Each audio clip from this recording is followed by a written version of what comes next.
Li Dao's final memory was the jarring screech of brakes on the city streets and the blinding glare of headlights that engulfed him entirely. There was no pain, no carousel of lights, only an expanse of boundless darkness and silence. Time became an abstract concept. It felt like a fleeting moment, yet simultaneously an eternity. His consciousness, akin to a bubble sinking into the depths of the ocean, slowly ascended and ultimately pierced through an invisible membrane, awakening abruptly. Am I not dead? The instant this question arose, a torrent of information surged into his awareness, overwhelming him without granting a moment for reaction. The cyclical birth and death of countless stars, the breath of the cosmos, the intricate weaving and unraveling of rules, every mystery was instinctively comprehended and grasped in an instant. He understood. This was no longer Earth, nor any dimension or time he had ever known. This was the heart of the Dragon Ball world, a supreme node beyond the 12 universes. And he, Li Dao, an ordinary office worker, had, due to that absurd car accident, fused his consciousness with the fundamental rules of this realm, becoming a conceptual entity, the Daquan Wang, that he surpassed the king of all, wielding the fundamental laws governing all universes. With a single thought, he could reverse the flow of galaxies, and with a mere word, he could determine the fate of all existence. He stood as the pinnacle of power in the vast multiverse of Dragon Ball, a true deity above deities. This feels like a dream. His perception traversed the endless void, where the 12 universes resembled 12 shimmering crystal spheres, slowly rotating before his eyes, revealing the birth and death of countless galaxies within. That he could sense the surging energy within each universe, along with the complex and exquisite threads of laws that sustained their operation. After the novelty and shock, an indescribable sense of loneliness and confusion enveloped him. He possessed supreme power, yet was uncertain of what to do. Destruction? Creation? Both seemed utterly meaningless. He aimlessly extended his perception like a child who had just received a new toy, cautiously touching the threads of those laws. At that moment, a unique, pure, and vibrant energy wave, akin to a lighthouse in the darkness, captured his attention. This energy was fervent, radiant, and continuously growing, brimming with wild vitality and infinite possibilities. It was distinctly different from all other energies. His consciousness instinctively locked onto its source, the seventh universe, a blue planet known as Earth. With almost instinctual thought, the surrounding cosmic scenery began to accelerate in reverse. Without any sound or light effects, the moment his next thought crystallized, he found himself standing not in the endless void but amidst a lush, verdant forest. Sunlight filtered through the gaps in the leaves. The air was filled with the fragrance of grass and earth, and the crisp sound of birdsong graced his ears. Real. Incredibly real. That in stark contrast to the absolute void he had just inhabited, this place was alive with vibrant energy. He glanced down at himself, still clad in his ordinary casual attire from before his journey, yet his body seemed composed of pure energy, perfectly blending into the environment. Unnoticed by ordinary beings, with a subtle shift of thought, his clothing transformed into a traditional martial arts outfit commonly seen in this world, and his presence became entirely subdued, resembling an ordinary passerby. Not far ahead, he heard a commotion. Lifting his gaze, he beheld a black-haired boy in an orange martial arts uniform, frantically attempting to fish a gigantic creature from the river, his methods clumsy yet effective. On the riverbank, a blue-haired girl sat on a peculiar capsule vehicle, exclaiming in exasperation, "Goku, hurry up, we still need to find the Dragon Balls." Goku? The blue-haired girl? Dragon Balls? Li Dao was stunned. All the information instantaneously coalesced. Not only had he transcended to become the Daquan Wang, but he had also arrived at the very inception of the Dragon Ball saga, the moment when Sun Wukong first encountered Bulma. He stood quietly in the shade of the trees, like an outsider, observing this classic scene unfold before his very eyes. He watched Sun Wukong's untainted gaze, witnessed the astonishing combat prowess he displayed for the sake of food, and noted his innocence and curiosity towards the world around him. That pure heart shone in Li Dao's perception, brighter than the sun. The long, lonely existence as the Daquan Wang, filled with confusion, seemed to dissipate slightly in this moment. A thought gradually crystallized in his mind. Perhaps the significance of omnipotence does not lie in dominion or destruction. Observing the boy before him, akin to an unrefined gem, He recognized the astonishing potential that lay within him, one that even he himself had yet to realize. A subtle smile graced Li Dao's lips. A guide. Seems like a splendid new identity, Sun Wukong. Allow me to gently nudge you along your path of growth, and let us see what brilliant radiance you can ultimately unleash. He made his decision, his figure silently fading into the shadows of the forest, leaving behind a whisper that dispersed with the breeze. First step, let's observe closely. Chapter 2. The initial battle of hidden observation, a subtle adjustment. Li Dao, at this moment more inclined to take on the role of an observer, quietly followed behind Sun Wukong and Bulma. The engine of Bulma's capsule motorcycle roared as it bumped along the rugged mountain path. Sun Wukong effortlessly kept pace beside it, his speed unwavering, even taking time to gaze around with curiosity at everything in sight. Truly a pure heart, Li Dao mused. He could distinctly sense the vast potential energy lying dormant within Wukong, akin to a slumbering volcano. While its total might was not yet remarkable, its essence was exceptionally pure, brimming with infinite possibilities for growth. In contrast, Bulma's energy was nearly negligible, yet her peculiar technological creations represented a different form of power. Hey, Bulma. Over there is a creature I've never seen before. Wukong suddenly halted, his nose twitching as his eyes sparkled with excitement at a thicket nearby. Fool, we don't have time for hunting. We need to find the Dragon Balls. Before Bulma's words could finish, an earth-shattering roar erupted from the jungle as a giant wild boar, comparable in size to a small truck, charged out with its tusks bared, its crimson eyes fixed on the two intruders. It's a rampaging wild boar. Run. Bulma's face turned pale with fright as she fumbled to turn the motorcycle around. However, rather than retreating, Wukong eagerly confronted the beast. What a massive pig. It could feed us for days. An asymmetric battle erupted instantaneously. The wild boar, with its tremendous strength, shook the ground as it charged, easily breaking trees as thick as a bowl. Wukong, with his petite frame and astonishing agility, darted and leaped, delivering a flurry of punches and kicks against the boar's thick hide, producing a series of dull thuds. Li Dao observed from the sidelines, utterly captivated. This was the most authentic early fighting style of Wukong, relying on primal instincts and an extraordinary physical prowess. The application of his strength was rather crude. He habitually analyzed from the perspective of the Grand King, noting that most of his energy was squandered on unnecessary movements and dissipated energy. If he could concentrate his power into a single point, one strike would penetrate the beast's skull. During the fray, Wukong seemed to grasp this concept as he realized that his ordinary punches and kicks were ineffective against the boar's tough hide, becoming somewhat impatient. With a fierce roar, the boar charged once more, tusks aimed directly at Wukong's chest. In a critical moment, Wukong's gaze sharpened, and he leapt back to create distance, his hands forming a flower-like shape at his waist as a faint energy began to gather in his palms. Kamehameha, a slender blue energy wave was propelled from his hands, striking the boar squarely on its forehead. With a resounding crash, the boar's momentum halted abruptly, a charred wound appearing on its forehead as it staggered and collapsed. I did it, Wukong exclaimed, leaping in exhilaration, breathing heavily, his face drenched in sweat, yet his eyes sparkling with brilliance. Bulma stood by, utterly dumbfounded. Li Dao nodded slightly. The ability to learn and utilize the Kamehameha in the heat of battle was indeed remarkable. Yet, he perceived more clearly that the energy efficiency of that last wave was pitifully low, with over 60% dissipated before and during its flight. Was it due to a lack of understanding of the essence of energy, merely imitating its form? He pondered. Wukong, thrilled, dragged the enormous pig's tail, preparing to commence his barbecuing endeavor. Bulma, still shaken, patted her chest and urged him to hurry. However, Li Dao's gaze drifted toward the distant horizon. His perception, like an invisible radar, swept across the entire Earth, swiftly locking onto several targets exuding an unusual energy signature, soldiers clad in uniform and equipped with high-tech weaponry, their auras radiating hostility. They were moving in this direction, evidently drawn by the commotion of the earlier battle or the energy fluctuations. A squad from the Hong Dandai, Red Ribbon Army, arrived just in time. A fleeting thought flickered through his consciousness. He did not make any significant alterations, merely adjusting the energy conduction efficiency around Wukong's space as subtly as a breeze rippling across the water's surface, allowing Wukong, unconsciously, to perceive the flow and concentration of energy more clearly in his next movement.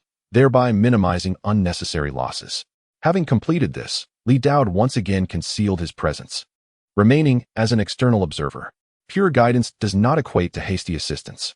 Allowing one to experience and comprehend the importance of quality in genuine combat yields far greater results than mere discussion. He watched as Wukong busied himself with the fire, blissfully unaware of the impending trouble, murmuring softly to himself, "The first proper test is approaching. Wukong, let me see how much brilliance this unrefined gem can reveal in its inaugural polishing." Chapter 3. The Onslaught of the Red Ribbon. Initial enlightenment. The campfire crackled as the wild boar's hind leg roasted to a golden, oily perfection, emanating an enticing aroma. Wukong devoured the meat with delight, his face beaming with happiness, as if the earlier confrontation had merely been a prelude. Bulma, on the other hand, nibbled on compressed food, casting disdainful glances at Wukong's voraciousness while warily surveying their surroundings. "Hey, Wukong, we should hurry up. I have a feeling something is watching us." Bulma's unease intensified. "Huh, is there?" Wukong mumbled, his mouth full of meat, his head swiveling like a radar, yet his attention quickly returned to the remaining morsels. "Wait until I finish eating." At that moment, the distant roar of engines and the sound of branches snapping reached their ears. 3 camouflage-painted armored vehicles, equipped with heavy machine guns, crashed through the trees, emerging into the clearing.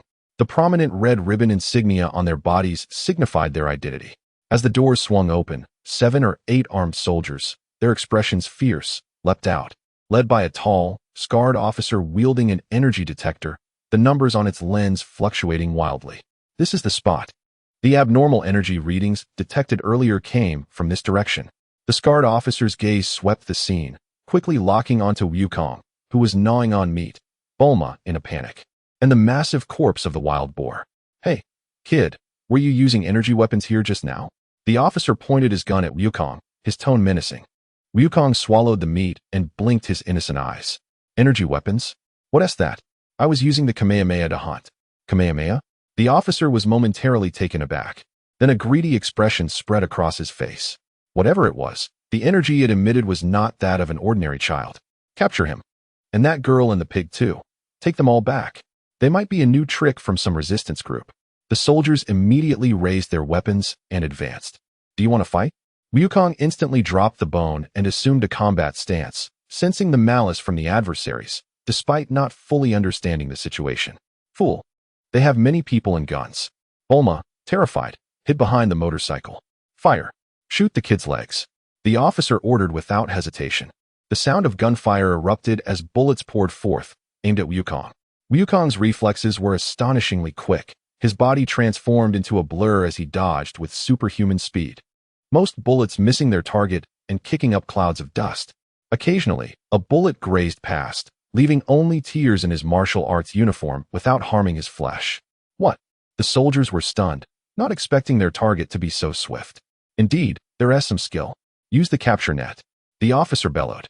2 soldiers immediately raised a specialized launcher, casting a large metal net charged with high-voltage electricity towards Wukong. This net had an immense range, making it exceedingly difficult to evade. Wukong sensed the impending danger and clasped his hands once more, attempting to gather the Kamehameha. The Kamehameha energy began to coalesce again, but this time, under the subtly adjusted spatial energy conduction, he felt that something was distinctly different. The flow of energy seemed to be a touch smoother, the rate of gathering slightly quicker, and the sensation of dissipation diminished. However, the adversary's attack was already upon him. There was no time for further contemplation. In that fleeting moment, a figure, akin to a specter, silently materialized beneath a large tree at the edge of the battlefield.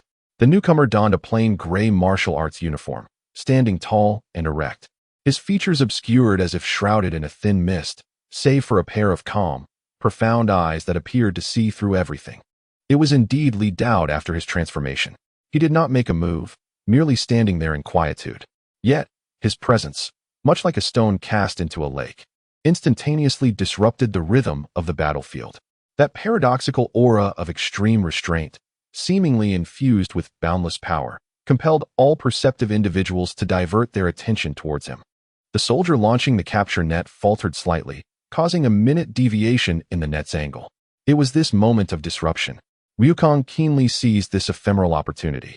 His intended action of facing the attack head-on abruptly shifted, his body slipping through the narrow gap between the two nets at an astonishingly flexible angle. Simultaneously, the Kamehameha wave in his hand, not fully condensed yet possessing a heightened density, was thrust forth. Whoosh! This Kamehameha wave was noticeably narrower than the one used against the mountain pig, yet its color was a deeper shade of azure. It did not erupt in a massive explosion. Rather, it pierced through the engine hood of an armored vehicle like a precise energy drill, igniting a small explosion and a plume of smoke within. What? The soldiers clad in red sashes were utterly stunned. This little brat not only evaded the capture net, but could also utilize this peculiar energy attack to damage an armored vehicle? The scarred-faced officer's complexion darkened. The sudden spike and subsequent drop in the energy detector's readings sent shivers down his spine. He fixed his gaze on the suddenly appeared Li Dowd, instinctively sensing that this enigmatic figure represented an even greater variable. Li Dowd disregarded the officer's stare, his gaze falling upon the slightly panting Wukong, who looked at his hands in bewilderment. In a tone only audible to those nearby, he spoke with the casualness of a passing elder offering commentary. Power flows like water, overflowing into a flood, condensed like a sharp blade. A commendable reaction, yet your energy dissipates too much. Perceive its quality, rather than blindly pursue its quantity. After uttering these words, he cast no further glance and took a step forward, his figure seamlessly merging with the air, vanishing without a trace under the astonished gazes of the onlookers, as if he had never existed. Only Wukong, contemplatively lost, Bulma, still reeling from the shock, and a group of red-sash soldiers exchanging bewildered glances remained.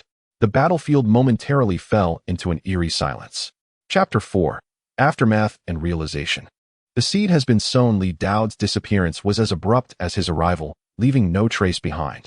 The silence of the battlefield endured for merely a few seconds. Damn it! Who was that guy? The scarred-faced officer snapped back to reality, furiously shouting as he brandished his weapon, scanning the area but finding no sign of the mysterious figure. The fear of the unknown heightened his agitation. Meanwhile, Wukong stood gazing at his hands, the echoes of Li Dowd's words reverberating in his mind. Power flows like water, condensed like a sharp blade. Perceive its quality, rather than blindly pursue its quantity. He struggled to grasp the complexity of those terms, yet he had tangibly experienced the essence of condensation and dissipation in the unusual Kamehameha he had just unleashed. The shot that struck the mountain pig had been more forceful, merely stunning it, while the more concentrated shot fired in urgency had pierced through the armored vehicle. A vague concept, akin to a seed sown in his heart. Hey, you little brat, what are you daydreaming about? The officer's furious shout interrupted Wukong's contemplation as he aimed his gun once more, determined to capture him regardless of who that mysterious figure was. The soldiers regrouped, with the remaining two armored vehicles' machine guns once again trained on Wukong. Yet, Wukong's response had transformed. He no longer attempted to condense the Kamehameha, which required time and was prone to dissipation. Instead, he took a deep breath, concentrating the intense energy within him towards his legs as much as possible. It was not an explosive release, but an effort to compress and condense. Hey, he exclaimed softly, the ground beneath him slightly sinking as his figure became a blur. Whoosh! He no longer evaded by jumping left and right, but transformed into a near straight line, cutting through a group of soldiers with unprecedented speed and efficiency. So fast. Where is he? The soldiers could only perceive a flash before they could not adjust their aim in time. Wukong unleashed a flurry of attacks, each strike infused with significantly condensed energy, precisely targeting the joints or weapons of the soldiers. Bang! Crack! Ah! My gun! Cries of anguish and the sounds of twisted metal echoed in succession. The soldiers were sent flying as if struck by a speeding truck, their firearms either bent or shattered. Their attempts to retaliate were rendered futile against Wukong, whose movements had become more streamlined and efficient. The scarred-faced officer watched in horror, noting that although the energy readings from Wukong had not surged dramatically, the fluctuations had become extraordinarily stable and sharp, resembling a drawn blade, the level of danger skyrocketing. This kid is a monster. Retreat. Quickly retreat. He finally realized he had bitten off more than he could chew, shouting hoarsely. The surviving soldiers scrambled back to the armored vehicles, abandoning their comrades and damaged equipment, engines roaring as they clumsily smashed through trees, fleeing from the terrifying woodland. Wukong did not pursue. He merely stood in place, slightly panting, gazing at his reddened fists, filled with novelty and excitement. It really feels different, he murmured to himself. Concentrating my power seems far more effective than just flailing around. Bulma peeked out from behind the motorcycle, surveying the chaotic scene and the panicked retreat of the enemies. Then glanced at Wukong, who appeared to be in deep thought. She let out a long sigh of relief, then placed her hands on her hips. Honestly, you scared me to death. Wukong, when did you become so powerful? And that strange old man who just showed up and then vanished. Strange words? Wukong snapped back to attention, scratching his head. He seemed to have a point. Bulma, did you hear? He said my energy is too scattered and needs to be condensed. What is all this about condensing and scattering? I don't understand. Bulma complained, but he does seem really powerful, showing up and disappearing like that. Whatever. Let us just get out of here before those bad guys come back. She urged Wukong to hurry along. Wukong cast one last glance in the direction where Li Dao had vanished, his previously naive eyes now glimmering with a hint of contemplation. He firmly etched that cryptic phrase and the novel sensation into his memory, then turned to hoist the unfinished roasted pig leg and followed Bulma. The forest once again returned to silence. In the distance, amidst the shadows of a large tree's canopy, Li Dao's figure gradually emerged, watching Wukong's retreating silhouette with a faint smile playing on his lips. The seed has been sown. Whether it takes root and flourishes into a towering tree depends on your own insight, son Wukong. I look forward to our next meeting. His figure slowly faded once more, merging into the intangible. Only the gentle breeze rustled through the forest, dissipating the lingering scent of gunpowder, as if nothing had ever transpired. Chapter 5. A first visit to Kame House. Undercurrents have begun to surge. The following days were markedly more tranquil. Bulma rode her motorcycle, while Goku tirelessly sprinted alongside her, occasionally utilizing the newly acquired techniques to hunt, significantly enhancing his efficiency and further affirming the validity of the peculiar old man's words. Li Dao did not follow closely behind. His consciousness spread like an invisible web, enveloping the entire earth and simultaneously perceiving multiple focal points. He could observe the journey of Goku and Bulma, and also sensed the developments in the distant West capital, where Dr. Brief's laboratory was nearing the completion of the Dragon Ball radar's refinement. Furthermore, he felt the return of the beleaguered Red Ribbon Army squad, which delivered a vague report marked with high risk and anomalous energy responses to the Army's headquarters. Deep within the Red Ribbon Army headquarters, in Dr. Gero's laboratory, he pondered over the report. Refined energy attacks? Speeds and strengths far exceeding that of ordinary humans? And a mysteriously vanished martial artist? Dr. Gero's eyes sparkled with the peculiar gleam of a scientific madman as he examined the document. How intriguing. Could it be that the martial artists on this planet can naturally achieve such levels of energy manipulation? He summoned the imprecise data from the energy detector, which, although incomplete, piqued his immense interest due to its efficient energy utilization model. This meticulous control of ki may provide fresh insights for the design of energy cores for androids. He muttered to himself, his fingers deftly tapping away at the console. He instructed the retrieval team to bring back the wreckage of the damaged armored vehicle, especially the engine's wound, for a thorough analysis of the residual energy properties. A new directive emanated from the headquarters. The operations of the Red Ribbon Army did not cease due to a single failure. Rather, it became increasingly clandestine and purposeful in light of the possibilities inadvertently revealed by Li Dao. A covert research endeavor into the intersection of technology and martial prowess concerning ki quietly unfolded in the shadows. Meanwhile, Goku and Bulma remained utterly oblivious to these developments during their journey. On this day, they finally traversed the vast ocean and, guided by the Dragon Ball radar, arrived at an extraordinary structure situated on a small island, built in the shape of a colossal turtle. Is this the place? The signal from the last Dragon Ball is emanating from within. Bulma exclaimed excitedly as she scrutinized the radar. What a gigantic turtle house! Goku gazed in awe, circling the Kame house with curiosity.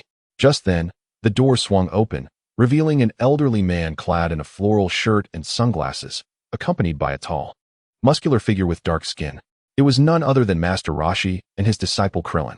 Master Roshi's initially languid expression transformed into a broad smile upon seeing Bulma, striking what he deemed a charming pose.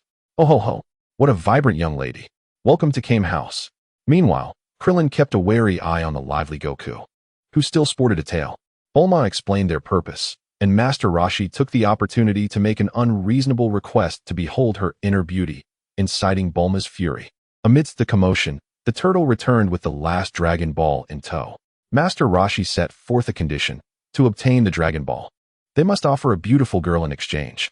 Naturally, Bulma refused, leading to a stalemate.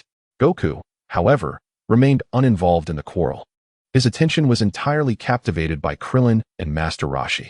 He could distinctly sense that the diminutive old man and the bald youth possessed far greater and more substantial ki than the previous Red Ribbon soldiers. Particularly, the old man's ki resembled an unfathomable ocean, seemingly tranquil, yet boundlessly vast. "You both are quite strong, aren't you?" Goku suddenly exclaimed, his eyes sparkling with excitement. A burning desire to engage in battle igniting within him. "Come, let us spar." Krillin was momentarily taken aback by Goku's direct challenge, while Master Roshi adjusted his sunglasses and scrutinized Goku closely. This examination caused a flicker of surprise within him. The boy's ki was remarkably pure and vibrant, yet it seemed somewhat different, lacking the steady and prolonged quality traditionally associated with the Kame style, instead exhibiting an extraordinarily efficient sharpness, as though refined by the guidance of some extraordinary master. How curious! Who could have taught this child? Master Roshi mused internally, maintaining a facade of laziness and lechery. However, since you wish to acquire the Dragon Ball and are unwilling to leave this lovely lady, let my disciple Krillin compete against your little friend. If he wins, you may take the Dragon Ball. He is not my boyfriend," Bulma retorted, her face aflame with embarrassment. "All right," Goku exclaimed, leaping in excitement. Krillin, observing Goku's eagerness, also felt his competitive spirit ignite. "I will not lose to you, wild brat." The two took their stances, preparing for a contest that, while originating from different schools, bore subtle variations due to an unseen influence, set to unfold on the sandy beach before Kame House. In the distance, high above the clouds, Li Dowd stood with his hands clasped behind his back, his gaze penetrating through the fabric of space and landing upon the small island. "Master Roshi, the living fossil of Earth's martial arts. Let us see how far that seed has germinated. It is the perfect opportunity. Goku, let me witness your innate abilities and the rudimentary refinement you possess when faced with the orthodox Kame style." Chapter 6: The Beach Trial. A glimpse of brilliance. The soft sandy beach in front of Kame House transformed into a makeshift arena. The sea breeze carried the salty, moist scent, stirring up a few grains of sand. Krillin adopted the standard Kame-style stance, his gaze focused. Despite his short stature, his presence exuded a calm intensity, indicative of a solid foundation in martial arts. He dared not underestimate the peculiar boy with the long tail, having caught the subtle surprise in Master Roshi's expression earlier. Goku, on the other hand, appeared more relaxed, his legs slightly bent, body leaning forward like a poised young leopard, instinctively adjusting his posture based on the vague insights gained over the past few days. The ki within him surged actively, more obedient and easier to concentrate than before. "Begin," Master Roshi announced languidly from his beach chair, while Bulma watched anxiously from the side. "Huh." Krillin initiated the attack, swiftly approaching with nimble footwork and delivering a straight punch aimed at Goku's face, executing a standard martial artist technique with concentrated power and speed. Goku did not meet the blow head-on. Instead, his body bent backward as if boneless, narrowly evading the punch, while simultaneously his right foot lashed out like a whip toward Krillin's lower half. The speed of the kick caught Krillin off guard, forcing him to leap back in a somewhat flustered manner. So fast, Krillin thought, suddenly cautious and shedding any earlier underestimation. The two quickly engaged in a flurry of exchanges.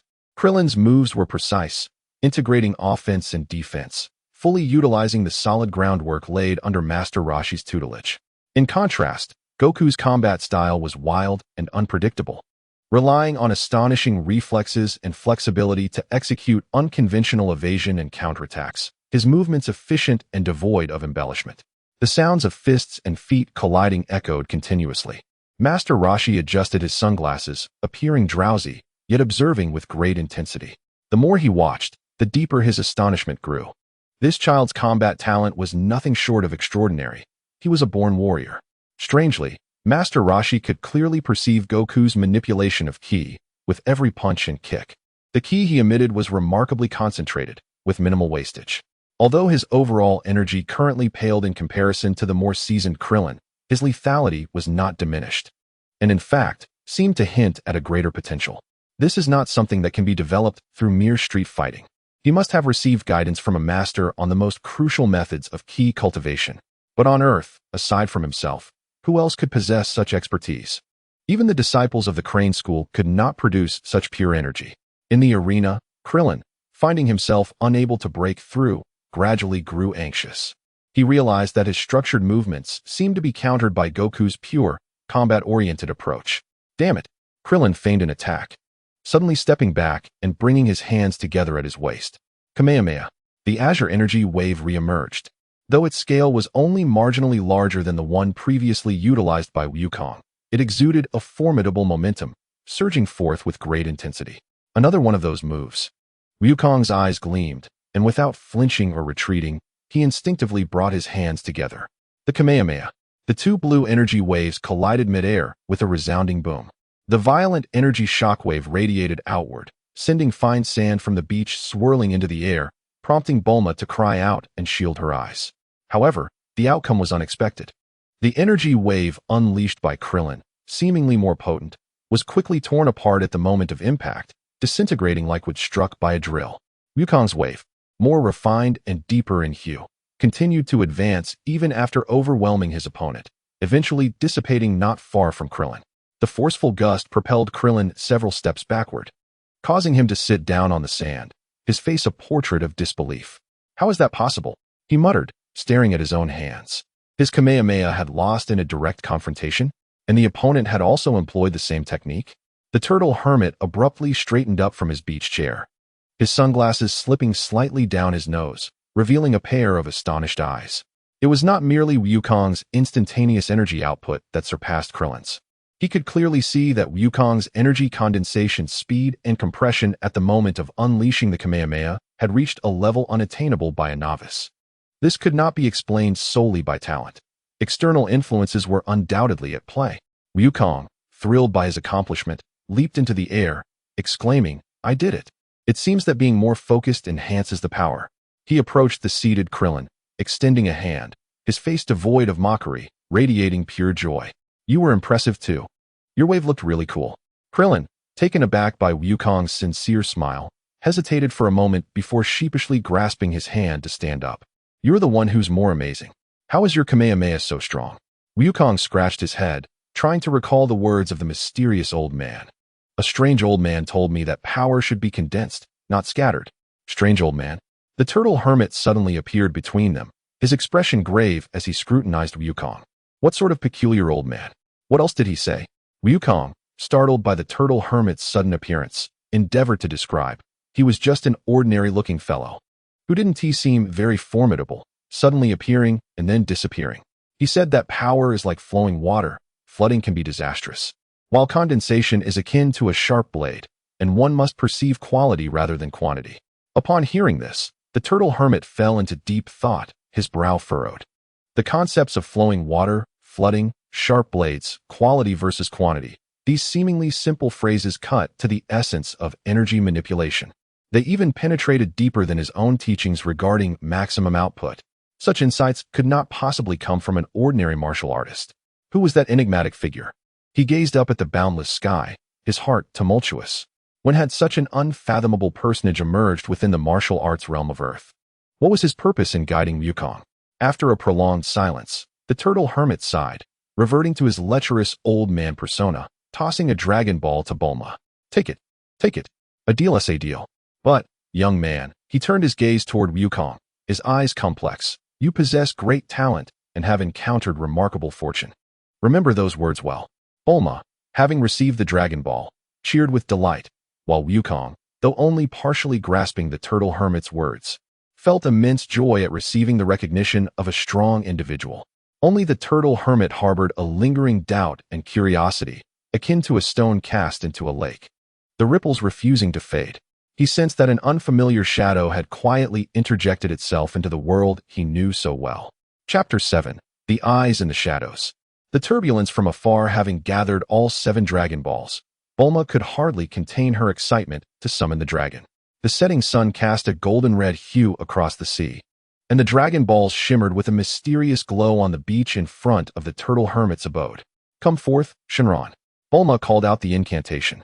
Instantly, the sky darkened, clouds gathered, and electric serpents danced. A massive green dragon surged skyward from the Dragon Balls, its imposing figure coiling in the heavens. Its crimson eyes resembling burning lanterns. State your wish. I can grant you one wish of any kind. The deep voice of Shenron reverberated through the realms. Bulma, exhilarated, was about to voice her desire for a perfect boyfriend when Oolong, gripped by sheer terror, shouted out first, "I want a pair of girls' underwear." A profound silence enveloped the scene. Even Li Dao, hidden among the clouds, couldn't suppress a twitch at the corner of his mouth. Despite knowing the storyline, witnessing such an absurd moment firsthand evoked a sense of surreal humor.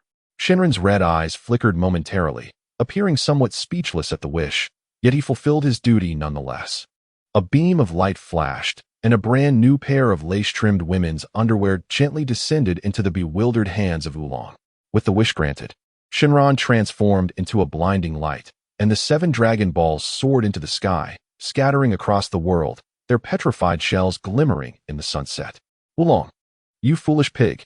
Bulma's furious shout resounded, as she chased after the cowering Oolong. Meanwhile, Wukong gazed upwards, his face alight with wonder and lingering excitement. "Incredible. That's Shenron." The turtle hermit stroked his beard, observing the playful antics of Bulma and Oolong, then glanced at Wukong, who harbored nothing but pure curiosity toward the formidable being, shaking his head. What a peculiar bunch. Yet, far away, even in more distant realms, the energy fluctuations triggered by Shenron's emergence acted as a beacon in the night, drawing the attention of many unseen observers. In West City, at the headquarters of the Red Ribbon Army, in a high-security monitoring room, a technician exclaimed in panic, "General, we've detected an unimaginable surge of energy. The coordinates are in the southeastern sea. The energy levels are off the charts." The portly figure of General Red, known for his gluttony, abruptly pushed aside the beauty in his lap and rushed to the screen, his small eyes gleaming with greed and shock. "What is this? Is it a new type of weapon? Analyze the energy source immediately. Deploy reconnaissance units. At all costs, find the source of this power. Deeper still, in Dr. Gero's secret laboratory, complex energy monitoring devices emitted piercing alarms. Dr. Gero, gazing at the instrument recording the fleeting yet boundless energy spectrum, trembled with excitement. Incredible. This magnitude of energy is pure and advanced, far exceeding the limits of any current energy source or android design. He fervently pounded the keyboard. If I can capture or even replicate this energy, creating the perfect android will no longer be a dream. Track the energy dissipation trajectory. I want the most detailed data, even beyond Earth, within a massive metallic fortress drifting through interstellar space. A diminutive alien officer from the Frisia Force, seated in a peculiar flying apparatus, received this fleeting yet anomalous signal. Such intriguing energy readings are emerging from the direction of the remote planet where the Scions were annihilated. Though brief, it's worth noting. Perhaps I can report it to my superiors later as an amusing tidbit. He jotted down a note without much concern, as the signal had vanished too swiftly. On the beach outside the turtle hermit's home, the farcical episode concluded. Bulma, fuming, tidied her disheveled hair and clothes, determined to return home immediately.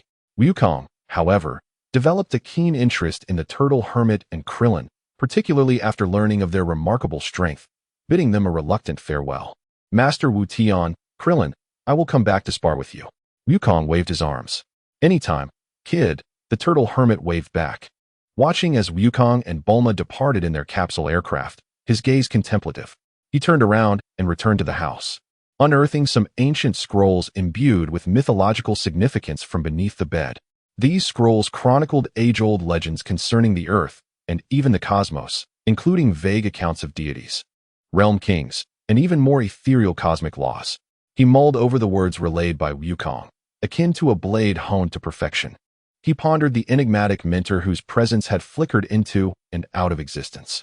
Did such superior beings truly exist on Earth, surpassing Master Wu Tai and even the exalted figures chronicled in antiquity? His long-dormant curiosity was reignited. Above the clouds, Li Dao observed the reactions of various factions on Earth with keen interest. The butterfly's wings had begun to flap. He whispered softly. The Hong Santai Legion would become increasingly fixated on supernatural forces, and Dr. Gua's research might hasten or even deviate from its original trajectory. plunging deeper into the cosmos, casting a small stone into the pond. His gaze followed the aircraft that Wukong rode. Yet, this was of little consequence. The true tempest had yet to arrive. Wukong, consider these minor ripples as mere rehearsals before your genuine growth. His figure gradually faded in the twilight glow, seemingly merging with the very rhythm of the world. Save for those perceptive eyes that continued to gaze upon the planet below, which was now beginning to stir. Chapter 8. The Beginning of Cultivation. Each path Bulma's capsule airplane sliced through the clouds, safely returning her to her bustling home in Shidu. Upon disembarking, she cast aside the fatigue of adventure and the vexation wrought by her blunders, diving eagerly into her father's laboratory to enthusiastically explore ways to enhance the Dragon Ball radar in preparation for the next collection. For her, although the conclusion of this adventure was somewhat disheartening, the journey had been exhilarating, and, more importantly, she had made the acquaintance of the fascinating and formidable Wukong. Wukong, on the other hand, declined Bulma's invitation to stay and enjoy the city. The cacophony and constraints of urban life felt stifling to him. Instead, his heart burned with a pure desire to grow stronger, particularly after his encounter with Krillin and the awe inspired by Shenron. He recalled the might of Master Roshi and the words of that mysterious uncle, deciding to return to Baozi Mountain for his own cultivation. Li Dao's consciousness enveloped Wukong, akin to gentle moonlight, as he returned to the secluded mountains. He observed that Wukong no longer ran wild across the hills or battled beasts aimlessly. This young boy was beginning to cultivate his own thoughts. Wukong would stand beneath the waterfall, allowing the torrent to crash against him, striving to maintain his footing while attempting to evenly distribute his energy across his body. Feeling the force of the water's impact and endeavoring to counteract it with more refined energy, thus conserving his strength. Instead of merely smashing a large rock with brute force, he would repeatedly strike, concentrating his power on a single point, seeking deeper penetration. Initially, he could only create shallow indentations, but gradually, the imprints deepened, and subtle cracks appeared within the stone. Even while chasing the swift mountain monkeys, he no longer merely competed in speed. He closed his eyes, striving to sense the flow of air ahead, the rustling of foliage, predicting the trajectory of his quarry's movements, allowing his body to instinctively execute the most efficient maneuvers. These concepts of refinement gradually integrated into his instincts. Li Dao did not manifest himself nor intervene directly. He merely adjusted Wukong's surroundings in subtle, almost imperceptible ways. For instance, while Wukong concentrated on his perceptions, he softened the energy fluctuations in the space around him, making them easier to grasp. When Wukong attempted to compress his energy, he slightly reduced its inertia, facilitating control. This assistance was as gentle as a spring rain nurturing the fertile soil of Wukong's cultivation. Meanwhile, ripples sparked by the Dragon Balls and previous events were spreading across other corners of the world. At Kame House, Krillin was profoundly stimulated. Being defeated by a seemingly wild boy filled him with shame, but also ignited a stronger fighting spirit. Master Roshi, please train me more rigorously, Krillin earnestly requested. Master Roshi, observing the fire in his disciple's eyes, nodded with approval. He too wished to see how much Krillin could catch up to, or even surpass Wukong, who had been guided by that mysterious figure through formal and strict Kame-style training. Thus, Krillin's grueling training commenced, delivering milk, tilling the fields barehanded, evading swarms of bees. Classic foundational exercises were revisited, but Krillin's dedication far exceeded previous efforts. Master Roshi himself often gazed at the sky or the sea, lost in thought, repeatedly contemplating the relationship between quality and quantity, even beginning to experiment with adjusting his own energy techniques. He discovered that slightly altering the energy compression ratio of the Kamehameha technique seemed to genuinely reduce consumption while enhancing penetration. This revelation left him astounded, raising his regard for that mysterious individual even further. At the headquarters of the Hong Santai Legion, Dr. Guo was engulfed in fervor over the analysis reports. The residual energy was pure, efficient, and vibrantly active. It was far from ordinary fuel or electrical energy. He gestured animatedly at the data on the screen. If he could replicate this characteristic in the energy cores of the androids, it could yield boundless energy? No, even surpassing infinity. A more efficient, more powerful energy core. His research focus quietly shifted from merely pursuing the infinite quantity of energy to also incorporating enhancements in quality. A series of radical experimental plans based on this new perspective were set in motion. Commander Reuter dispatched teams, intensifying their search around the southeastern sea and Baozi Mountain based on the faint signals of energy residue and Wukong's previous appearance. Seeking anomalies and clues about the mysterious martial artist, yet they found nothing. Farther away, on the North Kai's planet, the diminutive North Kai fiddled with his radio when he suddenly seemed to sense something, adjusting his sunglasses and gazing curiously toward Earth. There have been quite a few subtle fluctuations from Earth lately. Shenron again. And strange energy usage? It seems there's also a very, very concealed, yet terrifyingly high-ranking aura that flickered by. He scratched his head, pondering if it was just an illusion. Oh well, as long as the Kaioshin is around, it should be fine. He promptly returned his focus to his radio. Li Dao perceived all these changes, akin to a masterful chess player observing the movements of various pieces on the board in response to his last move. Everything was unfolding as anticipated, even exceeding expectations. He murmured softly, his gaze once more fixated on that tirelessly cultivating figure on Baozi Mountain. The stronger the foundation laid, the higher one could soar in the future. Wukong, your scion bloodline and pure heart, combined with the right guidance, will erupt into a brilliance beyond anyone's imagination. And I eagerly await that day. The mountain breeze rustled through the trees, as if responding to his musings. Chapter 9. Encountering bandits again. A small test time slipped by quietly amidst the training. The seasons on Baozi Mountain were not particularly distinct, yet Wukong could sense the transformation within his body. His energy was more enduring, his strength more concentrated, and his awareness of the surrounding environment had sharpened considerably.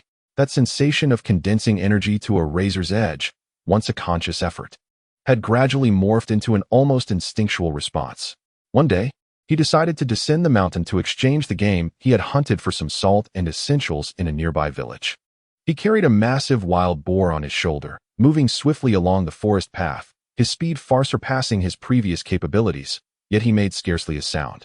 As he approached the village at the foot of the mountain, a cacophony of cries and boisterous shouts reached his ears. Hurry up, hand over all your valuables. Dare to hide anything? I'll kill you. Please, this is our last bit of food.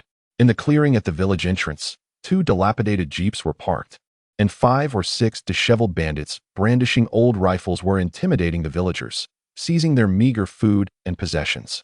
The villagers appeared terrified, trembling in fear. Wukong's brow furrowed instantly. He recalled Bulma's words about the immorality of bullying the weak. Hey, what are you doing? He shouted, approaching the group while carrying a wild boar. The bandits turned at the sound, and upon seeing a small child clad in animal skins, shouldering a massive wild boar, they were momentarily taken aback before erupting into raucous laughter. Ha! Where did this little brat come from? Get lost. Otherwise, we'll rob you too. The leader, a scar-faced bandit, waved his rifle menacingly. An elderly woman, in a state of panic, whispered urgently to Wukong, "Child, run. They really have guns." However, Wukong tossed the wild boar to the ground, producing a dull thud that caused the earth to tremble slightly. He regarded the bandits with utmost seriousness. Return the belongings to the elders, and then leave. Their laughter intensified. The scar-faced leader felt humiliated by the provocation from a mere child. His face twisted with rage as he raised his rifle, aiming it at Wukong. You little brat, you're asking for it. Just as he was about to pull the trigger, Wukong moved. There was no dramatic flourish, merely a swift sidestep, leaving behind a faint afterimage as he effortlessly evaded the line of fire. The bandit blinked, and suddenly, the target had vanished. In the next instant, a sharp pain shot through his wrist as if struck by an iron clamp. Ah! He screamed, dropping his rifle. Wukong had somehow closed the distance, executing a precise downward strike with his small palm. The other bandits were taken aback, hastily raising their weapons. Yet, Wukong's movements were fluid and uninterrupted. After disarming one, he spun like a whirlwind, his legs sweeping through the remaining bandits' wrists and ankles with pinpoint accuracy. Crack! Crack! Crack! Ah! My gun! My leg! It's broken! The cries of pain echoed as the bandits fell to the ground, writhing in agony, completely unable to discern the movements that had rendered them incapacitated. In mere moments, all 5 armed thugs lay on the ground, groaning in torment, stripped of any will to resist. The villagers stood in stunned silence, unable to believe the sight of the calm child in the center, appearing as if he had merely accomplished a trivial task. Wukong clapped his hands and approached the scar-faced bandit, who trembled in terror, as though confronted by a ghost. Now, can you return the items to everyone? Wukong's voice retained its youthful clarity, yet to the bandit, it sounded like a demonic whisper. Return. Return them. Right now? The bandits, in pain, scrambled to their feet, hastily returning the stolen goods to the villagers, then helping one another as they clumsily made their way to their jeep. The engine roared to life as they fled in panic, not daring to look back. The villagers stood still for a while before erupting in cheers and expressions of gratitude. Child, thank you so much. You are truly remarkable. Are you a martial artist? Wukong, somewhat bashful from the praise, scratched his head and chuckled sheepishly. It was nothing. They were too weak. Grandpa and Grandma, I'm glad you're all right. He helped the villagers gather their belongings before hoisting his wild boar once more, preparing to trade it for salt. For him, this was merely a minor episode on his journey of cultivation, a practice in honing his strength. He had not even resorted to using his ki blasts. Instead, he had effortlessly resolved the situation, relying solely on his physical prowess and the nascent energy he had begun to cultivate. Unbeknownst to him, a figure hidden in the woods on a distant hillside had witnessed the entire event unfold. It was Li Dao, disguised as an ordinary traveler. He observed Wukong's retreating figure, a look of approval gleaming in his eyes. Indeed, his control over power has become more refined. He understands how to resolve conflicts at minimal cost, rather than resorting to brute force. His inherent kindness remains unchanged, yet his combat wisdom is growing. It seems the time has come for the next round of guidance. The 21st World Martial Arts Tournament should be commencing soon. That will serve as an excellent stage. Li Dao's figure vanished quietly, as if he had never been there. Only the mountain breeze carried the sounds of the villagers' relief and their speculations and gratitude towards the mysterious, powerful young hero.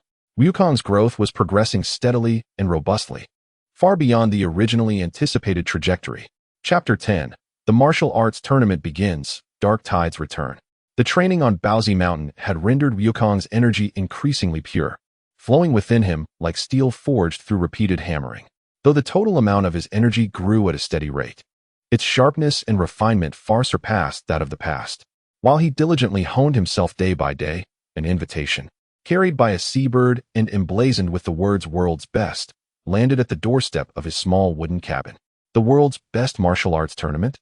Wukong picked up the invitation, his eyes sparkling like stars as he gazed at the illustration of the martial arts arena and the fist-waving figure. It sounded incredible. Were there many strong fighters to battle? His thirst for strength and pure passion for combat ignited instantly. Without a moment's hesitation, he hastily packed his belongings, primarily ensuring he had enough jerky, and eagerly descended the mountain, following the map on the invitation towards the direction of Papaya Island in the southern seas. Meanwhile, in various corners of the world, other competitors were also setting off. At Kame House, Krillin, having endured months of grueling foundational training, had slimmed down considerably. Yet his gaze was sharper, and his stance was as steady as a rock. He too had received an invitation. Master Roshi, I will achieve great results, Krillin declared confidently. Kame Sennin, donning sunglasses, reclined on a beach chair, leisurely replied, Go on, go on. It's good to see the experts out there. Just remember, there are always greater beings beyond. His mind flashed to the small boy with the long tail and the enigmatic mentor, filling him with curiosity about the results of this tournament. To secretly observe his disciples' performances and perhaps enjoy some eye candy. Kame Sennin once again assumed the alias of Chung Long, donning a wig and a mustache as he embarked on his journey. In the wilderness, another figure was moving swiftly, also heading towards Papaya Island, clad in a scion battle outfit similar to Wukong's. With hair standing upright and a haughty expression, he was none other than Wukong's brother, Raditz. However, this Raditz seemed to have arrived on Earth earlier than in the original story and had somehow learned of the world's best martial arts tournament. His intentions were far from merely testing skills. He sought to find and retrieve his brother, Kakarot, Wukong, and assess the combat value of this planet. A cruel smirk tugged at his lips. Kakarot, I hope you won't disappoint me. Otherwise, this boring planet will have no reason to exist. At a certain secret base of the Red Ribbon Army, Dr. Gero scrutinized the list of tournament participants and their information acquired through special channels. His gaze ultimately resting on the names of Sun Wukong, suspected, and Chung Long, identity unknown. The large gathering of martial artists, especially these two target figures, was highly likely. He adjusted his glasses and commanded his assistant, deploy the reconnaissance android No. 8. Perhaps an earlier experimental model, to infiltrate the tournament venue and gather all combat data on the participants, particularly focusing on energy utilization patterns. Pay special attention to Sun Wukong and that old man named Chung Long. Yes, doctor. A tall android with a mechanical demeanor and somewhat vacant eyes accepted the order and silently turned to leave. In the skies above, Li Dao observed all the movements unfold. Radit's early appearance and Dr. Gero's dispatch of reconnaissance androids were all within his expectations, even results he had subtly orchestrated by nudging the threads of fate. Raditz would serve as an excellent sharpening stone, perfectly suited to test Wukong's current combat level, allowing him to encounter the power and brutality of the Scions ahead of time. The collector of the data for the artificial human number 8 is also a valuable conduit for Dr. Gero's deeper understanding of Qi, perhaps guiding his future research towards more intriguing avenues. The wise turtle hermit is likely to discern more clues from this as well. His gaze drifts towards the southern sea, as if he can already envision the bustling island. The stage is set, and the actors begin to make their entrances. Wukong, this will be your inaugural public appearance in the truest sense. Show this world the fruits of your arduous training. Let me see if you, having taken the first step on the path of quality, can disrupt the established narrative and ignite a different kind of spark. The sea breeze seems to carry with it the distant clamor and spirit of battle. The World Martial Arts Tournament has not yet commenced, yet the undercurrents are already stirring. The fates of all will intertwine and clash there. Chapter 11. A gathering of heroes, shadows afloat. Mugwa Island, named for its resemblance to the fruit of the same name, is typically a tranquil tourist destination by the South Sea. Yet, as the World Martial Arts Tournament draws near, the entire island appears to have been invigorated, bursting into a cacophony of voices and excitement. The docks teem with boats carrying martial artists from all corners of the globe, curious tourists, and media reporters drawn by the buzz. The air is thick with the briny scent of the sea, the aroma of grilled delicacies, and a palpable sense of anticipation. Wukong arrives on a humble ferry, his eyes darting about in curiosity, taking in the novelty of his surroundings. The grand and opulent hotels, the diverse throngs of people, and the distant outline of the colossal arena all fill him with exhilaration. Wow, so many people. They all seem so formidable. He senses a multitude of varying energies in the air, akin to twinkling stars in the night. Following the signs, he heads towards the registration area for the tournament. At the registration desk, he unexpectedly encounters a familiar face. Kellen, Wukong exclaims with joy upon spotting the short, bald figure. Wukong. Kellen's eyes ignite with the flames of competition upon seeing him. You're here too. This time, I want to lose to you. After months of diligent training, he feels a substantial improvement and is brimming with confidence. I want to lose either. Wukong beams, the pure spirit of rivalry sparking between them. At that moment, a man with an exaggerated wig and beard, clad in traditional martial arts attire, pushes his way through, feigning an aged voice.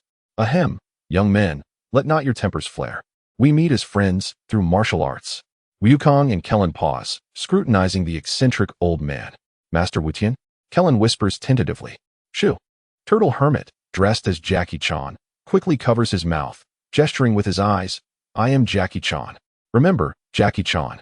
Wukong sniffs, though the appearance and voice have changed. He recognizes that profound essence. Oh, it's you, Grandpa? Are you here to compete as well? Ahem, indeed, just to stretch my limbs. The Turtle Hermit assesses Wukong, silently astonished. In just a few short months, the child's essence has become even more restrained, yet the sharpness seems to have settled, akin to a treasured blade hidden within its sheath, poised to astound when drawn. The guidance from that mysterious individual has proven remarkably effective. The registration process proceeds smoothly. Wukong also notices the tall, aloof figure of Raditz, who possesses a tail like his own. Raditz casts a cold, scrutinizing glance in his direction, tinged with a barely perceptible cruelty and disdain. Wukong feels a flicker of instinctive wariness, yet more so, curiosity. He has a tail too? Meanwhile, a somewhat awkward and stiff figure, the early artificial human number 8 sent by Dr. Gero, completes his registration. He remains silent, his gaze somewhat vacant, devoid of any chi fluctuations, yet there is a subtle hum of energy circulating within him, masked by the surrounding noise. The preliminary matches unfold in a vast indoor arena. A throng of spectators present. The competition employs a straightforward elimination system, determining victors in an instant. Wukong, Kellen, and Jackie Chan effortlessly defeat their respective opponents.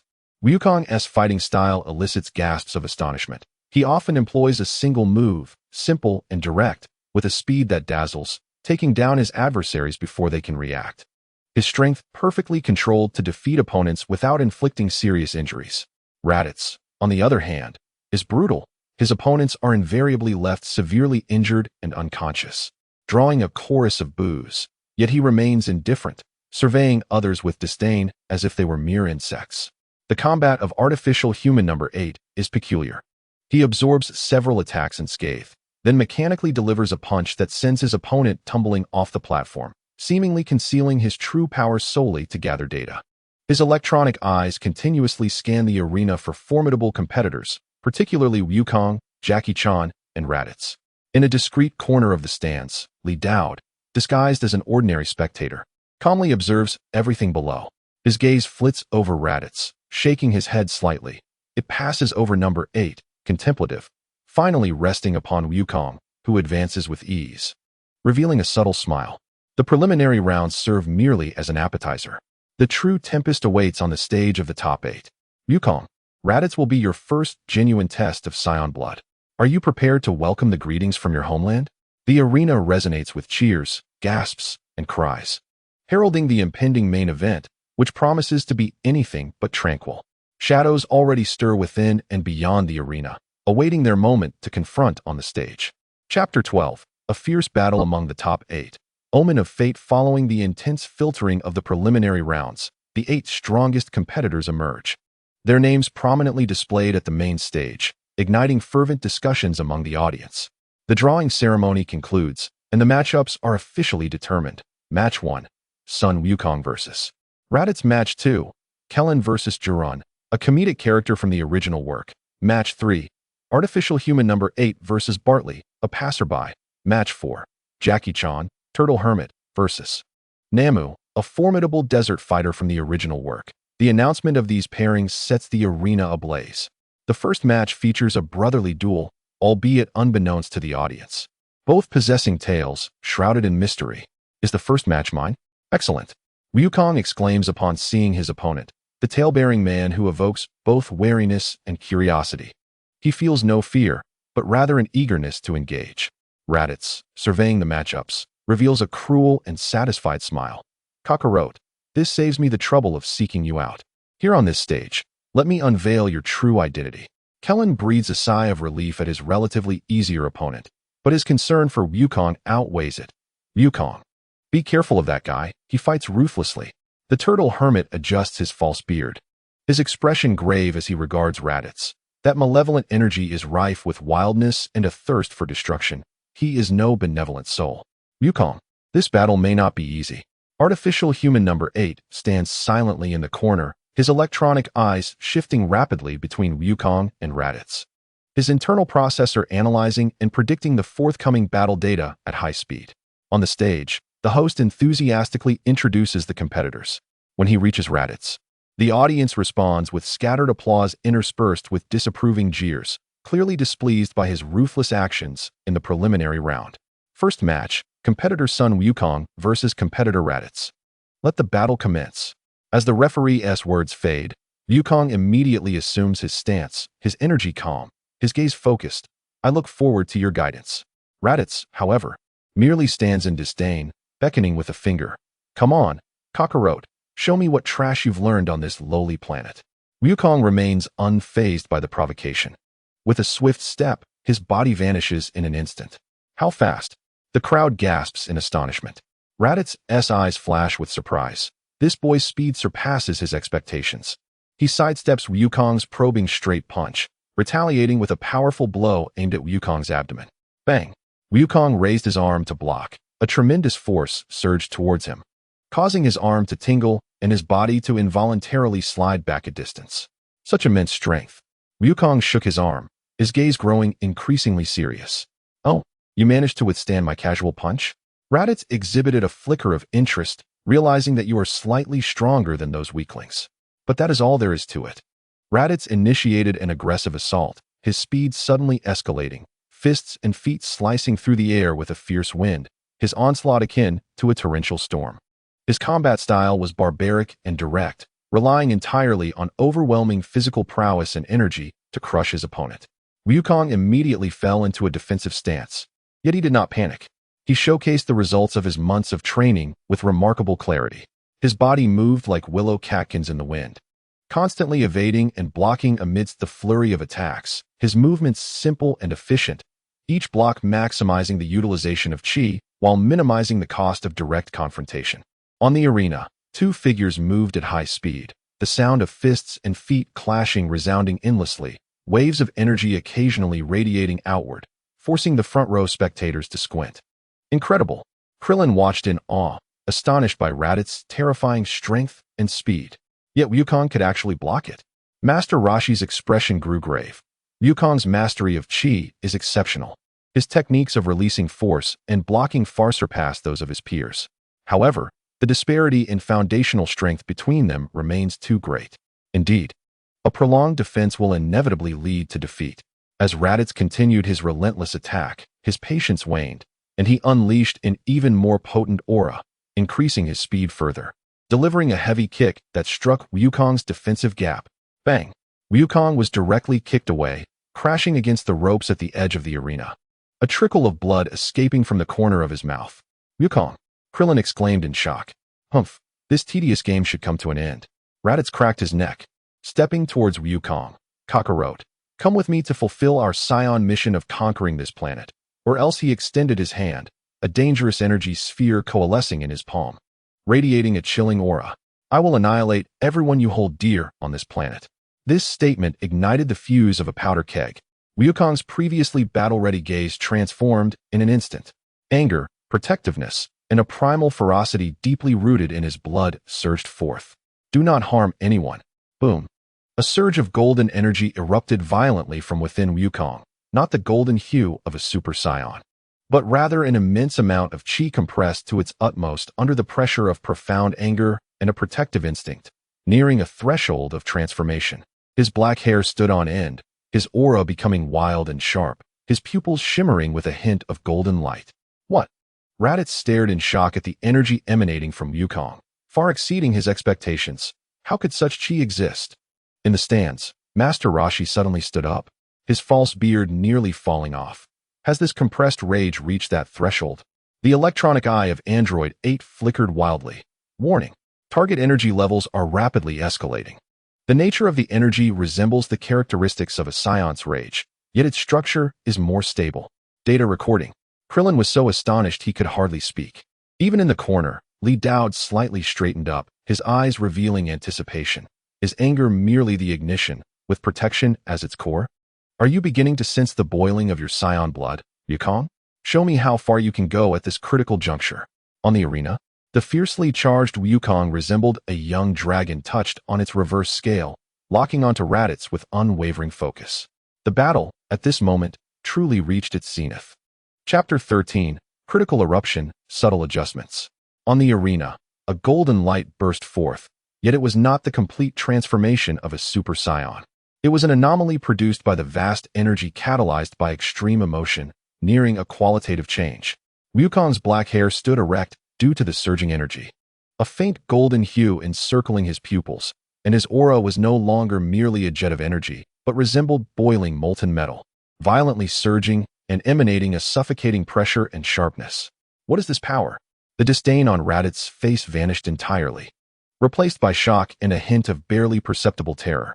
On the detector, the value representing Wukong's combat power surged wildly, far surpassing his expectations for a lower-class warrior, even nearing his own level. However, the nature of this energy instilled within him an instinctual sense of danger, as though he were facing not mere strength, but a finely honed weapon, ready to be unsheathed. Do not harm anyone. Wukong's voice trembled with fury, his body slightly crouched, and in the next instant, the ground where he stood erupted violently. His figure vanished. Raditz felt a blur before his eyes, a fierce wind rushing towards him. He had no time to think. His combat instincts compelled him to cross his arms defensively across his chest. Boom! Wukong's fist, enveloped in that boiling golden aura, struck solidly against his arms. Crack! The sound of bones fracturing echoed. Ugh! Raditz let out a pained scream, his body akin to being struck head-on by a high-speed train. his feet leaving the ground as he uncontrollably flew backward, crashing through the ropes of the arena and slamming into the hard wall behind, dust and debris swirling. The entire arena fell into silence. Everyone was astonished by this sudden reversal. The terrifying opponent, who had just held absolute dominance, was actually sent flying by a single punch? Krillin's mouth fell agape, his jaw nearly dropping to the ground. Master Roshi's forehead, beneath his wig, glistened with cold sweat. His heart racing. It is not merely an increase in energy level. His mastery over the concentration and explosive technique of power has reached an astonishing level. The penetrating power of that punch, the electronic eye of Android 8 flickered wildly, its internal system emitting urgent alarms. Target energy output efficiency is abnormal. The physical destructive power far exceeds expected values. Analyzing energy structure reveals extreme compression resembling initial resonance at the law level. Data cannot be fully resolved. Recording. Highest priority recording. Amidst the dust, Raditz struggled to crawl out from the dent in the wall, one arm unnaturally twisted and hanging limply, his face twisted with pain, anger, and disbelief. He gazed at Wukong, whose aura was gradually subsiding, but whose gaze remained sharp as a blade, breathing heavily for the first time. He felt genuine threat and fear. Impossible. I am an elite warrior. You are merely a lower-class warrior. How could you possibly hurt me? Raditz roared, his remaining hand beginning to coalesce an energy sphere once more, but this time it was clearly tinged with panic. Wukong did not respond. He simply inhaled deeply, striving to calm the boiling qi and energy within him. That previous explosion had nearly drained him of half his strength, yet it also allowed him to truly experience a new realm, perfectly compressing all his will, anger, and protective spirit into a singular point, erupting in an instant. This was far more powerful than merely increasing his qi. Just as Raditz was on the verge of launching his energy sphere again, Wukong prepared to grit his teeth and endure. High above in the clouds, Li Dao's gaze shifted. This is where it ends. If it continues, it will lead to overexertion of potential. His intent was like the most precise scalpel, silently cutting into this space. He did not directly enhance Wukong or weaken Raditz. He merely made an exceedingly subtle adjustment, slightly disturbing the spatial stability around Raditz's arm as he concentrated energy. For Raditz, who was meticulously controlling his energy, this minute disturbance was akin to a surgeon operating under a microscope having their arm gently nudged. Raditz felt the energy output suddenly stagnate. The highly compressed energy sphere in his palm became exceedingly unstable, its internal energy clashing violently. What? His expression changed drastically. He attempted to regain control, but it was already too late. Boom! The energy sphere erupted violently in his palm. Aya! Ladizi emitted a more anguished scream than before, as his entire hand and forearm were left mangled and charred, bloodied beyond recognition. He was once again blasted away, crashing heavily onto the ground, losing consciousness entirely.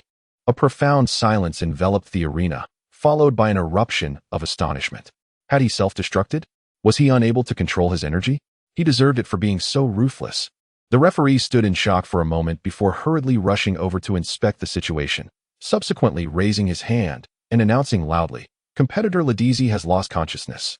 The victor is Sun Wukong." The crowd erupted in cheers, akin to a tsunami. Standing on the stage, Wukong gazed at the unconscious and severely injured Ladizi, as the golden aura surrounding him dissipated entirely, returning to his original form, a hint of bewilderment gracing his face. He had triumphed. Yet the manner of his victory was somewhat unexpected. Krillin rushed onto the stage, embracing him excitedly. "Incredible, Wukong. You actually defeated that monster." Master Roshi also approached the stage, casting a complex glance at Ladizi, then scrutinizing Wukong closely, murmuring, "That state you exhibited just now." Wukong scratched his head, uncertain. "I don't really know.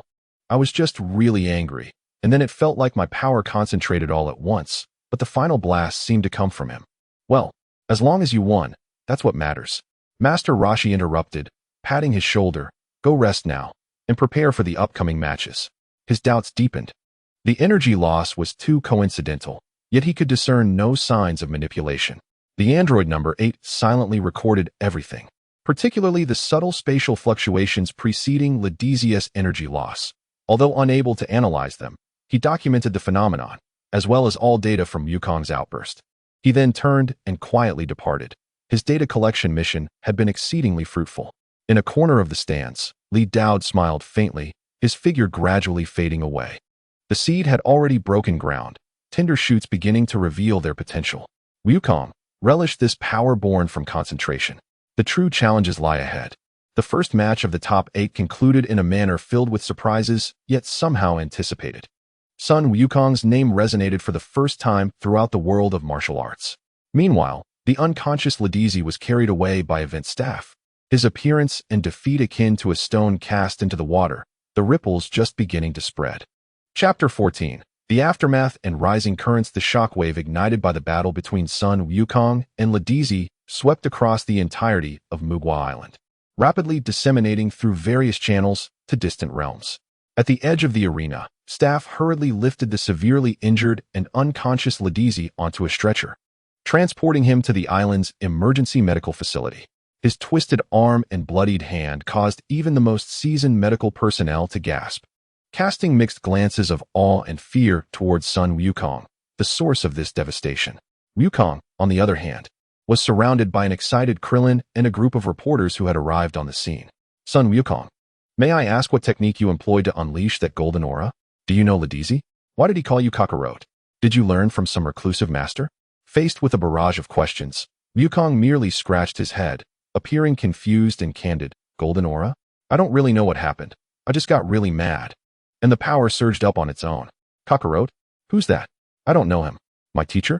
Master Mutian is amazing. And a strange uncle once told me that power needs to be concentrated. His answers, simplistic and somewhat rambling, only added to his air of mystery. The phrases strange uncle and power concentration were swiftly noted by reporters, destined to become tomorrow's headlines. Master Rashi, donned in a Jackie Chan costume, pulled Wukong from the crowd, whispering, "Kid, you stirred up trouble. Ladizi is no ordinary individual. The forces behind him are likely formidable. Also, that state you exhibited earlier. Try to avoid using it until you fully master it. It could harm you." Wukong nodded, somewhat understanding. Yet the joy of victory and anticipation for the subsequent matches quickly overshadowed any lingering worries. In the VIP box of the stands, if such a thing existed at the martial arts tournament, or among various factions observing through special channels, the reactions were even more intense. At the headquarters of the Red Ribbon Army, Dr. Jero studied the combat data transmitted back by Android number 8, particularly the energy spectrum during Wukong's outburst and the unusual fluctuations from Ladizi's energy loss. He trembled with excitement. Incredible! The energy compression ratio has surpassed the limits of all current Android designs, and those final signs of spatial interference, although incomprehensible, certainly indicate a manifestation of a higher level of technology or ability. He paced fervently in the lab, eyes filled with fervor. Sun Wukong must be acquired. Even if only his corpse, it could provide invaluable data for my research. He immediately connected to Commander Ritt's communication. General, highest priority command. At all costs, capture Sun Wukong. Alive. If capturing him alive is impossible, ensure you secure his corpse. Commander Ritt gazed at the blurry images of Wukong in battle on the screen and Dr. Jero's frenzied expression, swallowing hard, yet issuing the command. More elite troops began to assemble around Muba Island's waters. On North Kai's planet, North Kai was tending to his potted plants with a small shovel when he suddenly sneezed, causing his sunglasses to slip. Achoo! Strange, who is mentioning me? He adjusted his sunglasses, instinctively sensing the direction of Earth once more, and his expression shifted slightly. The energy of that scion Ladizi has vanished? Defeated? By whom? That kid named Sun Wukong? He scrutinized the situation on Earth, and upon sensing Wukong's residual energy after his outburst, which bore a peculiar sharpness, a look of confusion crossed North Kai's chubby face. This energy feels somewhat special. It doesn't resemble the typical rage of a scion. Instead, it seems, well, indescribable, as if refined by something. Curious. He scratched his bald head, deciding that if Frisia inquired, he would simply say he didn't know. The fewer troubles, the better. He resumed humming as he tended to his plants, choosing to temporarily ignore the affairs of Earth. In the depths of the universe, at a division of the Frisia force, a subordinate officer who had previously recorded the unusual signal from Earth raised his eyebrows in surprise upon receiving a report about Ladizi's failed mission with weak life signs, seemingly defeated by the local natives. Oh, that waste Ladizi actually fell on a remote planet? It seems that planet is more interesting than anticipated. He casually marked the report for surveillance, not immediately escalating it. The loss of a subordinate soldier was insignificant within the Frisia force. At the medical facility on Muba Island, the unconscious Ladisi awakened amidst excruciating pain, observing his heavily bandaged, nearly ruined right arm, filled with humiliation, anger, and a tinge of fear. Kakarot and that mysterious manipulator. He gritted his teeth, struggling to operate the power detector with his remaining left hand.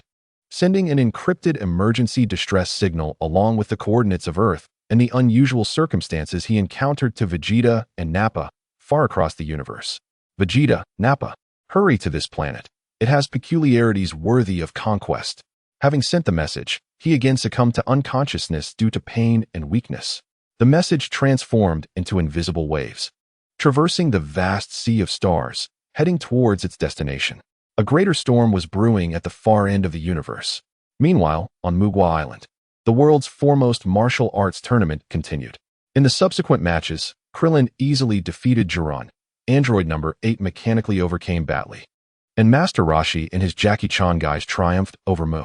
The top 4 emerged: Sun Wukong, Krillin, Android number 8, and Jackie Chan. The audience's enthusiasm was thoroughly ignited, eagerly anticipating the afternoon's more intense semifinals. Wukong was savoring the food provided by the tournament in the rest area, striving to regain his strength. His eyes sparkled with anticipation for the battles that lay ahead. Unbeknownst to him, his clash with lighthouse had sent ripples through the calm waters of the universe, drawing countless gazes from both Earth and the depths of space. An undercurrent had already begun to intensify. Li Dao perceived all this, like a calm chess player observing the tumultuous board altered by a single decisive move. Were Vegeta and Nappa arriving early? Perfect. Dr. Gero's greed had also been thoroughly awakened. The situation was becoming increasingly intriguing. His gaze settled on the carefree Wukong. Enjoy this final simple match, Wukong. The true cosmic challenge will soon descend. Chapter 15, The Semifinals. Shadows of concern emerging after a brief afternoon respite. The colossal arena at the center of Muba Island was once again surrounded by enthusiastic spectators. Following the breathtaking duel between Sun Wukong and lighthouse that morning, everyone's anticipation had reached its zenith. The air was thick with excitement and restlessness as people speculated on who would ultimately claim the championship title. The 4 semi-finalists, Sun Wukong, Krillin, Android 8, and Master Roshi, Shenron, stood poised beside the ring. The host announced the semi-final matchups with fervor. First match, Sun Wukong versus Krillin. Second match, Android 8 versus Shenron. Finally, it was our turn, Wukong. Krillin cracked his knuckles, his eyes ablaze with fighting spirit. Although Wukong's explosive performance in the morning had been astonishing, it had ignited a fiercer desire for victory within him. After months of rigorous training, he yearned to prove himself. Heh, Krillin, I want to go easy on you.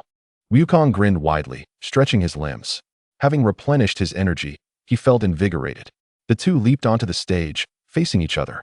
Unlike the gravity of his battle with lighthouse, the atmosphere here resembled a friendly sparring session between fellow disciples, tinged with tension, yet underlined by camaraderie.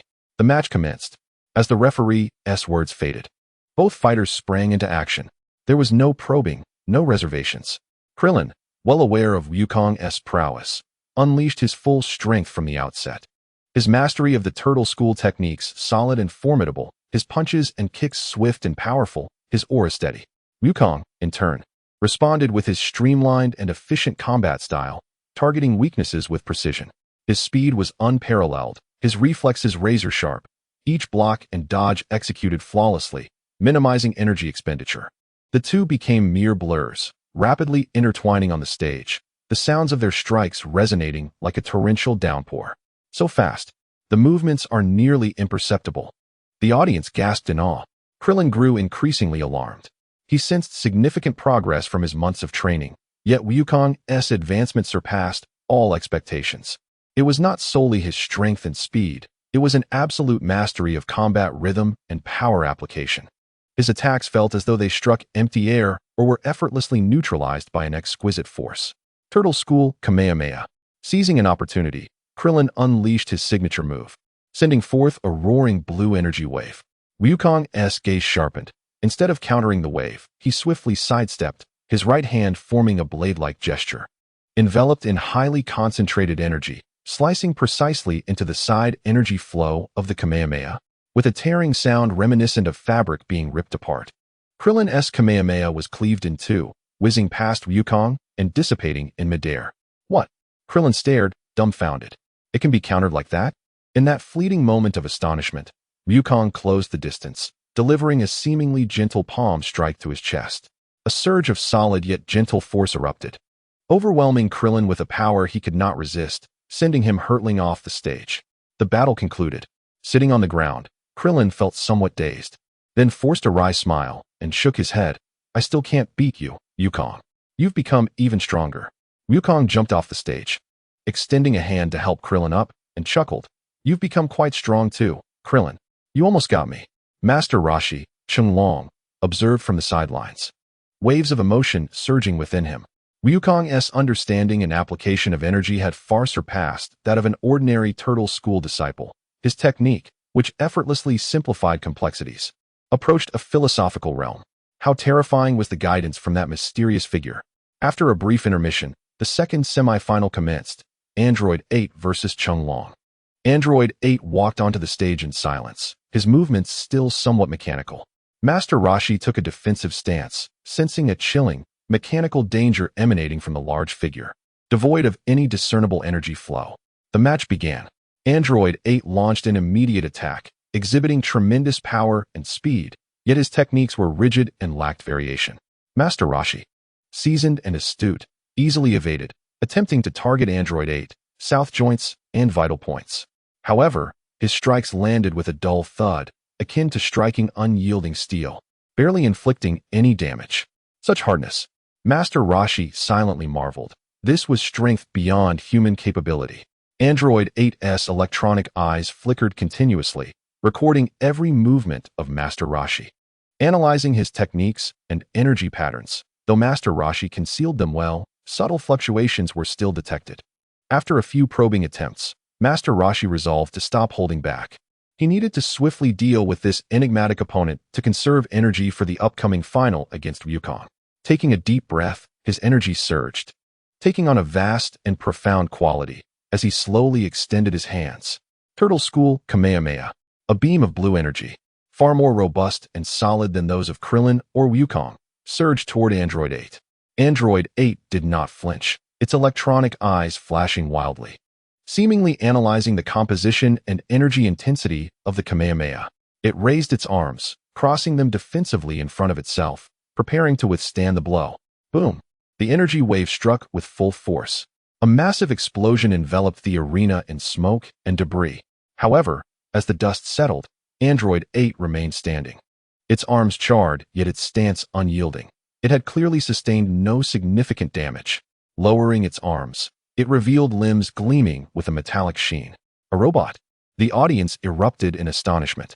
Master Roshi's pupils constricted. An android? Android 8's electronic eyes locked onto Master Roshi, its internal processor concluding. Target threat level high. Data collection preliminary complete. Continuing combat not cost-effective, and exposure risk significant. It abruptly ceased its attack, raised a hand, and in a mechanical voice declared, I concede. Without waiting for the referee to respond, it leaped off the stage, disregarding the surrounding gasps and whispers, swiftly parting the crowd and heading toward the island's edge. Its mission was accomplished, having gathered a wealth of invaluable data, particularly the detailed parameters of Master Roshi's Kamehameha. The referee stood in stunned silence before finally announcing Master Roshi as the victor. The final would take place between son Wukong and Master Roshi. However, Master Roshi's brow furrowed, devoid of the joy one would expect before a final. The emergence of the android cast a thick shadow over his heart. The presence of such a militaristic creation at the martial arts tournament was anything but innocuous. Recalling the malevolent Leitais from earlier and the strange Uncle Wukong had mentioned, he felt as if an invisible net was tightening around them. What a tumultuous time, he murmured, gazing in the direction where Android 8 had vanished. Wukong, however, brimmed with anticipation for the impending master-disciple duel, oblivious to the tumultuous undercurrents brewing beneath the surface. In a corner of the stands, Li Dao observed everything with keen eyes. Dr. Jiro's influence had already begun to extend. Master Roshi was also on high alert. Excellent. His gaze shifted towards the distant horizon, as if he could already see the crimson-sashed fleet advancing through the waves, and beyond, the Scion spacecraft approaching through the far reaches of the cosmos. The final game before the storm had arrived. Wukong, revel in your duel with your master. Then, prepare to face the true challenge. Chapter 16, Master and Disciple Showdown. Simplicity of the Great Way. As the final bell was about to toll, the atmosphere on the central arena was markedly different from before. In the wake of the incident with the artificial human number 8, the excitement of some spectators was tinged with unease. While genuine martial arts enthusiasts held their breath in anticipation of the ultimate showdown between the esteemed Master Chenglong and the rising star, the young son Wukong. Wukong leaped onto the stage with exuberance, flexing his wrists and ankles, his eyes ablaze with pure fighting spirit. Grandpa, at last, I can engage you in earnest. I shall give it my all. The turtle sage, embodying the essence of Chenglong, ascended the arena with deliberate grace. He removed the ludicrous wig, revealing a gleaming bald head. Though he still sported a fake beard, his gaze had transformed into one of profound calm and depth, emanating the formidable aura of the martial arts deity, Master Wu Tian. He did not meet Wukong's eyes, but instead cast a glance towards the direction from which the artificial human had departed, a fleeting shadow of worry passing through his eyes before he inhaled deeply, suppressing those distracting thoughts. Young one, he spoke, his voice aged yet imbued with undeniable strength. Bring forth all your abilities. Let me witness the path that peculiar elder has guided you upon. The referee, sensing the extraordinary energy between the two, nervously swallowed. Raising his hand high. Final match. Competitor son Wukong faces off against competitor Chenglong. The match begins. There were no immediate fierce assaults, no rapid movements. In the arena, the elder and the youth stood in opposition, their energies silently escalating, colliding. Wukong's aura sharpened and coalesced, akin to a sword drawn from its sheath, poised for action. The turtle sage's energy resembled an expansive ocean, tranquil on the surface, yet harboring unfathomable might within.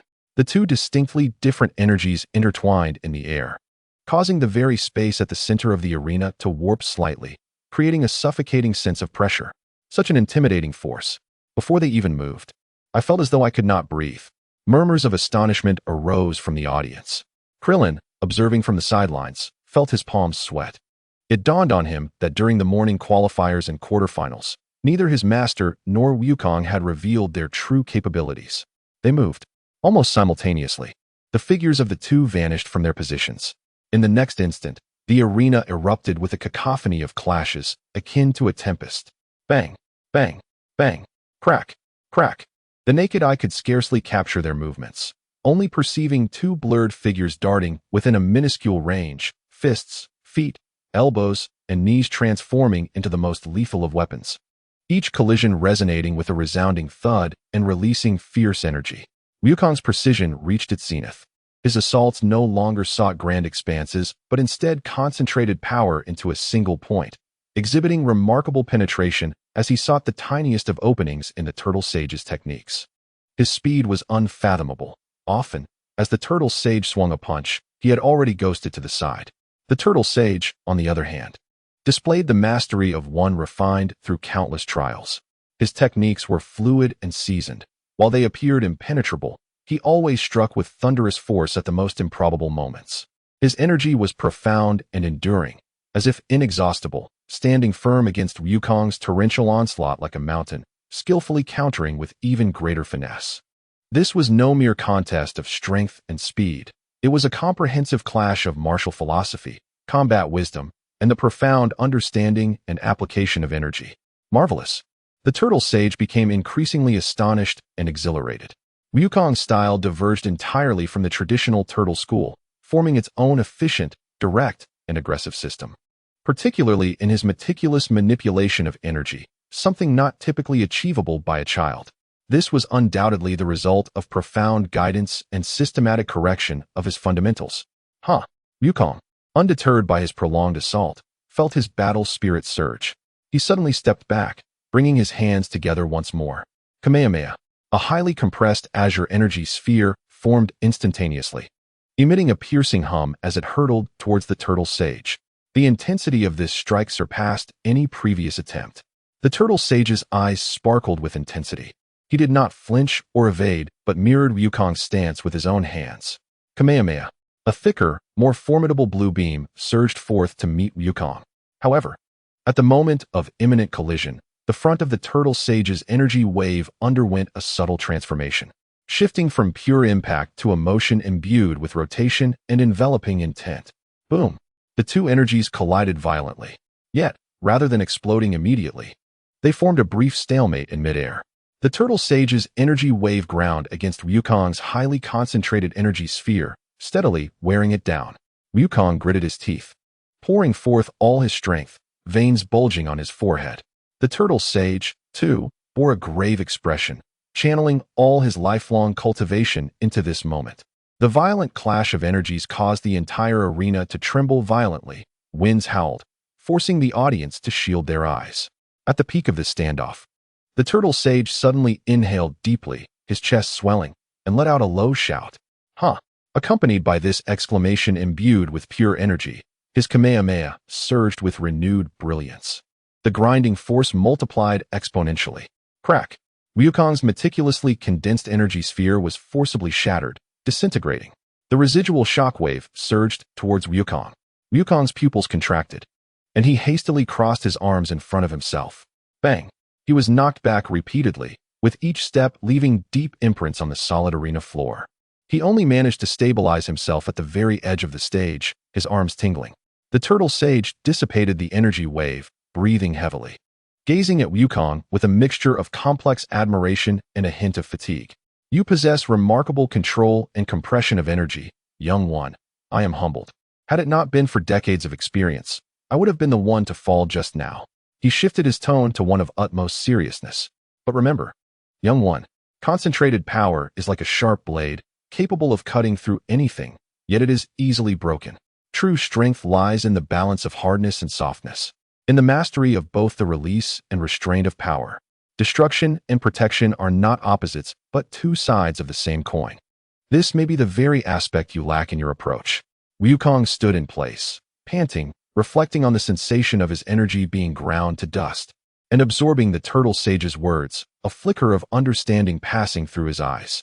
His pursuit of ultimate refinement and penetration seemed to lack a touch of adaptability and resilience.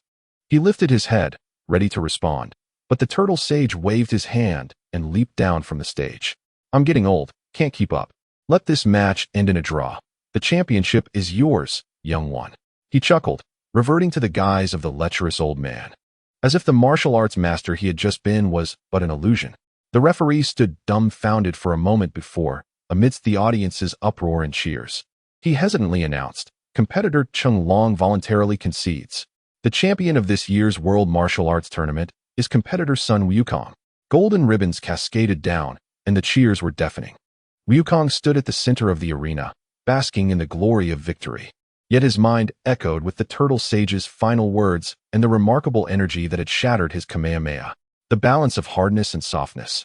Mastery of both release and restraint, two sides of the same coin.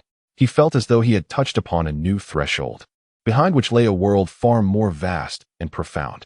Krillin rushed forward to cheer for him, and the turtle sage below beamed with satisfaction. Yet, unbeknownst to all, beneath the cover of the jubilant cheers, several vessels adorned with red sails loomed ominously on the distant horizon. Chapter 17. The feast concludes, storm approaches. The World Martial Arts Tournament concluded in an atmosphere that was both somewhat theatrical, yet deeply resonant. Sun Wukong, this previously unremarkable mountain youth, claimed victory through his astounding prowess and unique combat style, emerging as the most dazzling dark horse of this event. During the award ceremony, the host handed the hefty champion trophy and a large bag of prize money to Wukong. Curiously, Wukong weighed the trophy in his hands and glanced at the bag of money, a radiant yet innocent smile blossoming on his face. This cup seems quite sturdy. Surely, this money can buy a lot of meat. His reaction elicited laughter from the audience, alleviating the tension and anxiety that had lingered from the previous competition. The reporters' flashbulbs flickered wildly, striving to capture every moment of the newly crowned champion. Krillin felt genuine happiness for his friend, while simultaneously resolving to train harder. The turtle hermit, having shed his disguise, observed Wukong with a complex expression, a mix of pride and deep concern. He approached Wukong and whispered, "Wukong, after we return, please visit the Turtle Hermit house. There are matters regarding Qi that we need to discuss thoroughly." He needed to uncover the truth behind that peculiar old man and the enigmatic origins of Wukong's extraordinary skills. Wukong readily agreed, though his thoughts had already flown to the lavish barbecue feast that the prize money could procure. As the crowd gradually dispersed, the clamorous atmosphere faded, and Muba Island seemed to revert to its usual tranquility. Wukong, Krillin, and the Turtle Hermit decided to stay on the island for the night, planning to return separately the following day. However, true storms do not delay due to human fatigue. That night, with the moonlit sky sparsely dotted with stars and a cool sea breeze blowing, the lone night watchman at the island's only port was dozing off. Suddenly, several massive searchlights illuminated the distant sea, resembling the eyes of a monstrous creature, tearing through the night. The deep roar of engines approached, and 3 enormous battleships, with sharp lines and adorned with the emblem of the Red Ribbon Army, stealthily entered the harbor, ruthlessly pushing aside the smaller vessels docked there. The battleship's hatches opened, and fully armed, stern-faced elite soldiers of the Red Ribbon Army streamed out in an orderly fashion, swiftly taking control of the dock area.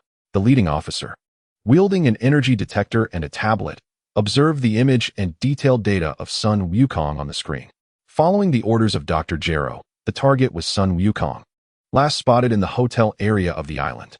Team A and B, seal off all exits. Team C, follow me to apprehend the target. Use non-lethal weapons if there is resistance, but ensure the target remains alive. The officer issued his icy commands.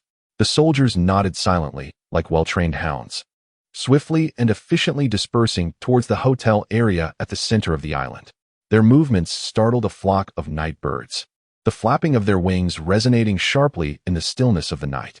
Almost simultaneously, far above in the atmosphere, a meteor streaked through the sky, trailing a fiery tail as it broke through the Earth's ionosphere, plummeting rapidly towards the southeastern sea.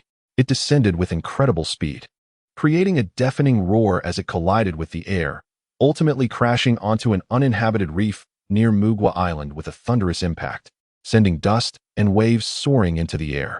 As the dust began to settle, a spherical, technologically advanced spacecraft emerged. The hatch opened with a hiss, revealing a descending ramp. 2 figures stepped out in succession.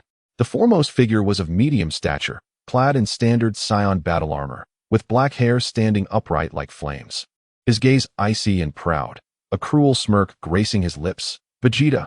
Behind him followed a towering, muscular bald man with a thick beard, also dressed in battle attire, a sinister grin spreading across his face. Nappa.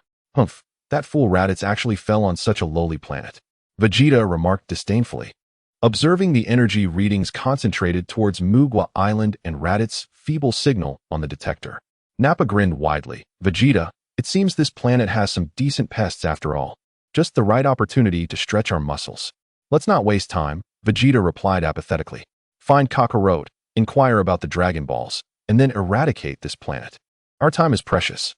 With a slight exertion, the 2 soared into the sky, transforming into 2 streaks of light, defying Earth's gravity as they sped towards Muba Island, leaving a trail of explosive clouds in their wake. Inside the hotel, Wukong, immersed in the joy of victory and the satisfaction of a barbecue feast, suddenly jolted up from his bed. His Scion blood seemed to be stirred by some unseen force. An indescribable sense of urgency and crisis surged through him. Almost simultaneously, the Turtle Hermit opened his eyes wide, his aged face drained of color. He sensed 2 terrifying presences, akin to primordial beasts, rapidly approaching from the distance, exuding an aura of destruction that far surpassed that of Raditz. Moreover, he perceived that a large number of armed individuals with malignant intentions were swiftly closing in on the hotel. Wukong, Krillin, get up, the Turtle Hermit shouted, his voice laced with unprecedented panic. There are enemies, very powerful enemies, and a military presence. Wukong leapt to the window, witnessing a throng of Red Ribbon soldiers setting up roadblocks on the street below, surrounding the hotel. In the distance, the 2 streaks of light, akin to harbingers of death, raced through the night sky, igniting a primal instinct within him that heightened his alertness to an extreme degree. Krillin also awakened, rushing to the window, his face pale with fear at the sight below. Are they the accomplices of those people from the daytime? Why are there so many? No, it's more than just them. Wukong's gaze remained fixated on the night sky, his voice heavy with foreboding. Two incredibly powerful foes are approaching. The turtle hermit's face turned ghostly pale as he muttered, "The true disaster has arrived." The tranquility of the hotel was utterly shattered, as distant warnings from the red-ribbon soldiers echoed through loudspeakers, demanding the immediate surrender of Sun Wukong. Meanwhile, the deathly streaks of light in the night sky drew ever closer. The feast had ended, and the storm had arrived at their doorstep. Li Dao's figure appeared quietly atop the hotel's highest rooftop, the night wind billowing around him. He calmly surveyed the chaos below and the rapidly approaching Vegeta and Nappa above, his gaze deep as the starry sky. The trial had come as scheduled. Wukong, will you become a tree toppled by the storm, or will you, through this tempest, be forged into a towering tree? The choice now lies in your hands. Chapter 18. Dual Crisis. Moment of decision. The hotel was instantly engulfed in a state of utter panic. The screams of tourists, the harsh reprimands of the red-ribbon soldiers, and a looming terror that grew ever closer, like a countdown to death, intertwined to transform the night on Muba Island into a chaotic prison. Everyone inside, immediately surrender Sun Wukong.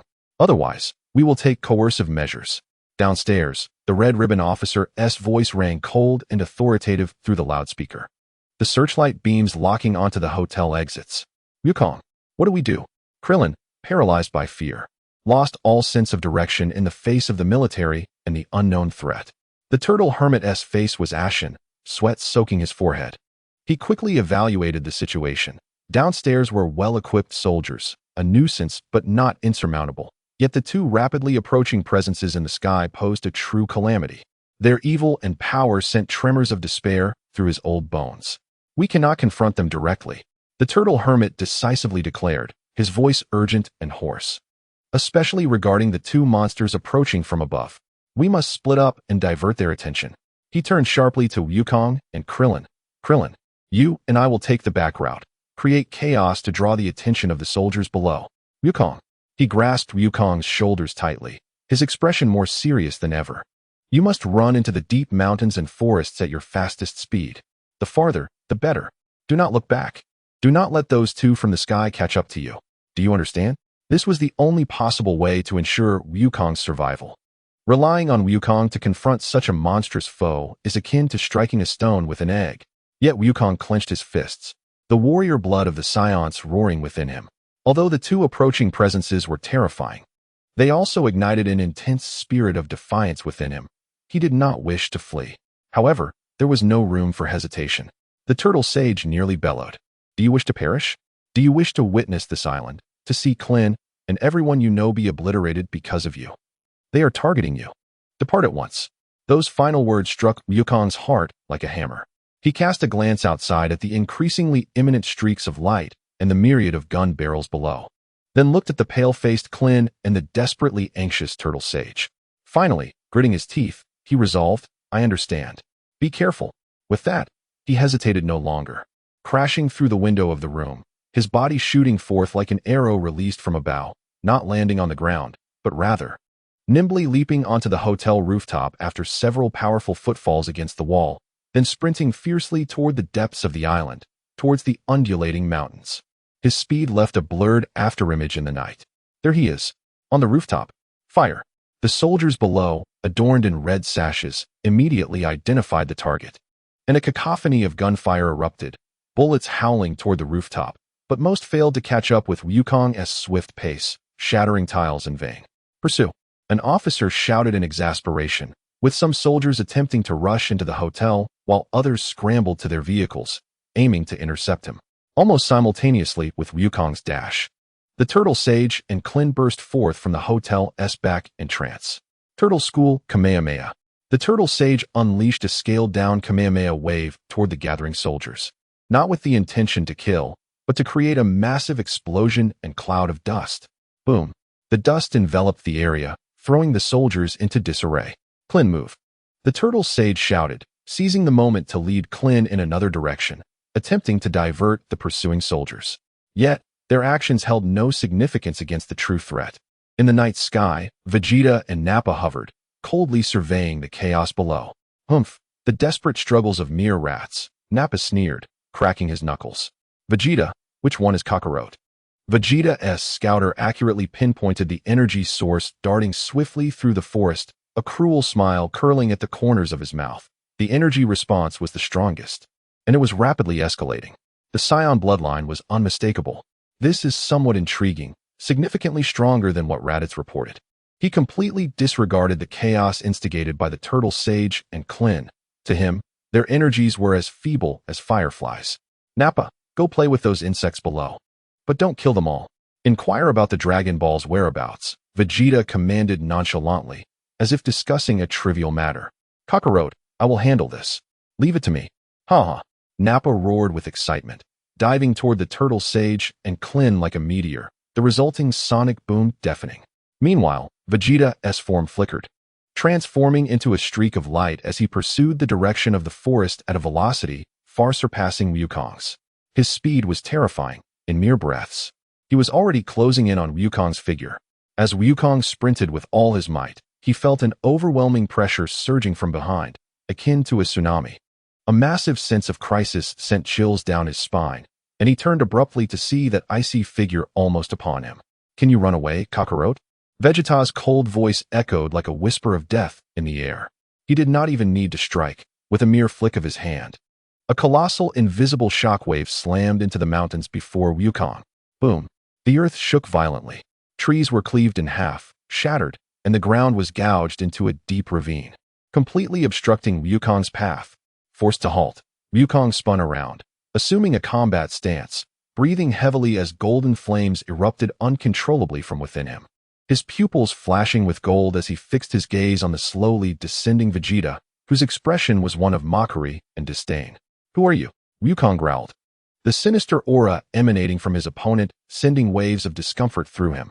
I am Vegeta, the Prince of the Scions. Vegeta crossed his arms, assessing Wukong as if he were an object. And you, Kakarot, are a lowly warrior abandoned on this wretched planet. Tell me about the Dragon Balls, and perhaps I may consider granting you a swift death. Meanwhile, Nappa descended like a demon before the Turtle Sage and Klin, the ground cracking beneath him. He regarded the two with a cruel grin, akin to a cat playing with its prey. Old man, little bald head. Tell me what the Dragon Balls are and where they are located. Otherwise, he cracked his knuckles, the sound echoing ominously. I will crush your bones one by one. The dual threats loomed, and the weight of despair enveloped everyone like a tangible presence. On the rooftop, Li Daoud observed the scene in silence. His gaze was primarily fixed on Wukong, who stood defiantly against Vegeta. The pressure of desperation is the finest catalyst for breaking through one's limits. Wukong, faced with an unimaginable adversary, will you choose to submit? Or will you ignite the essence you have comprehended to its utmost? Let me witness this. The night wind howled, yet it could not disperse the pervasive aura of death. The moment of choice was not merely between battle and flight, but rather how to engage in that battle. Chapter 19. The Tempest of Despair. The pinnacle of refinement Vegeta's oppressive presence bore down on Wukong like an immovable mountain, weighing heavily on his heart. Merely standing there, those icy, mocking eyes instilled both fear and a frantic rebellion within Wukong's Scion blood. Scion Prince. Kakarot. Wukong gritted his teeth, struggling to process this information. But Vegeta's utter disdain for Earth and life ignited his fury. I do not care who you are. If you seek to destroy Earth and harm everyone, I will never agree. Humph, foolish lowly warrior, a waste assimilated by an inferior planet. Vegeta scoffed, losing patience entirely. It seems I must first break your limbs before you learn to speak with the proper attitude. Without any overt movement, he merely lifted a hand and flicked it casually at Wukong. Whoosh! A concentrated, tangible purple energy beam pierced the air, hurtling toward Wukong's right shoulder at an incomprehensible speed. This seemingly careless strike contained a terrifying destructive power capable of effortlessly penetrating a warship's armor. Vegeta's intent was straightforward: incapacitate him, then slowly extract information. The shadow of death loomed instantaneously. Wukong's hair stood on end, his mind unable to process the impending danger, yet his body instinctively reacted through months of rigorous training. He concentrated his will to an unprecedented pinnacle. All his energy, all his resolve, all his fury and protective instincts were recklessly compressed and condensed into his right arm. Not a defensive posture for his entire body, but rather focusing all his might into a single point to counter that singular point. His right arm was enveloped in a dense, nearly tangible golden aura, the air around it warping violently. Whoosh! Vegeta's energy beam struck Wukong's concentrated right arm with pinpoint accuracy. There was no explosion, no piercing. Instead, it emitted a painful, ear-splitting screech akin to a high-speed drill colliding with superalloy. Wukong's entire right arm trembled violently, agony coursing through him, the bones groaning under the strain, the ground beneath him erupting. Yet he had genuinely withstood this seemingly casual strike. The energy beam was halted by the extraordinarily refined aura before his arm, deflected, ultimately exhausting its energy and fading away. What? The contempt on Vegeta's face froze, revealing genuine astonishment. You actually blocked it? Although his attacks appeared casual, they were certainly not something a mere junior warrior, with combat power in the thousands, could withstand. What astonished him even more was the bizarre nature of the opponent's energy, exhibiting an extraordinary degree of cohesion and stability, utterly unlike what a mere rogue scion could possess. This seemed more like the outcome of some profoundly refined technique. How intriguing. Vegeta's interest was piqued, his gaze turning dangerously serious. It seemed you had encountered some extraordinary fortune on this planet. Meanwhile, the battle, or rather, the slaughter, between Nappa, Master Roshi, and Krillin had already commenced. Nappa, even too lethargic to utilize energy waves, relentlessly pursued the two with terrifying speed and strength, as if toying with them. Master Roshi unleashed his lifelong skills to the fullest, afterimages, hypnosis, and the universal shockwave, but all his techniques appeared feeble in the face of Nappa's absolute power and velocity. His attacks merely tickled Nappa, while a casual punch from Nappa sent both him and Krillin hurtling backward, blood spewing forth. Too weak. Too weak. Ha ha ha. Nappa cackled maniacally, kicking Krillin into the mountainside and swatting Master Roshi away, shattering countless trees. Master Roshi, Krillin. Sensing the rapid decline of their energy from afar, Goku felt an overwhelming urgency, his anger igniting once more. Get away from me, Goku roared, disregarding the excruciating pain in his right arm, as his left hand instantly coalesced a highly compressed Kamehameha wave. But his target was not Vegeta. Instead, it surged toward Nappa, who was mercilessly assaulting Master Roshi and Krillin. This strike, fueled by rage, was even more condensed than before. The azure energy beam tore through the night sky like a bolt of lightning, aimed directly at Nappa's back. Nappa sensed the energy fluctuation behind him, surprised. He casually turned and retaliated with a punch aimed at the Kamehameha wave. Boom. The energy exploded, causing Nappa's arm to momentarily pause, and a faint scorch mark appeared on his fist. You little pest. How dare you hurt me? Nappa was utterly infuriated, abandoning his amusement with Master Roshi and Krillin to first deal with Goku. But in that fleeting moment of distraction, the vigilantly Dowd, observing from above, felt a flicker of opportunity. His intent, akin to the most precise scalpel, silently intervened. He did not directly attack Nappa or Vegeta, as that would expose him immediately. Instead, he executed an exceedingly subtle maneuver, slightly disrupting the gravitational stability of the area beneath Nappa's feet. This disturbance was so faint that it was nearly imperceptible, having minimal effect on the airborne Vegeta, but for Nappa, who had just landed and was preparing to charge at Goku, it felt like a sprinter suddenly slipping on a patch of ice. Nappa stumbled, losing balance at the crucial moment, his body involuntarily pitching forward. Although he quickly regained his composure due to his formidable physique, that brief opening was sufficient for a top-tier fighter. Vegeta's brow furrowed sharply. He sensed an unnatural energy fluctuation, but his attention was diverted by Nappa's blunder and Goku's sudden outburst, preventing him from immediately pinpointing the source. Meanwhile, Goku, although perplexed by Nappa's sudden mistake, instinctively seized this fleeting opportunity. Now is the time. He infused all his worries for his comrades, his fury toward the formidable foe, and every insight he had gained into this energy into his next strike. His hands came together once again, but this time, the Kamehameha wave did not immediately release. Instead, it spun wildly in his palms, compressing. The energy was compressed to its utmost, even emitting a hum as if space itself could scarcely contain it, changing from azure to a deeper, more perilous blue-white. Vegeta finally set aside his arrogance, his gaze sharpening. This method of energy compression is unusual. Who is truly behind you? He sensed that the threat level of this strike was now substantial enough to warrant his full attention. Goku did not respond. All his focus was channeled into this strike, as he roared and hurled the maximally compressed energy ball toward Vegeta. Kamehameha, a beam, refined to the essence. Small yet radiating an aura of destruction, illuminated the night sky, piercing directly toward Vegeta. Vegeta snorted coldly, finally abandoning his braggadocio, extending one hand as he gathered a highly condensed purple energy sphere to meet it head-on. Overestimating yourself.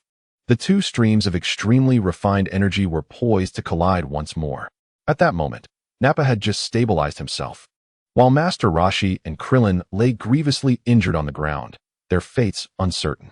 In the midst of this desperate turmoil, Goku burned all his insights to the utmost. Chapter 20. A glimmer of hope, the king of all appears. The blue, white, and purple energy torrents clashed like two roaring dragons in the night sky. Boom! An explosion far more terrifying than before erupted suddenly.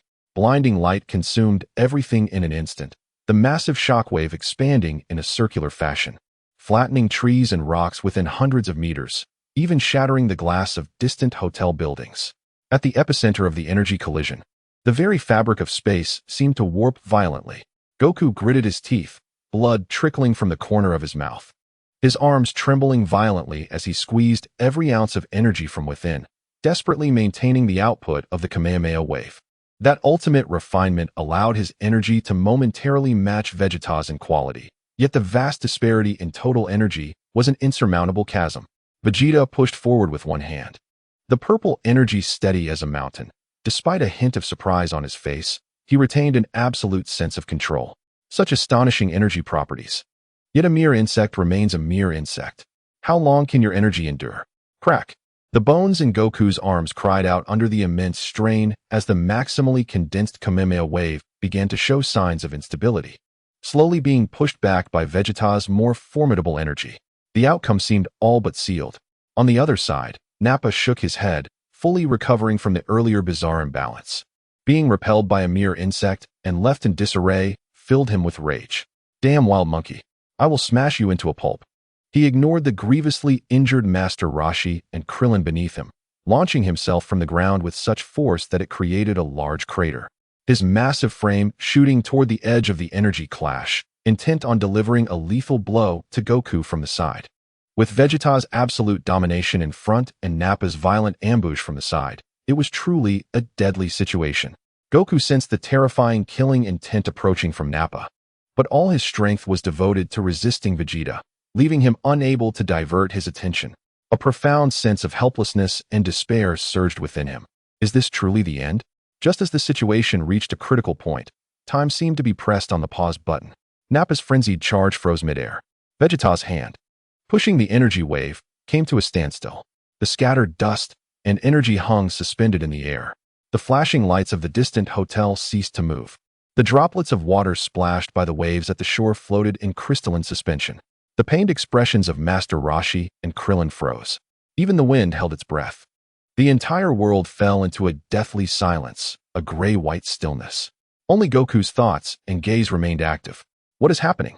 Goku stared in astonishment at this bizarre scene. A seemingly ordinary voice, yet imbued with the profound truths of the universe, resonated softly behind him. Focusing your concentration on a single point to break through the surface is a commendable idea. However, excessive rigidity can lead to fracture. Have you forgotten Master Roshi's teachings? Goku turned abruptly. There, standing not far behind him, was the peculiar old man who had appeared only once during the Red Ribbon Army's attack, offering a few words of guidance before vanishing. Clad in his ordinary martial arts uniform, his appearance was unremarkable, yet his eyes were deep as if containing the entirety of the starry sky. He seemed as though he had always been there, or perhaps he had emerged directly from the void. Old man. Wukong's eyes widened in disbelief. Is it truly you? Have you orchestrated all of this? Li Dowd refrained from providing a direct response, instead leisurely approaching the point of collision where energy had crystallized, admiring the two destructive torrents of energy as one would appreciate a work of art. He cast a sidelong glance at the fearsome figure of Ba, poised for assault, and then at the expressionless Vegeta in the distance. The Prince of the Scions possessed commendable talent, yet alas, he had strayed from the righteous path.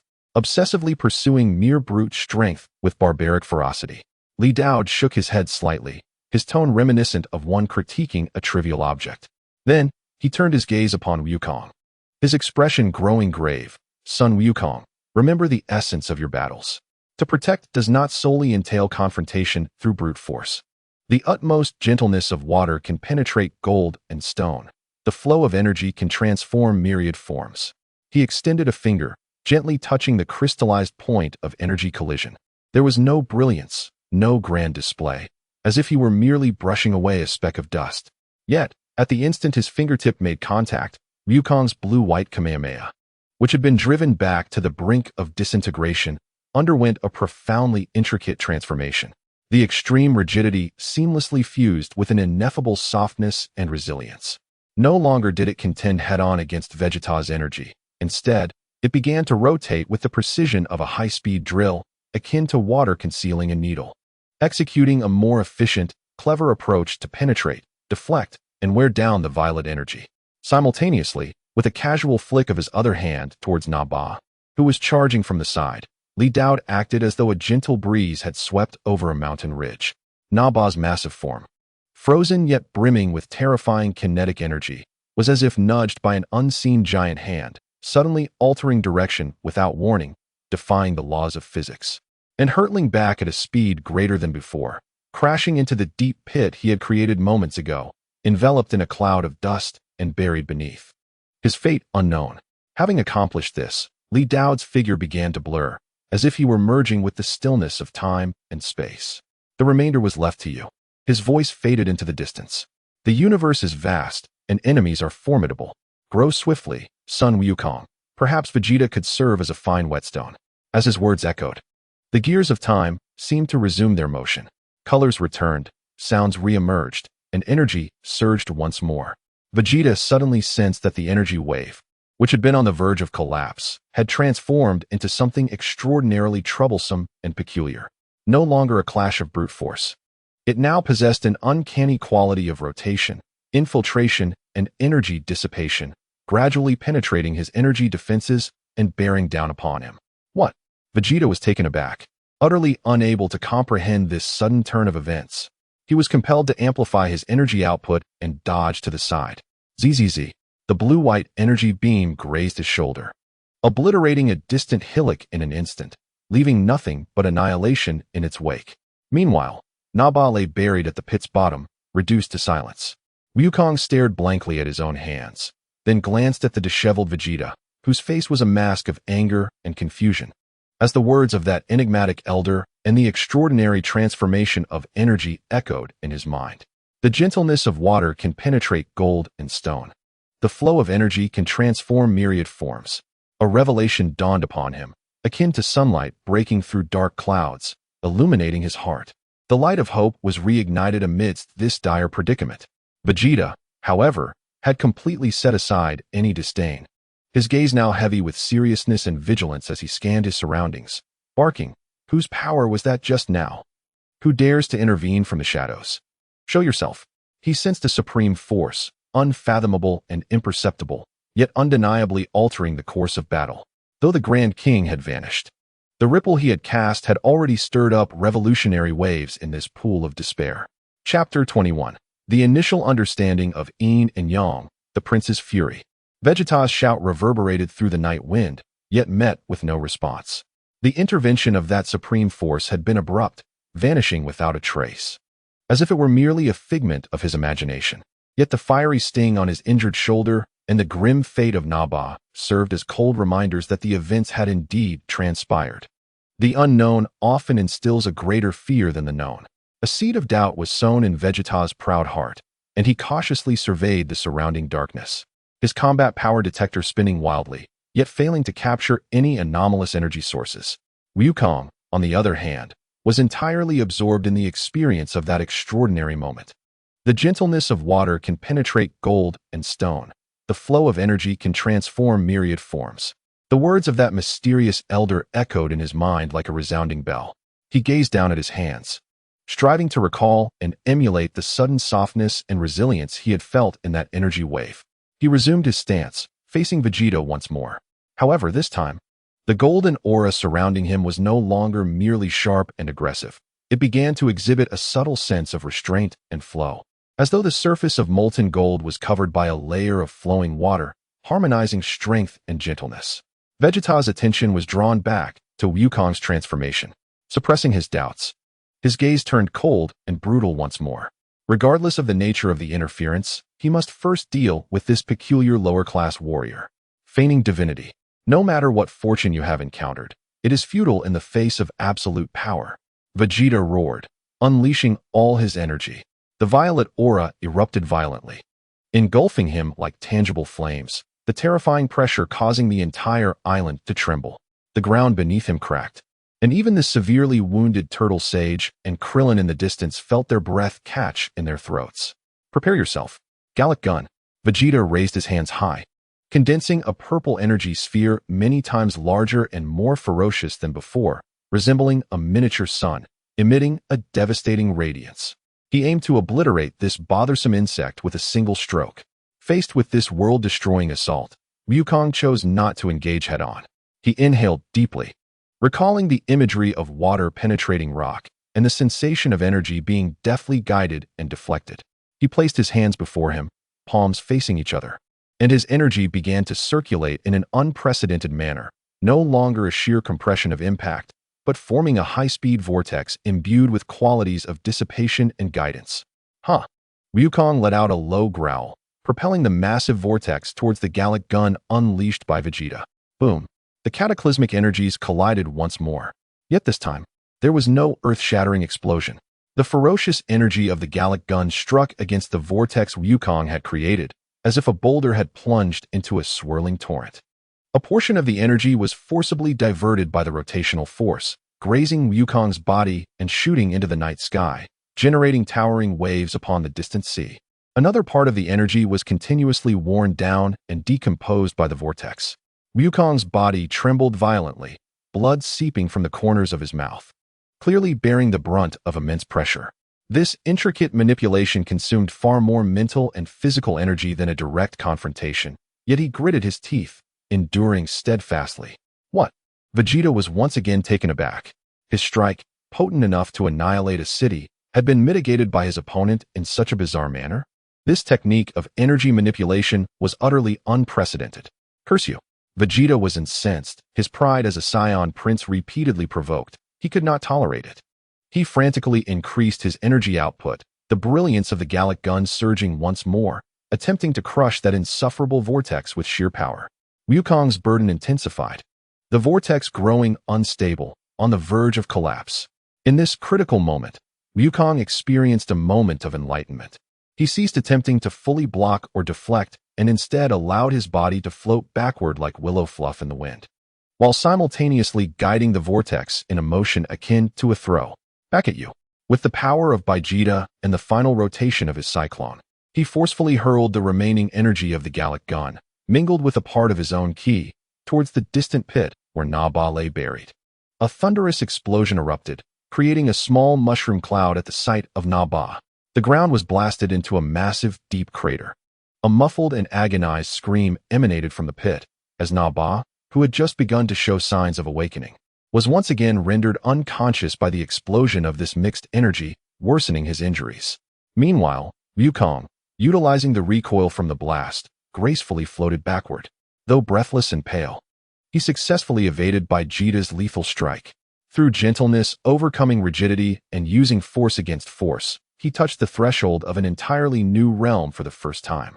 Vegeta gazed at the chaos wrought by his attack, then at Wukong, who, though fatigued, had not sustained serious injury. His expression darkened, almost dripping with disdain. Such humiliation. He, the prince of the Saiyans, had been repeatedly thwarted by a lower-class warrior using such underhanded tactics, even harming his own subordinate, though he cared little for Naba's fate. Kakarot. Vegeta's roar echoed across the battlefield, his purple aura deepening and raging with extreme fury. I shall rend you to pieces. He no longer sought any information about the Dragon Balls, abandoning the cat-and-mouse mindset. In this moment, his mind was consumed by a singular thought: to annihilate the one before him who had brought him such disgrace in the most brutal and absolute manner. The terrifying intent to kill surged forth like a tangible ice spear, aimed at Wukong. Having just grasped a hint of the balance between hardness and softness, Wukong found his body nearing its limits. In the face of Vegeta's complete wrath and unleashed power, the flickering hope within him seemed on the verge of being devoured by an endless darkness. The crisis was not abated. Rather, it escalated to unprecedented heights due to Vegeta's utter madness. In the distance, the observer Li Dao nodded slightly. Not bad for a first attempt. Achieving this step with such insight. However, you are still unable to withstand Vegeta's full strength head-on. What should the next step be? His gaze remained calm, anticipating Wukong's next choice in this dire situation. Chapter 22. A moment of enlightenment and desperation. Ki spiral Vegeta's fury engulfed the battlefield like a tangible storm. His purple aura no longer burned. It resembled a viscous, boiling abyss, exuding a terrifying pressure that sent shivers through the soul. The ground beneath him silently disintegrated and sank, while the air emitted a mournful wail under the weight of this power. Die. Without grandiose names for his techniques, only the purest intent to kill was unleashed. Vegeta thrust both hands forward, unleashing a torrent of energy, far greater in diameter than before, refined to its utmost essence, transforming into a pure black-purple wave of destructive energy. It roared forth like a colossal beast of annihilation, instantly consuming all light and space in its path, crashing towards Wukong. This strike, fueled by rage, was delivered without reservation. Its power was sufficient to erase the entire Muba island from existence. Wukong's pupils contracted. The shadow of death loomed more ominously than ever. His ki was nearly depleted, his body damaged in multiple places. Faced with this world-ending blow, the newly acquired balance of softness and release felt utterly impotent. The absolute disparity in power was like an insurmountable chasm. Escape? There was nowhere to flee. Defend? With what could he defend? In that moment of despair, as his thoughts nearly froze, fragments of seemingly unrelated memories flashed through his mind like lightning. Master Roshi honing his Kamehameha, the fluid and harmonious force. The mysterious uncle guiding him on energy deflection, the arcane energy trajectories, and earlier, beneath the fine-tuning of space, the sensation of ki flowing more smoothly. The grinding and flowing guidance brought forth clarity. These fragmented insights, under the pressure of life and death, suddenly intertwined like an invisible thread, igniting a spark of inspiration. If I cannot block it, and cannot completely deflect it, then I shall neither block nor deflect. His hands moved once more, faster than thought itself. The remaining ki surged in an unprecedented manner. No longer forming a defensive or offensive Kamehameha, it rapidly sketched and wove before him. The ki no longer sought extreme refinement or mere rotational release. It formed a more complex, dynamic structure, a spiral of countless fine strands of ki, following specific trajectories, rapidly circulating, layering, compressing inward and expanding outward. This was not the Kamehameha. This was a nascent technique, instinctively created under duress, based on all his insights. Ki spiral. Wukong let out a hoarse roar, pouring all his final strength and will into it. The newly formed, somewhat unstable energy spiral stood as a miniature galactic vortex, positioned before the torrent of destructive energy. There was no earth-shattering explosion. When Vegeta's destructive energy wave collided with this small spiral, an astonishing scene unfolded before Vegeta's eyes. The cataclysmic energy was neither blocked nor repelled. Rather, it seemed to be forcibly drawn in, stirred, and decomposed by the rapidly spinning spiral. Like a massive waterfall crashing into a meticulously designed turbine. The violent impact was continuously dispersed, guided, and transformed by the rotating structure.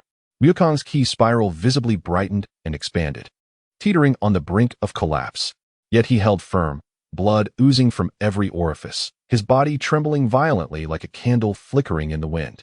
Vegeta's attack, which should have annihilated everything, was astonishingly delayed and diverted by this small spiral, which absorbed over 70% of the colossal energy. The remaining energy, while still fearsome, lost its relentless destructive force, scattering and becoming disorganized as it swept past Wukong's sides and above, tearing deep chasms into the earth behind him, yet failing to strike Wukong directly. The residual energy still hurled Wukong away, like a kite with its string cut, crashing into a distant mountain wall amidst the chaos. Uncertain of his fate, yet, the lethal blow capable of obliterating islands had, through his hastily devised and immature technique, been miraculously neutralized. The battlefield fell into an eerie silence. Only the crackling of residual energy flames and the distant sound of waves crashing against the shore remained. Vegeta hovered in midair, maintaining his stance from unleashing the energy wave. His face frozen in rage and intent to kill, now replaced by a profound shock, bewilderment, and an indescribable sense of dread. He could not comprehend. He could not accept. How could a lower-class warrior, a native of this planet, possibly create such an unheard-of technique, bordering on the realm of laws in its application of energy? This could not be explained by talent alone. There must be some horrific secret behind it that he was unaware of. Was there an existence covertly intervening? Or was there something hidden within this planet itself? The fear of the unknown surged within Vegeta's heart more clearly than ever before. He realized he had gravely underestimated this seemingly primitive planet and this comrade named Kakarot. Slowly descending to the ground, his expression fluctuated, cautiously scanning his surroundings. Cranking the power of his scouter to the maximum, yet still yielding nothing. He glanced at the ruins where Wukong had fallen, his gaze complex. Is that fellow dead? In the distance, Master Roshi and Krillin struggled to lift their heads, witnessing this miraculous scene, their eyes filled with disbelief and the shock of having survived a calamity. On the platform above, Li Dao finally wore a genuine smile of satisfaction. In the face of adversity, utilizing the weak to conquer the strong, the fusion of refinement, flow, guidance, and transformation had begun. This nascent form of the ki spiral, though crude, had indeed touched upon the threshold of higher-level energy manipulation. Wukong, your growth has once again surpassed my expectations. His gaze swept over the uncertain Vegeta, directing itself towards the ruins that concealed Wukong. It is now time for you to take a temporary exit, as I shall assume control of this game. The Prince of the Scions may need a different guiding approach. Li Dao's figure gradually became discernible on the rooftop, no longer shrouded in complete obscurity. An aura, both unassuming yet seemingly transcending all existence, spread quietly like the rising sun. Vegeta abruptly turned his head, his eyes locking onto the figure on the rooftop, his pupils constricting in shock. Is it you? Chapter 23. Divine Might Like a Prison. The prince's blade is broken. Vegeta's gaze, cold as a searchlight, fixed unwaveringly upon the figure that had suddenly become clear on the rooftop. Clad in an unremarkable martial arts uniform, with a calm demeanor, yet those eyes, which seemed to contain the birth and death of stars, the rotation of the universe, made Vegeta's heart constrict violently, a profound sense of unprecedented danger washing over him like ice water. The power detector emitted a shrill alarm, the screen displaying the opponent's energy fluctuating wildly, eventually transforming into a series of question marks before exploding with a loud bang. It is you. Vegeta's voice, tinged with a dryness and uncertainty he himself did not perceive, questioned, was it you that was meddling just moments ago? Li Dao did not respond to his inquiry. He merely took a slow step forward. With that single step, it was as if he had traversed from a painting into reality. The very rules of the universe seemed to undergo a subtle transformation with his movement. The wind ceased, the waves stilled, the distant flames froze. And even sound appeared to be swallowed. An indescribable, supreme pressure descended like an invisible dome, not targeting the flesh, but directly affecting the depths of the soul. Vegeta emitted a muffled grunt, feeling as though the surging purple flames surrounding him had been cast into an invisible mire, becoming sluggish, heavy, and difficult to mobilize. The space around him solidified like steel, suppressing the speed and strength he once took pride in. What is this power? It is not merely a matter of energy intensity, but rather as if the entire universe were rejecting and compressing him. Who are you? Vegeta struggled against the omnipresent, terrifying pressure, veins bulging on his forehead, sweat instantly soaking his battle attire. He had never felt such helplessness, as if he were a mere insect grasped in the palm of an unseen giant. Li Dao finally spoke, his tone flat, yet resonating like a decree, echoing clearly within the depths of Vegeta's soul. Who I am is of little consequence. What truly matters is that you have strayed from your path. He stepped forward once more. Thud. It was as if he had stepped upon the heartbeat of the universe. The purple flames surrounding Vegeta flickered violently like a candle caught in a storm, and then, with a sudden burst, they were forcibly repressed back into his body. He was compelled to exit the state of Super Saiyan, if he had indeed achieved it, or any full power burst, reverting to his ordinary state, pallid and trembling. Unable to maintain even levitation, stumbling back to the ground. Absolute suppression. No power to resist. The Scion bloodline's pursuit of strength is not inherently flawed. Li Dao's voice continued, resonating like a resounding bell, striking at Vegeta's psyche. But for what purpose? Conquest? Destruction? And then what? Like Frisia, becoming a cancer of the universe. Ultimately attracting even more powerful beings to erase you entirely? Vegeta's pupils constricted. The opponent even knew of Lord Frisia? And dared to speak his name so casually. True strength lies in control, in transcending. Li Dao raised a hand, palm upward. There was no discernible energy fluctuation. Yet Vegeta was horrified to witness the terrifying remnants of energy he had released, capable of annihilating islands, along with the scattered energy from Wukong's Kikaho, and even the shattered rocks and broken trees around him, as if time were reversing, gradually converging into his palm, coalescing into a transparent sphere radiating a soft glow, yet containing a terrifying energy within, creation and destruction in his hands. Whereas child's play, destruction serves to eliminate the decay that hinders progress. Protection is the ultimate purpose of strength. Li Dao gently clenched his hand, and the energy sphere silently vanished, as if it had never existed. Vegeta beheld this miraculous scene, his worldview shaken to its core. The principle he had adhered to throughout his life, the survival of the fittest, the creed of conquest and destruction, began to fracture before this incomprehensible might. Anger and pride were replaced by overwhelming fear and confusion. Kakarot's path is closer to the essence than yours. Li Dao's gaze shifted towards the ruins concealing Wukong, while you, Vegeta, your pride is both your greatest obstacle and your greatest potential. He extended a finger, gently pointing towards Vegeta from afar. Vegeta felt an irresistible flow of information and a pure, yet cold energy forcibly surge into his mind and body. The information encompassed vague insights concerning higher applications of energy and sporadic hints regarding the true breakthrough paths of Super Saiyan. The cold energy instantaneously repaired the minor damage he had sustained, yet it also laid an invisible shackle within him, restraining most of his power, leaving him at a level slightly stronger than Wukong in that moment. I give you an opportunity, Vegeta. Li Dao's voice became ethereal, remaining on Earth in the gravity chamber. With your current strength, to observe, to experience, to contemplate. When you truly comprehend what it means to protect, and when you relinquish your meaningless pride, the seal within you shall naturally be lifted, and you will have the right to pursue the true path of Super Saiyan. Otherwise, Li Dao's tone abruptly turned frigid. Like eternal ice, the next time we meet, I will personally erase you and your pride from this universe. As his words fell, the terrifying pressure enveloping the world receded like a tide. Vegeta dropped to one knee, gasping for breath, his entire body drenched in cold sweat.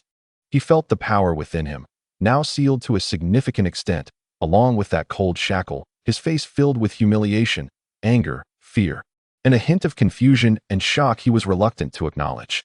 Li Dao no longer regarded him, his figure gradually fading, merging into the air, disappearing without a trace. Only the last indifferent words echoed in the air.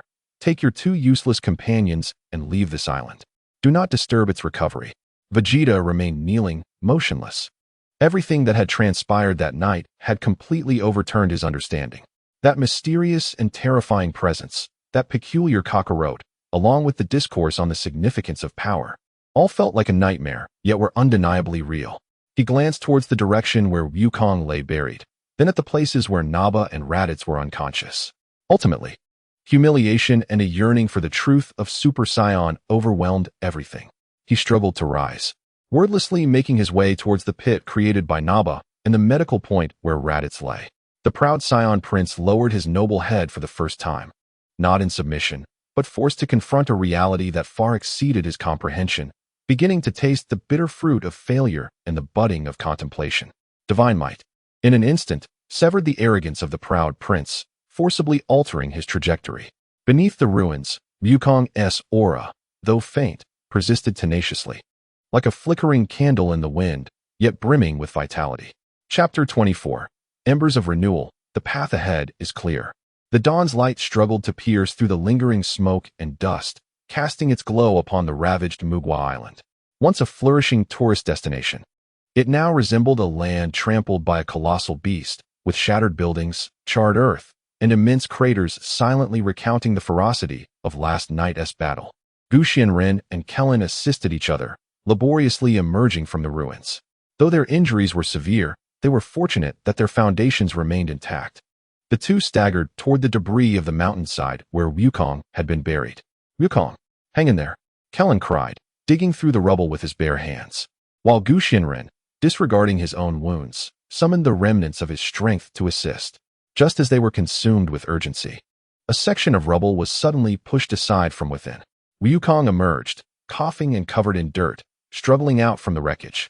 He appeared utterly disheveled, his battle attire severely torn, his body marred with abrasions and blood, his breath faint, and his complexion pale.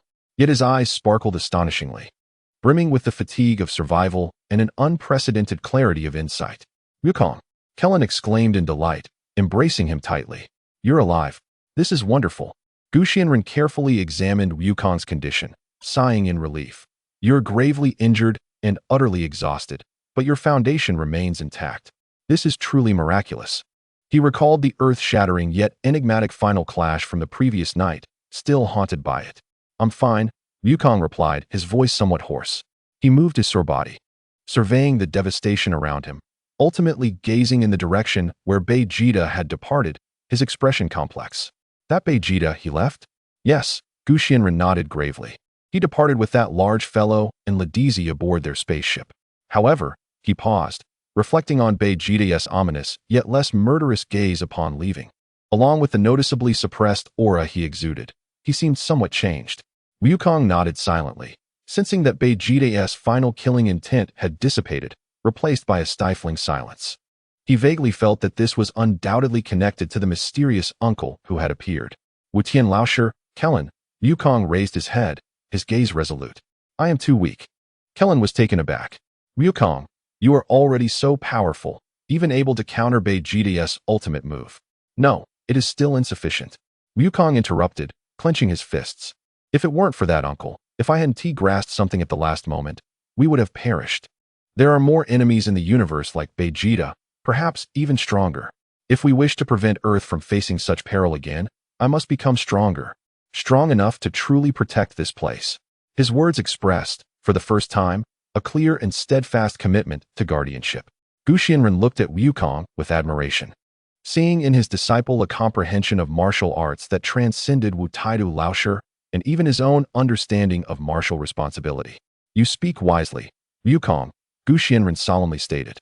"Earth requires its guardians, and your potential is far beyond this. Let us return to Gu Xianwu. I shall impart all that I know, including ancient teachings regarding the essence of Qi and the mysteries of the universe, to you and Kellen. As for how far you can progress, that rests upon your own fortune." He glanced at Wukong again, adding meaningfully, "Of course, the peculiar uncle you encountered, guiding your path, may indeed be the true shortcut to the pinnacle. Reflect well and digest your insights from last night." Wukong nodded earnestly. The profound sensation of the Qi spiral and the uncle's words regarding the harmony of rigidity and flexibility, along with the essence of guardianship, resurfacing in his mind. At that moment, Buluma's capsule aircraft swooped down nearby. She jumped out, horrified by the sight of the devastation and the disheveled trio. "Oh my, what happened here? I received word of an army and a terrorist attack on the island. Are you all right? How did the competition go?" She bombarded them with questions. Kellen succinctly explained their harrowing ordeal from the previous night, omitting Vegeta's extraterrestrial origins and the mysterious uncle, merely stating that they had been attacked by an exceedingly powerful evil martial artist. Buluma listened with wide eyes, then became excited. "Aliens? Evil masters? How thrilling. Wait, you mentioned needing to become stronger? Perhaps my father can assist. He seems to be researching a training facility that can simulate different gravity environments based on some discarded materials from Dr. Jeluo's files after the Red Ribbon Army's collapse." "Gravity chamber?" Wukong and Kellen exchanged curious glances. "Exactly. It's said that training under high gravity can significantly tap into one's physical potential. What do you think? Shall we give it a try?" Buluma smiled proudly. Wukong's eyes immediately brightened. He recalled the sensation under Vegeta's overwhelming pressure. "I want to go," he replied without hesitation. A new goal and a new path lay before him. Gu Xianren watched the three, filled with determination, stroking his beard and smiling. Though the future would undoubtedly be fraught with challenges, the flame of hope had rekindled amidst the ruins. In the distant clouds, Li Dao's silhouette flickered.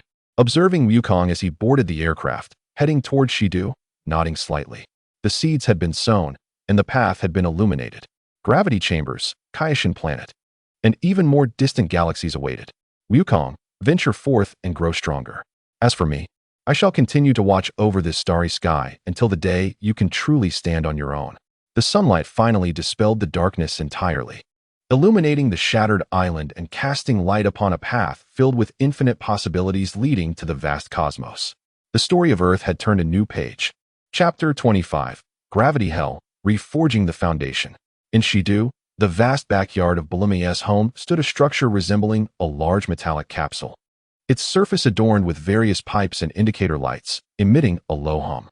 This was the gravity training chamber, a preliminary transformation devised by Dr.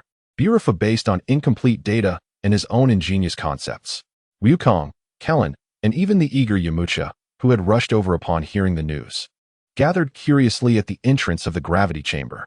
Currently, it could simulate up to 10 times Earth's gravity, though stability required adjustment and energy consumption was substantial. Dr. Burifu, pipe and mouth, explained while operating the control panel. 10 times gravity? That sounds incredible. Wukong was eager to try. Are you ready? Let's start with 3 times gravity to acclimatize. Buluma set the parameters and opened the heavy hatch. The three entered the gravity chamber, and the hatch closed. A tremendous, invisible force descended upon them in an instant. Ugh! Kellen and Yamcha were caught off guard, feeling as though several times their body weight and cement pressed down on every inch of muscle, bone, and even their internal organs. They were instantly pinned to the ground, struggling to breathe, finding it immensely difficult even to lift a finger. Wukong let out a muffled groan, his back arching sharply, his muscles trembling violently, veins bulging on his forehead. Yet, bolstered by a stronger physical foundation and some insights from the fierce battle the previous night, he remarkably managed to stand firm. He felt as if the chi within him had become exceedingly heavy, sluggish in its flow. This is heavy, but this was precisely what he desired. Wukong gritted his teeth, his eyes not filled with pain, but rather excitement. He recalled Vegeta's terrifying pressure. This gravity chamber was the perfect venue to simulate and overcome that kind of force. This is absurd. Kellen lay on the ground, struggling to catch his breath. Wukong, you monster! Yamcha was too exhausted to speak. Day after day, their arduous training commenced. Under the pressure of multiple times Earth's gravity, even the simplest of movements became exceedingly difficult. Walking felt like wading through quicksand, throwing punches and kicks required immense effort. And even breathing became a burden. Kellen and Yamcha were crushed time and again, yet they persevered, struggling to rise, driven by sheer willpower. Their bodies were continuously torn apart and reformed under extreme pressure, while their chi was honed and compressed in the struggle against gravity. Meanwhile, Wukong displayed remarkable adaptability and the essence of a training fanatic. He quickly acclimated to 3 times gravity and actively requested to increase it to 5 times, then 8 times. He no longer found contentment merely in the activities. Instead, he began to rehearse the fundamental skills of Kame's style under the influence of gravity. Attempting to control the now weighty energy within him, he sought to savor and explore the nascent form of the energy spiral and the harmonious balance of strength and softness. Kame was also busy. He summoned Wukong and Kellen back to the island for more rigorous and profound instruction. Energy is not merely a simple form of power. Sitting on the beach, Kame faced the attentive Wukong and Kellen, explaining that it originates from life and is closely intertwined with spirit and will. To perceive it, one must not only sense its quantity and refinement, but also its vitality and flow. He demonstrated how to circulate energy within the body as water flows, how to achieve maximum effect with minimal energy, and how to perfectly combine energy with muscle strength. He even began to elucidate some ancient, almost legendary concepts. Within the cosmos exist laws of destruction and creation. Although time and space may seem distant to us, understanding their existence could deepen our comprehension of the essence of energy. Wukong listened with rapt attention. Kame's teachings on the circulation and vitality of energy resonated profoundly with the gentle guidance he had previously received from that elder, illuminating many of his confusions. Moreover, the concepts of cosmic laws opened a door to a new world for him. He integrated these insights into his training within the gravity chamber. In the extreme environment of 10 times Earth's gravity, he no longer merely used energy to counteract the weight, but sought to adapt to it, to guide it, even attempting to mimic the energy spiral's manner, allowing energy to maintain its vitality and flow under the oppressive pressure. This process was painful and slow, marked by repeated failures and exhaustion that left him collapsed on the ground. Yet with each recovery, his mastery over energy deepened, and the foundation of his body grew more solid. His energy became increasingly refined and tranquil, yet brimming with inner vitality, akin to iron tempered repeatedly, stripped of all impurities, leaving only the most resilient core. Kellen and Yamcha also made notable progress. Although not as dramatic as Wukong's, they successfully adapted to 5 times Earth's gravity, their energy becoming more stable and their combat prowess significantly enhanced. Months slipped by swiftly. On this day, within the gravity chamber, Wukong slowly executed a seemingly languid set of martial forms. His movements were fluid and harmonious, his energy contained to an extreme, almost imperceptible in its tumultuousness. Yet with each punch and kick, the heavy air resonated with a subtle hum, as if harboring explosive power. Suddenly, his gaze sharpened, and he gently struck a specially designed alloy target. There was no flash of energy waves, no violent explosion. Instead, a soft sound resonated as a deep, smooth-edged imprint appeared at the center of the thick alloy target, as if vaporized by an energy of extreme temperature and high penetration. This was a manifestation of energy being condensed, rotated, and permeated to a remarkable degree. Wukong slowly withdrew his hand, exhaling deeply as a stream of white energy shot forth like an arrow, dissipating several meters away. He felt the transformative power within him, his eyes filled with confidence. Yet it was not enough. He aspired for greater strength. He gazed at the control panel of the gravity chamber, his expression fervent. He was nearing adaptation to 10 times gravity. The universe surely harbored even more formidable gravitational environments. He realized that training on Earth had reached a bottleneck. To grow stronger more swiftly, he needed to seek new challenges. He recalled Kame's mention of the KO and the vast starry sky. A thought crystallized in his mind. He needed a spaceship to venture to a realm of greater training. With his foundation already reforged, the fledgling eagle yearned for a broader sky. The tranquil training on Earth was about to conclude. Chapter 26. Aspiration for the stars, shadows stirring. The roar of the gravity chamber became a constant background sound in the courtyard of Shidu, day after day. Wukong, Kellen, and Yamcha underwent continuous transformations amidst sweat and extreme exertion, their energy steadily coalescing and their strength improving. However, the light in Wukong's eyes grew ever brighter, not from satisfaction, but from a yearning for broader horizons. One day, during a training break, Wukong approached Bulma and Dr. Brief, who were adjusting the parameters of the gravity chamber. Bulma, Doctor, Wukong said earnestly, can you build a spaceship? One that can travel far to other planets? Bulma wiped the sweat from her forehead, surprised. A spaceship? What makes you think of that all of a sudden? While my father's Universal Capsule Company has an aerospace department, the current technology makes interstellar travel quite challenging, especially for crewed missions. Dr. Brief adjusted his glasses, pondering with his pipe. Interstellar travel entails challenges. Energy, navigation, life support, and faster-than-light technology are all significant hurdles.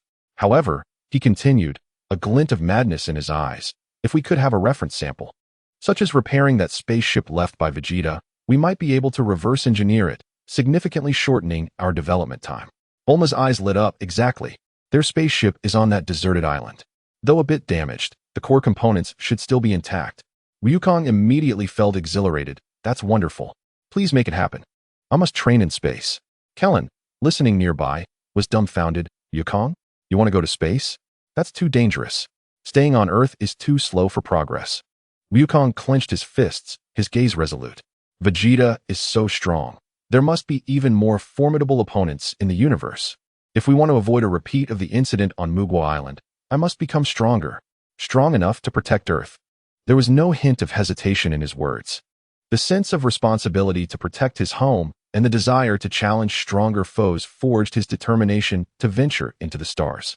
Upon learning of this, Kame did not dissuade him but sighed, patting Wukong's shoulder. Go, my child. Your stage should not be limited to Earth. Remember, wherever you go, never forget your initial purpose in training. He shared with Wukong the vague legends and approximate location of the North Kao, derived through ancient celestial globes and divination, providing an exceedingly unclear direction. The Kao?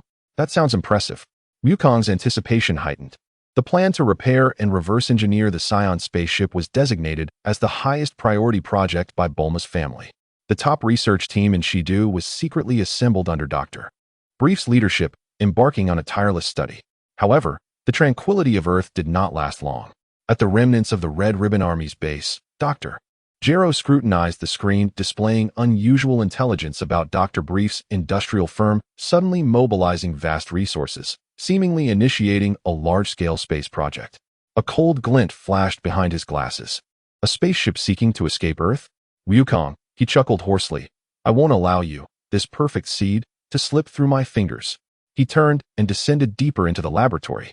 There, submerged in nutrient solution, were not merely the mechanical android number 8, but figures with human skin exuding a chilling aura of death, the prototypes of android No.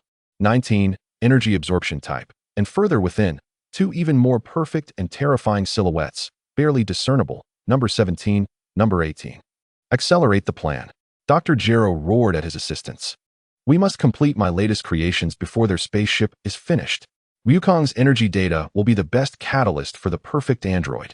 In the laboratory, red lights flickered, and various instruments operated at their limits, a sense of ominous foreboding permeating the air. In a distant galaxy, on Frisia's flagship, Frisia sat in his floating pod, observing the report submitted by his subordinate regarding the signal from Vegeta's team disappearing near Earth, only to briefly reappear before vanishing completely. His slender tail swayed gently. That arrogant monkey, Vegeta, actually stumbled on a lowly planet? Did both Lottie Z and Naba fall into the trap? He lifted a glass of red wine, elegantly savoring a sip, a cruel and playful smile spreading across his face. How intriguing this has become. It seems that the planet known as Dichio harbors numerous secrets. Perhaps it is worth my while to personally vacation there, while also dealing with some disobedient monkeys for a bit of amusement. He gently pressed a button on the armrest. Issue a command. Change course. Target Dichio.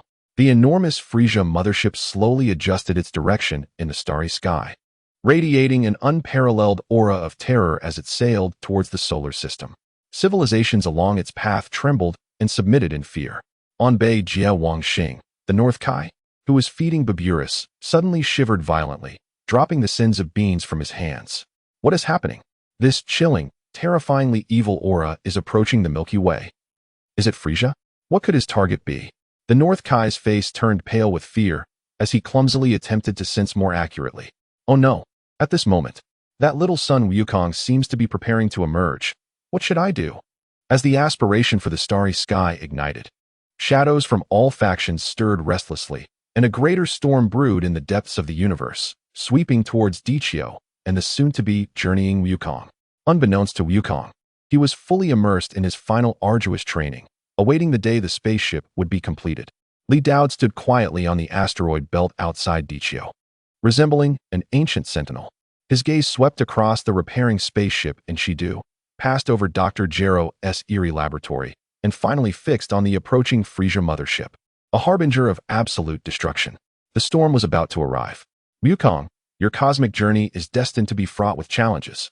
Yet, this is precisely the crucible that will refine you, the finest testing ground. His figure gradually faded, leaving only the resplendent starry sky, which concealed peril. Chapter 27. The Arrival of Frisia, a lament for Earth. The passage of time presented starkly different faces, with the tense preparations on Dichio juxtaposed against the serene voyage through the vastness of space. In Shidu, the secret laboratory of the Bulma family. After months of tireless effort from the research team, the first generation of experimental spacecraft, Hope, based on the reverse-engineered Scion shuttle and integrated with Earth technology, finally completed its final adjustments.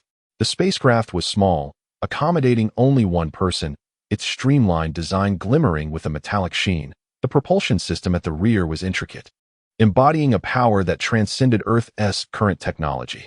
The navigation system is set, targeting the approximate location your teacher mentioned. Bulma pointed at a blinking light on the control panel, her face a mix of fatigue and excitement. The life support system can sustain you for up to 6 months, and the energy core mimics that alien spacecraft's antimatter engine, theoretically sufficient for a round trip. However, her expression grew serious. Wukong, there are unknowns in the universe that we cannot fathom. Everything relies on you now. Be extremely cautious. Wearing a newly made orange battle suit, modified by Bulma from Scion battle gear with a touch of Earth style, Wukong nodded emphatically, "Don't worry, Bulma. I will return stronger." Krillin, Yamcha, and Master Roshi came to see him off, the atmosphere thick with anticipation and deep concern. Yet, just as Wukong was about to step into the spacecraft, vroom. A terrifying, deep hum that could not be articulated suddenly enveloped the entire Earth. It did not travel through the air, but directly impacted the very souls of all living beings. The sky darkened in an instant, not due to clouds obscuring the sun, but a suffocating, ominous dark red energy glow, like a vast curtain, shrouding the entire horizon. A boundless, cold, and brutally malevolent aura surged down from the depths of the universe like a tsunami. All those on Earth with even a slight perception turned pale in an instant, their hearts gripped by an invisible giant hand, evoking an instinctual terror. "He is coming. He is coming." On Bei Jie Wangxing, the North Kai curled up in fear, clutching his head, his voice trembling. In Shidu, Master Roshi suddenly looked up at the sky, his aged face drained of color, his body shaking uncontrollably.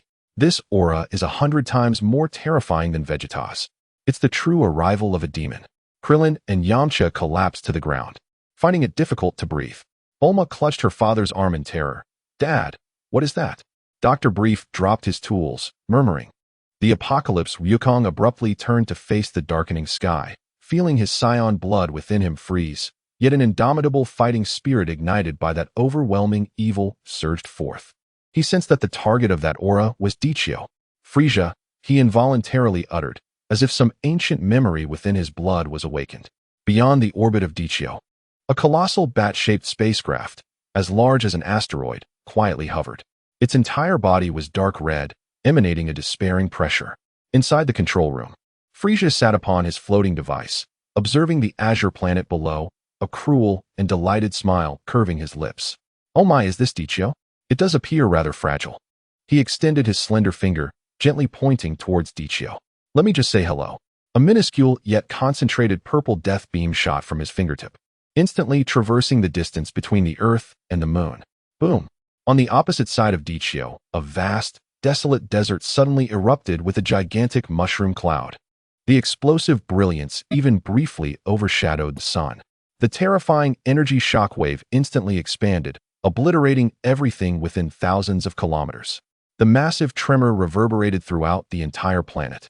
With just a casual strike, he had nearly wrought continental-level destruction. Perhaps I overdid it a tad. Frisia feigned surprise, covering his mouth in laughter, his eyes gleaming with the playful malice of a cat toying with a mouse. "Now, let the game begin. Find that little monkey hiding away, and destroy all the cities that look remotely decent." Behind him, a dense swarm of Frisia's soldiers, fierce and diverse, poured out of the mothership with bloodthirsty roars, like a swarm of locusts, rushing towards the major cities of Dichio. The slaughter had commenced. In Shidu, countless citizens looked up in terror, witnessing alien warships and grotesque soldiers raining down from the sky. Laser weapons unleashed havoc, accompanied by explosions, cries, and the sounds of collapsing buildings, instantly transforming the city into a hellscape. "No!" Bulma cried out in despair. Krillin and Yamcha, struggling against their fear, attempted to rush out to fight, only to be held back firmly by Master Roshi. "Don't go. You'll be throwing your life away." Wukong's eyes widened in rage as he beheld the devastation before him, witnessing his friends about to be engulfed in the flames of war. And the energy within him burned wildly. "Damn it!" he roared, golden energy erupting once more as he prepared to charge into the sky without hesitation. At that moment, a cold voice, sharp as an arrow, pierced through the chaos, resonating throughout the entire Shidu region.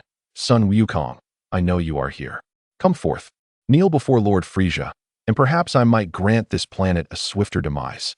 Frisia's figure, unknown when it had appeared, floated above Shidu, his diminutive form exuding a terrifying evil energy akin to that of a star, looking down upon the world like a deity surveying mere insects. Despair, like the deepest ice, froze the hearts of every inhabitant of Dichio. The lament for the earth had begun to play. Wukong's cosmic journey had yet to commence. yet it had already been brutally interrupted by the most horrific nightmare. In the face of this insurmountable foe, where lies the hope? Li Dao's silhouette silently appeared atop the tallest tower of the western capital, the fierce wind billowing his garments. He gazed upon the floating Frisia, his expression calm and unwavering. Save for the slightest elevation of his fingertips, it seemed the narrative was destined to reach its climax prematurely. Chapter 28. The Finger of God. A moment of hope. Frisia hovered in the air, his diminutive form exuding a terrifying aura that withered all life around him. He reveled in the despair and fear of the ants below, a cruel and delighted smile playing on his lips. Extending his slender finger, he once again concentrated the destructive purple energy, this time aiming it at the bustling heart of the western capital. If they refuse to show themselves, then let this city serve as my first offering of pleasure. The energy sphere swelled dramatically, the light of death illuminating the terrified faces of Bulma, Krillin, and others. Goku roared in fury, his golden aura ablaze, recklessly attempting to charge forward, fully aware that it was akin to a moth drawn to a flame. In that moment of utter stillness, enveloped in despair, time once more fell into an eerie stasis. The energy sphere at Frisia's fingertip froze. The soldiers of Frisia's army, diving through the air, became motionless. The fleeing masses on the ground froze in expressions of terror. The howling wind, the swirling dust, the explosive flames, all became still. Only Goku's thoughts and gaze could still struggle to move. He once again beheld that figure. Li Dao had somehow appeared directly in front of Frisia, merely a few meters apart. Clad in his ordinary martial arts attire, his expression remained tranquil. Yet this time, Frisia's frozen face, with its malevolent eyes, clearly reflected the image of Li Dao, filled with an indescribable, incomprehensible horror. His mind seemed to still function, yet he could not move a single finger. Li Dao did not glance at Goku, nor at the desperate people below. He merely observed the stilled space, brimming with destructive energy, and the cosmic nightmare before him. Slowly, he raised his right hand, extending a single index finger. There was no cataclysmic eruption of energy, no upheaval of cosmic laws. He gently pointed that finger toward the solidified energy sphere at Frisia's fingertip. In that instant of contact, the violent energy sphere vanished silently, as if it had been a mere soap bubble burst. There was no explosion, no energy dissipating. It simply evaporated, as if it had never existed. Then, that finger continued forward, lightly pressing against Frisia's forehead. Still, there was no show of force. Yet, Frisia, as previously frozen, horrified gaze was instantly supplanted by an overwhelming wave of pain and terror. He felt an indescribable, irresistible will, transcending his comprehension, searing into the depths of his soul like a molten branding iron. This was not an assault of energy, but rather a punishment and expulsion of a higher order. A faint, agonized cry escaped Frisia's throat, barely audible, a sound born from the depths of his soul. The next moment, time resumed its flow. To the perceptions of those below, it was merely a fleeting moment of days. Then they witnessed the once invincible cosmic tyrant, Frisia, as if struck by an invisible hammer, violently spewing forth a torrent of purple blood, emitting a shrill, distorted wail, his form hurtling backward at an unimaginable velocity, soaring beyond the atmosphere. He could not even control his own body.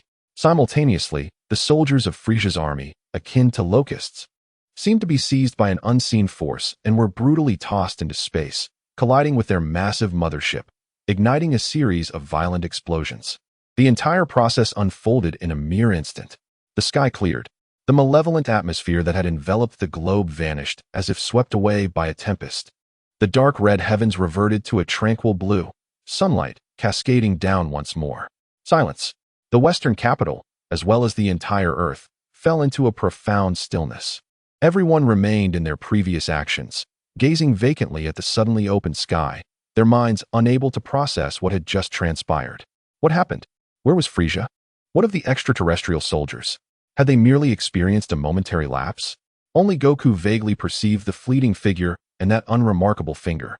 He stood in stunned silence, the golden aura within him gradually extinguishing, filled with an unparalleled sense of awe. It was him, that mysterious uncle. With a mere finger, he had. Bulma collapsed to the ground, gasping for breath, tears cascading uncontrollably, a primal response to having survived. Krillin and Yamcha exchanged bewildered glances, utterly perplexed. Master Roshi gazed at the sky, his old eyes filled with disbelief and profound reverence. Outside Earth's orbit, Frisia's flagship lay in ruins, battered by his own soldiers crashing into it. In the control room, Frisia crashed against the wall, racked with pain, especially in his forehead, as if part of his soul had been torn asunder. Purple blood oozed from his mouth and nose, his face etched with sheer terror and dread. What was that? His voice trembled, stripped of its previous elegance and composure. What was that power on Earth that he could not comprehend? This was not merely a matter of energy strength. It represented an absolute suppression on a life level, an absolute dominion over the laws of existence. Retreat. Withdraw immediately. Flee this galaxy. The farther, the better. Frisia shrieked in terror, no longer concerned with science, Dragon Balls, or his own pride. He simply wished to escape this terrifying place immediately. The colossal flagship of Frisia's army, battered and bruised, hastily activated its hyperspace engine, contorting space and vanishing without a trace. Earth was saved, in a manner that none could comprehend. Hope, in a near-miraculous fashion, had been forcibly preserved. Goku slowly clenched his fists, gazing toward the direction where Frisia had vanished, recalling that ordinary finger, flames of unprecedented determination igniting in his eyes. Indeed, there existed entities in the universe far more formidable than he could imagine. I must go. I must grow stronger. He turned and resolutely boarded the Hope spacecraft. The hatch sealed, the engine ignited. Amidst the bewildered and astonished gazes of the onlookers, the spacecraft erupted with a blue flame, soaring skyward, breaking through the atmosphere, unhesitatingly venturing into the vast, unknown, and perilous sea of stars. Li Dao's figure appeared beyond Earth, watching as that small vessel disappeared into the depths of the starry sky. The seeds of fear had been sown in Frisia's heart. He would not dare approach again for a while. Goku's conviction had solidified. Thus, he cast his gaze toward the distant center of the northern galaxy. It was time to arrange your next mentor, Goku. King Kai's planet would surely be abuzz. Chapter 29. The Trial of King Kai. Training in just the Hope spacecraft traversed the desolate sea of stars, advancing toward the center of the northern galaxy, guided by the vague coordinates set by Bulma. Within the spacecraft, Goku acclimated to the weightless environment, immersing himself in memories and training for most of the time. He repeatedly relived his battle with Vegeta, the despairing encounter with Frisia, especially the unfathomable sensations when that mysterious uncle intervened twice. He endeavored to harness his inner energy in the weightless environment, striving to transcend mere explosive power, instead mimicking a more efficient, harmonious flow and balance. Uncertain of how much time had passed, the spaceship's navigation system emitted a notification, revealing a remarkably petite green planet encircled by a spectrum of colorful rings, aligning perfectly with the characteristics described by Kame regarding Kame. The spacecraft gently descended onto this diminutive celestial body, with gravity akin to that of Earth. The environment was refreshingly unique, dominated by a colossal tree standing in the center, beneath which sat a quaint wooden cabin. A hat-wearing gorilla named Babarusu and a grasshopper named Girigiri curiously approached. "Are you the North Kao?" Goku inquired as he leaped from the spaceship, scrutinizing the short, plump figure of the Kao emerging from the cabin, adorned with sunglasses. North Kao adjusted his sunglasses, keenly sensing Goku's aura, his face displaying a mix of astonishment and relief. "You are Sun Wukong? Your energy is exceptional, solid yet brimming with vitality, tinged with an indescribable essence. Splendid, far surpassing my expectations. I take it Earth isn't scathed? And what of Frisia? You frighten me." He rambled on, clearly unsettled by Frisia's presence. Goku briefly reassured him of Earth's safety, omitting details about the enigmatic elder, merely stating that Frisia had retreated unexpectedly and expressed his fervent desire to become stronger. Desire to grow stronger? Train with me? North Kao mused, his little eyes twinkling with mischief, revealing his signature grin. "It is possible. However, my methods of training are rather unconventional. First, you must make me laugh." Thus began a series of absurd trials on Kame. Goku racked his brain, recounting unfunny jokes he had heard from Bulma and Krillin, contorting his face in ridiculous ways. Even being chased around the planet by Babarusu and Girigiri, North Kao maintained a stern demeanor, shaking his head. No, not funny at all. Yet amidst this seemingly frivolous training, Goku gradually sensed something extraordinary. The spatial dynamics of Kame appeared remarkably unique. where the density of air and energy flow contained some wondrous principles. Each sprint, leap, and even stumble necessitated a more refined control of his ki and body. North KOS seemingly casual critiques and commands. Lower your center of gravity. Your ki is dissipating. Focus. Your movements are too rigid. They must flow. Often struck at the core, pinpointing subtle flaws in his power and control. More importantly, North KO himself functioned as an immense energy harmonizer. In his presence, Goku felt his sensitivity to ki sharpen, making it easier to enter that introspective, flowing state. He began to understand that amusing North KO may merely be a facade. The true essence of training lay in adapting to the environment of this planet, and, within this relaxed atmosphere, relinquishing impatience to delve deeper into the essence of ki. Days later, when Goku once again found himself flustered by a clumsy tumble, North KO finally erupted in laughter. Ha ha ha, you are utterly foolish. All right, you've passed. Goku scratched his head and chuckled, feeling a newfound warmth in North KOS' demeanor.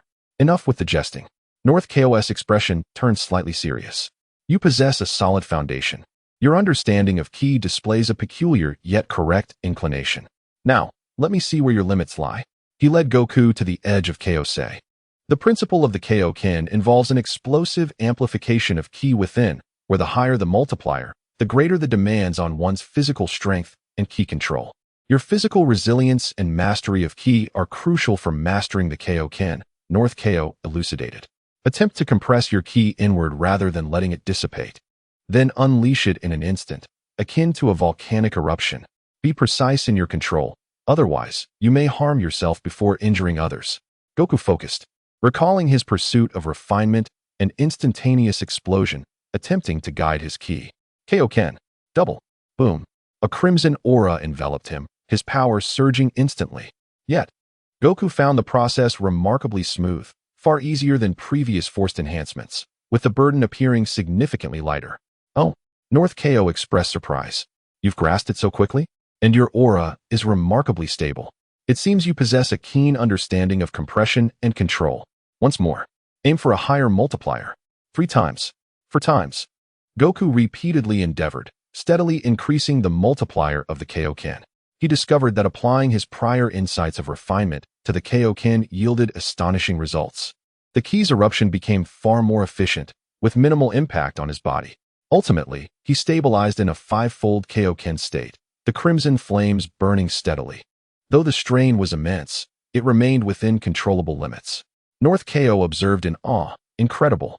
You, my lad, seem tailor-made for the Kaioken. No, even beyond that.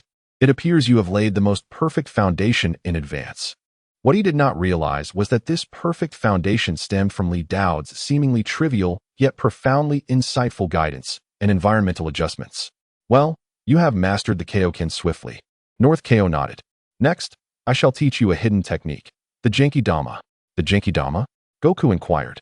Indeed, it gathers the life force of all things, the energy of celestial bodies and living beings, forming an ultimate energy sphere capable of purifying all evil. North KO spread his arms, his expression grave. This technique requires a pure, benevolent heart that can communicate with all existence. Should any trace of malevolence be present in your heart, you will be unable to gather energy. Or worse, suffer a backlash. He began instructing Goku on how to perceive, communicate, and guide the life force scattered throughout the universe. Goku closed his eyes and emptied his mind. With a heart as pure as crystal, he soon sensed the faint yet vibrant energy points radiating from Babarasu, Girigiri, the flora of Kaiosei, and even distant stars. He endeavored to guide them with his ki, like streams merging into a river. This process expanded his perception of ki from himself to the entirety of the cosmos, elevating his understanding of energy to a more macro and harmonious level. He intuitively felt that this did not contradict his prior pursuit of refinement, but rather represented another form of gathering, uniting the dissipated, feeble forces into magnificent miracles. Witnessing Goku swiftly entering a state of concentration, even attempting to coalesce a minuscule energy sphere radiating gentle white light, North KO's jaw dropped in astonishment. This speed of communication and efficiency of gathering is simply extraordinary. Could this lad truly be the reincarnation of a great master? The training on Kaiosei progressed steadily and efficiently. interwoven with laughter and seriousness. Goku absorbed knowledge like a parched sponge, integrating it with his previous insights. Unbeknownst to him, the master who had guided him thus far stood quietly atop the great tree of Kaosei, observing everything with a glimmer of anticipation in his eyes. The Kaioken was the key, the Genki-Dama a profound realization. Thus, to attain Super Saiyan, the final spark of fury and guardianship would be required to ignite it.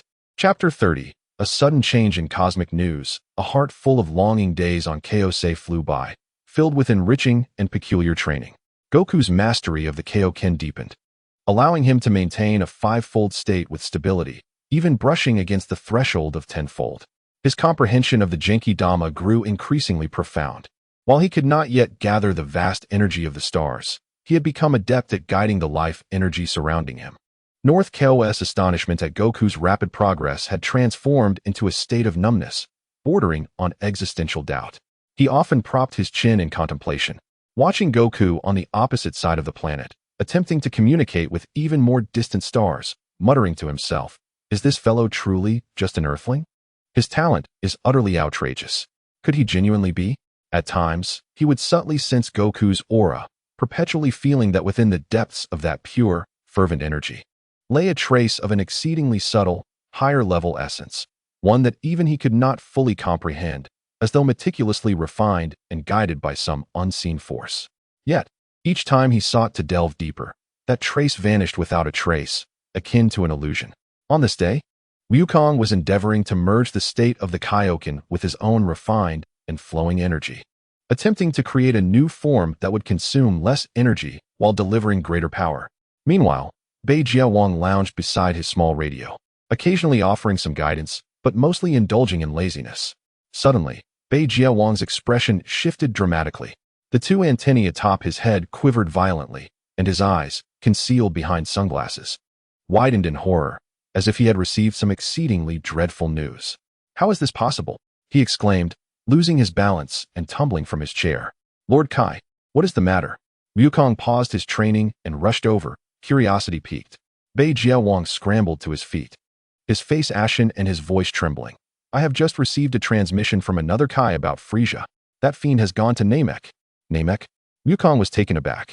"It is the homeland of the Dragon Balls. It is said that the Dragon Balls there are even more powerful. Frisia surely intends to use their Dragon Balls to attain immortality." Bei Jiawang fretted, pacing anxiously. "This is disastrous. Although the Namekians possess some warriors, they are certainly no match for Frisia. That fellow Piccolo is also a Namekian. Isn't. Piccolo. Dragon Balls. Immortality." These terms struck Wukong like a bolt of lightning. He instantly comprehended the gravity of the situation. If Frisia were to attain immortality, the entire universe would plunge into eternal darkness. Moreover, Piccolo is there too. "I must go to Namek." Without hesitation, Wukong's gaze sharpened. "Lord Kai, please provide me with the coordinates of Namek. Are you seeking death?" Bei Jiawang was both anxious and furious. "Even if you mastered the Kaioken, you would still be far from Frisia's match. You have no idea how terrifying his full power is." "I understand." Wukong clenched his fists. Memories of that overwhelming aura that enveloped the planet and the finger that easily repelled Frisia flashing through his mind. "I am acutely aware of his strength. Yet, it is precisely for this reason that I must go. I cannot allow him to succeed." His eyes brimmed with unwavering determination. "I believe I can become even stronger. On the way there, in battle." Bei Jiawang gazed into Wukong's eyes, which were filled with resolute conviction and an unexplainable belief, opened his mouth, and finally sighed in resignation. "You are all insane." Nevertheless, he swiftly transmitted the coordinates of Namek to the Hope spacecraft. "Thank you, Lord Kai. I am immensely grateful for your guidance during this time." Wukong bowed deeply to Bei Jiawang, then dashed toward the spacecraft without a moment's hesitation. "Wait!"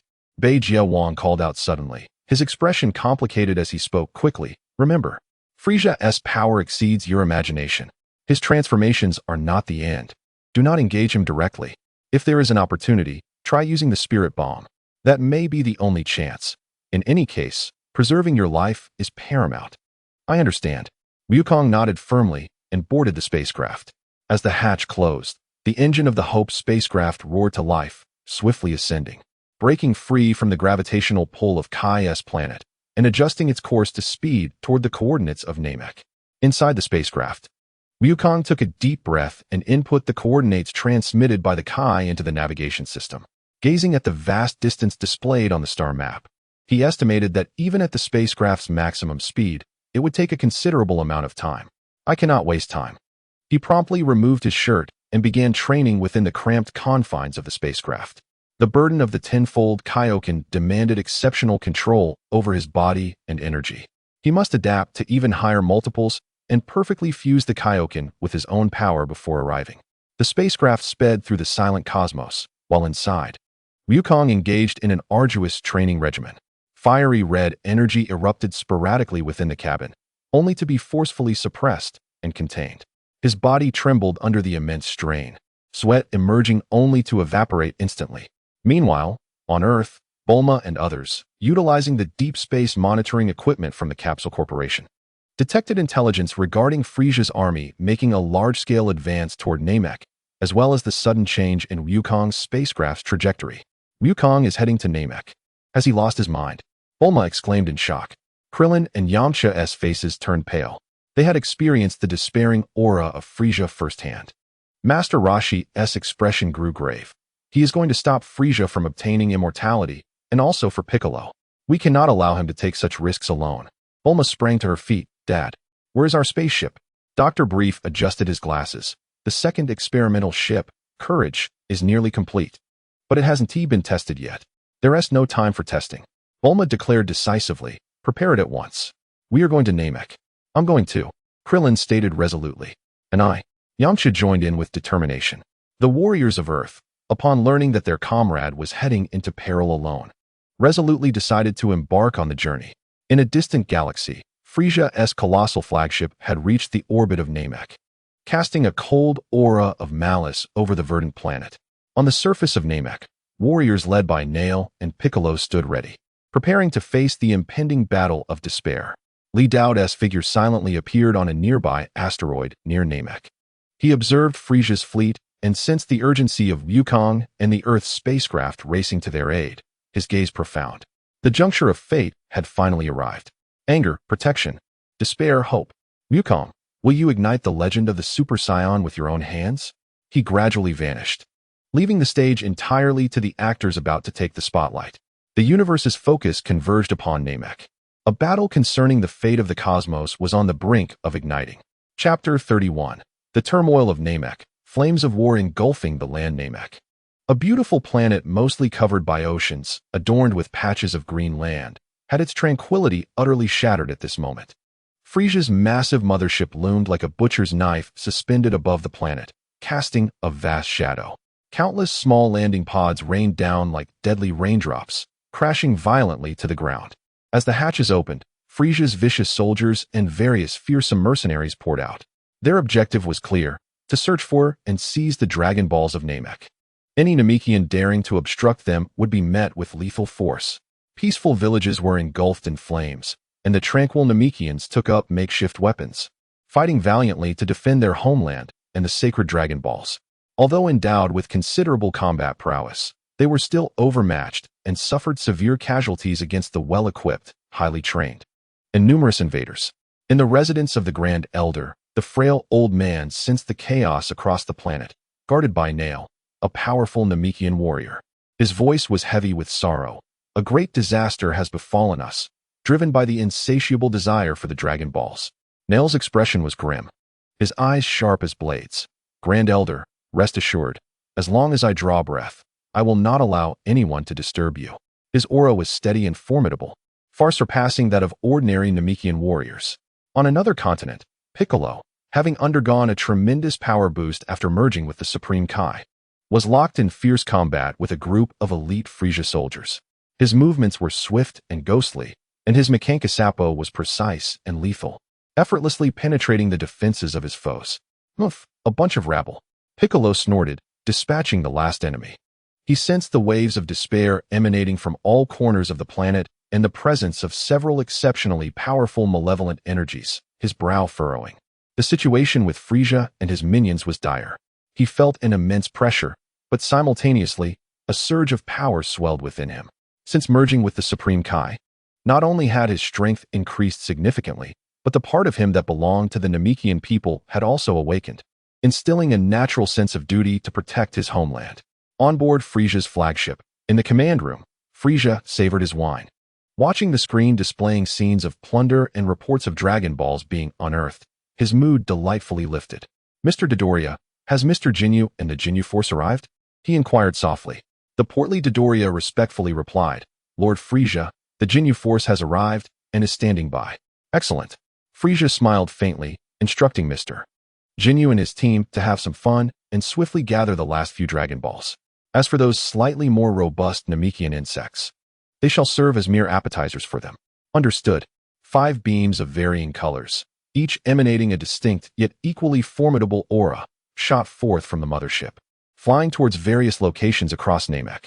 This elite force, the Jinyu force, under Frisia's command, made the resistance of the Namekians increasingly arduous and desolate. Within the spaceship Hope, Goku was enveloped in a tumultuous crimson aura.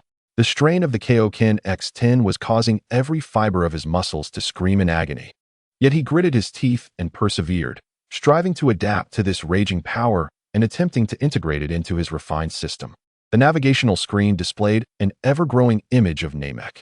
He could vaguely sense the tragic events unfolding on the planet, along with the rising waves of malevolent energy from the Jinyu force, as well as 2 familiar energies, Piccolo and another powerful energy bearing Namekian characteristics, Naru. "Accelerate. Faster." Goku growled anxiously, squeezing every ounce of potential, and the spaceship's speed surged once more. In another direction, on the Courage ship, Bulma piloted the vessel with great trepidation, while Krillin and Yamcha trained diligently in the back, maximizing the gravity simulation system. Their faces were pale, drenched in sweat, acutely aware of the horror of the enemy they were about to face, determined to exert every effort to enhance their strength even slightly.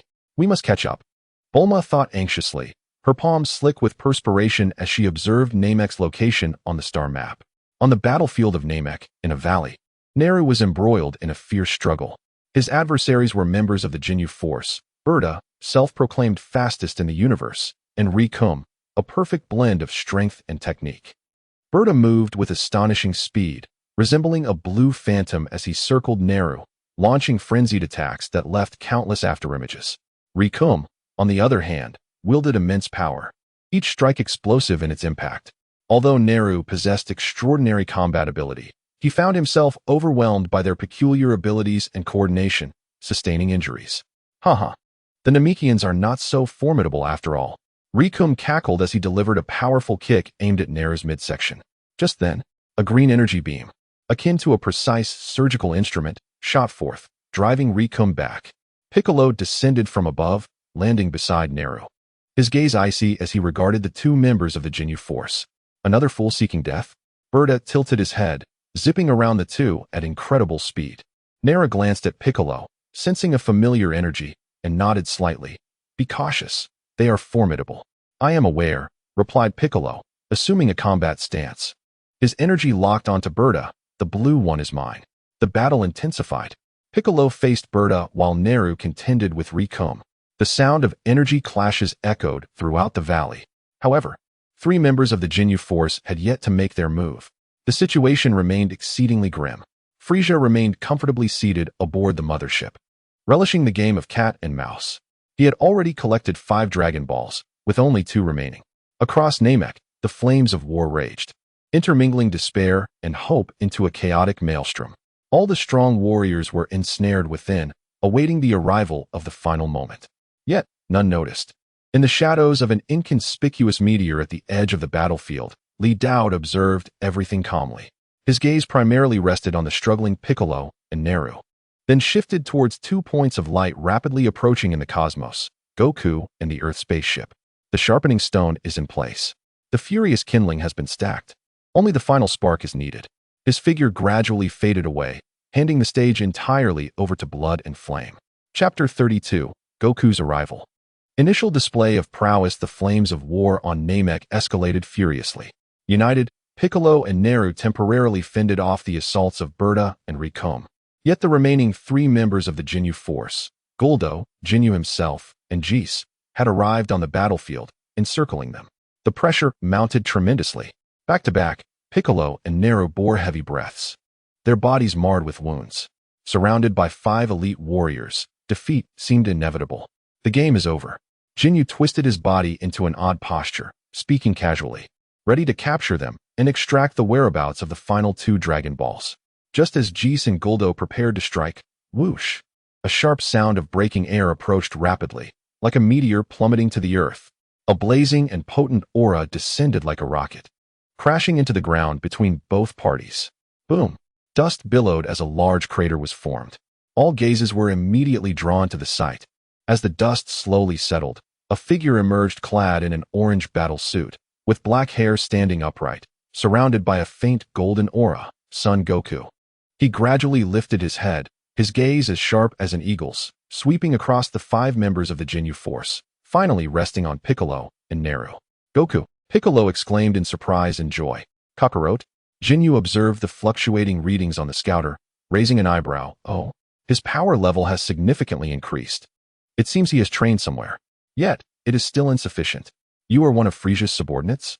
Goku cracked his neck, producing a series of cracks, his fighting spirit surging, appearing stronger than the prior minions. Arrogant brat. Rikum bellowed, launching the first attack, his massive fist bearing down with terrifying wind pressure towards Goku. Goku's eyes narrowed, remaining steadfast. Kaioken X2. The red aura enveloped the golden one, his speed and strength skyrocketing. He sidestepped, advanced, and struck. His movements were concise and fluid, devoid of any embellishments. Bang! The fists collided. The shockwave erupted. Rikum's sneer instantly froze, morphing into astonishment and agony. He felt as though his fist had struck an alloy. A concentrated and raging force surged through his arm. Ugh! Rikum screamed, his entire arm twisted at an unnatural angle. His massive body sent flying as if struck by a high-speed train, crashing through several boulders before finally stopping. One strike. A grievous blow to Rikum. The audience gasped in astonishment. The expressions of the other members of the Jinyu force shifted. Berta transformed into a streak of blue light, attempting a sneak attack. But Goku appeared to have eyes in the back of his head, executing a whip kick that precisely intercepted Berta's trajectory. Crack! Berta was sent hurtling back at an even greater speed, crashing into the mountainside. Too slow. The trajectory was too linear, Goku remarked nonchalantly, as if he had merely accomplished a trivial task. Having adapted to the peculiar environment and high gravity of Kaioken upon returning to a normal setting, his speed and reflexes underwent a qualitative leap. Coupled with the enhancement of Kaioken and the mastery of power condensation to its utmost, his actual combat prowess far surpassed the readings on the scouter. Damn it! Everyone, attack together. Jis and Guldo, witnessing the scene, charged simultaneously. Jis, with his swift speed and cunning attacks. Guldo, preparing to unleash his special ability. Goku took a deep breath, his gaze becoming intensely focused. Kaioken X5. Boom. The crimson aura blazed even more fiercely. His figure became a blur. Bang bang bang bang. The sound of rapid collisions erupted like exploding beans. Jis couldn't keep pace with Goku's speed, feeling a flash before him as he was struck multiple times, his armor shattering, blood spewing as he was sent flying. Just as Guldo intended to activate Time Pause, Goku seemed to predict his movement, launching a pinpoint energy strike infused with condensed ki that accurately struck his forehead. Guldo let out a muffled groan, his ability interrupted, dizzy as he collapsed to the ground. In the blink of an eye, all 4 members of the Jinyu force lay defeated on the ground, leaving only their captain, Jinyu, standing. The ease on Jinyu's face vanished, replaced by a grave expression tinged with excitement. How intriguing! Such remarkable power, and such exquisite combat techniques. This body shall be mine. He struck his iconic, bizarre pose. Behold. Body exchange. An invisible wave of mental energy surged toward Wukong. Wukong furrowed his brow, sensing a strange force attempting to invade his mind. He immediately fortified his spirit, gathering his energy within his consciousness, while his body instinctively reacted, mimicking the essence of the prior energy spiral, not for offense, but for defense. A swirling, condensed energy field enveloped his head in an instant. Jinyu's mental assault collided with this rotating energy field, significantly deflected and weakened. Although it still left Wukong feeling dizzy, it failed to seize his body. What? You can actually resist my exchange. Jinyu was taken aback. This technique had never missed before, an unusual maneuver. Wukong shook his head, his clarity returning, but it was time to conclude this. He brought his hands together, as a brilliant blue energy wave began to coalesce. But this time, its form transformed. No longer a simple energy column, but instead, a surface entwined with rapidly swirling energy streams, densely compressed and infused with the Kaioken's enhancement. The essence of the energy spiral philosophy, and his own perfected new Kamehameha. Kamehameha, a rotating, blue-white energy beam, radiating an aura of destruction, shot forth in an instant. Its penetrating power and energy concentration far surpassed anything before. Jinyu's expression shifted dramatically, sensing a lethal threat. He desperately amplified his energy, launching his strongest energy wave in an attempt to counter. Boom! The two energies collided. Yet Jinyu's energy wave barely held for a moment before being pierced and torn apart by the spiraling, compressed Kamehameha. No! Jinyu let out a desperate roar. The spiraling energy wave instantly engulfed his figure. The explosion illuminated the entire valley. As the light faded, Jinyu lay charred and lifeless on the ground, his fate uncertain. Wukong slowly withdrew his hands, the aura around him calming as he took a few labored breaths. The continuous use of the five-fold Kaioken and intense battle had taken a toll on him. Piccolo and Nail stared, speechless, at the scene before them. In such a brief time, Wukong's strength had escalated to such a terrifying level. However, at that moment, a chilling, merciless, and boundless aura of dread surged forth, akin to an ancient behemoth awakening, erupting from the distant Frisia's mothership, instantly enveloping the entirety of Namek.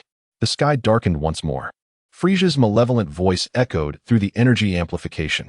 Son Wukong, you have indeed arrived. You even injured my subordinates. Very well. The game ends here. It is time for you to witness true despair.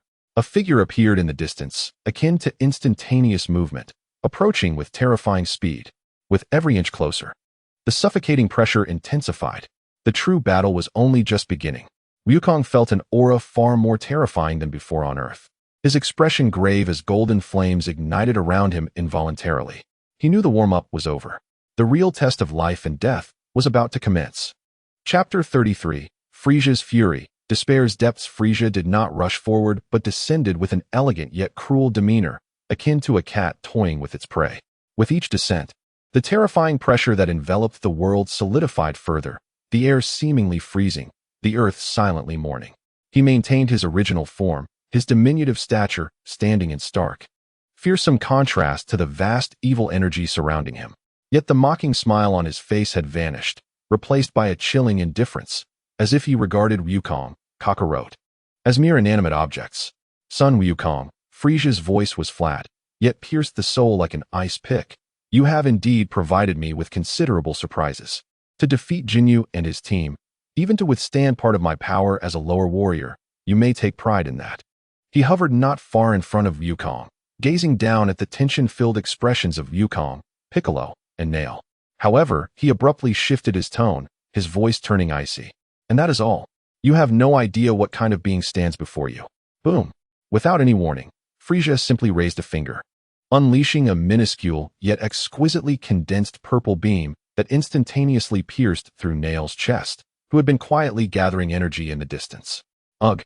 Nail's eyes widened in disbelief as he glanced down at the charred, transparent hole in his chest, vitality swiftly draining away as he collapsed.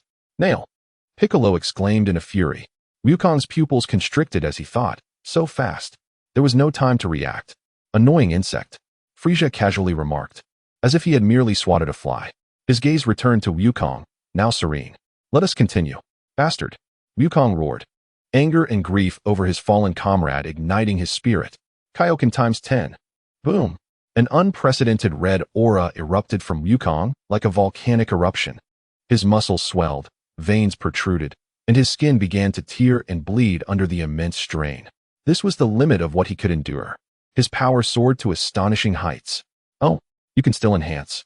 A flicker of surprise crossed Frisia's eyes, quickly replaced by a deeper scorn, a futile struggle. Wukong charged. His speed under the tenfold Kaioken surpassed the limits of the naked eye. In an instant, he appeared before Frisia, delivering a mighty punch that contained all his strength toward Frisia's face. Bam! His fist struck solidly, Yet Frisia's head merely tilted slightly, leaving no mark. Instead, a playful smile appeared on his face. Speed is impressive. Does it tickle?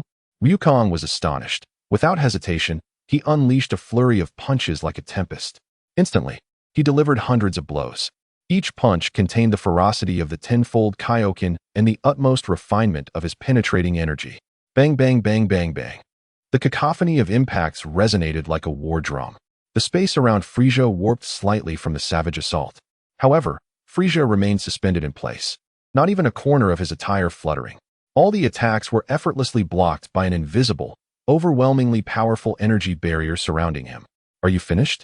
Frisia yawned. Then it is my turn. He gently raised his hand toward Wukong, fingers spread wide. Wukong felt the space around him suddenly freeze. An irresistible, terrifying force pressed in from all directions, threatening to crush him into paste. Ah! Wukong screamed. The aura of the tenfold Kaioken burning fiercely as he struggled against the invisible restraints. Futile. Frisia's fingers slowly closed. Crack! Crack! Wukong heard the agonizing creaks of his bones under the unbearable pressure. Pain surged as blood spilled from his mouth and nose. He felt as if he were an egg in the grasp of a giant, on the verge of being utterly crushed. Despair. A deep, profound despair extinguished the flames of his anger like icy water. The chasm of power was too vast, so vast that it was utterly hopeless. Wukong. Piccolo's eyes widened in fury, disregarding everything as he gathered all his energy, unleashing an unprecedentedly massive Mekanka Sappo toward Frisia. Frisia didn't even glance back. He simply flicked his tail. Smack! The magic convergence light cannon shattered like a bubble, leaving Goku to suffer a heavy blow, spitting blood as he was sent flying to the ground, unconscious. Boring distraction, Frisia coldly remarked, his gaze still fixed on the struggling Wukong. Well then, farewell, Scion. He clenched his 5 fingers tightly. At that critical moment, whoosh, whoosh, whoosh. Several energy beams shot in from a distance. Though not powerful, they precisely interrupted Frisia for a split second. It was Klin, Yamcha, and Bu-erma. They piloted the courageous ship and finally arrived. Witnessing this despairing scene, and despite their own frailty, launched a desperate attack. Release Wukong, Klin shouted, tears streaming down his face, for he understood the futility of it all. Frisia's movements faltered slightly, his brow furrowing. More flies have arrived. It was this fleeting distraction that granted Wukong a brief moment to breathe. He saw the severely injured Goku, the pierced chest of Nalu, and the reckless charge of Klin, Yamcha, and Bu-erma. Anger, grief, protection. Countless emotions erupted within him like a volcano. Ah! He let out a heart-wrenching roar. A certain dormant force, originating from the deepest essence of his Scion bloodline, suddenly stirred with this overwhelming emotional surge. The golden aura uncontrollably surged, eclipsing the red Kaioken aura in an instant. His black hair stood on end, shimmering violently between gold and black. His pupils transformed into a deep green, and golden lightning began to dance around him. A brand new, wildly ferocious power was surging forth. Frisia finally revealed a look of surprise, sensing an ancient aura from this newly awakened power, one that filled him with profound disdain and vigilance. This was the stuff of legends. Yet he scoffed, exerting even more pressure with his clenched fingers, attempting to crush this power before it could fully awaken. I will not let you succeed. The immense force bore down once more, aiming to crush Wukong along with this new glimmer of hope. Just as this clash of old and new powers reached its peak, and Wukong stood on the brink of his limits, far beyond the stars, Li Dao quietly observed the unfolding scene. His expression remained neutral, devoid of sorrow or joy, yet his fingertips gently pointed once more toward the direction of Na Mei Kushing. This time, he did not intervene directly with force, but instead executed a subtle and intricate maneuver, slightly disrupting the energy conductivity stability of the space wherein Frisia was attempting to overpower Wukong. This interference was so minute that, for Frisia, it felt akin to a minuscule gear within a precise instrument suddenly jamming. In that instant, a barely perceptible inconsistency emerged in Frisia's crushing force. It was this trillionth of a second of inconsistency. For Wukong, who was fiercely battling against the Super Saiyan threshold, teetering on the brink of explosive power, it was more than enough. Boom, boom, boom. Like the explosive birth of the universe, an immensely brilliant and dazzling golden pillar erupted from within Wukong, instantly breaking through Frisia's energy restraints and soaring into the heavens, painting the sky of Na Mei Kuxing in gold. Vast, ferocious, filled with an ultimate fury and icy malice, the aura swept across the entire planet like a tempest. As the radiance gradually dissipated, suspended in the air was a figure with golden hair, emerald eyes, and surrounded by a tempest of golden flames and lightning. Super Saiyan Son Wukong had arrived.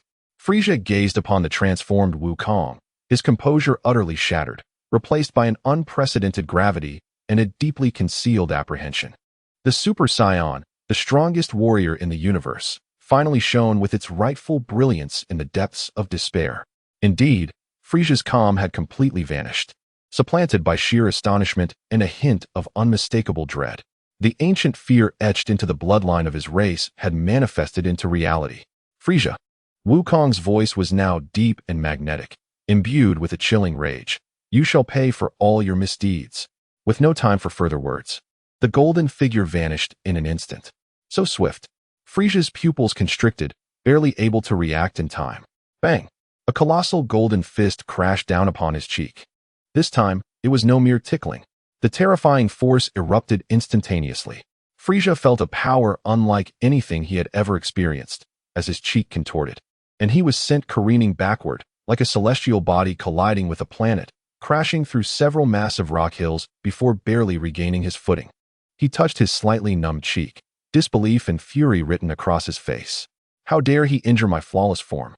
Frisia's elegance evaporated, replaced by a sinister malice. What of the Super Saiyan? I, Frisia, am the strongest in the universe. Boom.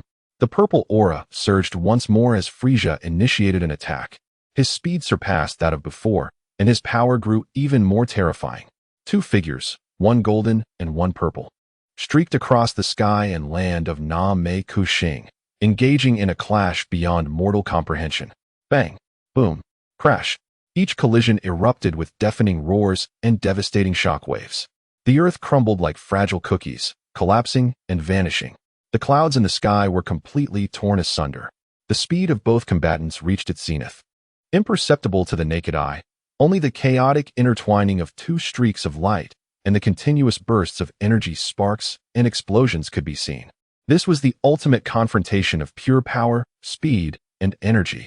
Wukong had fully adapted to the power of the Super Saiyan, perfectly integrating all his previous insights on refinement, control, and flow into this new form.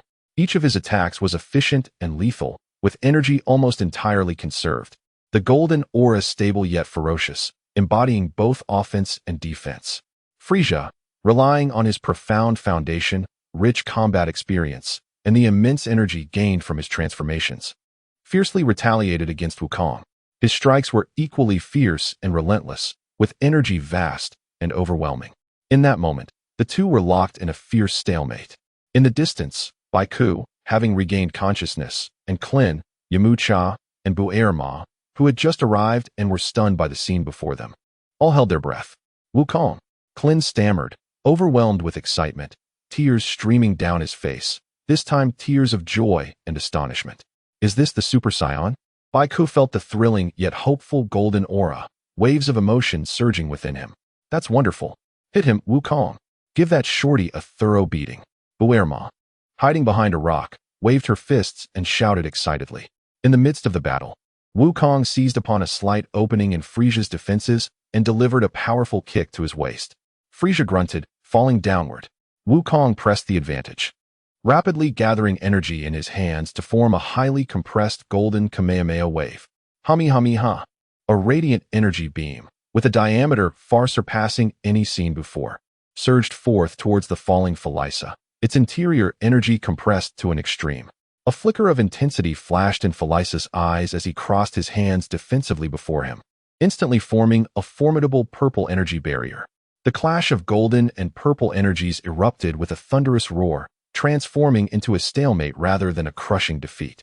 The terrifying energy turbulence ravaged the surroundings, altering the very landscape.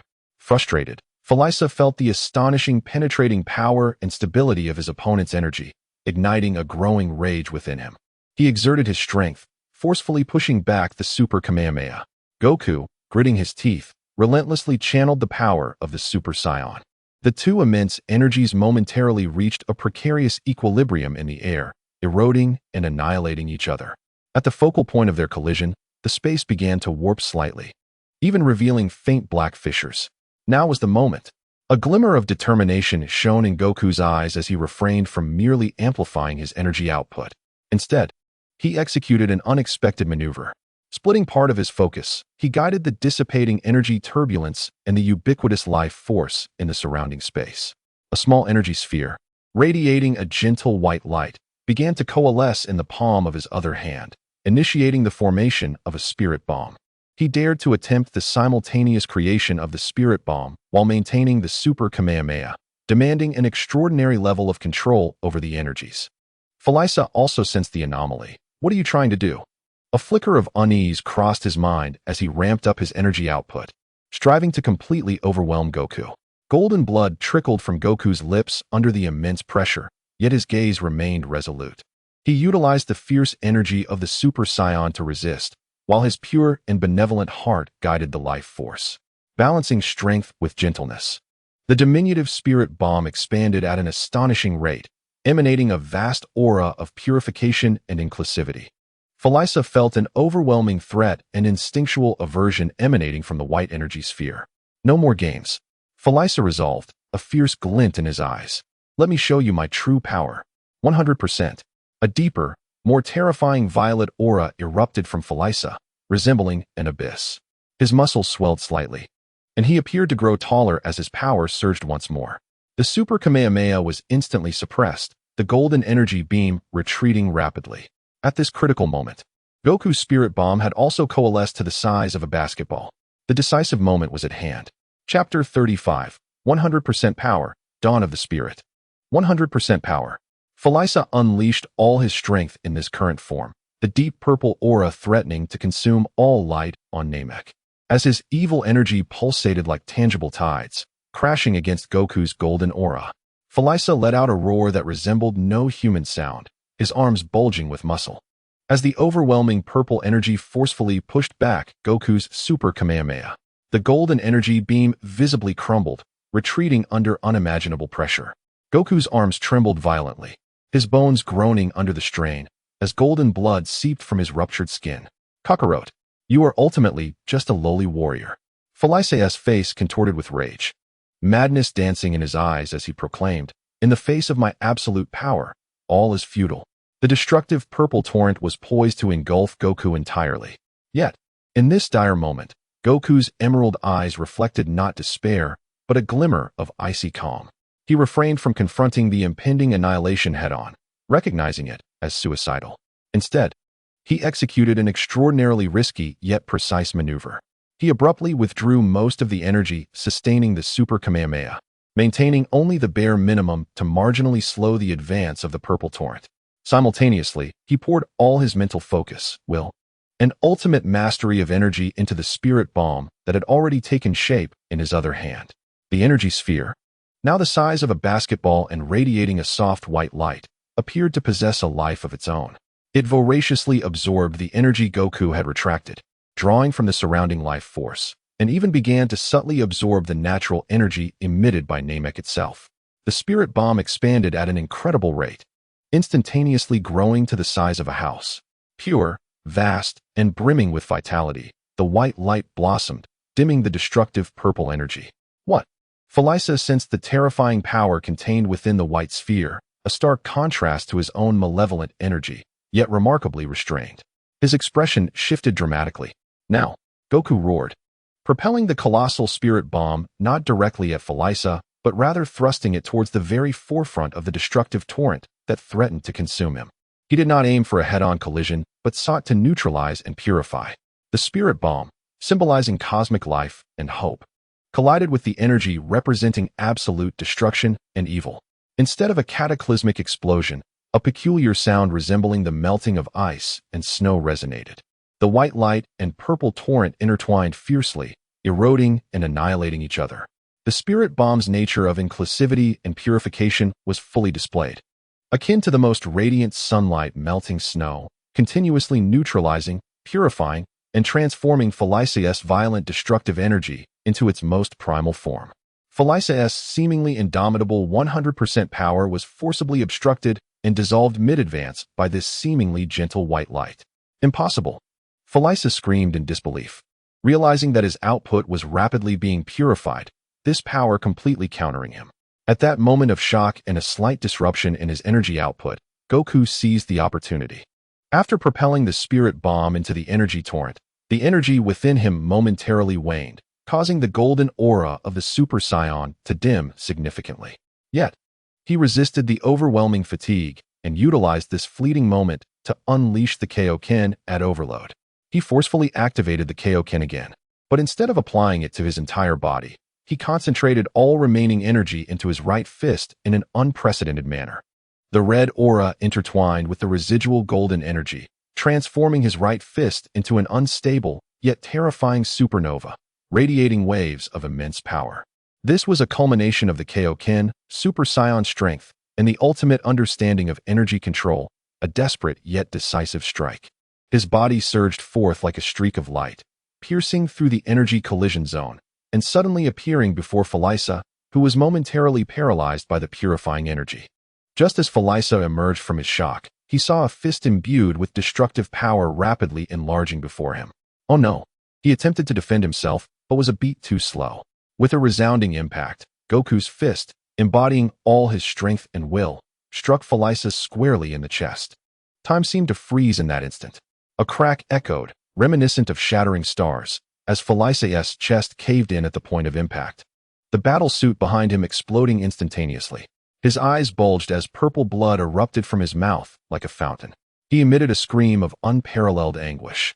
His body akin to a kite severed from its string, hurtling backward in a frenzied arc, crashing through countless mountains, ultimately slamming into the distant horizon, triggering a colossal explosion, the outcome of which remained uncertain. Wukong hovered in midair, his aura extinguished, reverting to his dark-haired form, his body limp, plummeting towards the ground like a meteor. Wukong! Krillin and Piccolo exclaimed, rushing to catch him. Wukong's face was as pale as parchment, his breath faint to the extreme, his body marred by multiple tears, evidently having surpassed his current limits during the recent outburst. Yet, as he gazed in the direction of Frisia's disappearance, a faint smile struggled to form at the corners of his mouth. Did we win? In the distance, within the immense crater, dust swirled, and Frisia's aura waned to an almost imperceptible flicker, akin to a candle in the wind. The entirety of Namek was engulfed in an eerie silence. All survivors held their breath, watching the cloud of dust, awaiting the final verdict. However, no one noticed that in the depths of the higher cosmos. Li Dao shook his head slightly. What a brilliant tactic, merging the spirit bomb with one's own power to the utmost. Yet, Frisia's vitality was far from simple. Before his words could fully escape his lips, from within the distant haze, a presence emerged, more sinister, more frenzied, and more despairing than before. As if the gates of hell had swung open, slowly permeating the air. A distorted, agonized voice, imbued with endless malice and murderous intent, rasped, "Son Wukong, I shall shatter your body into 1,000 pieces." Chapter 36. The Immortal Demon. Final form. The aura emanating from the explosion pit was no longer merely powerful and evil. It was a fusion of exquisite agony, frenzied malevolence, and an inhuman, mechanical chill. It was as if some ancient, slumbering beast had been thoroughly roused. Tearing apart its deceptive facade, the mist gradually dispersed, revealing the horrific scene within. All who beheld this sight gasped in horror, their scalps tingling with dread. Frisia had not perished. Yet, his current visage was more terrifying than death itself. The majority of his chest was unnaturally concave, purple blood and a substance reminiscent of oily black liquid seeping from the gaping wounds. Surprisingly, he seemed utterly oblivious to the pain. Or perhaps the agony had ignited his ferocity. A layer of dark red, metallic sheen shell began to envelop his body, the torn wounds forcibly covered and sealed, as though crudely welded metal. His tail thickened, its end transforming into a razor-sharp blade. Horns like those of a demon sprouted from his head. His entire form became increasingly inhuman, more grotesque, exuding a chilling sense of mechanical terror, existing solely for the purpose of annihilation. 100% power is still insufficient. Frisia's voice became hoarse and distorted, tinged with a metallic rasp. You have compelled me to employ this final mechanical enhancement form, Sun Wukong. You shall pay the price. All of you shall pay the price. This was his ultimate ability, forcibly unleashing all potential through implanted micromachines and specialized genetic locks, even at the cost of his life, in exchange for a brief period of power that transcended his limits. But the price was immense suffering and irreversible physical damage. Boom. The dark red flames erupted once more. But no longer were they the previous purple. This inferno was laced with black energy lightning, more violent, more unstable, and yet more perilous. Its energy level had once again surpassed the earlier 100% power. Die! Frisia unleashed a non-human roar, abandoning energy waves and charging directly at Wukong with his physical form. Where he passed, the very fabric of space seemed torn asunder by the violent energy, leaving a trail of distortion. His speed transcended perception. Piccolo and Krillin barely had time to react, feeling a storm of death bearing down upon them. Wukong, who had just been supported by Krillin, struggled to rise, but the excruciating pain and debilitating weakness rendered him immobile. It's over, Krillin thought, despair flooding his heart as he shut his eyes. In that moment of utmost peril, whoosh, whoosh, whoosh, several energy waves imbued with peculiar energy shot from the side, precisely intercepting Frisia's charge. Though they could not inflict harm, they successfully delayed him for a moment. It was the surviving warriors of Namek. They had gathered at a distance to launch a desperate counterattack. Simultaneously, a green figure suddenly positioned itself before Wukong and Krillin. It was Piccolo. He forced out the last of his energy, his hands thrusting forth the mightiest defensive energy wall. Get Wukong out of here, Piccolo roared, blood spilling from the corners of his mouth. Ants, get lost. Frisia waved his hand, the dark red shockwave instantaneously shattering the Namekian warrior's attack. The aftershock crashing violently against Piccolo's energy wall. Crack! The energy wall shattered in an instant. Piccolo, struck with tremendous force, coughed up blood and was sent careening backward, crashing heavily to the ground, losing consciousness entirely. Yet, it was this fleeting moment they had fought for. Krillin erupted with unprecedented courage and strength, hoisting Wukong onto his back, sprinting with all his might toward Bulma and Yamcha. Don't let them escape. Frisia sneered, refocusing on his target, dark red energy gathering at his fingertips, preparing to unleash a fatal strike. Suddenly, the entire Namek began to tremble violently. It was neither an explosion nor a battle, but the planet itself emitting a mournful wail on the brink of collapse. The earlier fierce clash between Wukong and Frisia, especially the collision of the spirit bomb and 100% power, alongside Frisia's reckless mechanical enhancement explosion, had generated an energy shockwave that far exceeded what the core of Namek could endure. The ground began to crack on a massive scale, magma erupting from beneath. The sky darkened, colossal energy lightning wreaking havoc among the clouds.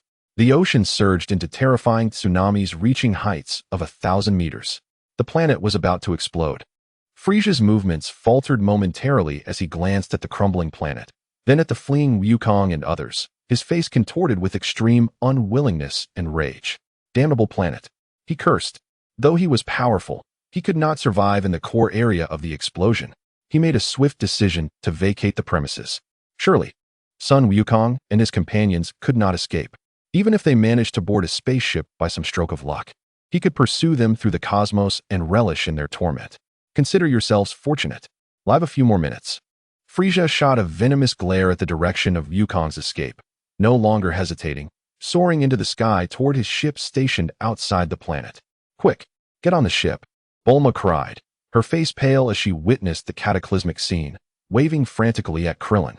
Krillin, carrying Wukong, and Yamcha, supporting the unconscious Piccolo, dashed into the courage ship with all the speed they could muster.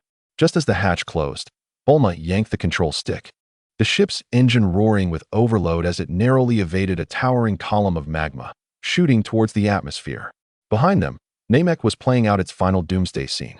The tectonic plates shattered, magma consuming all, and massive explosions erupted from the planet's core. Finally, rumble, rumble, rumble. A beautiful green planet, engulfed in endless flames and explosions, was reduced to cosmic dust. The courage ship trembled violently, escaping the blast radius, floating in the silent cosmos. Inside the cabin, there was a deathly stillness. The group gazed out at the immense, dissipating explosion nebula, their faces etched with sorrow, fear, and confusion. Wukong struggled to sit up, staring at the nebula, his fists clenched tightly, his eyes filled with defiance and fury. Another failure, unable to completely vanquish Frisia, which has also brought calamity upon Namek. At that moment, Bulma suddenly pointed at the radar screen and screamed in terror, "No, no, Frisia's spaceship is right behind us. He's closing in." A rapidly moving light point, emanating unmistakable murderous intent, was swiftly approaching from the side rear on the radar screen. Just as they had escaped the brink of death, they were plunged into deeper despair. Hunted in the vastness of space, Frisia's chilling and twisted voice echoed through the public communication channel. "Run, little mice. The universe shall become your endless grave." Chapter 37, Cosmic Pursuit, Desperate Glimmer. The silent cosmos transformed into a new hunting ground. The Courage's engine roared to life, spewing out a ghostly blue tail flame, attempting to flee this domain of death. Yet behind them, Frisia's small, albeit damaged, combat ship relentlessly pursued them like a leech, the distance between them continuously diminishing. "Too fast. We can't shake him off." Bulma operated the controls frantically, beads of cold sweat dotting her forehead. The disparity between Earth's technology and Frisia's fleet was insurmountable. Krillin and Yamcha watched the light point on the rear screen grow ever closer, their faces pale and palms clammy. The unconscious Piccolo lay in a corner, his breath faint. Goku struggled to sit cross-legged, trying to regain his strength, but the exhaustion and injuries were far worse than he had anticipated. The power of the Super Saiyan seemed to have fallen silent along with that self-sacrificial strike, making it difficult to reignite in the short term. Had Goku sensed despair? Frisia's mechanically synthesized, even more distorted voice once again emerged from the communication channel, dripping with a cat-and-mouse mockery. "Your ship moves as slowly as a snail. Once I catch you, I shall crush your bones inch by inch and disassemble your vessel into mere fragments." A purple energy beam shot from behind, brushing past the hull of the Courage, causing Bulma to scream as she sharply turned the helm. "No, at this rate, we will surely be hit." Yamcha's voice trembled. "Let us fight back." Krillin's eyes reddened as he prepared to open the hatch. "Don't be impulsive," Bulma sternly interrupted. "Outside is the vacuum of space. You'll be signing your death warrant." The atmosphere of despair felt as frigid as the cosmic void, enveloping the cramped cabin. At that moment, Goku, who had been trying to sense energy and formulate a plan, suddenly opened his eyes, a flicker of weak yet resolute light passing through them. "Bulma, head that way." He pointed towards an empty section on the radar screen. "I feel something faint yet special over there." The sensation was incredibly weak, almost imperceptible, like a flickering candle in the wind, yet it carried a unique rhythm that resonated with the very essence of the cosmos. Had it not been for Goku's training on King Kai's planet, which honed his sensitivity to life and energy, he would never have discovered it. "Over there? There's nothing." Bulma glanced at the radar, then at the pitch-black void outside the viewport in confusion. "Trust me." Goku's gaze was unwavering. Bulma gritted her teeth. Realizing there was no better alternative, she forcefully pushed the control stick, and the Courage traced an arc, accelerating towards the direction Goku indicated. "Oh, changing direction? A desperate struggle?" Frisia scoffed from behind, unhesitatingly pursuing them. The chase continued in the silent starry sky. Bulma squeezed the ship's performance to its limits, yet Frisia's vessel persistently approached.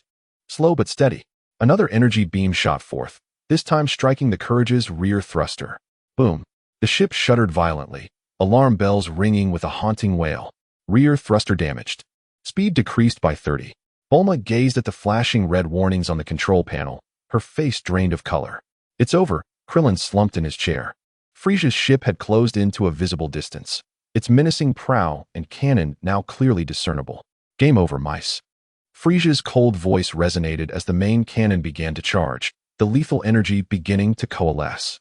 In that final moment, the direction Goku had pointed to, where the void had initially appeared empty, began to ripple with subtle, wave-like distortions in the fabric of space. Following this, an exceedingly small, almost entirely light-based, translucent planetary illusion, akin to a mirage, slowly manifested. This minuscule planetary apparition was so insignificant, it seemed as if it could vanish at any moment.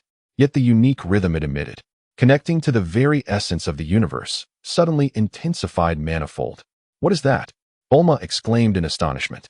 Frisia's ship abruptly halted, the charging cannon dimming momentarily. Clearly, he too detected this sudden spatial anomaly. Now's our chance. Dive in, Goku yelled with all his strength. Bulma had no time to ponder further. She piloted the Courage, now emitting black smoke and significantly reduced in speed, directly into the rippling space surrounding the minuscule planetary illusion. It felt as though they had passed through a cold membrane of water. In the next moment, the Courage, along with Goku and the others, vanished from this universe. Frisia's ship remained motionless, scanners wildly searching, but finding no trace of any signal. The spatial ripples swiftly subsided, as if they had never existed. Gone. Frisia furrowed his brow, sensing a faint yet instinctively unsettling spatial fluctuation. A space jump? Or some sort of cloaking technology? He attempted to use his formidable energy perception to scan the area, but found nothing. It was as if they had completely evaporated. Hiding are we? Frisia sneered. Though puzzled, he did not dwell on it. Even if they had retreated into a spatial crevice, he would eventually uncover them. Perfect, my ship requires repairs. He maneuvered his vessel, temporarily abandoning the pursuit, and headed towards the nearest Frisia force supply point. He was confident that no matter where Son Goku and his companions concealed themselves, they would ultimately fall into his grasp. At that moment, Goku and the others felt as though they had traversed through a bizarre tunnel. When the surrounding scenery stabilized, they found themselves in an extraordinarily peculiar space. There were no stars, no ground, merely an endless void composed of soft white light. Beneath their feet lay a mirror-like smooth surface reflecting their silhouettes. The air was imbued with a serene, yet subtly melancholic atmosphere. Not far in front of them, a colossal, transparent heart, resembling crystal, floated silently. This heart pulsed slowly yet powerfully, each beat causing the light throughout the entire space to fluctuate, emanating a unique rhythm resonating with the universe. However, it appeared quite dim, its surface marred with minute cracks, as if it had suffered severe damage. What is this place? Krillin murmured, gazing at the unimaginable sight. Goku stared at the massive heart, sensing that the faint yet guiding energy that had led them here emanated from it. This energy felt oddly familiar and intimate. Just then, a gentle, weary voice, resonating deeply within their hearts, began to emerge. Welcome, unfamiliar travelers, to the Star Core Corridor. Chapter 38, Star Core Corridor, Ancient Echoes. Star Core Corridor? Bulma cautiously surveyed her surroundings, gripping the control stick tightly, though the spaceship seemed to have lost power and was floating in place. The gentle yet weary voice resonated once more within their hearts, seemingly emanating from the pulsating crystalline heart. Do not be afraid, fragile beings. This is a subspace gap formed by the convergence of the core consciousness of a planet after its demise and the cosmic energy. It is the final sigh of a departed star. You may refer to me as the spirit of Namek. The spirit of Namek? Goku gazed at the heart, marred with cracks, feeling the sorrow and familiarity emanating from it, and suddenly realized, did Namek save us? You found the entrance on your own. The voice of the star spirit carried a hint of admiration, especially for you, Scion. You bear the marks of a profound resonance with the essence of life, which allows you to perceive this fading corridor. It paused, its tone growing more melancholic. I feel the agony and destruction of the mother planet, as well as your resolve to battle that malevolent entity. Regrettably, I am but a remnant of consciousness, existing only through the last remnants of star core energy. Unable to provide you with much assistance, only this fleeting sanctuary. Upon hearing this, the group felt a weight settle upon their hearts. Though Namek had perished, its final consciousness had saved their lives. Thank you sincerely. Krillin bowed towards the heart. Is Frisia still outside? Yamcha asked anxiously. The malevolent aura has temporarily receded. The star spirit replied, but he has not ceased his search. This corridor exists in the unstable remnants of the mother planet's explosion and may dissipate at any moment. You cannot linger. Just as hope began to rise, they faced a new dilemma. Exiting means death, while staying could lead to obliteration alongside the corridor. What should we do? Bulma asked urgently. Our spaceship is damaged. We cannot escape. The star spirit fell silent for a moment, the pulsation of the crystalline heart seemingly growing weaker. My time is limited. Its voice became more ethereal. Young Scion, come closer. Goku struggled to stand, supported by Krillin, and approached the massive crystalline heart. Extend your hand and touch me, the star spirit instructed. Goku complied, placing his hand upon the icy surface of the crystalline heart. In an instant, a torrent of information and energy surged into Goku's mind and body like a gentle tide. This was not an assault, but a gift, a legacy. He witnessed the ancient history of Namek, the origins of the Dragon Balls, and the wisdom of harmoniously coexisting with nature to create miracles through Chi. More importantly, he felt a deeper, more expansive understanding of Chi and cosmic energy, a treasure trove of knowledge accumulated over millennia by the people of Namek. Distinct from that imparted by the King of the Worlds, yet equally profound. Simultaneously, a pure and gentle flow of life-healing energy coursed through his arm, rapidly mending his damaged body and depleted Chi. This energy did not conflict with his Scion essence or the techniques of the King of the Worlds. Rather, it served as the finest adhesive and catalyst, swiftly healing the hidden injuries caused by his previous forceful power surge, solidifying his foundation. Goku involuntarily radiated a faint golden aura once more, but this time, the energy was no longer wild and uncontrollable. It became more stable and restrained, resonating harmoniously with the energy of the star core corridor. After a moment, the flow of information ceased, and the transfer of energy concluded. Goku opened his eyes, the emerald depths of his gaze now lacking some of the previous anger and coldness, replaced by a sense of calm and clarity. He felt his physical state had recovered significantly, although the power of Super Saiyan had not fully returned. His understanding and mastery of Chi seemed to have ascended to a new realm. This is the final aid I, along with the departed mother planet, can offer you. The voice of the star spirit grew exceedingly faint. More cracks appeared on the crystalline heart, and its brilliance swiftly dimmed. Remember, the essence of power lies in communication and resonance, not in conquest and destruction. Depart now, while the corridor still exists, to seek new hope. With those words, the massive crystalline heart ceased its pulsation, the surface light extinguished, and it began to crumble and dissipate like a weathered sand sculpture. The entire star core corridor started to tremble violently, the surrounding soft white light fluctuating unpredictably, the spatial structure becoming exceedingly unstable. The corridor is collapsing. Hurry back to the spaceship, Bulma screamed. The group hurriedly rushed back to the Courage. Fortunately, just as the corridor was about to collapse and cast them back into normal cosmic space, the spaceship's engine miraculously regained some power. Outside the porthole, the nebula formed by Namek's explosion still lingered, but they had escaped the most perilous area. What just happened? Krillin asked, observing the discernibly transformed aura of Goku with curiosity. Goku clenched his fist, feeling the more harmonious and powerful energy within him, and replied solemnly, Namek bestowed its final knowledge and power upon me. He gazed into the distant starry sky, his expression resolute. Frieza will undoubtedly pursue us again. We must swiftly find a new place to train and grow stronger. But where shall we go? Yamcha questioned, bewildered. The universe is vast. Where is a safe haven? Just then, a familiar, somewhat anxious voice suddenly emerged from the ship's communicator. Hello, Son Goku. Can you hear me? It's King Kai. King Kai. Goku exclaimed with joy. Thank heavens. We finally made contact. King Kai's voice was filled with urgency. I was terrified when your energy suddenly vanished. That scoundrel Frieza is nearby, repairing his ship, and will soon resume his search for you. I know of a place. It may allow you to evade him temporarily, and it's very suitable for training. The coordinates are. King Kai quickly relayed a series of complex interstellar coordinates, indicating a location with a unique environment, where Frieza should find it challenging to locate them. Hurry and go. Thank you, King Kai. Goku expressed his gratitude earnestly. Bulma immediately entered the coordinates into the navigation system. Hold on tight. She pushed the control stick, and the damaged Courage adjusted its course, trailing black smoke as it set sail towards the hopeful destination pointed out by King Kai. Shortly after their departure, Frieza's ship reappeared in the area, scanning for them for a long time, but found nothing, only to unleash an enraged roar. The gifts of the Star Core Corridor and the guidance of King Kai brought a glimmer of hope to the warriors in dire straits. A new journey was about to commence. Chapter 39, Planet Yatarat, Seed of Ultimate Freedom. Following the coordinates provided by King Kai, the Courage, towing its damaged hull, navigated laboriously through the desolate sea of stars.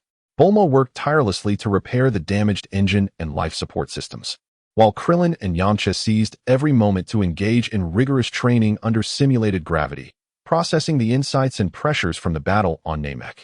For the most part, Goku sat quietly in the cabin, eyes closed in deep concentration.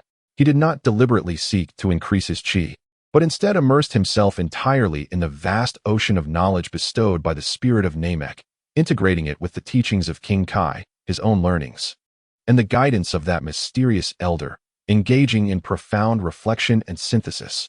It was a form of internal cultivation unlike any he had previously experienced. He guided the chi within him to flow in a more intricate manner, aligning with the rhythms of the universe, attempting to comprehend the significance behind each energy fluctuation, rather than merely its power. His aura became increasingly tranquil and contained, akin to the sea before a tempest, deep and brimming with potential. Several days later, a peculiar planet finally appeared on the navigation screen. It was not a typical solid or gaseous planet, but rather a colossal sphere of light composed of countless ever-changing, intertwining bands of light and energy whirlpools, the surface of the planet appearing elusive, emanating a gentle and enigmatic aura. Planet Yatarat. Goku gazed at this celestial body, distinctly sensing the special energy fluctuations resonating with the knowledge gifted by the spirit of Namek. The courage cautiously traversed the outer layer of the harmless energy light band surrounding the planet, as if passing through a warm curtain of water, and miraculously, the internal tremors and noise subsided significantly. Upon landing, as the hatch opened, the travelers were astonished to discover an atmosphere imbued with a refreshing vitality, resonating with an invigorating energy. The gravity was akin to that of Earth, yet the spatial structure appeared remarkably stable, with energy flowing in an orderly manner. Soon, a group of diminutive Yatalate beings, clad in loose-fitting white robes, with large ears and round eyes, greeted them. Their presence exuded tranquility and depth, their gazes filled with wisdom and inclusivity. The elder among them, seemingly foreseeing their arrival, gently remarked, "Esteemed guests from afar, the Northern Realm King has informed us of your circumstances. Welcome to Yatalate Star, a sacred place dedicated to the pursuit of harmony and freedom of chi." Freedom of chi? Wukong echoed with curiosity. The elder nodded with a smile, saying, "True strength does not solely lie in expansion and outward expression. The essence of true power resides in the unity of body, mind, and the cosmos, in the ability to direct intent where chi flows, unhindered and in complete freedom. This is not a transformation or technique, but a state, a realm of absolute mastery over oneself and energy." He gazed at Wukong. "The chi within you is refined and full of potential, yet still bears the marks of struggle and chisel. Perhaps here, you may discover the means to truly liberate it." In the days that followed, Wukong and his companions remained on Yatalate Star.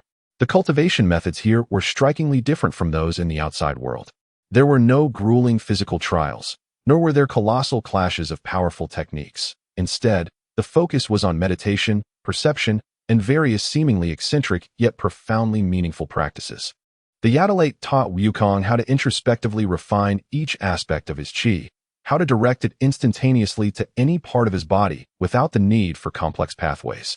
They guided him in harmonizing his chi with the energy of the environment to achieve a state of invisibility amidst the natural world.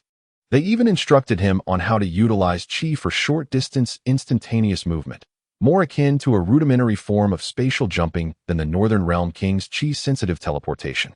Klin and Yamucha also greatly benefited, honing their control over chi and enhancing the efficiency of their techniques. As for Wukong, he displayed an understanding that astonished even the elders of Yatalate. The macro-energy perspective bestowed by the spirit of Mexing, the development of his body through the Northern Realm Fist, his unwavering dedication to refinement, and the philosophy of Yatalate's freedom of chi collided and fused in his mind. He often found himself sitting by the tranquil spring, where the planet's energy converged, for days on end. His aura would sometimes completely dissipate, as if merging with the environment. At other times, it flowed as naturally as breathing, devoid of stagnation, and occasionally, he would make sudden, seemingly instinctual evasive or movement actions that defied the laws of physics. He endeavored to entrust his reactions to his body's instincts, merging control into his subconscious, pursuing a state where intent was unbidden yet chi moved ahead. One day, the elder took Wukong to a special training ground filled with countless floating, randomly positioned energy targets. "Attempt to strike all the moving targets without thought," the elder instructed. Wukong closed his eyes, took a deep breath, and emptied his mind, ceasing to rely on sight or mental calculations, purely sensing the flow and changes of energy around him. Then he moved. His body transformed into a gentle breeze, a flowing stream, effortlessly weaving through the densely interwoven and seemingly chaotic energy targets. His movements were unpredictable, at times appearing distorted or bizarre, yet he consistently avoided obstacles with minimal motion and precise angles, using the condensed chi at his fingertips to strike each rapidly moving target. The entire process flowed gracefully, resembling an elegant dance rather than a fierce battle. His aura remained as tranquil as a mirror, without a hint of waste. As the last target was struck, Wukong slowly opened his eyes, astonished at himself. The elder stroked his beard and smiled, his eyes filled with satisfaction. Excellent. You have touched upon the threshold of freedom of chi. Though this is merely the initial sign, and you are still far from the true realm of ultimate intent, you have already found your direction. Integrate this state into your battles and transformations, and you shall discover that the application of power will enter a whole new realm. Wukong, feeling enlightened, clenched his fist. He sensed that if he transformed into a Super Saiyan now, it might not be as uncontrollable or as wildly depleting as before. Just as he immersed himself in this new understanding, Bulma's anxious voice crackled through the communicator. Wukong, this is bad. The ship's long-range scanner has detected Frisia's ship signal. He is approaching this star system. He will arrive within a day at most. The serene time of cultivation was abruptly shattered. A new challenge was imminent, and this time, Wukong's gaze reflected a calmness infused with confidence, as the seeds of Yadalate had already been sown, awaiting their bloom amidst the tempest. Chapter 40, The Gathering Storm. The final battle approaches. The shadow of Frisia loomed once more, like a sword suspended overhead, shattering the brief tranquility of Yadalate Star. As the day wore on, Bulma's complexion paled while she monitored the approaching red signal on the console. Even with all their might, the ship could not outpace Frisia. They had no choice but to confront him. Yet, Wukong's expression remained unusually composed. After his training on Yadalate Star, his resolve had deepened, and this time, he would not allow Frisia to escape. But Wukong, your body. Clint expressed his concerns. Although Wukong had recovered significantly, the opponent was the immortal monster. It's all right, Wukong reassured, clenching his fist and feeling the more harmonious and liberated chi within him. I am not the same as before. The elders of Yadalate gathered, with the chief elder presenting Wukong with a peculiar crystal-like talisman, saying, Young warrior, this is a token of our goodwill from Yadalate.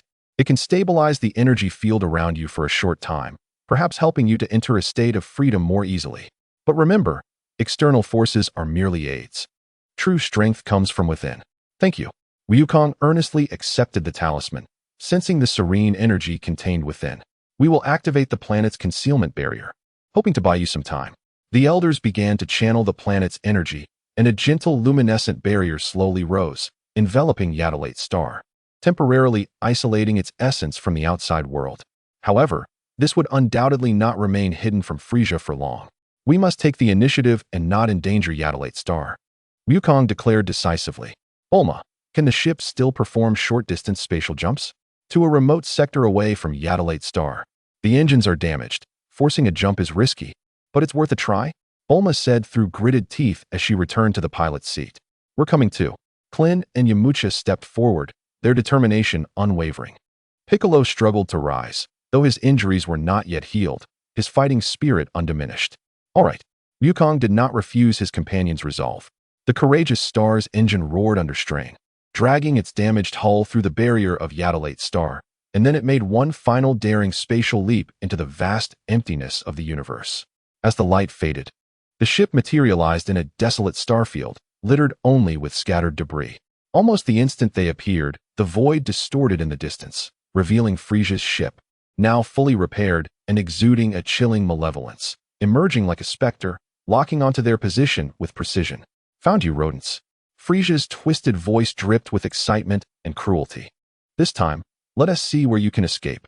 The doors of the courageous Star opened, and Wukong, Piccolo, Klin, and Yamcha floated in the vacuum of space, enveloped in their aura, facing the immense warship. Frisia's ship doors also opened slowly, revealing him in his mechanized form, his aura darker and more menacing, gliding forth, accompanied by several newly assigned, formidable elite soldiers. Oh, you dare to come out to meet your demise? Fulusar gazed upon the poised figures of Wukong and his companions. A cruel smile gracing his lips. Perfect, this saves me the trouble. Who shall come first? Or shall you all come at me together? The tension of impending battle hung thick in the air. However, at that very moment, two unexpected streaks of light suddenly surged forth from different directions, forcefully inserting themselves between the two factions. As the brilliance dissipated, two figures emerged. One was Vegeta, clad in a tattered Scion battle suit, his expression complex. His aura nearly sealed by a mysterious force, yet still brimming with pride. The other was a solemn figure in the garb of the Kaishin, with green skin and elongated ears, exuding a divine authority, Jaibite. Beside him stood the diminutive Dongjia Wangshin, adorned with grand earrings, his gaze deep and cosmic in nature. Their sudden appearance left both sides momentarily stunned. Vegeta, Wukong exclaimed, astonished. How did you, Kakarado?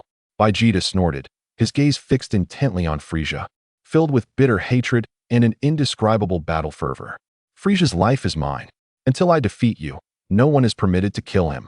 It seemed he had learned of Frieza's survival through some means and had pursued him relentlessly. Meanwhile, Dongjia Wangshin's grave expression spoke volumes as he declared with undeniable authority, Frieza, your crimes are innumerable. You must not disrupt the balance of the universe any further. Cease your malevolent actions at once. Frieza, taken aback by the sudden arrival of these two, soon erupted into maniacal laughter. Ha ha, Vegeta, you traitor. And the Kaishin?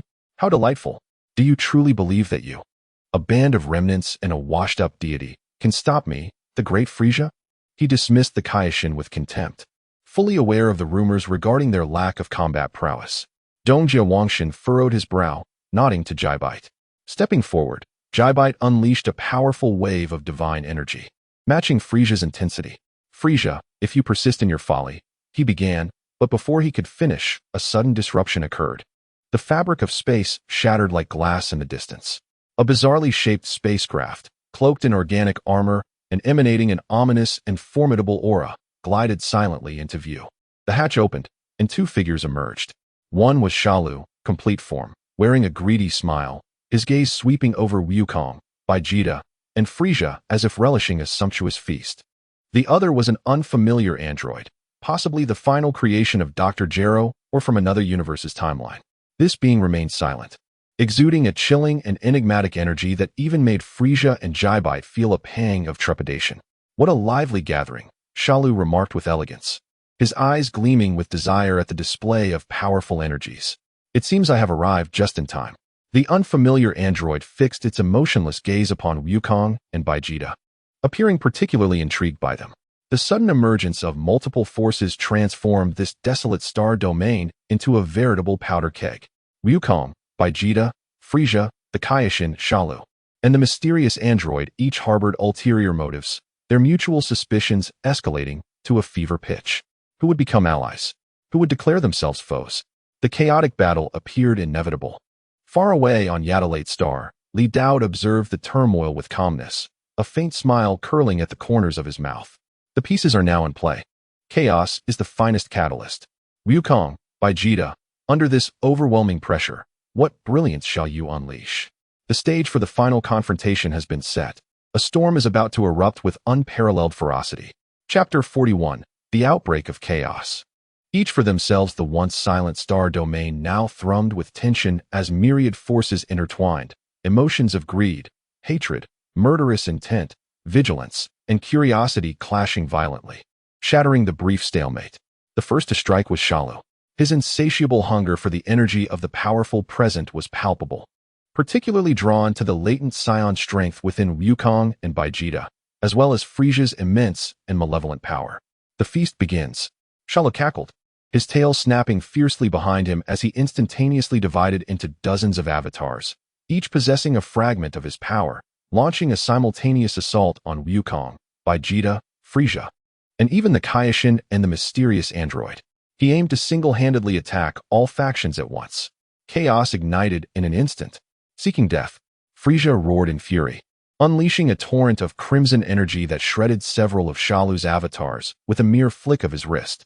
Vegeta, though his power was largely sealed, responded with a cold snort, engaging fiercely with the avatars attacking him, seeking any opportunity to approach Frieza. Jaibite shielded Dongjia Wangshin, his divine energy forming a barrier that easily repelled the assault of Shalu's avatars. His brow furrowed as he evaluated the situation. The mysterious android, however, showed no interest in Shalu's avatars, its icy gaze still locked on Wukong and Vegeta, darting directly toward them, disregarding the avatars in its path. "Wukong, be careful!" Krillin and Yamcha cried out, attempting to intervene but were ensnared by several android avatars. Piccolo, despite his injuries, struggled against the avatars. Wukong, confronted by both Shalu's avatars and the enigmatic android, narrowed his eyes. He refrained from transforming into a Super Saiyan immediately, instead opting to apply the skills honed on Lighthouse.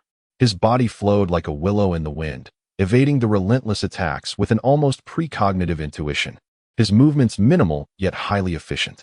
At the same time, his hands struck precisely at the energy nodes of the avatars, often dispersing them with a single blow.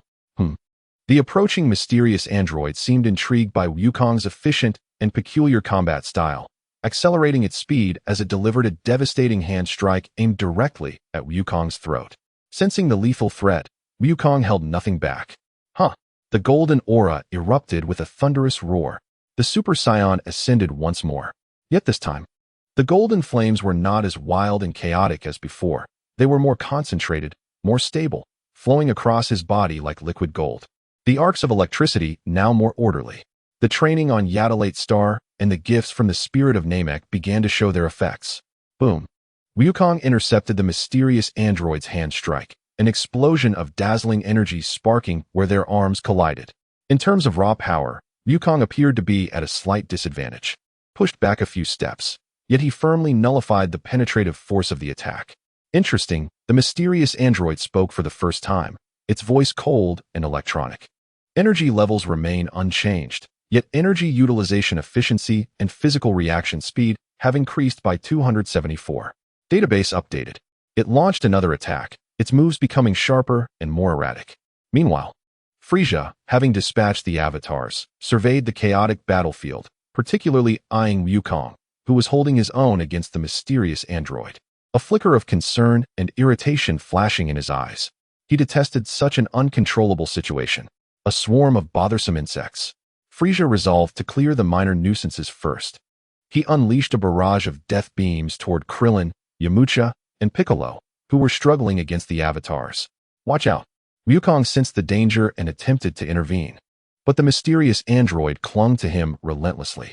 Vegeta, likewise, was entangled by Shalu's avatars and the original, as Shalu's original form engaged in a tentative battle with Jibite. Unable to extricate himself, in this dire moment, a figure appeared like a specter, materializing before Krillin and the others with astonishing speed. It was Vegeta. In a moment of peril, he forcibly shattered part of the seal, perhaps driven by anger and pressure, unleashing a speed far beyond his usual capabilities to stand before the deadly beam. "Get away," Vegeta roared, thrusting his hands forward to unleash a powerful energy wave that collided with Frieza's death beam. The explosion illuminated the battlefield, and Vegeta let out a muffled groan, blood seeping from the corner of his mouth as he was sent flying. Yet he successfully rescued Krillin and the others. Frieza regarded Vegeta with a hint of surprise. "Oh, you still have some fight left in you? It seems the seal within you has loosened, traitor." Vegeta wiped the blood from his lips, glaring fiercely at Frieza, casting a complicated glance at Krillin and the others whom he had saved, yet remained silent. A subtle transformation seemed to occur within him. The battlefield descended into chaos. Goku versus the mysterious android, a fierce clash between the Super Saiyan, initial stabilized form, and an unknown high-tech creation. A contest of energy efficiency versus absolute power. Vegeta, half-sealed, versus Frieza, a fateful confrontation fueled by hatred and pride. As Vegeta attempted to break free from the seal under immense pressure. Cell versus Jebit, a tentative skirmish between the greedy devourer and the Kaioshin's guardian. With Cell attempting to analyze the properties of divine power. The East Kaioshin observed from the sidelines, his expression grave, seemingly preparing for something in secret. Krillin, Yamcha, and Piccolo struggled against the remnants of Cell's clones, facing life-threatening dangers. All parties were engulfed in the fray. No one was an ally. All were potential foes.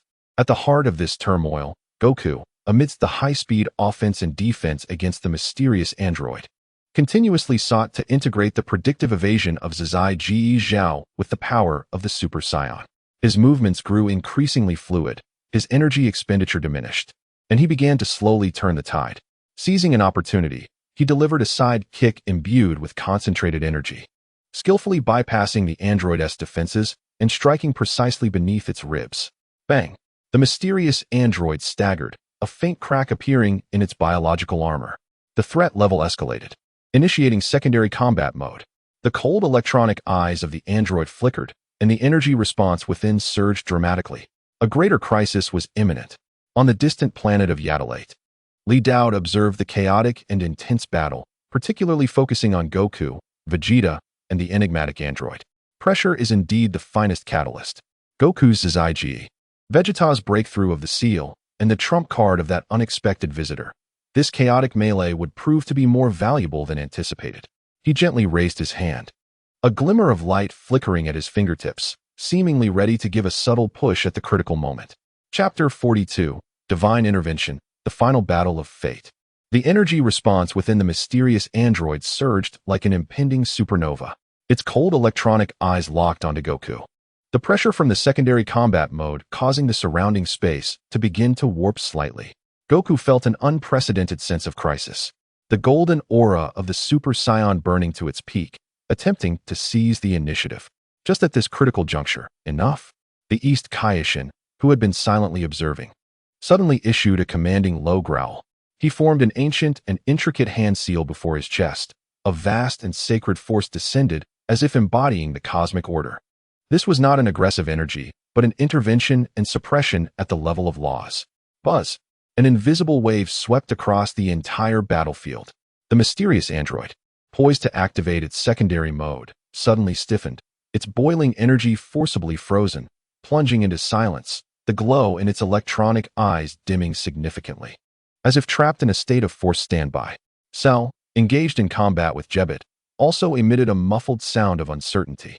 Sensing a temporary severance in his communication with cosmic energy, his absorption ability severely restricted, his movements momentarily delayed. Even Frieza and Vegeta felt the impact. As if ensnared in an invisible quagmire, their energy flow becoming unusually sluggish. Only Goku experienced the least sense of oppression. The power of the Kaioshin seemed to resonate peculiarly with the harmonious energy bestowed upon him by the spirit of Namek, along with the concepts of freedom from Yaddalate, allowing his energy to flow more smoothly. Kaioshin, how dare you interfere? Frieza, astonished and enraged, struggled to break free from this intangible restraint. The East Kaioshin's complexion paled slightly, clearly expending great energy to wield such power. He maintained his authority, speaking solemnly. Frieza, your evil must end here. And Cell, along with that abominable creation. Such is the will of the divine. He glanced at Goku and Vegeta, his expression complex yet resolute. Science. The universe requires your strength to eradicate these malignant tumors. This is your destiny and your redemption. As his words fell, his hand seal shifted once more. The invisible power of the laws began to transform, no longer uniformly suppressing but cleverly skewing. Frieza, Cell, and the mysterious android felt an immediate increase in pressure, their movements becoming increasingly arduous, and the manipulation of energy proved exceedingly difficult. Meanwhile, Goku and Vegeta felt a lightness envelop them. The oppressive force seemed to shift into a propellant, invigorating their energies and subtly provoking the eruption of their latent potential. Curse God! Frieza roared in fury, desperately struggling against his restraints, his dark red aura flickering erratically as he sought to break free. Cell also issued a defiant roar, attempting to forcibly absorb the disrupted energy surrounding him. The mysterious android remained utterly silent, seemingly calculating and analyzing this force that transcended its database comprehension. Now is the time. The East Kaioshin commanded Goku and Vegeta. Vegeta, sensing the surging power within him that was on the verge of breaking the seal, glanced once more at the subdued Frieza, his hatred and pride ultimately coalescing into a decisive roar. Frieza! Boom! A ferocious blue aura, far exceeding his previous displays, erupted violently from within him. The Super Saiyan blue form, perhaps due to the unique circumstances of the seal and pressure, revealing itself in an incomplete state. Though the aura remained unstable, Its might and coldness had already surpassed that of the previous Super Saiyan. This power is to cleanse my shame. Vegeta transformed into a blue meteor, propelled by boundless rage, charging at the temporarily subdued Frieza.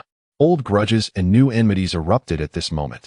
Goku, witnessing Vegeta's new transformation, felt a surge of fierce determination ignite within him. Taking a deep breath, he further fused the insights of Yaddalate with the power of the Super Saiyan. His golden aura shifted once more, no longer resembling stable liquid gold, but becoming more ethereal and elusive, as if merging with the surrounding space. Super Saiyan God Super Saiyan prototype? Or perhaps a preliminary amalgamation of Zizai Ji Zhao and Super Saiyan God. His aura became both airy and formidable, his movements increasingly natural and fluid, as if each step harmonized with the rhythm of the universe. His gaze locked onto Cell, who was under the most severe suppression. This creature, which thrived on absorbing the energy of the strong, could not be allowed to remain. Cell. Goku's figure vanished in an instant, reappearing before Cell, his fist imbued with the essence of Zizai and divine power, crashing down fiercely. Simultaneously, Jebbet unleashed his full strength, attacking the mysterious android attempting to reboot. The East Kaishin, using his divine power as a guide, forcibly altered the battlefield rules, creating the optimal opportunity for Goku and Vegeta to secure victory. The final battle of fate was about to unfold in the most direct manner within this chaotic star domain. Vegeta, Super Saiyan Blue, initial stage, versus Frieza, mechanical enhanced form. Suppressed a reckoning of hatred, a vengeful return of the prince. Goku, Super Saiyan God, initial form, versus Cell, complete form. Suppressed a thorough purification against the foe of devouring evolution. Jebbet versus mysterious android, suppressed a confrontation between divine power and unknown technology. Krillin, Yamcha, and Piccolo diligently focus on recovery while vigilantly observing the battlefield to prevent any unforeseen incidents. Under the seemingly unfair intervention of the East Kaishin, the scales of victory begin to tilt towards justice. Far away on planet Yardrat, Li Dowd observes the actions of the East Kaishin, nodding slightly. The Kaishin has finally ceased to be a mere bystander. Although manipulating the laws to guide destiny may seem somewhat underhanded, the outcome is what truly matters. Thus, it is time for me to add fuel to the fire. His gaze turns to the struggling East Kaishin and the two pivotal figures on the battlefield, Goku and Vegeta. The ultimate conclusion is about to be revealed. Chapter 43, The Light of Conclusion, a new prologue. Under the immense cost of the East Kaishin's intervention in the laws, the balance of the battlefield undergoes a decisive shift. On the battlefield of Vegeta and Frieza, blue flames and dark red energy clash violently.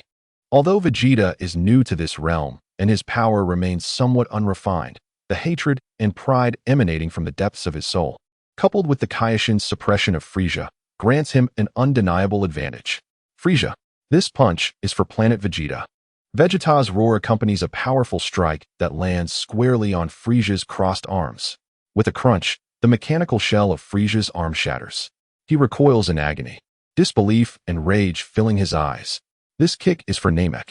Vegeta's relentless assault continues, delivering a fierce kick to Frieza's abdomen, causing him to curl up like a shrimp. The final blow. For all the souls that perished because of you. Vegeta compresses the blue energy surrounding him into his palm, forming an extremely unstable yet devastating energy sphere. The ultimate flash, improved version. No. Frieza emits a desperate scream, attempting a final struggle. Yet the Kaishin's power binds him like the strongest of chains, immobilizing his actions and energy. Let it end, Frieza. Vegeta thrusts the ultimate flash forward. The dazzling blue beam instantly engulfs Frieza's form. The dark red aura dissipates like snow under sunlight, melting away into nothingness. As the light fades, Frieza is left charred, most of his mechanical parts melted away. His breath flickering like a candle in the wind, with only emptiness and resentment remaining in his eyes. Vegeta, panting heavily, gazes at this longtime enemy who brought endless humiliation and disaster upon the Saiyans, and finally closes his eyes, gathering his final strike. On the battlefield of Goku and Cell, Goku's combat appears markedly effortless and surreal. His figure moves like a specter, evading all of Cell's attacks, whether energy waves or physical blows, by mere inches. As if it were second nature, his counterattacks are precise and efficient, each strike imbued with the essence of freedom and the divine power of Super Saiyan God, targeting Cell's energy core and regeneration nodes. While Cell possesses formidable energy and regenerative abilities, the Kaioshin's laws severely disrupt his energy absorption and operation, leaving him utterly powerless against Goku's preemptive movements. Damn it! Damn it! What kind of cursed power is this? Cell roars in fury, his body repeatedly damaged yet regenerating, his energy waning with each blow. Goku's gaze remains calm and focused. He seems to enter a wondrous state where his body fights autonomously while his consciousness resonates with the universe. He perceives the chaotic and malevolent nature of energy within Cell. It is time to put an end to this, Goku murmurs softly, slowly bringing his hands together, not to gather a Kamehameha wave, but to channel the faint life energy purified by the Kaioshin and the remnants of Namek's essence surrounding him. A pure and warm white energy sphere begins to gather in his palm, a Genki Dama. This time, the Genki Dama merges the divine essence of the Super Saiyan God with the precise control of the Ultra Instinct, becoming even more concentrated and filled with purifying power. No, I cannot perish. I must absorb. I must evolve. Cell senses the deadly threat, frantically striving to break free from the chains of the laws and lunge at Goku. But Jebit timely intervenes, unleashing divine power to firmly restrain him. Purify. Goku gently pushes the white energy sphere, imbued with hope and purification, towards Cell. There is no explosion, only a warm and intense white light enveloping Cell entirely. Ah! Cell emits a chilling scream as the malevolent energy within him, the absorbed cells, and all impure existence dissipate like mist in the white light. At last, as the white light recedes, Cell vanishes without a trace, as if he had never existed. On the battlefield of Jebit and the mysterious android, under the ongoing suppression of the Kaioshin's laws, the functionality of the mysterious android deteriorates further until Jebit discovers a flaw, delivering a blow imbued with divine power that pierces its core. The mysterious android freezes in place, its electronic eyes dimming completely, transforming into mere floating debris. Jebit cautiously seals it away, preparing to take it back to the Kaioshin realm for study. The battle concludes.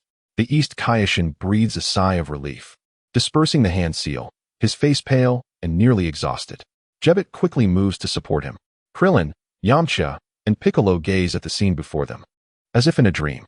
The once invincible Frieza and Cell have indeed been eradicated. Vegeta stares at the direction where Frieza dissipated, remaining silent for a long moment. The blue flames surrounding him slowly extinguishing, his expression complex and enigmatic. He has avenged his great grievance, yet he feels no anticipated euphoria, but rather an inexplicable emptiness and a hint of confusion. Goku also reverts from his transformed state, sensing the substantial yet harmonious energy within him, and solemnly bows to the East Kaioshin. Thank you, Lord Kaioshin. The East Kaioshin waves his hand, weak yet gratified. This is the result you have fought for yourselves. The balance of the universe requires warriors like you to uphold it. He turns to Vegeta. Vegeta, your sins are not yet absolved, but your actions today may mark the beginning of atonement. Take heed. Vegeta snorts dismissively, turning his head away, yet he does not retort. At that moment, a serene figure silently appears among them, Li Daoud. His arrival astonishes all but Goku, especially the East Kaioshin and Jebit, who had completely failed to perceive how he appeared. Uncle? Goku exclaims in surprise. Li Daoud smiles gently at Goku, nodding, then scans the crowd, finally resting his gaze on the East Kaioshin. A splendid performance. You have worked hard. Kaioshin. The East Kaioshin regards Li Daoud, sensing an aura that seems to be one with the essence of the universe yet transcending it, as if recalling some ancient records. His expression suddenly shifts, and he prepares to bow. Are you? Li Daoud raises his hand gently, halting him. Names are inconsequential. What matters is that the crisis is temporarily averted, and a new era is about to commence. He looks at Goku and Vegeta. The bloodline of the Saiyans embodies more than mere destruction and conquest. How you wield this power lies in your own choices. The universe is vast, with many challenges. Frieza and Cell may merely be the beginning. He gazes into the distant starry sky, the legacy of Dr. Gero. Threats from other universes. The path ahead is for you to traverse. With that, he says no more, his figure gradually fading like starlight, disappearing from sight, leaving only his final words resonating in the hearts of the gathered. The crowd remained silent for a prolonged period, enveloped in the immense volume of information and the lingering resonance of the grand battle. Ultimately, the East Kaioshin and Jebit departed with the remains of the enigmatic artificial being, pledging to keep a vigilant eye on Earth and the Psiots. Bulma piloted the partially repaired Courage, gathering everyone aboard. The journey back was marked by an unusual quietude within the cabin. Goku gazed out at the resplendent starry river, his eyes brimming with anticipation for the future and an unwavering fighting spirit. Vegeta, arms crossed, leaned against the wall, staring towards the direction of Earth. His expression complex yet softened, lacking the usual fervor and rage. Krillin, Yamcha, and Piccolo exchanged knowing smiles. Despite their battered states, hope had been rekindled. Their home on Earth awaited their return, while the vast and exhilarating cosmic adventures were just beginning. Chapter 7. The Awakening Prince and the Invisible Web in a Desolate Basin. The wind howled, stirring up dust around the fallen Vegeta and the vigilant Goku. With a pained groan, Vegeta's eyelashes fluttered, and his eyes snapped open. A fierce headache and a soreness in his neck struck him instantaneously, but the more piercing sensation was the humiliation of defeat. He shot up, his blue aura instinctively flaring, though it flickered uncertainly due to his weakened state. "Ah, you're awake?" Goku squatted before him, offering a senzu bean. "Eat this, you'll feel better." Vegeta swatted Goku's hand away, the bean tumbling into the sand. He glared fiercely at Goku, his teeth grinding audibly. "Kakarot, what was that back there?" That was not the power of a Super Saiyan god. The effortless grace, the astonishing precision, and the eerie sensation of merging with the environment were starkly different from the combat techniques he had known. Goku picked up the senzu bean, brushing off the sand, and instead of consuming it, extended it once more to Vegeta, his expression turning serious. "That must be the nascent form of the Ultra Instinct. I haven't fully mastered it yet. It's still inconsistent." He paused, seemingly searching for the right words. "But it seems you only wish to overpower and destroy with your strength. Ultra Instinct is more about letting your body find the optimal solution, flowing with the rhythm of battle. Perhaps the realm of the heart, as the Kaioshin mentioned, refers to this. Flowing? Optimal solution?" Vegeta scoffed, yet a glimmer of contemplation flickered deep within his gaze. He recalled the suffocating sensation of being unable to land a blow during their recent skirmish. Kakarot's every dodge and counterattack seemed calculated to perfection, or rather, instinctual. He fell silent for a moment before finally grabbing the senzu bean and chewing it vigorously. A surge of life energy coursed through him, instantly erasing all injuries and fatigue. He rose, his aura stabilizing, though his fighting spirit had diminished significantly. He cast a cold glance at Goku. "Don't think this means you've won, Kakarot. I will find my own path. The path of the Saiyan Prince will never yield to you, a lowly warrior." With that, he disregarded Goku and soared into the sky, heading towards West City. This time, his speed was not rapid. He seemed lost in thought. Accepting defeat was indeed challenging, but what troubled him more was the disparity in realms. Was the path of destruction and conquest truly unfeasible, or was it simply lacking in some crucial element? Goku watched Vegeta's retreating figure, scratching his head. Geez, he's already so strong.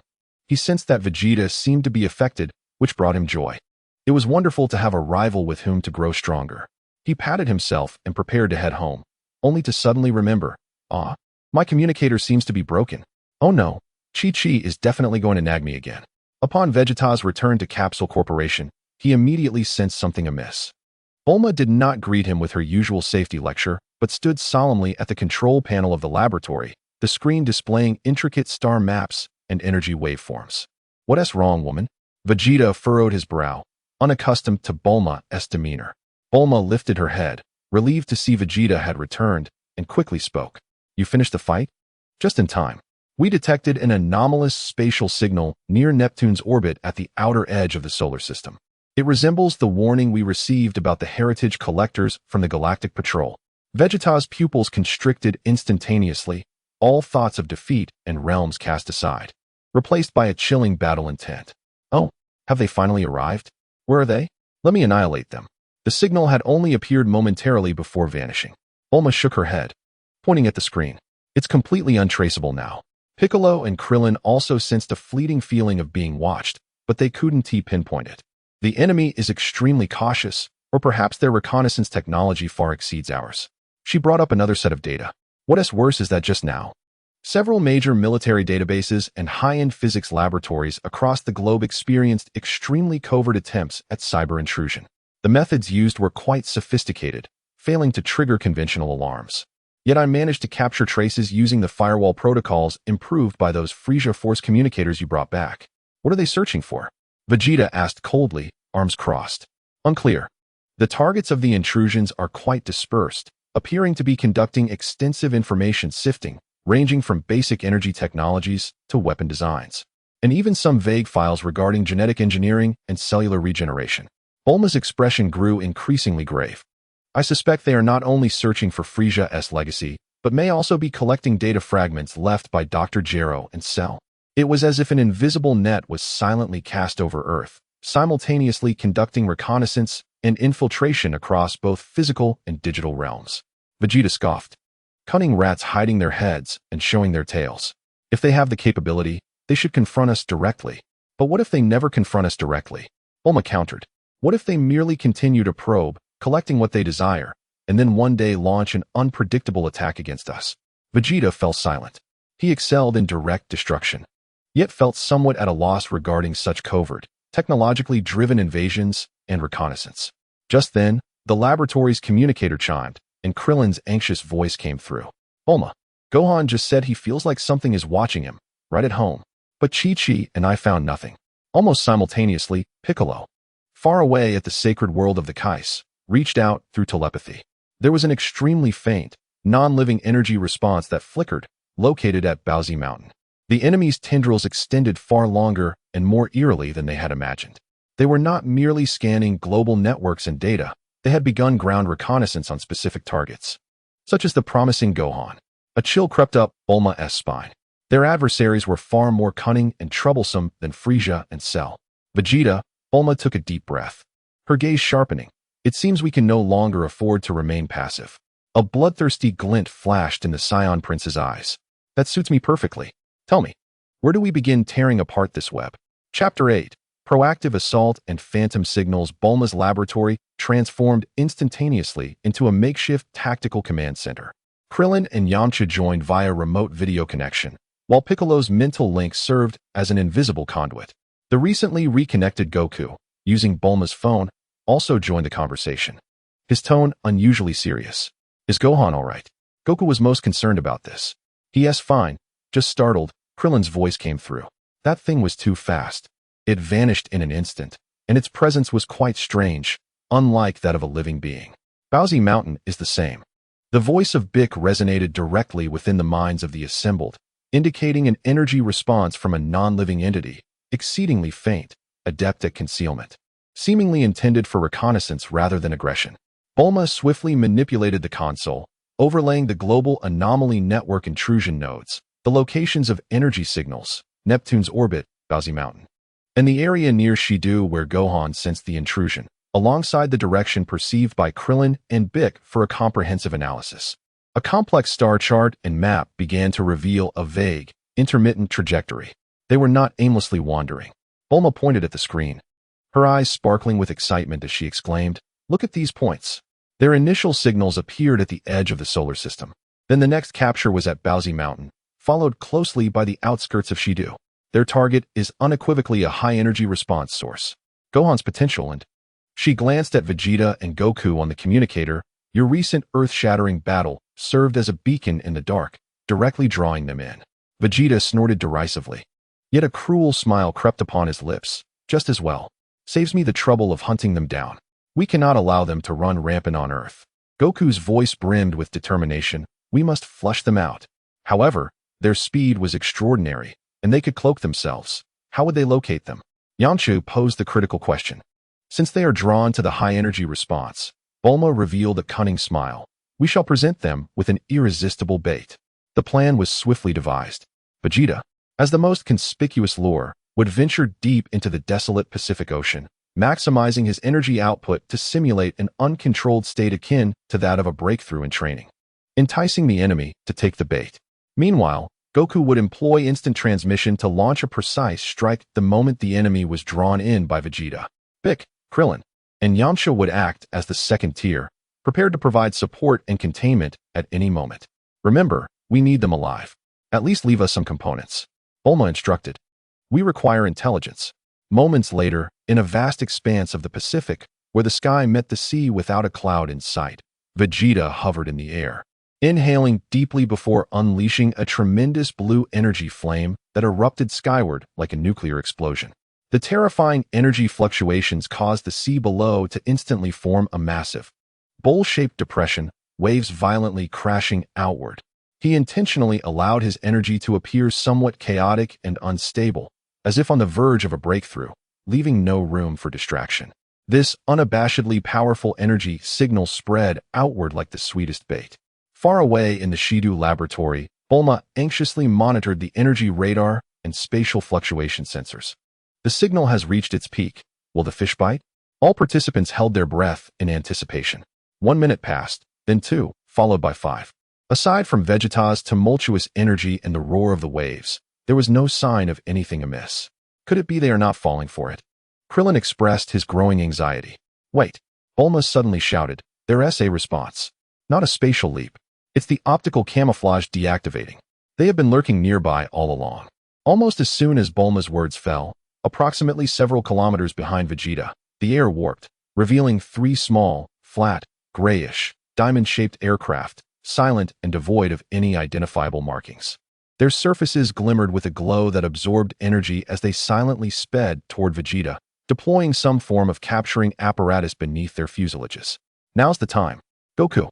Bulma cried out. Having already locked onto Vegeta's position through his energy signature, Goku sensed the moment the enemy revealed themselves. With a swift motion, Goku appeared above the 3 aircraft, his Super Saiyan God form activated, enveloped in a crimson aura. Hey!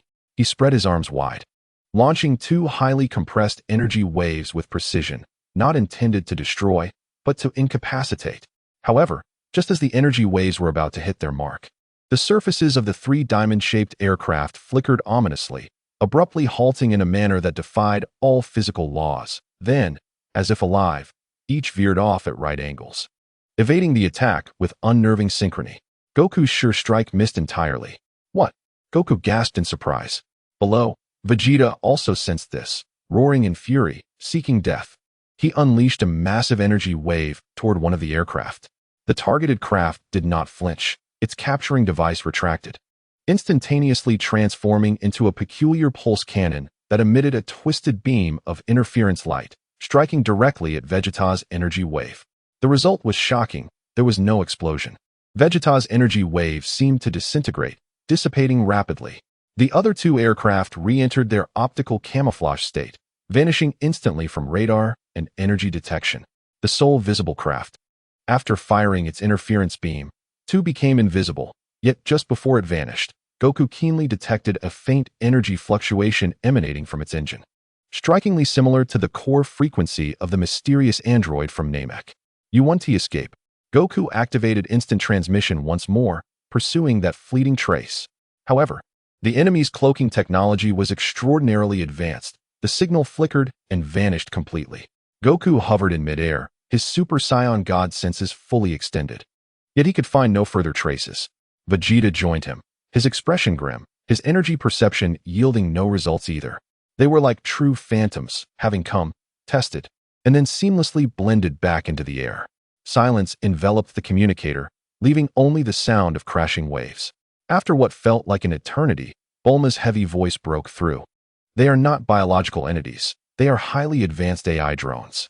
Moreover, they seem prepared for our, at least the Scion, methods of attack. The enemy was not only cunning, but likely understood them better than they had anticipated. In this initial encounter, Earth's forces had come away empty-handed.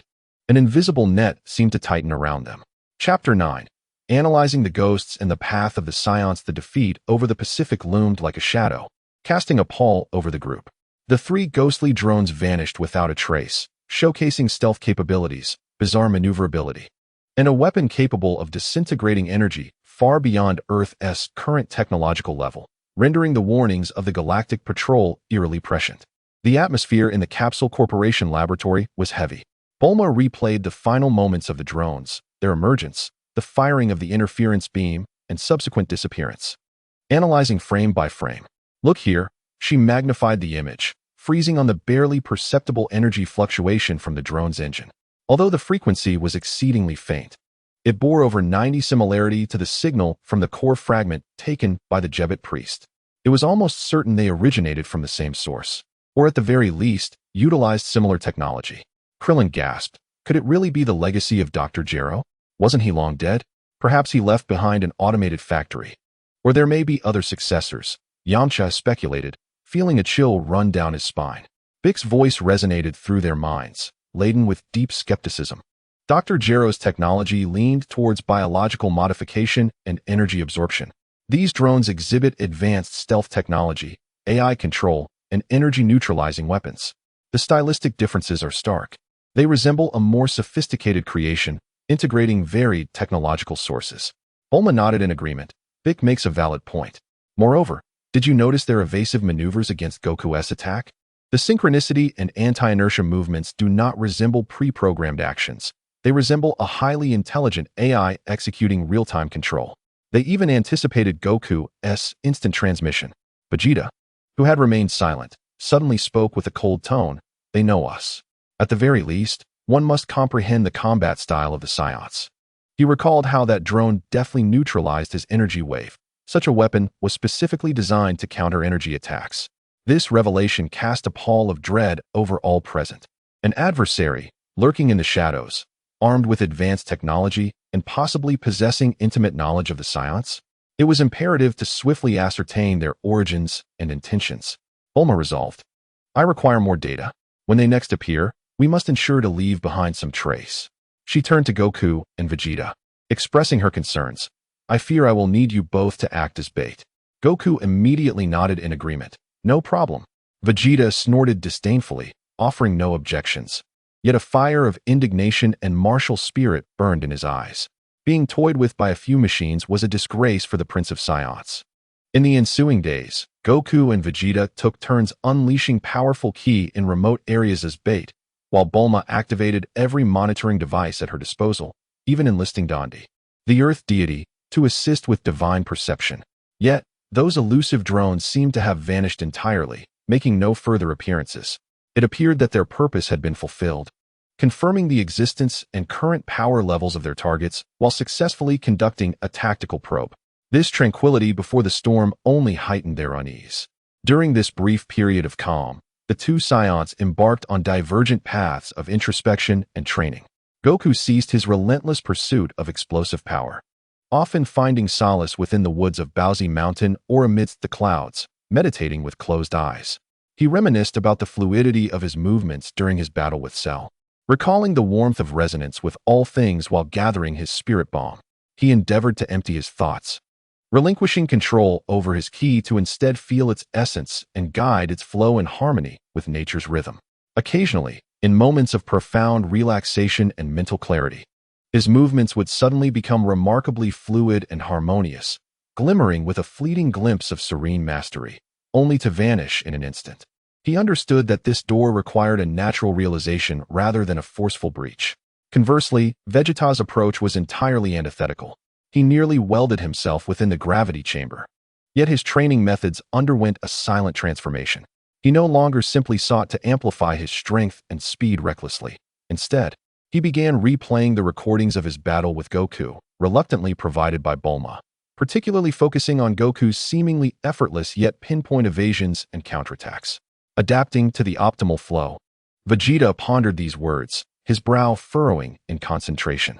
He attempted to partition some of his focus amidst frenzied assaults to perceive the flow of energy, anticipating the feedback that his attacks might provoke. However, this resulted in several instances of energy going awry, nearly causing the gravity chamber to explode. Damn it! This is not the Scion way of fighting. He growled in frustration. The pride of a Scion is rooted in absolute power and conquest, and the idea of learning such cunning strategies filled him with deep-seated repulsion. Yet, the sting of defeat and the yearning for greater strength compelled him to reflect. During a training intermission, he gazed at his fist enveloped in blue energy flames and suddenly had an epiphany. What if ultimate destruction could also lead to a state of absolute mastery? If my power reached a level capable of obliterating all techniques and flows, what need would there be for adaptation? A path starkly contrasting with serene mastery. more extreme and aligned with the essence of the Scion nature, seemed to faintly emerge before him. What he required was not merely a quantitative accumulation, but perhaps a qualitative transformation. Days later, Bulma's research finally yielded a breakthrough. Though she could not directly trace the drones, she analyzed the brief interference beam data and deduced its energy composition patterns, successfully designing a prototype of a localized energy stabilization field generator. This device should temporarily render that disintegrating beam ineffective, Bulma declared, brandishing a bracelet-like device before Goku and Vegeta, stating that should they dare employ that tactic again, she would shatter them. Just as her words hung in the air, a chilling alarm blared from the laboratory's highest alert system. Bulma swiftly turned to the main screen and was met with a harrowing sight. Over 10 red dots appeared simultaneously at various positions in geosynchronous orbit. A large-scale spatial jump signal. Now is the time. They are coming. There are many of them. Bulma's voice trembled with urgency. This time, it was no longer a probing reconnaissance. The hunters had finally revealed their fangs and launched a full-scale assault. Chapter 15. The corpse puppets of the ice plains and the iron-fisted cleanser. The brief tranquility of Earth was shattered by two nearly simultaneous, yet geographically distant anomalous events. In the northern ice plains, an international polar research team was drilling ice core samples when suddenly, their seismic monitoring instruments detected unusual vibrations emanating from deep within a nearby mountain. Oddly, this area was geologically stable and should not exhibit such intense internal activity. The team leader scrutinized the data, furrowing his brow. Exercising scientific caution, they dispatched a small drone to scout the source of the tremors. The footage transmitted back sent chills down the spines of the research team. Halfway up a snow-capped mountain, an irregular opening had split, revealing not rock, but a metallic corridor flickering with faint lights. The ice and snow at the entrance were melting, as if some entity within was emitting heat. My God, what is this? An abandoned military base? Just then, a swaying figure emerged from the darkness of the opening, clad in tattered attire resembling that of an ancient military uniform. Its skin bore an unnatural grayish hue, its gaze hollow, and a distinct seam encircled its neck, with a core radiating a malevolent glow embedded in its chest. Its movements were stiff, akin to a marionette, yet it steadily advanced toward the research team. What in the world is that? The team members gasped in terror. The leader struggled to maintain composure, shouting through a loudspeaker in several languages. Unknown entity ahead. Please halt immediately and identify yourselves. The figure exhibited no response, continuing its advance. It raised a hand, palm directed at the drone. Buzz. An invisible force suddenly manifested. The drone instantly lost control, being forcefully pulled toward the entity.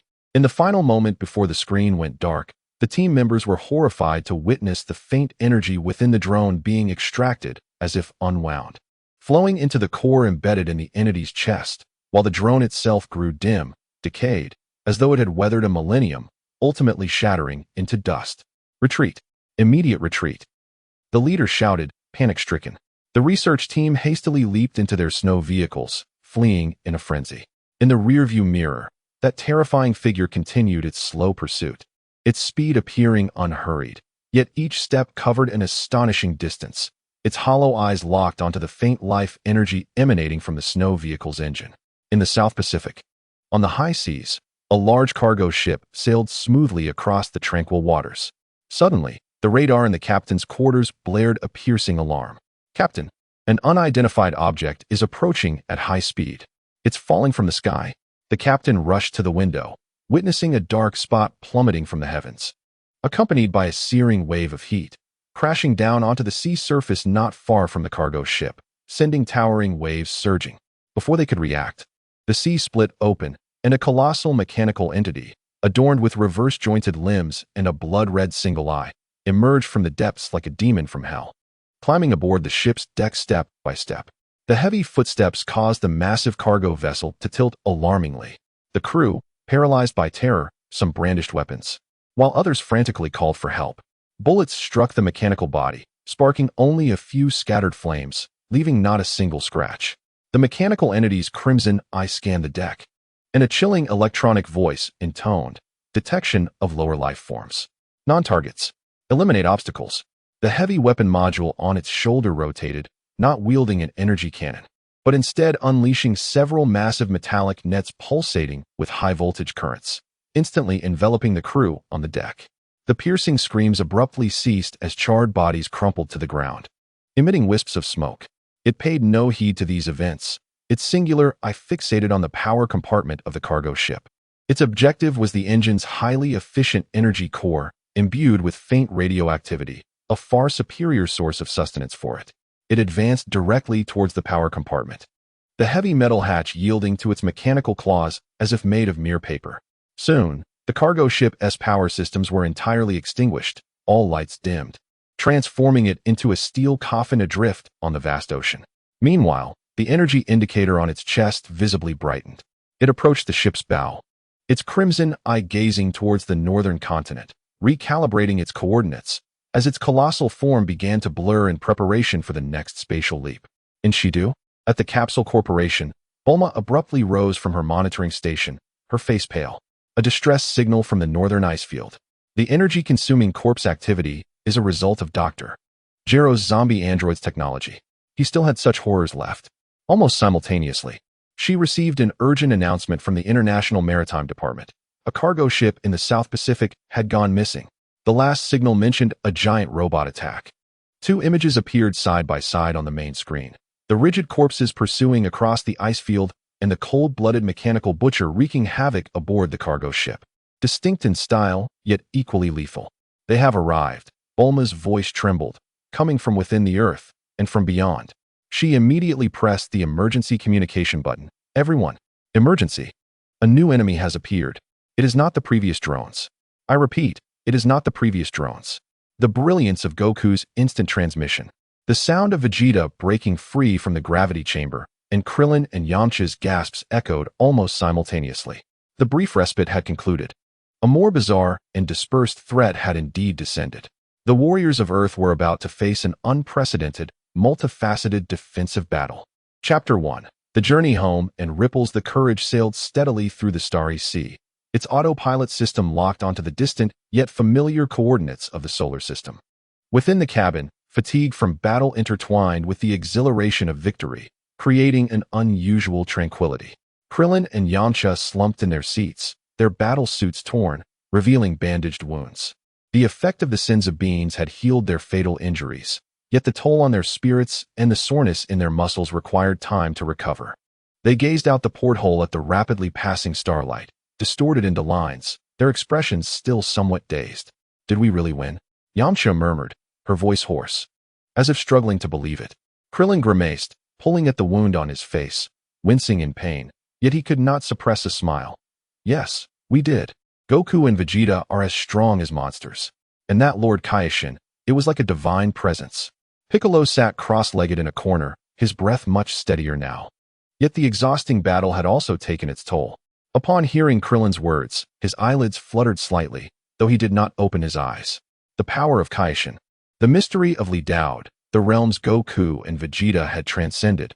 All of these instilled in him an unprecedented sense of urgency. The fusion with Namek was not the end. He required even greater strength. Bulma busied herself at the helm, checking various data on the ship. Her fingers danced swiftly across the control panel, occasionally glancing back at the men, particularly the silent Scion Prince leaning against the wall. Vegeta crossed his arms, his blue battlesuit stained with dust and dried blood, both Frieza's and his own. His expression was inscrutable, his gaze seemingly fixed on a point in the void, perhaps penetrating the metal hull of the ship, peering into a more distant past. The long-awaited revenge had been exacted. Yet the intense hatred and anger that fueled his life began to dissipate, leaving behind not joy, but an unfathomable void and fatigue. The pride of the Scion race had returned, yet the prince's pride found no place to rest. Frieza was dead, but planet Vegeta would not be reborn. What then should he fight for? What is the purpose of his existence? The words of East Kaioshin about redemption echoed in his mind, causing him to frown in vexation.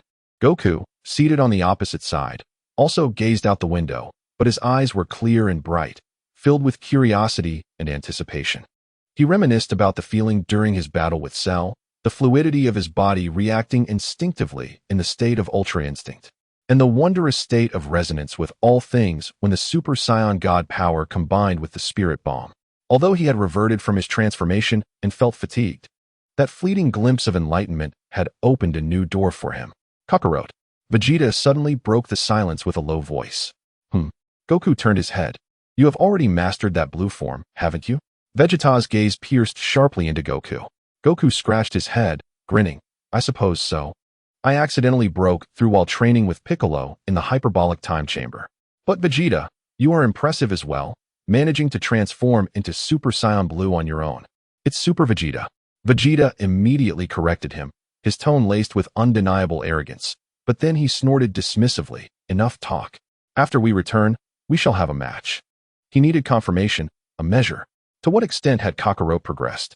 How significant was the gap between them? Combat was the most direct way for Saiyans to understand each other and the world. Goku's eyes brightened instantly, nearly leaping from his seat. Really? That is fantastic. I've been eager to test my new power. Idiot, quiet down. Vegeta growled lowly, turning his head away again, though his ears slightly flushed, whether from anger or something else. It was unclear. Bulma couldn't help but roll her eyes, a smile tugging at the corners of her mouth. These two battle maniacs. Krillin and Yamcha exchanged glances and smiled wryly. It seemed the peaceful days on Earth would be postponed once again. Piccolo slowly opened his eyes, a glint flashing in his green pupils. Observing the battles of top-tier warriors was, for him, equally valuable training. At that moment, the ship's communicator emitted a faint alert, not an emergency signal, but rather an incoming broad public information stream. Bulma clicked to open it, repeating the Galactic Patrol Organization's latest announcement. It is reported that the former North Galaxy overlord Frieza and his main legions have suffered a devastating blow from an unidentified force in an unknown star region, leaving the remnants in chaos. The Galactic Patrol Organization calls upon all civilizations to remain vigilant, strengthen defenses, and welcomes any intelligence related to the remnants of Frieza's forces or the unidentified entity. The message replayed, and the cabin fell silent once more. All eyes instinctively turned to Vegeta and Goku. Frieza had been eradicated by an unidentified force, and their recently accomplished feat began to ripple through the cosmos. They are well informed. Vegeta scoffed, a hint of pride in his tone. Goku blinked. Galactic Patrol? I think I've heard of them. They maintain peace, right? Will they come looking for us? Not for the time being. Bulma analyzed. The information mentioned an unidentified force, and Lord Kaioshin should also handle the subsequent impacts. However, with Frieza's downfall, the power dynamics in the universe are bound to undergo a seismic shift. This signifies chaos, but it also heralds opportunity. The legacy of Dr. Gero, the threats from other universes, the words of Li Dao surfaced quietly in everyone's minds. The fall of Frieza was not the end. Rather, it acted as a switch, igniting an era filled with tumultuous waves, rife with both crises and opportunities. The Courage continued its voyage towards Earth, carrying battle-worn warriors, tangled thoughts, and an uncertain future. The home of Earth is now within sight, the blue planet serene and beautiful against the backdrop of black velvet.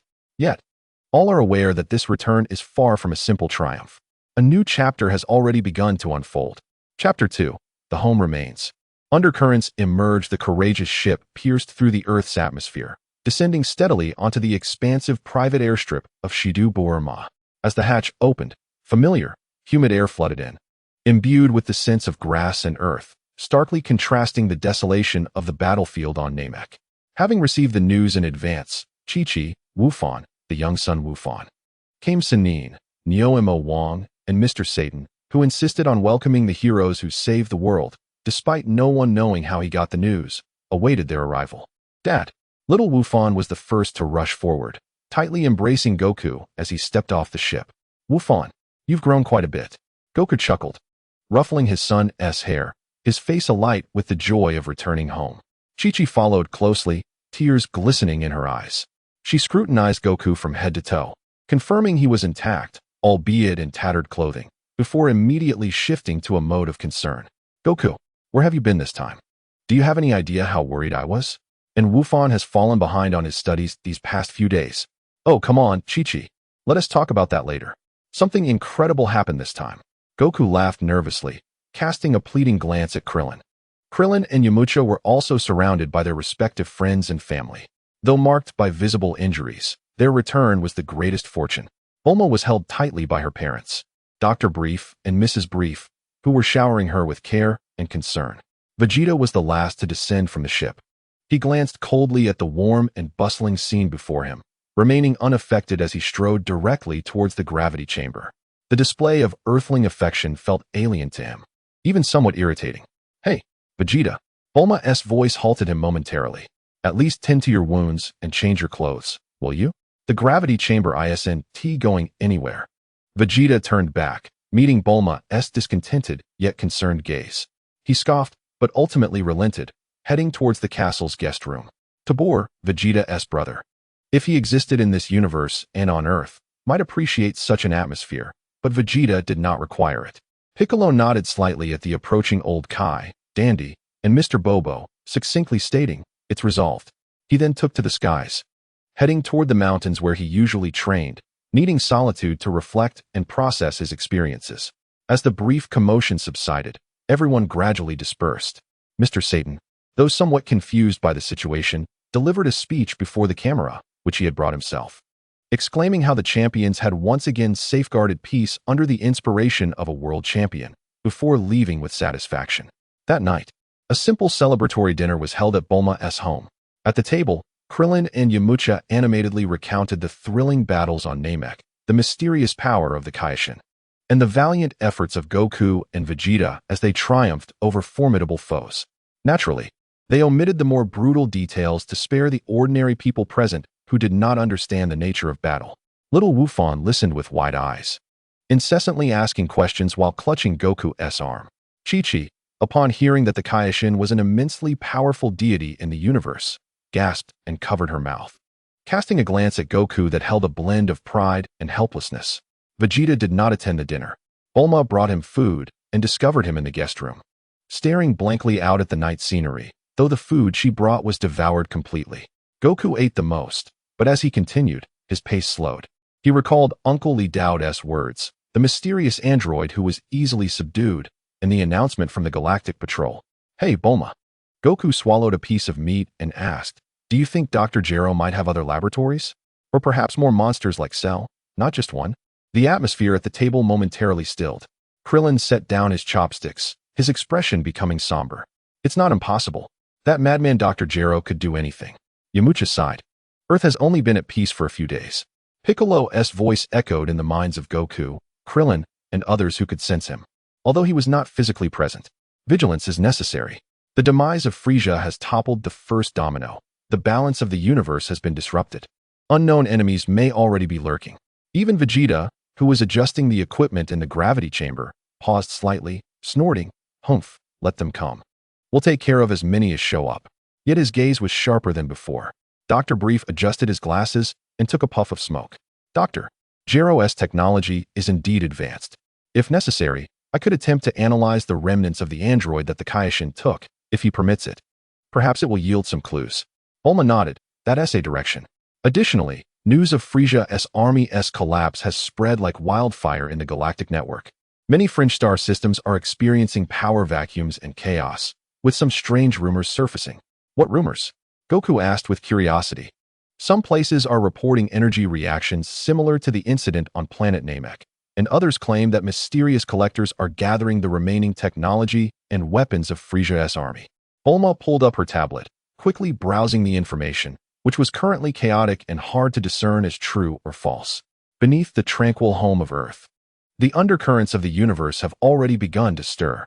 After the dinner, Goku accompanied his family home, promising to diligently guide Wufan in his training. Chi-Chi reluctantly agreed, but insisted that cultural lessons must not be neglected.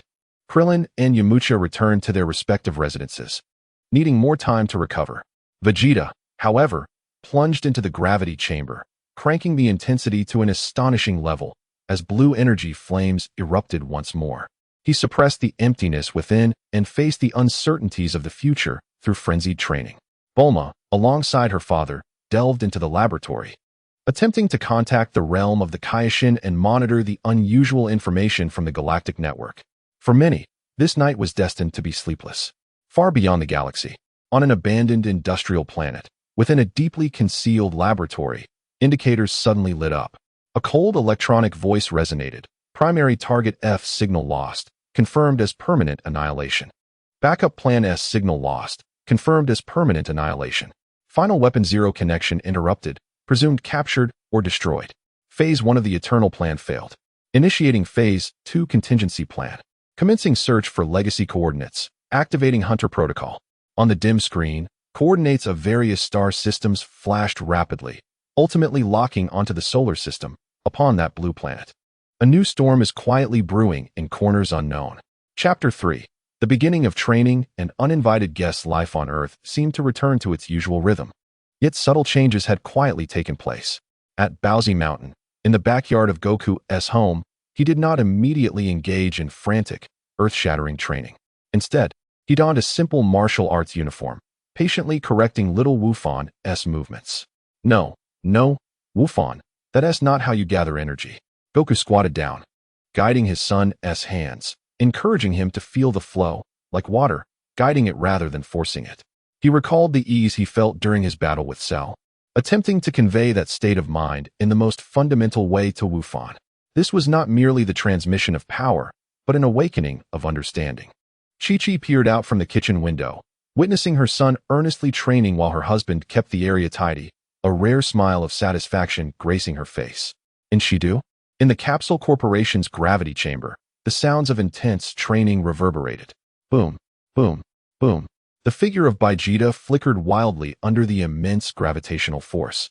Each punch and kick erupting with astonishing energy, the azure aura pulsating erratically, at times blazing fiercely, and at others dimly obscured. He was acclimating to the powers of Super Vegeta, a title he insisted upon, and striving to master them with the finesse of a skilled artisan, aiming for complete stability. Not enough. Far from sufficient. He growled, his mind replaying Kakaluo's effortless movements, as if he could predict every action. That realm of skill was one I must attain. He increased the gravitational settings once more, his bones groaning under the strain, yet he gritted his teeth and persevered. In the Temple of the Gods, Bike stood alongside the elder god Dandi, gazing down at the sea of clouds below. He shared his observations from Nameike Star, particularly the principles of power wielded by the Kaioshin and the unfathomable aura of Li Daoud. Dandi's youthful face was etched with astonishment. The Kaioshin himself intervened. And that Mr. Li, even the Kaioshin holds him in such esteem? The universe is far more vast and intricate than we imagine. Bike spoke solemnly. The future of Earth cannot rely solely on external assistance. Dandi, you must hasten your growth and fully master the powers of the gods. As for me, a sharp glint passed through his eyes. I must seek new paths. He sensed that assimilation may no longer be the sole means of enhancement. Under the Kylan Tower, Kellen and Yamcha began their restorative training. Their strength paled in comparison to Wukong and Vegeta, yet they remained undaunted. Having survived a battle of life and death, their resolve had only grown stronger. Surviving this time was truly a blessing. Kellen wiped the sweat from his brow and laughed. But next time, I cannot merely stand by. Yamcha nodded, his expression earnest. Indeed, even if we cannot catch up to those monsters, we must at least possess the strength to lend a hand. They had found a new goal. As the warriors of Earth each sought to refine and elevate themselves in their own ways, a sleek, compact spacecraft, brimming with advanced technology, silently breached the Kuiper belt of the solar system without triggering any alerts set by Earth or the Galactic Patrol. It glided like a drop of water merging into the sea, precisely heading toward Earth. Hours later, the spacecraft did not choose a concealed landing but appeared directly above Shidu. Descending slowly near the headquarters of Capsule Corporation, drawing astonished crowds and media commotion. The hatch of the spacecraft opened, and 3 humanoid beings clad in red and white uniforms, adorned with peculiar helmets, emerged. Their uniforms bore the clear emblem of the Galactic Patrol. The leader removed his helmet, revealing a blue-skinned face with a serious demeanor, his sharp gaze scanning the surroundings. Speaking in the universal language, his voice resonated through the amplification device. We are the Special Operations Team of the Galactic Patrol. In accordance with Article 7, Section 3 of the Interstellar Civilizational Contact Protocol, we request to meet with the representatives of Earth's current civilization, as well as those involved in the anomalous events within the XR 735-star region, the designation for the area encompassing Nameike Star. Their arrival rapidly spread across the globe through the news. Just after completing his gravity training, Vegeta scoffed in indifference within his chamber. Wukong, at Bowsy Mountain, curiously tilted his head while watching the news on television. Galactic Patrol? Are they here to give out prizes? He recalled that Mr. Satan had received numerous rewards for saving the world. Meanwhile, Buluma felt an immediate headache. She knew trouble was at hand. She promptly contacted Kellen, Yamucha, and the far-off Bike and Wukong in the Temple of the Gods. What is meant to come will come. Bike's voice resonated through telepathy. Go meet them and ascertain their intentions. Taking a deep breath, Buluma composed herself.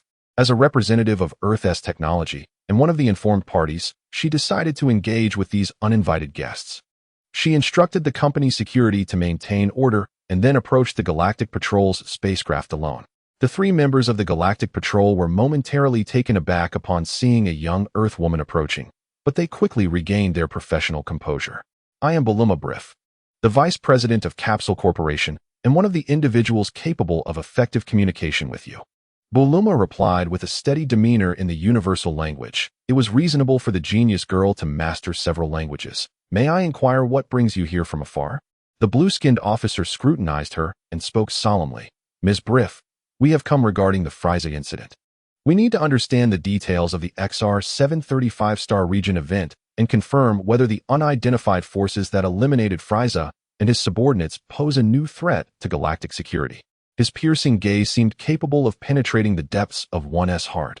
According to our preliminary scans, the energy response level from Earth far exceeds the standards of a normal civilization. We hope your civilization can assist in our investigation. Buluma's mind raced, realizing the crux of the matter had arrived. These Galactic Patrol members were evidently not here to present accolades. Chapter 4. The Inquiry of the Galaxy. Within the reception room of Capsule Corporation, the atmosphere was somewhat tense. Buluma endeavored to appear calm and collected, instructing the robotic servers to present refreshments from Earth. Yet the three Galactic Patrol officers merely glanced politely without partaking. Their attention was entirely focused on Buluma, with the leader, Jaka, introducing himself as the head of this operation, his gaze sharp as a hawk. Ms. Briff, Jaka stated directly, his universal language carrying a unique interstellar accent. Let us be succinct. The demise of Frieza is a significant event for the galaxy, and its repercussions are still unfolding. Based on our analysis of residual energy data from the battlefield and certain special channels, we are convinced that the epicenter of this incident is connected to the Warriors of Earth. He produced a handheld device, projecting a blurred energy spectrum. This sacred and powerful energy signature aligns closely with the principles of the Kaioshin realm. Additionally, there exists a primal, destructive energy characteristic of the Psiots, alongside an energy we cannot decipher, resonating as if with the cosmos itself, all pointing to this location. Buluma was internally astonished. The technological and intelligence capabilities of the Galactic Patrol exceeded her expectations. Maintaining an impassive exterior, she replied, Mr. Jaka, Frieza was an enemy of the universe. Is his demise not a cause for celebration?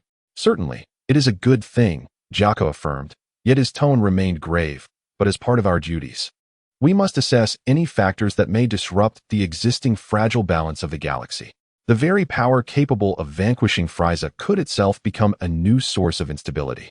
We need to ensure that such power is not misused or does not attract the attention of even more formidable entities.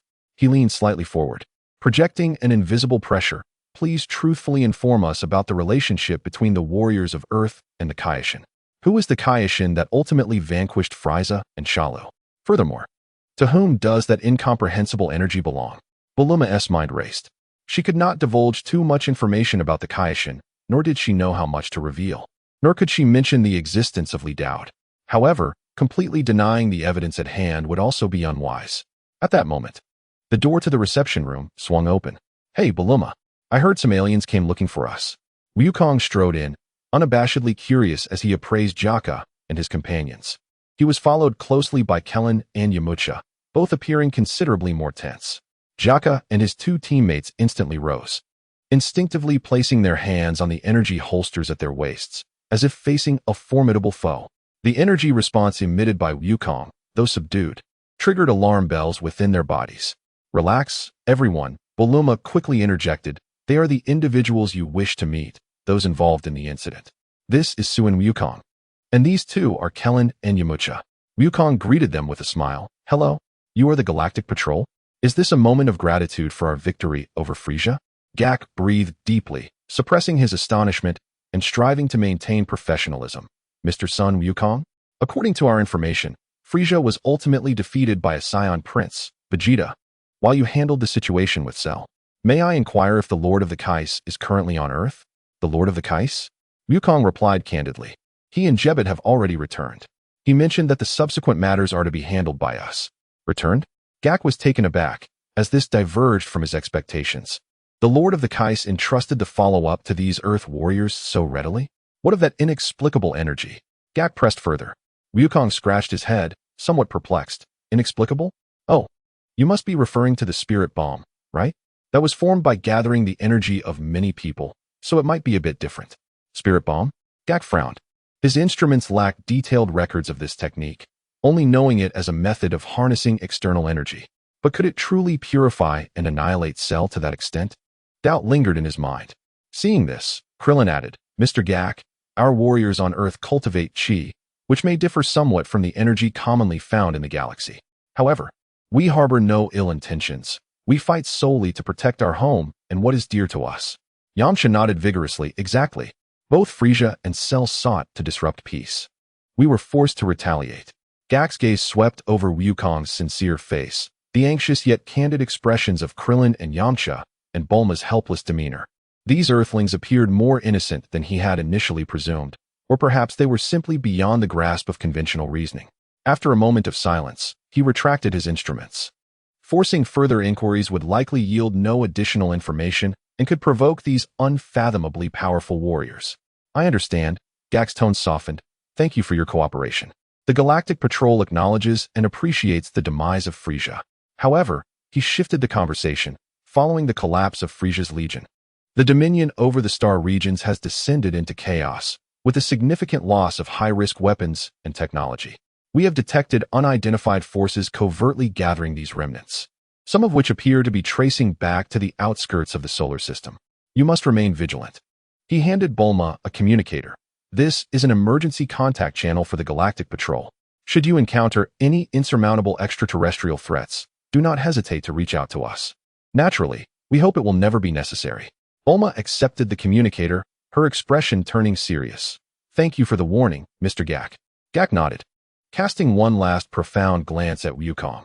Mr. Sun Wukong, and Mr. Vegeta, who remains unseen, may your strength always be employed for noble purposes. The cosmos is watching. With that, he donned his helmet, led his two companions, and departed aboard their ship, swiftly vanishing into the horizon. The reception room fell silent. Krillin exhaled in relief. That scared me. I thought we were about to fight. Yamcha wiped the cold sweat from his brow. Their presence is incredibly imposing. Though I feel they couldn't possibly defeat you. Wukong, however, stroked his chin, gazing at the sky, pointing towards the solar system. Are there new foes looming on the horizon? This seems rather intriguing. Bulma toyed with the Galactic Patrol communicator, her brow furrowed. Could the gathering of Frieza's remnants, Dr. Gero's laboratory, and Cell's origins be connected? She sensed an invisible web slowly tightening, with Earth gradually settling at its center. Chapter 5. Legacy Hunting. And the Scion packed the visit from the Galactic Patrol was akin to a stone cast into a tranquil lake, sending ripples that swiftly expanded, yet failing to incite immediate tumult. Life appeared to return to its previous rhythm, albeit each individual carried an added weight of vigilance in their hearts. Bulma's initiative was remarkable. No sooner had Gak departed than she plunged into the laboratory, enlisting her father, Dr. Brief, to tackle two critical tasks. First, to attempt deciphering the faint energy frequency characteristic of the mysterious artificial core that Jebet had taken, hoping to establish a tracking or warning mechanism. Second, to leverage Capsule Corporation's global satellite network and deep space telescopes to meticulously monitor anomalous spatial fluctuations and energy signals on the outskirts of the solar system. Frieza's technological legacy. Bulma contemplated, observing the intricate star map on the screen. If someone is indeed pursuing this and heading towards the solar system, we must be prepared. Meanwhile, on a desolate resource planet at the far reaches of a distant galaxy, remnants of what had once been a minor transit station and weapons testing ground for Frieza's Legion lay in ruin. Now, only crumbling walls and abandoned facilities remained. At this moment, a sinister, elongated ship, resembling a skeletal structure crafted from black bone, hovered silently above the base. Inside the ship, the lighting was dim, illuminated solely by the flickering green glow of various indicators. Several figures clad in full-covered dark gray armor, varying in stature, busily worked to clear the site. Their efficiency was remarkable. They disassembled the valuable weapons and energy cores, violently extracting all data storage devices and placing them into specially designed containers. Their movements were precise and cold, resembling machines rather than living beings. Unit 734 area cleared. No target energy residue detected, a chilling electronic voice reported. Recovery of the Behemoth-class cannon blueprint fragments. Completeness at 173. Microspatial jump traces detected, pointing towards Sector S-12. Suspected small transport vessel has fled, approximately 73 standard hours ago. Requesting instructions. One figure, donned in heavier armor with crimson claw marks on the shoulders, flickered its electronic eye. Sector S-12 is not a priority target. Continue executing the current area clearance protocol. All recovered items are to be sent to the furnace for analysis. Hunter Protocol priority. Search for Z-series energy signatures and S-type biological tissue samples. Instructions confirmed. The other figures replied emotionlessly. They were scavengers, or rather hunters. Activated by some unknown entity, tasked with gathering all valuable remnants amidst the ruins of Frisia's empire, especially clues related to certain specific projects. Their operational principles revolved solely around efficiency and purpose, devoid of compassion. The fleeing transport vessel narrowly escaped due to its non-priority status. On Earth, at Baozi Mountain, Wukong's daily life revolved around childcare, meals, and the pursuit of enlightenment. He no longer fixated on sudden bursts of power. Instead, he focused on experiencing the flow of qi and the natural responses of his body. He often sat on the grass, closing his eyes to feel the wind, the rustling leaves, and even the faint pulse of the earth, endeavoring to reclaim that state of effortless grace. Under his guidance, little Gohan made rapid progress. Mastering the nuances of qi control, and the immense power within him appeared to grow increasingly docile. Meanwhile, at Capsule Corporation in West City, Vegeta practically resided in the gravity chamber, engaging in frenzied gravity training, energy dueling exercises, and replaying every frame of his battles with Frieza against virtual projections. His mastery of Super Vegeta's power became increasingly refined, with his azure energy flames stabilizing and deepening. However, with every enhancement, he felt an invisible barrier separating him from Kakarot's enigmatic state. It was not merely a disparity in energy, but seemed to stem from a fundamental difference in essence. Damn it! After yet another intense training session, Vegeta panted, sweat soaking his hair. He gazed at his slightly trembling hands. Filled with frustration and agitation, why could he not grasp that realm? He understood that solitary training was futile. The evolution of a scion necessitated breaking through limits through life and death battles, and above all, required a formidable opponent. On a dawn several days later, as the first light of day began to break, Wukong was in the yard preparing breakfast, a household task mandated by Chi-Chi, when he suddenly sensed something and looked up. Vegeta hovered gracefully in midair, clad in a pristine battle suit. Although his blue aura had yet to ignite, the palpable intensity of his fighting spirit bore down upon all who beheld him. Kakarot. Vegeta's voice resonated with a deep, commanding authority. Enough with the pleasantries. Follow me. Goku paused momentarily, a radiant, excited smile blooming on his face. Casually tossing aside his spatula, which elicited a startled gasp from Chi-Chi within the house, he called out, "Chi-Chi, I'm stepping out for a bit. I'll be back soon." In an instant, he erupted with energy, shooting forth like a comet in pursuit of Vegeta. The two warriors soared through the sky at astonishing speeds, leaving the city behind as they raced toward the vast, desolate expanse. In the blink of an eye, they vanished from sight. Meanwhile, Bulma was jolted from her work by the urgent alarm from her laboratory's energy monitor. Gazing at the screen, she witnessed the unmistakable surge of potent energy signatures rapidly departing from West City. Initially taken aback, she soon sighed in resignation and silenced the alarm. Could they not give a heads up? She mused, rubbing her temples, yet a subtle sense of relief crept onto her lips. Perhaps a fierce battle would serve as the perfect outlet and breakthrough for Vegeta at this juncture. In the heart of a barren basin, the two warriors gradually descended. Standing face to face, the fierce wind whipped up swirling dust, tousling their hair and clothing. "Show me what you've gained from Namek, Kakarot." Vegeta's blue aura erupted violently, a formidable energy field causing the ground beneath to crack and crumble. Goku's demeanor shifted to one of seriousness as his dark hair transformed into a brilliant gold. Enveloped in a soft crimson glow, his pupils turned a vibrant blue as he seamlessly transitioned into the form of Super Saiyan God. As you wish, Vegeta. With no referee nor rules, the clash between these two elite Saiyan warriors commenced, a contest to determine who would emerge victorious. The barren basin instantly morphed into a tempest of energy. Boom! Vegeta's form shot forth like a blue meteor, propelled by an unstoppable ferocity as he launched the first strike. The air crackled with a deafening roar as his fists cleaved through it, causing the ground to be gouged by the residual energy. Goku's expression sharpened as he entered the form of Super Saiyan God, the gentle yet tenacious red aura enveloping him. Rather than confronting the attack head-on, he executed a delicately calculated sidestep, narrowly evading a punch capable of shattering mountains. Vegeta's fist grazed his clothing, puncturing a distant rock formation instantaneously. "Why are you dodging, Kakarot?"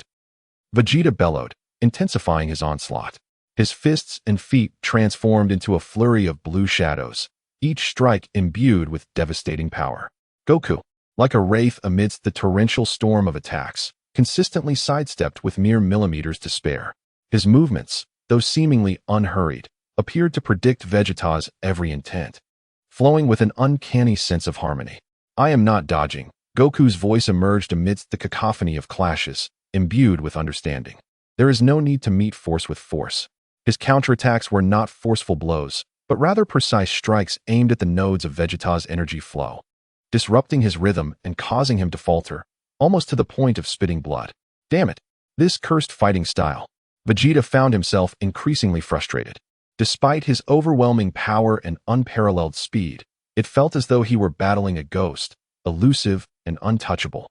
Kakarot hadn't even tapped into his complete form, the enigmatic silver-haired state, yet he felt utterly restrained. Is this the domain of the divine? It was not merely an enhancement of energy, but a profound disparity in the understanding of power itself. I refused to believe it. Vegeta's pride ignited anew, his blue aura surging once more as he relinquished all defense and technique, condensing his energy to its utmost within his palm. Gallic Gun. Ultimate explosion. He roared, unleashing a colossal energy sphere, more concentrated and terrifying than during his confrontation with Frieza. Faced with an attack capable of obliterating continents, Goku finally ceased his evasions. Drawing a deep breath, he gradually brought his hands together, the sacred red aura resonating with the natural energy surrounding him. A crystalline sphere of energy, imbued with purifying life force, rapidly took shape, albeit smaller than the one he had conjured against Cell, yet far more refined in its control. He chose not to collide directly with the attack, but instead gently directed the diminutive energy sphere toward Vegeta's ultimate release. There was no cataclysmic explosion. The moment the two energies, so fundamentally different, met, an extraordinary reaction occurred. The blue destructive energy seemed to be incessantly neutralized by the pure white light, dissipating as if a red-hot iron were plunged into icy water, emitting a hissing sound as its scale rapidly diminished. Ultimately, Vegeta's full-force strike was completely obliterated by Goku's seemingly inconspicuous energy sphere. What? Vegeta's pupils constricted in disbelief as he witnessed this spectacle. Absolute suppression on an energetic level? Just as his mind reeled, Goku moved. This time, his speed surpassed Vegeta's capacity to react. A flash of silver light flickered before his eyes. With a swift and gentle strike, yet imbued with irresistible force, Goku delivered a chop to the nape of Vegeta's neck. In an instant, Vegeta's aura dissipated, consciousness fading to black as he plummeted like a marionette with severed strings. Goku quickly pursued, catching him before he hit the ground. As the Super Saiyan God form receded, Goku gazed down at the unconscious Vegeta, still furrowing his brow. Did I go a bit too hard? He pondered. Yet, Vegeta was undeniably formidable, pushing him to the brink of unleashing his full potential. He could sense that Vegeta's power level was alarmingly close to that of a Super Saiyan God, perhaps even slightly exceeding it in terms of energy output. However, they had diverged on their paths of understanding and application of power. One sought ultimate destruction and conquest, while the other pursued a state of harmony with all existence. Meanwhile, in the West City Capsule Corporation laboratory, the sharp alarm blared suddenly, distinct from the previous alerts regarding Goku and Vegeta's training. This new alarm was more piercing and urgent, Bulma abruptly lifted her gaze from the data screen. What is going on? Detection of a high-priority spatial signal. The AI system reported. Source: vicinity of Neptune's orbit. Signal characteristic analysis shows an 874 similarity to energy signatures of the heritage recovery agents. The signal strength is weak, indicating a brief reconnaissance or residual wave from a spatial jump. Bulma's heart sank. So soon, she immediately accessed all deep space telescopes and monitoring equipment to lock onto the Neptune orbital region. However, that expanse of space was eerily silent, as if the signal had never existed. Immediately traced the potential jump trajectory of the signal source. Activate the highest level of the Global Defense Monitoring Network. Bulma commanded swiftly, her expression grave. She attempted to contact Goku, only to find his communicator irreparably damaged during the fierce battle. Without delay, she reached out to Krillin, Yamcha, and the Kaioshin. Piccolo, Krillin, we have a situation. An extraterrestrial signal has appeared at the edge of the solar system. Bulma's voice crackled through the communicator, tinged with an undercurrent of tension. Krillin and Yamcha, having just completed their training, were taken aback. In the Kaioshin realm, Piccolo's eyes snapped open, his green pupils scanning the distant sky, his formidable perception stretching outward. I sense it too, Piccolo stated, his voice low. Although he could not pinpoint it precisely, an icy, unnatural sense of intrusion pricked at the edges of his awareness, subtle yet aggressive. The enemy's vanguard might have already arrived. Meanwhile, the primary forces capable of confronting such a threat were either unconscious or still recovering from their recent battle. Bulma gazed at the unperturbed orbital map of Neptune displayed on the screen, her fingers tightening slightly. A storm was indeed approaching. Chapter 10: Orbital Arrival and Global Defense. The piercing sound of alarms shattered the tranquility of the Capsule Corporation as several red dots suddenly appeared on the main screen, akin to droplets of blood in clear water, manifesting within the ring, representing geostationary orbit and swiftly dispersing, confirming spatial jump signal. 12 in number. Orbital altitude, 36,000 kilometers. They have dispersed. The cold, synthetic voice of artificial intelligence reported. Bulma's complexion turned pale as her fingers danced rapidly across the console, pulling up the global monitoring network. Energy response confirmed. Originating from the same source as the previous drones, but with far greater intensity. They intend to seize orbital advantage directly. Simultaneously, military institutions and space monitoring centers worldwide plunged into unprecedented chaos. Numerous unknown extraterrestrial vessels appeared without warning at their doorstep, surpassing any emergency contingency plan. Vegeta, Goku, Bulma shouted into the communicator. I can feel it. Goku's voice echoed back, laden with an unprecedented gravity. So much powerful energy. No, it's an energy response. Very cold, but immensely strong. In a flash, Goku's figure materialized in the laboratory through instant transmission. Vegeta burst forth from the gravity chamber, his blue aura swirling uncontrollably, his face etched with fierce battle intent. Finally, they have arrived. Let me obliterate them all. Do not act impulsively. Bulma admonished sharply. They are scattered across different regions of the world. You and Goku must operate separately. Krillin, Yamcha, Piccolo. We're here. Came the voices of Krillin and Yamcha as they regrouped and soared into the sky. Piccolo, Bulma called out. I'm here, Piccolo's voice resonated. Their targets are not just you. I sense multiple units of energy directed towards densely populated cities and vital industrial areas. This is both a distraction and a threat. Damn it. Bulma instantly grasped their tactics. They were dividing their forces, coercing Earth's defenders into a state of helplessness while using civilians as hostages to exert control. Bulma, assign the tasks. Goku spoke gravely, his gaze sharp as an eagle. Goku, you head to the 5 targets in East Asia and over the Pacific. Vegeta, you take the 4 above North and South America. The remaining 3 are over Europe, Africa, and Australia. Krillin, Yamcha, you will work with Piccolo to intercept any units attempting to breach the atmosphere and attack the surface, prioritizing the protection of cities. Understood. The group responded in unison. Put these on. Bulma tossed 2 freshly completed energy stabilization wristbands to Goku and Vegeta, hoping they would withstand the disintegration beams. Vegeta caught the wristband, slipping it onto his wrist without a glance, grunting, it better work. No sooner had he spoken than he transformed into a blue streak, bursting through the laboratory ceiling and racing towards the Americas. I'm off too. Goku sensed the nearest target and initiated instant transmission, disappearing from sight. Krillin, Yamcha, we are going to. Piccolo's voice announced as his green figure ascended from the sacred land. A powerful aura erupting as he joined Krillin and Yamcha, bracing for action. The global defense battle commenced instantaneously. In geostationary orbit, above North America, Vegeta was the first to arrive at the battlefield.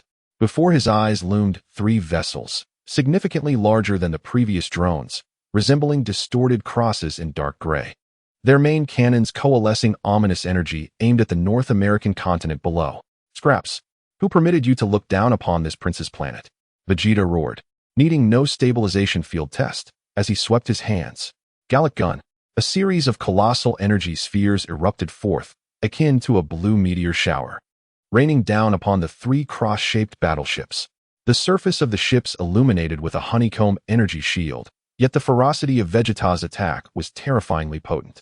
The shield barely held for an instant before shattering into pieces.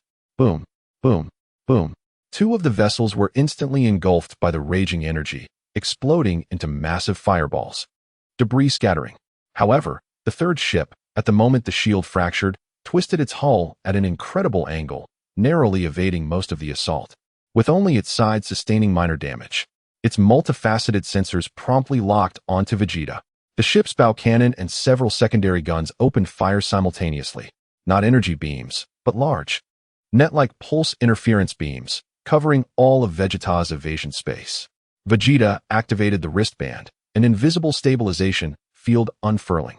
The interference beams collided with the stabilization field, indeed deflecting and weakening, yet not entirely failing, still attempting to bind his movements like viscous glue. Trifling skills, Vegeta roared, forcibly breaking free from the restraints and instantly charging before the battleship. Ultimate flash. At close range, a blue beam of light forcefully surged into the battleship's main cannon, obliterating it along with a considerable portion of the ship's hull. Meanwhile, above East Asia, Goku's combat style was entirely different. He utilized instant transmission to flicker continuously, dodging the ship's fire, precisely appearing at one ship's engine compartment. Kamehameha. The highly concentrated blue energy wave directly penetrated the engine, triggering an internal explosion, swiftly neutralizing one vessel. The 2nd ship attempted to strike him with disintegration beams, but Goku nimbly evaded, sensing the energy properties of the beams, and then brought his hands together. Let us try this. Spirit Bomb.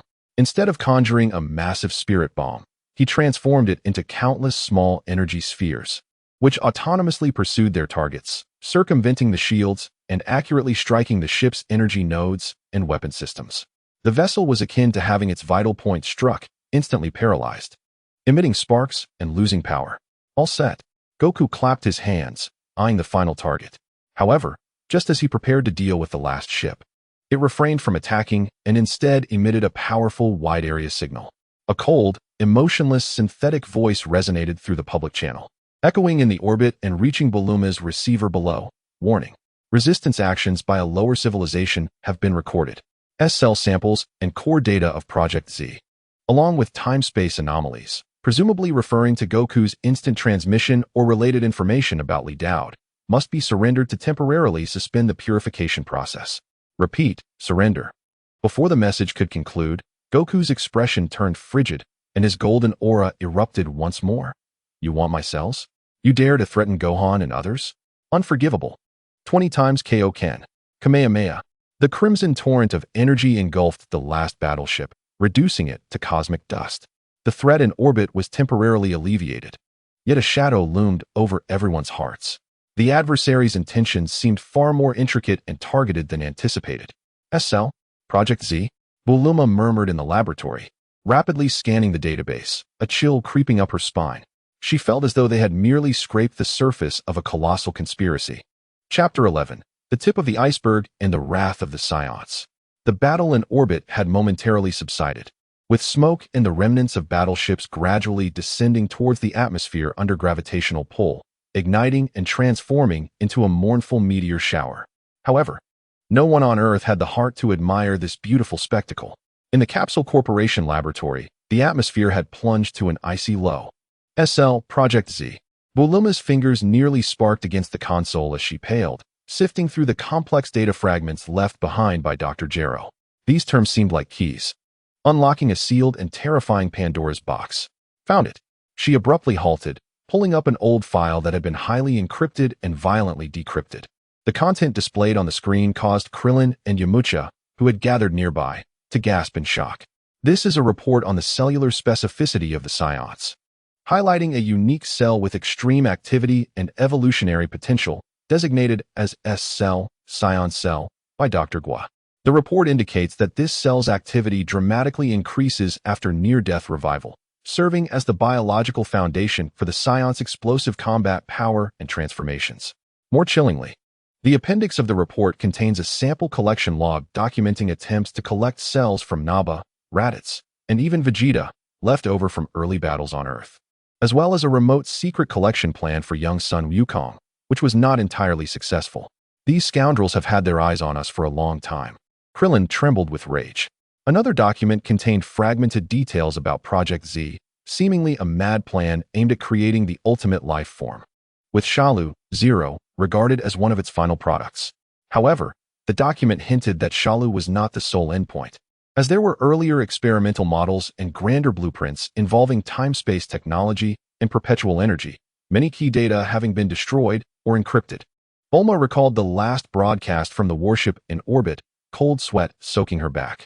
Were they referring to Wukong's instantaneous movement? Or Uncle Lee? The purpose of the adversaries became clear. They intended not only to gather the technological legacy of the Frisia army, but also to seize Dr. Gua's core research on Psion biology and the ultimate life form. They might even covet more mysterious powers. They did not come to conquer. They came to harvest. Yamcha's voice was hoarse. At that moment, Vegeta and Wukong returned to the laboratory one after another.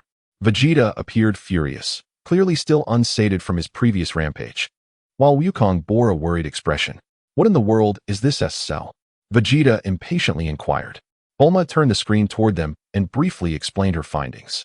As Vegeta scanned the report on S-cell collection, particularly noting his name and the incomplete success notation, veins bulged on his forehead, and his blue aura erupted uncontrollably, causing the laboratory instruments to crackle with noise. How dare they treat the cells of the Psion Prince as mere experimental material? His roar was filled with a profound rage of desecration, unforgivable. I will unearth the mastermind behind this and grind them into cosmic dust. This humiliation is far worse than failure. The pride of the Psions has been reduced to a petri dish in a laboratory.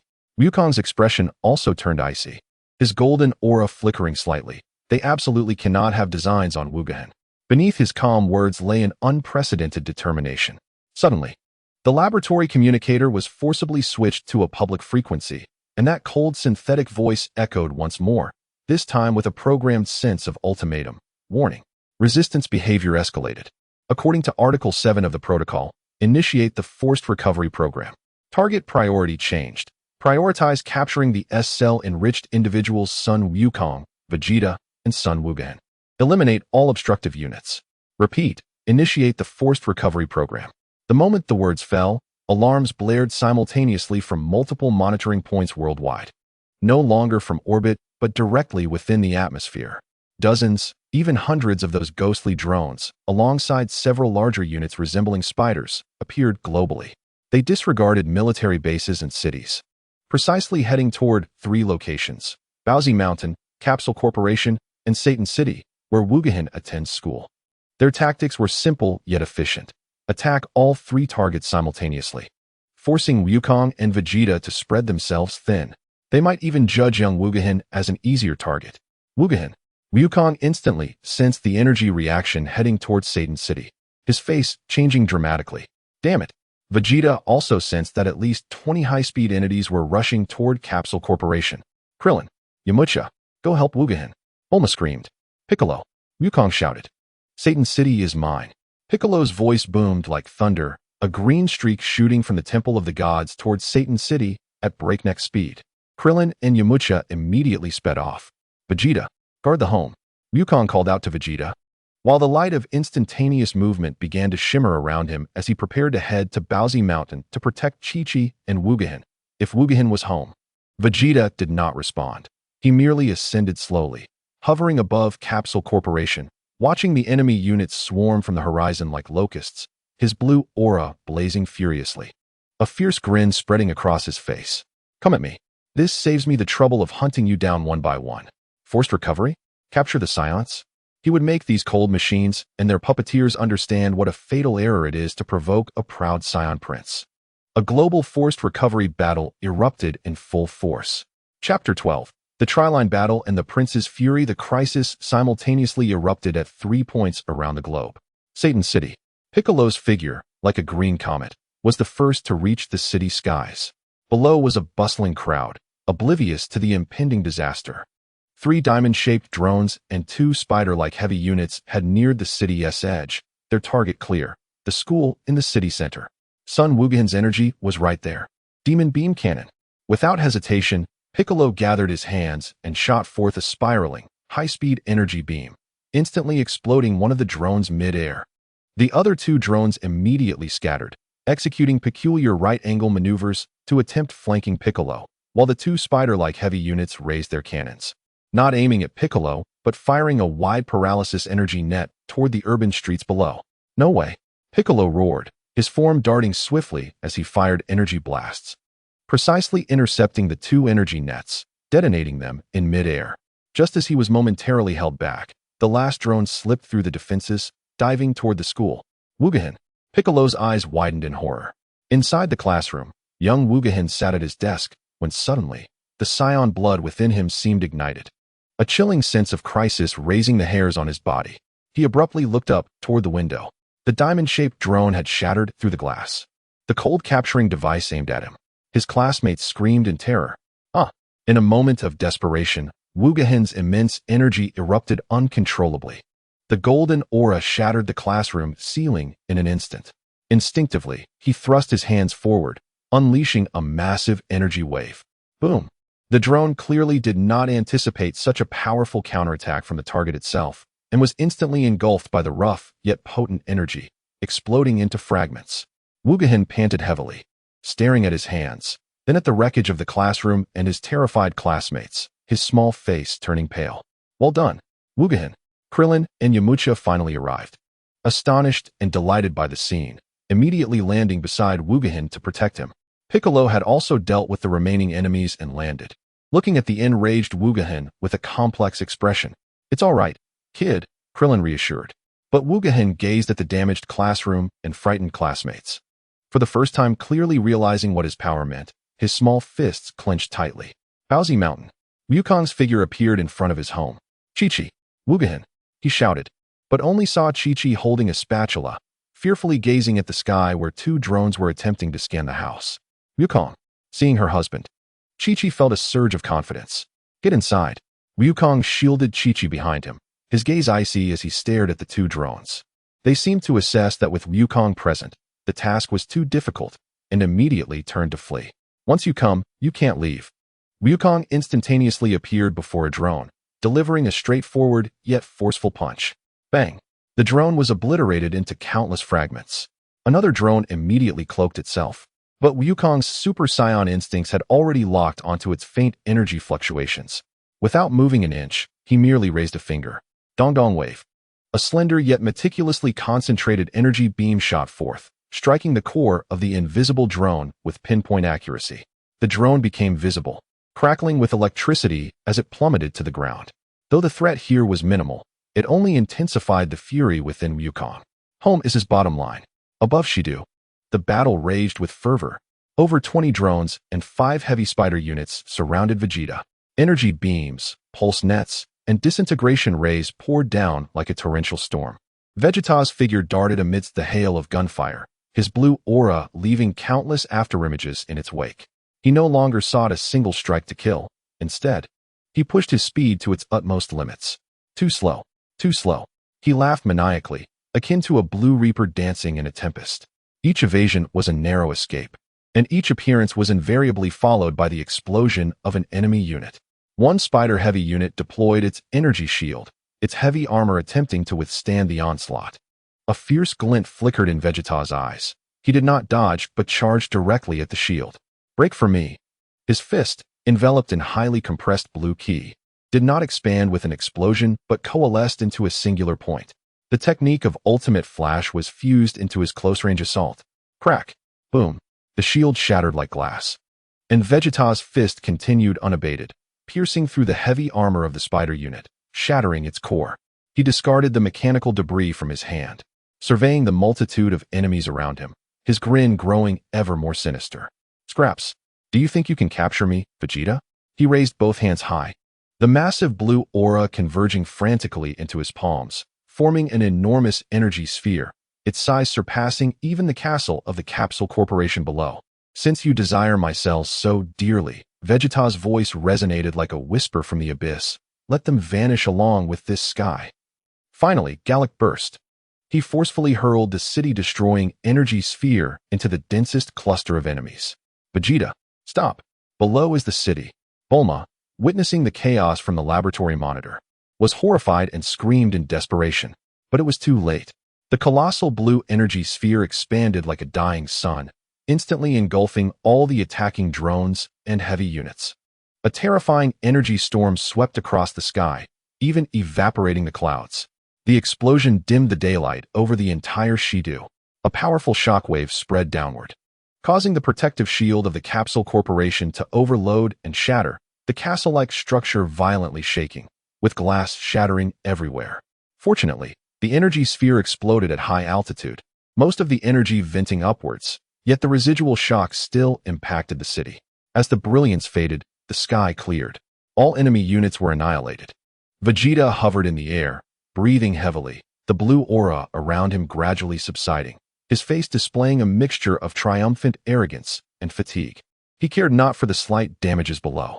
Bulma looked at the ravaged laboratory and the hurricane-torn cityscape outside, trembling with rage, yet feeling utterly powerless.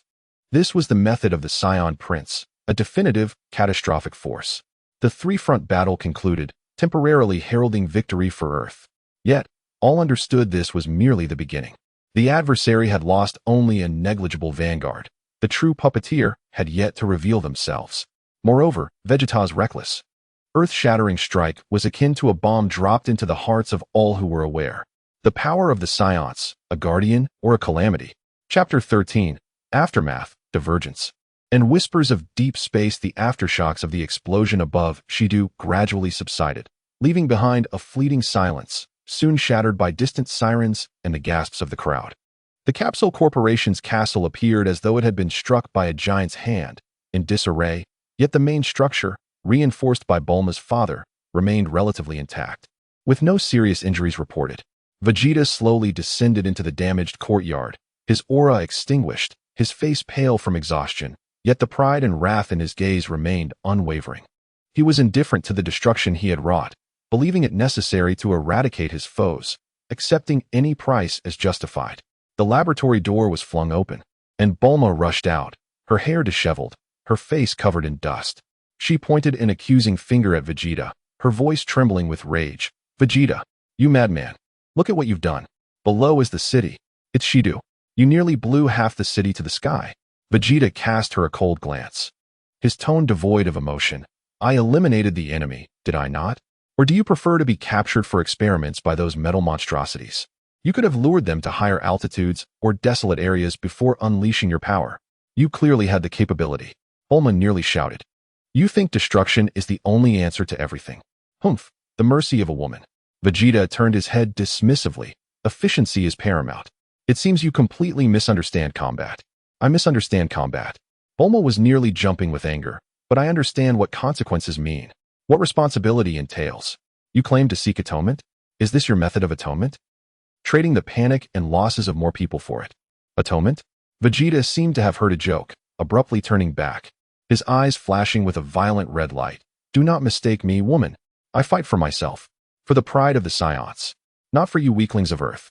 Do not speak to me with such a condescending tone. The quarrel echoed in the devastated courtyard, the atmosphere chilling to a freezing point. At that moment, Wukong returned via instant transmission with Chi-Chi, who had followed out of concern, accompanied by Krillin and Yamcha, who were escorting the bewildered little Gohan. They stood frozen at the scene before them. Vegeta, Bulma, are you all right? Wukong hurriedly inquired. All right, just look at what you call all right. Bulma pointed at the surrounding ruins, her anger shifting to Wukong. And you, Wukong, you could have resolved the enemies faster. Why wait for them to attack? Wukong was taken aback by the outburst, scratching his head. I wanted to see what else they could do. And besides, the Baozi Mountain. See what? Is this the time for casual experimentation? Bulma was nearly driven mad. You science. All you think about is fighting. You never consider others. Gohan observed the arguing adults. Glancing at the ruined home, the Capsule Corporation was half his home, his little face pale, instinctively clutching Krillin's shirt. It was the first time he had seen Aunt Bulma so furious, and the first time he had directly felt the devastation brought by his father and Uncle Vegeta's power. Krillin and Yamcha exchanged glances, hesitant to interject. Piccolo hovered nearby, arms crossed, observing with cold eyes, a flicker of light in his green pupils, lost in thought. Chi-Chi looked at the ravaged castle, her heart aching, yet her primary concern was for Gohan, rushing forward to embrace her son. Bulma, calm down. Dr. Brief, wearing a dust mask, emerged from a pile of smoking equipment. Now is not the time for quarrels. I have recorded the overload data from the energy barrier. We can improve next time. Moreover, satellites have detected new spatial fluctuations beyond the solar system, stronger than before.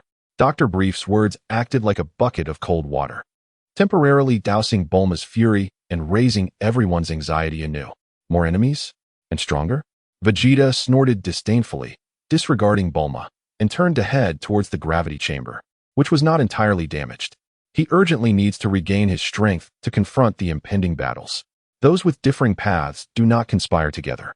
Wukong gazed at the retreating silhouette of Vegeta, then surveyed the disarray around him and the agitated Bulma, a look of perplexity and subtle heaviness crossing his face. He fought to protect, yet why does protection sometimes inflict harm? Bulma, weary, rubbed her forehead and addressed Dr. Brief. Father, please expedite the repair of the monitoring system. Krillin, Yamcha, I need you to assist in calming the citizens and the media. We shall attribute this to a mishap during the experimental use of new weaponry. She felt an overwhelming sense of powerlessness, while the internal discord on Earth temporarily subsided, with efforts focused on cleanup and preparation in the distant depths of space. An area that had once emitted reconnaissance signals lay shrouded in silence. A colossal entity, comparable in size to a small satellite and resembling a pitch-black hive, silently hovered amidst the debris of shattered stars. Its surface bore no illumination, only countless hexagonal openings, as if devouring all surrounding light. Within the hive mothership, in the core command chamber, a figure stood with its back to the enormous star map display. It was not a robot, but rather an individual clad in a form-fitting dark biological armor, tall in stature, the entirety of its head enveloped by a full-cover helmet, from which complex conduits extended to connect with the control console behind. On its armor, there were crimson claw marks reminiscent of those found on the drones. A cold, electronic synthetic voice reverberated through the chamber, reporting, all signals from the recovery team have been lost. Target individual B, Vegeta, exhibits energy peaks exceeding estimates by 187. Target individual K, Wukong, demonstrates higher dimensional mobility capabilities and unknown energy purification traits. Target individual T, Sun Wukong, is confirmed to possess high potential S-cell activity. Obstacles include Namekians and local Earth warriors. Analysis conclusion. The current success rate for force recovery is below 17. The resistance rating of the target planet's local forces has been elevated to high risk. The figure, referred to as the commander, slowly turned, sensors beneath the helmet flickering with an eerie glow. It raised an armored hand, its finger pointing into the void. The star map magnified, focusing on the solar system and finally honing in on the Cerulean planet. A deep voice, processed and infused with an electronic quality and an unsettling non-human essence, resonated. Indeed, psions are the finest material and catalysts. Suspend direct force recovery. Initiate the Shadow Protocol. Send commands to the Forge. Activate the Legacy and release the Scavengers. Let the chaos clear our obstacles. In that moment, deep within the Hive Mother ship, a sealed hatch began to open, revealing several ominous entities, each immersed in nutrient fluid. Their forms varied, yet exuding an aura of terror. Simultaneously, at the opposite end of the galaxy, in a long-forgotten, abandoned weapons depot marked with the insignia of the Frisia Force, the internal security locks suddenly failed. In the depths of the warehouse, A pair of mechanical eyes glowing red abruptly ignited. An invisible net began to tighten. A more perilous storm was silently coalescing in the darkness, drifting away from Earth. Chapter 14. Fractures, cultivation, and underlying currents above the ruins of Capsule Corporation. Although the quarrels had momentarily subsided, fractures had already formed. Bulma, alongside her team and robots, tirelessly worked day and night to repair the base and monitoring systems, her expression perpetually tense, scarcely engaging with Vegeta. Vegeta, entirely absorbed in his own world, found solace solely in the gravity chamber, channeling all his fury and frustration into fervent training, striving to attain that seemingly unattainable absolute path that belonged to him alone. Wukong returned to Baozi Mountain with his family. He surveyed the drone-damaged rooftop and the frightened Chi-Chi, and for the first time, he did not immediately dive into training. Instead, he assisted in repairing the home and accompanied Wu Fan in practicing control over his powers, a contemplative glimmer evident in his gaze. "Dad," young Wu Fan whispered during a break. "Is having power a good thing?" Wukong paused, ruffling his son's hair. "Power itself is neither good nor bad, Wu Fan. What matters is how we use it. Aunt Bulma is upset because Uncle Vegeta's power has harmed many innocent people and places. We must learn to control it, rather than being controlled by it." He recalled the North Kai, the Supreme Kai, and even Uncle Li Daoud, who possessed immense power yet never wreaked such wanton destruction. His pursuit of greater strength was for the purpose of protection, yet if the act of protection itself leads to destruction, what is its significance? His path diverged from Vegeta's from the very beginning. Wu Fan, seemingly grasping the concept, nodded earnestly, striving to contain the golden aura that occasionally flared due to emotional fluctuations. Krillin and Yamcha took on the roles of public relations and patrol, explaining the incident to the citizens of West City while remaining vigilant for potential new attacks. Piccolo returned to the Supreme Kai's temple, collaborating with Dandy to expand Earth's divine sensing network into farther reaches of space for early warning. Days passed, and tranquility returned. The specters ceased to appear, and the abnormal fluctuations at the periphery of the solar system vanished, as if the adversary had truly retreated. Yet this calmness only heightened the unease among those in the know. Bulma repaired the primary monitoring equipment and sat before the reactivated main screen. Her brow furrowed. Something is amiss. They had lost so many units. How could there be no response? This defied logic. She pulled up the global energy flow map and network monitoring logs, attempting to uncover clues amidst the vast data.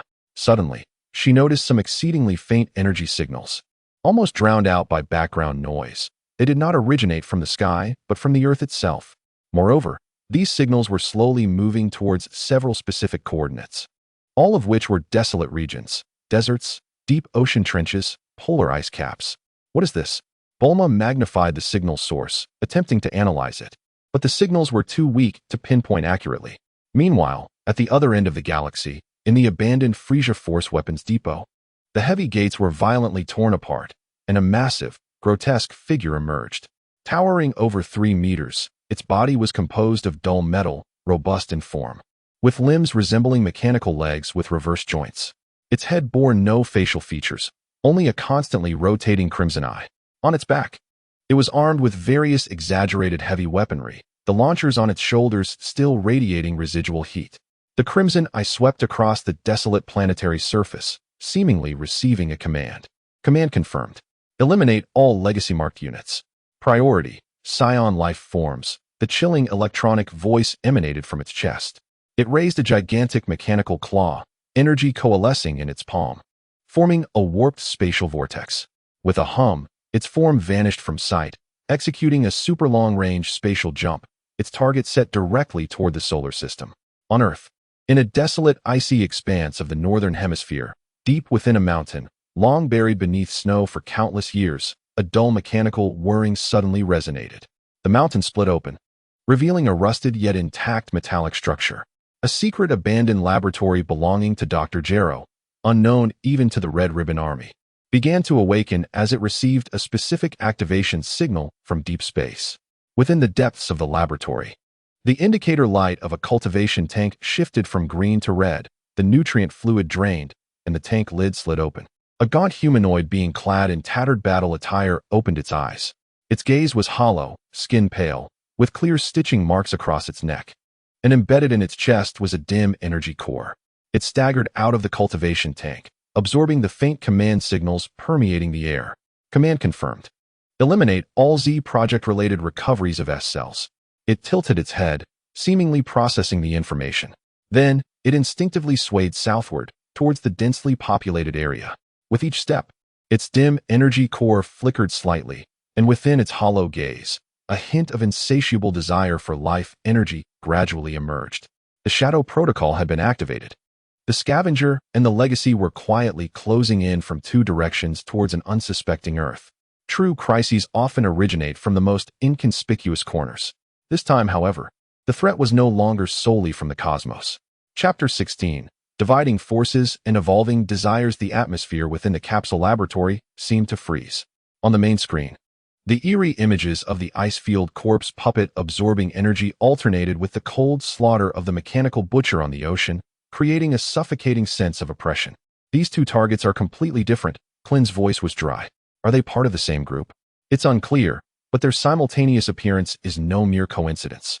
Bulma swiftly operated the controls, comparing the energy signatures of the two sources. The ice field entity exhibited a peculiar energy response, characterized by a dead silence and absorption traits reminiscent of Dr. Gero's early, immature energy absorption technology, yet more primitive and savage. The entity on the ocean, however, was a highly advanced machine of pure slaughter, its energy signature akin to that of the previous drone, yet magnified countless times.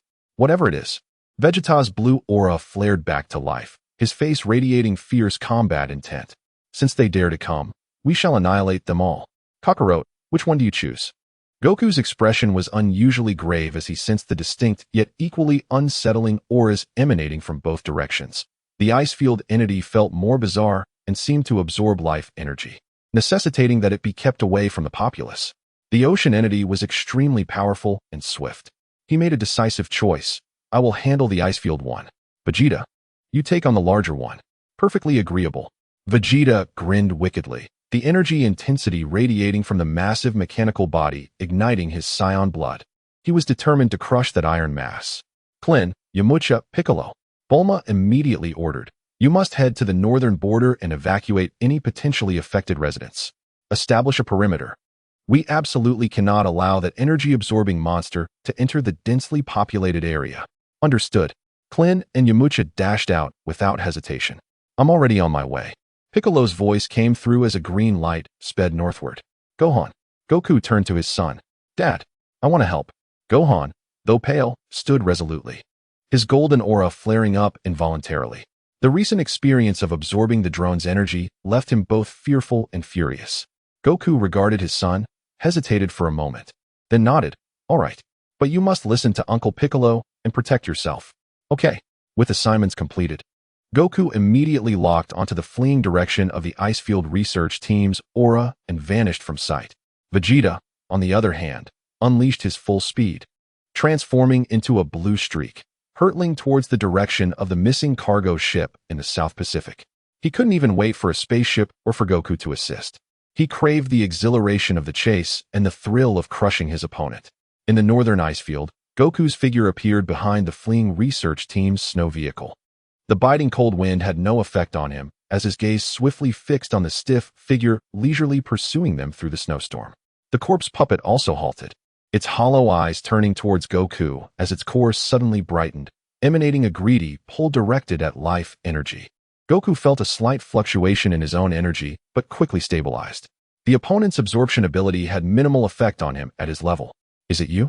Goku's eyes narrowed as he instantly entered Super Saiyan God form, his red aura forcing back the surrounding snowstorm.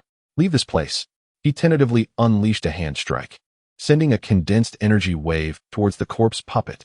The puppet made no effort to dodge, merely raising its arm to block. Swoosh. The energy wave struck its arm, but seemed to vanish into a void, with energy being rapidly absorbed. The wound on its arm healed at a visibly rapid rate, and the core in its chest shone even brighter. What? Goku was taken aback. This absorption efficiency was too bizarre. The puppet seemed to relish the taste, stiffly lunging towards Goku, hands reaching out to make contact and absorb more. Goku immediately retreated, furrowing his brow. Physical and energy attacks were both ineffective. This creature was more troublesome than Cell's absorption. It must be obliterated in one decisive blow. He slowly brought his hands together, the sacred red aura beginning to resonate with the natural energy around him. In the South Pacific, Vegeta descended like a war god, crashing onto the now powerless, silent deck of the cargo ship. His gaze instantly locked onto the massive mechanical entity, which had just completed energy replenishment and was preparing for a spatial jump. "Hey, Iron Lump." Vegeta's voice dripped with provocation and murderous intent. "Your opponent is me." The mechanical entity's crimson eye swiftly turned towards Vegeta, scanning beams descending upon him. High concentration cell reaction detected. Target, Vegeta. Priority, capture. Switching combat mode. Its heavy shoulder-mounted weapons retracted, and its arms unleashed enormous mechanical claws crackling with energy-binding force. Its massive body charging towards Vegeta with an unexpected swiftness. The wind pressure from its high-speed movement instantly cleared the debris on the deck. "Come on." Vegeta laughed maniacally, standing his ground as blue flames erupted, delivering a powerful punch towards the incoming mechanical claw. Boom! The collision of fist and claw erupted in a cacophony of metal clashing and terrifying energy shockwaves. The enormous ship suddenly lurched downward, massive waves erupting around it. Vegeta staggered back a step from the impact, while the mechanical entity's charge merely slowed, a few cracks appearing on its claw, quickly mended by flowing metal. Interesting. Vegeta was not angered, but rather delighted. The opponent's sheer power was astonishing. Now this is more like it.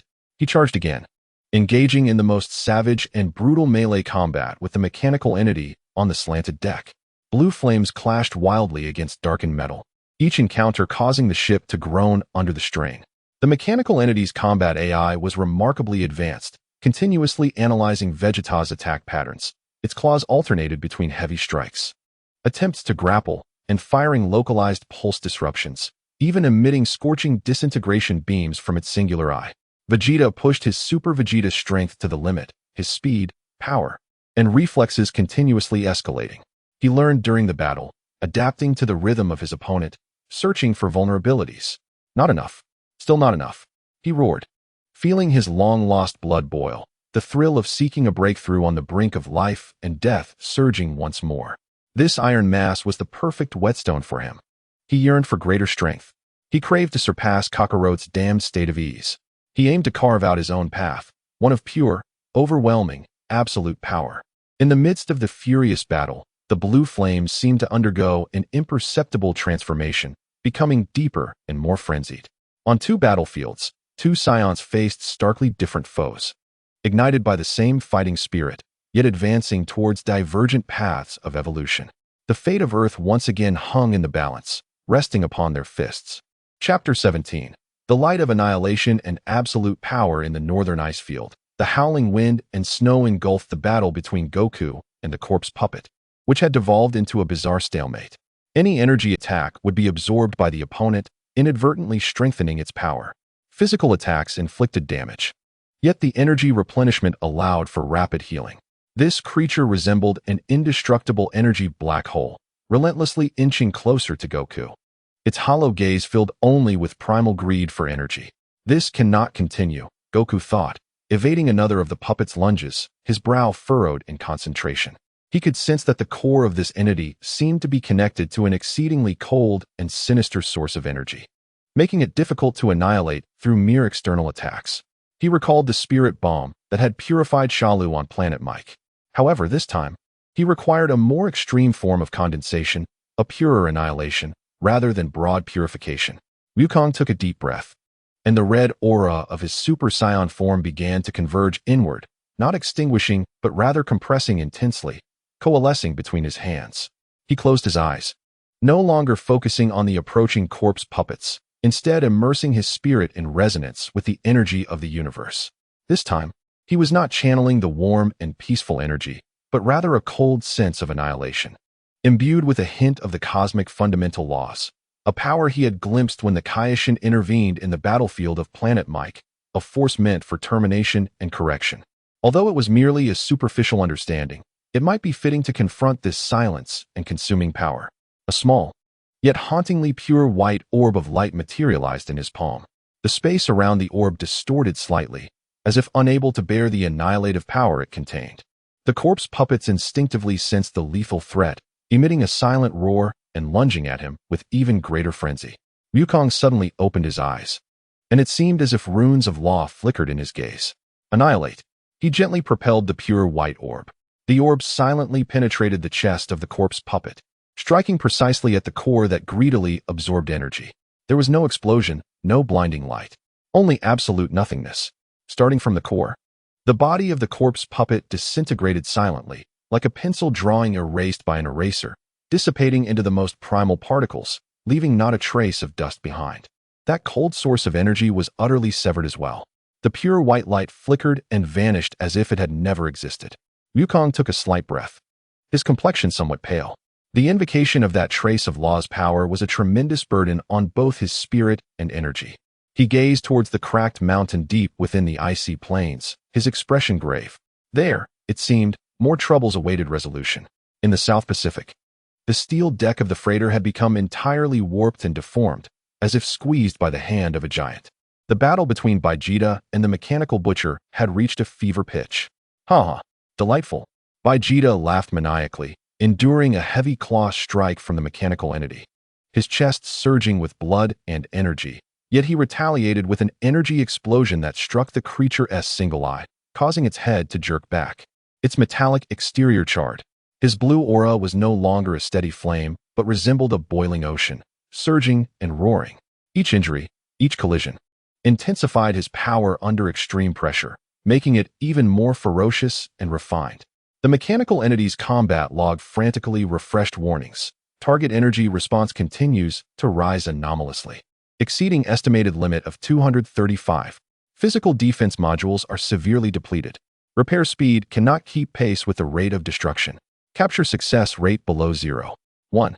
Priority recommended for execution clearance. It suddenly withdrew, its crimson eye locking onto Vegeta, its chest cavity opening to reveal a rotating core of dark matter, pulsing with terrifying energy. Threat level excessive. Executing clearance protocol. Dark matter impact cannon. Fire. A distorted, pitch-black torrent of energy that seemed capable of devouring light surged toward Vegeta in an instant. The power of this strike far exceeded all previous attacks, even causing Wukong in the distance to sense its presence. Vegeta's pupils contracted as he felt the imminent threat. Yet in that moment, the boiling scion blood within him ignited to its peak. Fear? No. It was exhilaration. A chance to break through. Just like this. He unleashed a thunderous roar, abandoning all thoughts of technique and realm, casting aside every distraction, leaving only the purest desire and confidence in absolute power. His deep blue aura compressed violently inward, no longer enveloping him but clinging tightly to his body like armor, its hue deepening to an indigo shade. His muscles swelled slightly, veins bulged, and his eyes glimmered with a wild blue light. He relinquished all defense, channeling the newly compressed power entirely into his right fist. Give me. Break. A punch imbued with the conviction of absolute power thunderously struck against the devouring torrent of dark matter. A terrifying explosion erupted above the sea. Beyond description, the pitch-black and indigo energies clashed violently, annihilating each other. The remnants of the freighter vaporized under this impact. The sea surface was pressed into a massive depression several kilometers in diameter, the water beneath directly evaporating from the pressure and energy. As the light faded, Vegeta hovered in midair, breathing heavily, his battle suit torn, his arms slightly trembling, a trickle of blood at the corner of his mouth. Yet his gaze was filled with ecstatic pride. Before him, the massive mechanical butcher's core lay utterly shattered, its crimson eye dim and lifeless, its colossal form riddled with cracks, ultimately snapping in two and plummeting towards the boiling sea below. He had done it. With absolute power. He had directly crushed that terrifying attack. Though his form was not yet fully stabilized and energy consumption was immense, he clearly touched upon a new path belonging to the Scion Prince, one that pursued ultimate destruction and power. This was not Kakaluo's mastery of Ultra Instinct. This was his Vegeta's absolute breakthrough. He gazed towards the north, sensing that Wukong's battle had also concluded, snorting coldly. Kakaluo, wait for it. Next time, I shall be the victor. The two battlefields temporarily quieted. Yet the secret laboratory beneath the icy plains, along with the hive mothership in deep space, remained vigilant.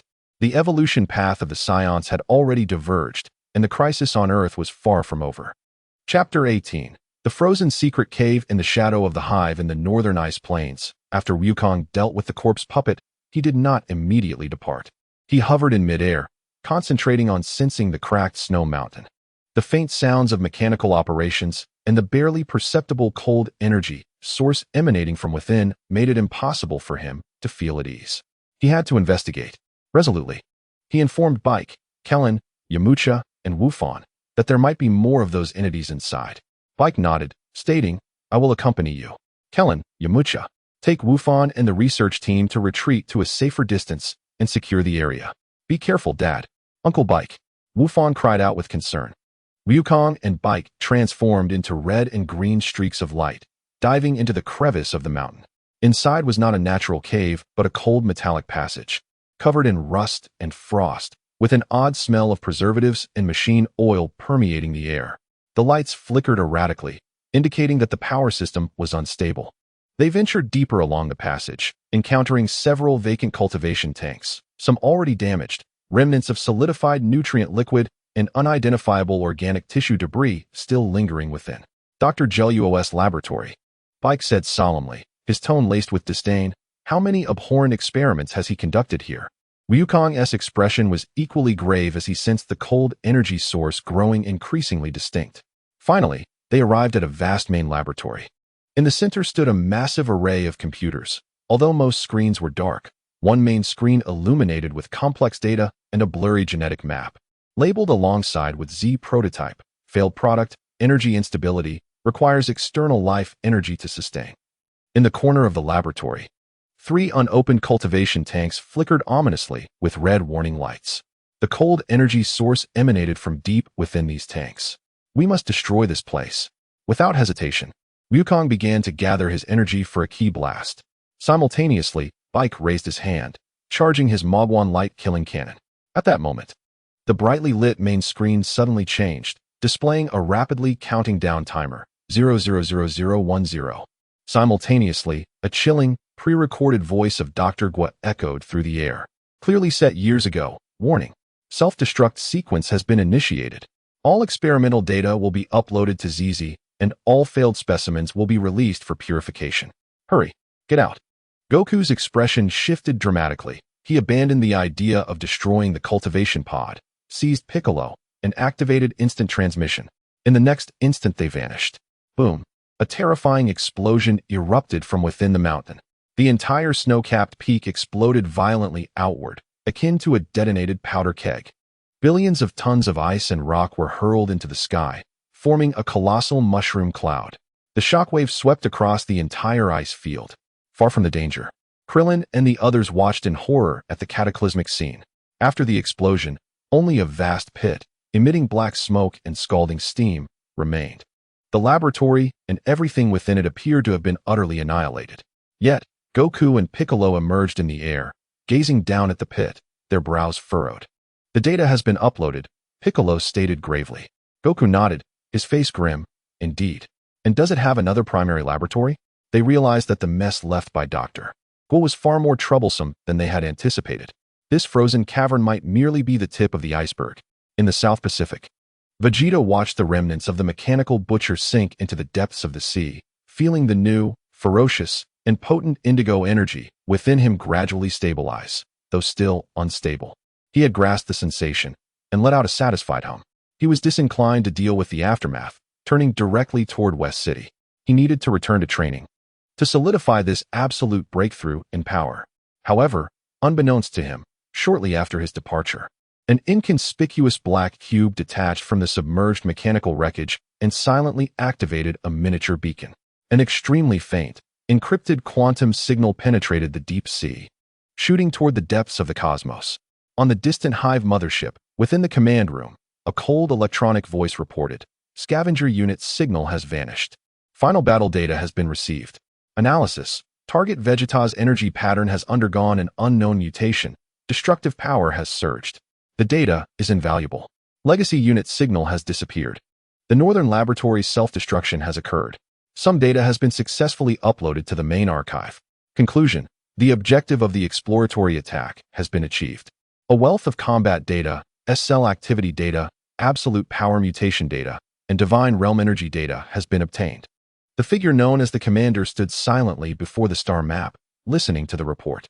It raised a hand, magnifying Earth's image on the star map, alongside which three-dimensional models of Goku and Vegeta appeared, accompanied by a torrent of data streams. Its finger tapped firmly on Vegeta's model, particularly emphasizing the characteristics of that indigo aura. Prioritize the acquisition of the absolute breakthrough sample.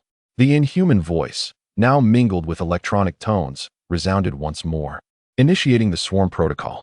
Next phase: consume, analyze, capture. On the surface of the mothership, hexagonal openings began to hatch like a beehive, releasing hundreds of small units. They were no longer mere drones or heavy units, but rather a mix of high-speed reconnaissance types, energy disruption types, heavy fire suppression types, and even specialized units designed for capture and confinement. Instead of immediately rushing toward Earth, they began to disperse in the outer orbit, lurking, establishing some form of invisible energy suppression field. A more intricate and perilous net began to slowly envelop the blue planet. The warriors of Earth had just endured 2 grueling battles, still catching their breath, unaware that an even fiercer and more targeted storm was gathering in the shadows. This time, the adversary's goal was more explicit, not mere destruction, but thorough research and harvesting. Chapter 19. Breathing Space and Shadow Swarm. The astounding explosion on the ice field and the terrifying energy fluctuations in the South Pacific, despite the government's best efforts to conceal them, ignited immense panic and speculation among the higher echelons of Earth and within specific circles. The internet buzzed with rumors of alien invasions and new weapon tests.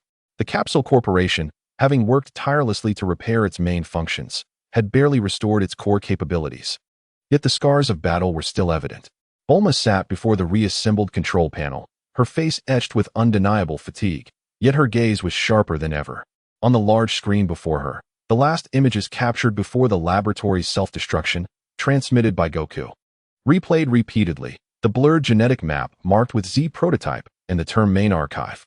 Dr. Gua, how many secrets do you still have hidden in the shadows? Bulma murmured, her fingers flying over the keyboard, attempting to decipher the fragmented data streams, tracing the potential location of the so-called main archive. However, the encryption techniques employed far exceeded Earth's capabilities, hindering progress. The laboratory door slid open, and Goku and Vegeta entered, one after the other. Goku's face wore a worried expression, while Vegeta maintained his characteristic defiance. Yet, the aura surrounding him seemed more restrained, yet more perilous, like a volcano poised to erupt at any moment. Bulma, how is it? Have you found any clues? Goku asked eagerly. Bulma shook her head, letting out a sigh. The data is too severely damaged, and the encryption level is absurdly high. The only certainty is that Dr. Gua undoubtedly has one or even several primary secret bases, and his research on the Z plan is far more complex than just Cell. The main archive likely contains all of his core data. She glanced at Vegeta, her tone tinged with complexity. How do you feel about that new form? Vegeta snorted, clenching his fist, the indigo aura flickering momentarily. Incredibly well. Like never before. This is the true path of Scion power. Kakarot, next time we spar, I will utterly crush your clever tricks. Goku scratched his head, not responding with his usual eagerness for a challenge, but instead expressing concern. Vegeta, that power is formidable, but it feels too wild. If not controlled. Shut up.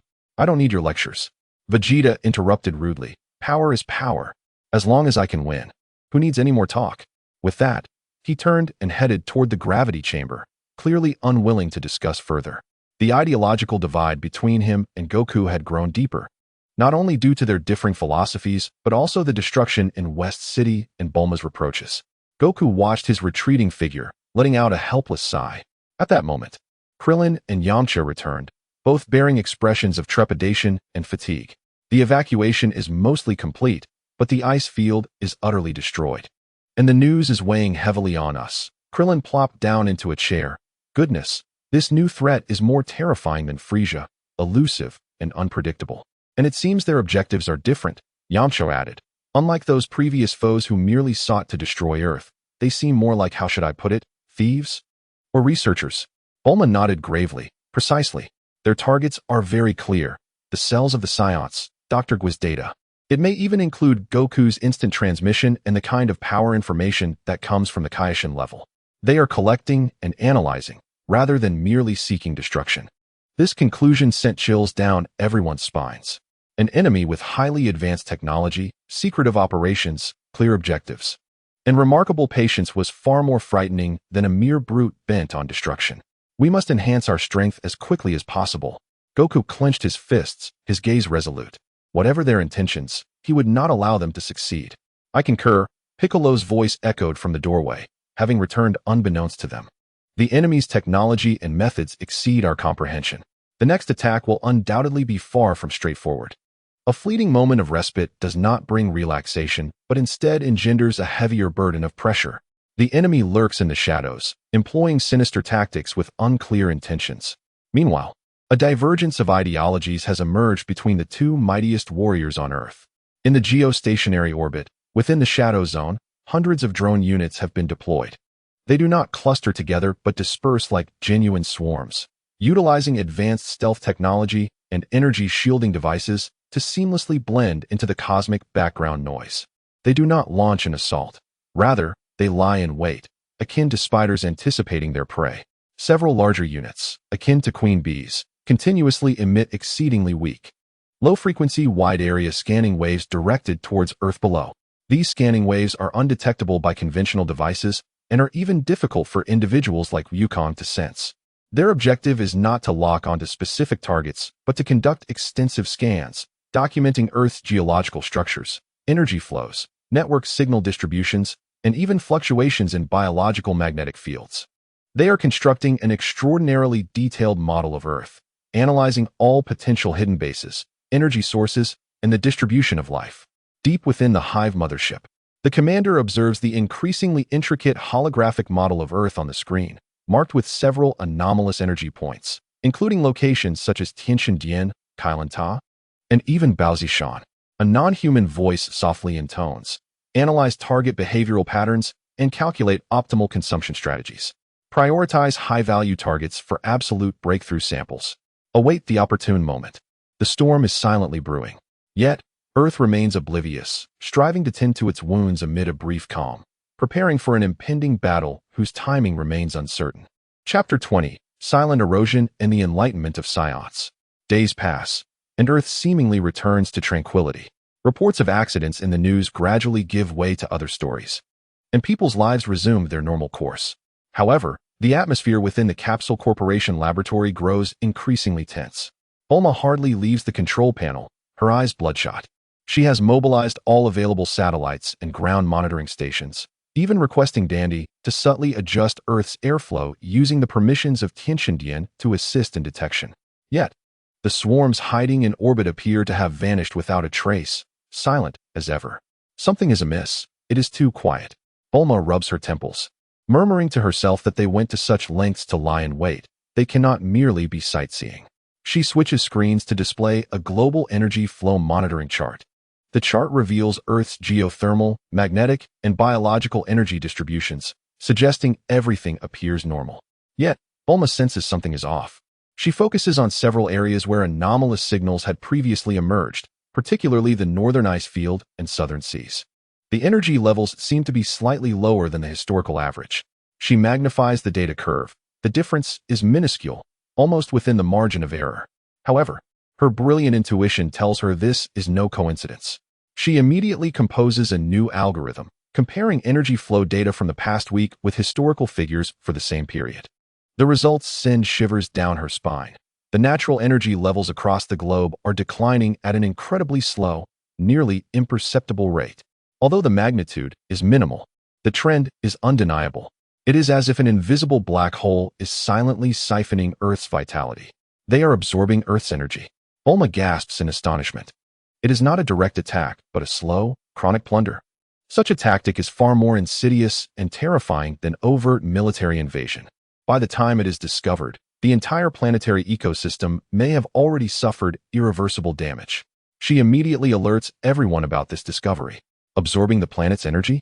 Upon hearing this, Wukong closes his eyes to sense the surroundings, his expression gradually shifting. Previously, he had focused on training and guarding against direct attacks, neglecting such global, subtle changes. Now, thanks to Bulma's reminder, he indeed feels that the vital energy of the world seems slightly more diluted than before, its flow appearing sluggish. Indeed, that is the sensation. Wukong opens his eyes, his demeanor serious. It is slow, but it is persistent. This cannot continue. Vegeta scoffs at this. Humph, what nonsense. If they have the guts, they should come at us directly. Such petty thievery is beneath notice. He is more concerned with mastering the absolute breakthrough power and lacks patience and perception for these subtle global changes. Piccolo's voice reaches him through telepathy. Tinged with deep concern, their intentions may extend beyond mere energy. The depletion of life energy will gradually weaken the planet's vitality, potentially indirectly affecting the warriors reliant on the planet's life force. These words awaken Wukong. He recalls the spirit tree on Beijiawanxing, that malevolent plant that drained the life of the planet to bear fruit. Although these alien machines wield higher technological sophistication, their essence bears striking similarity. They must not be allowed to continue unchecked. At Baozishan, Wukong ceases his high-intensity energy training, instead sitting amidst the trees, endeavoring to communicate more deeply with the earth and nature. He seeks to understand the sensation of energy being withdrawn, tracking the invisible currents. He clears his mind, allowing his consciousness to merge with the wind, gradually extending along the flow of vital energy. He perceives the dimming light in the stream, hears the faint groans of growing trees, and feels the feeble pulse of the earth. A gentle sadness and anger swell within him. This is the planet that birthed and nurtured him, the home he must protect. In this profound tranquility and resonance, fragments of that moment on Mike Xing flash through his mind, where his body moved in harmony with the rhythm of the universe, rather than through forceful control. Perhaps, in confronting this silent erosion, one should not resist with brute strength. He attempts to disperse his energy subtly, as a droplet merges into the ocean, aligning with the drawn energy flow, experiencing the external, frigid pull. This process is exceedingly challenging, requiring intricate control over his energy and absolute calmness. Several times, he nearly succumbs to that chilling pull, hastily retracting his breath. Gradually, however, he begins to capture a trace of trajectory. That pull is not evenly distributed, but possesses a faint core direction pointing towards specific, continuously moving points beyond the atmosphere. He suddenly opens his eyes. Bulma, I may have found the nodes from which they are absorbing energy. Outside the atmosphere, many of them are moving. In the gravity chamber, Vegeta listens to Wukong's words over the communicator, snorting dismissively. Align? Sense? How ridiculous. His approach is entirely different. He pushes the power of absolute breakthrough to its limit. His indigo energy flames violently, striking the walls of the gravity chamber, emitting a burdensome hum. What he desires is ultimate power, strong enough to shatter those lurking metallic lumps with a single punch, strong enough to disregard any schemes. Absorb? Let them absorb. He bellows, frantically increasing his energy output, as if intending to fill the entire gravity chamber with his energy, resisting that invisible drain, testing whether they absorb faster or he can unleash faster. At this moment, two entirely divergent philosophies are laid bare. One seeks to integrate with nature, searching for the source, employing cunning to overcome strength. The other firmly believes in absolute power, using might to break through. Which path proves more effective? Perhaps only the impending conflict will provide the answer. Bulma receives Wukong's information and is immediately invigorated, mobilizing all optical, radar, and energy detection satellites to lock onto the vague coordinates Wukong provided, conducting ultra-high precision scans. On the screen, countless noise points are filtered out. Finally, for a fleeting moment, a nearly indistinguishable, flat, multifaceted structure of an invisible unit, seamlessly merging with the background, is captured in a blurred outline. One of its tentacles was aimed directly at Earth, emitting an almost imperceptible energy extraction beam. Eureka! Bulma exclaimed as she struck the console, quickly confirming the existence and pattern of these entities, even as they vanished again from sight. The veil of the enemy had finally been partially lifted. The subsequent dilemma was how to confront these dispersed, invisible energy extraction nodes, which likely possessed formidable defenses or self-destruction mechanisms. Earth's counterattack was about to commence, but the method might surprise everyone. Chapter 21. Targeted Elimination and the Prince's Approach. Eureka! Bulma's exclamation reverberated through the laboratory as the fleeting, blurred outline of a prism on the screen illuminated a beacon in the fog. They were scattered in low Earth orbit, numerous in quantity, and in a state of high invisibility, continuously moving while extracting energy from Earth. Bulma rapidly shared the analysis results with everyone, realizing that the energy depletion nodes perceived by Goku were indeed these entities. Can we pinpoint their exact locations? Goku's voice resonated through the communicator, prepared for immediate action. It's quite difficult. Bulma shook her head in frustration. Their invisibility technology was too advanced, and their movement patterns unpredictable. We can only infer a general area based on the faint traces of energy loss, but precise localization is impossible unless they attack or malfunction as they just did. Then we shall force them out. Vegeta interjected with a cold tone. Kakarot, can't you sense where the energy flows? Provide me with a rough area. Vegeta, what are you planning? Bulma felt a sense of foreboding. Humph, since we can't find them, let us flatten the entire area. Surely, we'll hit something. Vegeta's tone was filled with a scion's brutish logic. No, Bulma and Goku opposed in unison. Such an approach would waste too much energy. It could even harm satellites or space stations. Bulma insisted, we need to find a more precise method. Goku added, Vegeta, their movements are rapid. A large-scale attack would be ineffective. Perhaps we could explore other options. Silence. There's no time for your indecision. Vegeta impatiently interrupted. Do you have a better plan? If not, we shall proceed with mine. Tension resumed in the laboratory. At that moment, Piccolo's voice emerged, carrying a tone of calm analysis. Bulma, you mentioned earlier that when they extract energy, does their invisibility not exhibit brief fluctuations? Bulma paused, quickly retrieving the data from the captured imagery. You're right. Although exceedingly brief, during the peak of their energy extraction, both optical invisibility and energy shielding exhibited nanosecond-level degradation. This is precisely why we captured their outline. Then, Piccolo continued. If we could execute a hyperspeed, precise strike at the moment they extract energy, Bulma's eyes lit up. Exactly. Their absorption devices may be at their most vulnerable and exposed when operational. We need utmost speed and precision. All eyes instinctively turned to Goku. Instant transmission, combined with Super Saiyan God's reaction and attack speed, undeniably made him the prime candidate for this task. I'll give it a try. Goku immediately grasped the implication. Bulma, provide me with the coordinates of the areas with the most severe energy loss. Piccolo, assist me in sensing their energy fluctuations' precise rhythm. Certainly. Leave it to me. Vegeta, arms crossed, snorted in disdain, clearly unimpressed by this cunning approach. The plan was swiftly devised. Bulma would oversee macro-coordinate positioning and monitoring. Piccolo would utilize his formidable mental acuity to sense energy fluctuation peaks in specific areas, while Goku would be responsible for executing instant strikes at those critical moments. The first attempt commenced. Piccolo's voice echoed in Goku's mind. Area 3, the peak fluctuation is now. In an instant, Goku materialized in a void of space. His Super Saiyan God form not requiring breath. Before him, a prism-structured invisible unit had just revealed a hint of its outline due to energy extraction. Kamehameha. The highly concentrated blue energy wave erupted at point-blank range, instantly engulfing the unit. Boom. A faint explosion silently blossomed in the vacuum. The extraction unit shattered into fragments. Success. Bulma cheered in the laboratory. Goku instantaneously returned near Earth, catching his breath.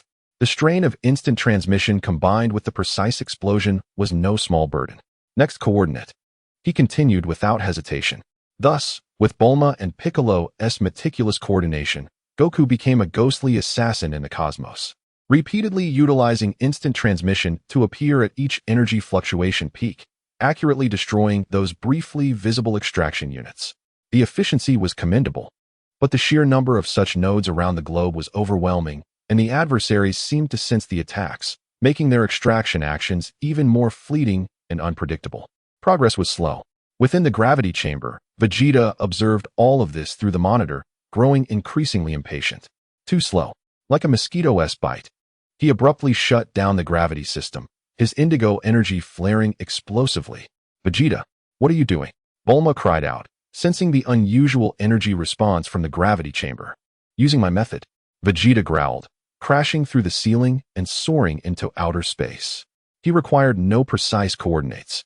Ascending to a sufficient altitude, he sensed the hollow areas on Earth from which energy was being extracted, and with a forceful gesture, spread his arms wide. Deep blue energy surged wildly, forming countless basketball-sized energy orbs infused with terrifying power. All directions. Saturation strike. He roared as he unleashed hundreds of energy orbs in a torrential downpour towards the vast, suspicious areas below. Vegeta, stop! Bulma screamed, but it was too late. Countless blue energy orbs plummeted into low Earth orbit, subsequently exploding. It was as if a multitude of blue fireworks had ignited in the sky above Earth. Though most energy orbs detonated in empty space, the coverage was excessively vast. Boom, boom, boom. Amidst the relentless explosions, indeed, 7 or 8 invisible extraction units were randomly blown out, reduced to mere fragments. However, 3 energy orbs unfortunately struck an old weather satellite and 2 communication satellites, obliterating them into space debris. 1 energy orb veered too far off course, descending into the atmosphere. Although most burned up, the remnants crashed into a desolate area in Australia, igniting a considerable fire. In space, Goku observed this chaotic scene, utterly dumbfounded. Bulma in the laboratory trembled with rage, nearly fainting from frustration. Vegeta hovered in space, surveying his handiwork, satisfied as he coldly snorted, "See? Now this is efficiency." With only half of the extraction units eliminated. The cost was immense in terms of property loss and potential risk. The Scion Prince's method was simple, brutal, effective, yet fraught with uncontrollable destructive potential. Earth's defense advanced laboriously within this paradox of conflict. Meanwhile, the commander of the Hive mothership calmly documented everything, especially Vegeta's frenzied yet efficient attack strategy. Data continued to accumulate. Chapter 22. The torrent of data and the weary army. Though Vegeta's reckless display of fireworks in space had eliminated some energy extraction units, the ensuing chaos and losses had nearly driven Bulma to the brink of collapse. Suppressing her fury, she directed rescue teams to address the fires in Australia and assess satellite damage, while continuously monitoring the movements of the remaining nodes in orbit. This madman, brute, fool. Bulma worked with gritted teeth, cursing vehemently, wishing she could confine Vegeta back into the gravity room and weld him inside. Goku returned to the laboratory, utterly exhausted. The continuous high-precision instantaneous movements and explosive energy exertions had drained him significantly. Bulma observed the screen, her expression darkening. Indeed, they had adjusted their strategy. The extraction frequency had become exceedingly erratic, with shorter durations, seemingly employing a form of coordinated pattern where multiple nodes operated intermittently, making the energy loss appear more natural and nearly impossible to predict at its peak. Piccolo's voice carried a weight of seriousness. The difficulty of perception had greatly increased. Their system was learning and evolving. This meant that the precise elimination tactics that Goku and Piccolo had employed would become highly inefficient, while Vegeta's indiscriminate bombardment would come at a cost that no one could bear. The clearing efforts had reached an impasse. Earth's energy continued to drain in a slow, yet unstoppable manner. Worse still, Bulma noticed that the lurking swarm units had begun emitting another type of subtle signal that was non-aggressive, but rather a high-intensity, broad-spectrum data scanning wave.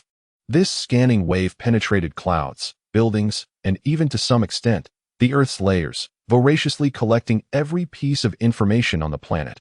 Network data streams, communication signals, biological traits, energy fluctuation patterns, all meticulously recorded, analyzed, and packaged. They resembled a swarm of greedy worker bees, fervently extracting all the nutrients of this planet, both energy and information. Under the command of their queen, the Hive mothership, they were learning about us. Bulma felt a chilling dread as they assimilated knowledge of our technological advancements, societal structures, power dynamics, and even behavioral patterns. They were constructing a comprehensive database of Earth. This revelation cast a heavy pall over everyone's spirits. An enemy possessing such technology, coupled with immense patience and cunning, was indeed terrifying. In the following days, Goku and Piccolo attempted several assaults but achieved little success, only managing to destroy a handful of nodes while exhausting their energies. Bulma had firmly prohibited Vegeta from acting independently, confining him in the gravity room, where he vented his fury through relentless training.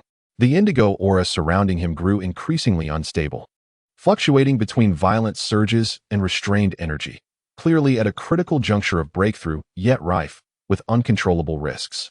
Krillin and Yamcha, responsible for patrolling and vigilance, reported no findings.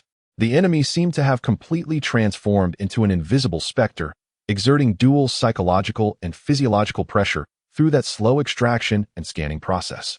A profound fatigue settled upon everyone, not of the body, but of the spirit.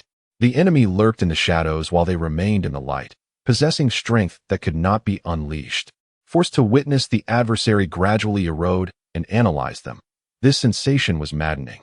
The Hive mothership's commander surveyed the continuous stream of data flooding back on the screen. Earth's technological tree, history, culture, energy spectra of prominent warriors, combat footage, obtained from the remnants of Frisia's army and previous encounters, and behavioral pattern analyses were amalgamated and fed into a vast combat prediction model. On the screen, alongside the three-dimensional models of Goku, Vegeta, Piccolo, and even Krillin and Yamcha, a myriad of data began to manifest. Son Goku, threat level extremely high, proficient in spatial movement, energy control, and combat evolution. Recommendation: high mobility units to restrain. Prioritize energy suppression fields, avoid prolonged engagements.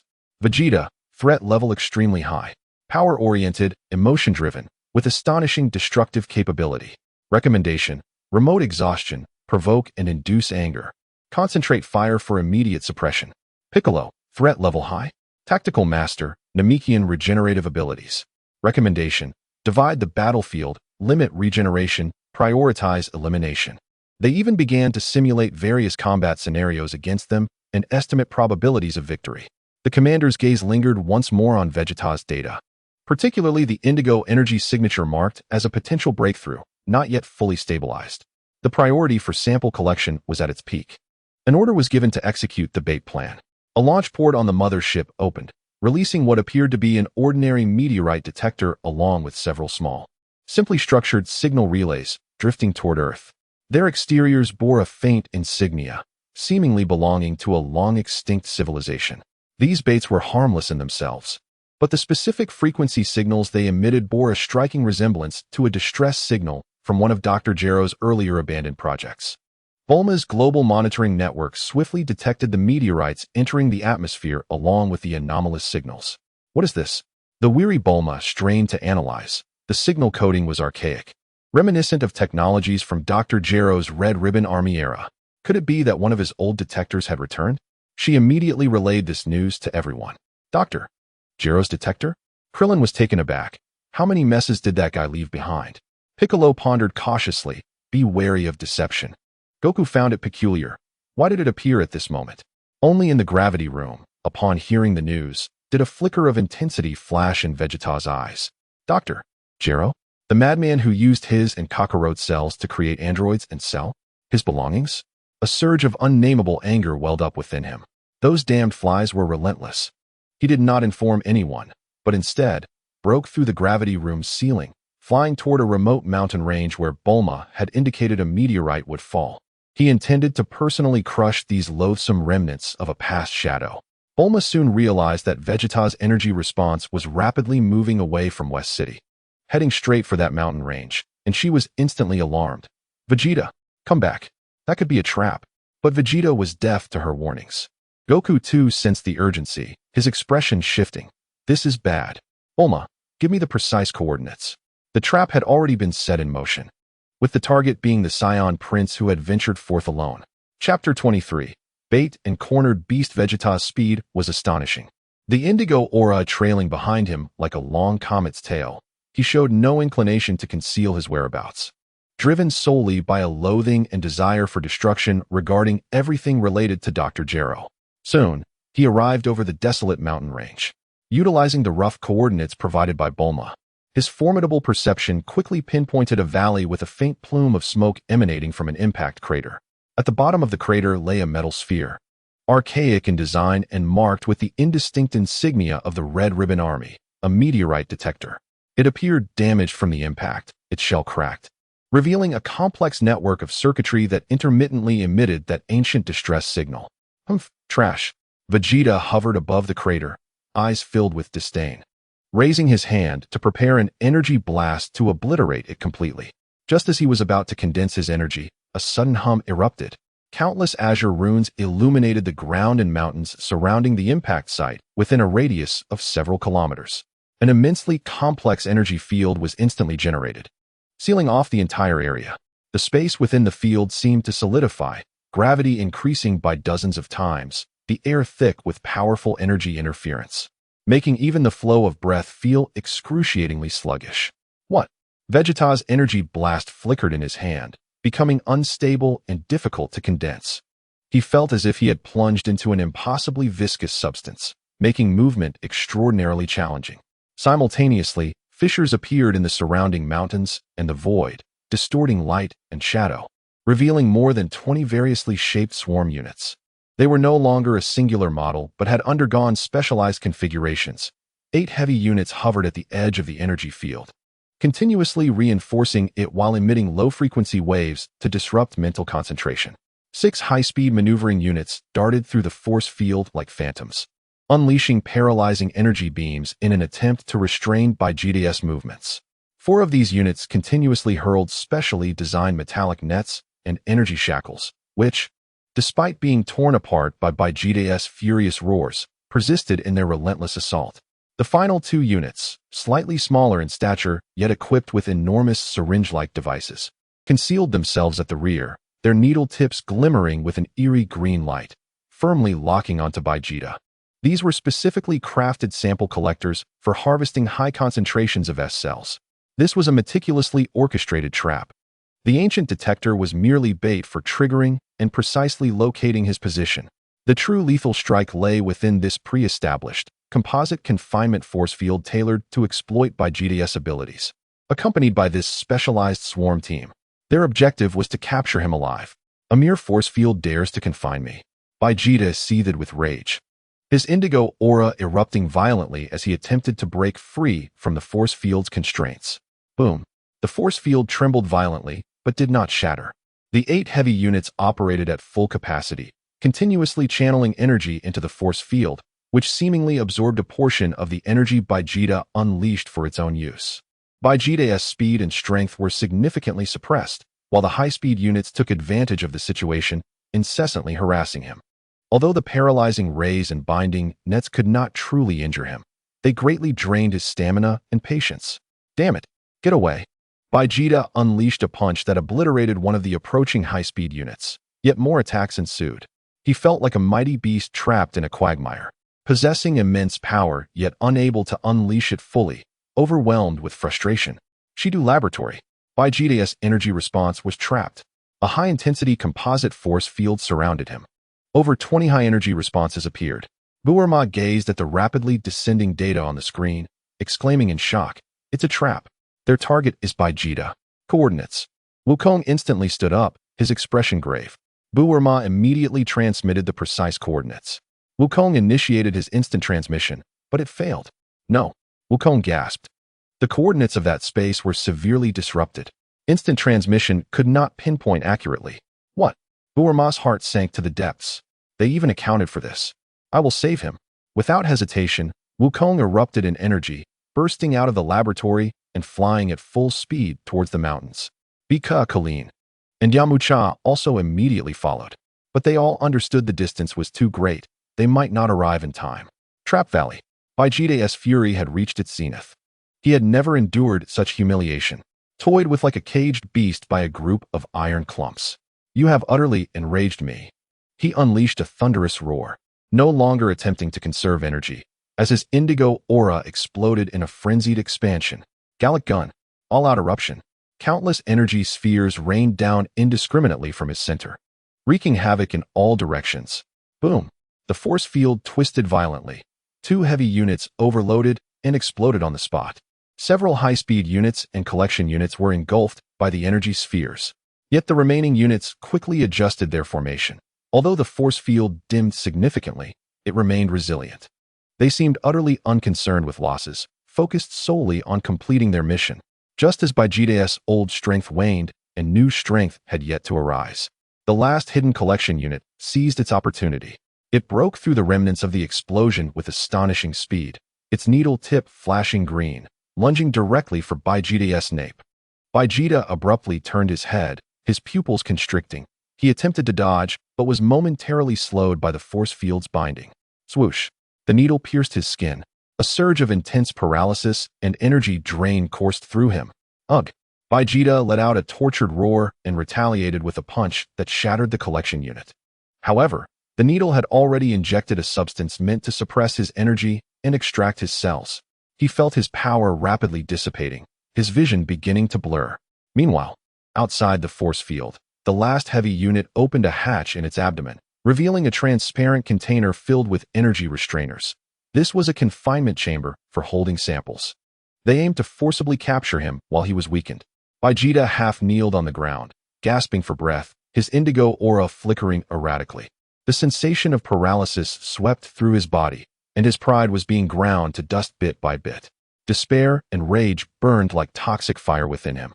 Was he, Vegeta, the prince of the Scions, to be captured like a laboratory animal by these scrap heaps? Absolutely not.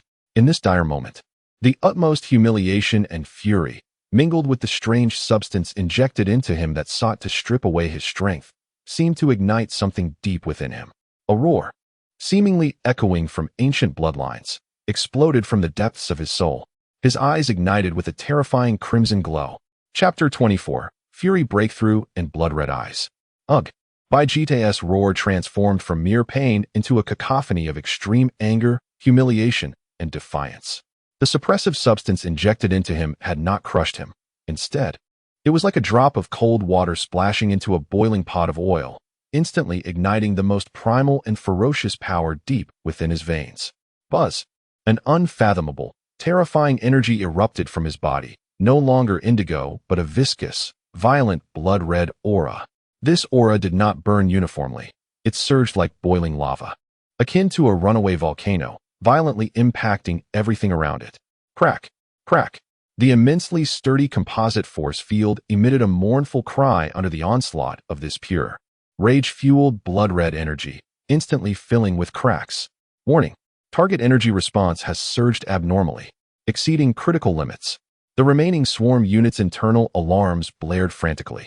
Vegeta slowly straightened his body, his hair standing on end due to the raging energy, his pupils constricting, the whites of his eyes inundated with terrifying blood vessels, ultimately transforming into a pair of blood-red, ominous eyes. His muscles slightly swelled, veins bulging like coiling dragons, surrounded by the blood-red aura that emanated an oppressive and suffocating malice. You insects! His voice deepened and rasped, filled with inhuman brutality. The next moment, he moved. No longer hindered by the force field's restraints, his speed surged several times. Only a blood-red afterimage remained in place. Boom. A single punch. Merely a punch. A heavy unit attempting to reinforce the force field was consumed by the blood-red aura, obliterated before it could even explode. Blood shadow flashed again. Swoosh. A high-speed maneuvering unit was torn in half by his bare hands, components and energy liquid splattering everywhere. In this moment, Vegeta had completely abandoned any semblance of technique or defense, leaving only the most primal, savage instinct for destruction. Each of his attacks embodied a ferocious power capable of crushing everything. The last heavy unit outside the force field sensed the impending doom and immediately attempted to close the confinement chamber, preparing to withdraw. Vegeta's blood-red pupils instantly locked onto it. Want to escape? He launched a punch from a distance.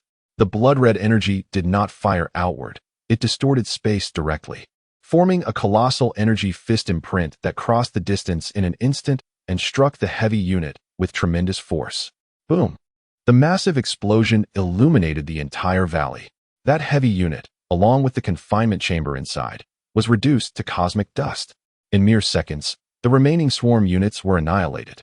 The valley lay in ruins, the force field shattered, leaving Vegeta standing alone amidst the chaos, enveloped in a boiling blood-red aura, breathing heavily. His crimson pupils filled with a desire for destruction, as if he had yet to awaken from the frenzy. At that moment, Wukong, Baika, Klin, and Yamcha finally arrived. They gazed in astonishment at the valley, which appeared as if it had been struck by a meteor, and at the figure of Vegeta, whose presence had grown unsettlingly alien and terrifying. Vegeta? Klin's voice trembled. What has happened to you? Vegeta abruptly turned his head, his blood-red pupils fixating on them. Devoid of any familiar emotion, replaced solely by a chilling intent to kill and sheer fury. Kakarot, he rasped, a sinister grin curling at the corners of his mouth. I will crush you along with everything else. The blood-red aura surged once more, and he assumed an aggressive stance towards Wukong. Vegeta, snap out of it. It's us. Wukong exclaimed in alarm, immediately entering his Super Saiyan God state, his crimson aura unfurling as he prepared for battle. He sensed that Vegeta's power had reached an unfathomable height, even surpassing his Super Saiyan God form, yet that power was rife with foreboding and chaos. He is being consumed by that power, Baika declared gravely, taking a combat stance. Klin and Yamcha also gathered their courage, unleashing their energy waves, fully aware that it might be futile, yet they could not stand by idly. A tragic confrontation among brothers was on the brink of eruption. On the Hive mothership, the commander observed the fleeting images and data streams of Vegeta transformed into a bloodthirsty demon displayed on the screen, remaining silent for a moment. The inhuman voice, now tinged with satisfaction, echoed once more. Data collection of the bloodthirsty fury transformation above absolute breakthrough has been successful. Sample activity exceeds expectations. Perfect. Retreat. The previously dormant swarm units lurking in orbit began to withdraw from Earth's vicinity silently, converging towards the mothership in deep space. Their true objective had been to force Vegeta to break through in his dire state, and the collection of that more potent mutated data had already been achieved. The crisis on Earth seemed temporarily averted. However, a more unstable and dangerous Vegeta now stood before his companions, his blood-red eyes coldly surveying those who had once fought alongside him. Chapter 25. The edge of control and the whisper of divinity. The air within the valley became thick with tension, suffused with the oppressive brutality emanating from Vegeta. His blood-red aura roared like a living beast, swirling around him and obliterating the debris on the ground. His crimson pupils fixated on Wukong, reflecting only the most primal desires for battle and destruction, devoid of any trace of rationality. Vegeta, please wake up, Wukong shouted, maintaining his Super Saiyan God form. Attempting to rouse his awareness, it's us. The enemy has been defeated. In response, a devastating shockwave of blood-colored energy tore through the air. Wukong narrowly evaded, the energy grazing him and vaporizing a nearby cliff in an instant. It's useless, Wukong, Baika stated solemnly, engulfed by the uncontrollable fury of that power, reduced to mere instinct. What should we do? We can't truly fight him, can we? Klin exclaimed anxiously, feeling the oppressive aura radiating from Vegeta, which surpassed even that of Frieza and Cell. We must subdue him. Yamcha gritted his teeth, fully aware that hope was scant. Vegeta emitted a roar that was less than human, his bloodied shadow flickering as he appeared before Wukong in an instant, his fist wrapped in blood-red energy descending with incomprehensible speed. Wukong crossed his arms to block. A thunderous sound echoed as Wukong was sent flying, his arms numb, the crimson aura of his Super Saiyan God fluctuating violently. Such immense power. Wukong thought in shock. This force, purely driven by rage, was beyond belief in its destructiveness. Vegeta, relentless, pursued him with fists that fell like blood-red meteors, his assault overwhelming and merciless. Wukong was forced to defend himself, relying on the rudiments of his Zai Ge and his exceptional combat skills to barely hold his ground. But each block and clash sent his blood surging, leaving him at a disadvantage. The opponent's strength, speed, and reckless aggression made it exceedingly difficult to counter. Observing this, Baika immediately joined the fray, unleashing his Mekanka Sappo to disrupt Vegeta's rhythm. Klin and Yamcha also summoned their courage, launching energy waves from the flanks. However, their attacks struck Vegeta's blood-red aura, disappearing as if into the ocean, only serving to enrage him further. Get lost, insects! Vegeta bellowed, sweeping his hand, unleashing a massive blood-colored shockwave that sent Baika, Klin, and Yamcha hurtling back as if struck by a high-speed train, leaving them bloodied and incapacitated on the ground. Klin, Baika! Wukong's focus wavered, panic rising within him. In that fleeting moment of distraction, Vegeta seized the opportunity, gathering blood-red energy into a sharp energy spike at his fingertips, aimed directly at Wukong's heart. The strike was as swift as lightning and merciless. Wukong's pupils dilated, realizing he could not fully evade. Just as the moment seemed dire, a serene yet commanding golden light appeared unexpectedly between them. The golden light, though not blinding, exuded an overwhelming will to calm all things and stabilize the universe. Time appeared to freeze at that instant. Vegeta's frenzied blood-red energy spike melted away silently upon contact with the golden light, dissipating entirely. The surging blood-red aura around him was as if held down by an invisible hand, violently oscillating yet unable to wreak havoc any longer.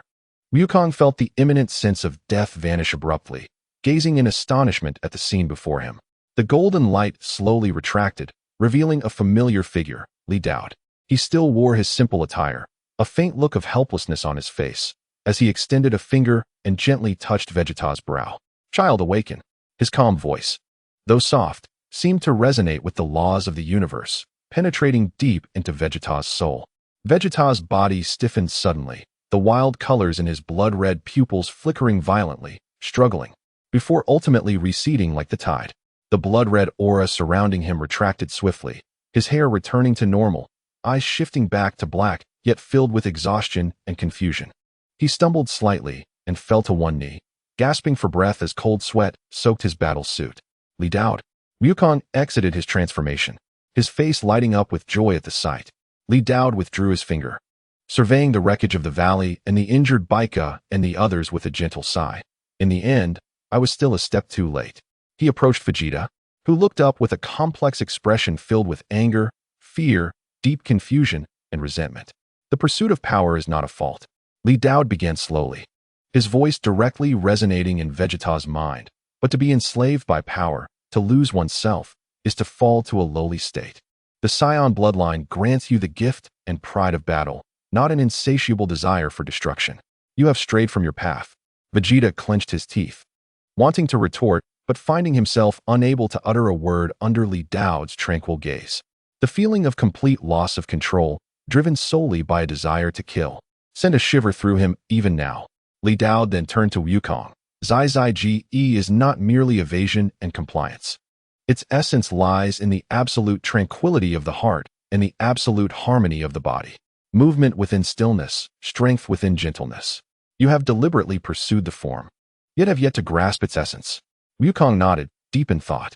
Finally, Li Dao's gaze swept over the injured Klin, Yamcha, and Baika as he gently waved his hand, a warm golden light flowing over them.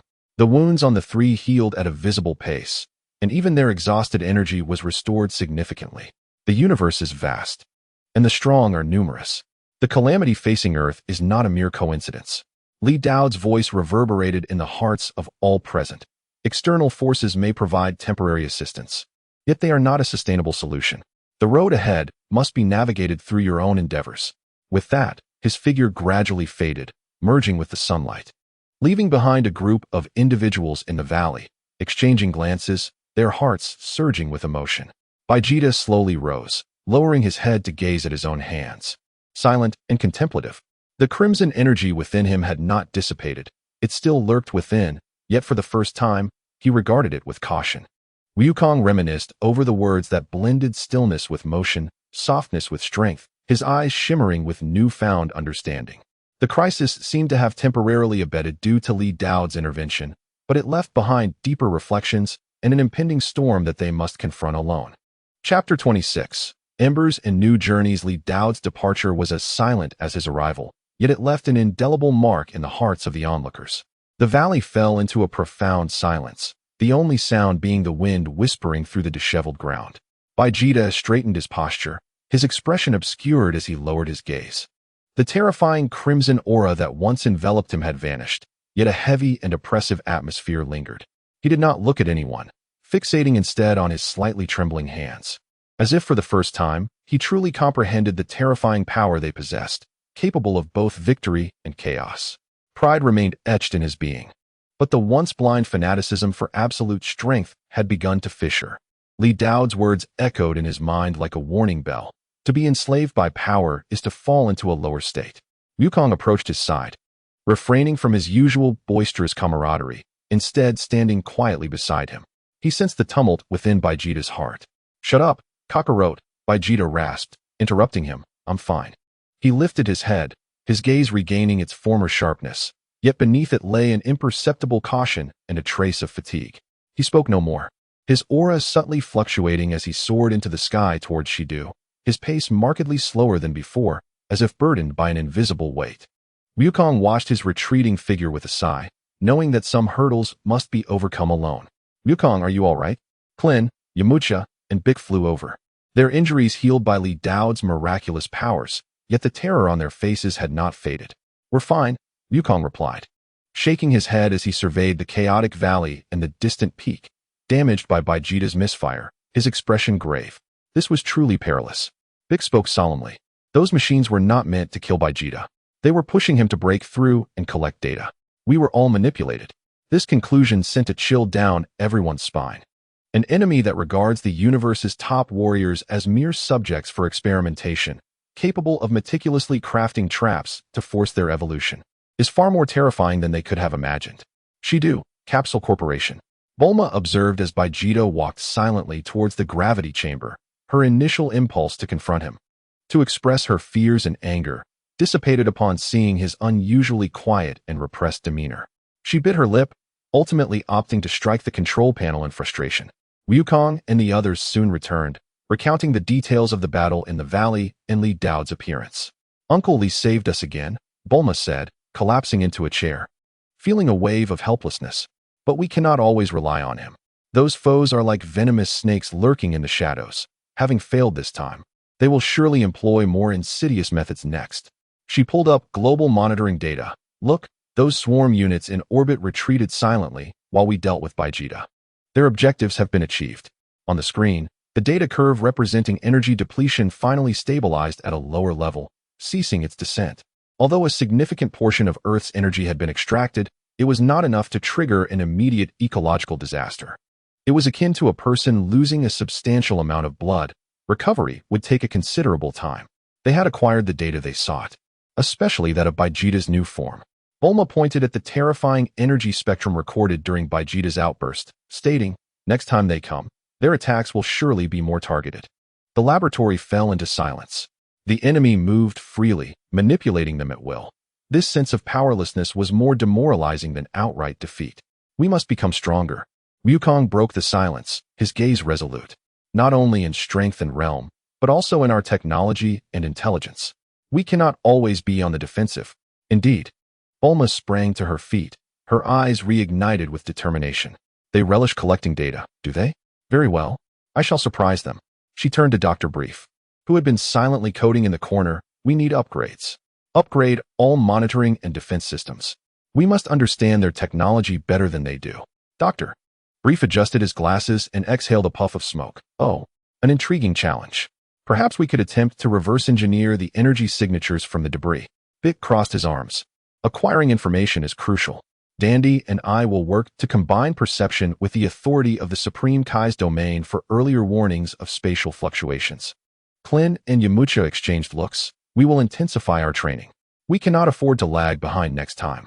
Even from the direction of the gravity chamber, a deeper rumble echoed, indicating its occupant was not succumbing, but rather seeking breakthroughs in another manner. The embers of failure had not yet cooled, yet a new resolve had ignited. At that moment, Bulma's communicator rang. It was Jack, the galactic patrolman. Ms. Brief, Jack's image appeared, his expression graver than before. We have detected a highly suspicious fleet signal transitioning at the edge of Sector 7. Based on trajectory calculations, its likely destination points to the solar system. However, its technological level and fleet composition do not align with any known forces, being exceedingly advanced, and it seems to have a tenuous connection to the signals from the previous raiders. He transmitted a rather vague image and data of the fleet's outline. According to the Galactic Civilization's contact code, we have the right to inquire about and intercept unknown high-threat fleets. However, their technology may far exceed ours, and we require counsel. Given your relationship with the Supreme Kai and your demonstrated exceptional response capabilities, the Galactic Patrol Headquarters wishes to enlist you as temporary advisors to assist with this contact mission. As for compensation, all eyes turn to Bulma. Venture into space? Engage with an unknown high-threat fleet? Possibly related to those raiders? Wukong's eyes sparkled instantly, his face alight with eagerness. The gravity chamber fell silent. A journey beyond Earth, fraught with unknowns, seemed to beckon them alongside a new threat. It was both a crisis and an opportunity. Chapter 27, Galactic Commission and Diverging Paths. The news brought by Jack struck like a stone cast into a lake, creating vast ripples within the Capsule Corporation laboratory. Hiring us as advisors? To intercept an unknown fleet in space? Klin gasped, feeling as if he had entered a fantastical tale. Yamcha appeared equally incredulous. The Galactic Patrol is seeking our assistance? Bulma swiftly scanned the vague data and fleet outline transmitted by Jack, her brow furrowing deeper. Their technological level exceeds that of the Galactic Patrol, heading towards the solar system, and linked to the Raider signals? This is no coincidence. She abruptly turned to Wukong and the gravity chamber, realizing this was undoubtedly an excellent opportunity for a proactive strike to gather intelligence, even to strike at the heart of the matter. Yet, it would inherently carry enormous risks. I shall go.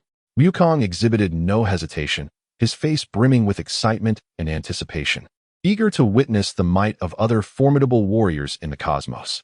Moreover, he might even uncover the layers of those elusive entities. For Wukong, powerful adversaries and unknown adventures were the ultimate catalysts for exhilaration.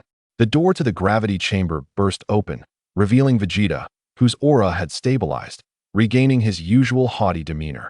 Though a hint of depth lingered in his gaze, he cast a disdainful glance at the communication image of Gak. Humph, Galactic Patrol? A band of ineptitude, resorting to seek assistance from outsiders. He scoffed derisively, yet his tone shifted, indicating that if the mission involved confronting those sneaky rodents, he wouldn't mind stretching his limbs a bit. His intentions were crystal clear. He sought vengeance and battle, not to lend aid to the Galactic Patrol. Bulma observed the two, then glanced at Gak's fleet assessment data, her expression grave. The opposing force was likely a complete fleet, the extent of their strength unknown. With just the two of you, that one T suffice. I'll join as well, Piccolo interjected, his tone leaving no room for rebuttal. Earth requires intelligence. Rather than passively waiting, we should proactively investigate. Besides, the cosmic environment might benefit my training. He realized that remaining on Earth, following a routine of cultivation, might no longer suffice to face the impending storm. Krillin and Yamcha exchanged glances, feeling somewhat compelled, but upon assessing their own capabilities and the indistinct fleet image, they ultimately shook their heads in resignation. In such a conflict, they would likely be a burden. Then we will stay on Earth, Krillin stated, to bolster defenses alongside Bulma and protect our home. Yamcha nodded in agreement. Indeed, you can rely on us to safeguard things here. After a moment of contemplation, Bulma made her decision. All right, Wukong, Vegeta, Piccolo, the three of you will go. I will prepare the latest model spacecraft for you, outfitted with the most advanced cloaking system and detection devices. Additionally, she turned to Gak. As for the consultant's remuneration, we require the latest energy core technology, the galactic map, and all shared intelligence regarding the relic recoverers and this unknown fleet. Gak seemed momentarily taken aback, but nodded in agreement. If the mission is successful, I can request these terms from headquarters. Thus, the matter was settled. In the ensuing days, Capsule Corporation entered an unprecedented state of busyness. Bulma and Dr. Brief worked tirelessly, applying their finest technologies to a medium-sized swift spacecraft, the Explorer. Wukong seized the opportunity to spend time with Gohan, imparting as much of his newfound insights into Zizai Ji and energy control as possible to his son. Having faced numerous upheavals, Gohan had grown more sensible and dedicated in his training. Vegeta spent most of his time in the gravity chamber, no longer in a frenzied pursuit of power, but rather attempting to refine his control over the deep blue, even more concealed crimson energy, striving to find the equilibrium between strength and control. Meanwhile, Piccolo collaborated with Dandy, utilizing the privileges of the sacred land to gather as much information on cosmic energy flows as possible in preparation for their voyage. The day of departure swiftly approached. The Explorer was stationed at the Capsule Corporation airport, its streamlined body glimmering with a cold sheen under the sunlight. Wukong, Vegeta, and Piccolo boarded the spacecraft. Be cautious, Bulma admonished one last time. Safety first. If you can't win, retreat. There's no shame in that. Understood, Bulma. Wukong replied with a smile and a wave. Vegeta let out a cold huff and strode directly into the cabin. Piccolo nodded to Bulma and Krillin before following suit. The hatch closed. The Explorer's engine emitted a low hum as it ascended slowly, transforming into a streak of light, piercing through the atmosphere and sailing into the vast, boundless cosmos. Krillin gazed at the sky, murmuring, "Do you think they can succeed?" Yamcha patted his shoulder reassuringly. "Don't worry, they are the strongest trio on Earth." Yet Bulma did not share their optimism. She watched the screen showing the direction in which the Explorer had vanished, muttering, "My concern isn't whether they can succeed, but that the universe is far more expansive and perilous than we can fathom." For the first time, Earth's top combatants were embarking on an active expedition into the cosmos, facing an uncertain journey laden with both fortune and peril. Meanwhile, Earth itself, after a brief respite, was ushering in a new paradigm of guardianship. Wukong, Vegeta, and Piccolo, three warriors with differing objectives and beliefs, embarked on their journey into the depths of the stars. Their expedition would directly influence the fate of Earth. Chapter 28. The Cosmic Drift and the Deadly Silence. The explorer broke free from Earth's gravitational pull. The view outside the porthole swiftly replaced by the boundless darkness and the dazzling sea of stars, as they truly entered such an expansive cosmic space for the first time. Even Wukong felt a surge of excitement. Vegeta, arms crossed, coldly surveyed the navigation star map displaying the receding blue planet, his emotions inscrutable. Piccolo closed his eyes, focusing intently, attempting to integrate his energy perception with the spacecraft's sensors to sense the energy flows of the surrounding universe. Following the coordinates provided by Gak, they were to execute a short-range spatial jump to rendezvous at a galactic patrol outpost on the edge of Sector 7 before proceeding to their target area. Spatial jump engine fully charged, announced the spacecraft's artificial intelligence. Let us go, Wukong urged impatiently. With a slight tremor, the spacecraft surged forward, the stars outside elongating into a brilliant streak of light before plunging into a bizarre, surreal corridor. The brief jump concluded, and the spacecraft returned to normal space. However, the sight outside the porthole left the three momentarily stunned. Instead of the anticipated galactic patrol outpost, there were no familiar celestial markers. Before them lay an unfamiliar expanse, sparsely populated with stars, where only a few dim red giants and a diffuse cloud of interstellar dust rendered the scene desolately silent. Is the coordinate incorrect? Wukong scratched his head. No. Piccolo opened his eyes, a glimmer of caution flashing in his green pupils. The spatial jump parameters have been interfered with. We've deviated from our intended coordinates. Vegeta immediately approached the control console, examining the navigation data, his expression darkening. This isn't interference, it's deception. The coordinates provided by that galactic patrol were faulty.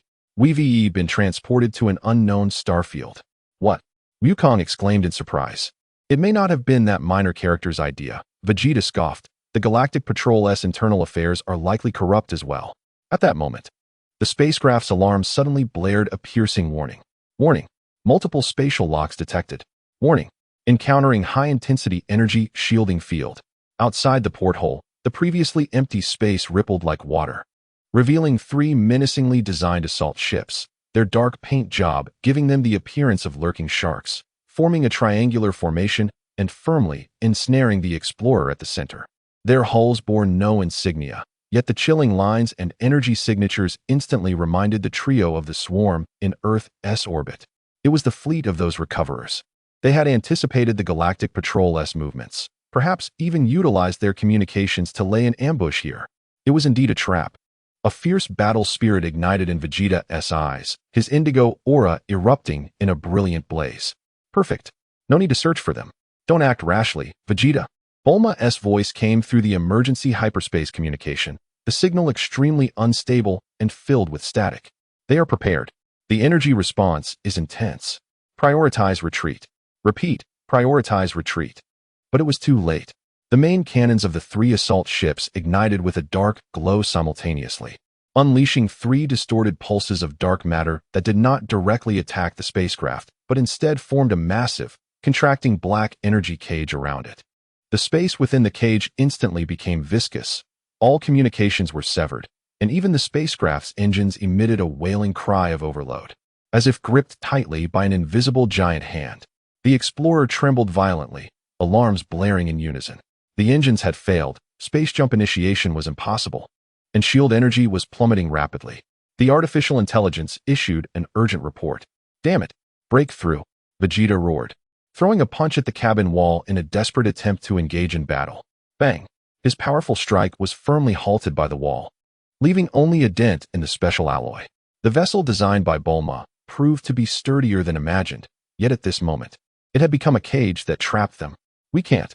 The external pressure is too great. Forcing a breach will lead to instant disintegration. Goku sensed the terrifying force field outside and hurriedly intervened. Piccolo attempted to unleash a key blast against the viewport, but the energy was effortlessly absorbed by the black prison. They were like beasts trapped in a can, full of strength yet unable to unleash it. At that moment, the belly of one of the assault ships opened, extending a massive capturing device resembling a syringe, aimed squarely at the explorer, clearly intending to capture both ship and crew. The crisis had suddenly descended. They could not let it succeed. Goku's gaze sharpened, his hands coming together as the aura of Super Saiyan God ignited around him. This was their only shot. He attempted to gather a spirit bomb, but quickly realized that within this energy cage, he could hardly sense any natural energy from the outside. The opposing force field completely severed the exchange of energy between the interior and exterior. Vegeta also tried to condense an ultimate flash, but the energy was unstable under the cage's suppression, making it difficult to form. The capturing device drew nearer, its cold metallic tip glimmering ominously. In this moment of despair, Piccolo suddenly pressed his hand against the ship's control panel, his formidable mental power surging forth like a tidal wave, not to attack the outside but to reverse infuse energy into the ship's core and engine systems. "Piccolo, what are you doing?" Goku exclaimed. "I will overload the engines for a short-distance random jump." Piccolo gritted his teeth, veins bulging beneath his green skin. This was their only chance. This was an extremely dangerous maneuver. If not controlled properly, the ship could explode. But sitting idly was a guaranteed path to death. All right. Goku quickly understood Piccolo's intent and placed his hand atop the panel, cautiously guiding Piccolo's chaotic mental energy with the divine energy of Super Saiyan God to stabilize the core. Vegeta scoffed, placing his hand on the panel as well, his indigo aura surging violently, providing direct energy support. 3 distinct yet equally powerful energies forcefully fused within the ship, causing an overload. The explorer's engines emitted a piercing scream on the verge of collapse, the entire vessel shuddering violently, as if it would disintegrate at any moment. The external capturing device was mere moments away. "Now," Piccolo shouted hoarsely. Buzz! A severely warped spatial fluctuation erupted from within the ship, violently tearing a corner of the dark matter cage. The explorer did not execute a conventional jump. Instead, it shot forth like a stone released from a slingshot, disappearing from its original position in a completely uncontrolled manner, trailing remnants as it crashed into the nearby vast and perilous interstellar dust cloud. The 3 assault ships' capturing devices grasped at nothingness. They seemed unprepared for their prey to escape in such a self-destructive manner, pausing momentarily as they scanned the chaotic energy. The dust cloud proving impenetrable to their detectors. The cold electronic voice relayed through the bridge. "Target has escaped into the Dark Reef Nebula. The internal environment is complex, with severe signal jamming. Mission update: block all exits of the nebula. Deploy hunting units for search. Alive, we demand to see them. Dead, we demand to see their corpses." The chilling orders were issued, and the 3 assault ships dispersed, hauntingly guarding several main exit points of the nebula. Meanwhile, the explorer, severely damaged and with 3 temporarily exhausted warriors, plunged into the unknown and treacherous Misty Star Sea, their fates uncertain. Their cosmic journey had, from the very beginning, entered the most perilous of territories. Chapter 29. The Dusty Maze and the Lost Stars. The explorer, amidst violent tremors that nearly tore it apart, finally escaped the uncontrollable state of random jumps. The shrill noise from the overloaded engines gradually subsided, replaced by the groans of the ship's structure under the immense strain and the sharp alerts of various system errors. The cabin was in disarray, lights flickering, and the air was thick with the scent of burnt circuitry. Goku, Vegeta, and Piccolo slumped in the cockpit, breathing heavily, their faces pale. Forcing their own energy into the ship's systems for the overload jump had drained them considerably, especially Piccolo, who had led the effort and exerted his mental power, now feeling utterly depleted. Did we succeed? Goku shook his slightly dizzy head and gazed out the viewport. What lay beyond was no longer the inky void of space, but a vast expanse cloaked in a colorful, yet murky, interstellar dust cloud. Massive gas vortices slowly swirled, obscuring the distant starlight, visibility extremely low, with only the occasional ionized flashes briefly illuminating the distorted, bizarre dust columns ahead. "Where are we?" Goku questioned in confusion. Vegeta, struggling to bring up the nearly incapacitated navigation system, found the screen filled with static, sporadically displaying fragmented, unidentifiable star maps. The navigation system was completely offline. The coordinates for the space jump are jumbled, We've been cast into an unknown region. Piccolo focused his senses on the external environment, his brow furrowed. This nebula is peculiar. The energy field is extremely chaotic, causing significant interference and suppression of both ki and mental energy. At that moment, the main screen flickered to life, displaying a small section with the damage report of the ship. Engine severely damaged, output power below 15. Space, jump module offline. Core components melted, shield system failed. External sensors partially malfunctioning. Life support system operational, energy reserve at 37. The situation had reached a dire state.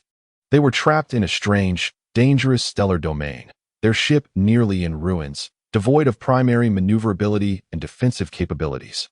They needed to find a place to repair the ship quickly. Goku recognized the severity of the issue. Vegeta attempted to activate the thrusters, but the ship could only move at an agonizingly slow pace through the dense dust cloud, struggling as if mired in a quagmire. The sensor range had been compressed to a very short distance, making them feel like blind men touching an elephant, cautiously navigating between massive dust columns and swirling gas vortices. After what felt like an eternity of navigating, as their energy reserves dipped a few more percentage points, the sensors finally detected a faint, stable gravitational signal. There's a large celestial body ahead. Goku's spirit lifted. The ship slowly emerged from the thick dust band, and the sight before them left all three momentarily stunned. A solitary planet floated in the heart of the dust cloud. Its surface was predominantly a dull, earthy hue, marred by meteorite impact craters and desiccated riverbeds, exuding an aura of desolation and lifelessness. Yet near the equator of the planet, some gigantic outlines of artificial structures could be faintly discerned, most of which were in ruins, half buried by wind and sand, but their grand scale and unique geometric shapes hinted at a once great civilization. An abandoned planet? Piccolo sensed that the planet itself exhibited nearly no life response, yet those remnants retained traces of ancient energy. Let us go down and take a look, Goku proposed eagerly, suggesting they might find materials or clues to repair the ship. Vegeta did not object, maneuvering the wobbling vessel towards the expansive area of ruins. The ship struggled through the thin atmosphere, landing upon a plaza paved with enormous stone slabs, now cracked and covered in sand. The fierce winds whipped up debris, battering the cabin with a resonant howl. As the three disembarked from the ship, they were immediately struck by the planet's desolation and silence. The gravity was slightly heavier than that of Earth, and the air was thin and dry, imbued with a rusty scent. Before them lay a breathtakingly grand city ruin. Towering spires stood fractured and leaning, immense arches half buried in the sand, and the wide streets lay deserted, save for the mournful whispers of the wind and sand. All the structures exhibited a chilling, highly geometric style, crafted from an exceptionally durable dark gray alloy that, even after millennia of erosion, had not succumbed to total decay. What civilization could this be? It was unfamiliar to them. Ryukon curiously brushed his fingers over a fragmented inscription, the text twisted and complex, utterly incomprehensible. Vegeta, however, focused more on the architecture and materials. The technological level was undeniably advanced. Piccolo closed his eyes, carefully sensing the remnants of energy. The traces were peculiar, cold, orderly, yet imbued with a distinctly lifeless aura. This civilization seemed to have ventured towards some extreme. They delved deeper into the ruins, seeking anything of utility or information. Inside a relatively well-preserved immense dome structure, they made an astonishing discovery. The interior revealed a vast space, dominated by a colossal, non-operational complex device. Surrounding walls were adorned with countless large crystal screens, most of which lay dimmed and shattered. Yet a few flickered intermittently in the faint light from the core of the device, displaying blurry images and incomprehensible data streams. Most striking was a warning engraved on the device's base, inscribed in a mix of that peculiar script and universal language. Warning: temporal experimentation prohibited. Consequences of the eternal engine going out of control. Civilizational annihilation. Do not repeat the mistakes of the past. Survivors. Zelazny Tribe. Exile Cycle 7542. Zelazny Tribe? Eternal engine? Wukong pondered those words, wondering if they had perished due to a failed experiment. Vegeta regarded the massive device, a glimmer of interest in his eyes. Temporal experimentation? How intriguing, a rather reckless method of self-destruction. Piccolo, however, remained more vigilant. Uncontrolled temporal energy might explain the chaotic energy of this nebula.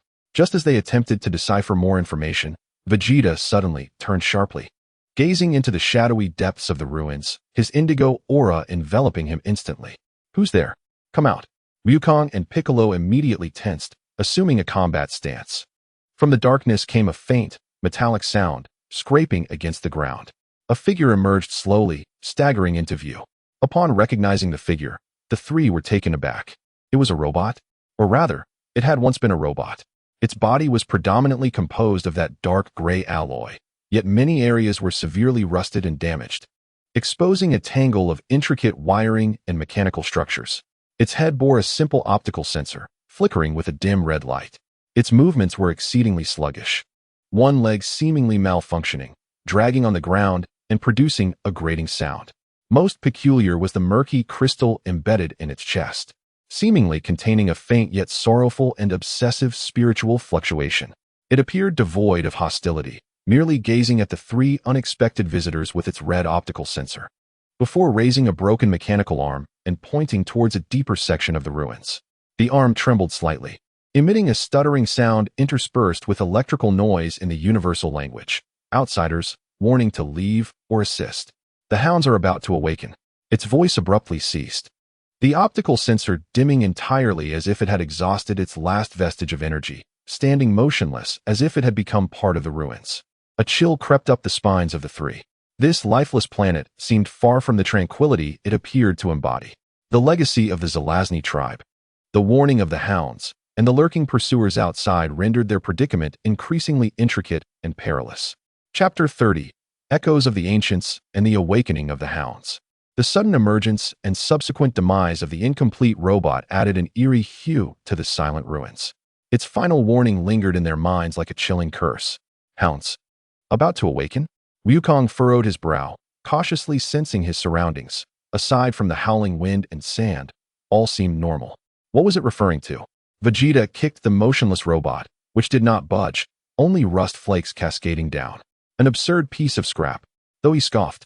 His gaze sharpened as he surveyed the deep passages and the shadows of the crumbling structures. Piccolo crouched, placing his hand on the murky crystal embedded in the robot's chest, attempting to perceive the residual spiritual fluctuation within. His green brow knitted tighter. It was faint yet ancient, imbued with despair and fear. It seemed to be guarding something, or perhaps warning future visitors. The hounds likely referred not to actual dogs, but to some form of defense system. Just then, a faint yet rhythmic vibration rippled through the ground. Initially imperceptible, it quickly grew clearer, the frequency accelerating. Thud, thud, thud. Something enormous seemed to be approaching from the depths below. Something lurks beneath. Wukong abruptly glanced at the massive stone slab beneath him. Without hesitation, Vegeta delivered a powerful punch to the ground. Boom. The slab shattered, revealing a bottomless dark passage below. A chilling wind infused with the scent of oil and dust rushing upward. The rhythmic thudding echoed distinctly from within. Below, a blue light flickered in Vegeta's eyes as he prepared to leap down. Wait. Piccolo halted him, pointing to a relatively intact crystal screen on the adjacent wall. The previously blurry images on the screen suddenly sharpened, revealing a complex underground structural diagram, with a red dot rapidly moving along a passageway directly towards their location. Simultaneously, Zelazny script and symbols flashed beside the structural diagram. "Is this thing indicating something to us?" Wukong exclaimed. "More likely. It is a sort of emergency mechanism within the ruins that has been activated," Piccolo deduced, suggesting that the robot may have been the last guardian, its appearance triggering something. There was no time for further examination. The thudding noise was now alarmingly close. "Whatever it is, we will destroy it." Vegeta was the first to leap into the passage, his indigo aura illuminating the steps below. Wukong and Piccolo followed closely behind. The passage seemed endless, descending further, its walls cold and metallic, lined with various long dormant pipes and circuits. The deeper they went, the clearer the non-living, frigid energy fluctuations became. After descending several hundred meters, they emerged into a vast underground space. The sight before them left the three in shock once more. It was a gargantuan production facility, or perhaps a tomb. Countless cylindrical incubation chambers were neatly arranged, stretching endlessly. Most chambers were either empty or contained only desiccated remnants and shattered skeletons. However, a few still held some dark green nutrient solution, within which floated grotesque, half-biological, half-mechanical abominations.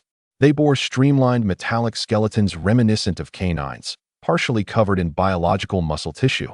Devoid of eyes, equipped only with a complex array of sensors and energy emitters that flickered with red light, their claws glinting like alloy blades. Within their chests, a dark red energy core pulsed slowly, resembling a slumbering heart. These incubation chambers connected to a massive energy core at the center, which, though dust-laden, seemed to still operate slowly, the remnants of the eternal engine. These are the hounds. Wukong felt a wave of nausea. These half-mechanical monstrosities exuded an essence of pure slaughter and destruction. Thud, thud, thud. The resonant vibrations emanated from the depths of the workshop. A colossal gate began to rise slowly, revealing behind it 3 extraordinarily large cultivation tanks. Within them, the hounds loomed twice the size of their smaller counterparts.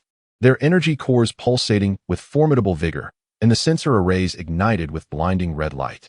The awakening protocol had been initiated. It was imperative to obliterate this place before they fully awakened. Baiko gathered energy in his hands as the magic energy cannon began to charge. Too late, Vegeta scoffed. Suddenly, the glass domes of the 3 massive cultivation tanks shattered violently. Dark green nutrient liquid gushed forth. The 3 giant hounds opened their eyes simultaneously, their sensor arrays locking onto the 3 unwelcome intruders. A howl erupted, not of the biological sort, but a sharp, piercing energy shriek. 3 scorching red energy beams, akin to venomous serpents, shot forth from their maws, targeting the trio with lightning speed. Goku instantly teleported to evade the assault. Vegeta shattered one of the energy beams with a single punch, while Baiko countered with his energy cannon, neutralizing the attack. The explosive energy reverberated throughout the workshop, causing the empty cultivation tanks to shatter. The 3 giant hounds had completely emerged from their tanks, landing silently and surrounding the trio in a swift triangular formation. Their biological muscle tissue writhed, and the metallic skeletons emitted an alarming grinding sound. Worse still, their howls seemed to activate the entire workshop. All operational cultivation tanks flickered from green to red. The hounds within opened their sensors simultaneously, and hundreds of red dots illuminated the dim underground facility, as if hell itself had opened countless eyes. This is a serious predicament, Goku gulped. Vegeta, however, wore a cruel smile of excitement. Perfect. I shall test my new strength on you. The battle erupted instantaneously. Goku faced one of the giant hounds, his Super Saiyan God state granting him superior speed and strength. Yet the hound's metallic claws and energy beams were cunningly precise, and its defense was formidable. A mere Kamehameha left only scorch marks on their armor. Baiko engaged with another hound, employing a more agile strategy, constantly seeking its weaknesses. However, the hound exhibited remarkable adaptability, quickly learning to counter his attack patterns. Vegeta's approach was the most ferocious, as he clashed head-on with the final giant hound, his indigo fists colliding with its metallic claws, producing a deafening cacophony. He entirely forsook defense, trading blows in an attempt to crush it with sheer power. Yet the hound's remarkable regenerative abilities swiftly mended its wounds with the aid of emerging nanobots. Meanwhile, the awakened ordinary hounds surged forth like a tide from all directions. Individually weak, their sheer numbers and coordinated attacks with energy beams and thrown metallic blades severely drained the trio's energy. The underground workshop transformed into a fierce battleground. Energy beams crisscrossed, explosions erupted, and shards of metal and mechanical parts flew through the air. The automated defense system left behind by the Zelazny tribe revealed its deadly fangs once more after years of silence. Unknown to the 3, deep within the ruins, the core of what was known as the Eternal Engine stirred slightly, responding to the high-energy battle, as a long stagnant pointer flickered to life. The ripples of time and space began to quietly expand in this forsaken star domain. Chapter 31. Death struggle of the swarm and the engine's disturbance. The underground workshop had transformed into a meat grinder of steel and energy. Hundreds of hounds, like tireless machines of slaughter, surged relentlessly towards the trio.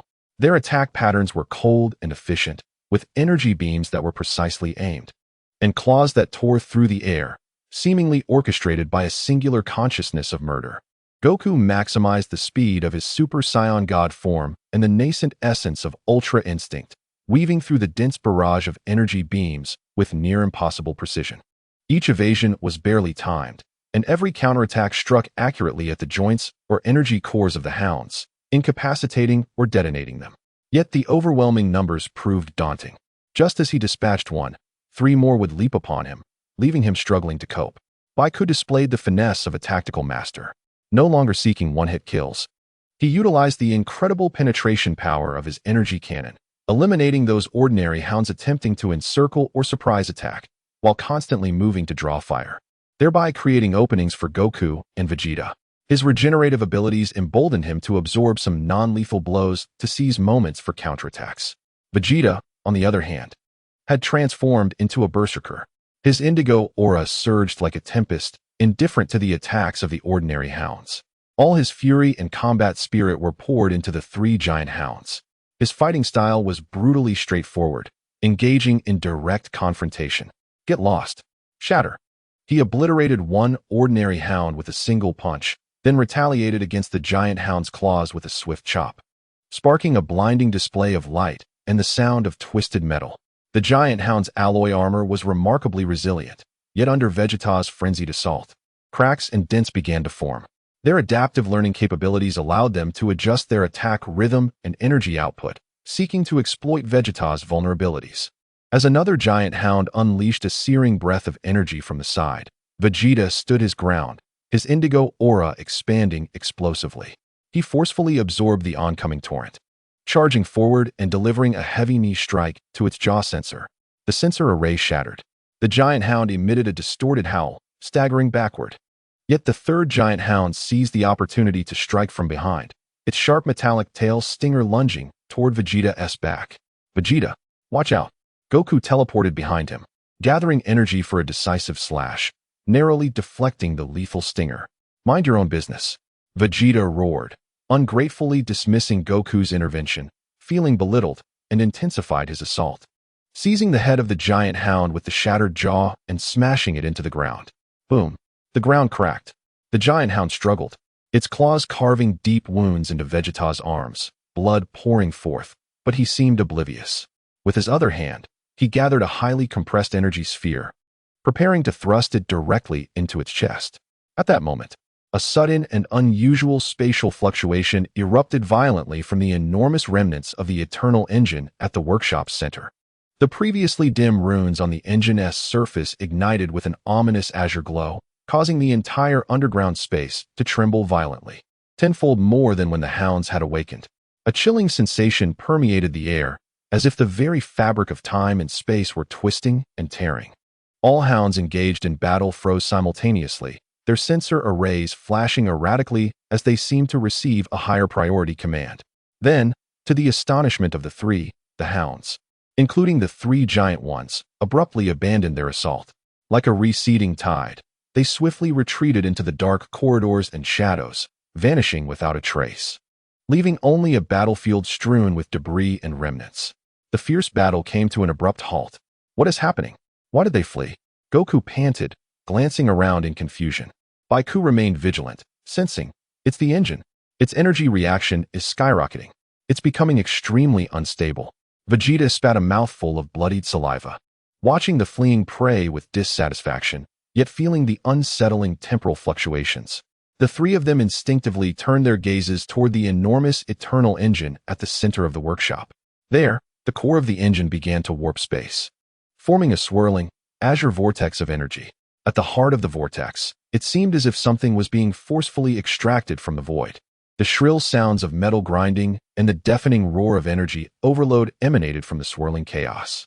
In the next moment, to the astonishment of the 3 onlookers, a small, menacingly designed assault ship, visibly damaged, was expelled from the distorted space-time vortex. This very vessel was one of the 3 that had previously ambushed them in the outer space, driving them into this nebula. It appeared that during the chase, it had inadvertently been ensnared by the sudden activation of the uncontrollable eternal engine, dragged here against its will. The assault ship crashed heavily onto the workshop floor, its hull warped and sparking with electricity, indicating severe damage.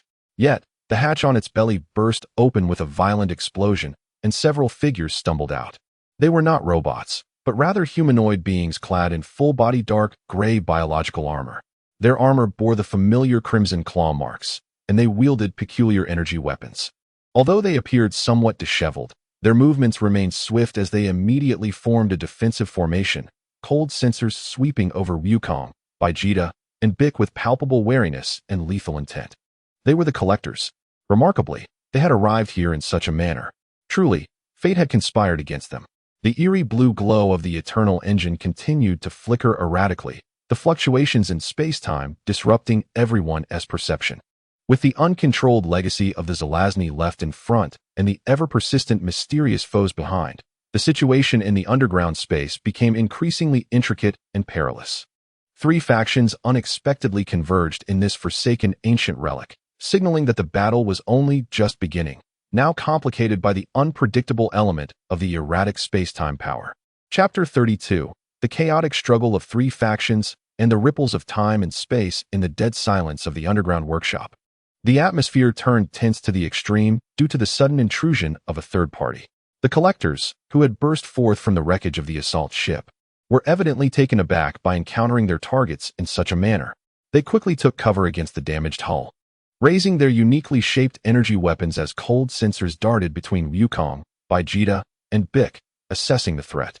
Their communication occurred rapidly through internal channels, soundless, indicated only by the frantic flashing of lights on the sides of their helmets. Wukong, Vegeta, and Bic immediately regrouped, warily watching these unexpected guests while also keeping a wary eye on the still flickering and dangerously unstable eternal engine. A brief silence ensued. In the next moment, with almost no warning, the battle erupted with a thunderous roar. This was not a clash of words, but rather a direct action. The collector warriors seemed to have received some sort of command. Two of them suddenly raised their weapons, not aiming at Wukong and the others, but firing several explosive energy rounds at the flickering blue glow of the eternal engine's remains. Their intent was clear: to destroy or thoroughly disrupt this highly unstable space-time device to prevent further variables. "Stop them!" Bic shouted, launching his magic cannon to intercept the energy rounds, detonating them mid-air. The explosion sent shockwaves throughout the workshop, causing dust and debris to rain down. Meanwhile, the other two collector warriors seized the opportunity to charge at Wukong and Vegeta. Their speed was astonishing, the armor seemingly amplifying their strength and agility, as their energy blades traced deadly arcs. Seeking death, Vegeta, frustrated that the earlier battle had been interrupted, found a new outlet for his fury. Indigo flames erupted from him as he charged forward, delivering a powerful punch that sent one of the attacking warriors, armor and all, crashing against the wall. Yet, the warrior's armor was remarkably resilient. Despite a significant dent, he quickly struggled back to his feet, showing no signs of serious injury as he lunged again. The other warrior engaged Wukong in a fierce melee, showcasing exquisite combat skills, the energy blade darting unpredictably, and with the aid of his armor's enhanced power. He managed to hold his ground against Wukong in his Super Saiyan form for a brief while. The final collector warrior, however, did not join the fray but hurriedly set up some device beside the wreck of the assault ship, seemingly a small signal transmitter or data terminal. They were calling for reinforcements, or uploading data. Bic immediately discerned their intent, firing an energy blast toward the warrior and the device. The warrior reacted swiftly, shielding the device with his body, absorbing Bic's strike with his armor, staggering a few steps, but the device remained unscathed. The battle quickly devolved into a chaotic three-way conflict, considering the potential reappearance of those relentless hounds, even turning into a four-way melee. Meanwhile, the central eternal engine, having sustained the shock from the recent explosion, flickered more erratically. The swirling energy vortex fluctuating in size, exuding space-time waves akin to a chaotic heartbeat, disrupting everyone's breath-locking and psychic perception. The surroundings began to exhibit subtle distortions and ghostly afterimages. This situation could not persist. Wukong evaded the energy blade of his opponent, kicking him back while anxiously exclaiming, "That engine is becoming increasingly unstable." Vegeta, having just smashed the opposing warrior into the ground with a punch, shouted angrily, "Then let us dismantle these tin cans before it explodes." His assault intensified, disregarding the effects of the space-time fluctuations. Bic, however, remained composed, while fending off the warriors trying to sabotage the engine and protect the device. He concentrated on sensing the energy core of the engine. The engine's instability lay in the realm of space-time, and forceful attacks could provoke far worse consequences. He cast his gaze around the walls, where faintly glowing crystal screens displayed the texts and energy flow diagrams of the Zelazny. Wukong, Vegeta, buy me some time. I need to interpret this information. Bik shouted, swiftly retreating and focusing his mental energy on the flickering screens and runes. Wukong and Vegeta comprehended immediately, intensifying their offensive to keep the three combat-ready collector warriors thoroughly occupied. The warrior guarding the device, realizing Bik's intent, abandoned the equipment and attempted to rush toward Bik to thwart him. Your opponent is me. Wukong teleported to block him, delivering a punch. Inside the workshop, the sounds of energy collisions, metal impacts, and explosions reverberated incessantly. Indigo, red, and green flames intertwined and clashed with the dark glow of the collector armor, as chaotic energy surged through everything. Meanwhile, Bik was immersed in a forced interpretation of the ancient knowledge of the Zelazny. Sweat beaded on his brow as his mental energy was consumed at an unprecedented rate. The texts and energy flow diagrams were exceedingly complex and profound, delving into realms of space-time technology with which he was entirely unfamiliar. Core overload phase shift requires reverse energy injection balance formula. He intermittently captured fragments of information. Just at that moment, the core of the eternal engine erupted in a blinding blue-white light. The entire engine trembled violently, its surface cracking with countless minute fissures. The power of the space-time distortion suddenly escalated by several magnitudes. A massive, unstable vortex of space-time rapidly expanded around the engine. A terrifying gravitational pull was instantaneously generated. The shattered metal debris from the floor, the parts of the hounds, even the wreckage of the assault ship, were forcefully drawn toward the vortex. The faces of those engaged in battle changed dramatically as they unleashed their ki to stabilize themselves against the overwhelming suction. The data terminal device they had just set up was the first to be pulled from the ground, tumbling toward the vortex. The data, a collector warrior shouted in fury, attempting to dash forward to seize it, but was rendered immobile by the force of the pull. In a moment of intense focus, Bik raised his hand towards the center of the vortex, disregarding the immense toll it demanded, transforming his substantial energy into a serene and harmonizing essence. He endeavored to reverse the chaotic influx based on the fragmented insights he had just deciphered. Stabilize it. Simultaneously, Wukong and Vegeta reacted, placing their hands on Bik's back, unreservedly channeling their own energies into him.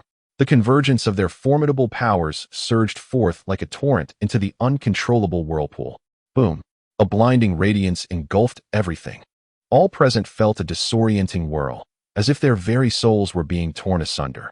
Time became indistinct. It could have been a fleeting second or an eternity.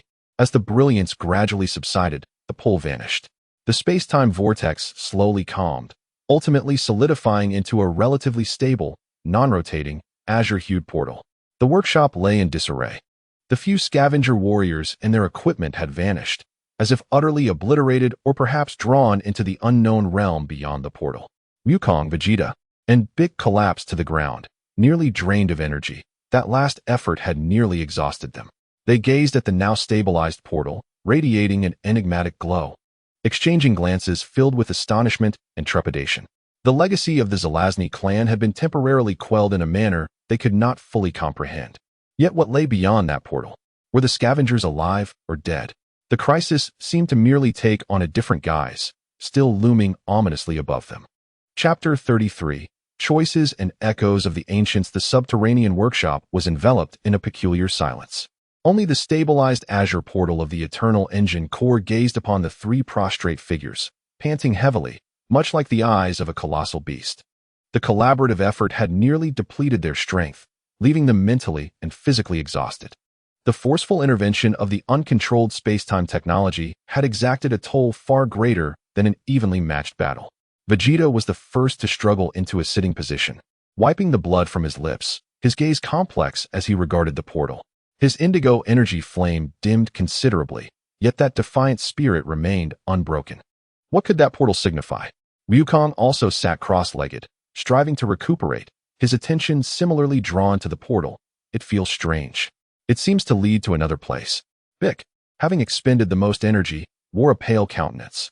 He mustered the strength to speak. That is no ordinary spatial passage. It connects to a fragmented spacetime that has been distorted and torn apart. The scavengers may have been drawn into it. Spacetime fragments? Both Wukong and Vegeta furrowed their brows. This concept was somewhat beyond their grasp. Bick pointed to the surrounding walls. Where the energy shock had rendered the crystal screens dull, the Zelazny clan's experiments failed. They could not create eternal energy and instead tore spacetime, banishing or sealing portions of reality. The remnants of this engine serve as an anchor point connecting to that fragmented space. Our energy inadvertently stabilized this anchor point, forming this portal. He paused, his tone grave. I can sense turbulent temporal currents and spatial rifts beyond the portal. It is exceedingly perilous. Yet it may also conceal the true secrets of the Zelazny clan or the very things the scavengers seek. Should we venture into the unknown space-time fragments to explore potential clues and opportunities? Or should we hastily depart from this perilous place and devise a way to repair our ship to return to Earth? This was a daunting decision. Let us go in. Vegeta exhibited little hesitation, rising to his feet. His indigo flame, although faint, ignited once more. Those rats have entered. Perhaps they carry our intelligence. We must extract them and crush them. He cast a glance at the portal, a flicker of yearning for the unknown power shimmering in his eyes. A civilization capable of tearing spacetime might have left something behind. His reasoning was simple and direct. Pursue the enemy and acquire power. Wukong scratched his head, contemplating the portal, his curiosity outweighing his fear. It sounds dangerous, yet intriguing. Perhaps we could encounter even stronger opponents. Moreover, if those fellows escape through another exit, it would be troublesome. His motives were equally straightforward: challenge and thwart threats. Bick observed the two, silent for a moment. Rationality advised against entering a chaotic space-time fragment, a profoundly reckless act. Yet intuition suggested that within it might lie the key to resolving Earth's crisis or even comprehending a higher level of power. The scavengers' obsession with psion cells and the advanced technology they exhibited likely tied to this lost civilization. We need intelligence. Bick ultimately reached a decision, albeit with caution. The rules of space-time within may be chaotic. Stay close to me and do not act recklessly. Consensus reached. The three took a moment to recover some strength before cautiously approaching the azure portal. The closer they drew, the more they sensed the peculiar fluctuations emanating from within. Not merely energy, but something more essential, entwined with the very fabric of time and space. The vista beyond the portal was not a clear image but a swirling mass of distorted colors and light, as if peering through a constantly shifting curtain of water into another world. Vegeta was the first to step into the portal, his form instantly engulfed by the azure glow. Wukong and Bick exchanged a glance before following suit. A sudden wave of weightlessness and the sensation of their souls being stripped away washed over them, as though traversing a thick and prolonged tunnel. Surrounding them were bizarre, incomprehensible fragments of reality, rivers flowing backward, shattered mountains, frozen lightning, and even the fleeting silhouettes of distorted creatures. Time became indeterminate once more. They could not ascertain how long they had traveled before their feet finally felt solid ground beneath them. They found themselves in a realm defying description. The sky was a dark purple, devoid of sun, moon, or stars, only illuminated by glowing veins that pulsed like arteries. The ground was a dark red, composed of lifelike crystals that emitted a faint hum when stepped upon.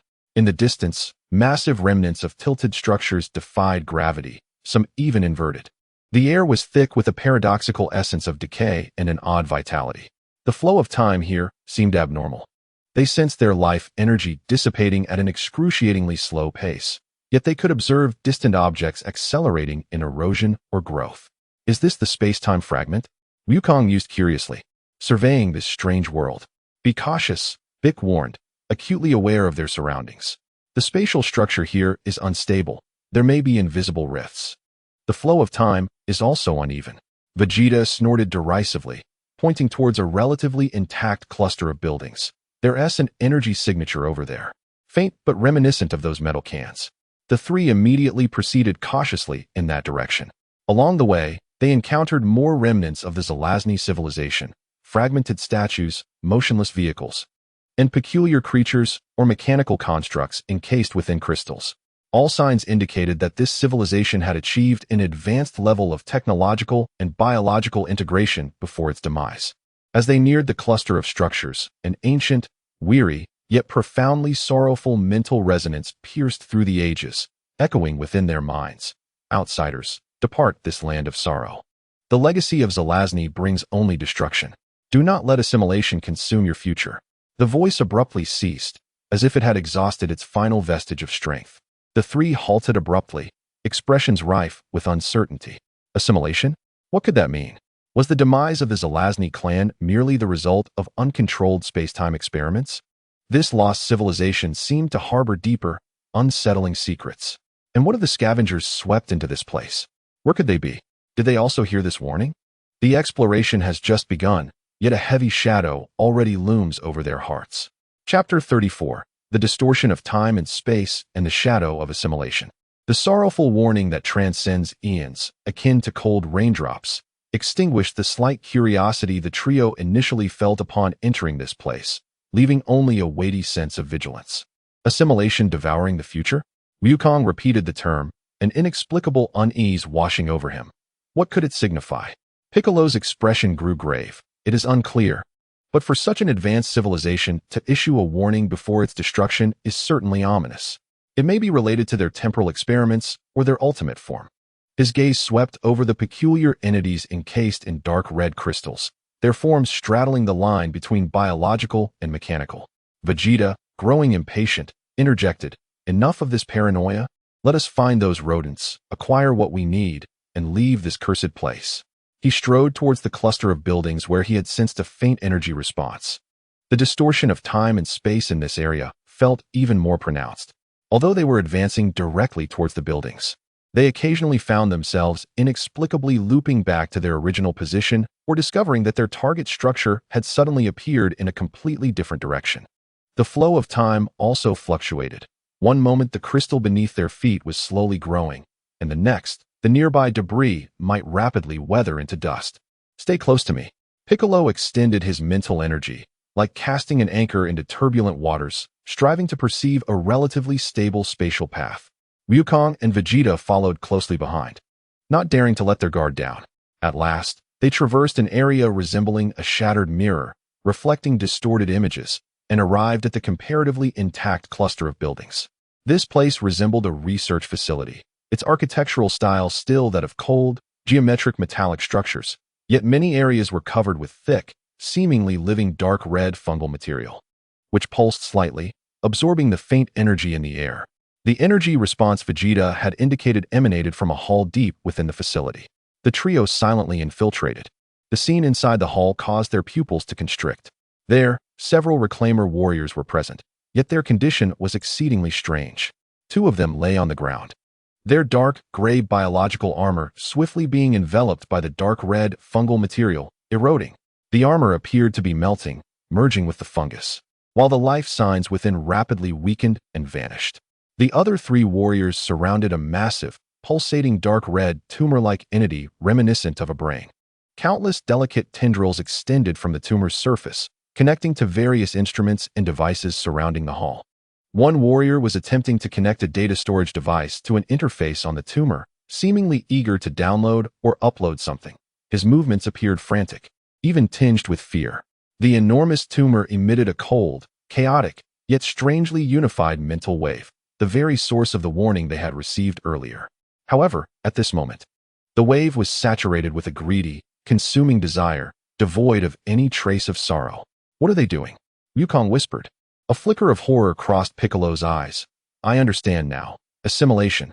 The Zelazny civilization did not perish, but rather was assimilated by this unknown substance, or rather, life form. This tumor may be the core of assimilation, or a node. Those Reclaimers sought to obtain its data, but instead, they have become its prey." Just then, the Reclaimer warrior connecting the data seemed to have succeeded. The tumor pulsated violently, emanating brighter light. A massive data stream surged into his storage device via the tendrils. Yet at the same time, several thicker dark red tendrils shot out from the tumor, ensnaring the three warriors like lightning. "Retreat!" The warrior cried out in terror, tearing the storage device from its connection, and with the other two, they hurriedly retreated, brandishing their weapons and firing wildly at the tendrils. Energy beams struck the tendrils, merely causing a slight delay, failing to inflict effective damage. The tendrils accelerated, swiftly wrapping around one warrior's leg. The warrior screamed in agony as his armor was rapidly covered by the dark red fungus, assimilating him. He struggled, attempting to sever his leg. But the fungus had already swiftly spread to his torso. Silence fell, and within seconds, he was entirely consumed, becoming a part of the tumor. The other two warriors, filled with horror, recklessly charged towards the hall's exit, the direction where Wukong and his companions were concealed. Stop them! Vegeta's eyes flashed with intensity, ready to act. But Piccolo abruptly halted him. Do not touch them. They may already be contaminated. No sooner had he spoken than dark red mycelium began to sprout from the bodies of the two fleeing warriors. Their movements grew stiff, their eyes rapidly losing their luster, emitting inhuman hisses as they lunged towards Wukong and his companions. They had already undergone initial assimilation, losing their selves, becoming puppets of the tumor. Damn it! Wukong no longer hesitated. With a swift motion, he unleashed a concentrated energy wave, cleaving the leading warrior in half along with the fungus enveloping him. Where the body split, there was no blood, only writhing dark red material and melting armor. Vegeta, too, shattered another warrior into fragments with a single punch. Yet the scattered flesh and fungus on the ground continued to writhe madly, attempting to reassemble or spread. The enormous tumor in the center of the hall seemed enraged by the loss of its prey, emitting a silent roar, causing the dark red fungus throughout the hall to writhe violently, and more tendrils rose from all directions, like living serpents, rushing towards the trio. We must destroy that core. Piccolo clasped his hands together, powerful energy beginning to coalesce. Let me handle it. Vegeta roared, a burst of indigo energy erupting once more, though not at his peak.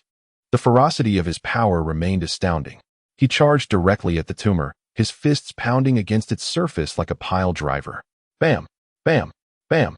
The tumor trembled violently, deep craters forming on its surface, dark red viscous liquid splattering. But its mass was simply too great, and its self-healing abilities were formidable. The battered sections were quickly covered and restored by new fungal material. More tendrils ensnared him, attempting to drag Vegeta into the abyss of assimilation.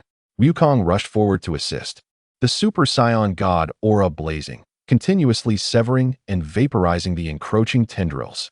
Piccolo's magic cannon was also ready. A slender yet terrifyingly penetrating energy beam shot forth, piercing directly into the core region of the tumor.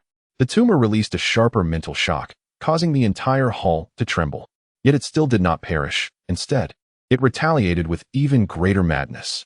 No, its life form is too bizarre. Physical and energy attacks yield limited effects. Piccolo's face darkened. Just then, the data storage device that had been torn from the Reclaimer warrior had fallen nearby amidst the chaos. A ghostly blue light flickered weakly on the device. A bold thought suddenly arose in Piccolo's mind. Wukong, Vegeta, cover me, Piccolo shouted, dashing towards the data storage device. He was risking it all to read the data inside.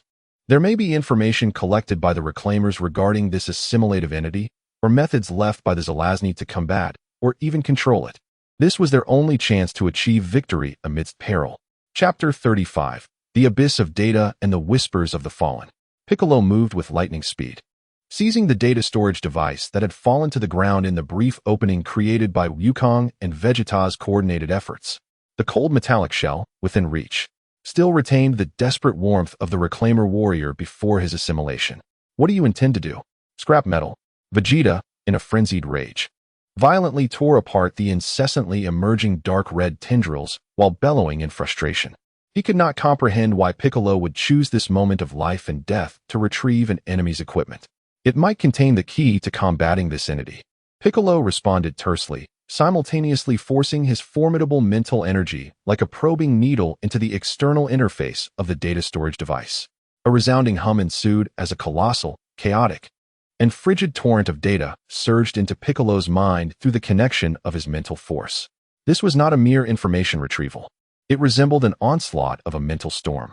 The data stream was interspersed with the collector's observations regarding the assimilated beings, energy spectrum analyses, and their conjectures and assessments of the Zelazny civilization, alongside countless fragmented, despairing memories from the final moments of the Zelazny, depicting twisted time and space, melting cities, and the horrific sight of comrades wailing and losing their identities amidst the dark red fungal blanket.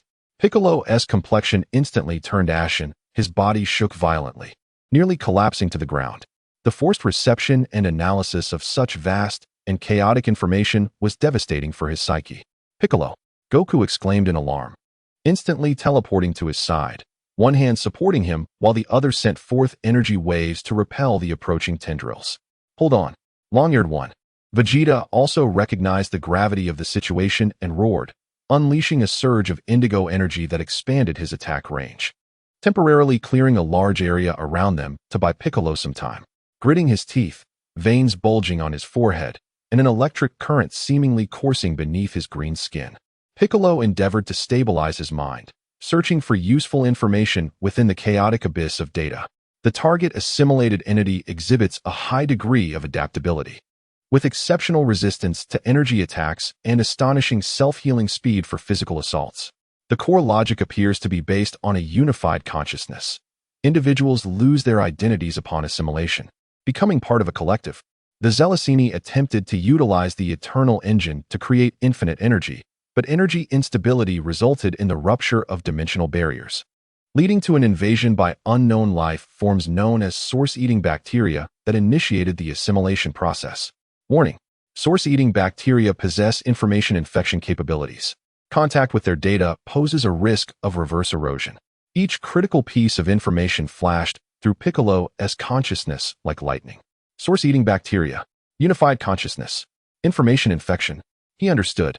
This assimilation was not merely a consumption, but a terrifying process of erasing individual consciousness and merging it into a vast collective awareness. And these source-eating bacteria were the root of it all. They could even propagate through data streams. Just then, Piccolo sensed a cold, greedy intent creeping through the data connection, eroding his spirit in reverse. It was the consciousness of the source-eating bacteria. They sought to assimilate Piccolo through this data reading. Not a chance. Piccolo roared, his formidable willpower acting as a dam, staunchly resisting the encroaching erosion. Simultaneously, he frantically searched for any methods left behind by the Zelesini to counteract this threat. The remnants of the eternal engine can serve as an energy neutralizer, requiring pure high-dimensional energy to operate. The strength of individual consciousness is key to resisting assimilation. Intense emotional fluctuations may disrupt the unified consciousness. Final measure: detonate the engine core to create a localized space-time singularity, completely obliterating the source-eating bacteria node, but the executor will. The last piece of information abruptly ceased, as if deliberately erased or left unfinished. That's enough. Piccolo abruptly severed the data connection, forcibly repelling the cold, eroding intent. He stumbled back, gasping for breath, the mental trauma rendering him weak, yet his eyes sparkled with resolute determination. "I found a method," he shouted hoarsely to Goku and Vegeta. "Using the remnants of the eternal engine. It lies within this fragment of space-time, serving as both an anchor and a weapon. It requires pure high-dimensional energy to neutralize this creature's power." Pure high-dimensional energy? Goku and Vegeta were taken aback. The power of the Kaishin? Or the spirit bomb? Goku immediately thought. There was no time to seek out Kaishin. Piccolo turned to Goku. "Your Super Saiyan God energy possesses divine attributes. Perhaps it can work, but it requires time to guide and activate the engine." He then looked at Vegeta. "And you?" The information mentioned that intense individual emotional fluctuations can disrupt its unified consciousness. Use your anger, your pride, any strong emotion to strike at it. Humph, you don't need to tell me. Though Vegeta felt irked by Piccolo directing him, the imminent crisis compelled him to suppress his temper for the moment. He gazed at the frantically pulsating mass, flames of fury and an extreme sense of offended pride igniting in his eyes. To regard him as a mere experiment, and then use this repulsive entity against him? Unforgivable. "Goku, you go find the location of the engine remnants and activate it. I'll hold it off with Vegeta." Piccolo quickly assigned tasks, urgency in his tone. "We must be swift. I sense this space is becoming increasingly unstable." The entire hall, no, the entire fragment of space-time, trembled violently due to the rampaging source-eating bacteria and their battle, with spatial rifts appearing intermittently and temporal turbulence becoming more pronounced. "All right," Goku said without hesitation, activating his instant transmission, vanishing to search for the specific location of the eternal engine remnants within this fragment, which served as the anchor. Now, only Piccolo and Vegeta remained. facing the dark red tendrils surging like a furious ocean and the colossal mass emanating a cold, unified consciousness. A battle of wills to protect their identities and resist assimilation unfolded in this distorted space-time. Vegeta would unleash his ultimate emotional power against that frigid collective consciousness, while Piccolo would use his indomitable spirit and remaining strength to buy Goku the most crucial time. The whispers of the land of the dead had yet to dissipate, and the most brutal contest between the living and the entity of devouring consciousness was already upon them. Chapter 36. Divine Radiance and the Roar of Pride. Goku's figure flickered within the distorted time and space. His ability to instant transmission faced immense interference here, the spatial structure fragile and unstable. He had to carefully sense a relatively safe path, while desperately searching for the unique spatial anchor fluctuations of the eternal engine remnants. Where is it? Goku's heart raced with urgency, sensing that the energies of Piccolo and Vegeta were being continuously suppressed by that enormous, cold consciousness. Time was running out. Meanwhile, the battle in the hall had escalated to a fever pitch. The dark red tendrils surged like an unending tide from all directions toward Piccolo and Vegeta. Piccolo transformed his dwindling energy into a barrage of dense energy blasts, skillfully intercepting and obliterating the encroaching tendrils. His tactics remained efficient. Yet the rapid energy consumption rendered his complexion increasingly pale, and the mental trauma compounded his plight. As for Vegeta, he had fully transformed into an embodiment of fury. Roar! He ceased employing any techniques, pouring every ounce of his power, every shred of anger, all the humiliation of being treated as an experiment, and all his dedication and pride into each strike. The indigo flames, fueled by extreme emotion, bore a blood-red edge of ferocity. His fists, his kicks, and even the sonic waves of his roars possessed the force to impact the very soul. He no longer merely attacked the tendrils, but unleashed the majority of his rage upon the colossal core of the mass. Crush! You think you can assimilate me? With your disgusting, rotten flesh? Vegeta's punch struck the surface of the mass, creating a massive crater, dark red slime splattering everywhere. I am Vegeta, the Prince of Scions. My pride, my power, belongs solely to me. His roar seemed to carry a tangible impact, disrupting the vast unified consciousness with his intensely strong, utterly individual emotional fluctuations.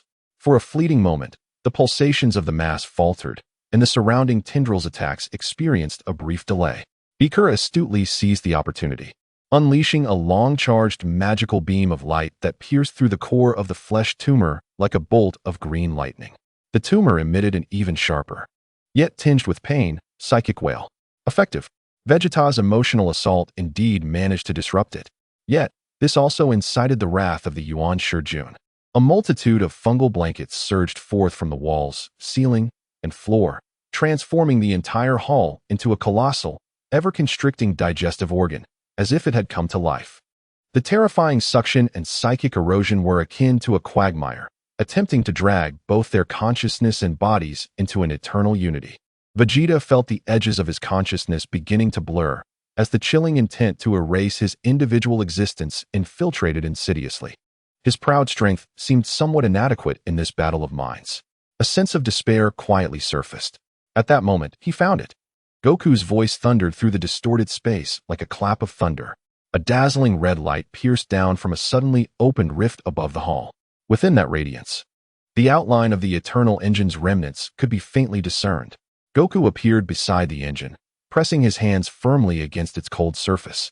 The aura of Super Saiyan God burning unabashedly, as the divine, pure, high-dimensional energy brimming with life and the essence of creation was forcefully channeled into this ancient artifact meant for destruction. In the name of the Kaioshin, be purified. A resounding hum erupted. The remnants of the eternal engine burst forth with an unprecedented brilliance. No longer a ghostly blue, but a pure, warm, and vibrant golden red. The light rippled outward, and wherever it spread, the dark red fungal blankets crackled as if encountering their nemesis, rapidly withering and dissolving. Those frenzied tendrils also shattered inch by inch in the light, turning to ash. The golden red radiance enveloped the entire hall and the enormous flesh tumor. A piercing howl erupted from the tumor, a heart-wrenching amalgamation of countless individual wails. It struggled violently within the pure divine energy, contorting as the dark red exterior rapidly faded, revealing an even more grotesque core that seemed to be a fusion of innumerable tormented faces. The cold, unified consciousness began to dissolve like snow under the illumination of the golden red light. Now is the time. Vegeta, Piccolo shouted with the last of his strength. Vegeta gazed at the tumor, writhing in agony under the divine glow, watching as the chilling consciousness that sought to annihilate his self began to crumble. All his anger, resentment, and pride converged into an ultimate roar at that moment. I, Vegeta, shall never be devoured by anyone or anything. Disappear, monster. He channeled all the remaining power within him, along with his indomitable will, into a torrent of indigo energy with crimson edges that surged violently into the exposed, grotesque core of the tumor. A thunderous explosion ensued. The purifying golden red light intertwined with Vegeta's destructive energy, completely engulfing the tumor and the entire hall. After the blinding light faded, everything returned to tranquility. The dark red fungal blankets, tendrils, and tumor vanished without a trace, as if they had never existed. The hall regained its original cold metallic visage, now marked with scars of battle. Piccolo half kneeled on the ground, utterly exhausted. Vegeta also knelt on one knee, panting heavily, the indigo aura extinguished, his complexion pale. Yet the pride in his gaze remained clearer and more resolute than ever. He had upheld the boundaries of his self. Goku descended from above. His Super Saiyan God state dissipated, equally fatigued, but wearing a victorious smile. They had succeeded. However, before they could catch their breath, the entire fragment of space-time began to collapse violently. Having lost the Yuan Shijun, the massive source of energy and consciousness, this already fragile fragment could no longer maintain stability. The space shattered like a broken mirror, peeling away to reveal the void of chaos behind it. The temporal turbulence grew even more ferocious. This space was on the verge of collapse. Hurry, to the light gate. Piccolo strained to shout. The three of them wasted no time and immediately rushed towards the direction they came from, towards the ethereal blue light gate anchored by the eternal engine. Behind them, the fragments of space-time accelerated into oblivion. Unbeknownst to them, at the very moment before the fragments were completely obliterated, a faint yet distinct data stream, bearing the unique fluctuations of the Yuan Shijun, stealthily merged into the collapsing temporal turbulence, vanishing from sight. The true threat may not have been entirely eradicated, but at this moment, their only thought was to return home. The three figures pressed forward, striving towards the sole doorway of salvation. Chapter 37. The Return and the Silent Threat. The ethereal blue light gate loomed close, while behind them, the collapse of space-time surged like a tide, consuming everything. The shattered fragments of space, sharp as glass, mixed with chaotic temporal flows, surged forth. Hurry! Goku grasped the nearly exhausted Piccolo with one hand, stretching the other toward the light gate. Vegeta followed closely, gritting his teeth as he unleashed his final burst of speed. Just as the entire underground hall was about to be engulfed by the void, the three of them crashed into the flickering light gate. Another disorienting sensation of traversing through realms enveloped them.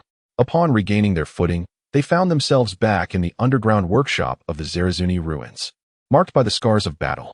The central remnants of the eternal engine still stood, but the ethereal blue light gate at its core flickered a few times before dimming completely, as if it had exhausted its final reserves of energy, leaving behind only a charred, empty recess. The workshop fell into a profound silence, broken only by the heavy breaths of the three. We are back. They had returned alive from that eerie, perilous fragment of space-time. Is it over? Goku slumped to the ground, gazing at the now tranquil engine remnants with lingering trepidation. Piccolo leaned against a broken metal pillar, his complexion as pale as paper, the psychological trauma and excessive energy expenditure leaving him nearly unable to stand. He nodded slowly, his voice hoarse. For now, it is over. The Yuan Shijun node should have been destroyed. Vegeta snorted dismissively, struggling to stand upright, though equally drained. He refused to display any signs of fatigue. He glanced at the defunct engine, then at his still-clenched fists, feeling the power within him. Seemingly refined after undergoing the ultimate emotional trial, be it indigo or the latent crimson, a flicker of subtle clarity flashed in his eyes. Those loathsome creatures had better not cross my path again, he said in a low tone, his voice laced with menace, yet tinged with a hint of wariness towards that level of psychic assault.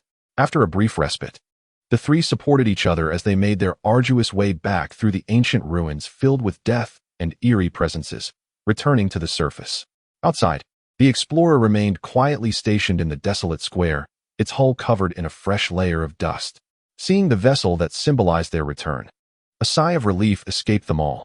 Bulma's urgent hyperspace communication came through almost instantaneously upon their approach to the ship, the signal still unstable, but significantly improved from before. Goku, Vegeta, Piccolo, how are you? The signal was completely cut off earlier. I detected a massive energy explosion in that nebula. Bulma's voice was filled with anxiety and concern. We are fine, Bulma. Goku quickly replied, recounting the general experience, omitting details about Vegeta's loss of control and the Yuan Shijun's psychic encroachment, essentially stating, we have destroyed a highly dangerous entity and are now preparing to return. On the other end of the communication, Bulma fell silent for a few moments, evidently astonished by the harrowing experiences they had endured. The Zelizny's source of the source-eating bacteria and the temporal fragments. My heavens! The trouble you have encountered is far greater than anticipated. She immediately grasped the gravity of the situation and ordered a return. Can the ship withstand the damage?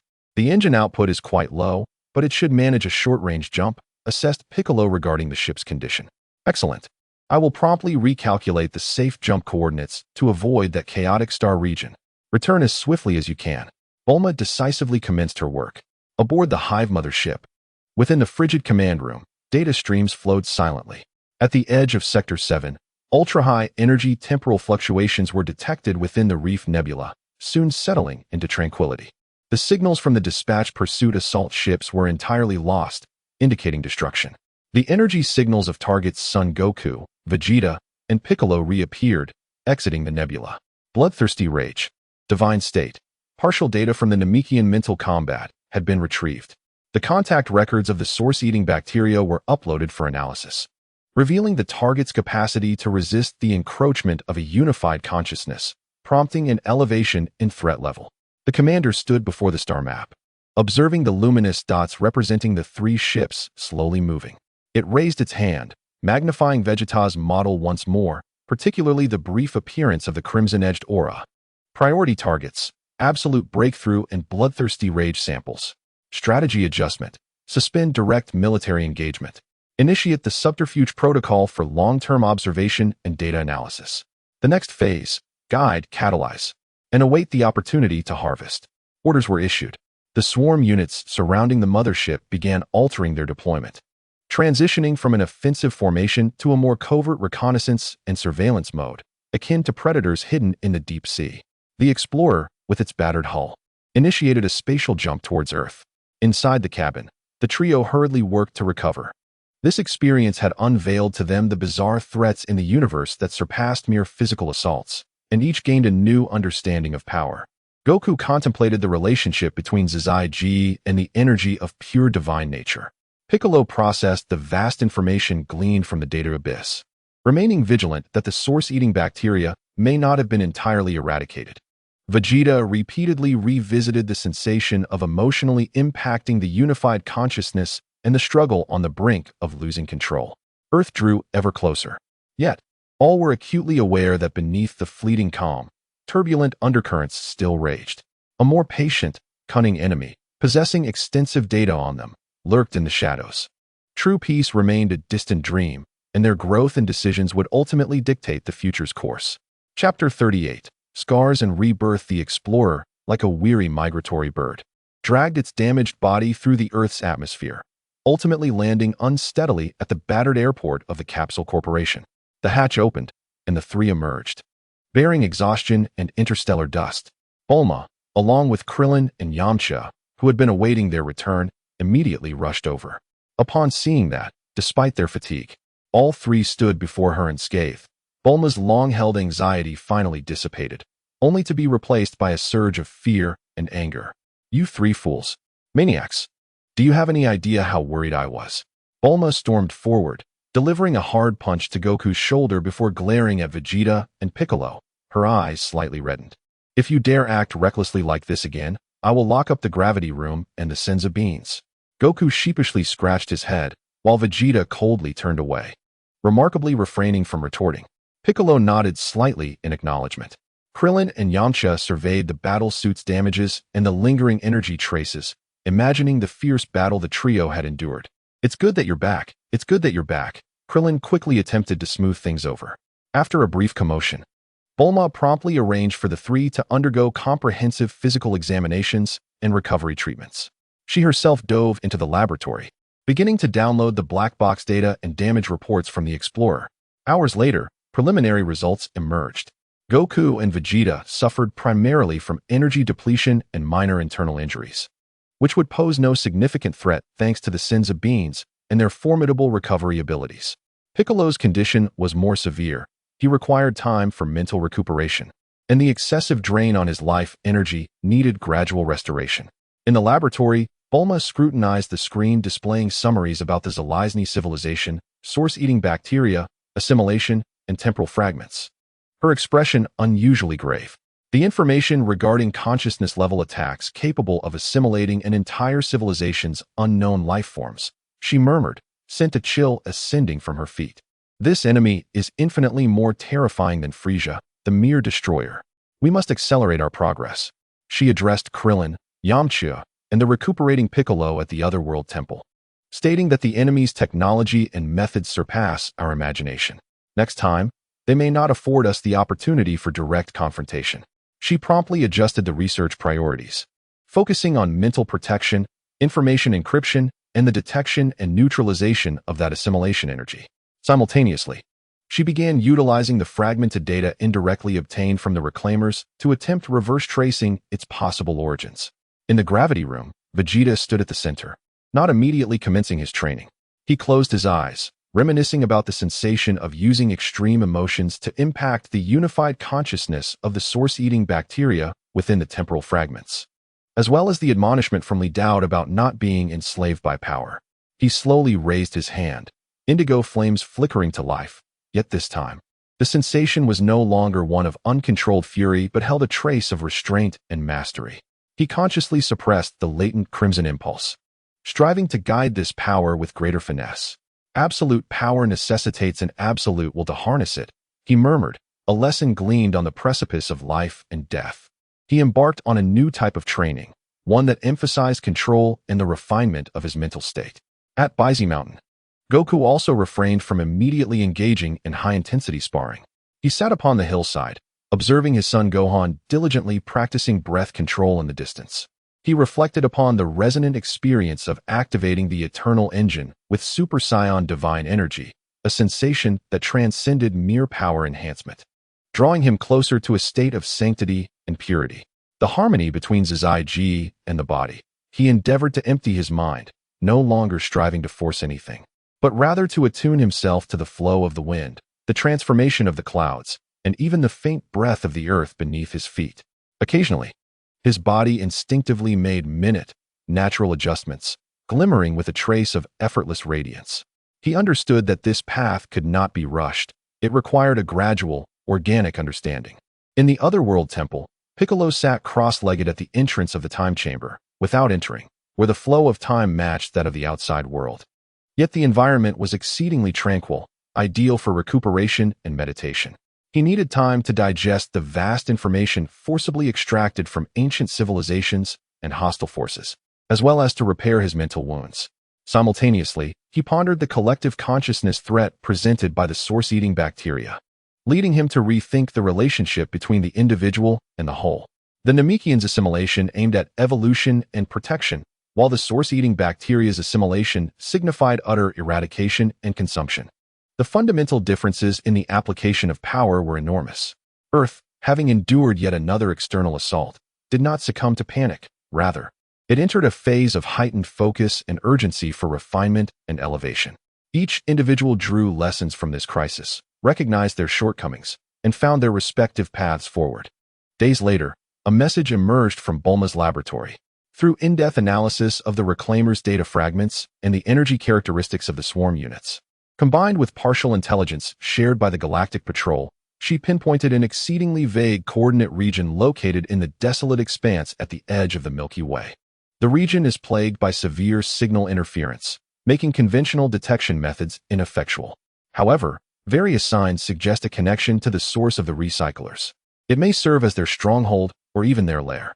Bulma pointed to the area marked as Shiwu Huilong on the star chart, but the risks are substantial. Given our current capabilities, venturing there would be tantamount to courting death. This revelation, akin to a seed, was sown in the hearts of all present. They realized the necessity to grow stronger, forge more alliances, and acquire advanced technology. The path ahead remains fraught with thorns, yet the direction has become unmistakably clear. Healing from their scars will require time, and rebirth often follows the deepest of pains. The warriors of Earth, after a brief respite, would once again embark on their journey, not only to protect, but also to transcend. Chapter 39, Sediment and Undercurrents. Earth has entered a relatively tranquil period. There are no alien fleets looming, no bizarre mechanical invasions, and even the subtle energy drain that had previously plagued them has ceased entirely. It seems the recyclers, lurking in the shadows, have been subdued by their setbacks within the fragments of time and space. Yet, this calm is reminiscent of the sea before a storm, laden with an unsettling tension. The Capsule Corporation has nearly completed its repairs, rendering them even sturdier than before, with energy shields and cloaking detection networks upgraded according to Bulma's new understanding.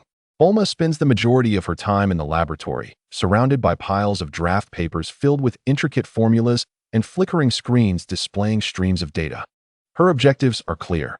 First, to decipher the technology acquired from the wreckage of the Explorer and the Recyclers, particularly the energy neutralization and cloaking techniques. Second, to develop devices capable of effectively detecting and defending against the consciousness erosion and mental assaults posed by the source bacteria. Progress is slow, yet not entirely barren. She has successfully engineered a prototype for a localized mental disruptor, though its efficacy and range remain limited. Within the gravity chamber, Vegeta's training regimen has undergone a significant transformation. No longer solely fixated on the exponential increase of his power level, he has redirected much of his energy towards control.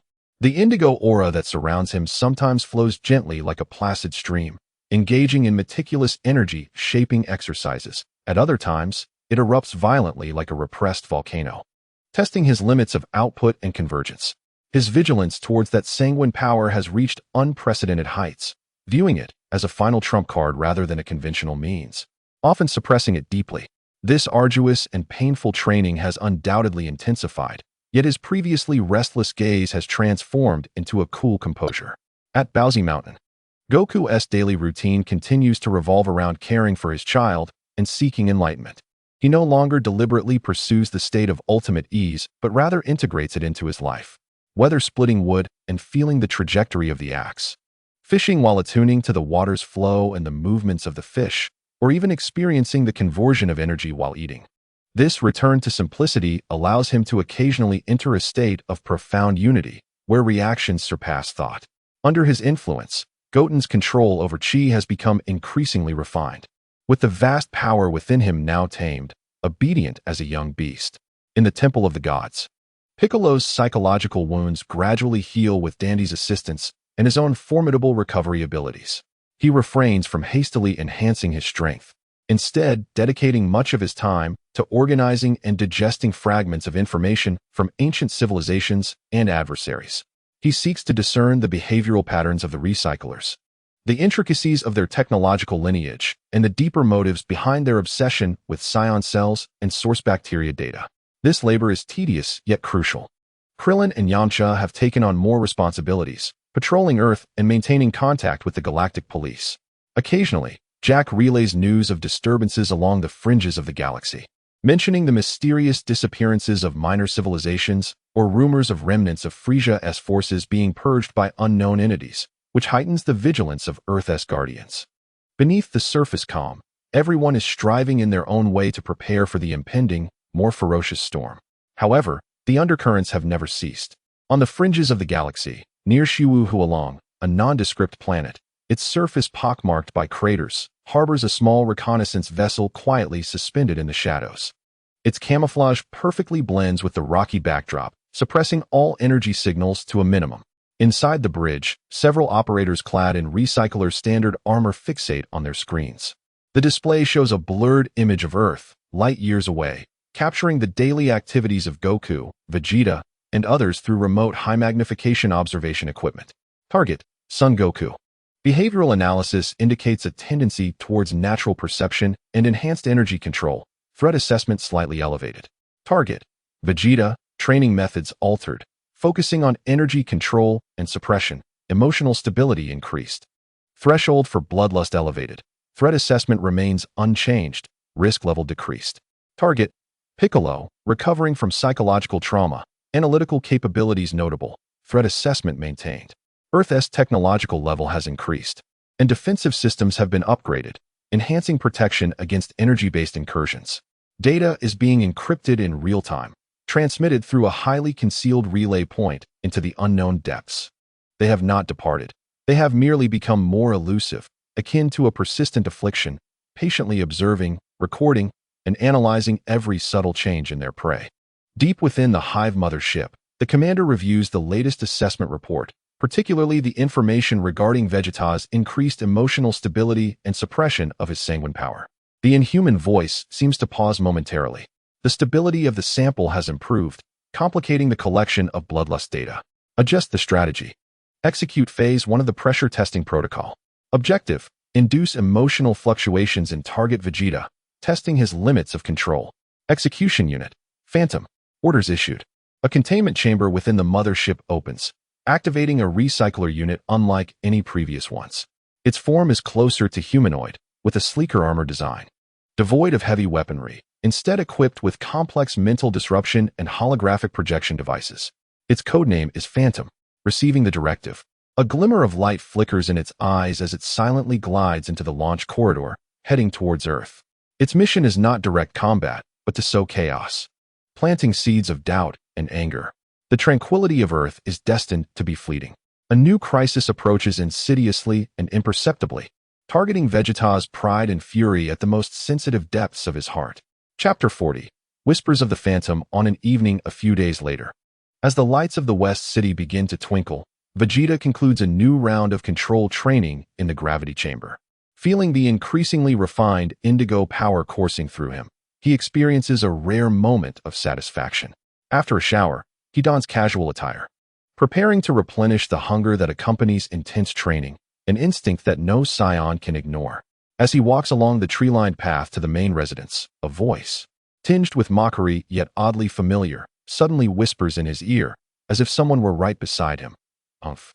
The mighty prince of scions has learned to cautiously control his power like a mere earthling? How pathetic. Vegeta abruptly halts, an aura of danger enveloping him as his sharp gaze sweeps the surroundings. Who? The area is deserted, save for the rustling of leaves in the evening breeze. An illusion? Vegeta furrows his brow, the voice having a resemblance to Frieza, yet it feels different, more ethereal and deliberate. He scoffs, dismissing it as a mere auditory hallucination induced by overtraining, and continues on his way. However, the voice resurfaces, this time dripping with unabashed disdain. What's wrong, Vegeta? Do you lack even the courage to confront your own inner fears? Are you afraid of losing control once more? Afraid of becoming a mere monster that knows only destruction? It seems that the pride of the Scions is not as formidable as it appears. Silence. Vegeta growled, his indigo aura flaring uncontrollably, cracking the stone slabs beneath him. He whirled around suddenly, his eyes shimmering with blue light, his perception heightened to its utmost, yet he could still detect no unusual aura. The opponent was exceptionally well concealed. Angry? That is precisely how it should be. The voice seemed to carry a hint of triumphant amusement. This is your true self, Vegeta. Destruction and conquest are the essence of the Scion race. Why suppress yourself? Look at Kakarot. He comfortably enjoys life on Earth, growing increasingly gentle. Do you wish to follow in his footsteps? Do not forget, you are the prince of the Scions. This voice, like a venomous serpent, deftly penetrated the most sensitive areas of Vegeta's heart, stirring his disdain for Kakarot's complacent path and reaffirming his pride in his bloodline. Scurrying vermin, show yourself. Vegeta, consumed by rage, thrust his fist toward the source of the voice. The violent energy obliterated a thicket, yet still, nothing remained. Powerless fury. The voice dripped with contempt, gradually receding until it vanished entirely.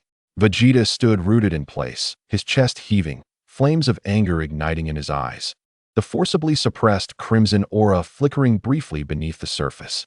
He forced himself to calm down, inhaling deeply, suppressing the tumultuous blood coursing within him. Damn it. He muttered under his breath, knowing this was no mere coincidence. Something was targeting him, possessing an intimate understanding of his psychological weaknesses. He lost his appetite, returning to his room with a grim expression. Over the following days, this eerie whispering torment occurred intermittently. At times, it would disrupt him during critical moments of training. At others, it would conjure illusions of his defeats against Kakarot or moments of losing control when he was alone. There was even an instance when he and Bulma quarreled over a trivial matter, and that voice fanned the flames, attempting to escalate the conflict. Vegeta's temper visibly escalated. Despite his best efforts to restrain himself, the frequency of the crimson glimmers in his eyes increased significantly. He felt as if he were trapped in a cage, tormented by an unseen adversary, and this sense of powerlessness ignited within him an overwhelming frustration and anger. Reports from the Phantom continued to stream back to the mothership. Target's emotional fluctuation frequency has increased. Control is loosening. Strong reactions to specific stimuli. Kakarot, memories of losing control. The likelihood of triggering bloodthirsty rage has risen to 42.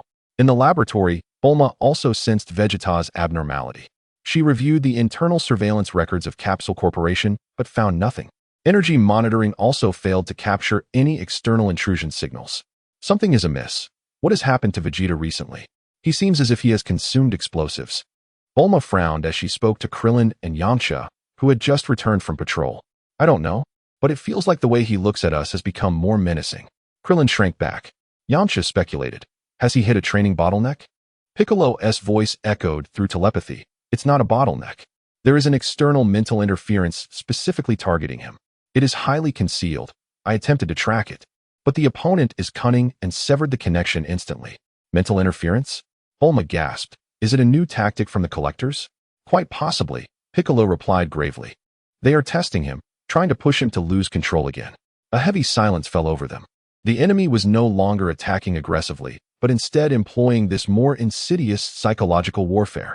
They must quickly identify this hidden phantom, or else Vegeta, this formidable warrior, could be internally dismantled and potentially become a significant threat. An invisible hunt targeting the mind had quietly commenced in Shidu, with the prey being the Scion Prince. Desperately seeking control. Chapter 41, The Mind Hunting Ground and the Counterstrike. Vegeta felt as though he were on the brink of madness. The omnipresent yet elusive whispers and illusions gnawed at his sanity like a relentless parasite. Every time he was on the verge of entering deep meditation or achieving precise energy control, that mocking voice would resound at the precise moment, forcibly yanking him back into the whirlpool of anger and anxiety. Fractured images of himself being controlled by crimson power and attacking his companions occasionally flashed through his mind, chilling him to the core. He had attempted to numb himself through frenzied training, but the unrest in his spirit led to repeated energy failures, nearly demolishing the gravity chamber once more. He had also tried isolating himself in his room, yet that voice could penetrate the soundproofing, echoing directly in his mind. He understood the opponent's objective all too well, to provoke him into losing control and collect data on that so-called bloodthirsty rage. Damn it! Damn it! Vegeta slammed his fist against the alloy wall, leaving a distinct imprint, his breathing heavy, the bloodshot veins in his eyes multiplying. His once proud willpower was gradually being eroded by this relentless, precise psychological assault. He knew he could not continue like this, but he could not identify his adversary. He was filled with power, yet had no outlet for it. This suffocating sensation nearly drove him to explosion. In the Capsule Corporation laboratory, Bulma could no longer tolerate the situation. She anxiously watched the surveillance footage of Vegeta's clearly abnormal state. Piccolo, do you have any solutions? Piccolo's projection, via the Heavenly Temple equipment, shook his head. The opponent is exceedingly cautious. The mental connection is fleeting and cannot be tracked to its source. Moreover, its interference is highly targeted, effective solely on Vegeta. We cannot directly capture it through external observation. Then we must find a way to lure Vegeta into drawing it out. Krillin proposed. How do we lure him? That guy is like a powder keg right now. Yamcha deemed the idea impractical. Suddenly, Goku, who had been silent, spoke up. Perhaps we could give it a try. Everyone turned to him. Goku said earnestly, doesn't that thing want to provoke Vegeta and see him lose control? What if we collaborate with Vegeta and stage a performance? A performance? Yes. Goku nodded, feigning that Vegeta is genuinely enraged and desires to duel me. even pretending he is on the verge of losing control. The one hiding in the shadows might let down their guard upon seeing their plan succeed, or move closer to observe for more perfect data collection. At that moment, it would be our opportunity. This plan was bold, even somewhat reckless. What if Vegeta became genuinely enraged, or if that phantom was not deceived? Yet, it seemed there was no better alternative at hand. Piccolo pondered for a moment. It is worth a try. However, it requires Vegeta's absolute cooperation, as well as our instantaneous explosion and control. We must not allow it any chance of escape. The plan was swiftly formulated. Piccolo communicated the strategy to Vegeta, who was on the verge of fury, through telepathy. Initially, Vegeta vehemently opposed this act of pretense, perceiving it as an affront to his dignity. However, after Piccolo calmly analyzed the pros and cons and pointed out that this was the only method to flush out the rat, he fell silent. Ultimately, his fury toward the hidden enemy surpassed his unwarranted pride. Fine, I'll play along with you in this charade. Vegeta gritted his teeth, a ruthless glint flashing in his eyes. But when the time comes, I will personally crush that rat. The next day, on the outskirts of Shidu, a desolate mountainous area was chosen as the stage. Goku and Vegeta hovered in midair, facing each other. Goku's expression was grave, while Vegeta's countenance was filled with ferocity, his indigo aura violently fluctuating, the edges tinged with an ominous crimson hue. This time, it was a deliberate ruse. Kakarot, Vegeta roared in fury, it is all because of you. If it weren't for your weak path, I would not have become like this. Unable to even control my own power. Goku responded in a deep voice, Vegeta, calm down. Do not let anger consume you. Silence.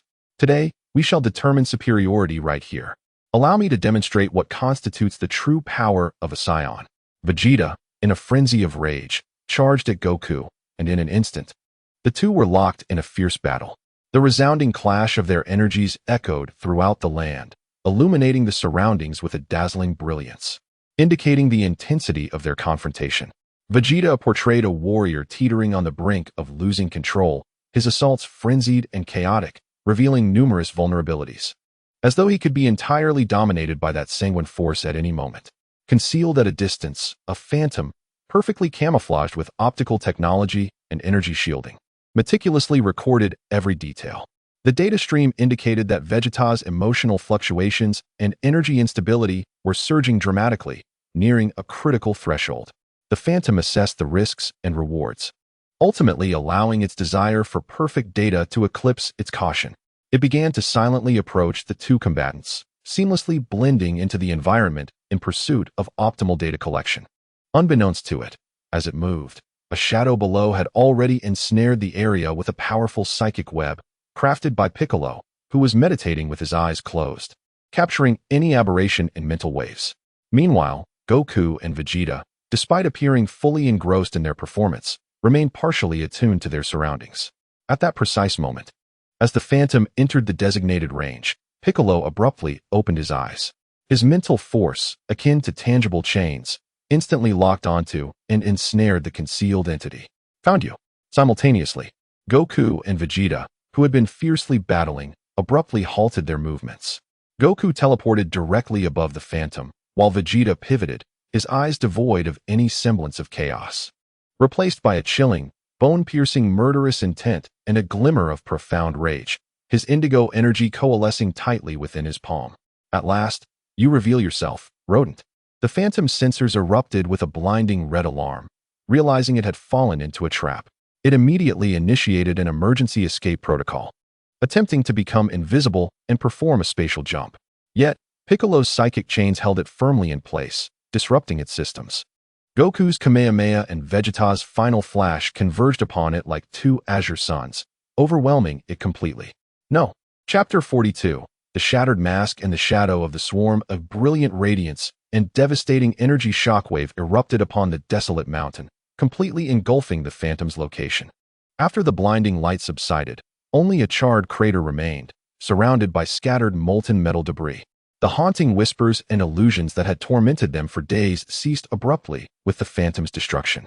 Vegeta hovered midair, gasping not from exhaustion, but from the long-simmering fury that had finally found release. He gazed down at the scorched pit, his expression icy, though the restless crimson in his eyes gradually calmed. This time, Through his own will and cunning, he had shattered the enemy's scheme and upheld his own boundaries. Goku landed beside him, patting his shoulder with a hearty grin. "Well done, Vegeta." Vegeta scoffed, brushing off the hand, yet refrained from his usual taunts. This collaboration felt somewhat awkward, yet the outcome was undoubtedly gratifying. Piccolo's figure ascended from below, nodding with confirmation. Source of interference neutralized. The trio returned to Capsule Corporation to inform Bulma and the others of the developments. "Wonderful. We have finally dealt with that insidious foe." Krillin and Yamcha sighed in relief. However, Bulma remained tense, her brow furrowed as she analyzed the data on the Phantom's remnants. Things are not so simple. This Phantom unit shares technological lineage with the drones and assault ships we previously encountered, yet it places greater emphasis on mental interference and concealment. This indicates that our adversary possesses increasingly deep insights into us, employing more diverse attacks that target our weaknesses. She called up records from the Global Monitoring Network. Moreover, while you were dealing with the Phantom, we detected several previously dormant stealth units in Earth's outer orbit, suddenly activating their hyperspace jumps, departing the solar system. They are likely observers or reinforcements for the Phantom. This revelation reignited concern among the group. The enemy was not acting alone. They had a well-organized structure and a planned retreat. "They resemble a true swarm," Piccolo remarked solemnly. "Losing one worker bee does not significantly impact the whole. The queen remains hidden deep within the nest, continuously dispatching new, adaptive units to probe and gather intelligence. We must locate their nest."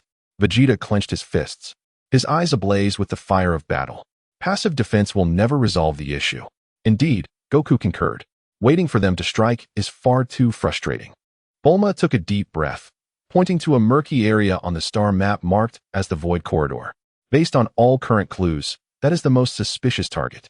However, the environment there is extremely complex and hazardous, with severe signal interference. We are entirely unaware of the internal situation. Proceeding recklessly poses great risks. She looked at everyone. We need more comprehensive preparations. Stronger power, more advanced spacecraft, and more detailed intelligence. The goal was clear, yet the path ahead remained fraught with thorns. In the following days, Earth entered a phase of full-scale mobilization for war. Bulma and Dr. Brief nearly resided in the laboratory and factory, embarking on the design and construction of a brand-new interstellar battleship, the Hope, integrating the latest technologies, including some reverse-engineered cloaking, shielding, and detection systems from the recovered units. This battleship would feature enhanced firepower, greater speed, and a more robust survival system. Goku, Vegeta, and Piccolo's training became increasingly targeted. Goku continued to deepen his understanding of the Ultra Instinct and Divine Energy. Vegeta, while solidifying his control, began to experiment with channeling that extreme emotional power into his attacks in a more manageable manner.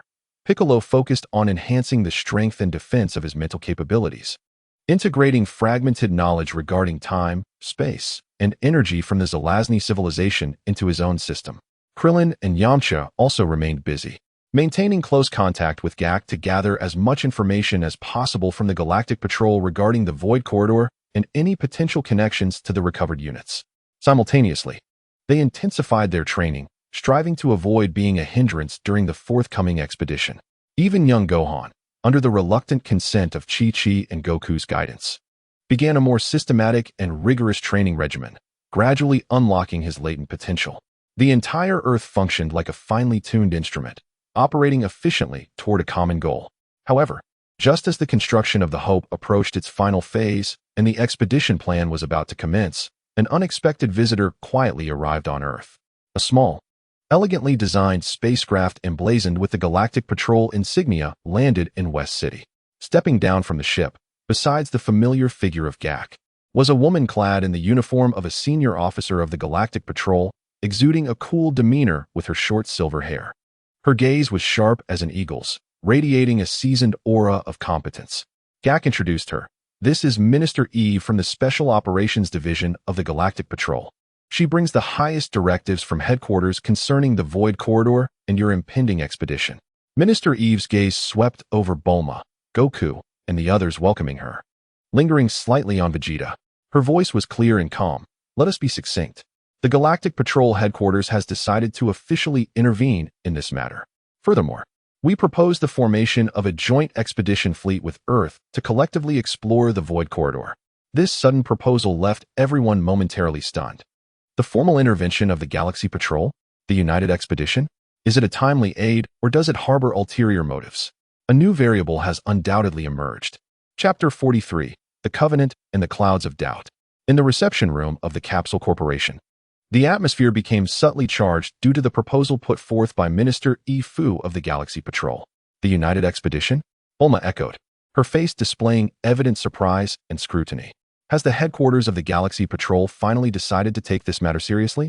Minister Fu sat upright, her hands crossed on the table, her tone steady yet imbued with undeniable authority.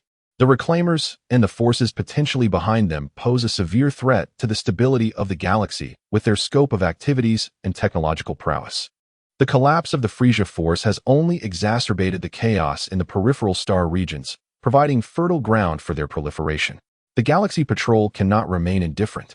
And you, the warriors of Earth, are the only known civilization that has engaged with them the most and successfully resisted, even counterattacking.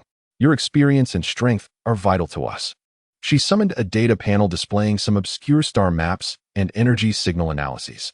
We possess preliminary detection data regarding the internal structure of the Void Corridor. Although incomplete, it can be shared. Additionally, we can provide a heavily modified heavy cruiser, suitable for navigation in highly disruptive environments, as a flagship, along with an elite escort fleet. This will significantly enhance the success rate and survivability of the expedition. The conditions sounded remarkably generous: technology sharing, intelligence support, and even the provision of a principal warship. Goku's eyes sparkled with excitement, perceiving this as a splendid opportunity.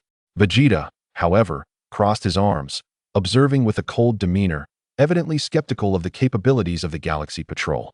Piccolo remained silent, seemingly weighing the pros and cons. Bulma, not swayed by the alluring conditions, calmly inquired, "So, what does the Galaxy Patrol desire? In other words, who holds the command over the United Expedition? How will the spoils be distributed? And why have you suddenly placed such importance on this? Is it solely due to the threat posed by the Reclaimers?" Fu seemed to have anticipated such inquiries, responding, "Command will be jointly negotiated, establishing a unified command center. The spoils will prioritize scientific data and the neutralization of threats, while physical assets can be negotiated based on contributions. As for why we are intervening now," she paused, lowering her voice slightly, "we suspect that the activities of the Reclaimers are connected to an ancient, forbidden civilization believed to be long extinct. That civilization nearly brought devastation to the entire galaxy. We must confirm this and prevent history from repeating itself." Forbidden civilization? Devastation? The mere mention of these terms sent a chill through everyone present. Even the Galaxy Patrol harbors such apprehensions? What forbidden civilization? Goku inquired curiously. Fu shook her head. "Relevant information is classified at the highest level. Until confirmation, I am not authorized to disclose more. But please trust that the Galaxy Patrol shares your goal of eliminating potential threats and maintaining peace." Bulma exchanged glances with Goku and Piccolo. The pros and cons of the Galaxy Patrol's involvement were quite apparent. The benefits included a significant increase in resources and support, while the risks involved potential constraints on command, diminishing autonomy, and the possibility that the other party harbored crucial hidden information.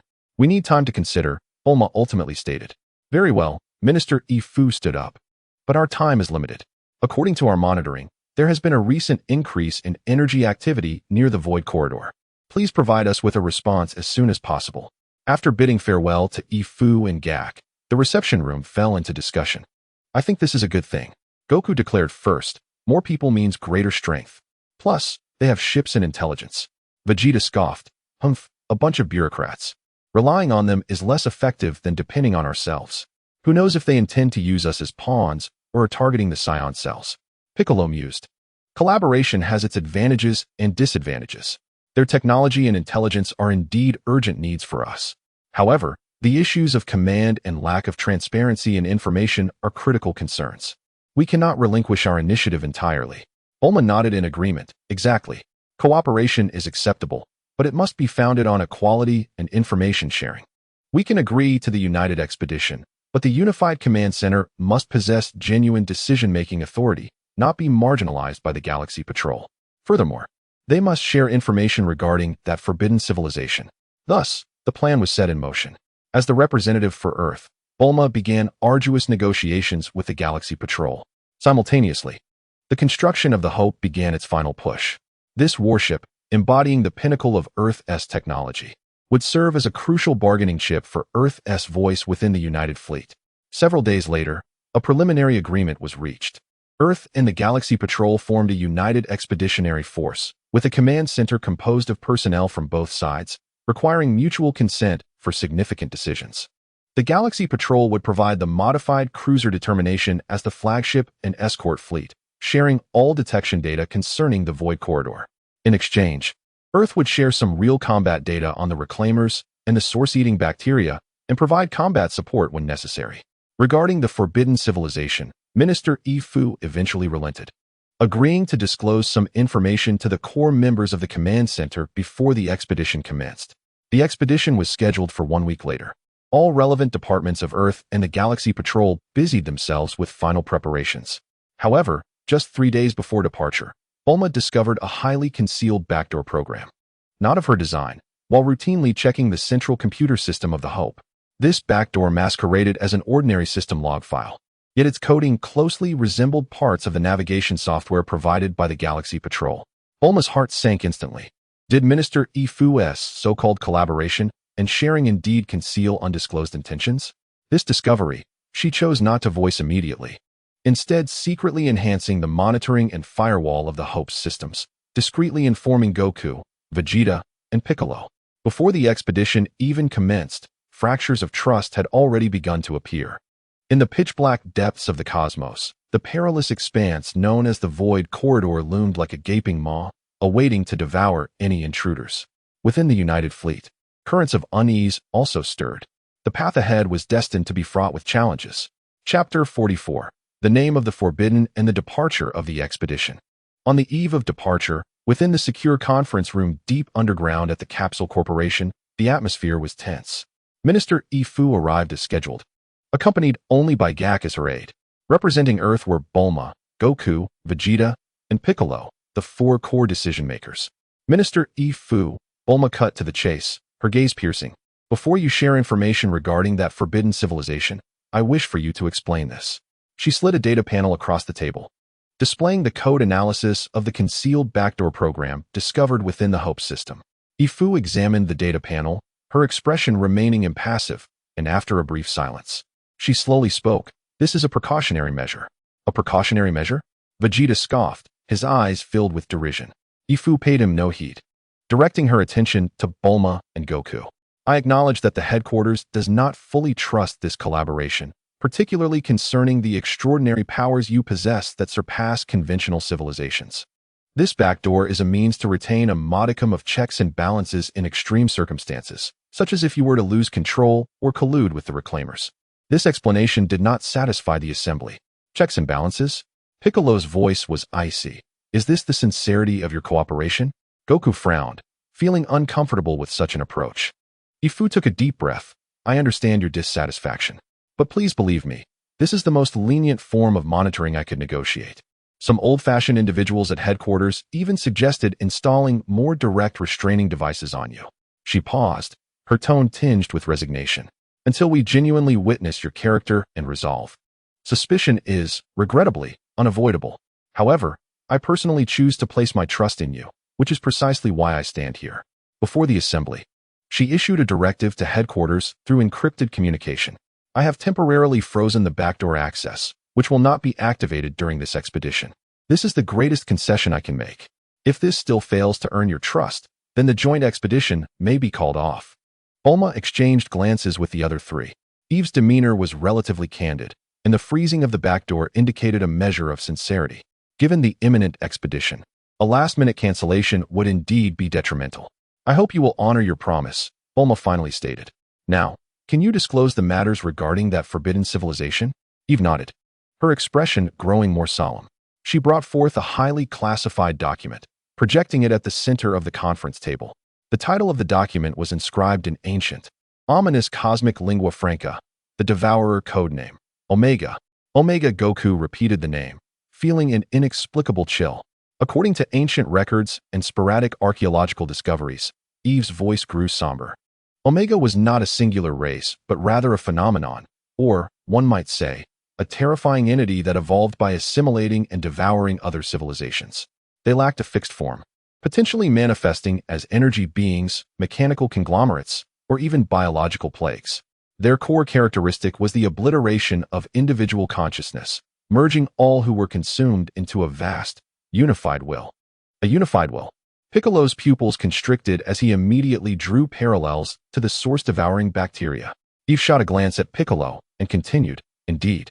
In ancient times, Omega ravaged the galaxy, reducing countless civilizations to nothingness, thus becoming a part of it and, in turn, augmenting its power.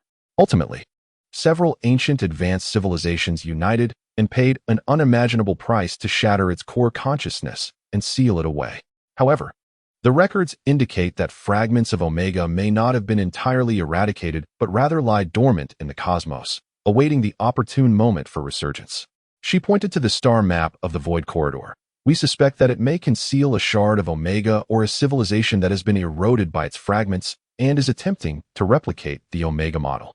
The technological characteristics exhibited by the Harvesters and their pursuit of a unified consciousness resonate profoundly with the traits of Omega recorded in history. A profound silence enveloped the conference room. The existence of Omega, the devourer of civilizations with its unified will, and the source-devouring bacteria they had previously encountered, might merely be a small fragment of this terrifying entity. Vegeta clenched his fists. His gaze no longer merely filled with the desire for battle, but now tinged with gravity. If the adversary is such a being, then the previous skirmishes were hardly more than appetizers. Goku too set aside his usual levity, his expression now grave. The burden of safeguarding Earth and his comrades had never felt so heavy. Bulma felt a dryness in her throat. She finally grasped why the Galactic Patrol was so apprehensive. This was no mere interstellar conflict, but a potential threat to the very existence of galactic civilization. Thus, Eve concluded, this expedition is not solely for Earth, but for the future of the entire galaxy. We must ascertain the truth within the Void Corridor. If the threat of Omega indeed exists, it must be extinguished before it fully awakens. This time, no one raised any objections. The shared, formidable threat temporarily overshadowed their internal distrust. The following day, the fleet assembled outside Earth's atmosphere. The joint expedition fleet, led by the heavy cruiser Resolute, accompanied by more than a dozen warships including the Earth Hope, was now gathered, resembling a bastion of steel suspended amidst the sea of stars. Inside the Hope, Bulma occupied the captain's seat, performing final checks on all systems. Goku, Vegeta, and Piccolo stood by the viewport, gazing at the vast expanse of stars and the formidable fleet. Krillin, Yamcha, Gohan, who had been adamantly requested to remain on Earth, Chi-Chi, and Dr. Brief communicated remotely to bid them farewell. Please be careful. Come back safely. Dad, Uncle Vegeta, Uncle Piccolo, do your best. With the heartfelt wishes of loved ones and the weighty mission they bore, the expedition fleet's engines ignited in unison, transforming into streaks of light as they ventured into the dark, perilous expanse known as the Void Corridor. Their journey would directly determine whether the legend of Omega would resurface in this world. Meanwhile, in the depths of the Void Corridor, a consciousness that had lain dormant for countless years seemed to stir slightly with the approach of outsiders. The shadow of devouring was slowly awakening in the darkness. Chapter 45. The Rift in the Corridor and the Lost Fleet. The joint fleet deviated from standard navigation protocols, entering the outer reaches of the Void Corridor, where interstellar dust clouds swirled like thick fog. Visibility plummeted. The view outside the viewport was no longer a dazzling starry river, but an eternal, unsettling gloom. Data relayed from various sensors became chaotic, filled with incomprehensible noise and interference. Within the bridge of the Resolute, Minister Eve and her Galactic Patrol team wore serious expressions as they continually adjusted scanning parameters, striving to find a safe passage amidst the chaos. Following closely was the Earth Hope, with Bulma equally focused, monitoring the ship's data, particularly navigation and propulsion systems. The spatial structure here is exceptionally fragile. Eve's voice crackled through the fleet's communications, tinged with electrical interference. Sensors indicated numerous microspatial rifts and gravitational anomalies. Should we stray into them, the consequences would be dire. All units must strictly adhere to the flagship's course and must not deviate without authorization. The fleet navigated the dark dust clouds with the caution of vessels traversing a minefield. Speed was forced down to a minimum, and every slight adjustment in course tugged at the nerves of everyone aboard. Vegeta stood before the observation window of the Hope, observing the desolate and chaotic scene outside, and impatiently remarked, "What a nuisance. Can't we just charge through?" "No." Bulma decisively countered without looking back. "The spatial turbulence here is enough to shred any ship that recklessly tries to force its way through. If you don't want to become space debris, then behave." Goku closed his eyes, attempting to sense the surrounding environment through his ki. Yet here, his perception was heavily suppressed and distorted, as if he were trapped in a maze filled with echoes, rendering it difficult to discern the true direction. Piccolo extended his mental energy like fine threads, cautiously probing ahead. His brow furrowed. The interference is too strong, and there exists a very subtle, unnatural energy fluctuation mixed within, as if guiding or, rather, misleading us. Hours passed as they continued their voyage, the surroundings showing little change, still engulfed in endless darkness and dust. A stifling atmosphere spread throughout the fleet. Suddenly, a piercing alarm blared from the Resolute. "Warning! A large-scale spatial collapse detected ahead. Emergency evasion." Before the fleet, the previously tranquil dust cloud was suddenly stirred as if by an invisible giant hand, collapsing inward to form a massive vortex emanating a dark, consuming pull. "Hard to port. All engines to maximum reverse thrust." Eve's voice crackled with urgency. The enormous Resolute tilted violently, straining to change course. The subsequent fleet units hastily attempted to evade, and the formation was thrown into disarray. Under Bulma's precise control, the Hope narrowly skimmed the edge of the spatial vortex, the hull feeling the terrifying pull of its gravity. However, a smaller galactic patrol escort ship positioned on the fleet's flank was not so fortunate. Slower to turn, it was ensnared by the vortex's edge, and despite its engines emitting brilliant flames in a desperate bid to break free, it was gradually dragged toward the dark abyss as if caught in quicksand. "No. Abandon ship. Abandon ship immediately," Eve shouted through the communications. The escape pods of the warship shot out like fireworks. Yet most were unable to break free from the gravitational pull and were consumed alongside their vessel. Only a fortunate few were rescued by nearby Allied ships that took the risk. The spatial vortex, having devoured the warship, gradually calmed, vanishing once more into the dust as if it had never existed. A profound silence enveloped the fleet. Although the loss was not great, the terror of being obliterated without a sound was indelibly etched in the hearts of all. Forward they pressed.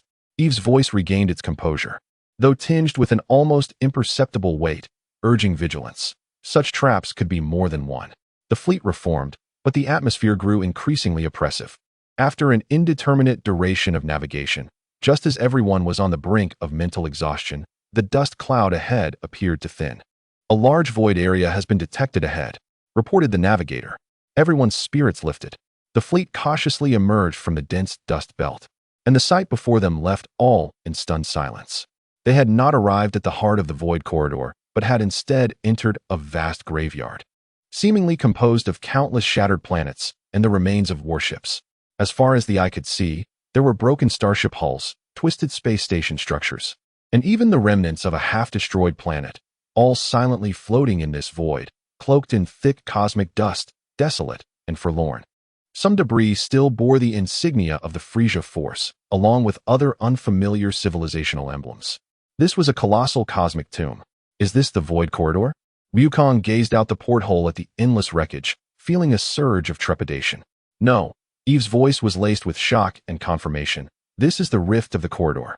The largest trap and graveyard at the periphery of the void corridor. We have deviated from our intended course." Her tone conveyed disbelief.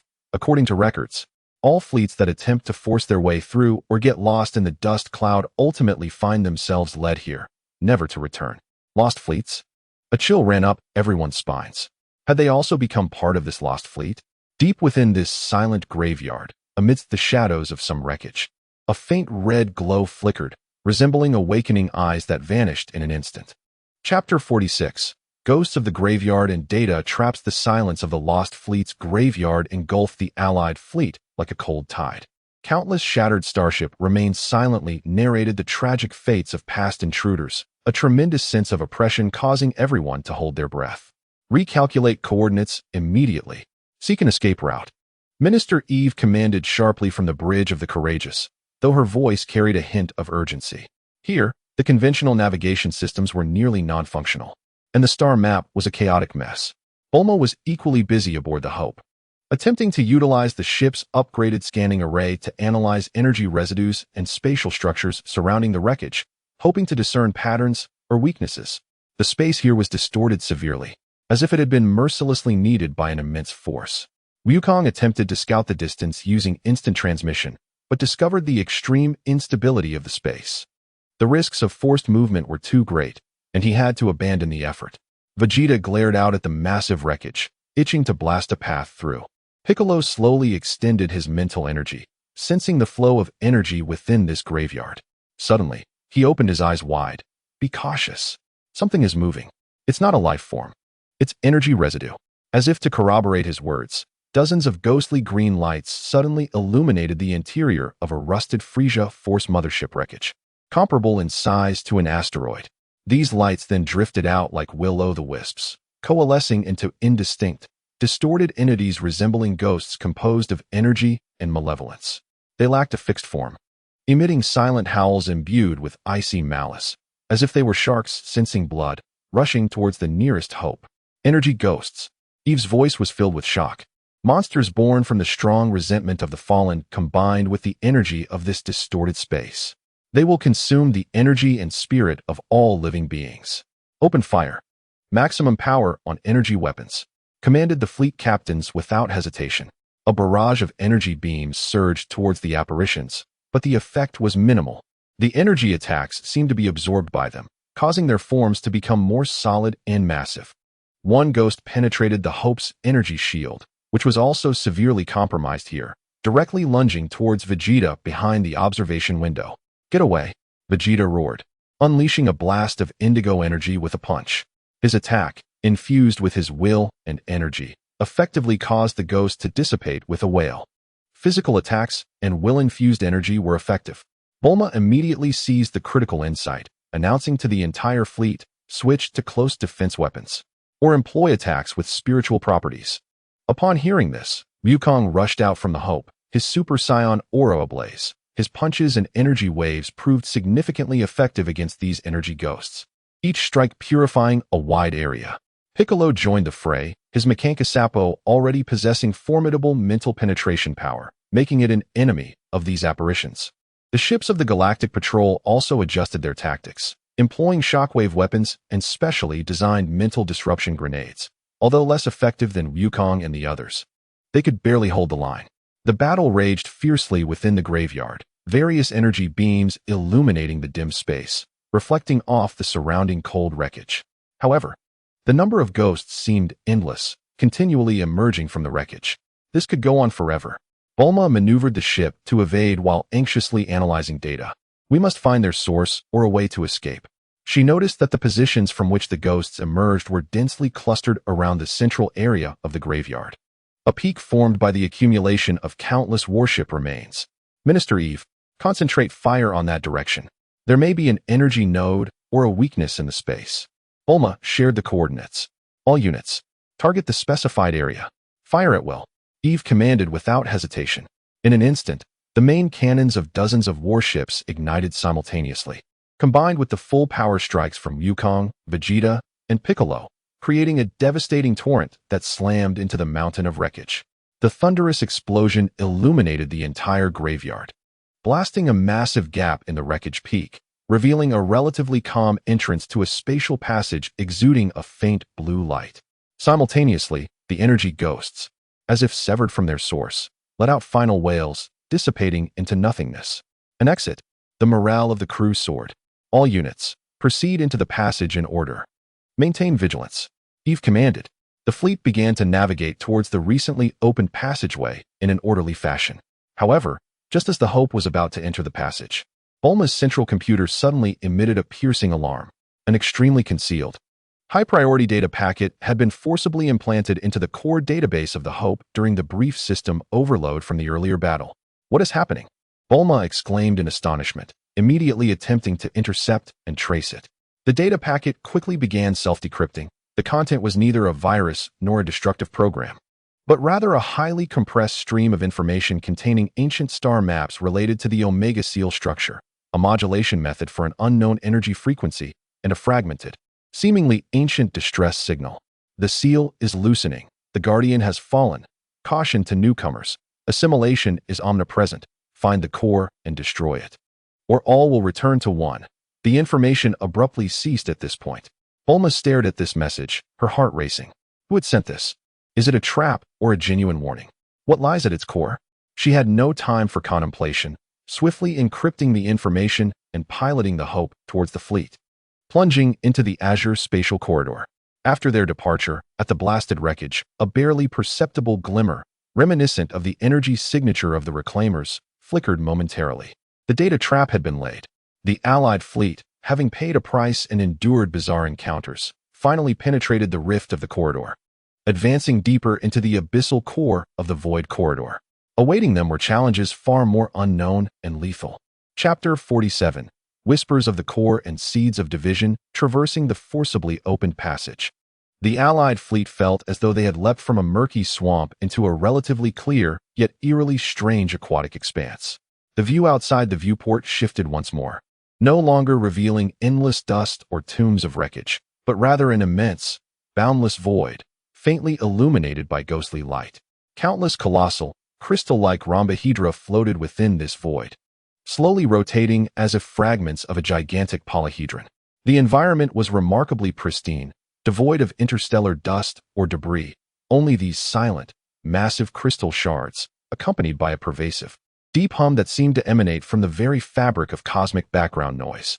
Detecting a high-intensity, homogeneous energy field, Bulma scrutinized the data relayed by the Hope's sensors. Her expression grave, it encompassed the entire area. The source remained untraceable, as if this space itself radiated energy.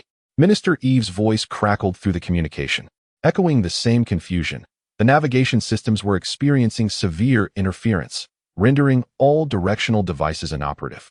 We may have genuinely entered the core region of the Void Corridor.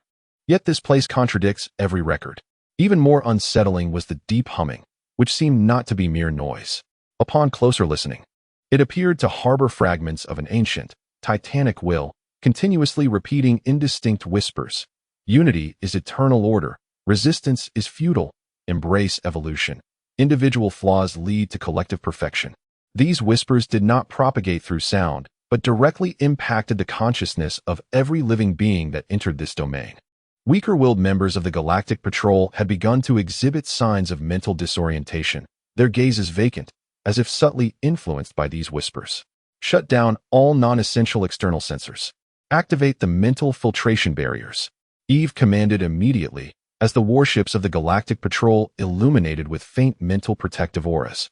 On the Hope, Bulma activated the prototype of the mental disruptor they had previously developed. Although its range was limited to the interior of the ship, it sufficed to shield herself and Goku from its effects.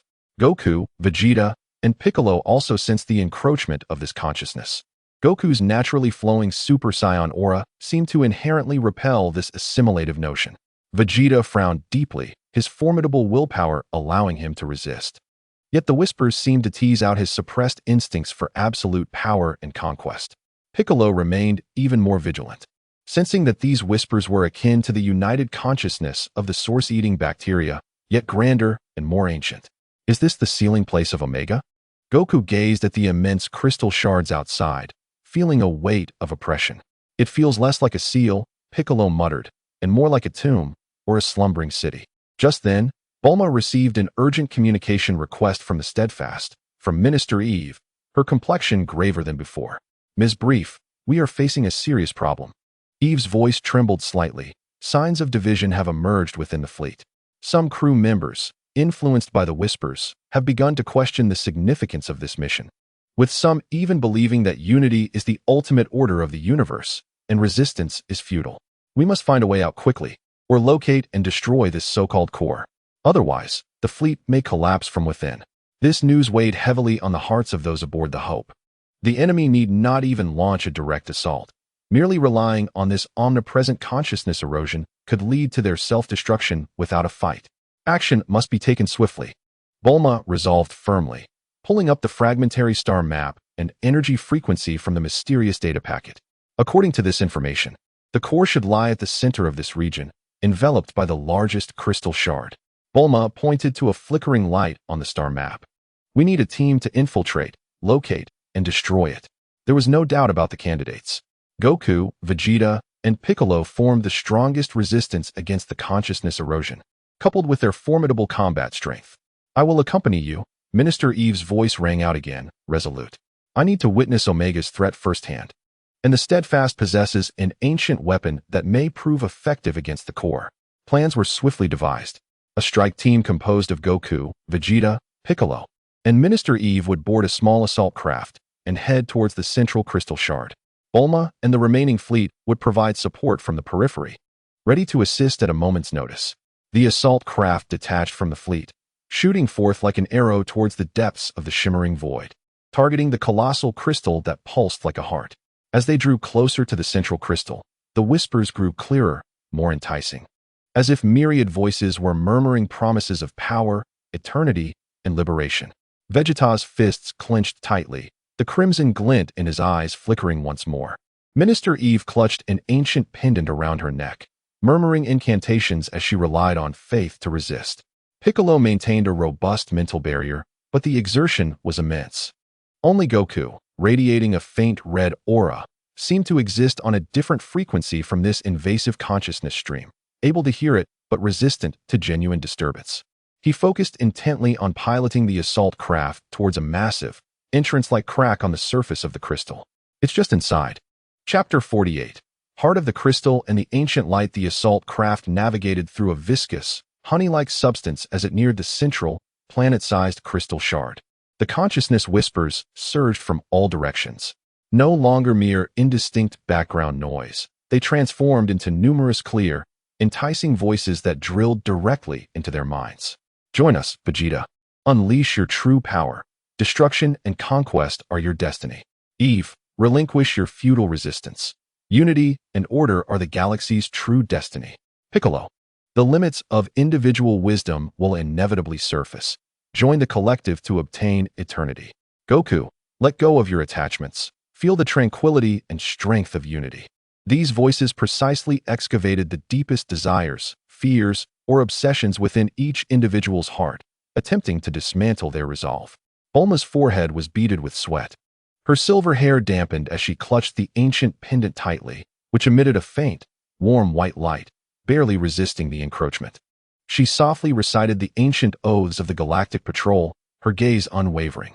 Piccolo stood like a bastion, his powerful mental fortitude erecting a solid barrier against the chaotic thoughts. Though the strain was substantial, only Goku, enveloped in a faint red glow, seemed to resonate on a different frequency. His state of effortless mastery making him less susceptible to the invasive consciousness. While he could hear it, he remained unshaken. He deftly maneuvered the assault craft towards a massive, entrance-like fissure on the surface of the crystal. It's just inside. The voice of Bulma pierced through the heavily disrupted communication, barely audible, declaring that the energy source was deep within the fissure. Caution was advised as the assault vessel plunged into the dim chasm. Contrary to expectations of crystalline structures, it revealed an expansive and boundless realm composed purely of energy. Countless streams of ethereal blue energy surged like rushing rivers towards the center of this enigmatic space. At the core of this energy, a colossal sphere pulsated like a dark sun, devoid of substance, seemingly forged from pure void and the concept of consumption. Its surface flickered with illusions of civilizations rising and falling, stars being born and extinguished, only to be devoured instantaneously by itself. The immense, frigid consciousness seeking to unify all existence emanated from this very core. This was the heart, the possibly colossal fragment of Omega, or its consciousness manifested in this area. It was it. A spark of determination flashed in Minister Ifu's eyes as she removed the pendant from around her neck. In her hands, the pendant swiftly morphed and unfolded into a spear-like weapon of ancient design, inscribed with countless mysterious runes, the spear's tip coalescing into a concentrated beam of pure white light, seemingly capable of piercing through all illusions. This was the spear of dispelling illusions, a relic from an ancient civilization, specifically designed to combat the invasive consciousness and energy entities of Omega. Ifu raised the spear, aiming it at the black core. Yet my powers were insufficient to fully wield it. Your energy is required. There is no need for further words. Leave it to us. Wukong instantaneously entered his Super Saiyan God state, crimson flames surging like a torrent towards Ifu and her spear. Vegeta let out a roar, pouring forth his concentrated indigo energy without reservation. Bike also infused his vast ki and mental strength into the effort. The three formidable energies, combined with Ifu's own, activated the spear of dispelling illusions. A resonant hum erupted as pure white light exploded forth, illuminating the dark cosmos like the first ray of dawn, dispelling the surrounding ethereal blue energy streams, even temporarily suppressing the colossal whisper of consciousness. The spear seemed to possess a life of its own, emitting a clear, resonant hum, yearning to pierce the source of malevolence. For the future of the galaxy, Ifu exerted every ounce of her strength, launching the spear of dispelling illusions. The pure white spear transformed into a meteor that tore through the darkness, disregarding the distance of space, and instantly appeared before the black core, striking fiercely. There was no explosion, no thunderous noise, only a sound reminiscent of shattering glass, crisp and spreading. From the spear's tip, countless pure white fissures rapidly spread across the surface of the black core. The core emitted a silent, yet earth-shaking wail that reverberated throughout the entire energy space. The immense consciousness, intent on assimilation, receded like a tide, becoming chaotic and fragmented. The surrounding ethereal blue energy streams lost their direction, surging uncontrollably, annihilating. Had we succeeded? Wukong exclaimed in delight. However, in the very moment the others believed the crisis had abated, a minuscule yet intensely concentrated beam of pitch-black light shot forth from the depths of the cracked, crumbling black core, not aimed at anyone, but piercing through the space directly towards the Hope vessel in the outer fleet. Its target was the previously implanted data trap. It sought to detonate the information package hidden within the Hope's database, executing its final counterattack and data transmission. This is bad. Buerma, aboard the Hope, spotted the oncoming black beam, her expression shifting dramatically, yet it was too late to intercept completely. In this critical moment, a figure appeared before the Hope, moving faster than the black light. It was Vegeta. He had somehow exited the assault vessel, and with an explosive burst of speed, positioned himself in the path of the black beam. He chose not to counter with energy, but made an unexpected move. He opened his arms, using his body to absorb the black beam imbued with Omejia's final will and data stream. Vegeta! Wukong and Buerma cried out in unison. The black light merged into Vegeta's chest, freezing him in place, suspended in the void, the light in his eyes dimming instantaneously, while the indigo flames surrounding him extinguished completely. After emitting a violent, final distortion, the core shattered utterly, transforming into countless black motes, dissipating into nothingness. The surrounding energy space began to collapse rapidly. The crisis seemed averted. Yet Vegeta, like a marionette with severed strings, began to descend slowly towards the tumultuous energy currents below. The last data stream and fragment of Omejia's will had invaded his body and consciousness. He had protected the Hope and its data in his own manner, yet had placed himself in the most perilous position. Chapter 49. The Edge of Devouring and the Battle of Kings. Vegeta. Wukong's cry echoed within the collapsing energy space as he instantaneously transported himself, catching the falling Vegeta. At the moment of contact, a chilling, chaotic, and consuming intent coursed through his arm, sending a shiver down Wukong's spine. Vegeta's eyes were tightly shut, his complexion taking on an abnormal ashen hue, his body cold and rigid, as if the breath of life was being swiftly drained from him. More terrifying was the pitch-black mark on his chest, writhing like a living thing, slowly spreading, a point of erosion from the fragment of Omejia's will and data. Quick, get him back to the Hope.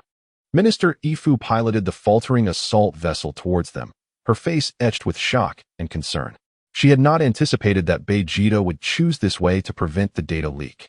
Bike rushed forward, attempting to penetrate Vegeta's body with his powerful mental force to expel the foreign will, but as soon as his mental energy made contact, it was swiftly assimilated and absorbed by that cold, consuming power, as if it were a drop in the ocean. This won't do. His consciousness and energy are being rapidly eroded. Conventional methods are ineffective. Bike's expression darkened as he withdrew his mental energy. The group wasted no time, hastily transporting the unconscious Vegeta, retreating at full speed from the core area on the brink of total collapse. returning to the outer Hope. In the medical bay of the Hope, Vegeta was placed in a specially designed life support device, yet all physiological indicators continued to plummet. The dark mark spread beneath his skin like a living vine, draining his life energy wherever it went. Bulma activated all medical equipment and energy analyzers aboard the vessel, striving to analyze the nature of the invasive energy and discover a means of counteraction, but the results were disheartening. This was a conceptual level of erosion. Bulma gazed at the screen displaying an incomprehensible energy spectrum representing void and assimilation, her voice trembling. It fundamentally negated Vegeta's existence, seeking to decompose, absorb, and merge all of his physical form, energy, and consciousness into that colossal unified will. Our technology is powerless. Ryukong clenched his fists, his eyes filled with anxiety and unwillingness. Were they to watch helplessly as Vegeta was devoured? Just then, the previously unconscious Vegeta suddenly convulsed violently. He opened his eyes wide. Yet those eyes were no longer the familiar black or the blue of fury, but had transformed into two unfathomable voids, emanating an icy, ghostly glow. A vast, chaotic, yet oddly unified aura of terror erupted from him, like a storm breaking free from the confines of the life support device. Caution! He is no longer Vegeta. Pike shouted, immediately assuming a defensive stance. Vegeta slowly levitated, tilting his head as he gazed at the gathered crowd with his hollow eyes. A synthesized voice, a chilling blend of Vegeta's tone, issued forth from his lips. Individual Vegeta's resistance is futile. Merge to become a part of Omega and attain eternity. You shall also return to unity. He was under control, or rather, his consciousness was being swiftly enveloped and assimilated by fragments of Omega. Bring him back, Goku roared, his Super Saiyan aura erupting as he hurled a punch towards the controlled Vegeta. Vegeta effortlessly intercepted Goku's fist, the icy glow spreading along Goku's arm, attempting to corrupt him. Goku staggered, forcing the malevolent glow back with his Super Saiyan energy, yet his expression darkened. The corrupted Vegeta appeared to possess even more enigmatic and formidable strength. Useless, Vegeta coldly remarked. This body has immense potential and will serve as an excellent vessel. Minister Eve raised the now dimmed spear of broken illusions. Yet faced with the invading will within Vegeta, she hesitated to strike.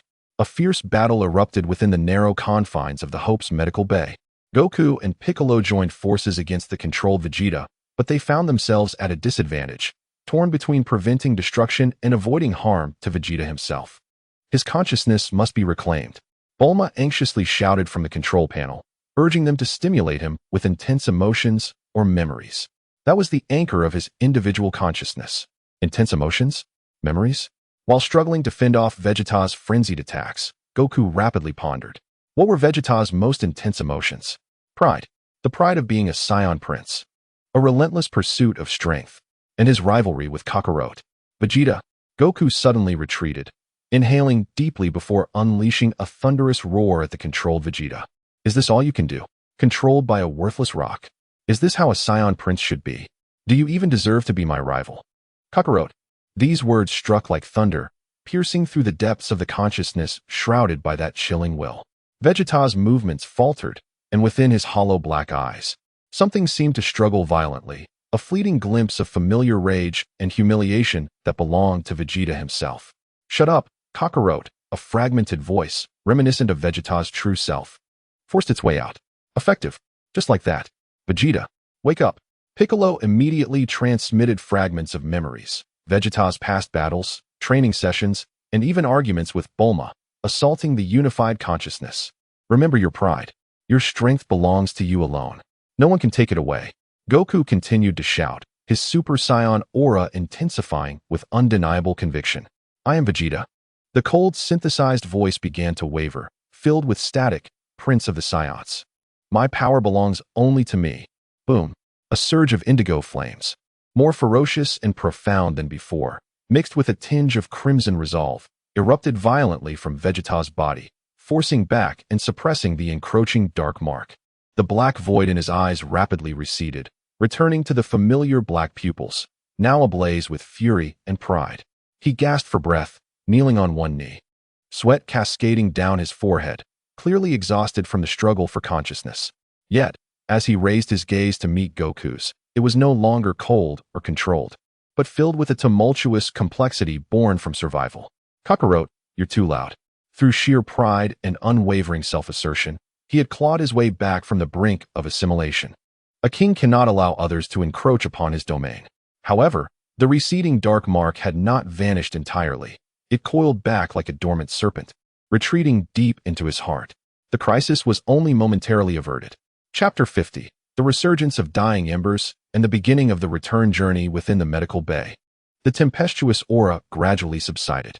Vegeta knelt, breathing heavily, his sweat-soaked battle attire in tatters. The indigo and crimson flames slowly retracted. Yet deep within his eyes remained a trace of fatigue and lingering dread from the battle against the cold will, though the dark Omega mark had been temporarily suppressed. Retreating to the depths of his heart, it had not disappeared, like an eternal curse imprinted upon the essence of his being. He could distinctly sense a cold, devouring intent lingering at the edge of his consciousness, poised to strike once more. Vegeta, are you all right? Goku rushed forward, intent on supporting him. Don't touch me. Vegeta abruptly swatted Goku's hand away, struggling to stand. Though his steps were unsteady, his spine remained resolutely straight. He glanced around at the concerned Bulma and wary Piccolo.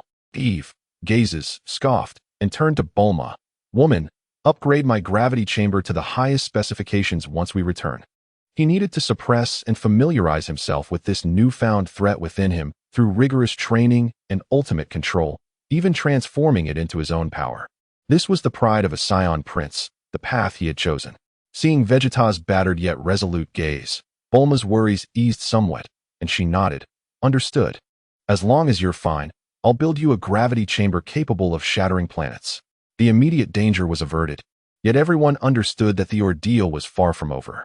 With the core shattered, the vast consciousness whispering and the energy field surrounding the core of the void corridor began to rapidly fade and dissipate.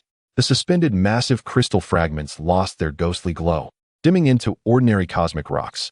The United Fleet restored communication and navigation, confirming their return coordinates. The destruction of a significant fragment of Omega temporarily eliminated a potential great threat. Undoubtedly a momentous victory for the entire galaxy. However, Minister Eve gazed at the gradually silent space with little joy on her face.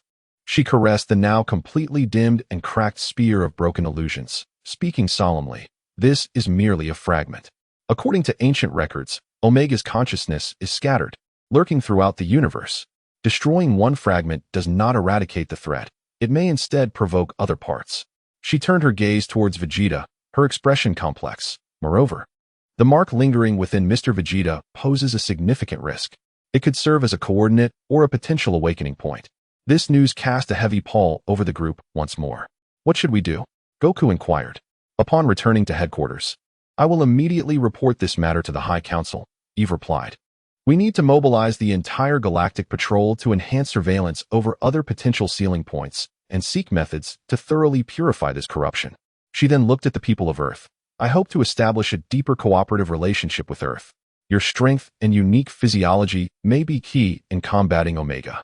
Having experienced life and death battles together, the initial distrust and reservations had faded significantly. Bulma agreed to deepen the cooperation on behalf of Earth. The expedition fleet began to assemble, embarking on the journey back to Earth. Their arrival had been fraught with uncertainty and tension, but their return was laden with the weight of victory and foreboding for the future. In the Hope's rest chamber, Vegeta sat alone by the window, watching the stars outside the porthole, which were gradually regaining their normal colors as they sped by. He felt the faint cold pain at his heart and the persistent echoes of whispers deep within his consciousness. He clenched his fists, his eyes devoid of fear, filled only with an intensified fervor for battle and a desire for conquest. Omega, is it? He murmured to himself. You wish to consume me? Then let us see you try. Whether you assimilate me first or I transform you into a part of my power is yet to be determined. This is a protracted battle against the monster within him, an obstacle he must overcome on the path to absolute mastery. Meanwhile, Wukong and Bick engage in discussions about the gains and shortcomings of this recent battle. Zizai appears to possess a natural resistance to such consciousness assaults, and Wukong reflects on his prior experiences, yet he still lacks proficiency. Moreover, that pure divine energy seems to have a restraining effect on Omega. Bick nods affirmatively, stating that indeed, The data from the Zelazny tribe also mentions that high-dimensional, pure life energy is the nemesis of the source-devouring bacteria, Omegia fragments. Your Super Saiyan God form might indeed be the key. We must delve deeper into the potential of this power. The warriors of Earth, having endured yet another purgatorial trial, have matured further and gained clarity about the vast and perilous battlefield that lies ahead. Their return is but a brief respite, a moment of tranquility before the onset of a new storm. In a hidden corner of the universe, as this fragment of Omegia is obliterated, other seals, dormant for countless years, seem to resonate imperceptibly. The shadow of devouring has not entirely dissipated. A new prologue is quietly brewing at the farthest reaches of the Starry Sea. Chapter 1. Homecoming and Shadow Reports. The Hope and Galactic Police Joint Fleet, akin to a weary beast dragging its heavy body, slowly enters the solar system. The familiar azure planet gradually magnifies within sight, evoking an indescribable sense of reassurance. The descent proceeds exceptionally smoothly, devoid of any welcoming ceremonies or bustling crowds. Information is tightly sealed. Only the high-ranking officials of the Capsule Corporation and a select few core members of Earth are privy to the truth of this expedition and its grave consequences. The spacecraft lands steadily at the Capsule Corporation airport. As the hatch opens and they step onto the long-missed solid ground, even Wukong feels an overwhelming sense of ease, only to be swiftly replaced by an invisible pressure upon his shoulders. Bulma's parents, Chi-Chi, Wufan, Krillin, and Yamcha have long awaited their return. Upon seeing everyone return safely, especially noting that Vegeta, though pale and somewhat unstable, still possesses a sharp gaze, even more profound than when he departed, their anxieties finally dissipate. Dad, Uncle Vegeta, Uncle Bick. Little Wufan is the first to rush forward, tightly embracing Wukong. Chi-Chi, eyes red, inspects Wukong from head to toe, confirming his limbs are intact before beginning to scold. You went to such a dangerous place again. Do you know how worried I was? Wufan's studies are. All right. Chi-Chi, we can discuss that later. Wukong interjects with a chuckle, casting a pleading glance at Krillin. Krillin and Yamcha surround Bick, inquiring about the details of the expedition. Upon hearing terms like Omegia and consciousness erosion, they cannot help but gasp in shock. Ignoring everyone's gazes and greetings, Vegeta strides directly toward the castle, coldly remarking to Bulma, "Remember what you promised me, woman." He needs to enter the gravity chamber immediately to assess his condition and begin attempting to control that damned mark. Bulma watches his retreating figure with a sigh of resignation, then steels herself and addresses the group. We will discuss the details later. For now, we need to convene immediately. Capsule Corporation, top-level strategic meeting room. Core members who participated in the expedition, along with Earth representatives Krillin, Yamcha, and the old Kai dandy, via projection, gather together. Bulma unreservedly reveals the events of this void corridor journey, the terrifying truths regarding Omegia, and the residual dangers within Vegeta. The meeting room falls into a heavy silence, punctuated only by the sound of labored breaths. The existence of the devouring civilization unifies its will. Krillin's voice is hoarse, his complexion pale. This is 1,000 times more terrifying than Frisia. Yamcha feels a chill run through his limbs, if even the Galactic Police fears it. Can we truly contend with such a thing? Dandy's youthful face is filled with worry. If that kind of consciousness erosion were to descend upon Earth on a massive scale, the consequences would be unimaginable. Therefore, we cannot sit idly by, Bulma asserts decisively. We must grow stronger. Our technology, individual prowess, and even the entire planetary defense system require comprehensive enhancement. She presents an initial plan. 1. ARC plan. Based on the hope, design and construct larger, more powerful interstellar warships, while attempting to incorporate some reverse-engineered technologies from the Recycler and Galactic Police into Earth's native defense network. 2. Extremity plan. Provide all possible resources to Wukong, Vegeta, and Bick to assist them in surpassing their current boundaries. Meanwhile, intensify the development of Wufan's potential and bolster the strength of second-tier warriors like Krillin and Yamcha. 3. Spark plan. Deepen collaboration with the Galactic Police, establish intelligence sharing and emergency response mechanisms, and attempt to contact other possible forces or civilizations in the universe that could counter Omegia. The objectives are clear, yet the path ahead is fraught with challenges. I agree, Bick states first, emphasizing the importance of individual strength enhancement. I need time to digest the gains from this expedition, particularly regarding mental and consciousness-level confrontations. Wukong nods vigorously. I will also train harder. I must master an even more formidable divine realm. Just then, the door to the meeting room swings open, and Vegeta enters. Clad in a fresh battlesuit. Though his complexion remains somewhat pale, his aura has stabilized significantly, and his gaze is sharp as a blade. Enough with the pleasantries. He coldly interrupts their discussions. Power is everything. Kakarot, once I fully control what is within me, I will seek you out again. Next time, I shall be the victor. He does not mention the pain and risks associated with the mark, as if it were merely a routine training challenge. The meeting concludes in an atmosphere of urgency. Each member is acutely aware that the days of peace have irrevocably passed. They must race against time. Simultaneously, deep within the galaxy, aboard the Hive Mother ship, a cold command room processes the detailed report of the Void Corridor battle. Target Omi-Jia fragment confirmed annihilated. Target Vegeta has suffered from Omi-Jia consciousness erosion, successfully resisted and temporarily suppressed, with residual high concentrations of erosion marks and data flows within. Target Sun Wukong's divine realm exhibits significant resistance and restraining effects against Omi-Jia energy. Overall threat level of target group elevated. Potential assessment, extremely high. The commander observes the model of Vegeta marked as an unstable carrier high-value sample on the screen, alongside Wukong's model radiating a sacred red glow. A non-human voice slowly resonates. A variable has emerged. The annihilation of the Omi-Jia fragment has resulted in partial data flow recovery. Priority target modification. Monitor the unstable carrier Vegeta's condition. Collect data on its symbiosis and resistance against the Omi-Jia mark. Secondary target. Analyze the energy composition of the divine realm, seeking replication or countermeasures. Execute observer protocols, enhancing monitoring levels. All direct conflicts are to be postponed. The orders are issued, and more covert observation units are activated, like invisible eyes, once again casting their gaze upon that Azure Star system. The warriors of Earth have just returned home, barely catching their breath, unaware that deeper surveillance and a far greater shadow have returned with them. Though the spark has been ignited, the ensuing conflagration will surely summon a more ferocious storm. Chapter 2. Sediment and Undercurrents. The Earth, having returned from the expedition, enters a state of external looseness and internal tension. On the surface, life continues as usual. Shidu bustles with traffic, and Bowsy Mountain remains tranquil and harmonious.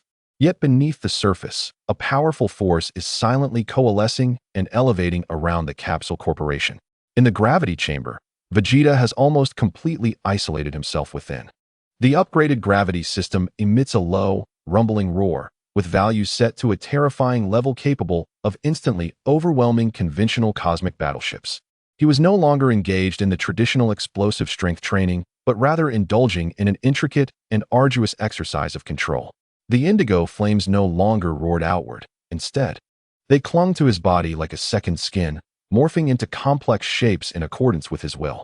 At times, they coalesced into sharp energy spikes to test their piercing ability. At others, they transformed into fluid shields to deflect virtual attacks, and occasionally, they pulsed gently like breath, sensing and suppressing the cold mark that stirred deep within his heart. Each session of deep meditation revealed the pitch-black mark, coiling like a living entity around his energy core, whispering temptations and threats. He no longer sought to forcibly expel it, knowing it would only provoke a more violent backlash. Instead, he endeavored to understand it, analyze its energy composition and fragments of consciousness, even guiding its power. This was a precarious dance on the edge of a knife, where a single misstep could lead to irreversible consequences. Yet, Vegeta's gaze grew increasingly calm and sharp. He regarded this as a conquest, not only of his own power, but also of the invasive force that threatened him. He intended to transform this curse into a weapon of his own. In the Temple of the Gods, Piccolo entered the hyperbolic time chamber. Here, time flowed differently than in the outside world, granting him ample opportunity to process the vast influx of information from his expedition. Seated cross-legged in the void, his mental energy spread like a spider's web, not for attack or defense, but for weaving and reconstruction. He sought to merge the fragmented knowledge of space-time and the essence of energy gleaned from the data of the Zelazny civilization with his own Namekian talents and years of combat experience. He aimed to create a new skill, one that was not merely a pure energy attack, but a mental field capable of disrupting or even temporarily severing the connection between a target and the unified will. This required profound understanding and mastery over consciousness, a process fraught with difficulty, yet he advanced slowly but steadily. At Baobao Mountain, Goku's training was more grounded. He continued his daily life of child-rearing, eating, and contemplation. Yet every chop of wood, every cast of the line, and even each breath was infused with his understanding of Zizai Ji and divine energy. He no longer sought to force himself into a mystical state. Instead, he allowed his body and consciousness to naturally align with that rhythm in everyday life. Occasionally, in moments of complete relaxation and clarity of mind, his movements would flow like water, as if merging with his surroundings, shimmering briefly like silver, though fleeting, lasting longer than before. He began consciously guiding and purifying the super scion energy within him, sensing the divine aura's natural purifying effect on negative energies. Under his tutelage, Goten's progress was rapid, his control over Ki becoming increasingly refined, as the dormant potential within him stirred like a lion on the verge of awakening. In the Capsule Corporation laboratory, it had become the busiest place. Bulma and Dr. Brief nearly resided there. Inundated with technical data shared with the Galactic Patrol and remnants of the Scavengers' data filling the screens. The ARC project was steadily advancing. With the design of the new warship already more than halfway completed, integrating Earth technology, the Galactic Patrol's shield technology, and elements of the reverse-engineered scavenger cloaking system. Meanwhile, Bulma focused on developing protective technology against the Omega consciousness invasion. Based on data analysis from Phantom units and core whispers, she successfully manufactured an upgraded mental disruptor. Although it could not entirely withstand such a degree of invasion, it could at least provide some protection for ordinary people. She named it the prototype of the mind barrier. Krillin and Yamcha took charge of Earth's daily patrols and communication with Gak. Occasionally, Gak would relay turbulent news from the fringes of the galaxy, where some lesser civilizations mysteriously vanished and remnants of the Frisia force were being swiftly eradicated, indicating that the dark forces were still at work. At the Galactic Patrol headquarters, Minister Eve stood in the circular hall of the High Council, reporting in detail about the discovery of the Void Corridor and the threat of Omega to the shadowy figures of the Council. In summary, the threat of Omega was real and might have partially awakened. Earth civilization and its warriors were currently known to be vital forces against this threat. I recommend enhancing our cooperation with Earth, sharing more intelligence regarding the ancient seal locations and the characteristics of Omega, and providing necessary technical support. The opinions within the Council were divided. Some conservative members were concerned about Earth's uncontrolled power, believing that the risks of cooperation were too great. In contrast, the radicals advocated for deeper involvement, even suggesting oversight of Goku, Vegeta, and others. Ultimately, a compromise was reached: share some non-core intelligence with Earth and provide limited technological support, but refrain from forming a deeper military alliance for the time being, while increasing surveillance of other suspicious areas within the galaxy. Eve was not satisfied with this outcome, but she knew it was the best she could attain at the moment. Undercurrents surged across various levels of the cosmos. Just as Earth believed it could enjoy a relatively stable period of development, an urgent encrypted communication from Gak shattered the brief tranquility. Bulma, we have just intercepted an extremely faint distress signal from the galaxy's edge. The signal's encoding is archaic, but upon decryption, it speaks of a survivor from a clan known as the Guardians, currently under siege by an unknown force. The coordinates have been sent to you. The Guardians? Bulma immediately searched the database for this term, but found no matching records. However, when she input the coordinates into the star map, her expression changed drastically. The coordinates matched precisely with the star region marked as a suspected ancient seal location that Minister Eve had privately shared with her. A new storm seemed to offer them little time to prepare. Chapter 3. The Guardians distress the Guardians? The ancient seal location? The message from Gak was like a stone cast into a calm lake, creating ripples in the strategic meeting room of Capsule Corporation. Everyone realized this was no coincidence. Bulma quickly overlaid the coordinates with the star map shared by Minister Eve, and the marker for that area flickered ominously red. The coordinates confirmed. Located in the Silent Star region, where ancient Galactic Patrol records indicated that a fragment of Omega was indeed sealed, overseen by an ancient race known as the Star Spirits. Could the Star Spirits be the Guardians mentioned in the distress signal? Whoever they were calling for help, and the location was sensitive. Piccolo's projection. displayed through the temple's equipment, spoke gravely. This could very well be a trap, aimed at us or any force attempting to intervene with the Omega Seal. But it could also be genuine. Goku clenched his fists, his gaze resolute. What if they truly needed assistance? We cannot turn a blind eye. Moreover, if it is indeed the seal location, we cannot allow those villains to succeed. Vegeta crossed his arms and scoffed. Trouble always finds its way to us. Kakarot, your naive thoughts will eventually lead to your demise. Yet, the flicker of battle intent in his eyes revealed that he did not oppose stirring the pot. The mark within him seemed to stir slightly at the prospect of encountering kin, further igniting his desire for battle, to test and refine his newfound control through real combat. Bulma looked at everyone and quickly analyzed the pros and cons. If it were a trap, the intention might be to lure us away from Earth or ambush us during our rescue.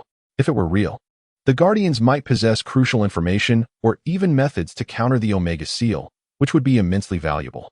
After a moment's contemplation, she made a decision. Risks and opportunities coexist. We will go, but not all of us. Earth needs someone to stay behind. Furthermore, this operation must be approached with utmost caution.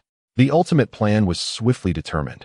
The rescue team comprised of Wukong, Vegeta, and Bick, known for their formidable strength and unparalleled agility, making them well-suited for rapid response and intense combat scenarios. They would embark on the disguised, simplified high-speed reconnaissance vessel, Shenron, towards their destination. The Earth contingency consisted of Bulma, Klin, Yamcha, Gohan, along with his family, and Dondi, tasked with monitoring the situation on Earth, advancing various initiatives, and maintaining communication with the Galactic Patrol. Intelligence support was provided by Minister Ifu and Jack, who offered detailed reconnaissance data and potential risk assessments regarding the Silent Star domain. Remember, Bulma cautioned at the end, safety is paramount.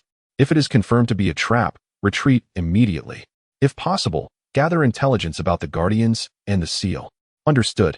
A few hours later, in the outer space of Shidu, the Shenron glided away from Earth's orbit like a silver-gray shadow, its engines igniting as it set off on yet another expedition towards the Silent Star domain. Inside the cabin, Wukong was calibrating the ship's sensing system. Vegeta was meditating, silently battling the mark within him, while Bick meticulously studied the limited information provided by Ifu regarding the Silent Star domain and the Xingling tribe. The data revealed that the Xingling tribe was a form of energy life, not composed of flesh and blood. They resonated with stellar energy, possessed longevity, and excelled in wielding the powers of light and space. In ancient times, they were among the principal races fighting against Omega. After Omega was defeated, some of the Xingling voluntarily became guardians of the Seal, protecting it for generations to prevent its fragments from reviving.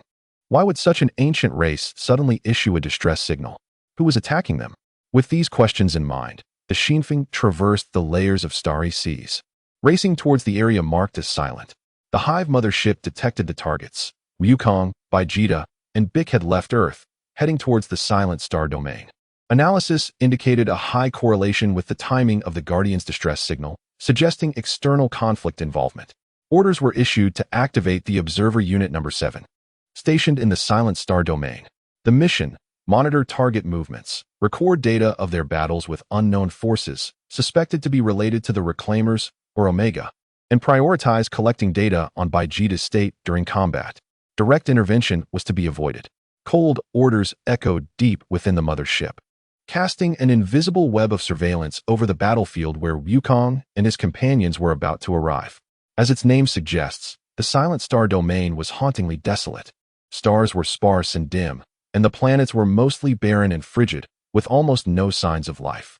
Only occasional interstellar dust drifted through, reflecting cold light under the faint glow of distant stars. The Shenron navigated cautiously according to the coordinates of the distress signal. The sensors indicated that the spatial structure here was relatively stable, yet the energy background was unusually low, as if the entire star domain was engulfed in a profound slumber. "We are nearing the coordinates," Wukong remarked, glancing at the navigation star map. At that moment, Bick suddenly lifted his head, a glint of alertness flashing in his green pupils. High-energy response. Ahead, combat fluctuations. The others rushed to the viewport. Before them, in the vicinity of a shattered asteroid belt, dazzling light and energy shocks erupted continuously. On one side of the conflict stood several figures radiating a soft white light. their forms shifting as if composed of pure energy. The Xingling tribe described in the data. They wielded light spears and energy shields, their movements elegant and swift. Yet they were clearly on the defensive and outnumbered, their glow appearing somewhat dim. Opposing them was a dense throng of familiar dark gray units. The mechanical forces of the Reclaimers, drones, heavy assault platforms, and even a type of shadowy assassin unit they had never encountered before. Their attacks were cold and efficient, relentlessly draining the energy of the Xingling. In the center of the battlefield hovered a massive ancient stone tablet, seemingly made of crystal and metal, inscribed with intricate runes, emanating faint energy fluctuations akin to that of the Xingling, seemingly maintaining a fragile barrier around a lifeless, gray planet behind it. That was likely the site of the seal. The distress signal was genuine. Onward.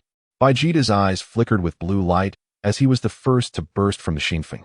His indigo aura erupting like a meteor crashing into the densest area of the Reclaimers. Wait, Vegeta. Coordinate your attacks. Wukong hurriedly followed, unleashing the aura of Super Saiyan God.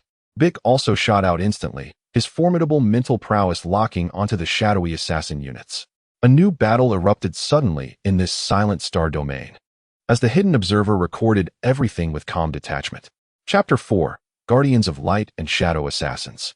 Vegeta's entry was like a searing iron piercing through cold butter. He required no tactics, unleashing his pent-up fury and desire to test his newfound control directly into the mechanical onslaught of the Reclaimers. Scraps, all of you get lost. Highly compressed indigo energy blasts rained down like a torrential storm, precisely striking drones and heavy platforms, the resulting explosions clearing vast swathes of the battlefield. His attacks were no longer mere acts of destruction, but bore an extraordinary penetrating power, often incapacitating the enemy's energy cores with a single blow, showcasing remarkable efficiency. The Xingling were stunned by this sudden, formidable assistance. They sensed the violent yet non-malevolent energy emanating from Vegeta, along with a chilling, instinctive wariness stemming from the Omega Mark. However, they had no time to spare, focusing all their efforts on fending off the remaining enemy attacks. Wukong and Bick also joined the fray. Wukong utilized the speed and fluidity of Super Saiyan God to weave through the enemy ranks, each strike perfectly dismantling the enemy's offensive or rescuing endangered Xingling. His energy proved equally effective against the mechanical units, but what astonished the Xingling even more was the sacred and pure aura radiating from Wukong, resonating in a remarkable manner with their light energy. Bick focused on dealing with the elusive shadow assassins. These units were incredibly swift and adept at short-range spatial jumps and mental interference, yet against Bick, a master of mental power, their prideful stealth and disruption lost much of its efficacy. Bick's magical energy blasts seemed to possess foresight, consistently predicting their emergence and eliminating them one by one. With the powerful intervention of the three, the tide of battle swiftly turned. Though the Reclaimers' forces were numerous, they were soon decimated under the onslaught of top-tier combatants, leaving only a handful of units attempting to escape through spatial jumps. Trying to run? A fierce glint flashed in Vegeta's eyes as he prepared to pursue and eradicate them completely. Wait, Vegeta. An ethereal, weary voice interjected. The leader of the Xingling, a slightly larger figure with a more solid glow, floated before Vegeta. Their form was composed of soft white light, with only simple contours on their face, yet able to convey emotion clearly. Thank you for your assistance, mighty warriors. The voice of the Xingling resonated directly within the minds of the three. But please do not pursue. They are merely minions. The true threat lies further behind. Moreover, excessive use of power may disturb the seal. Vegeta snorted, retracting his energy. Yet his gaze remained menacingly fixed on the fleeing Reclaimer units. Wukong gazed at these energy beings with curiosity. Are you the Guardians? Was it you who sent the distress signal earlier? Indeed, the leader of the Xingling, who introduced themselves as Huiguang, responded, We are the Xingling tribe, bound by an ancient covenant to guard this seal for generations. However, recently, these cold constructs have been incessantly disturbing and probing, attempting to weaken the seal. Our tribe is now dwindling, and we are struggling to maintain our vigil. His voice was imbued with sorrow and helplessness. Beaker perceived the immense sealing stone tablet and the desolate planet behind it, speaking in a deep voice. The seal has become increasingly unstable. The recent battle has further drained its energy. Huiguang nodded in agreement. Indeed, the power of the seal is waning. and they seem to have discovered a means to accelerate this process. We must reinforce the seal at once, or, before he could finish his sentence, a sudden anomaly occurred. The massive sealing stone tablet began to tremble violently. The ancient runes on its surface flickered erratically, and the once feeble energy fluctuations grew exceedingly chaotic. Behind the tablet, the surface of the gray planet began to crack, emanating a thick and ominous black mist. This is bad. The seal is about to collapse, Hue Guang exclaimed in shock. Simultaneously, in the shadows at the edge of the battlefield, the space rippled like water, and three distinctly different reclaimer units silently emerged. They were no longer mechanical creations, but rather humanoids clad in form-fitting dark biological armor. Their armor bore intricate crimson patterns, and their helmets were fully enclosed, revealing only two cold, ghostly lights. They carried no visible weapons, yet the energy fluctuations radiating from them far surpassed any prior units, exuding a chilling aura of death. They are the cleaners, true elite units. Hue Guang's voice trembled with despair. They had been lurking, waiting for the seal's moment of greatest vulnerability. The three cleaners wasted no time, their figures flickering as they dispersed like phantoms. One charged directly toward the quaking sealing stone tablet, hands coalescing dark energy that twisted and seemed capable of unraveling all energy, clearly poised to deliver the final blow to the seal. Another leaped toward the nearest Vegeta, moving with astonishing speed, delivering a vicious hand strike aimed at Vegeta's heart. The last one seemed to meld into the shadows, instantaneously appearing behind Goku, launching a silent assault. The prowess of these cleaners far surpassed that of the previous minions, even exceeding the reclaimer warriors encountered within the fragments of time and space. Their combat style was more enigmatic, their energy attributes imbued with a potent corrosive quality. Be careful. Goku pivoted instantly, the aura of his Super Saiyan God colliding fiercely with the dark energy of the cleaner, producing a sizzling sound of corrosion. Vegeta roared as he engaged his opponent, the indigo flames clashing violently with the dark light of his adversary, each encounter causing the markings within him to stir, as if provoked by a kindred spirit. Piccolo, Hue Guang, and the other star spirits attempted to intercept the cleaner rushing toward the sealing stone tablet. But their foe's strength was overwhelming. The dark energy swept through, effortlessly dismantling the star spirit's light spears and Piccolo's energy blasts. The situation was dire. The seal was on the brink of collapse, and powerful elite enemies had appeared. The rescue operation had instantly transformed into a desperate battle for survival. Chapter 5. The stirring of marks and the intertwining of light and darkness. The tremors of the sealing stone tablet intensified, the runes upon its surface flickering like a candle in the wind, while the black mist emanating from the planet behind it threatened to condense into a solid form. The cleaner charging toward the tablet had gathered dark energy to its zenith, poised to deliver a fatal strike to the seal. Not on my watch, Piccolo roared, disregarding his own exhaustion, channeling all his mental strength into a solid green barrier, forcefully placing it before the tablet. Hue Guang and the other star spirits poured their remaining light energy unreservedly into the barrier. The dark energy collided violently with the green barrier, emitting a painfully corrosive sound. The barrier quaked violently, cracks spreading across its surface, on the verge of shattering. Meanwhile, Goku and Vegeta were embroiled in a fierce struggle. The cleaner attacking Goku moved like a specter, its angles of attack insidiously crafty, the dark energy possessing a strong corrosive quality that relentlessly eroded Goku's Super Saiyan God aura. Goku clung to the nascent form of Zai Zai Ge and the resistance of sacred energy to barely keep up, but victory remained elusive. Vegeta's opponent was even more troublesome. This cleaner seemed unusually sensitive to the Omega mark within Vegeta, its attacks not merely physical or energy strikes, but resonating with a peculiar frequency capable of provoking the cold mark within him. With each clash, Vegeta felt a sharp pain in his heart, as if being pricked by needles, accompanied by an overwhelming desire to consume.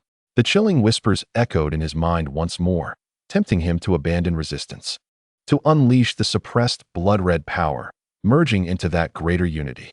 Ugh! Vegeta emitted a muffled groan, his movements slightly delayed by the turmoil within. Seizing the opportunity, his opponent delivered a dark energy palm strike infused with that resonating frequency, striking his shoulder with brutal force. Sizzle! The indigo flames were torn apart.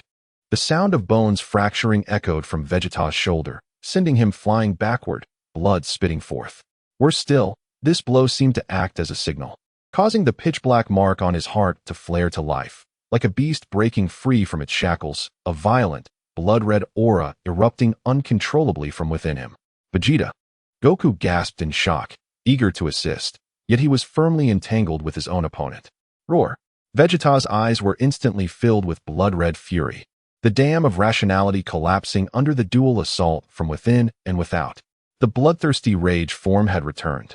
But this time, it was different. Within that blood-red aura, a hint of cold darkness from the Omega mark mingled.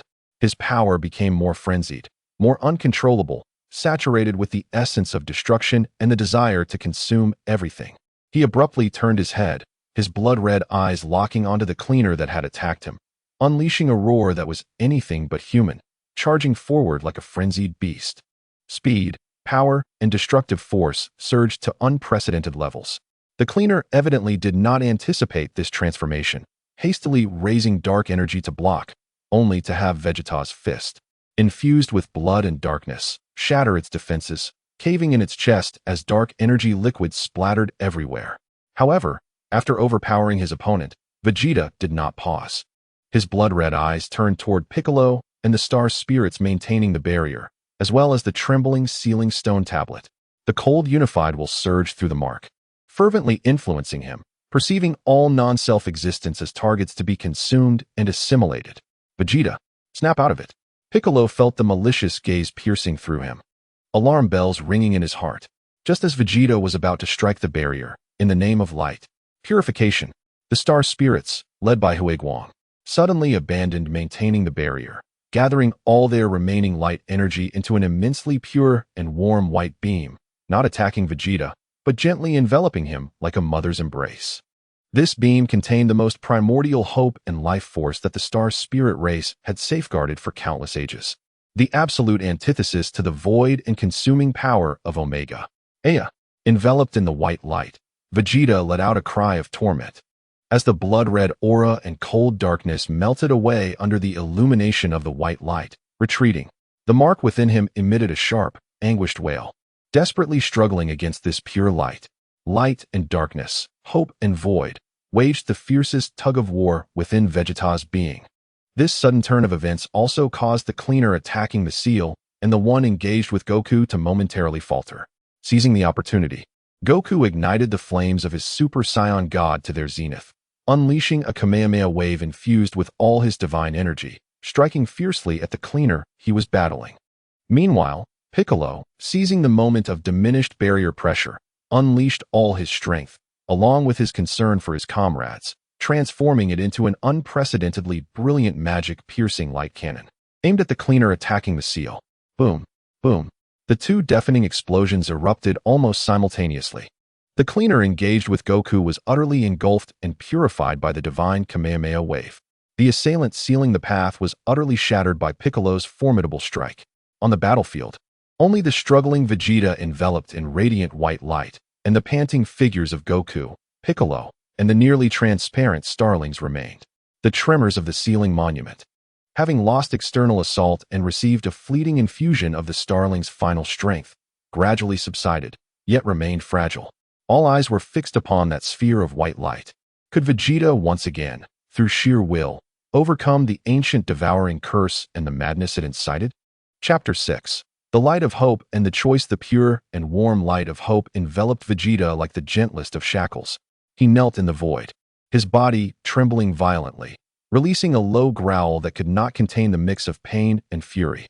The crimson aura and chilling darkness writhed fiercely under the purification of the white light, fading like a vampire exposed to sunlight. Yet, the Omega mark, entrenched deep within his heart, resisted the onslaught of light like the most obstinate of rocks, continuously emitting frigid whispers and temptations, attempting to drag Vegeta back into the abyss of madness. To relinquish resistance and merge with the light is also to return to oneness. To unleash self-destruction and conquer is your true nature. Choose. Vegeta, two diametrically opposed forces waged a brutal tug-of-war within his body and consciousness. One represented the hope and life of the starlings, embodying the accumulated guardianship of countless years. The other, an ancient will intent on devouring all into oblivion, alongside Vegeta's own scion instincts inclined towards destruction and conquest. His consciousness swung violently on the precipice of light and dark, threatening to shatter entirely. Goku and Piccolo watched anxiously, hesitant to intervene. Such a struggle at the level of consciousness was not something outsiders could easily engage in.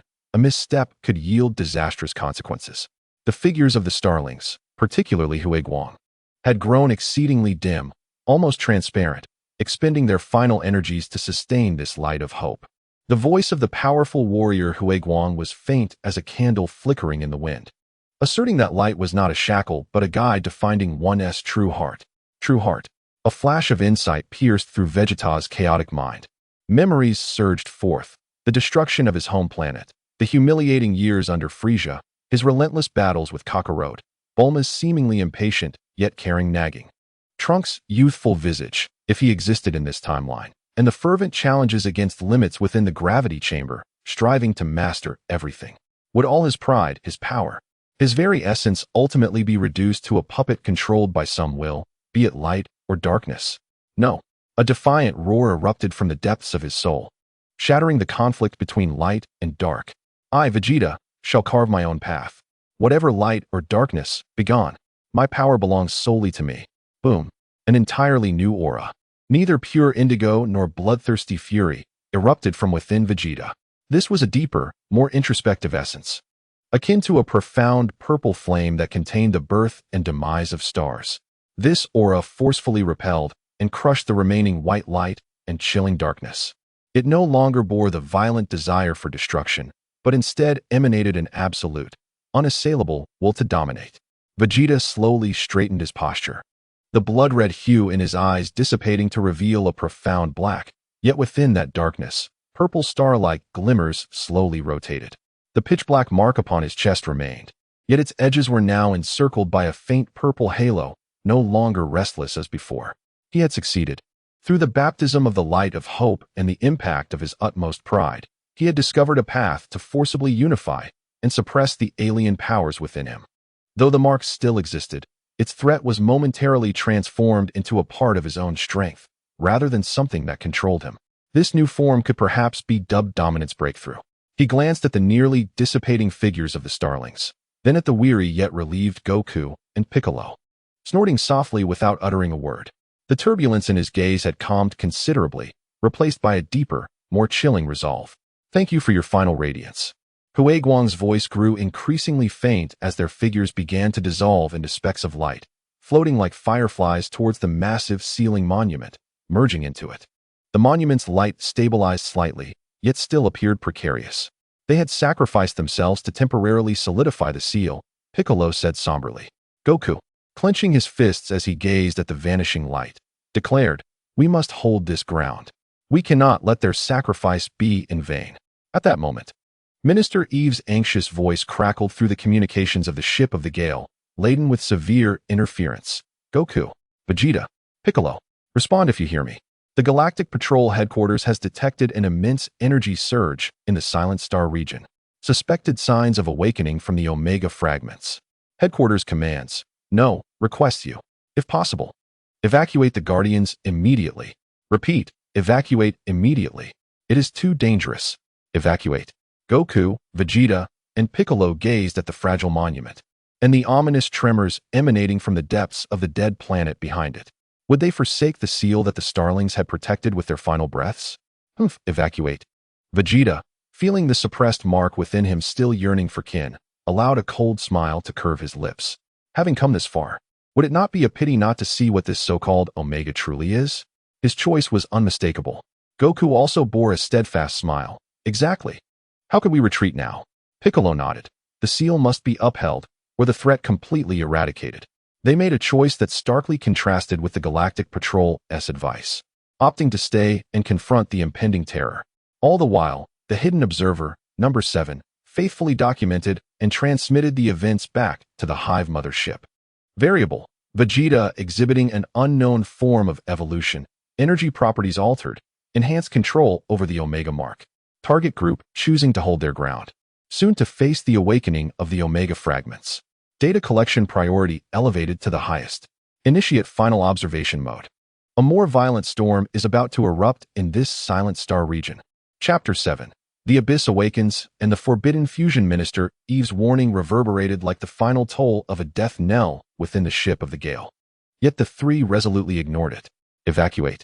After the Starlings had fought for a fleeting breath of respite at the cost of their own annihilation, after sensing the horror that was about to emerge from the depths of the planet? Absolutely not. Though the sealing monument had temporarily stabilized due to the Starlings' final sacrifice, the fissures on the gray planet behind it had grown increasingly severe, dense clouds of black mist erupting from the cracks like smoke before a volcanic eruption, coalescing into churning storm clouds that enveloped the entire planet. A vast, frigid will, seemingly capable of freezing souls, was slowly awakening from the planet's core. It is coming out. Piccolo's voice was laden with unprecedented gravity, his mental prowess keenly sensing the terrifying will, far exceeding the fragments encountered in the void corridor. Even more solid and ravenous than that core. Goku's Super Saiyan God aura instinctively ignited, the divine energy contrasting starkly with the encroaching darkness, inducing waves of heart-stopping pressure. What a powerful aura. No, it's not just an aura. It's something far more terrifying. Vegeta's deep purple aura of dominion quietly flickered, as he sensed the searing heat and longing emanating from the suppressed mark at his heart, stirred by the proximity of his kind. Yet, within his icy gaze resided only absolute control and a fierce battle intent. Finally, a worthy opponent had arrived. Without a hint of trepidation, he stepped forward, hovering before the sealed stone monument, confronting the roiling dark planet. He yearned to witness firsthand the essence of this so-called Omega, and to hone the newly acquired powers he had just begun to master against this formidable adversary. With a resounding crack, akin to the shattering of galaxies, a silent explosion reverberated throughout the consciousness of all present. The gray planet split apart completely, not through physical detonation, but as if an eggshell had been cracked, revealing an indescribable, pure darkness within. This was not mere void or shadow. It was a living entity, pulsating and devouring all light and hope. It possessed no fixed form, at times resembling a boiling ocean, at others coalescing into countless distorted, wailing faces, and occasionally extending massive tentacles forged from pure malice. Its size far exceeded that of the planet itself, as if a nightmare had crawled forth from the abyss, effortlessly crushing and consuming its birthplace, the remnants of the planet. This was a larger fragment of Omega, which, after eons of silence and the clandestine nurturing by the Reclaimers, had finally awakened at this moment. The colossal consciousness surged forth like a tsunami, its strength magnified 100-fold compared to the previous whispers. Even Goku's Super Saiyan aura trembled violently. While Piccolo let out a muffled groan, his mental barrier nearly shattered. Only Vegeta stood firm, his deep purple aura akin to a rocky outcrop amidst a storm, staunchly resisting the encroaching consciousness. The mark within him writhed with frenzy, striving to break free and merge with the vast entity. Yet he held it down with even greater willpower. In a bold maneuver, he began to actively perceive and analyze this colossal, yet kindred will structure. Attack. We cannot allow it to fully adapt. Piccolo gritted his teeth against the mental agony, channeling all his remaining strength into an unprecedented, resplendent green torrent of ultimate energy, aimed directly at the core of the dark entity. Simultaneously, Goku roared, elevating his Super Saiyan power to its zenith, unleashing a tenfold Kaioken Kamehameha wave. The crimson energy surged, entwined with sacred golden light, resembling a sword of judgment piercing the darkness. The two powerful assaults, imbued with the determination of Earth's warriors, struck fiercely against the dark entity. The explosion briefly dispelled a small area of darkness, eliciting a wretched scream from the entity, akin to the simultaneous destruction of countless worlds. A massive void appeared at the impact site, dark matter splattering like spilled ink. It was effective, however, before they could rejoice. The shattered portion of the dark entity rapidly regenerated at a visible pace, seemingly enraged beyond measure. Countless tentacles, coalesced from darkness and malice, lashed out towards the three, moving at speed surpassing light. Concurrently, the immense consciousness converged, delivering a crushing blow to their spirits. Goku and Piccolo felt as though they had been struck by a planet, their consciousness nearly fracturing, their movements slowed, and they were on the brink of being ensnared by the tentacles. Just then, Vegeta sprang into action. The deep purple aura suddenly contracted, coalescing upon his right fist, that purple hue so profound it seemed to encompass the universe's shadowy depths. He did not unleash any energy waves. Instead, he delivered a straightforward punch. Dominion shattered, as his fist sliced through the air. The very fabric of space appeared to solidify beneath the weight of his absolute will. The encroaching dark tentacles shattered upon contact with the purple fist's radiance, crumbling like fragile glass, obliterated without a chance for rebirth. He cleared a significant swath of darkness before him, liberating Goku and Piccolo from peril. However, this action drew the primary attention of the dark entity. Its myriad twisted faces turned towards Vegeta, hollow gazes locking onto this being that bore a kindred essence yet exuded an aura it found repugnant. Rebellious fragment returns. A tentacle, 100 times thicker than before and imbued with core essence, lunged toward Vegeta like a world-ending serpent, carrying the immense power and psychic shock of the Omega fragment. Vegeta's pupils dilated, sensing a life-threatening peril. The mark within him writhed furiously, almost breaking free from its restraints. To take it head-on, he risked severe injury or worse, assimilation. To evade, Goku and Piccolo might not react in time. In this critical moment, a wild thought flashed through his mind. Instead of retreating or defending, he consciously relaxed his grip on the mark at his heart, simultaneously pushing the power of dominion to its limits, the deep purple aura enveloping him like armor. He intended to actively absorb a portion of this attack's power, using his will of dominion to forcibly refine it, in turn replenishing himself and gaining a deeper understanding of the essence of Omega's power. It was a gamble. If he won, his power would leap once more, and his control over the mark would solidify. If he lost, he would be utterly consumed by darkness, lost forever. Vegeta, no. Goku discerned his intention and shouted in horror. But it was too late.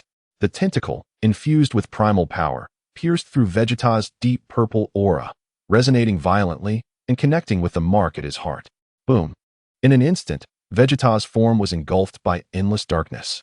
Only a flicker of deep purple light remained at the core of the dense blackness, like a solitary flame in a tempest, defiantly shimmering, engaged in a perilous fusion and conquest unimaginable to outsiders. Vegeta.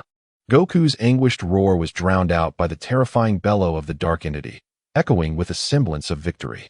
The situation took a dramatic turn. Chapter 8. Dominating Darkness and the Light of Hope. The moment Vegeta was completely consumed by the primal darkness, Goku felt a heart-wrenching panic. He recklessly surged toward the churning darkness to rescue him, only to be firmly halted by Piccolo. Do not act rashly, Goku. Piccolo's voice was laced with unprecedented urgency. He is undergoing an extremely perilous fusion. Any external intervention will only exacerbate the situation. Trust him. Trust that proud Scion Prince.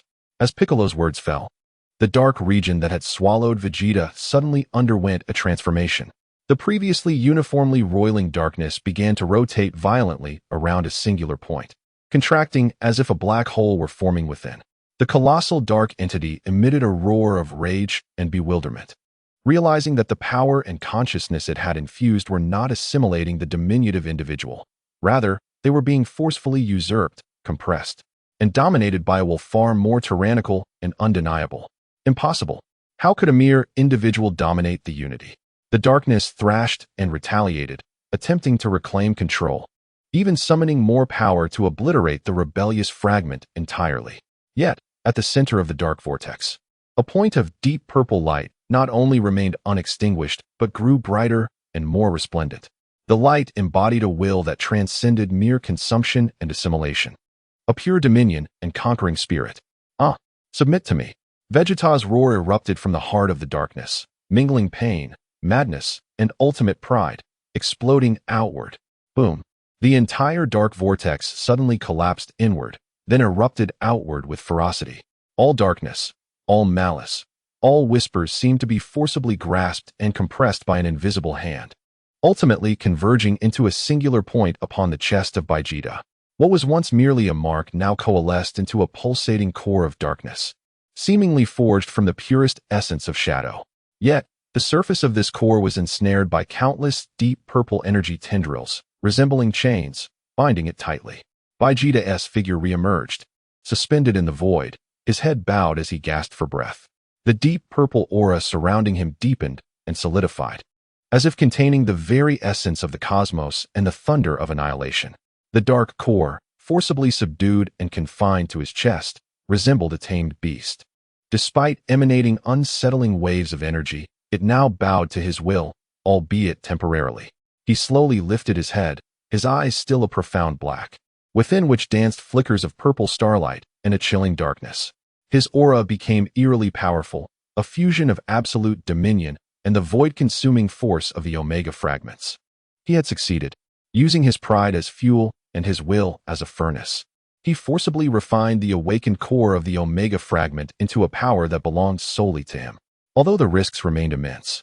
With the dark core perpetually attempting to retaliate, he had indeed achieved a perilous transformation upon the razor's edge. This manifestation could perhaps be termed the Abyssal Dominator. The colossal dark entity, stripped of its core essence, emitted a mournful and defiant wail as its vast form began to crumble like a sandcastle, dissipating into chaotic dark energy, gradually diluted and purified by the very fabric of the universe. Vegeta, Yu Wukong observed the transformed Vegeta, momentarily at a loss for words. He could sense that Vegeta had grown stronger, yet also far more perilous. Pike remained acutely vigilant, particularly regarding the pulsating dark core upon Vegeta's chest. Ignoring their concerns, Vegeta gazed down at the confined core, feeling the terrifying power within, one capable of devouring stars, alongside the constant assault on his will from its backlash. A complex and cold smirk played upon his lips. Nothing more than this. He raised his gaze towards the starry expanse, which was gradually regaining its tranquility following the dissolution of the dark entity, yet still bore the remnants of ruin and sorrow, as well as the dimming light of the sealing stone tablet. The sacrifices made by the Xingling clan to protect the seal had ultimately been in vain, though he had resolved the awakened fragment in another manner.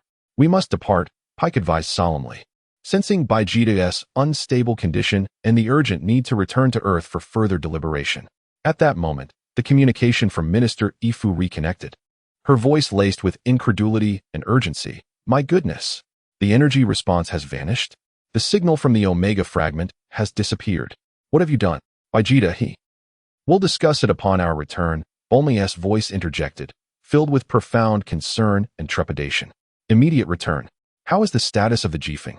"The ship is unharmed," Wukong replied, his gaze still fixed upon Vegeta. Vegeta cast one last glance at the silent starfield and the now vanished lights of the Xingling, snorted coldly, and turned towards the Jifeng. There was no elation of victory, only the burden of an even heavier darkness weighing upon his consciousness. The journey home remained long. Meanwhile, aboard the Hive mothership, all data concerning the Abyssal Dominator Vegeta was marked as top secret, leading to a startling conclusion. Target Vegeta has successfully completed a forced fusion with the advanced Omega fragment, resulting in the unstable symbiote known as the Abyssal Dominator. This form possesses a high degree of individual will and Omega characteristics, surpassing threat assessment limits and rendering evaluation impossible. Recommendation: redefine the relationship with target Earth. Cease all hostile probing. Initiate silent observation protocol, prioritizing the collection of stability data and evolutionary trajectory of the Abyssal Dominator. Warning: this variable may become the key to awakening a larger-scale Omega resurgence. Vegeta's audacious endeavor had not only transformed himself, but also subtly altered the perceptions and strategies of various cosmic powers concerning Earth and its warriors. A new storm may very well arise because of him. Chapter 9. The return journey of shadows and turmoil on Earth. The Jifeng glided through the void, trailing silent flames as it departed from the now desolate starfield. The atmosphere within the cabin was heavier than before, as if an invisible frost had settled. Vegeta sat alone in a corner, eyes closed in concentration. The deep purple aura surrounding him had withdrawn, yet the dark core pulsating on his chest continued to emit unsettling waves. Most of his energy was devoted to maintaining dominion over the core, rendering him indifferent to the outside world. Only the occasional furrowing of his brow betrayed the ongoing internal struggle. Wukong and Pike sat across from him, their emotions complex. They felt relief that Vegeta had survived and grown stronger, yet were deeply concerned by the lingering cold aura emanating from him, a remnant of the Omega. "How do you feel, Vegeta?" Wukong finally dared to inquire. Without lifting his eyelids, Vegeta coldly replied, "I won't die." Pike, more direct, asked, "Can you control that thing on your chest?" Humph, you needn't worry about that. Vegeta kept his eyes closed. Until I have completely conquered it, it cannot stir a storm. Despite his words, both Wukong and Pyke sensed that Vegeta's aura had become deeper and more restrained, yet far more perilous. It was an unstable sensation, as if destructive power were forcibly contained within him. The communicator beeped. It was Bulma. How are things on your end? Vegeta, Bulma's voice was filled with anxiety. Wukong summarized the situation, omitting the most perilous details, yet Bulma, being exceptionally astute, immediately inferred much from Vegeta's silence and Wukong's gravity. I understand, return promptly. There are some issues here on Earth as well, she noted with an unusual tone. What is it? Wukong pressed. Discuss it upon your return. The communication is not secure. Bulma cut off the transmission. A sense of foreboding arose within Wukong and Pyke. On Earth, at the Capsule Corporation, Bulma set down the communicator, her expression grave as she gazed at the surveillance screen before her. The display revealed global network traffic and energy fluctuation monitoring graphs, with several anomalous data peaks highlighted in red. While you were engaged in battle in the desolate starfield, several concealed monitoring stations on the periphery of Earth captured extremely brief spatial jump signals. They do not fit the profile of the Galactic Patrol, resembling more the technical characteristics of the collectors. However, they did not approach Earth, merely lingering briefly on the outskirts before vanishing. Bulma explained to Kring, Yamcha, and Dondi, in projection. What do they want? Kring asked, perplexed. It seems they are confirming something, Yamcha speculated. Bulma pulled up another report. Strangely, almost simultaneously, numerous major cities worldwide experienced highly covert, intense data scans. The targets appeared to be all public and private information regarding Vegeta, including his training data from the gravity chamber, some encrypted, past battle records, and even snippets of his life. Everyone was taken aback. Their target was indeed Vegeta. Moreover, it was at the most unstable moment following his perilous fusion. They are collecting data on Uncle Vegeta? Why? Wu Fan, who was also permitted to participate in the core meeting, wore a worried expression. It likely relates to what he did in the desolate starfield. The voice of Bick resonated through the projection as he, along with Wukong and Vegeta, arrived at the outer fringes of the solar system. Vegeta had forcefully merged with the fragments of Omega, transforming himself into a living signal source and database of Omega. The collectors, or the entities behind them, could not possibly remain indifferent to this revelation. This news caused those left behind to gasp in shock. Vegeta had actually integrated such a thing. We must fortify Earth's defenses, particularly in monitoring and protecting Vegeta. Bulma immediately commanded the activation of all mental barriers, enveloping Capsule Corporation and its surrounding areas. Krillin, Yamcha, increased the patrol intensity. Dondi, I implore you to utilize the authority of the Supreme Kai to closely monitor any unusual energy and psychic fluctuations on Earth. With Vegeta's return and the changes he brought, Earth was on the brink of being drawn into a deeper vortex. The Hive mothership confirmed the target. Vegeta had returned to Earth. The energy signature altered, confirming Abyss Dominator form. Earth's defense level was elevated, and energy shielding measures were deployed. Directive: execute silent observation protocol. All units entered a state of deep concealment, suspending all active data collection activities. Priority was given to monitoring Vegeta's condition and Earth civilization reactions through remote telemetry and third-party information sources. Await the next opportunity.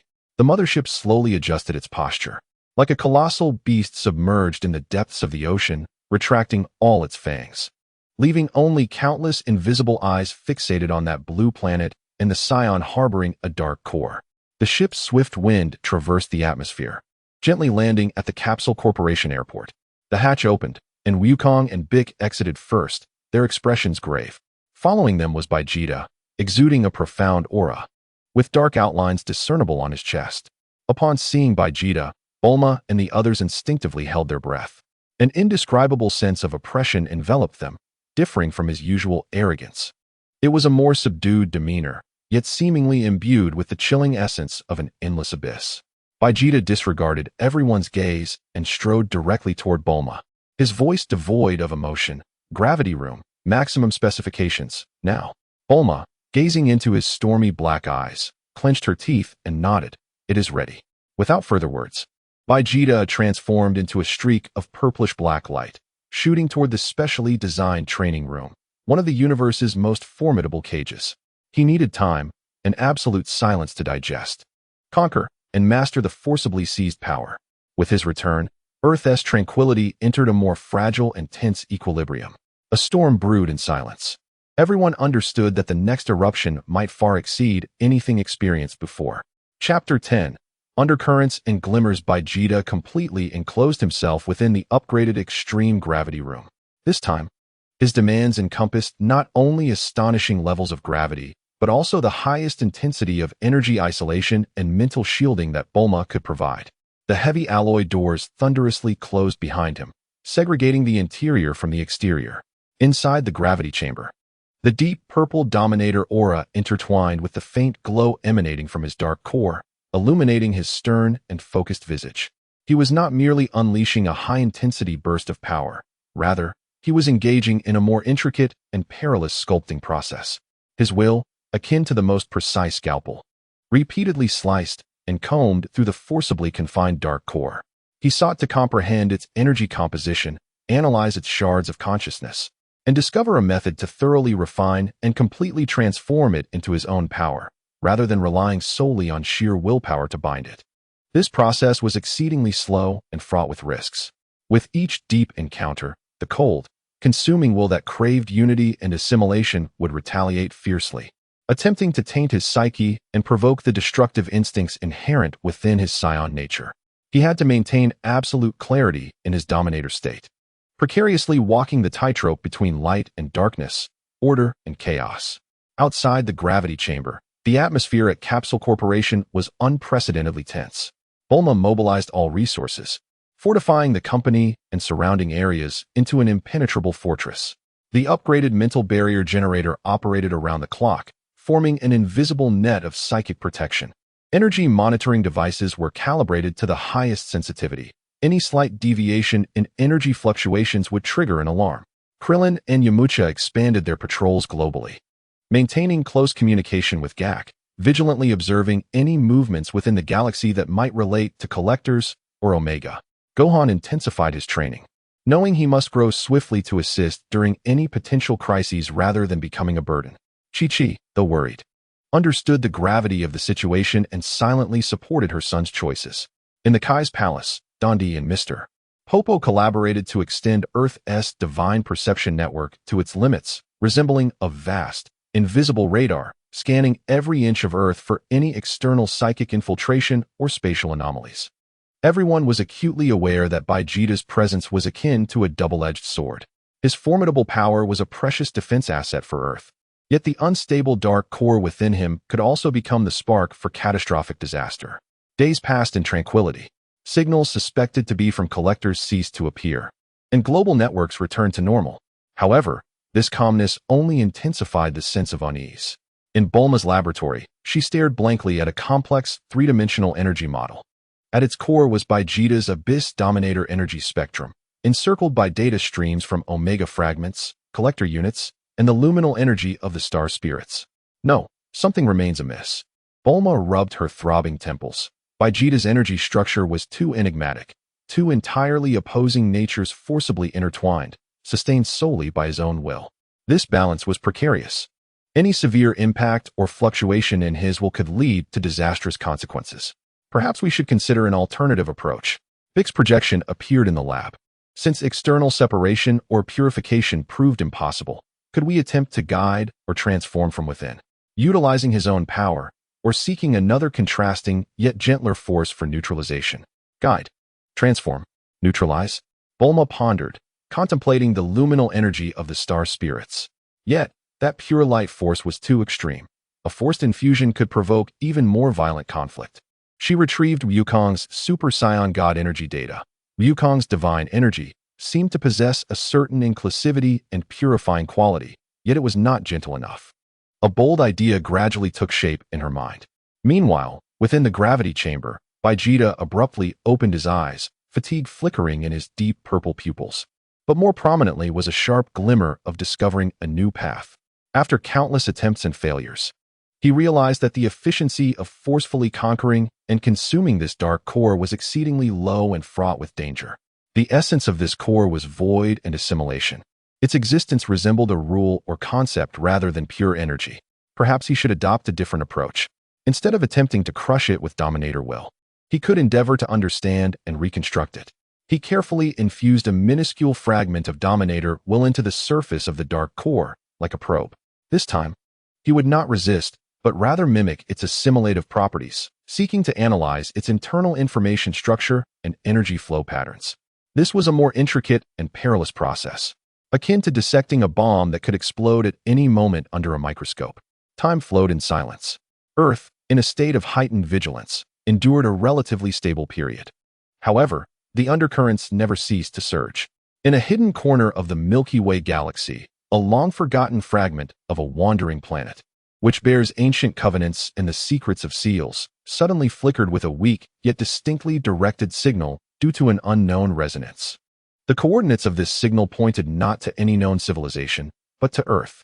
This faint signal, akin to a stone cast into the river of fate, holds the potential to stir unforeseen ripples, the nature of which remains a mystery.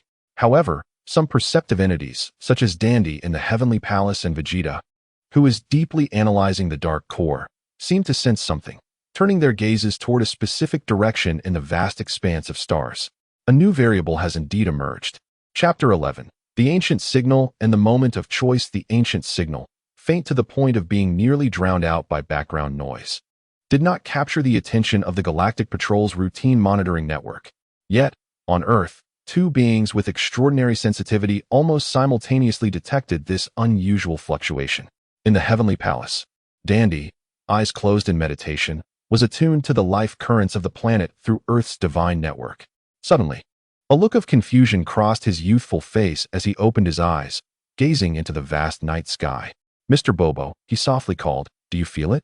Just now, there seemed to be a very, very ancient and faint voice calling from a distance. What could it be seeking? Mr. Bobo's dark expression revealed nothing, yet he nodded, indicating that he too felt a vague resonance. Almost simultaneously, in the gravity room of Capsule Corporation, Vegeta was immersed in the perilous and intricate analysis of the dark core.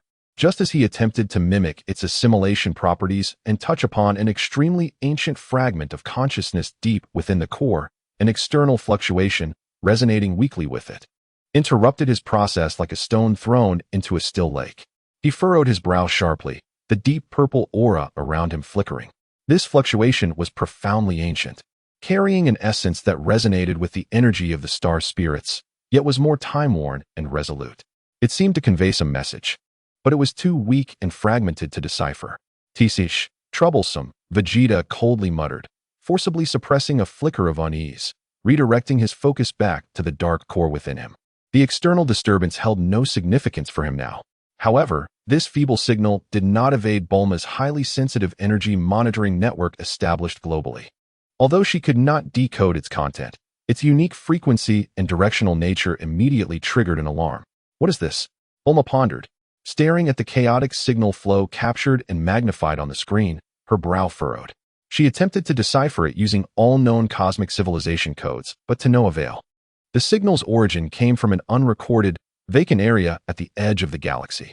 "Clin, should we notify the Galactic Patrol?" Bulma inquired. After a moment's contemplation, she shook her head. "Not yet. This signal is too peculiar. The fewer who know about it before we understand what it is, the better."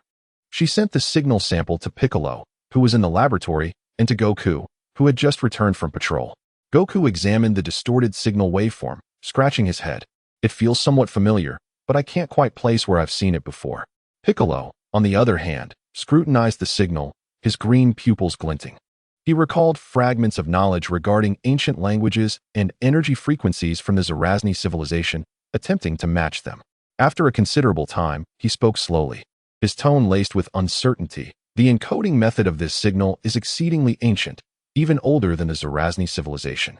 It appears to contain fragments of information about covenants, vigilance, and the final line of defense." "The final line of defense?" Bulma's heart raced, immediately associating it with Omega. "Can we pinpoint the exact source?" she pressed. Piccolo shook his head. "The signal is too faint, and it seems to employ some form of evasion technology. We can only determine a rough sector. To locate it precisely, we would need to send a strong response signal with a specific identification code." A heavy silence fell in the laboratory. This was a dilemma. Responding could expose Earth's location, inviting unknown risks, perhaps even awakening more dormant Omega fragments or the forces behind them. Not responding might mean missing a crucial opportunity to uncover ancient secrets or even discover methods to combat Omega. Bulma, what do you think? Goku turned to her. Taking a deep breath, Bulma unconsciously tapped her fingers on the console. Her gaze swept across the stable, at least on the surface. Energy readings from Vegeta's gravity room, and then to the faint ancient signal. The hidden peril within Vegeta, like the sword of Damocles, loomed over Earth. They needed more information, a key to break the deadlock. The risk is significant, Bulma finally spoke, her eyes unusually resolute. But we must take this risk. We cannot remain in a constant state of passive defense. She looked toward Piccolo and Goku. Piccolo, can you attempt to construct the briefest possible response signal containing the Zerazni civilization identification code and guardianship intent? Goku, once we send the signal, you must be ready to confront any potential spatial fluctuations or adversaries. Understood. Goku nodded vigorously. Piccolo also nodded. I can try, but it will require time to prepare. And the signal must not be too strong to avoid broad detection. The plan was set. As Bulma and the others anxiously prepared for the faint ancient signal, Vegeta in the gravity room finally caught a glimpse of something unusual deep within the dark core, not a cold, consuming will, but a fragment of encrypted information regarding a specific coordinate and key, astonishingly similar in encoding to the faint signal from the outside world. The dark core within him was linked to that distant source of the signal. A glimmer of cold interest flickered in Vegeta's eyes. This matter, it seemed, was becoming intriguing. Meanwhile, the deeply embedded observer unit faithfully recorded these events. The data concerning the ancient signal and Earth's preparations for a response was encrypted and transmitted back to the Hive mothership. Deep within the mothership, the commander observed this new information, and a voice, inhuman yet deliberate, resonated. Variables are increasing. An unknown ancient signal has been detected associated with the Omega sealing system. The target, Earth, intends to make contact. Revised directive. Maintain silent observation. Document the entire process and consequences of Earth's interaction with the unknown signal source. Await the emergence of the key. An invisible web continued to shroud Earth, while Earth itself sought to actively touch that unknown darkness, yearning for a glimmer of light. Chapter 12. Echoes of stellar language and uninvited guests after tireless analysis and reconstruction. Piccolo finally prepared an extremely concise response signal that encapsulated the ancient identification code and guardianship intent of the Zerazni civilization.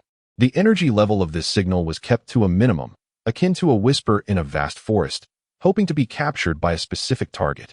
In the depths of Capsule Corporation's underground launch facility, the communication array of the Swift Wind was temporarily modified to aim at the vacant star region from the edge of the galaxy. All systems checked out. Bulma, seated at the control console, took a deep breath and glanced at Goku, Piccolo, who had rushed over from the Heavenly Palace, and Klin, Yamcha, and others who were monitoring the situation. Send it. Bulma pressed the activation button. A faint yet distinctly frequency-laden energy pulse surged forth, piercing the atmosphere and launching into the boundless depths of the universe like a released arrow. After the signal was emitted, the base fell into a tense wait, with each passing second stretching out interminably. Wukong focused intently on sensing the spatial fluctuations around him, while Bick closed his eyes, concentrating his mental energy to capture any possible feedback. 1 minute, 2 minutes, 10 minutes passed. There was no response. The star region remained eerily silent, as if the previous faint signal had merely been a collective illusion. Had they failed? Yamcha felt a twinge of disappointment. Not necessarily, Bulma replied, her gaze fixed on the monitoring screen. The transmission of signals requires time, and the other party may not respond immediately.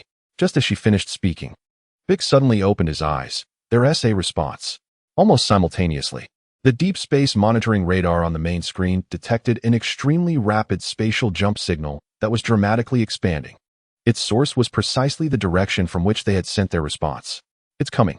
So fast, Bulma exclaimed, realizing it was not a signal response, but an entity approaching at hyperspeed. Prepare for battle. Wukong instantaneously entered his Super Saiyan God state, his red aura igniting. However, the spatial jump signal did not appear near Earth, but abruptly halted at the edge of the Kuiper Belt, on the outskirts of the solar system.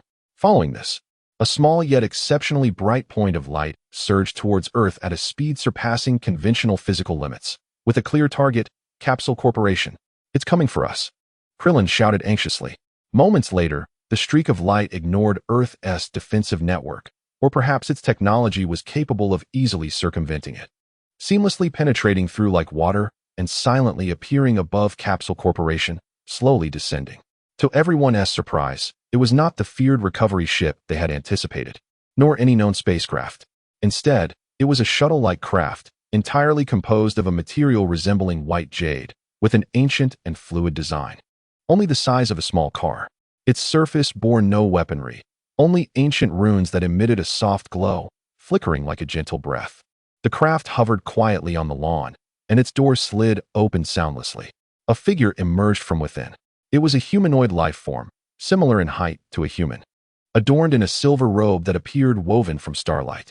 Its skin was a pale gold, and its features were both beautiful and ancient, exuding a sense of tranquility forged through endless ages. Most striking were its eyes, which were not pupils but two swirling luminous halos, reminiscent of miniature nebulae. Its gaze swept over the tense Wukong, Bic, and others, finally resting in the direction of the control room, as if it could see through walls to Bulma behind them. A calm, clear voice resonated in everyone's minds, employing an ancient yet comprehensible universal language. I am the Watcher Alpha, responding to the call of guardianship in accordance with the ancient covenant of the star spirits. Is this the place where the seeds of hope are preserved? Watcher? Star Spirit Covenant? Seeds of hope? These unfamiliar terms left everyone exchanging glances, yet the profound and radiant aura emanating from the being, akin to that of the star spirits, but more profound, along with its utterly benign demeanor, alleviated the tense atmosphere slightly. Are you of the star spirit race? Wukong inquired curiously, relaxing his combat stance. Alpha nodded slightly. The star spirits are our kin and allies. We, the Watchers, are the remnants who survived earlier epochs, having battled against the void, what you refer to as Omega, tasked with the mission of vigilance and awaiting the right moment. His gaze turned once more towards the control room, or rather, towards the heavily fortified gravity chamber within Capsule Corporation, where a subtle ripple of emotion flickered in his nebula-like eyes. I sense that this place not only harbors the breath of hope, but is also entwined with profound darkness. Where is the warrior who, though eroded by the void, forcibly controls the darkness with his own will? His target was indeed Vegeta. Bulma responded cautiously through the intercom. Who are you? What do you want with Vegeta? Alpha replied calmly, I mean no harm. On the contrary, I may offer a key. He raised his hand, cradling a soft white light, within which the outline of a complex, ethereal crystal key could be discerned. This is the key of the heart, which can aid that warrior in truly understanding and mastering the darkness within him, rather than merely confining it by sheer will. It can also unlock the path to the ultimate defense.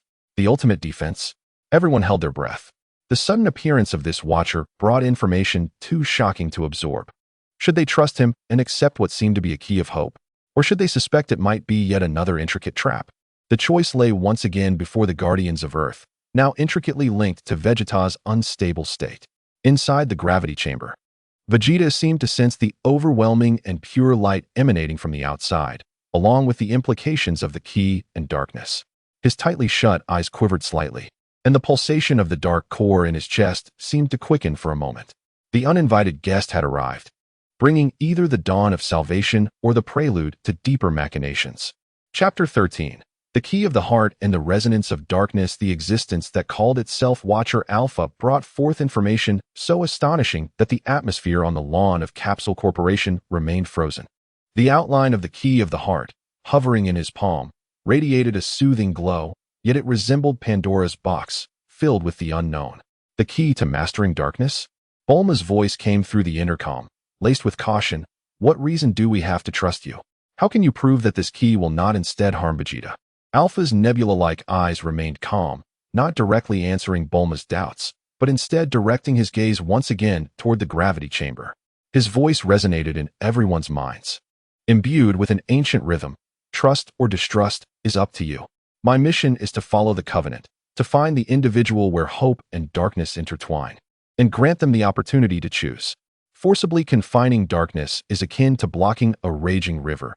It will ultimately burst its banks. Only through guidance may the true essence be revealed. He raised his hand slightly, and the outline of the key of the heart emitted an even clearer vibration, a strange rhythm that seemed capable of calming all turmoil quietly spreading. This key is not a key of power, but a bridge of understanding. It cannot strip away or purify darkness, but it can connect the holder's heart with the source of darkness, aiding them in glimpsing the truth of the void and comprehending their own intentions. Whether to succumb or transcend lies in their own choice. At that moment, a deep, oppressive wave of darkness, as if emanating from the depths of the abyss, suddenly erupted from the direction of the gravity chamber. Deep purple flames mixed with cold, ghostly light, resembling a tangible shockwave that violently struck the specially designed walls of the gravity chamber, producing a dull roar. Vegeta's aura became exceedingly unstable. The appearance of Alpha and the key of the heart seemed to have strongly provoked the dark core within him, which had been forcibly restrained.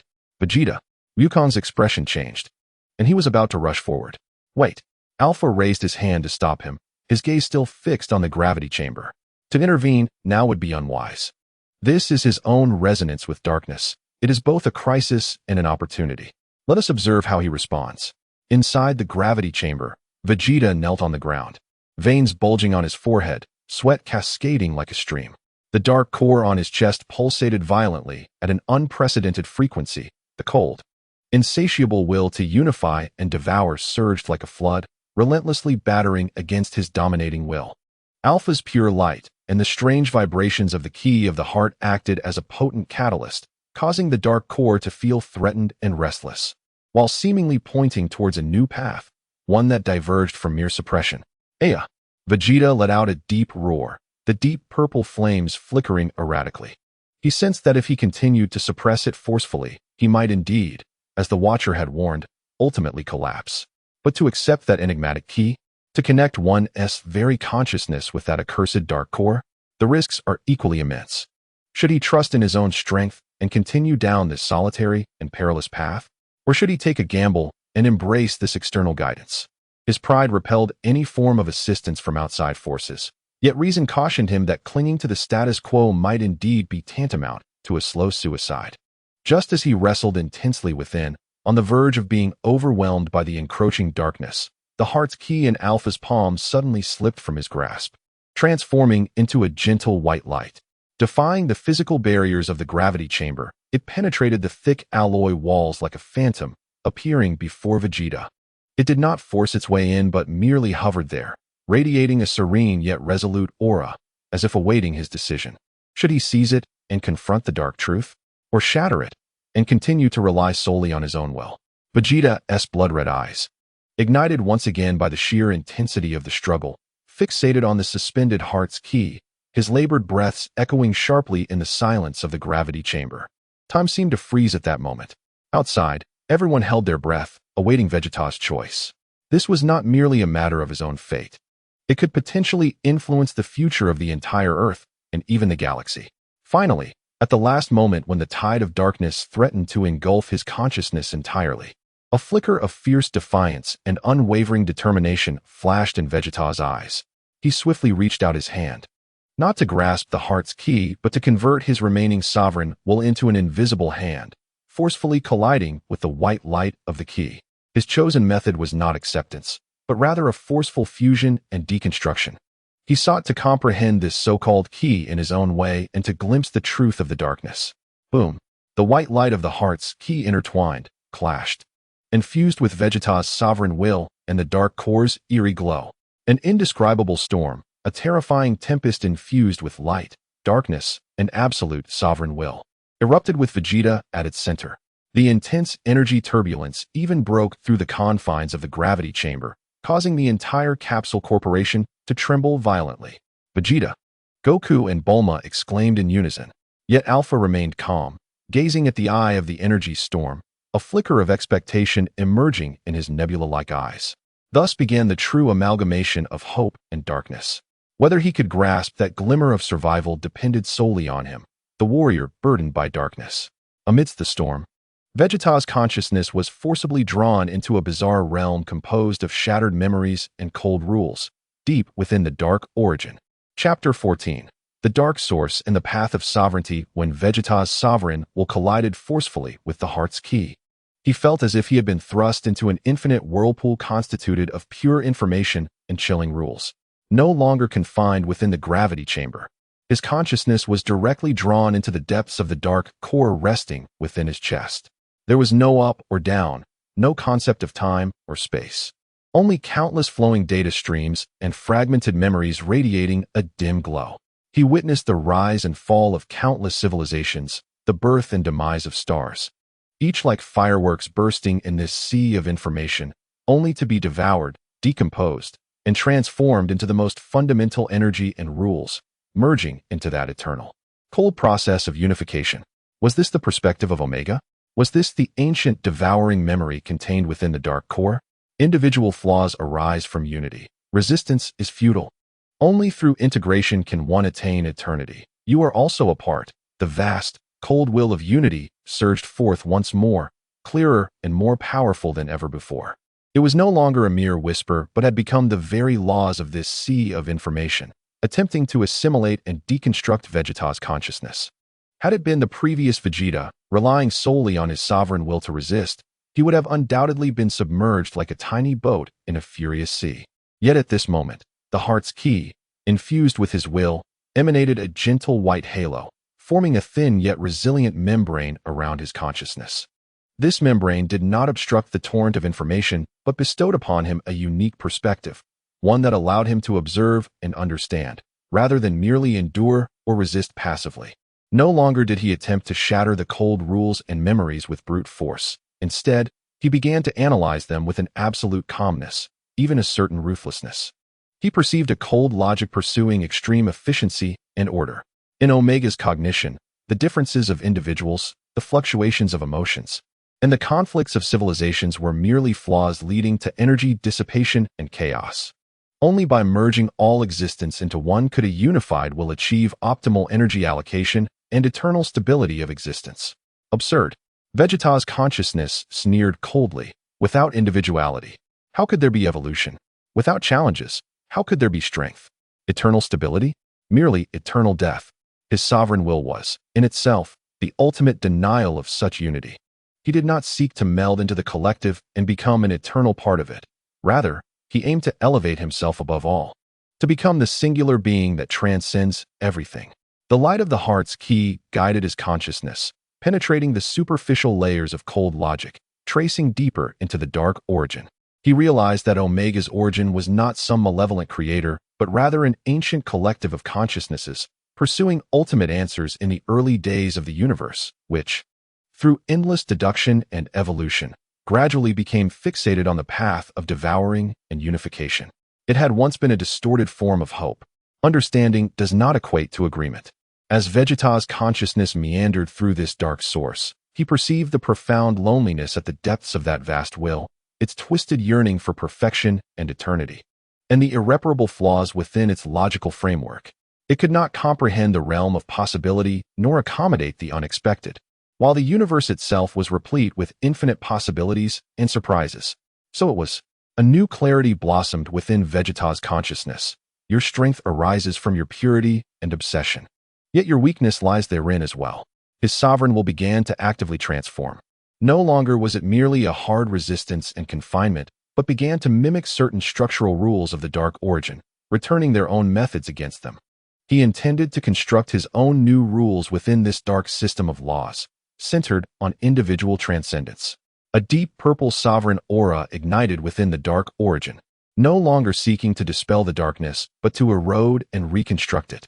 The cold rules of devouring were forcefully twisted and transformed into nourishment for strengthening himself and conquering the external world. The vast fragments of the unified will were stripped away, absorbed, and turned into fuel for the expansion of his consciousness. This was a more frenzied and tyrannical process. He would not merely harness the darkness, but dominate it, transforming it into a form of power that belonged solely to him. Vegeta. Outside, on the lawn of Capsule Corporation, the energy storm that had erupted from the gravity chamber gradually subsided. The deep purple, shadowy hues intertwined with the gentle white light slowly receded. The door of the gravity chamber opened slowly amidst the anxious gazes of the onlookers. Vegeta emerged from within. The deep purple aura surrounding him had become more profound and restrained, as if it contained the dark side of the universe. The dark core in his chest still existed, but its pulsating frequency had aligned with his heartbeat, and the cold, eerie glow was now enveloped in a faint purple halo, no longer exuding an unsettling feeling of erosion, but rather as if it had been completely subdued by him. His gaze retained the familiar pride and coldness of a scion prince. Yet within lay a newfound depth and tranquility, as if he had glimpsed some essential truth. He glanced at Alpha, who hovered nearby, and with a cold snort remarked, "This key has some utility after all." He had succeeded. Through the understanding bridge provided by the key of the heart, along with his indomitable will to dominate. He was not consumed by the darkness. Instead, he ventured into its very essence, gaining a profound understanding of its nature. He forcefully integrated it into his own power system, further solidifying and mastering the form of the Abyssal Sovereign. As he observed the transformed Vegeta, a glimmer of approval flickered in his nebula-like eyes. And he nodded slightly. "Well done.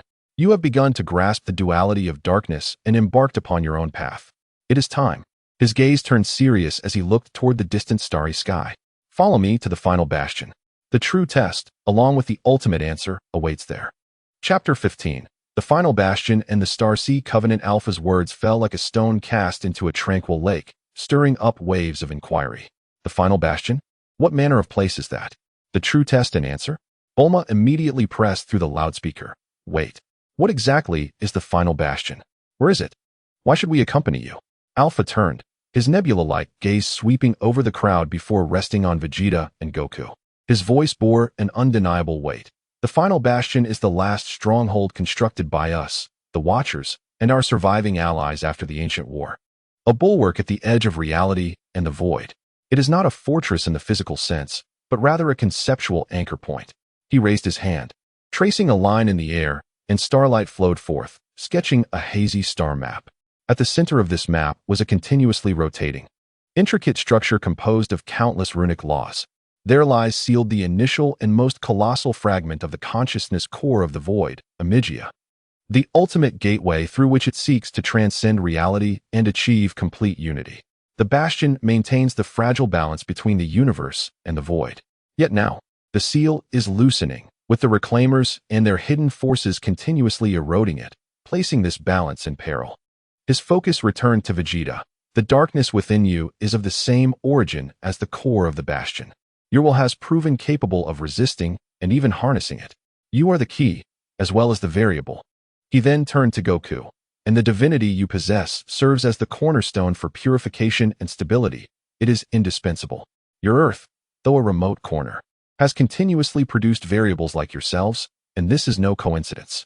Perhaps you are the heralds of the rekindling of the flame of hope foretold in the Covenant." Alpha's words were heavy with meaning, leaving the crowd momentarily stunned.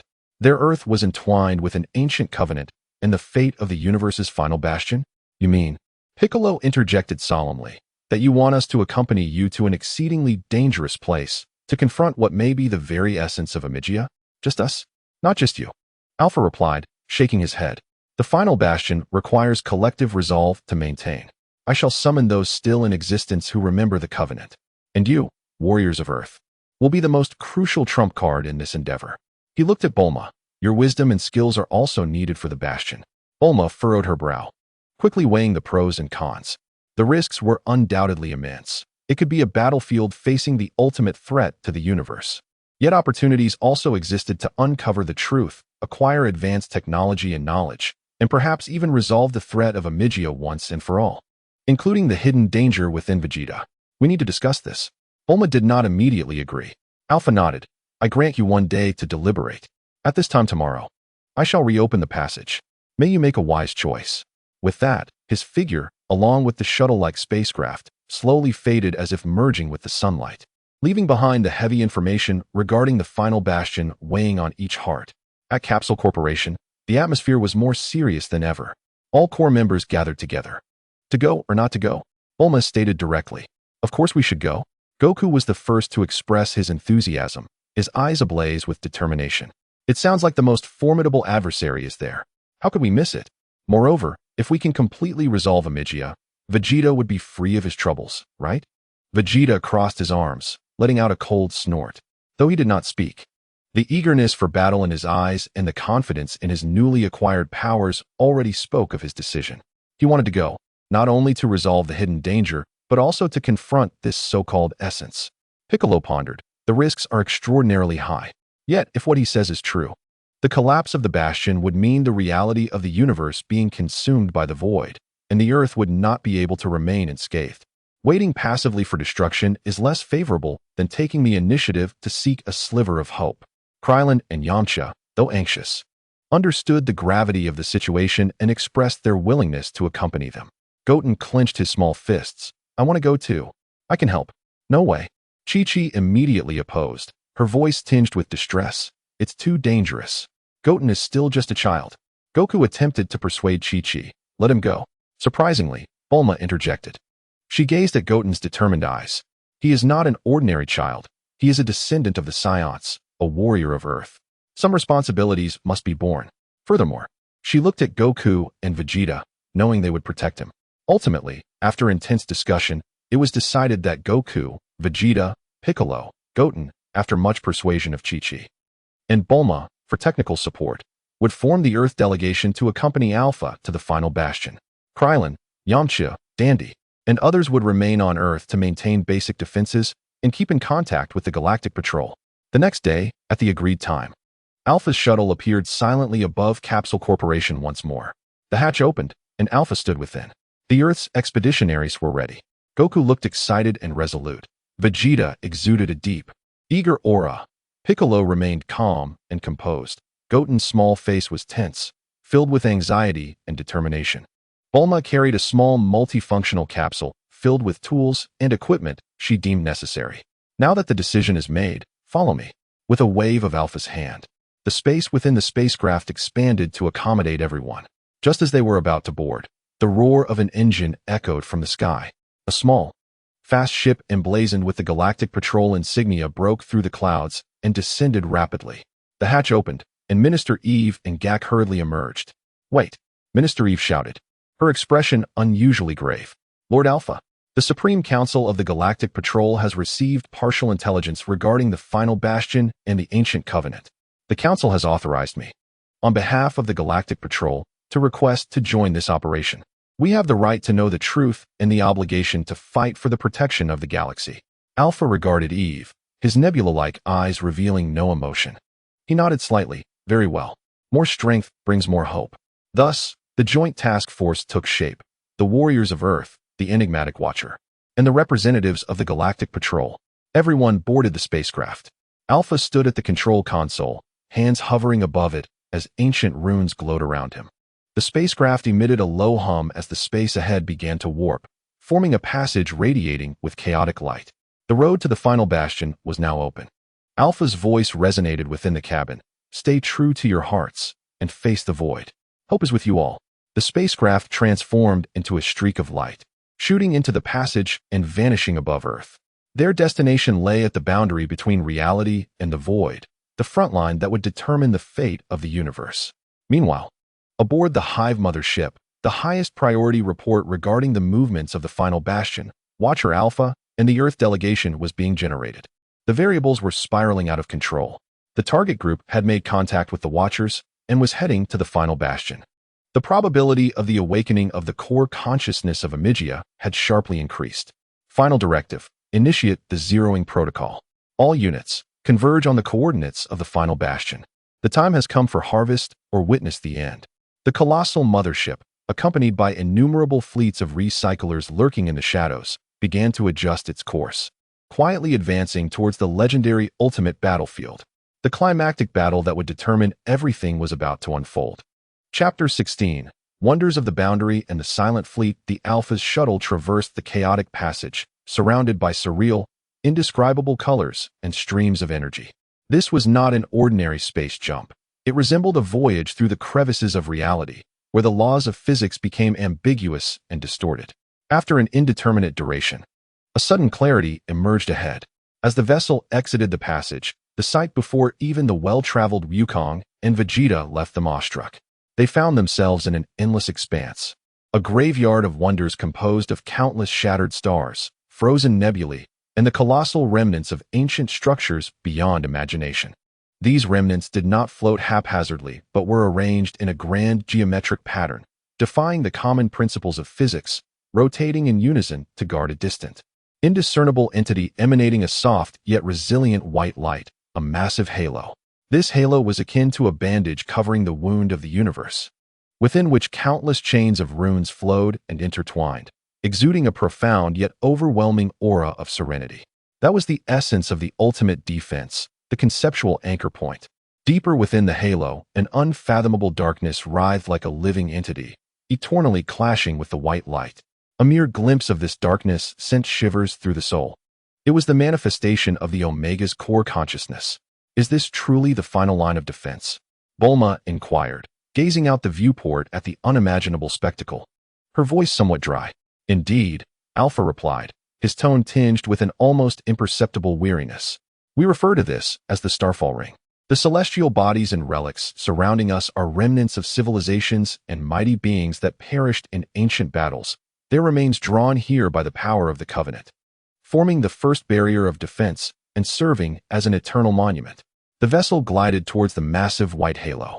The closer they drew, the heavier the atmosphere became, enveloped in a mixture of hope, sorrow, and resolve.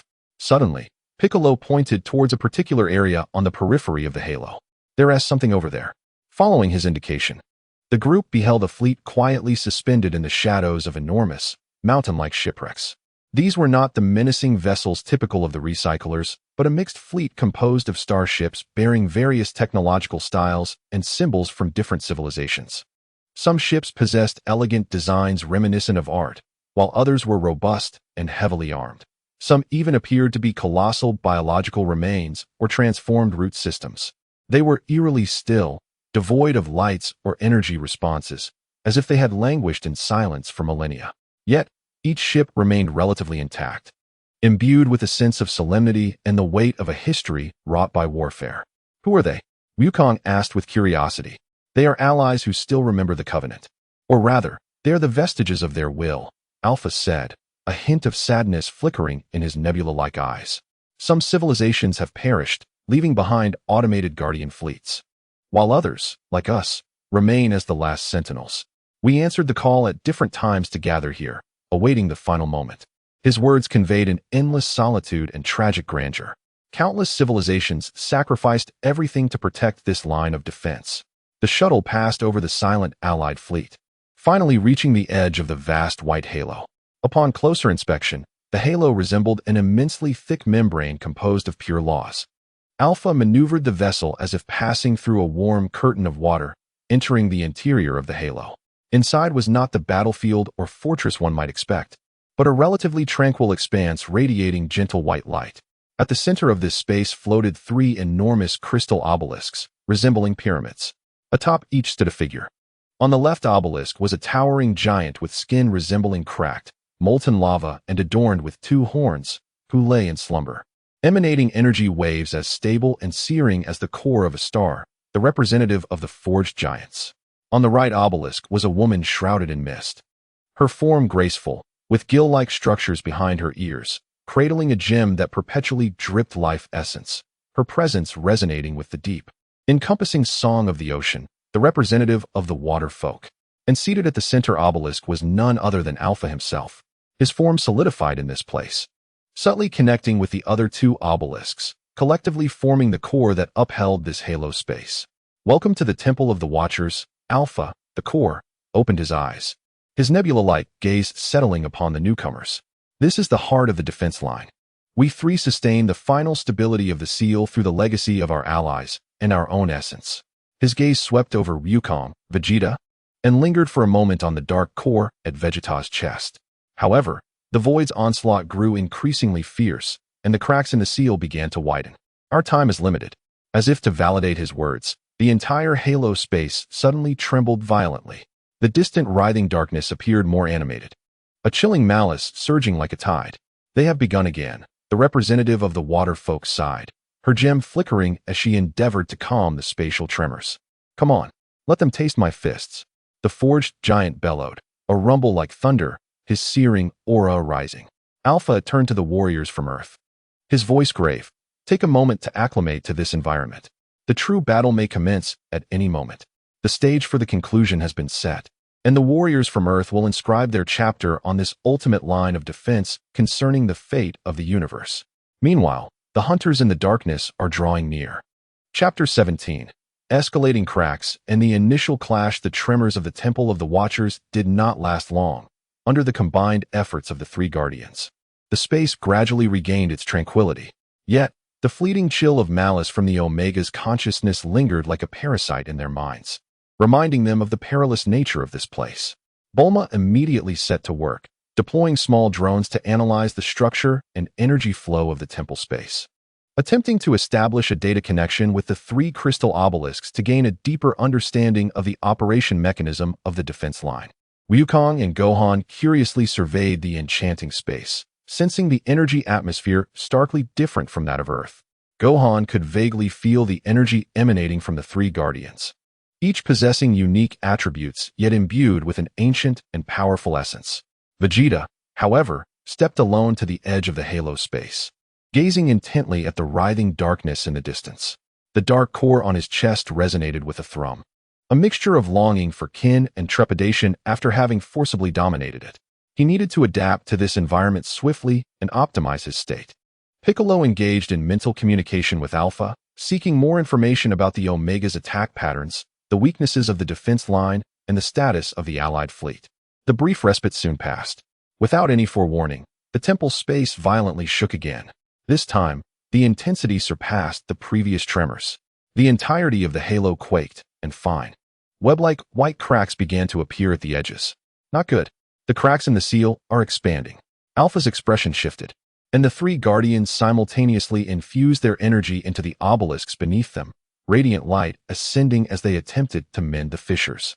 But this time, the assault came not only from the front, but also from the encroaching darkness. Swish, swish, swish. A series of distorted beams of dark matter, not merely pure energy, shot forth like venomous serpents from the shadows of the silent remnants of the Allied fleets outside the halo, striking with precision at the newly mended fissures.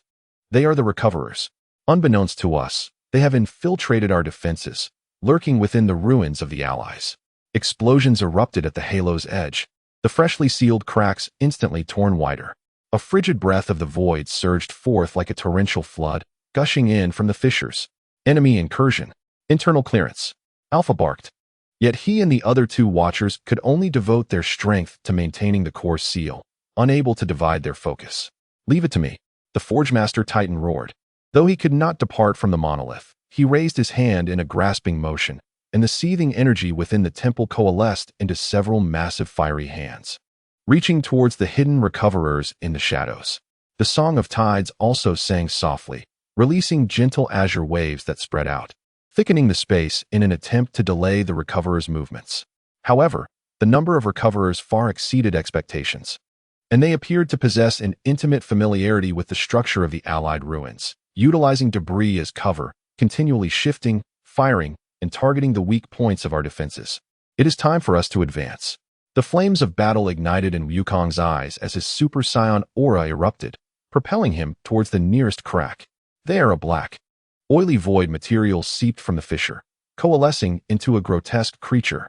Turtle School Kamehameha. The crimson torrent of ki, imbued with a divine essence, struck fiercely against the monsters, evaporating and purifying them.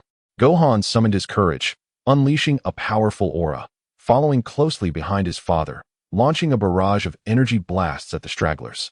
Piccolo, like a phantom, darted across the battlefield, precisely eliminating the recoverer assassin units attempting to flank from the sides. Meanwhile, Vegeta had a clearer target in mind. He charged directly towards the largest fissure, where the influx of void material was most concentrated, even beginning to coalesce into a vague, dark humanoid figure exuding a disquieting aura. Humph, scum.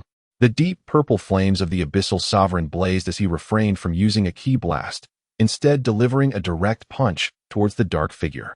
The force of his fist not only harbored the absolute power of the Sovereign, but also bore a hint of the Void's characteristics that he had forcibly harnessed. The dark figure attempted to engulf his fist, but was instead eroded and shattered by the overwhelming will of the Sovereign attached to it. Bang! The dark figure disintegrated instantly. Vegeta pressed forward, bursting out of the fissure and into the chaotic battlefield beyond the halo, teeming with tumultuous energy and the presence of the void. He intended to take the initiative, to obliterate those recoverers persistently assaulting our defenses, and to sense the pressure of the Omega consciousness at its source. Vegeta, be cautious, Wukong shouted, but Vegeta's figure had vanished into the swirling energies of chaos. The internal clearance battle continued, with Alpha and the two Watchers exerting all their efforts to maintain the seal and repair the fissures. Wukong, Gohan, Piccolo, and others held back the surging void creatures and the ambushes from the recoverers.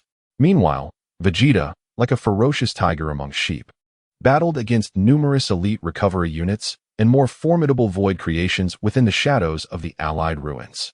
His abyssal sovereign form exhibited remarkable adaptability, capable of purifying weaker void monsters with divine energy while utilizing the harnessed dark power to counter and even repel the encroaching energies of the recoverers.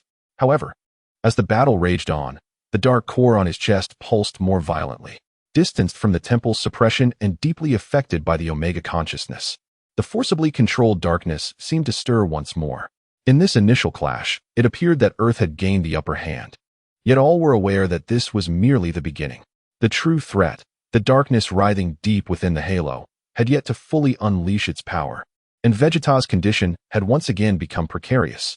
The defenses were under siege from both within and without. The prelude to the final battle had already been drawn by blood and energy. Chapter 18, Echoes of the Abyss and the Light of Hope. Vegeta rampaged through the chaotic battlefield beyond the halo, his deep purple aura rendering him invincible, wherever his fists and feet landed. Both the elite units of the recoverers and the void-congealed monsters shattered into oblivion.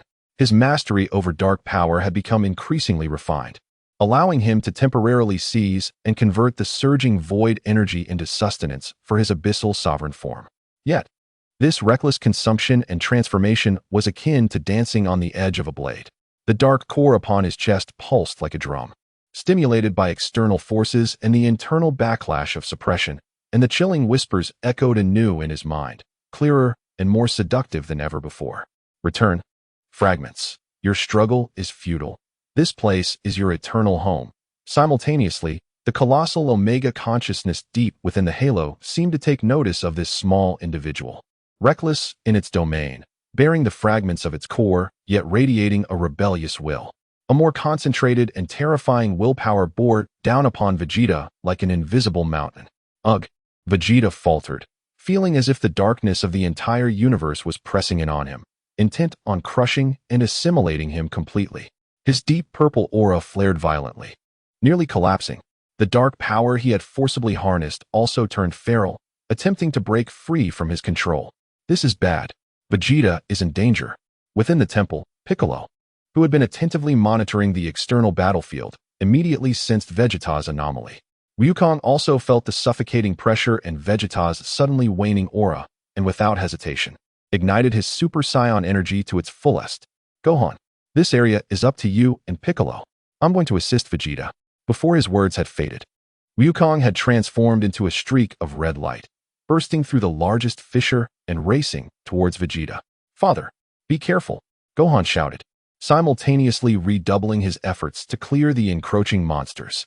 Wukong instantly appeared beside Vegeta, and the pure, divine aura of the Super Saiyan momentarily dispelled part of the chilling pressure enveloping Vegeta. Vegeta, hold on. Vegeta jolted, his scattered gaze refocusing. He glanced at Wukong and gritted his teeth, growling, "Mind your own business, Kakarot." Yet he did not reject this assistance. He understood that, in his current state, it would indeed be difficult to combat both the external pressure and the internal backlash simultaneously. Wukong's arrival seemed to act as a signal. His pure divine energy and Vegeta's harnessed dark power formed a peculiar, yet complementary field of force amidst the chaos of the battlefield. The Omega consciousness appeared to harbor a profound aversion to Wukong's presence, and that immense willpower bore down more heavily upon the two. Darkness surged like a tangible tide from all directions, seeking to erase these two flawed beings completely. This will not do. Wukong sensed that alone. They would struggle to confront this seemingly malicious collective of the universe. They must find a way to disrupt it. His gaze shifted towards the three crystal monoliths at the center of the temple, along with the three watchers who were exerting all their strength to maintain the seal. Alpha, is there any way to counterattack? Wukong shouted telepathically. A glimmer of resolution flashed in Alpha's nebula-like eyes. Only by gathering the light of hope to strike at its core consciousness might we delay its assault. But someone must bear and guide that power. The light of hope? To bear and guide. Wukong and Vegeta felt a mutual understanding. I will do it, Wukong declared without hesitation. His Super Saiyan energy was the purest essence of life and hope. No, Alpha refuted, stating that although your divinity is pure, it is excessively gentle, lacking the piercing brilliance capable of penetrating the utmost darkness. His gaze fell upon Vegeta, asserting that only one who has traversed the profoundest abyss and harnessed it through sheer will can emit a light potent enough to pierce the void. Must the bearer of hope's light be Vegeta? All were momentarily stunned. To entrust the purest light of hope to one harboring the shards of the Omega Core, perpetually battling against the darkness, was akin to forcibly merging water and fire. Vegeta furrowed his brow, finding the notion utterly absurd. However, Alpha's voice carried an undeniable urgency. There is no alternative. Vegeta, your sovereign will is the sole key capable of temporarily uniting light and darkness, transforming them into a blade. Trust in your pride, trust in your path. The tide of darkness surged more violently, and the fissures in the temple continued to widen. Time for hesitation had run out.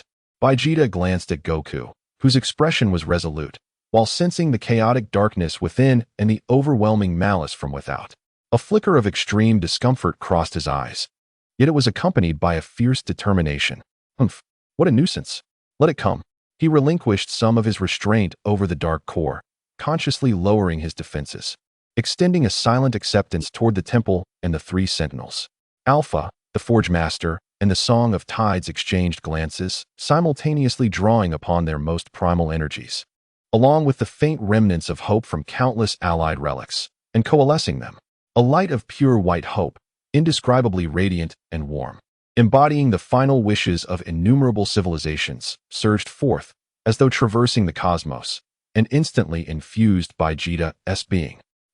Light and darkness, hope and void, clashed within Vegeta with unprecedented ferocity. His body felt as if it were on the verge of being torn apart by this extreme contradiction. The deep purple aura and the pure white light intertwined, clashing and merging in a frenzy. Goku unleashed his Super Saiyan God aura with all his might, surrounding Vegeta to shield him from the external assault of darkness.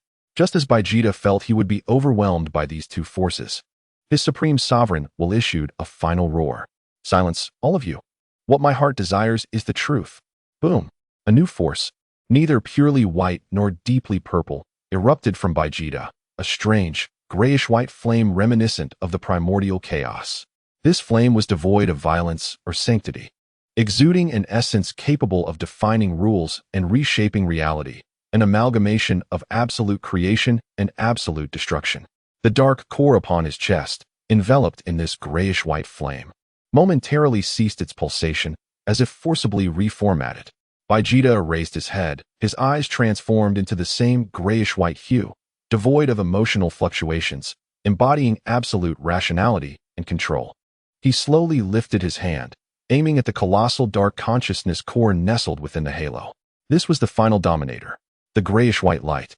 Akin to the first ray of light in the creation of the world, shot forth silently, and wherever it passed, the surging tide of darkness dissipated as if erased by an eraser. It disregarded the barriers of space and energy, striking directly at the writhing dark core. There was no explosion, no thunderous sound. The immense dark consciousness emitted an unprecedented, silent wail, mingled with anguish and astonishment. Its advance abruptly halted, and its writhing slowed significantly. The union of Hope's light and sovereign will had indeed momentarily shaken the essence of Omega. The pressure within the temple suddenly lessened, and the rate of the fissure's expansion diminished. However, the exertion of this strike seemed to have drained Vegeta of all his strength. The grayish-white aura rapidly receded, and he let out a muffled groan as he plummeted from the air. Goku swiftly caught him, discovering that he had merely fainted from exhaustion and was not gravely harmed, allowing him to breathe a sigh of relief. The first true counterattack had succeeded. Yet, all understood that this was merely a temporary reprieve from Omega's assault.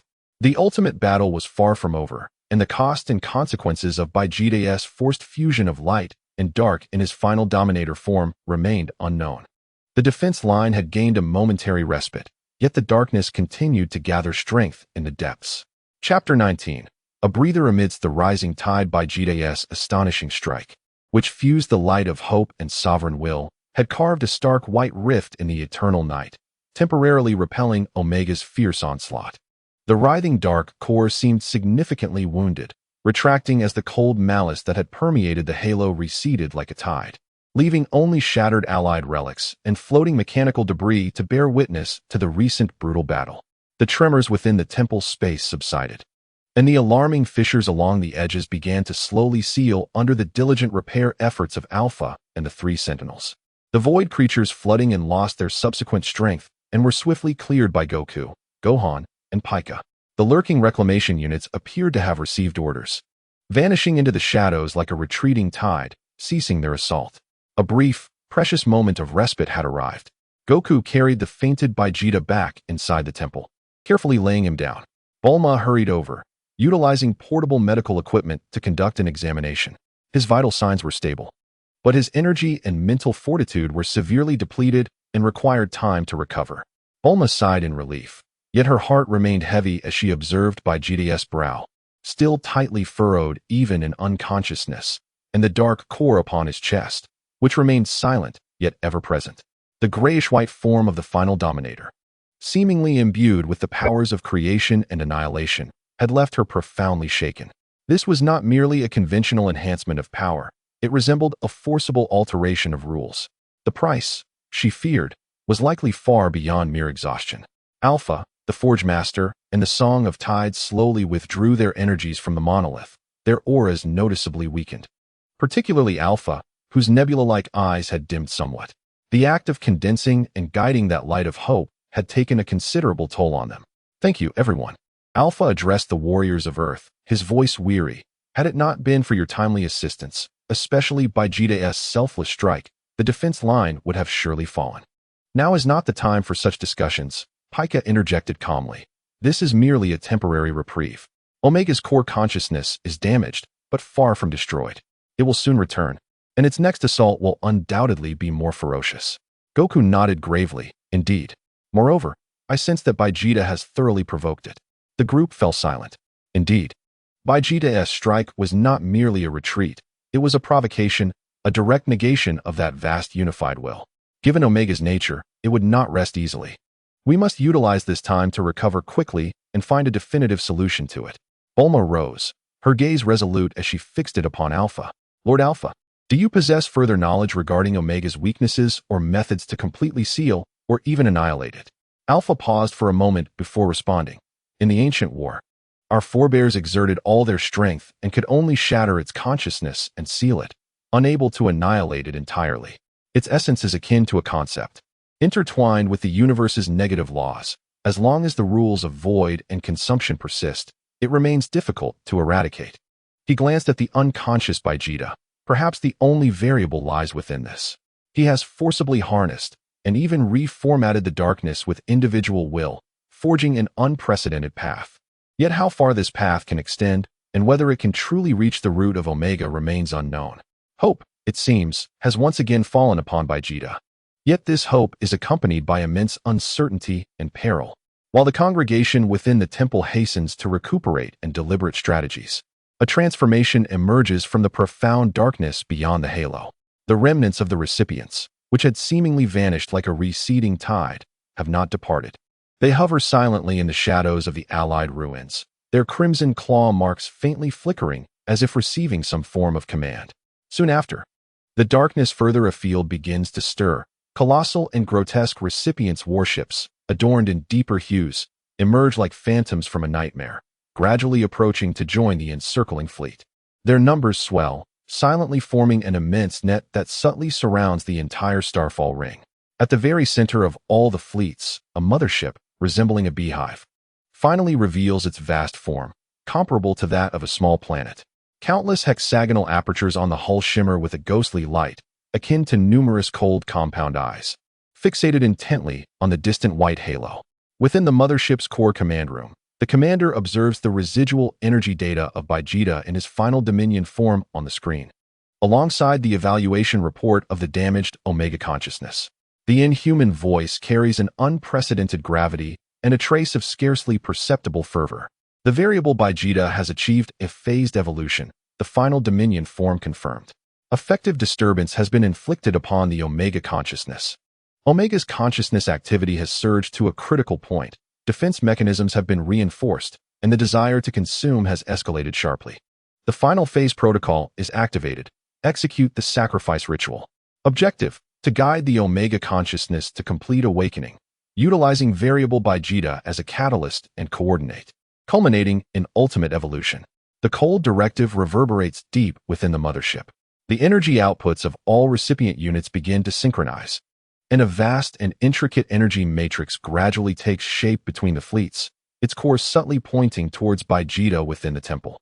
Their goal has never been mere destruction of the defenses. It harbors far-reaching and more terrifying schemes.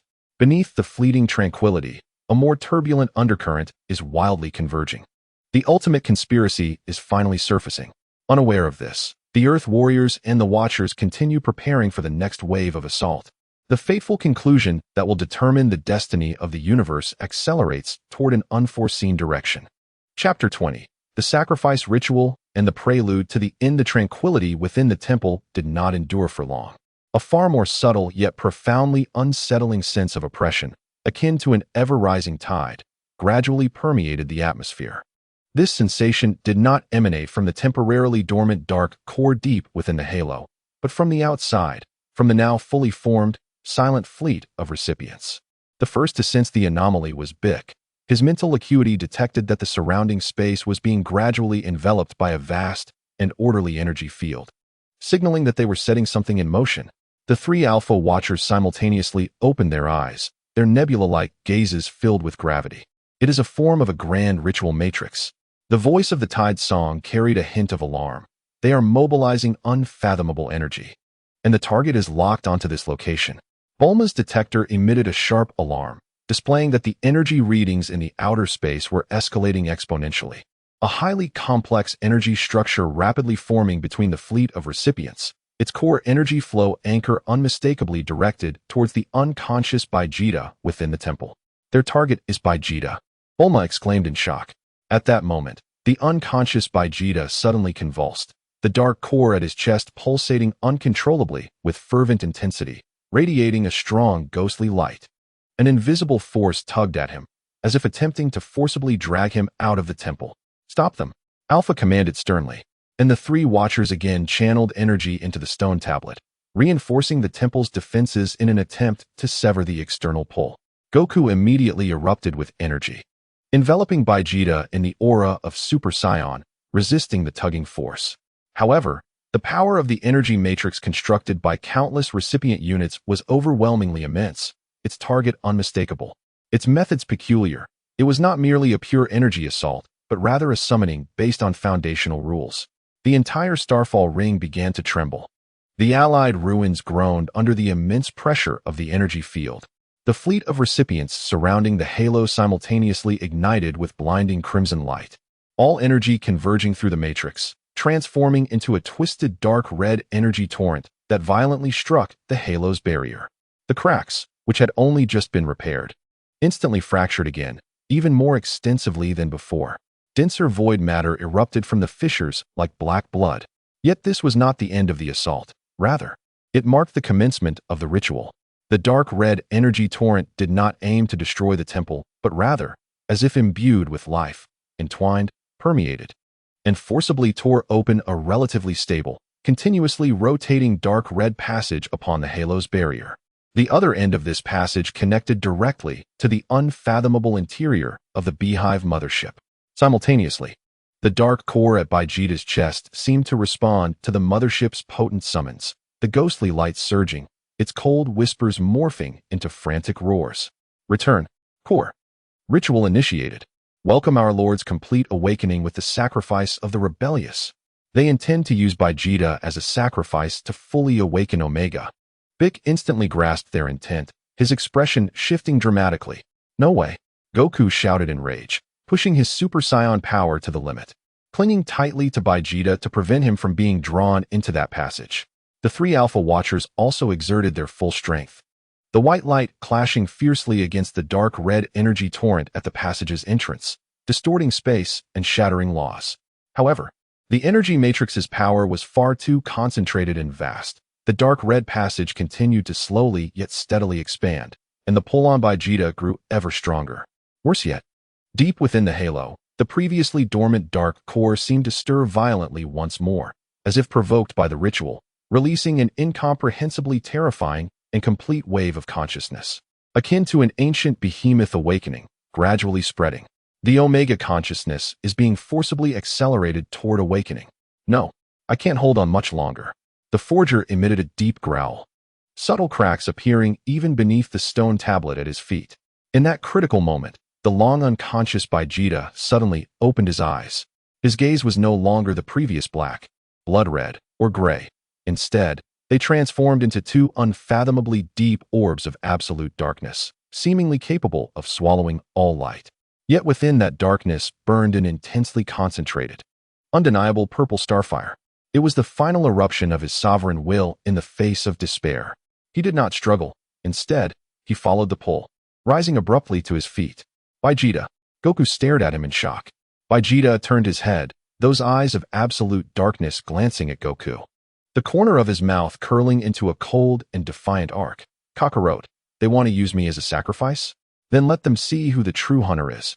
Almost before the words left his lips, he willingly relinquished his resistance, even channeling the remaining power within him, transforming into a purple-black streak of light, surging against the dark red energy torrent, deliberately charging toward the passage connecting to the Beehive mothership. Vegeta. Goku's exclamation was drowned out by the roar of energy. Before the incredulous gazes of all, Vegeta's figure was swiftly engulfed by the dark red passage, disappearing without a trace. He chose the most reckless way to voluntarily infiltrate the enemy's core, confronting the ultimate conspiracy and horror. The sacrifice ritual seems to have succeeded. Yet the offering, imbued with its own will, turned the tables. The final act of the ultimate climax was dramatically initiated by Vegeta's astonishing maneuver.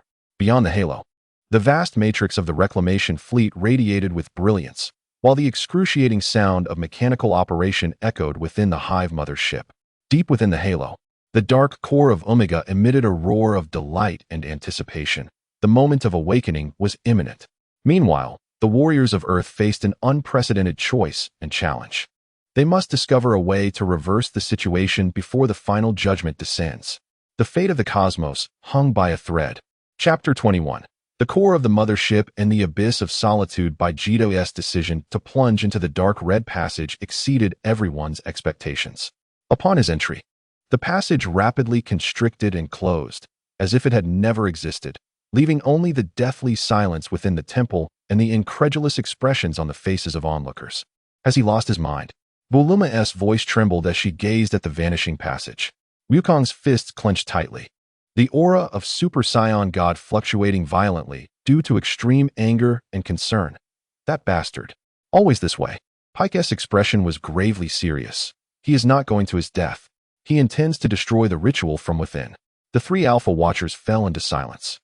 Vegeta's choice undoubtedly placed him in the most perilous position, yet the resolute will emanating from his retreating figure offered them a glimmer of hope to break the deadlock. We must have faith in him.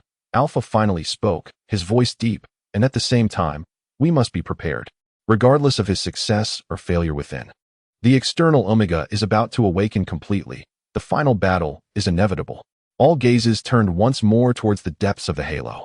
The writhing dark core, now occupied by the offering, Vegeta, began to expand and activate at an unprecedented speed, a complete and terrifying consciousness, akin to a colossal eye-opening, slowly locked onto the entire temple space. Inside the Hive mothership, Vegeta's figure materialized from the distorted spatial waves, landing in a cold, expansive corridor filled with various pipes and energy conduits.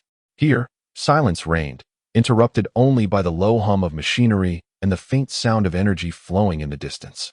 The air was thick with the scent of machine oil and a lifeless, frigid atmosphere. The dark core on his chest continued to throb violently, but unlike the outside, a stronger suppressive force seemed to exist here. temporarily restraining the backlash of the core, yet the cold whispers grew clearer, as if right beside him. Welcome back.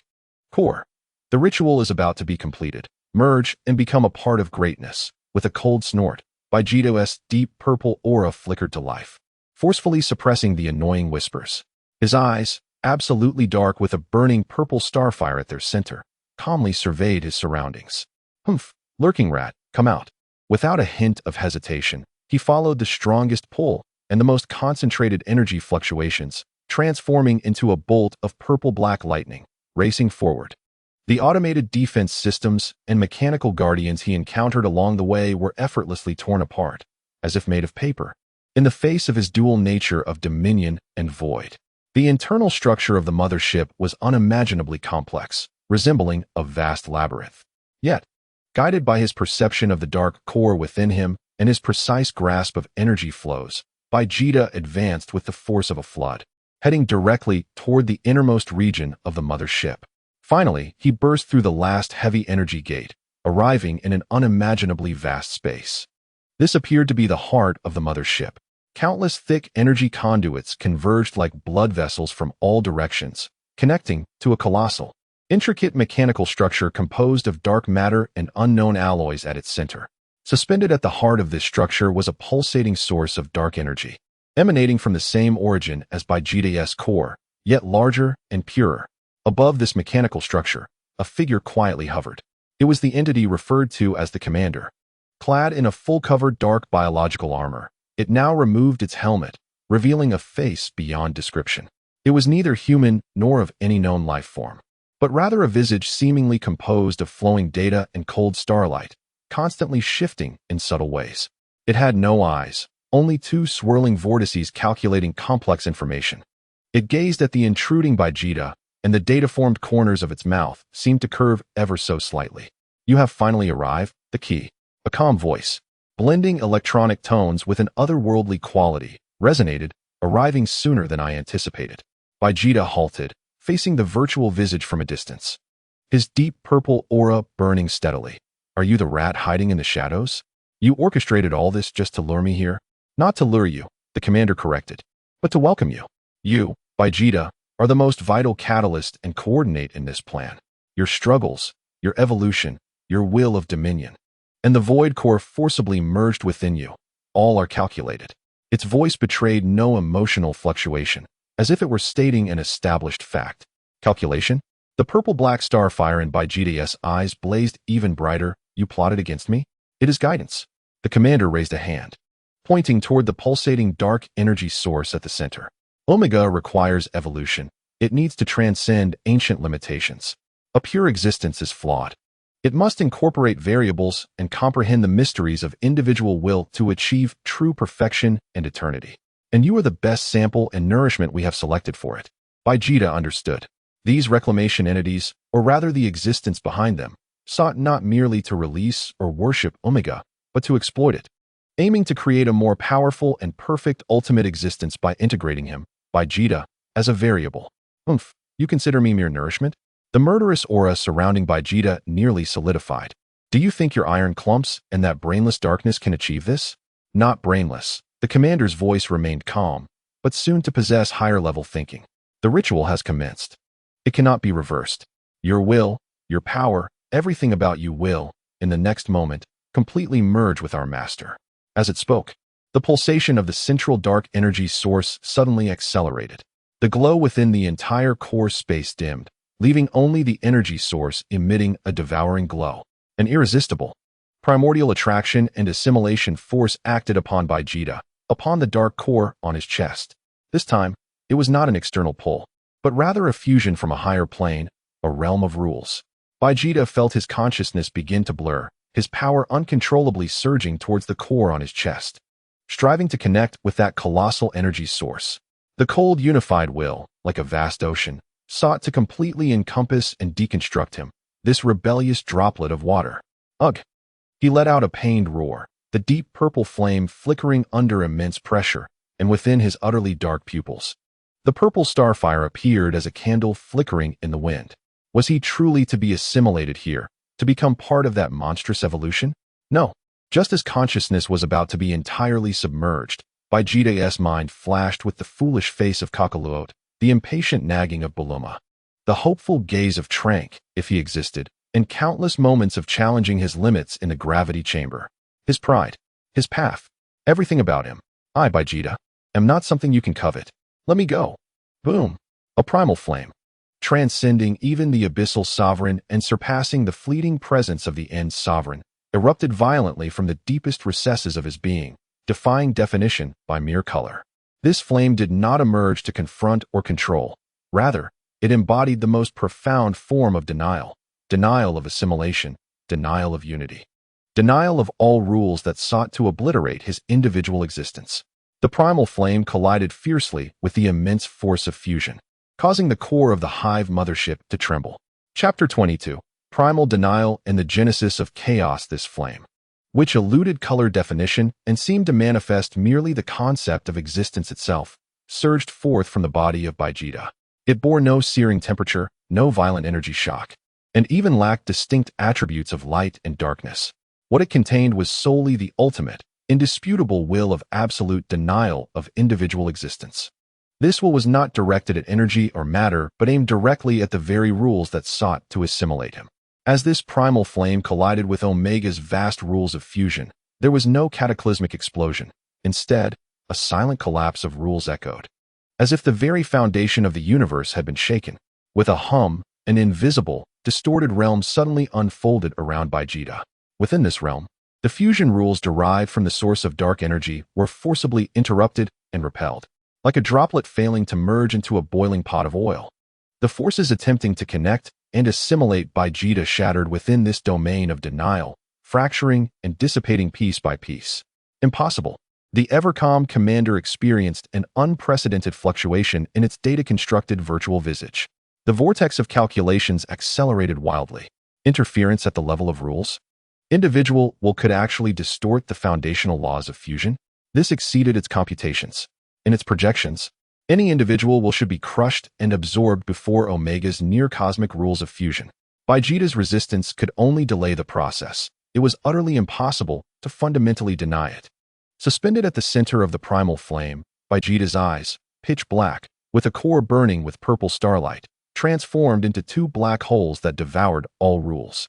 He felt his will fiercely contending with the immense rules, a sense of control emerging that transcended mere power. He understood. The so-called sovereign was not merely about harnessing energy. It was about defining rules. It seems your calculations have faltered. Vegeta's voice, cold and hoarse, carried a sense of oppressive authority from the realm of rules. You wish to treat me as sustenance? Allow me to teach you what it means to turn the tables. He no longer passively resisted fusion. Instead, he actively propelled the primal flame, ravenously devouring the fusion rules and the vast void energy they contained. He aimed to forcibly analyze and absorb the core rules of Omega, transforming them into the sustenance for his primal denial will, completing his ultimate metamorphosis. Stop him. The commander's sharp electronic voice rang out as the complex mechanical structures beneath it erupted in blinding light, numerous energy conduits shooting toward Vegeta like tentacles, attempting to suppress him forcibly. Simultaneously, within the mothership, countless elite units of recyclers were activated, surging toward the core space like a tidal wave. Outside, within the temple, everyone sensed the violent clash of rules emanating from the mothership's core. The entire Starfall ring trembled in response. Deep within the halo, the Omega consciousness, on the brink of awakening, emitted a furious roar as its fusion process was abruptly interrupted, and parts of its core rules were being analyzed in reverse and plundered. It was Vegeta. What has he done inside? Goku felt both astonished and delighted, sensing that Vegeta's aura had not vanished, but was instead escalating and transforming in an incomprehensible manner. He was battling against the very rules. The voice of Alpha carried unprecedented shock. The audacity to negate the foundational laws of the universe with individual will. This was unheard of. We must assist him. Bulma anxiously observed the temple barrier, which had begun to destabilize once more, and the encroaching fleet of recyclers. We cannot let him fight alone within. Indeed, Goku's gaze was resolute, the aura of Super Saiyan igniting to its utmost intensity. Piccolo, Gohan, we must break through and support Vegeta. Forge Master, Song of the Tides, stabilize our defenses and clear a path for them. Alpha immediately issued the command. The final phase of the ultimate battle was ignited by Vegeta's reckless actions within the heart of the enemy. Goku, Piccolo, and Gohan transformed into 3 streaks of light, bursting forth from the temple to confront the vast fleet of recyclers, striving to alleviate the external pressure on Vegeta. Meanwhile, within the core space of the mothership, under the shroud of the primal flame, Vegeta engaged in a perilous battle of rule consumption and counter-consumption against the entire energy system of the mothership and the immense source of dark energy. His body became a battlefield, with his own will of denial clashing against the void rules attempting to assimilate him. The two forces collided, intertwined, annihilated, and regenerated within him. His form began to change once more. The deep purple hue of the abyssal sovereign remained, but the primal flame enveloped it like veins. The dark core upon his chest, under the scorching of the primal flame, ceased its pulsation and began to melt like ice, forcibly extracting and analyzing the fragments of rules within, merging them into the will of denial. A brand new state, transcending all previous forms, a liminal existence between being and nothingness, akin to the genesis of chaos, was gestating within him. The commander observed Vegeta, whose essence was continuously evolving in the eye of the energy storm, and even began to influence the mothership's energy source. A crack of chaos appeared on its data visage. Variables spiraled out of control, and the evolution's direction became unpredictable. Initiate the final emergency protocol. Destroy at all costs. Before its words could finish, Vegeta suddenly lifted his head. The purple starlight in his black hole-like eyes had extinguished, replaced by a chaotic light that seemed to reflect the end and origin of all things. It appears I have completed my evolution first. He slowly raised his hand towards the immense dark energy source, and the commander behind it, gently grasping, returned to nothingness. There was no light, no sound, only that space, along with the dark energy source, complex mechanical structures, and the data-constructed figure of the commander, quietly vanished as if erased by an eraser, as though they had never existed. The core power of the Hive mothership instantaneously failed. The vast ship began to lose its light, drifting slowly like a deceased whale in the cold cosmos. Vegeta, single-handedly, had obliterated the heart of the enemy amidst a myriad of foes. Yet, as the mothership fell silent, deep within the halo, the Omega consciousness, deprived of its sacrifices and catalysts, unleashed a final, all-consuming roar driven by sheer rage and the instinct of nothingness. It abandoned the slow fusion, choosing instead the most direct and violent means of self-dissolution, transforming into an all-encompassing storm of annihilation. The true endpoint had finally arrived. Chapter 23. The storm of annihilation and the spark of hope. The sudden silence of the Hive mothership resembled the pressing of a mute button upon the cosmos. The colossal creation, emblematic of the recycler's ultimate will, lost its core power and transformed into a massive steel tomb floating within the starfall ring, devoid of any sound.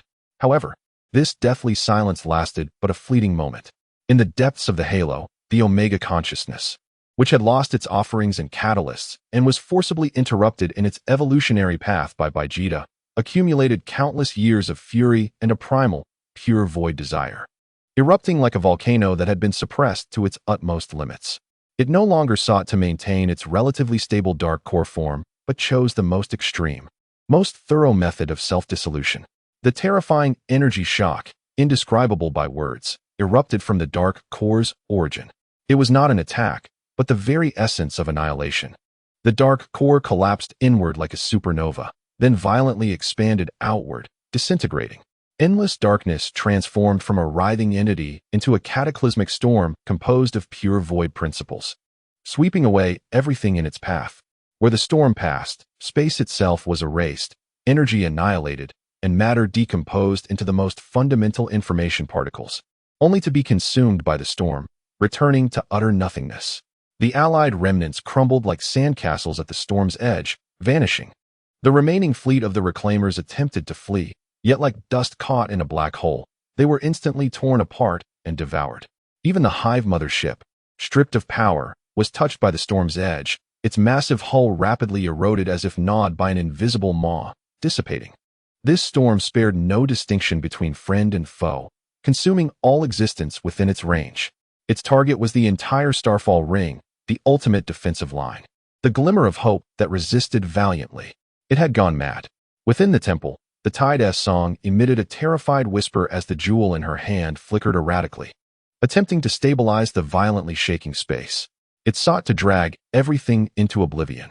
The Forge Master roared, energy surging beneath his lava-like skin, and alongside the other two watchers, poured their power unreservedly into the square stone tablet, reinforcing the precarious halo of the temple. However, the storm's might was too terrifying. It was the final strike emitted by Omega, having abandoned its own form of existence, the manifestation of the concept of void itself. The halo barrier of the temple twisted violently, cracks spreading at a visible speed, expanding. It could not hold. The resolute gaze of the Alpha Nebula filled with determination, preparing to execute the final plan. The final plan? Buluma felt a pang of anxiety. At that moment, 3 streaks of light pierced through the chaotic energy currents outside and returned to the temple, revealing Wukong, Bike, and Wufan. All bore injuries, their breaths disordered, clearly having endured a challenging battle outside. Everything outside was ruined. The storm was too terrifying. Wukong looked with trepidation at the darkness devouring everything outside the viewport. His gaze then fell upon the figure quietly suspended in the center of the temple. Vegeta had returned to the temple at an unknown time. His primal aura had receded. Yet his presence felt profoundly deep and hollow. It was as if he stood there merely as a concept of existence. The dark core at his chest had completely vanished, replaced by a slowly rotating chaotic vortex that seemed to connect the beginnings and ends of all things. He slowly lifted his head, his eyes still a realm of chaos, devoid of any emotional hue, calmly gazing at the world-destroying end storm outside. Vegeta, are you all right? Wukong urgently inquired. Vegeta did not respond. His gaze seemed to penetrate through the temple's barrier, directly fixing upon the storm's core, the source of the void. There is no time. Alpha's voice was urgent. The temple was on the verge of collapse. The final plan is that we shall burn ourselves along with all the allied remnants, igniting the light of hope, attempting to temporarily push back the storm, to buy you the last moment. Push back? What then? Buluma asked anxiously. Then, Alpha's voice conveyed endless sorrow. The defensive line will completely vanish, and the void will surge into the real universe. You must carry the spark of hope, flee this place, and seek new possibilities. Burn oneself? Ignite the light of hope? This is tantamount to suicide. No. Wukong immediately opposed, insisting there must be another way. There is no other way. Alpha shook his head. This is our destiny, the final chapter of the Covenant. The 3 Watchers' figures began to glow brightly, like candles on the verge of burning out, releasing their last light and heat.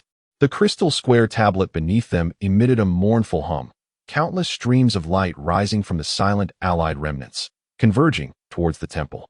Wait. The previously silent Vegeta suddenly spoke. His voice was eerily calm, as if devoid of any ripples. Keep your hope. He stepped forward, standing shoulder to shoulder with the 3 Watchers, gazing at the engulfing end storm. To such an extent of nothingness. He raised his hand, and the chaotic vortex at his chest began to spin slightly faster. Just right, to validate my path. Amidst the astonished gazes of all, Vegeta's figure transformed into a streak of light, not fleeing, but actively charging towards the world-ending storm that threatened to annihilate everything. Vegeta. Wukong's cry echoed once more. Yet this time, Vegeta's figure showed no hesitation, plunging directly into the dark storm that seemed capable of obliterating all. Was he truly going to confront head-on the end storm that represented the ultimate void of the universe, with the recently comprehended, seemingly ethereal primordial path of negation? Was it self-destruction? Or was he genuinely about to forge an unprecedented path, opposing the universe's end with individual will? Every heart felt as if it had leaped into their throats. Hope seemed tethered to that minuscule figure plunging into the storm. Though the flame may be small, its light could pierce through mountains and rivers. Chapter 24.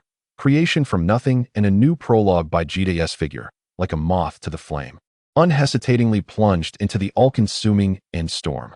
Under the despairing gazes of all, his diminutive form was instantly engulfed by the boundless darkness and the laws of obliteration, disappearing without a trace. Silence enveloped the temple. Even the 3 who were about to sacrifice themselves stood frozen, their nebula-like eyes filled with disbelief. Buluma's voice choked, unable to articulate. Wukong's fists were clenched tightly, his nails nearly embedding into his flesh. the aura of Super Saiyan God flickering erratically due to overwhelming emotional turmoil. Was this truly the end? Had Vegeta chosen this resolute path towards termination? However, just as the atmosphere of despair began to permeate, and the end storm was about to completely engulf the temple, an anomaly occurred. At the center of the originally uniformly expanding, obliterating dark storm, a discordant point suddenly emerged.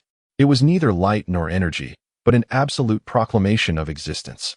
As if in the absolute void, it defiantly and forcefully defined a presence. This point rapidly expanded, like a drop of clear water in ink, though minuscule. It stubbornly repelled the surrounding void. Wherever it spread, the annihilating laws of the end storm were forcibly interrupted, repelled. It was Vegeta's primordial negation well. He had not been obliterated by the storm. Instead, within that absolute void, he opened up a realm of laws belonging to himself with his undeniable will of existence. Roar. The storm's core resonated with Omega's consciousness, a silent roar filled with anger, confusion, and a hint of fear. It could not comprehend why, within this pure void, an entity that could not be assimilated or obliterated would emerge. The realm of existence continued to expand, and Vegeta's figure reappeared. He still floated there, devoid of any aura, while the chaotic vortex at his chest rotated slowly. Yet the space he occupied seemed independent of this universe. All annihilation laws, upon reaching a certain range around him, collapsed and dissipated as if encountering an insurmountable barrier. He was not using power to resist the storm. Rather, he was denying the void of the storm with his very existence. Thus, in the chaotic depths of Vegeta's gaze, a flicker of enlightenment emerged. The so-called void was merely another form of existence. As long as my will affirms my presence, then the void cannot encroach upon me. He slowly raised his hand and gently waved it towards the colossal and still rampaging end storm. Here, let there be light. With a mere utterance, the law followed his command. This was not light born of energy, but a conceptual light defined by his will to exist, birthed from his realm. This light was not blinding, yet it radiated an absolute sense of reality, piercing through the endless dark storm like a sharp blade. With a sizzle, akin to cold water splashing into hot oil, wherever the light shone, the dark storm, encountering its nemesis, emitted crackling sounds as it rapidly dissipated and retreated. It was not shattered by energy, but rather, as a concept of void, it was fundamentally overshadowed and negated by the existence represented by that light.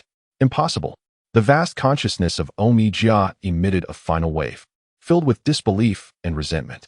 Its self-dissolving end storm appeared so fragile and absurd in the face of this absolute definition of existence. Vegeta walked through the tumultuous storm as if strolling leisurely in a garden. Wherever he passed, darkness receded, the storm calmed, and the erased space regained stability. As if a divine creator was reshaping the heavens and the earth. He was not destroying, but defining reality. Ultimately, he arrived at the original epicenter of the storm's eruption, where only the faintest remnants of dark consciousness, still exuding a chilling malice, remained. Vegeta gazed at that fragment, his chaotic eyes devoid of emotion. You have strayed from your path. He extended a finger and gently tapped upon that fragment. Return to silence.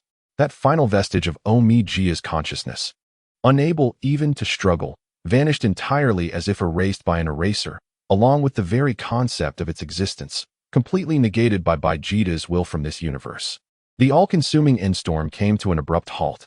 Endless darkness receded like a tide, revealing the battered yet finally re-emerging ring of fallen stars. The ruins of the Allied forces remained shattered but were no longer obliterated. Space regained its stability, albeit marred by wounds. Everything fell silent. In the sanctum, everyone stared in awe at the miraculous scene outside the viewport. The end storm, which had filled them with despair and compelled the Guardians to prepare for sacrifice, was effortlessly resolved by Vegeta in a manner they could not comprehend. Vegeta slowly turned to face the sanctum. The chaotic vortex in his chest gradually settled and vanished, the chaotic hues in his eyes receding to reveal a profound blackness. His aura remained unfathomable, yet the oppressive sensation that seemed to transcend rules quietly retracted. He stepped forward, as if bending space, instantly returning to the interior of the sanctum. Awaiting him was a deathly silence and countless complex gazes. Vegeta and Wukong exchanged glances. Though words eluded them, Vegeta regarded him briefly, then turned his attention to the three guardians, who appeared weary yet bright-eyed. Finally resting his gaze on Bulma's tear-streaked, yet astonished face, he scoffed softly, turning away. Humph, the trouble has finally been resolved. His tone retained its signature arrogance and impatience. Yet everyone could sense that something had irrevocably changed. The three guardians exchanged glances, and ultimately, Alpha stepped forward to Vegeta and solemnly performed an ancient gesture. Thank you. Warrior of Darkness. No, Your Excellency the Definer. It is you who has salvaged the front line, who has saved hope. Vegeta frowned, seemingly unaccustomed to such titles. Enough of this. It's safe here now, can we go back? With the crisis averted, the greatest threat to the universe, the core consciousness of Omega, had been utterly negated by Vegeta in an unfathomable manner, thus preserving the front line. The warriors of Earth began their journey home after experiencing this unimaginable final battle. However, all understood that after this conflict, Vegeta had embarked upon an unprecedented path. The cosmic landscape had quietly shifted because of him. A new prologue had perhaps only just begun. Chapter 1. Homecoming and aftermath. The journey back was considerably quieter than the outward voyage. The Alpha shuttle traversed the pathways of reality, with the familiar, brilliant starry sky outside the viewport, free from the suffocating darkness and distortion. Yet, the atmosphere within the cabin remained tense. Bulma spent most of her time engrossed in her datapad, repeatedly reviewing the astonishing footage of Vegeta's primal negation and definition of reality. Struggling to comprehend the near-miraculous phenomenon through scientific theory, yet often falling into a perplexed silence. Wukong occasionally glanced at Vegeta, who sat in a corner with eyes closed. His expression complex. He felt joy for his companion's strength and victory, yet Vegeta's increasingly unfathomable aura, subtly transcending the realms of energy and ki, instilled a sense of unfamiliar distance. He knew Vegeta was still the same person he had always known, yet his level seemed to have shifted. Piccolo was also deep in thought. He contemplated not only Vegeta's newfound power, but also the implications behind it. Could individual will truly surpass and define the fundamental rules of the universe? This notion upended his understanding of the essence of power. Gohan, on the other hand, was filled with admiration and yearning.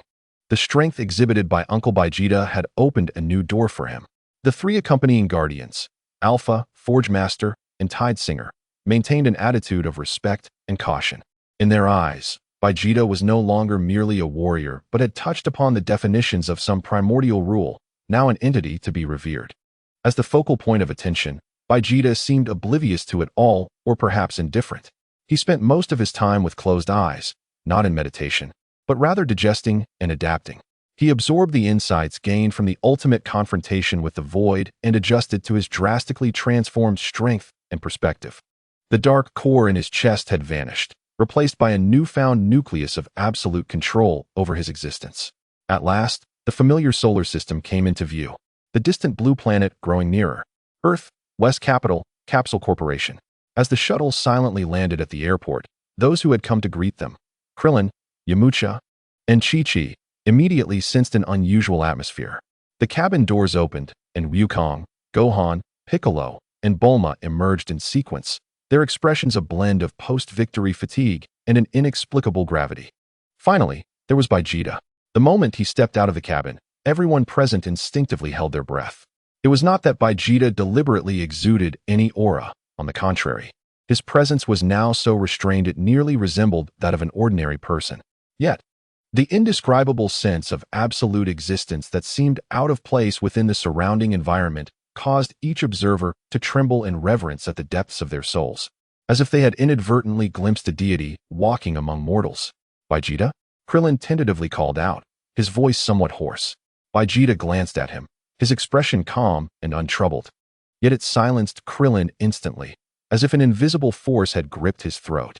I'm back, Vegeta stated simply, before transforming into a fleeting shadow beyond the grasp of ordinary perception, heading directly towards the gravity chamber that had been specially designed for him, which now seemed somewhat cramped. He paid no heed to anyone and offered no explanations regarding this thrilling expedition. Until his silhouette vanished, the suffocating pressure at the airport abruptly lightened. The crowd then gasped for breath, exchanging bewildered glances, their faces a canvas of astonishment and confusion. What had transpired with Vegeta? Yamcha, still shaken, inquired. Bulma sighed. rubbing her temples. It is difficult to articulate. In any case, the trouble has been resolved, yet Vegeta seems to have undergone a subtle transformation. She recounted the general sequence of events, omitting many details, but merely mentioning that Vegeta had single-handedly quelled the end storm and negated the existence of Omega was enough to leave those waiting in stunned silence. As if listening to a fantastical tale. Denying existence? Krillin murmured, utterly unable to grasp this concept. Within the gravity chamber, Vegeta did not activate the gravity system capable of crushing stars. He merely stood in the center, eyes closed. In his perception, the world had already changed. It was no longer a singular dimension composed of ki, energy, and matter, but a tapestry of countless interwoven, flowing rules and information. He could see the lines of gravity, the fluctuations of electromagnetism, and even vaguely perceive the slow yet steadfast passage of time. He attempted, as he had during the end storm, to softly murmur to the void ahead, "Here, gravity is doubled." There were no energy fluctuations, no mechanical operations. Yet, within a radius of several meters around him, gravity suddenly intensified twofold. The metal floor emitted a faint groan. He did not employ ki or any known energy. Rather, he had merely wielded his own will to temporarily and locally alter the physical rules of that space. He rescinded his will, and gravity returned to normal. A barely perceptible smile curled the corners of Vegeta's mouth. It seemed that this was not mere coincidence. He had discovered an unprecedented path, one that pursued not destructive power, but absolute control over reality itself. What lay at the end of this path, he did not know. Yet, he felt anticipation. Simultaneously, at the Galactic Patrol headquarters, the report brought back by Minister Eve and Jack triggered unprecedented tremors within the highest council. The collapse of the final line of defense, Omega, especially Vegeta's unfathomable power to define reality, left even the most seasoned members of the council incredulous and deeply apprehensive. An individual possessing near-creation and annihilation capabilities? This surpassed the realm of their understanding and control. "We must reassess our relationship with Earth," a senior council member solemnly declared. "That Vegeta must be classified as a top-tier observation target. No, a target of reverence. Any form of conflict or provocation must be absolutely prohibited." "And what about the Earth civilization itself?" another council member inquired. "Maintain cooperation, deepen connections, but harbor no thoughts of control or exploitation. They have changed." The high echelons of the galaxy, due to Vegeta's existence, subtly altered their attitude towards Earth. Meanwhile, some ancient and enigmatic entities throughout the universe seemed to have, through their respective channels, sensed the battle occurring at the edge of reality and the emergence of a definer named Vegeta. A new paradigm was quietly taking shape, molded by the strength of one. The fate of Earth, this once solitary blue planet, had already set sail towards an unknown future. Chapter 2. The weight of rules. The news of Vegeta's return rippled through the upper echelons and specific circles within Earth like a stone cast into a pond. Yet it was strictly contained within a narrow scope. Ordinary citizens continued their tranquil lives, oblivious to the existential war happening at the universe's end. However, beneath the surface, subtle changes were underway. Within the gravity chamber of Capsule Corporation, Vegeta's training methods had undergone a complete transformation. He no longer engaged in cataclysmic energy clashes or extreme physical training. Instead, he practiced what appeared to outsiders as a form of meditation. He was not contemplating ki or artistic intent, but analyzing and experimenting. He was dissecting the boundaries and costs of his reality-defining abilities, striving to apply this power with greater precision and longevity. Over the course of several days, he conducted a series of localized tests. He could cause a cup of water to instantaneously freeze at room temperature, not by lowering the temperature, but by directly defining the cessation of molecular motion. He could make a small piece of metal float effortlessly, not by using ki, but by defining that area as temporarily unaffected by gravity.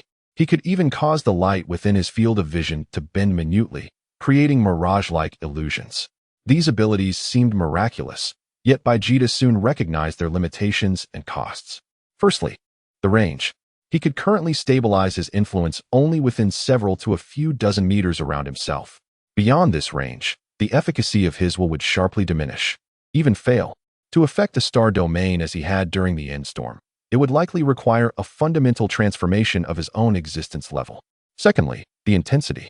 The more fundamental the rules altered, the stronger the opposing cosmic constants, leading to greater consumption of willpower and shorter duration of effect. Doubling gravity was far more challenging than freezing water.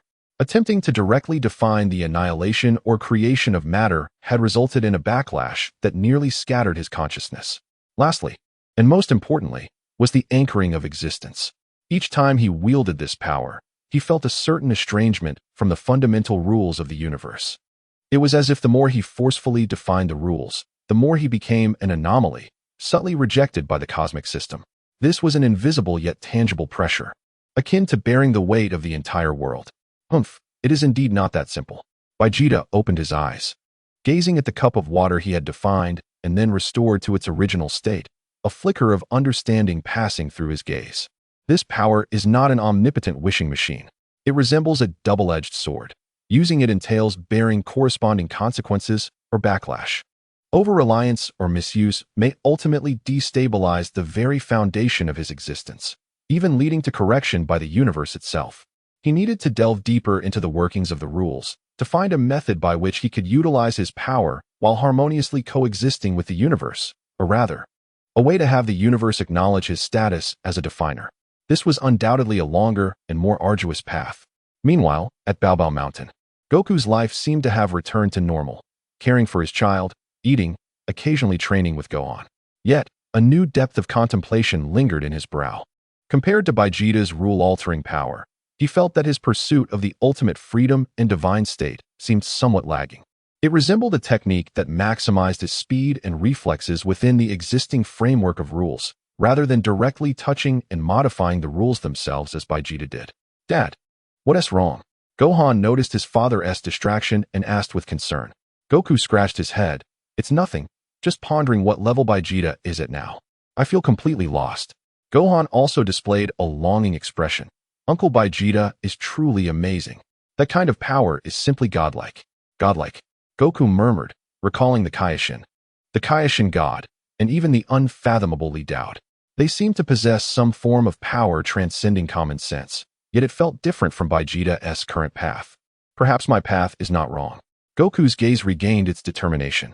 The pursuit of ultimate freedom aims for the harmonious unity of body, mind, and the universe, to align with and integrate into the rules.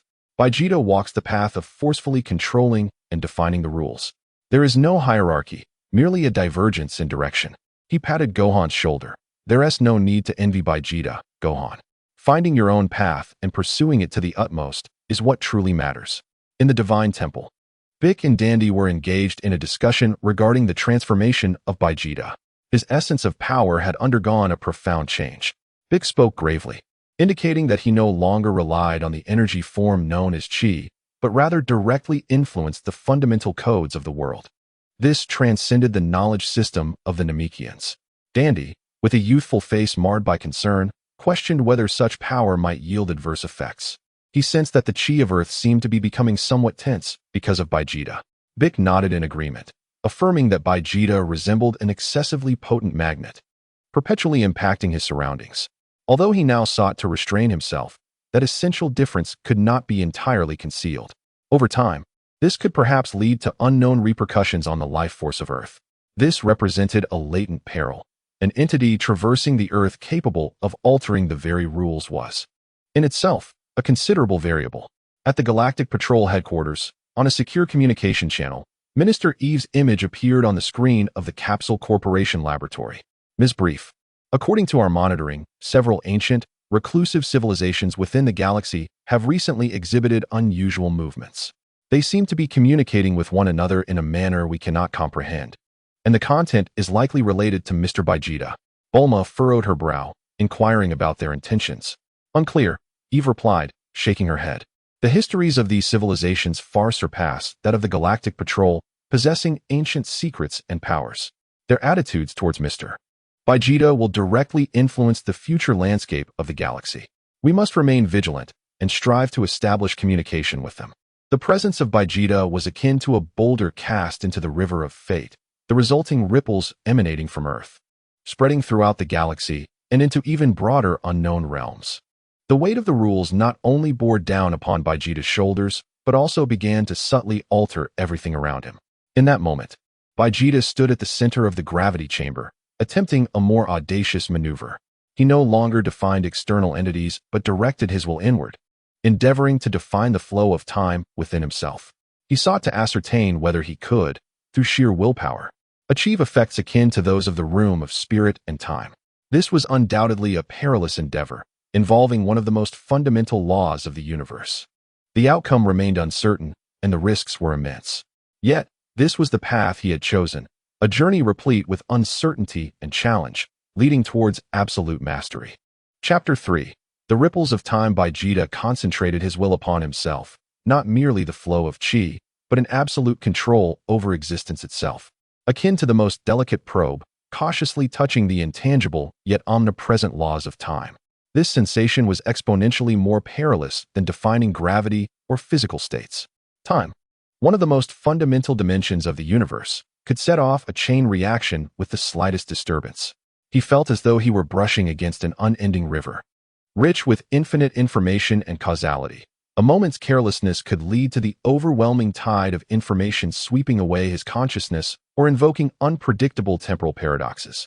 He dared not directly attempt to accelerate or reverse the flow. That would be sheer madness. His goal was exceedingly cautious, merely to create an infinitesimal, controllable difference in the flow of time within a minuscule radius around himself. In his mind, he firmly issued this silent definition: let my time flow slowly. In an instant, an extraordinary sensation of detachment engulfed him.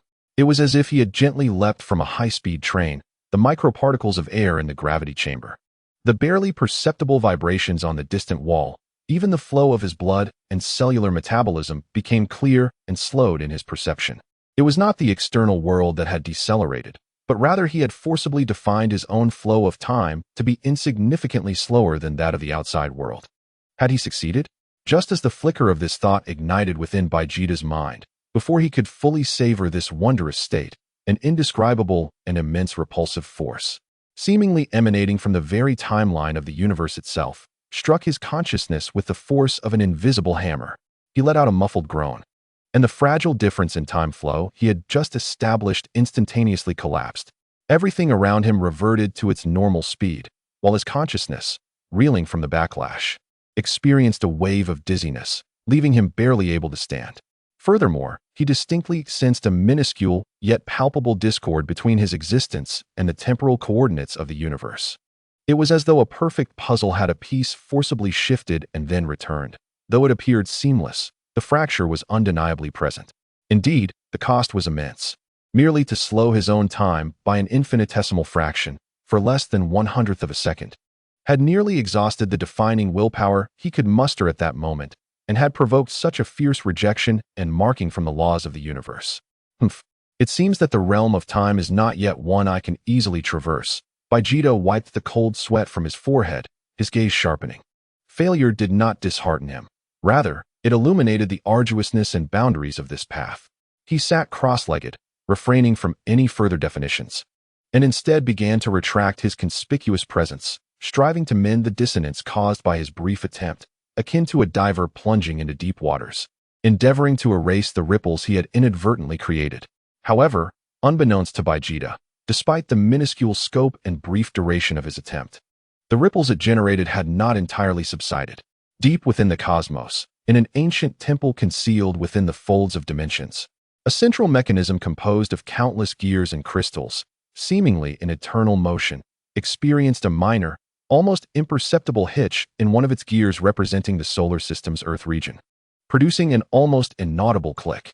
A figure clad in a starry robe, its face veiled in radiance, slowly opened eyes that seemed to contain the weight of eons, directing its gaze towards the mechanism with a flicker of surprise. The timeline has been stirred, so faint yet so audacious? What entity dares to directly interfere with the river of time through will?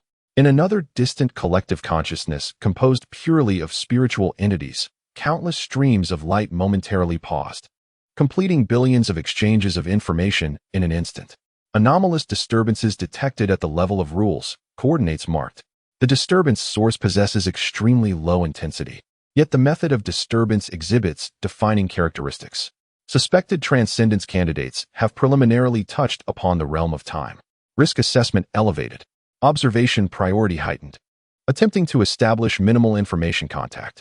On Earth, above Kailinta, in the Temple of the Gods, Dandy, who was collaborating with Mr. Bobo to calibrate the fortune of the Earth, suddenly felt an inexplicable pang of apprehension, as though the planet's natural rhythms had been pricked by an almost imperceptible needle.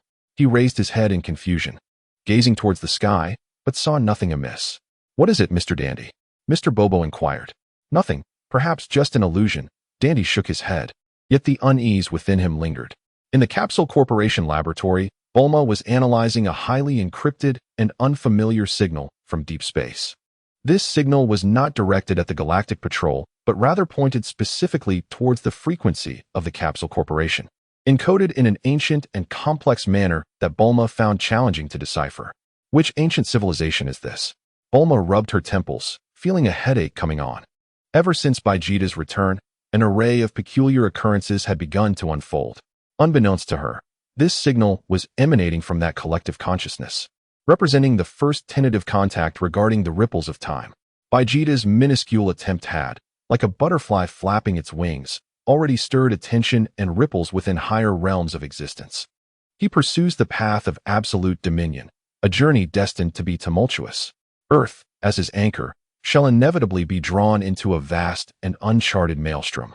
The ripples of time have already spread, and the threads of fate weave increasingly intricate patterns.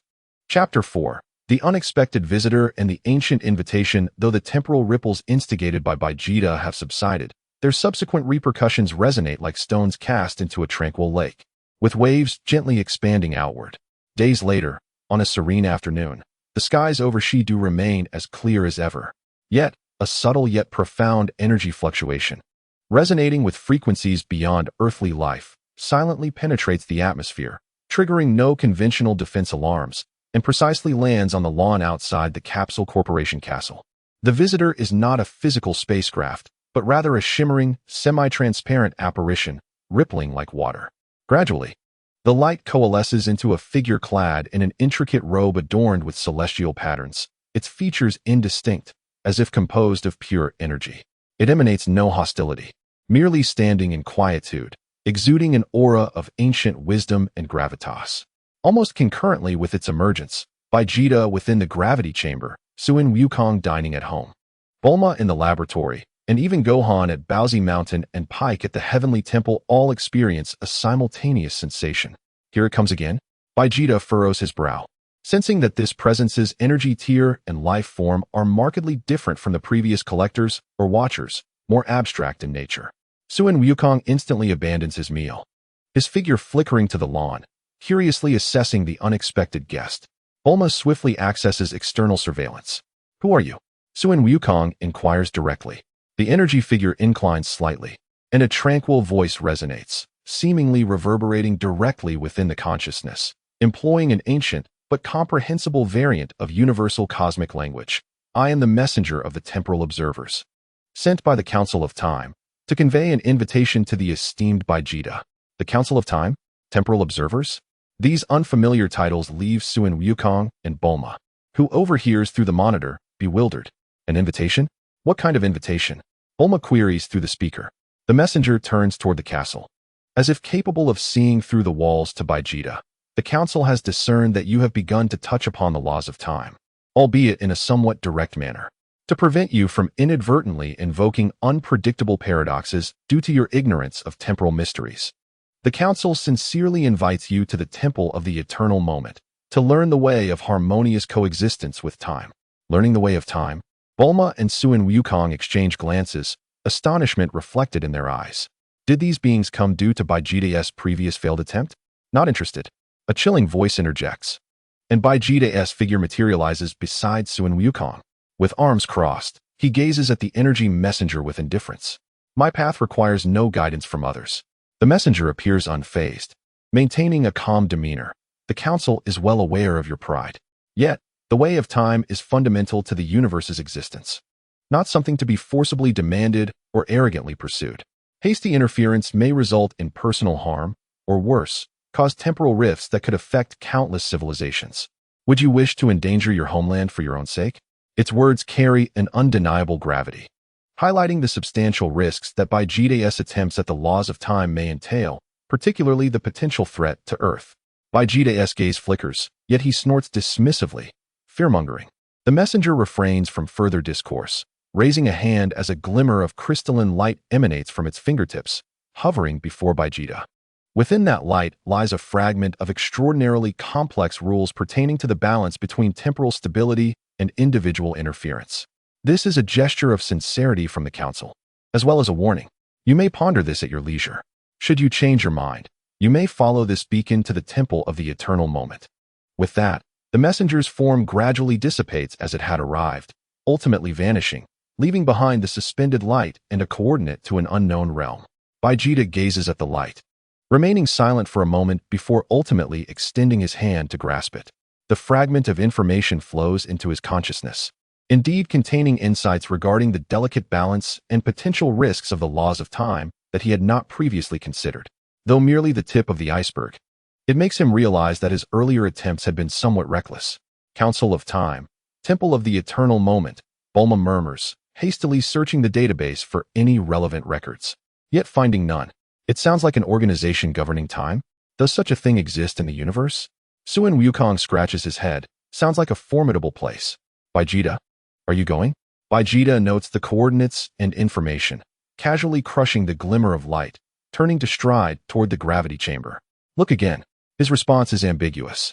He abhors being threatened, as well as the prospect of being taught. However, the risks pointed out by the messenger and the knowledge he has just acquired compel him to reconsider. More importantly, the Temple of the Eternal Moment may provide him with an opportunity to further comprehend and master the rules, particularly those of time. The enhancement of his power remains his ultimate pursuit. Meanwhile, at the Galaxy Patrol headquarters, Minister Ifu receives a translated communication from an ancient information channel, detailing the Council of Time's invitation to Vegeta. The Council of Time. Ifu's expression turns grave. The legendary secret organization, composed of the remnants of an ancient transcendent civilization, tasked with safeguarding the stability of the time stream, has indeed taken notice of Vegeta. She realizes that the implications of this matter far exceed the scope of the Galaxy Patrol's intervention. Vegeta's existence is drawing Earth into a realm of cosmic forces that are entirely foreign to them. Maintain the highest level of observation. But under no circumstances should there be any attempt to intervene. She issues a stringent order to all relevant departments.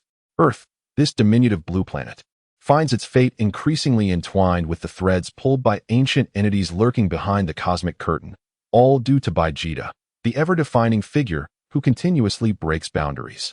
As for Vegeta himself, he stands within the gravity chamber, observing his hand, still slightly out of sync from his recent attempt to grasp the laws of time. His eyes glimmering with contemplation and deliberation.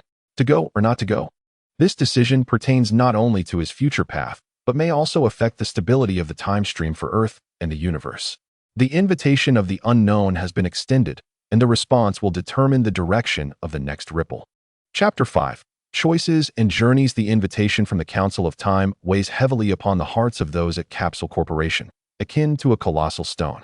Bulma mobilizes all available computational resources, striving to analyze the veracity of the coordinates and the potential risks associated with the Temple of the Eternal Moment, yet finds herself at a loss.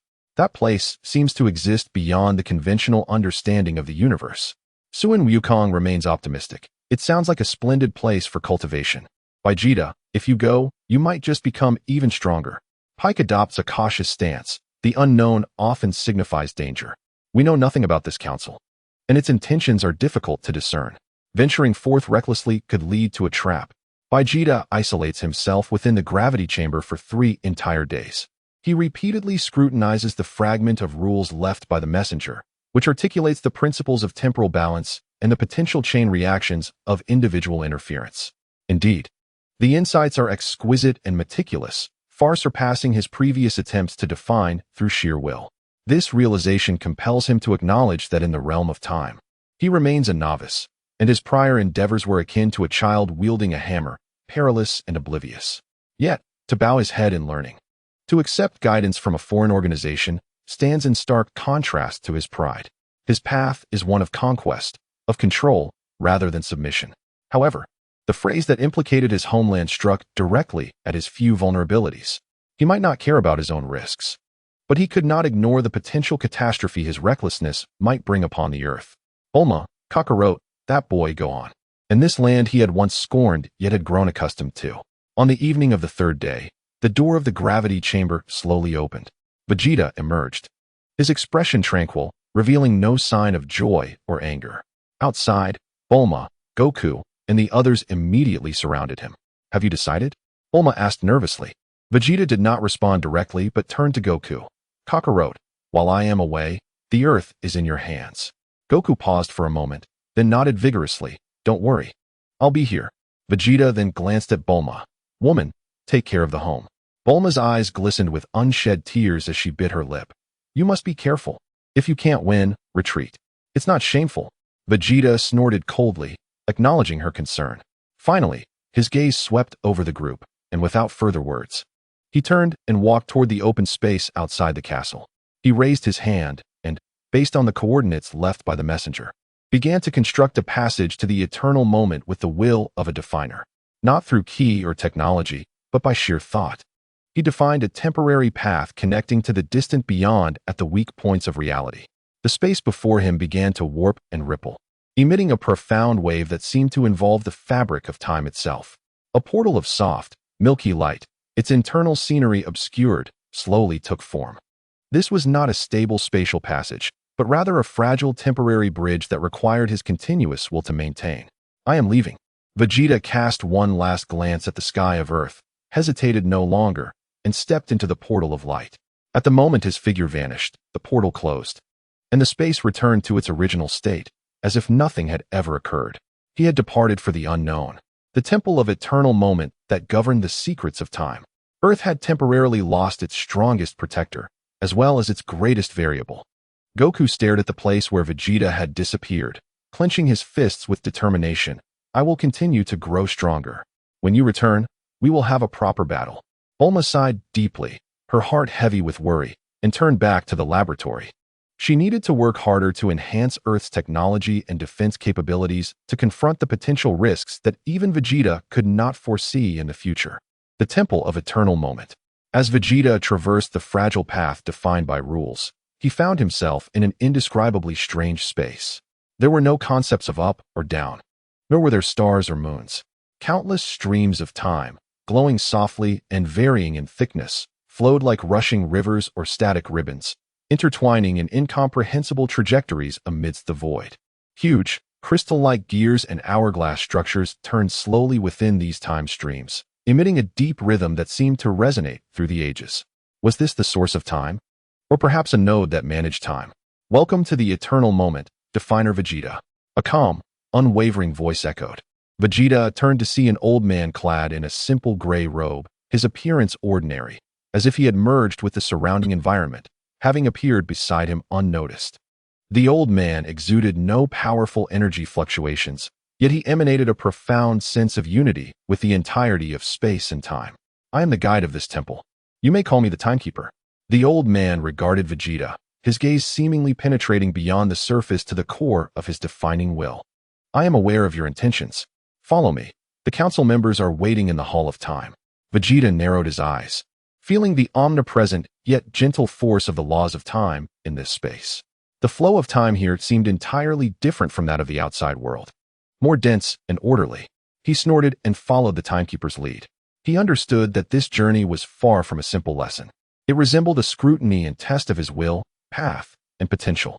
Here, he would confront the mysteries of time and decide whether to incorporate them into his pursuit of absolute control.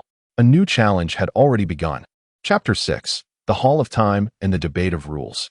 Following the timekeeper, Vegeta traversed this peculiar space woven from the streams of time. The ground beneath his feet felt as if he were treading upon solidified moments, each step sending ripples through the fabric of time. The enormous gears and hourglasses around them turned slowly, each engagement and flow seemingly corresponding to some moment of rise or fall of civilization or the birth and death of stars in the external world. They eventually arrived at a magnificent hall suspended at the convergence of countless time streams, the Hall of Time. The hall had no walls, comprised instead of numerous arches flowing with brilliant moments, while the ceiling displayed a rotating star map reflecting countless branches of timelines. In the center of the hall, Surrounded by a tranquil pool of time that mirrored ancient scenes, sat 5 figures. These 5 figures varied in form, not all humanoid. Some appeared as constellations of shifting starlight, others like flowing liquid metal, while some were shrouded in a haze of historical mist. They radiated not an oppressive energy, but a more fundamental aura, as if they were embodiments of rules that had existed since the dawn of the universe. They were the members of the Council of Time. The Timekeeper led Vegeta to the edge of the pool of time and then bowed, retreating into the surrounding glow of flowing time, vanishing from sight. 5 gazes fell upon Vegeta simultaneously. The stares were calm, yet seemed to penetrate all his disguises, gazing into the core of his defining will deep within his soul. Welcome, the latecomer who has touched the taboo. A figure composed of starlight spoke, its voice resonating like the harmonious symphony of countless celestial bodies, ancient and vast. We have observed you for quite some time. Your path, which forcibly defines reality through will, though crude, holds infinite possibilities yet harbors the potential for world-ending peril. Vegeta stood proudly, unafraid, and met the 5 gazes, cut to the chase. Why have you summoned me? Another figure, resembling liquid metal, flowed slowly, its voice echoing with a metallic resonance. It is not we who seek you, but rather your actions that have touched the threshold of time. Forcibly plucking the strings of time, even slightly, may unleash catastrophic waves in the future. Are you aware? That is mere alarmism. Vegeta snorted. I know my limits. Limits? The third figure, shrouded in historical mist, chuckled lightly, its laughter echoing with the sound of countless eras. Before time, any individual's limits are as insignificant as dust.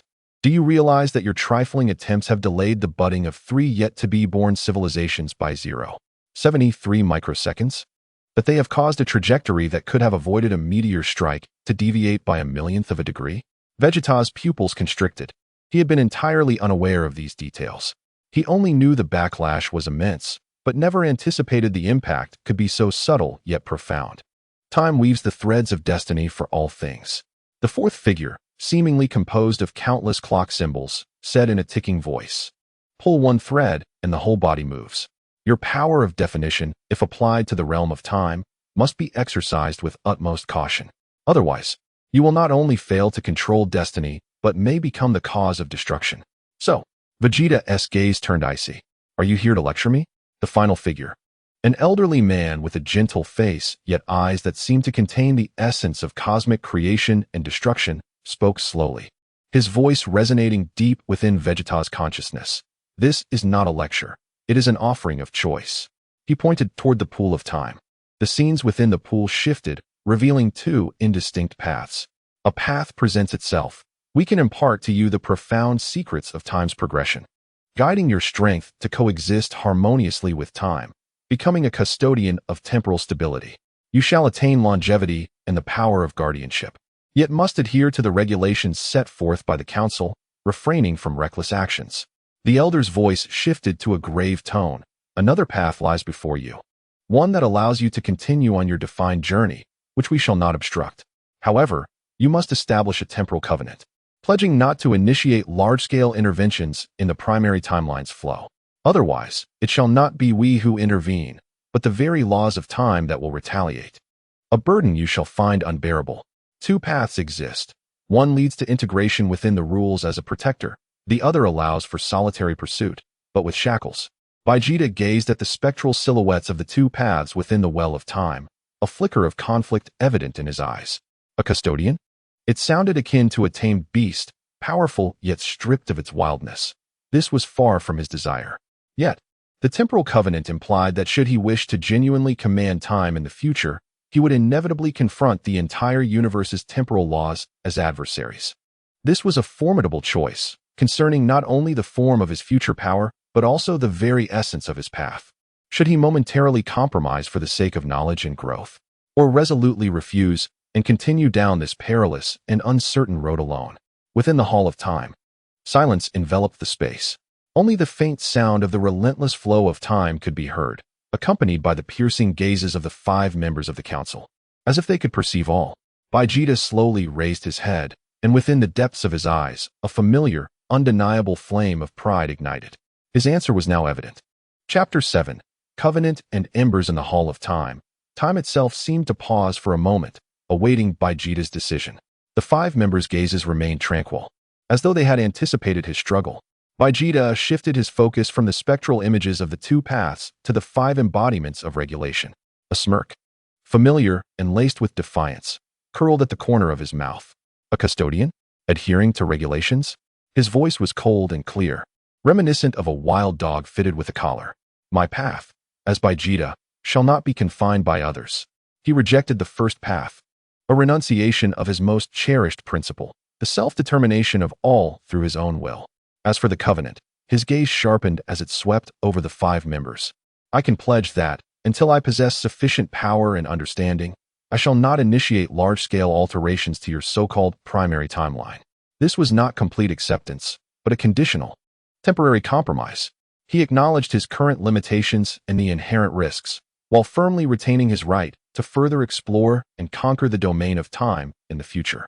However, Vegeta then asserted with unwavering conviction, this covenant shall not be everlasting. When I fully comprehend the essence of time and possess the strength to withstand its backlash, I shall reach forth and define it. Should the laws of time retaliate, I shall bear the burden alone. If you obstruct me, you will be my foes.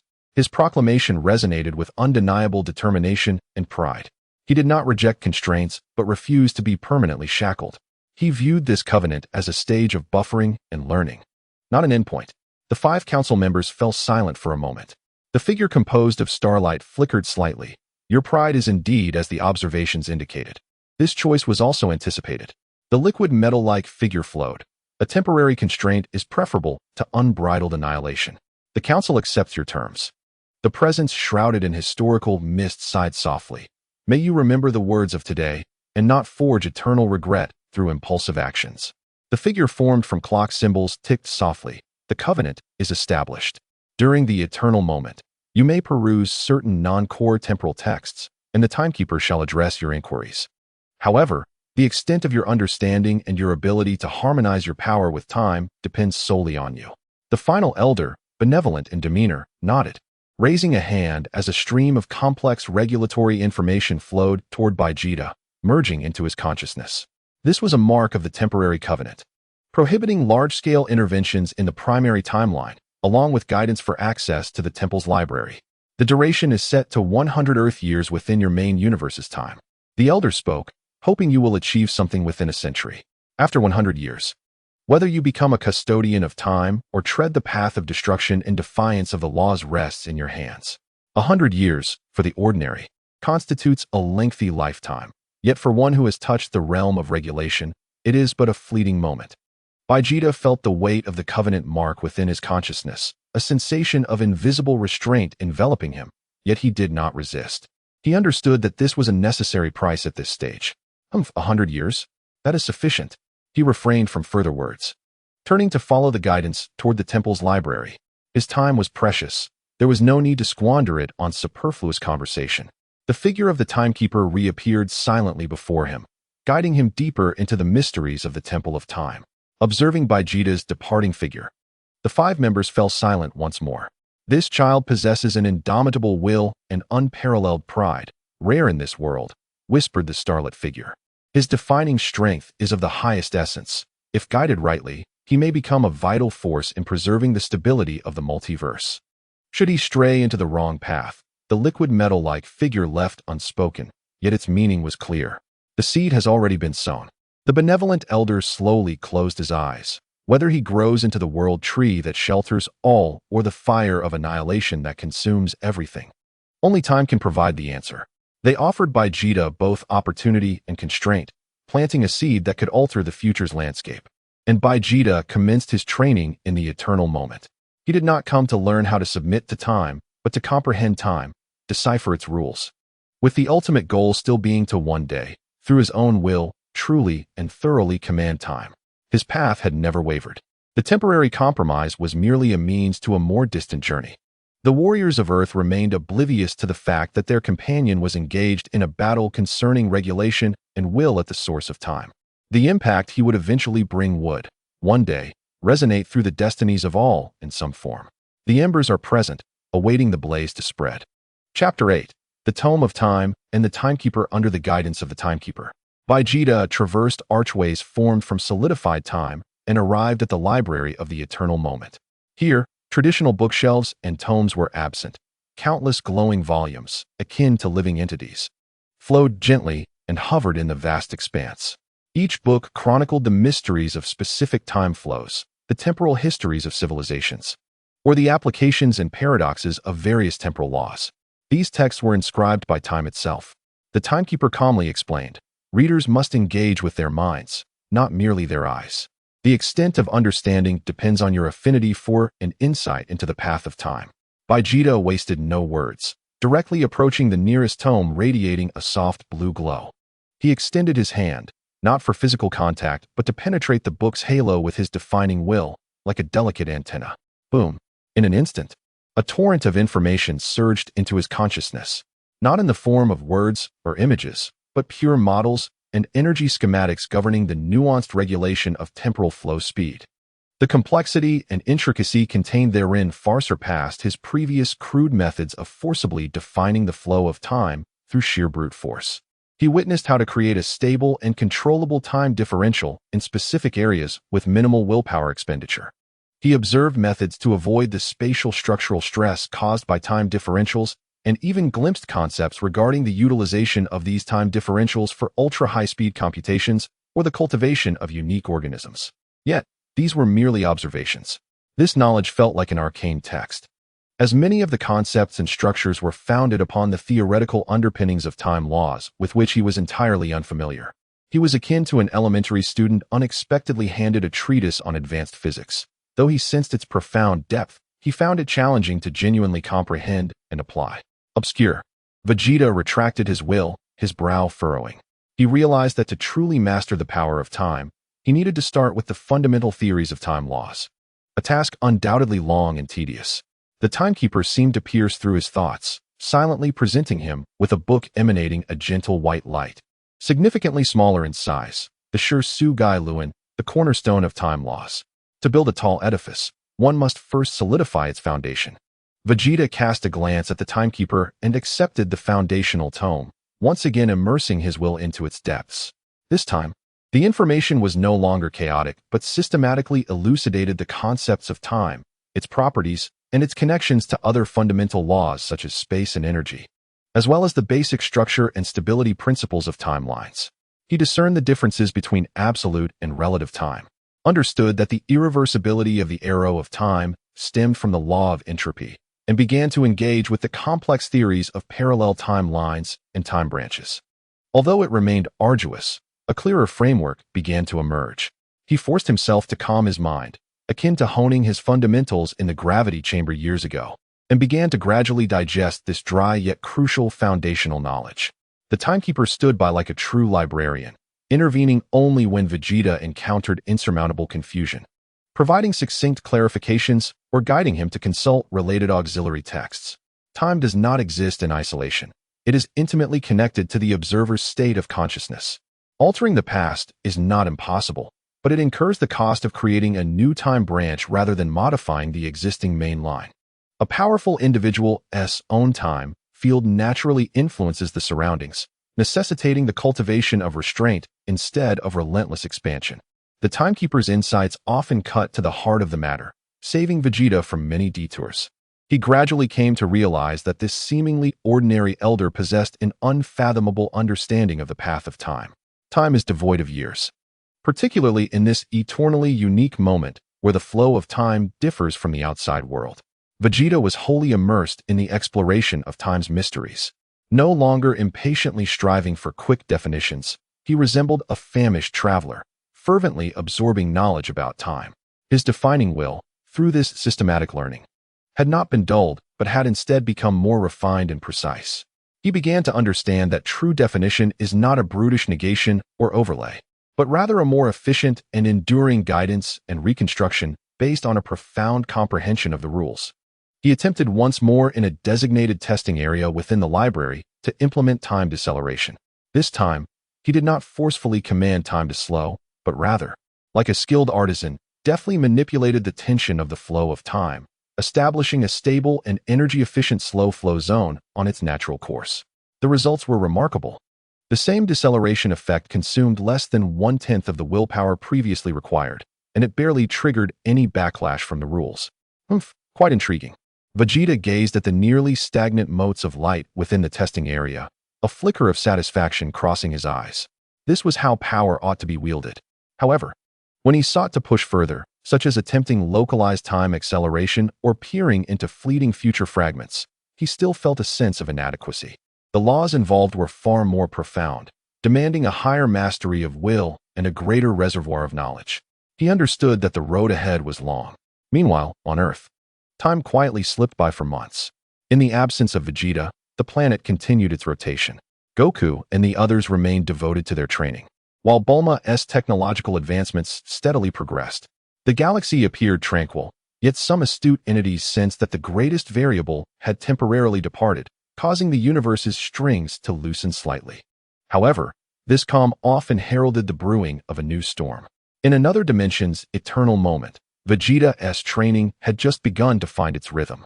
With every inch he delved deeper into his understanding of time, his own existence grew increasingly profound. When he eventually returned, he would carry with him a renewed comprehension of the rules. What awaited him on Earth then? The pages of the tome turned one by one, while the timekeeper stood silently nearby, like a shadow of time itself. Vegeta's legend was inscribing new chapters at the very source of time. Chapter 9, A Century's Pact and the Prelude to the Journey Home. In the eternal moment, time flowed like water, quietly passing. Vegeta immersed himself in the ocean of time laws, having long forgotten the years of the outside world. The initial Shusugai Luan had been thoroughly internalized by him, and he now perused profound texts that delved into timeline observation, a cursory analysis of causality, and even speculations on high-dimensional time structures. His defining will, honed through systematic knowledge, shed its initial roughness, becoming akin to the most precise instrument, capable of keenly perceiving the subtle fluctuations of the time flow and exerting just the right influence. No longer content with mere acceleration and deceleration, he began to attempt more complex operations. He could induce a small area of time to enter a loop, albeit for only a few seconds and within a very limited range. Yet this indicated he was beginning to touch upon the very forms of time. He could analyze the residual time imprints on objects, tracing back the vague images they had experienced in the past few hours, involving the retention and reading of information across the dimension of time. He could even, to a certain extent, shield himself from perceiving specific time effects, maintaining a stable sense of time in an area where the flow was extremely unstable. These advancements were all predicated on his strict adherence to the interim covenant. He acted as the most disciplined student, conducting research and testing solely within the bounds permitted by the council, never daring to breach the primary timeline. The timekeeper remained as a silent shadow at his side, occasionally offering crucial guidance when Vegeta approached the boundaries of knowledge or encountered bottlenecks in his experiments. Time is not a unidirectional river. It resembles an infinite ocean where information from the past, present, and future coexist simultaneously, limited only by the observer's perspective. Causality is the vital framework that maintains the stability of timelines, but it is not absolute. Under certain extreme conditions, effects can indeed arise before their causes, forming closed loops in spacetime. Your defining power essentially injects new variables into reality. Remember, the greater the variable, the more unpredictable the resulting temporal ripples will be. The timekeeper's words often contained profound insights into the nature of time, greatly benefiting Vegeta. One day, Vegeta attempted to combine time deceleration with spatial folding, seeking to create a temporary storage compartment where the internal space was vastly greater than the external. This was an exceedingly complex composite application, necessitating a considerable understanding of both time and space laws. Just as he was on the verge of success, the entire temple of the eternal moment trembled slightly. It was not an attack, but rather a grand pulse of rules seemingly emanating from the depths of the universe. The timekeeper slowly lifted his head, gazing toward the depths of the temple's hall of time, calmly stating, "The century's term has arrived." A century? Vegeta paused, withdrawing from that arcane state of experimentation. It was only then that he realized that 100 years had quietly slipped away in the outside universe during his unknowing endeavors. He took a moment to assess his own capabilities. While there was no explosive increase in his power level, his understanding and application of strength had undergone a profound transformation. If he had previously been likened to an indomitable yet energy-draining sledgehammer, he had now become a precise and efficient surgical scalpel, advantageous in every aspect. More importantly, his comprehension of the rules had opened a gateway to infinite possibilities for his future path. The appointed time had arrived. He was to depart. The timekeeper gazed at him, and in his tranquil eyes, a fleeting hint of unperceived emotion seemed to shimmer. He urged him to remember the lessons learned here and to wield his power wisely. The council anticipated his future and would continue to observe. Vegeta nodded, refraining from unnecessary words. He cast a final glance at this extraordinary space that had borne witness to a century of his cultivation, as well as the timeless tome that continued to flow with the passage of time. Here, he had laid a firm foundation and clarified the direction of his future. It was time to return. He followed the timekeeper back to the Hall of Time. The silhouettes of the 5 council members remained seated by the pool of time, as if a century had merely passed in the blink of an eye for them.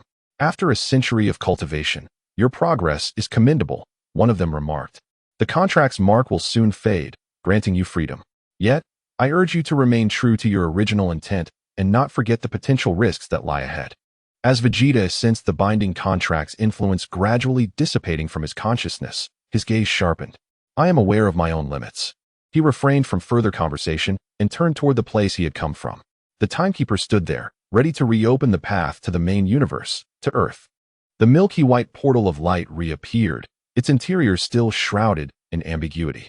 Vegeta cast one last glance at this sanctum of time and at the 5 embodiments of the rules. One day, I shall truly comprehend all of this. At that time, time itself will bow before me. With this declaration, he stepped into the portal, his figure vanishing within. The portal sealed shut. Silence returned to the Hall of Time. The seed had sprouted. The liquid metal figure flowed. And what lay ahead, whether to grow into a pillar of order or become the root of chaos, was his own destiny to shape. The cosmic order would be stirred once more by his return. A presence whispered through the mists of history, prophesying. Vegeta, carrying the fruits of a century of cultivation and a newfound understanding of the rules, embarked on his journey home. Meanwhile, how would Earth and the vast universe prepare for this returning harbinger? A new storm may well be quietly approaching with his every step. Chapter 10. The return and silent transformation. The milky white portal of light quietly materialized on the lawn of the Shidu Capsule Corporation, akin to ripples upon water, and soon Vegeta stepped forth.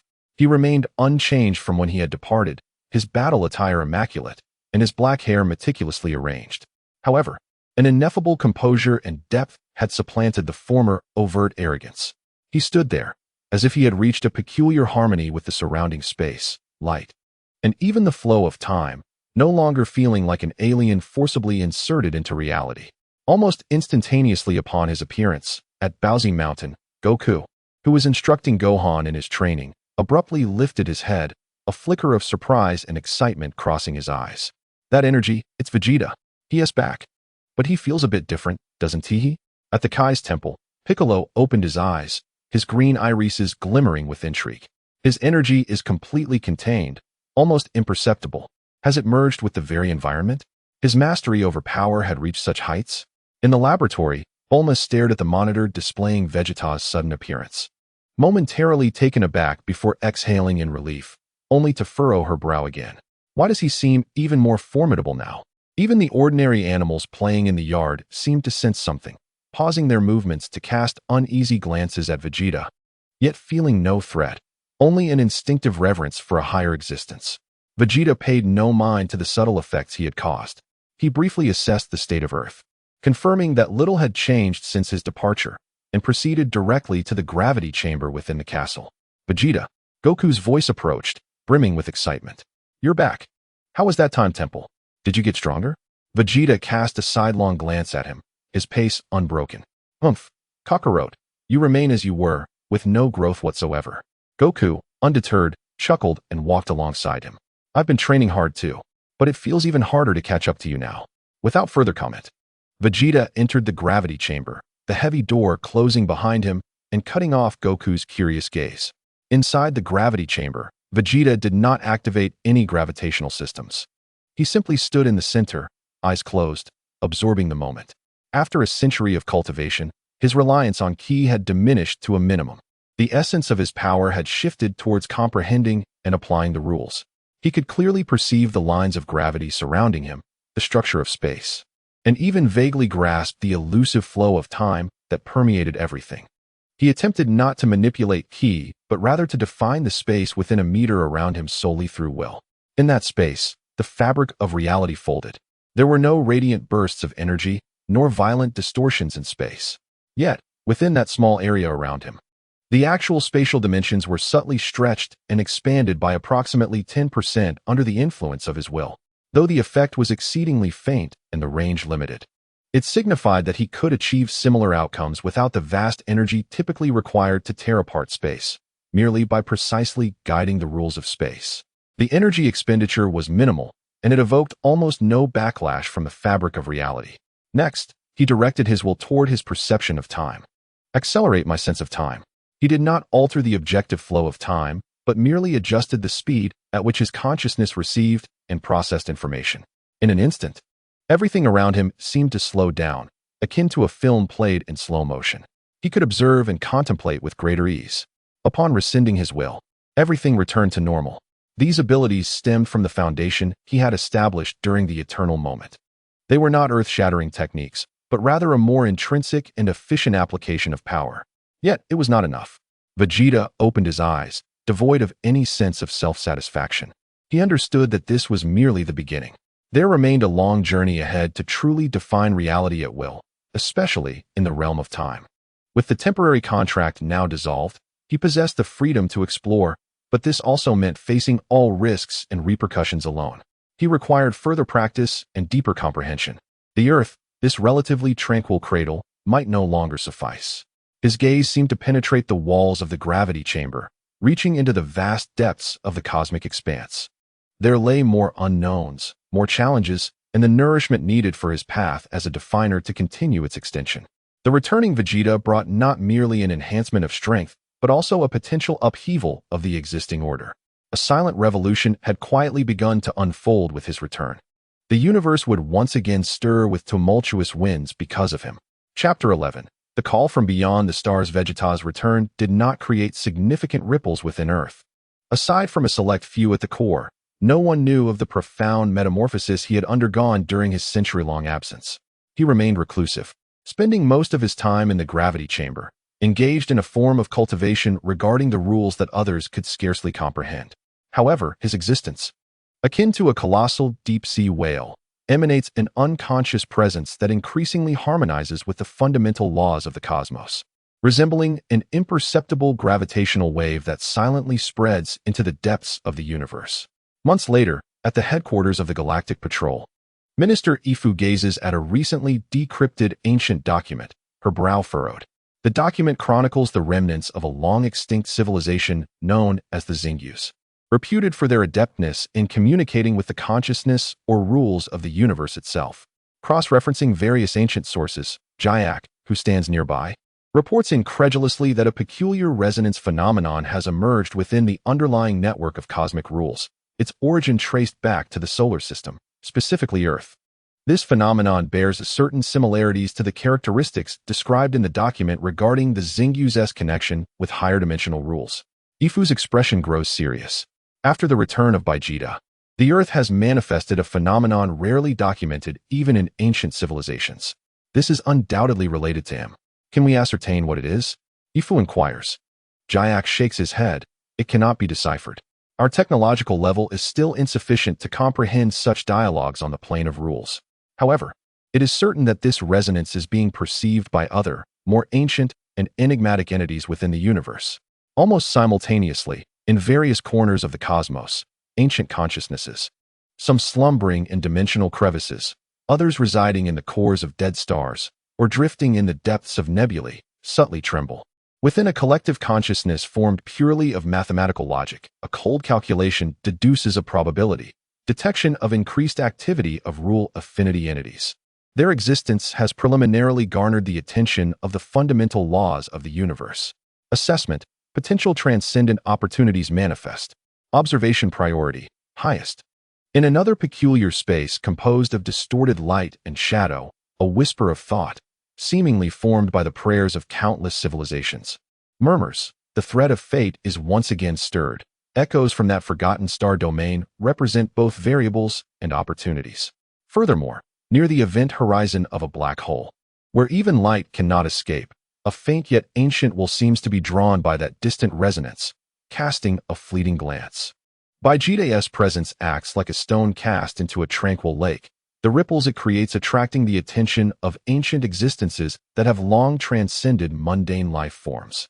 Hidden behind the cosmic veil, on Earth, at Baozi Mountain, Wukong is engaged in a routine spar with Wufan. Suddenly, Wukong pauses, looking up at the sky with a puzzled expression. "Dad, what's wrong?" Wufan halts his offensive, inquiring. "I can't quite put it into words." Wukong scratches his head. "But it feels as though many eyes are watching us." "No, wait, they are watching the Earth." "No, it seems they are focused on that guy Vegeta." His intuition keenly captures the invisible gaze emanating from the far reaches of the starry sky. At the Capsule Corporation's gravity room, Vegeta senses something as well. He does not perceive specific eyes, but rather feels an intensified connection between himself and the cosmic rules, as if countless invisible tendrils are cautiously probing at his unique rule node from every direction of the universe. "Humph, have I finally drawn attention?" Vegeta snorts coldly, feeling not disquiet, but rather a flicker of anticipation in his eyes for those lurking in shadows. He knows that this distinctive path he treads cannot remain forever secluded. To continue growing, he must confront a broader stage and more formidable existences. These gazes from the starry beyond may indeed be the opportunity to step into the next phase. He requires information, a deeper understanding of the secrets of the universe, and knowledge of where opponents or environments capable of sharpening his power over rules might exist. Bulma's laboratory might capture some traces through technological means, but to truly establish contact with those ancient existences, a more direct approach will likely be necessary. Vegeta calms his will, no longer passively sensing the unseen gaze, but instead attempts to actively and subtly send forth a brief rule message imbued with the defining characteristics of his will. "Where can I battle?" Lacking specific coordinates or clear targets, it is merely a question filled with the essence of the Scion spirit, disseminated as a ripple of rule fluctuations into the unknown depths of the universe. This is a bold, even reckless act, like igniting a torch in a dark forest. It may attract allies or invite peril. Yet, he is unafraid. The message sent forth sinks into the abyss, initially yielding no response. However, Vegeta knows that the seed has been sown. Those ancient existences lurking behind the curtain must have received his signal. All that remains is to wait. To await the first responder, the initial invitation or challenge from the far reaches of the starry expanse. The tranquility of Earth is destined to be shattered once more. This time, the harbinger of change will be Vegeta, with his relentless pursuit of ultimate power and absolute control. The call of the cosmos has already echoed, and the responders are poised to embark on a new journey. Chapter 12. The Trial of the Star Abyss by Vegeta's battle-imbued rule message. Akin to a stone cast into a deep pool, has sent ripples across the cosmic level of rules. Several days have passed without the anticipated arrival of ancient existences or a clear declaration of war on Earth. However, a more subtle change is underway. One day, while Vegeta is in the gravity chamber, attempting to combine time acceleration effects with energy compression to create a more potent attack mode, the space before him unexpectedly ripples like water. It is neither an attack nor a spatial jump portal, but rather a three-dimensional star map, composed purely of information and radiating a ghostly blue light, slowly unfurling. The star map does not represent any known region of the Milky Way.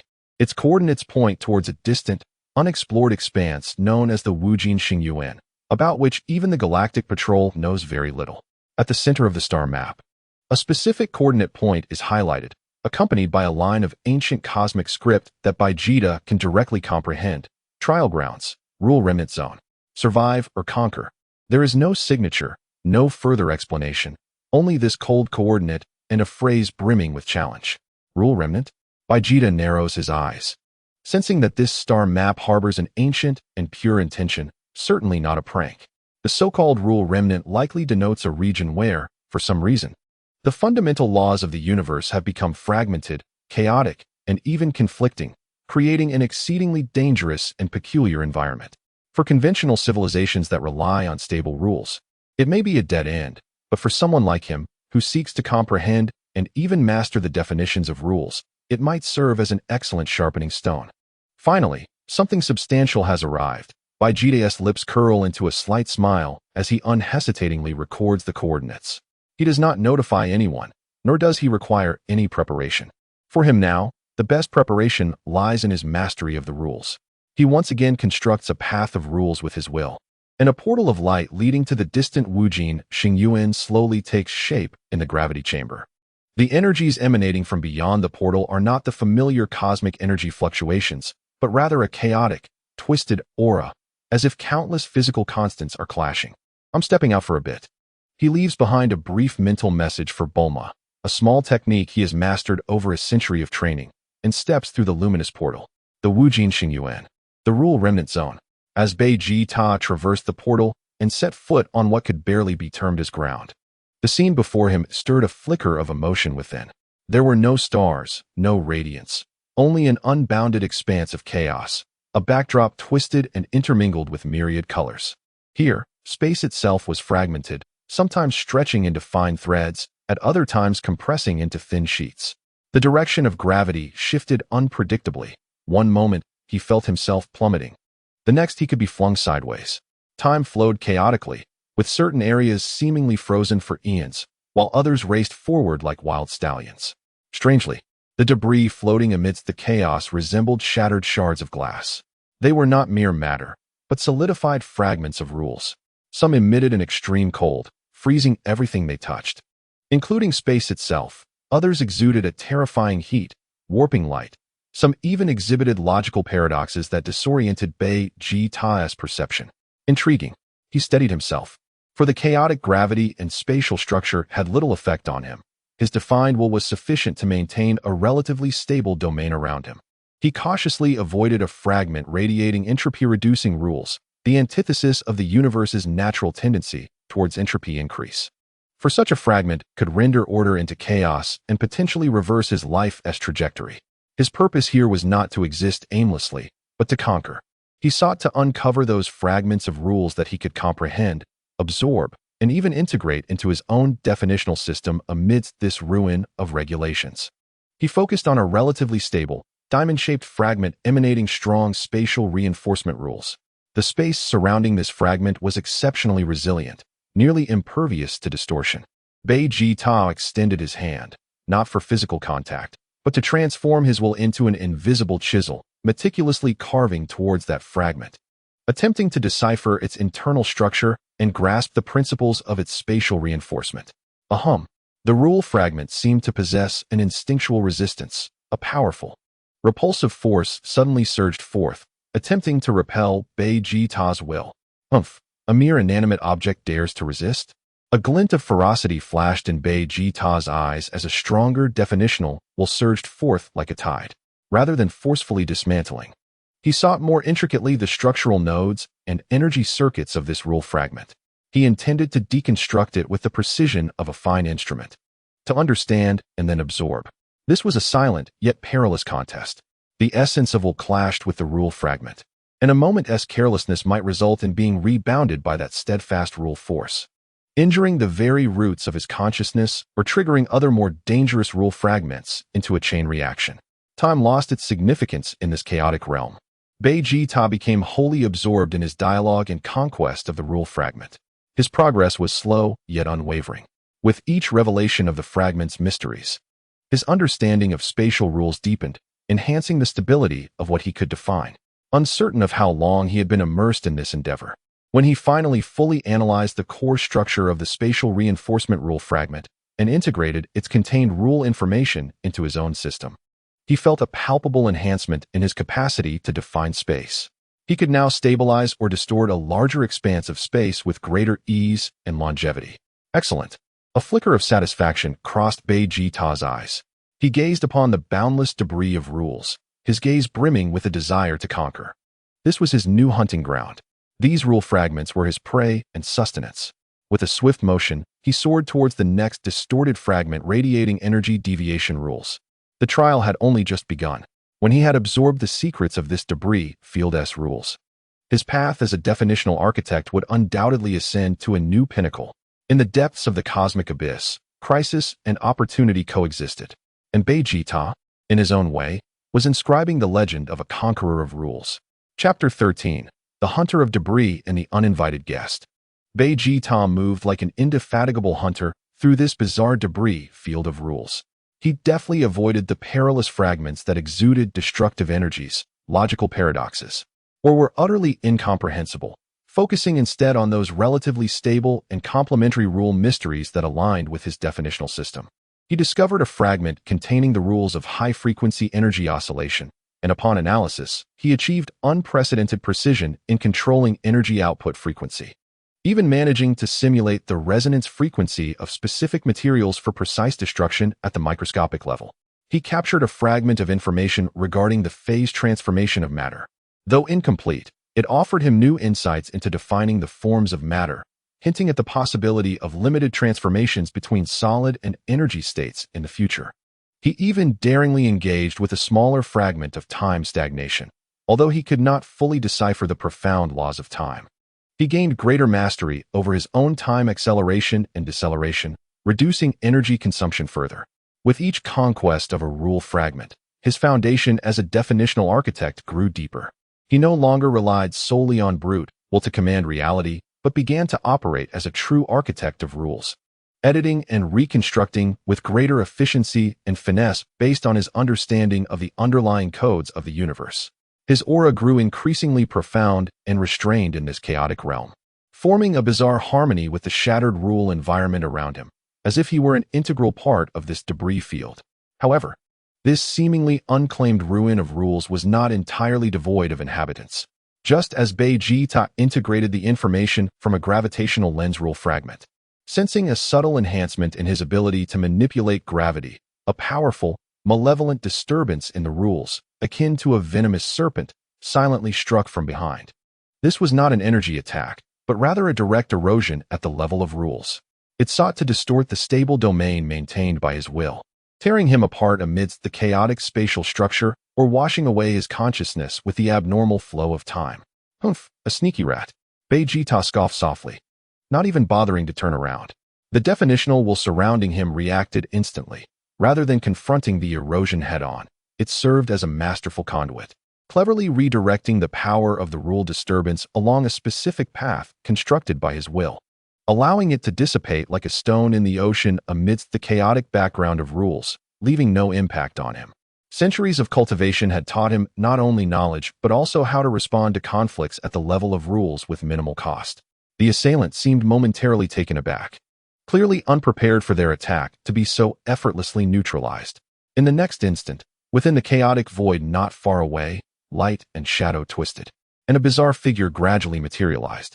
It was neither flesh nor mechanical construct. Its form appeared to be a precarious assembly of countless ever-changing and conflicting rule shadows, highly unstable, sometimes resembling a twisted nebula, at other times a shattered statue. It lacked facial features, possessing instead a constantly rotating core composed of numerous tiny paradoxes, radiating chaos and avarice. Rule-devouring growth. Surrender your definitional core. Fragmented, yearning mental waves reached him. This was a rule life form born from the debris field, thriving by consuming other rule fragments and even other rule life forms to sustain its highly unstable existence. It clearly regarded Vegeta, an entity with a unique definitional core, as an unprecedented delicacy. You wish to consume me? Vegeta turned to face the chaotic amalgamation, his eyes not betraying fear, but igniting with fierce combativeness. How dare you? A mere mass unable to maintain its own form. He had been lamenting the absence of a worthy opponent to test the fruits of his recent training. The rule-based life form emitted a piercing, discordant shriek, reminiscent of countless shards of glass grinding against one another as it lunged forward with ferocity. Its body, composed of conflicting rules, served as the most terrifying of weapons, rending the very fabric of space into a kaleidoscope of vibrant fissures, while time itself became entangled like a tangled skein. Vegeta stood his ground, unwavering. The deep violet aura of the abyssal dominator ignited within this space, not for the purpose of energy assault, but to amplify his defining will. Here, order reigned supreme. He directed a powerful declaration at the advancing rule-based life form. This was not an attack on a specific rule, but an endeavor to forcibly establish a temporary domain of order centered around his will amidst the chaos. A hum resonated as an invisible force field, embodying order and stability, surged forth from Vegeta's core. The moment the rule-based life form breached this force field, the conflicting rules and shadows upon its form seemed to be cast into a furnace, emitting a more piercing wail as its unstable body began to oscillate violently, even showing signs of disintegration. Its paradoxical core spun wildly, attempting to resist this fated definition, unleashing a more potent wave of chaotic disruption. Two forces of rules collided fiercely within the chaos, annihilating and reconstructing. Vegeta felt the rapid depletion of his will, coupled with the tenacious resistance fueled solely by chaos and the desire to consume, yet the curve of his lips widened. Yes, just like that. Struggle. Show me how much strength the monster birth from your wreckage truly possesses. He no longer merely maintained the domain of order. He began to engage actively. His will transformed into countless invisible blades, striking with precision at the most unstable and weakest connection points within the opposing body of rules, aiming to deconstruct it from within. This was a perilous hunt, and counterhunt purely on the level of rules. The rule-based life form was a native creature of this debris belt, exhibiting remarkable adaptability to rule-based chaos. In contrast, Vegeta, armed with a higher level of will and profound comprehension of rules, steadily weakened his opponent. Ultimately, when Vegeta delivered a blow imbued with the essence of existential negation against the adversary's paradoxical core, the rule-based life form let out a final, reluctant shriek. Its body, composed of countless conflicting rules, collapsed with a resounding crash, transforming into a myriad of drifting, lifeless points of light that gradually dissipated into the chaos. Only the slightly trembling, dimly glowing paradoxical core remained, suspended in place. Vegeta reached out to claim it. Within this core resided a vast collection of information, containing the remains of the rule-based life form's consumption and fusion of innumerable rule fragments. Though chaotic, it represented a valuable database of rules. A worthy trophy. He stowed it away, his gaze sweeping deeper into the debris belt. Clearly, this trial ground was far more vibrant than he had initially anticipated.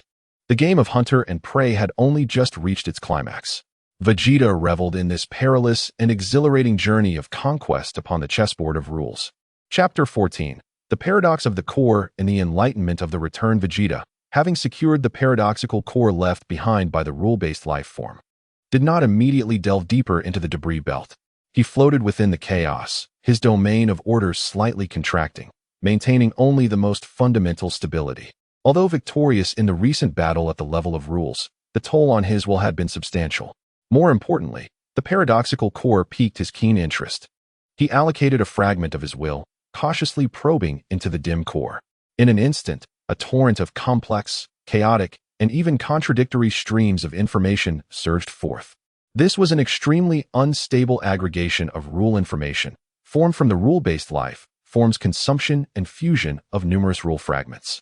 It was filled with shattered spatial theorems, distorted perceptions of time, contradictory physical constants, and even some chaotic logics pertaining to conceptual levels.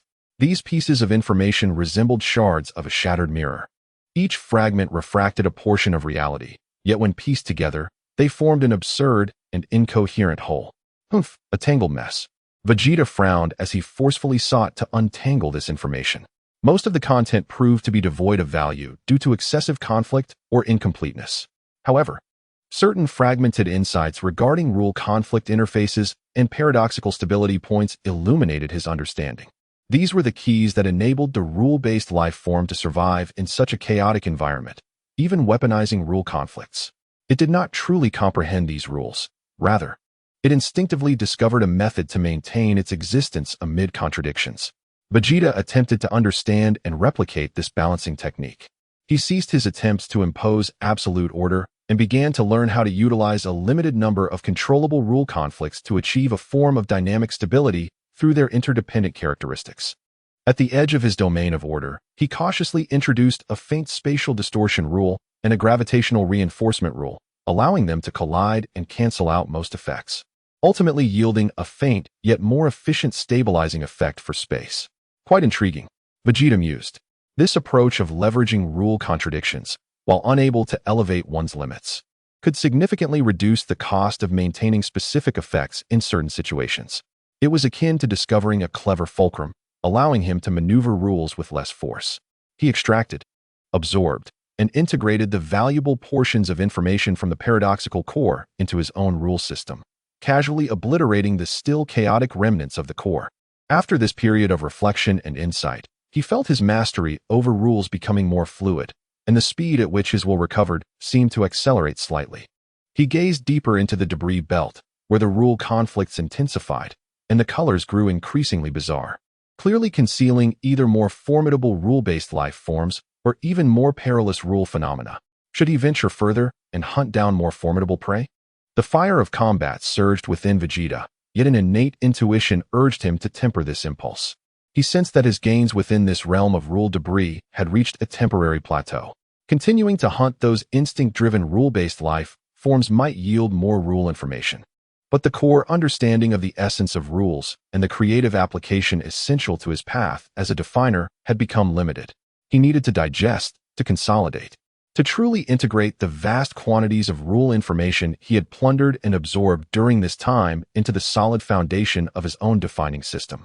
Blindly pursuing more could lead to dilution rather than refinement, potentially tainting his pure core with convoluted rule information. It was time to return. Vegeta made his decision. Earth, that relatively stable environment, was far more suitable for this deep process of consolidation and integration. Moreover, he had been away for a considerable time, despite the chaotic flow of time here making precise calculations difficult, and it was necessary to return and assess the situation.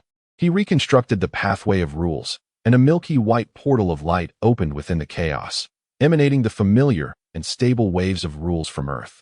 Taking one last glance at this realm of both opportunity and danger, Vegeta stepped resolutely into the light portal. Earth, Capsule Corporation's gravity chamber. As the light portal dissipated, Vegeta's figure materialized. He briefly sensed the passage of time in the outside world, discovering that merely a few weeks had elapsed since his departure. This starkly contrasted with his perception of having experienced an eternity within the ruled debris belt, further validating the chaotic flow of time there. He did not disturb anyone. Instead, he directly sat cross-legged and closed his eyes. This time, he was not training, but rather engaging in an internal process of sorting and reconstruction. Within the depths of his consciousness, the theoretical foundations laid down by the temporal council began to swirl, collide, and merge with the countless rule fragments he had plundered and absorbed in the rule debris belt, like a galaxy in motion. He no longer perceives them as isolated points of knowledge. Rather, he endeavors to uncover the intrinsic connections among them, constructing a grander and more coherent personal model of rules. The fundamental elements of the universe, space, time, energy, and matter, begin to re-establish their connections and interactions under his will, in a manner uniquely his own, that of Vegeta. He envisions the combination of spatial folding and temporal deceleration as a potential means to create a temporal capsule for the temporary storage of living beings. He comprehends the connection between high-frequency oscillation of energy and phase transitions in matter, perhaps enabling the realization of a localized annihilation canon. He even faintly grasps that if he could thoroughly analyze the essence of gravity, he might define artificial gravity wells or space-time curvature. Countless sparks of inspiration erupt within his consciousness, scrutinized, filtered, and refined through his absolute rationality. This is a slow yet exquisite process, akin to weaving an unprecedented, magnificent robe crafted from rules. When he opens his eyes once more, several days have passed in the outside world. His breath remains tightly contained, even more subdued than when he departed from the wreckage. Yet, within his profound gaze lies the essence of the entire galaxy's cycles of existence and the flow of rules. He raises his hand, requiring no assistance from chi manipulation, with a mere thought, a minuscule droplet of energy, whose internal temporal flow has been slowed by several dozen times, materializes in his palm. The droplet hovers, its surface ripples nearly frozen, resembling a delicate piece of temporal amber. This is neither an attack nor a defense, but merely a trivial demonstration of his understanding of personal rules. Well, it shows some promise. Vegeta dissipates the droplet, a glimmer of satisfaction flashing in his eyes. This trial in the cosmic abyss has yielded results far exceeding expectations. Not only has he seized a wealth of rule nutrients, but more importantly, he has discovered a pathway to transform knowledge into a power that truly belongs to him. The path of the definer has progressed silently, yet significantly. The stage of the universe awaits this conqueror of rules for his next appearance. Chapter 15. Sedimentation and undercurrents by Vegeta's return and brief seclusion did not stir any ripples on Earth. He has become like a true recluse, isolating himself within the confines of the gravity chamber, dedicating his entire being to the digestion and integration of the rules he has plundered. Outside, time flows steadily. Wukong continues his daily routine on Baozi Mountain, raising children and training, occasionally visiting the Temple of the Gods to spar with Pike, or dropping by Capsule Corporation to share a meal with Balama. He senses that Vegeta seems to have undergone new changes, yet the latter remains withdrawn. Hence Wukong refrains from intrusion, knowing they will eventually clash. Gofen steadily matures under his father's guidance and Pike's mentoring, his potential further unleashed, his aura growing increasingly stable. Balama's ARC project has achieved a significant breakthrough, with the engine efficiency of the new warship enhanced by 30%. An energy shield technology has integrated some data from the reverse analysis self-recoverers, greatly boosting its defensive capabilities. Klin and Yamucha continue their monotonous patrol duties, yet both remain vigilant. Fully aware that Earth's peace is hard-won, Jake occasionally relays scattered tidings of minor disturbances at the galaxy's edge, but these are swiftly quelled by local civilizations or galactic patrols. Everything seems to have returned to normal, even more tranquil than before Vegeta's journey to the eternal moment. However, beneath this serene facade, the undercurrents have never ceased. At the galaxy's edge, within a forsaken nebula's depths, this place once served as the battleground of an ancient war, leaving behind numerous distorted spatial structures and lingering energy radiations, rendering it a no-go zone for interstellar navigation. Yet now, within this desolate expanse, a faint, incongruous glimmer of order begins to emerge. The light emanates from a massive black rock, floating like an asteroid. The surface of the rock bears an intricately inscribed teleportation array, exuding faint rule fluctuations. The array is drawing in the residual chaotic energy from the surrounding space, gradually charging and activating. Should an adept of ancient arrays be present, they would recognize that this is not a creation of this cosmic era's technology or magic. Its style is far older and more exotic. In another dimension, an ocean of consciousness that defies conventional physical description flows with countless streams of information. Reports of the emergence of unknown high-dimensional rule life forms within the rule's debris belt, and their subsequent eradication by the suspected definer Vegeta are marked as high priority, swiftly transmitted among several vast collective consciousnesses. The target Vegeta possesses the capacity to independently eliminate medium-level rule life forms. His speed in analyzing and utilizing rules exceeds expectations. His inclination towards order and definition stands in stark contrast to chaos, presenting an opportunity for exploitation. Continued observation is advised, along with the collection of his combat data and rule preferences. When the time is ripe, directional guidance may be attempted. Cold, emotionless thoughts converge in the sea of information. Earth, North Kai's planet. As the North Kai trims a bonsai, he suddenly fumbles, snipping off a branch that should not have been cut. He looks up, a hint of unease crossing his chubby face. Why do I suddenly have a bad premonition? It feels as though something is about to breach the barrier of the Kaishin realm. He mutters, attempting to contact the great Kaishin, only to find that communication seems to be faintly disrupted. Unbeknownst to him, Vegeta, ensconced in the gravity chamber, remains oblivious to all this, deeply engrossed in a critical period of integration. In the sea of consciousness, the vast stream of rule information gradually calms, and a clearer, more stable personal rule framework is beginning to take shape.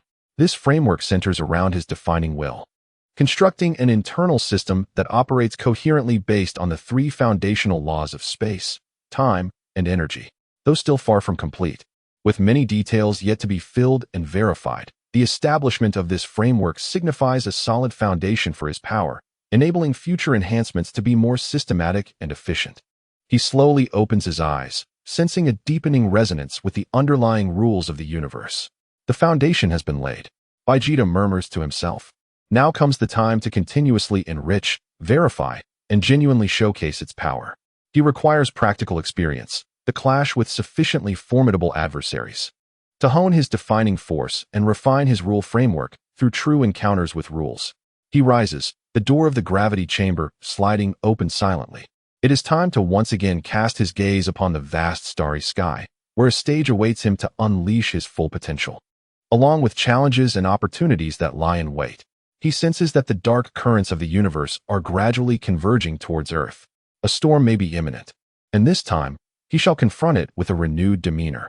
Chapter 16. Visitors from distant lands and invitations for trials as Vegeta steps out of the gravity chamber. It is dusk on Earth. The twilight sun casts its warm glow upon the metallic exterior of Capsule Corporation's castle. However, this tranquility does not last long. Almost the moment he exits the gravity chamber, an exceedingly subtle, yet distinctly foreign wave of spatial distortion appears in the skies above Shidu. It is neither an attack nor a mere occurrence. It resembles a precise spatial delivery.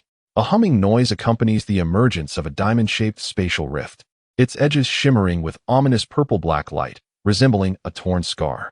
Shortly thereafter, a uniquely shaped flying vessel glides forth from within. This craft, entirely black, boasts sharp, menacing lines. As if forged from a fusion of some biological skeletal structure and metal, its aesthetic starkly contrasting with that of Earth, the Galactic Patrol, or the Recoverers. Exuding a primal and aggressive beauty. The surface of the aircraft bore no visible weapons, yet it emanated a disquieting aura of regulatory suppression, causing all electronic devices within the vicinity of Shidu to falter instantaneously. Even Wukong and his companions felt an invisible pressure enveloping them. What could it be? Bulma, observing the rapidly flickering screen in her laboratory, was beside herself with frustration. Wukong and Piccolo materialized outside the castle, their expressions grave as they gazed at the hovering, otherworldly craft. Gohan followed closely behind. The hatch of the vessel slid open silently, and a figure stepped forth. This being, towering nearly 3 meters high, was a humanoid entity clad in dark golden armor that shimmered with a metallic luster, with sharp bone spurs protruding at the joints. Its head resembled that of a lizard, featuring a pair of cold, slitted eyes, within which swirled dark red symbols. In its grasp was a spear, antiquated in design, yet pulsating with a terrifying aura of power. The tip directed toward the ground, as if it could rend the very fabric of space. Its gaze swept over Wukong and the others below, ultimately fixing on Vegeta, who had just emerged from the castle. A raspy voice, resonating with a metallic timbre, echoed in an unfamiliar tongue. Yet the intent of battle and the essence of regulation were clear to Vegeta. I am Kasa, the Riftwalker, sent by the Void Lord to assess the qualifications of the Definer. Riftwalker? Void Lord? These were titles he had never encountered before. Vegeta's eyes narrowed. He sensed that this being, claiming to be Kasa, possessed a level of power far superior to any regulatory life form he had previously encountered. More importantly, the regulatory fluctuations emanating from it bore an alien quality, starkly contrasting with the mainstream regulatory system of this universe. More ferocious, more exclusionary. To assess qualifications? Vegeta scoffed, stepping forward to confront Kasa from a distance. Just based on your stature? A semblance of a grin twisted Kasa's lizard-like visage. Arrogance is the epitaph of the weak. The path of the Definer cannot be nurtured in this realm's warm cradle. Only by enduring the trials of the void, surviving the collision and annihilation of regulations, can one earn the right to glimpse the true pinnacle of power. It lifted the bone spear slightly, causing ripples in the space at its tip. This is the spear of domain, capable of tearing through your fragile spatial barriers. Should you lack the courage to engage, then cower within this realm and grow old in this well. A blatant provocation. Moreover, it seemed to possess considerable knowledge regarding Vegeta's identity as a Definer and the path he had chosen. Wukong, listening nearby, felt a surge of anger. Hey, you lizard-faced creature. If you want to fight, I'm ready. Kasa cast a disdainful glance at Wukong, its slitted eyes reflecting a hint of contempt. Pure brute force is of no benefit to regulation. My target is not you. Its gaze remained steadfastly fixed on Vegeta. Vegeta regarded Kasa, the anomalous craft radiating alien regulatory fluctuations, and the spear capable of rending space. Rather than fear, a profound interest and battle fervor surged within him. Alien regulations? Trials of the void. This was precisely what he sought. He had just integrated his own regulatory framework and desperately needed an intense battle involving different regulatory systems to validate and hone his abilities. Trials of the void. Where are they? Vegeta inquired directly. Kasa pointed toward the unclosed diamond-shaped rift. Cross through this gate, and you shall enter the tumult of trial regulations. Nestled between the domain of my master and your universe. There, regulations are shattered, dangers abound, and it serves as the finest whetstone for the strong. Without a moment's hesitation, Vegeta's deep purple aura began to shimmer, not in an explosion, but adjusting to the optimal state for regulatory combat. Lead the way, Vegeta. Bulma shouted through the hastily repaired communicator. Be cautious. It could be a trap. Wukong furrowed his brow. That guy doesn't he look like a good person? Vegeta turned back to glance at them, his expression serene. It's fine. I happen to need a worthy opponent. He turned to Kasa. Let us go? Kasa nodded and flew back to the alien craft, with Vegeta following closely behind. Just before stepping through the hatch, he paused and left a parting remark for Wukong and the others. Watch the house. The hatch then closed, and the alien craft shifted direction, entering the purple-black rift. The rift rapidly contracted, ultimately vanishing, leaving Shidu's skies tranquil once more, yet heavy with tension and concern among the onlookers. Vegeta had once again boldly stepped into the unknown. This time, he would confront the regulations and challenges from beyond.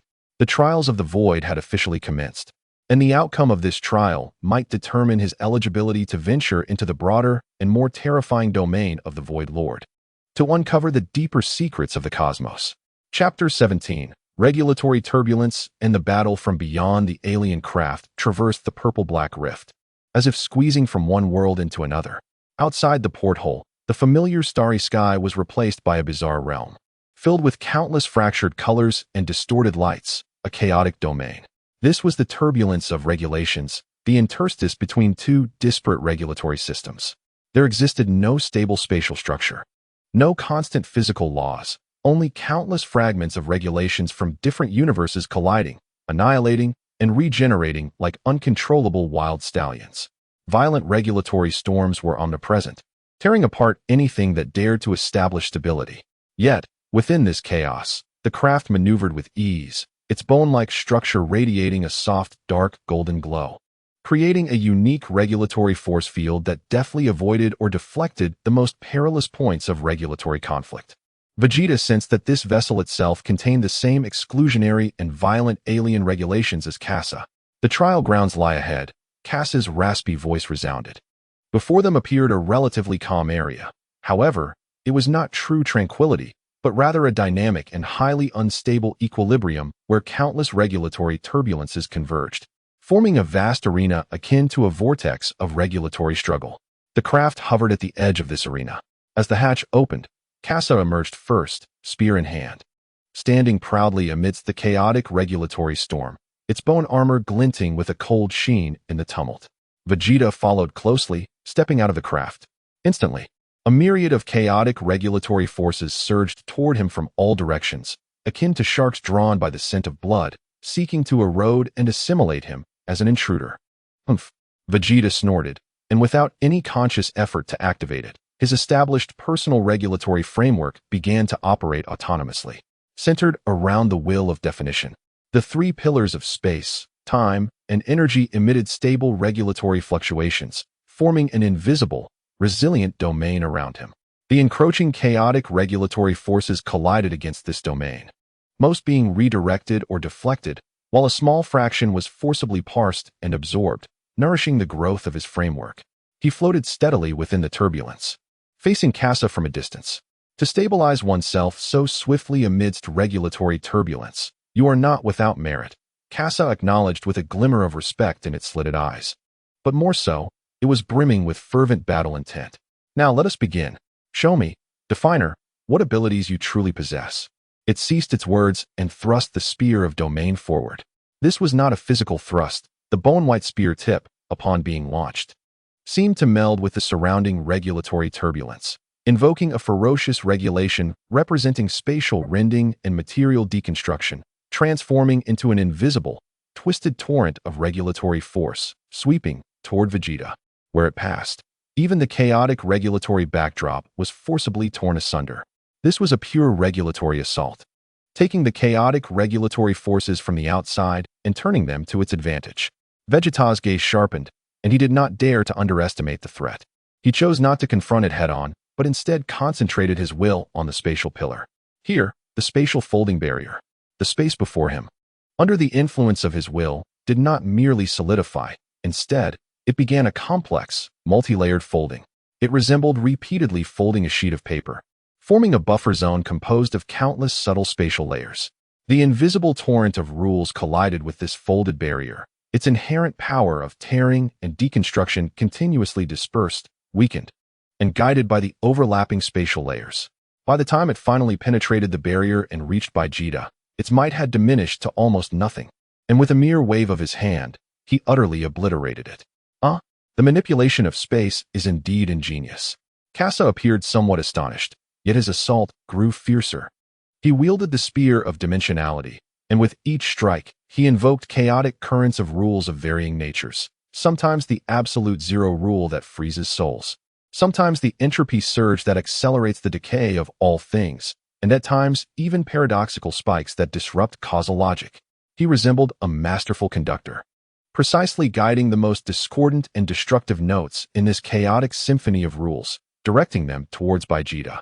Meanwhile, Vegeta stood as steadfast as a rock, dismantling each attack based on his own framework of rules. In the face of absolute zero, he defined a thermal domain of high-speed particle motion to counter it. Against the entropy surge, he summoned pillars of time, creating a brief local time reversal within his domain to offset its decaying effects. When confronted with the most troublesome paradoxical spikes, he employed the balance techniques learned from the core of the paradox, guiding them to clash with the surrounding chaotic currents, leading to their self-dissolution. He refrained from using any energy waves. All exchanges transpired silently on the level of rules. The collision of wills and the annihilation of rules stirred up invisible ripples within this turbulent zone. Vegeta could feel his own framework of rules being rapidly tempered and refined under such intense confrontation. Many concepts that had previously existed merely in theory were validated and optimized through practical combat. His understanding of the power of different rules deepened significantly. However, Kase's attacks grew increasingly frenzied, seemingly able to infinitely draw upon the strength of this turbulent zone, while Vegeta's will to maintain and define his own realm was steadily depleting. The longer one holds, the more one risks losing. A fierce glint flashed in Vegeta's eyes. He could not remain in a passive defensive stance. After neutralizing yet another wave of entropy surge, he suddenly pushed his will to its utmost limit, shifting from mere defense to active offense. He combined the powers of energy and spatial pillars, locking down the chaotic currents of rules surrounding Kase. In this place, the rules were destined for annihilation. He forcefully defined the rules of that area, entering a temporary state of absolute stillness and nullification. In an instant, the next wave of rule-based attacks Kase was about to unleash was abruptly halted, as if its throat had been seized. The protective field composed of foreign rules surrounding Kase also experienced a momentary stagnation. What? For the first time, Kase displayed a look of surprise. Now is the moment. Vegeta's figure vanished in an instant, not through teleportation, but rather through an exquisite mastery of space, performing an ultra-short-range traversal of rules, directly appearing before Kase. A deep purple aura enveloped his fist. This time, it was not the power of rules, but the most pure and condensed physical destructive force. Striking fiercely at Kase's armored head. Bang! The heavy thud resonated through the chaotic currents of rules. Kase was sent flying by this sudden, physically potent punch. With fine cracks appearing on his dark golden armor, he steadied himself, touching the cracks on his cheek, within his cold vertical pupils. There was not anger, but rather an ignited flame of excitement, as if he had found a kindred spirit. Excellent. Now this feels like something. Vegeta, the Definer. You have passed the preliminary examination. He sheathed his spear of dimensionality, and his frenzied battle intent gradually receded. Follow me, Lord of the Void. I must see you. Chapter 18. The Lord of the Void and the Shadows of All Realms. Kase retracted his battle intent, and the cracks on his armor slowly healed under the influence of foreign rules. He glanced at Vegeta, rasping, "You have indeed earned the right to meet the Lord, as you managed to wound me here. Keep close." He ceased further words, turning to fly deeper into the chaotic currents of rules. The alien spacecraft silently followed. Vegeta steadied his slightly rapid breathing. The moment of rule nullification and physical assault had drained a considerable amount of his will and strength. Yet his gaze remained sharp, and he followed without hesitation. He was eager to discover what the so-called Lord of the Void truly was. They traversed through even more violent and bizarrely colored stormy zones of rules, ultimately arriving at the core of this turbulent zone. Contrary to expectations of chaotic extremes, it revealed a peculiar form of order. Countless streams of rules from different universes, each with distinct colors, swirled around a massive sphere that seemed to be composed of pure nothingness, rotating slowly. The surface of the sphere was as smooth as a mirror, reflecting the glowing rules around it, yet it devoured all matter, energy, and information that attempted to approach. An indescribable, grand will, surpassing all the rules Vegeta had ever witnessed, emanated from that dark sphere like a slumbering breath. Merely sensing the residual waves of this will made Vegeta's nascent framework of rules tremble slightly, as if encountering a being of a higher tier. My lord, the definer Vegeta has arrived. Kasa halted several kilometers away from the dark sphere, bowing respectfully. The surface of the dark sphere rippled, and a vague silhouette of a face, composed purely of shadows, slowly emerged. There were no features. Only two swirling vortexes that seemed capable of devouring souls, serving as eyes, gazing at Vegeta. You are the definer of the rebirth of this universe? A voice resonated deeply within Vegeta's consciousness. It was neither male nor female, neither old nor young, imbued with endless sorrow and a transcendent indifference to all things. Vegeta felt an invisible pressure, as if the weight of the entire chaotic zone bore down upon his will. Yet he straightened his back, pride as a definer preventing him from bowing his head. It is I, he replied solemnly. Your path, to alter reality through will, though seemingly immature, touches upon the essence. The Lord of the Void's voice was devoid of emotion. Yet the universe is vast, not limited to what you have seen. The path of definition is not solely yours. As it spoke, the surface of the dark sphere displayed countless blurred images, reminiscent of a film. In some universes, rules were constructed purely upon mathematical logic. Life forms akin to walking formulas. In others, time was woven in a net-like distribution, with past and future intermingling. In certain dimensions, matter and consciousness were one and the same, where thought manifested as law. He even beheld civilizations resembling the recyclers, consuming the rules of other worlds to perfect themselves, and vast consciousness collectives, drifting like immense nebulae in the void, colliding. The shadows of all realms unfolded before Vegeta like a fleeting glimpse. For the first time, he experienced the vastness of the universe and the diversity of rules, far surpassing his imagination. His modest achievements in definition felt like merely the very beginning within this endless multiverse. Do you know what the pinnacle of definition is? The Lord of the Void inquired. Vegeta suppressed the shock within him, his gaze steadfast. Naturally, it is to control everything, to act as one wishes. Control? The Lord of the Void seemed to emit a silent scoff. Even I would not dare to claim mastery over this infinite void and myriad rules. The pinnacle of definition is not conquest, but creation. Creation? To define existence from nothingness, to establish order from chaos, to weave logic from paradox. This is the ultimate goal of a definer. Your path begins with negation and conquest, which is the foundation. However, if you stop at this point, you will ultimately become a servant of the rules, rather than their master. Vegeta's heart trembled profoundly. Creation? To define rules from nothingness? This was indeed a direction he had never contemplated. His pursuit had always centered on mastering and modifying existing rules. Yet he had never realized that the true pinnacle lay in becoming the very source of those rules. Your potential is yet to be unlocked. The Lord of the Void continued, but in this universe, the rules have become rigid, forming shackles upon your growth. A true definitor must traverse myriad realms, witness countless rules, and in the collision and fusion of these, discover their own path. Its shadowy gaze seemed to penetrate Baitar, revealing every detail within his framework of rules. I can provide you with a star chart, marking several nearby universes with divergent rules, which may hold the legacy of definitions. It is your choice to remain in your homeland, content in a corner, or embark on a journey in pursuit of the ultimate. A point of ethereal light, imbued with complex coordinates, emerged from the dark sphere, hovering before Ba. This was an invitation to a broader world, as well as a challenge filled with unknown risks.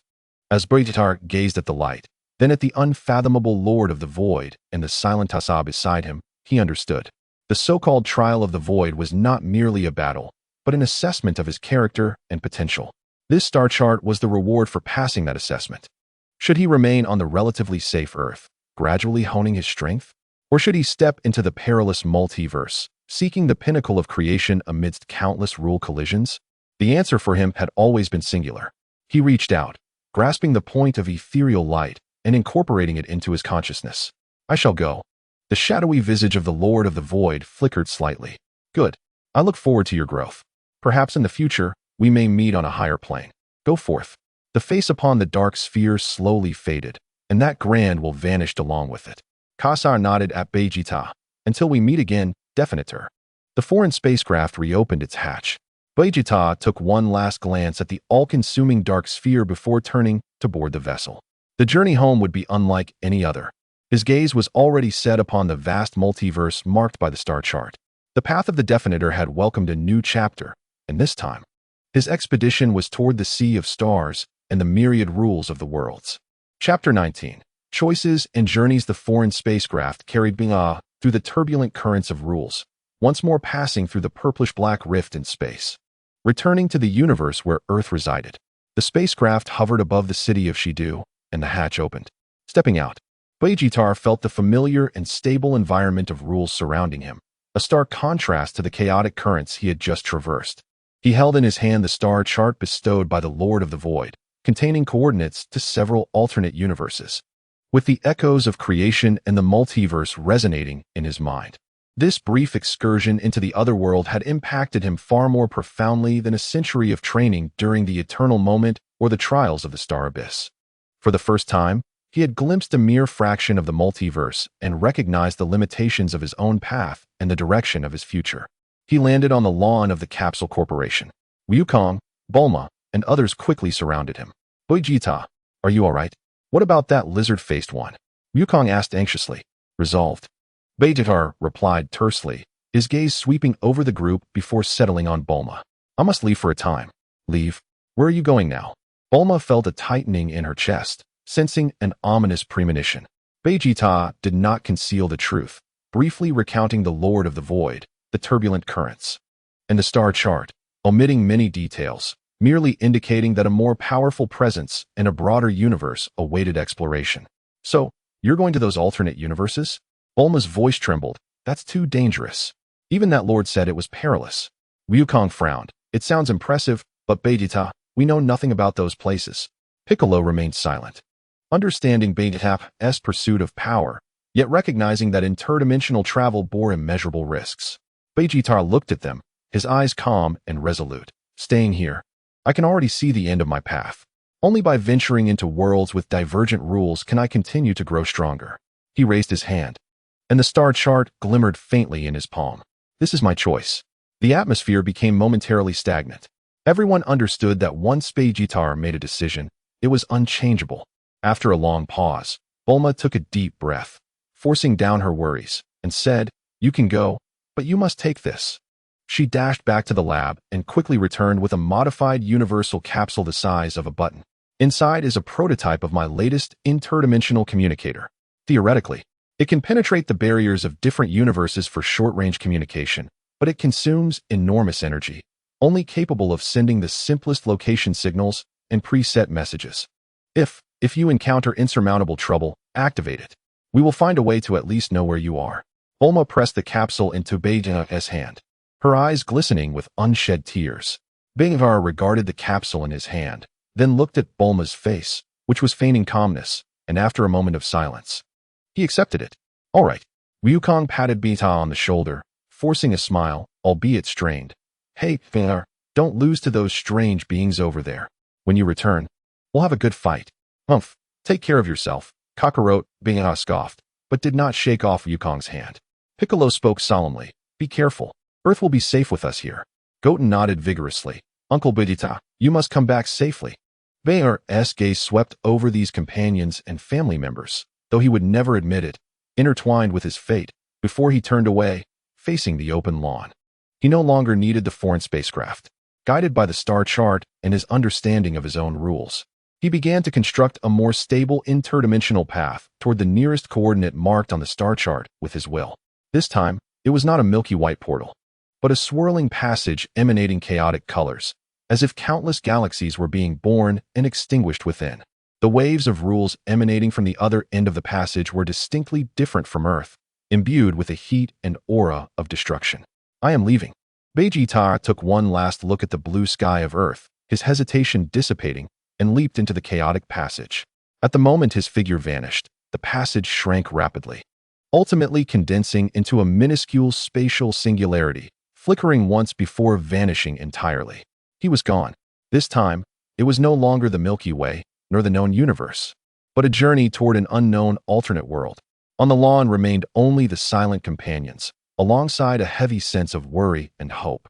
Bulma gazed at the spot where Bingha had disappeared, murmuring to herself, that jerk must come back alive.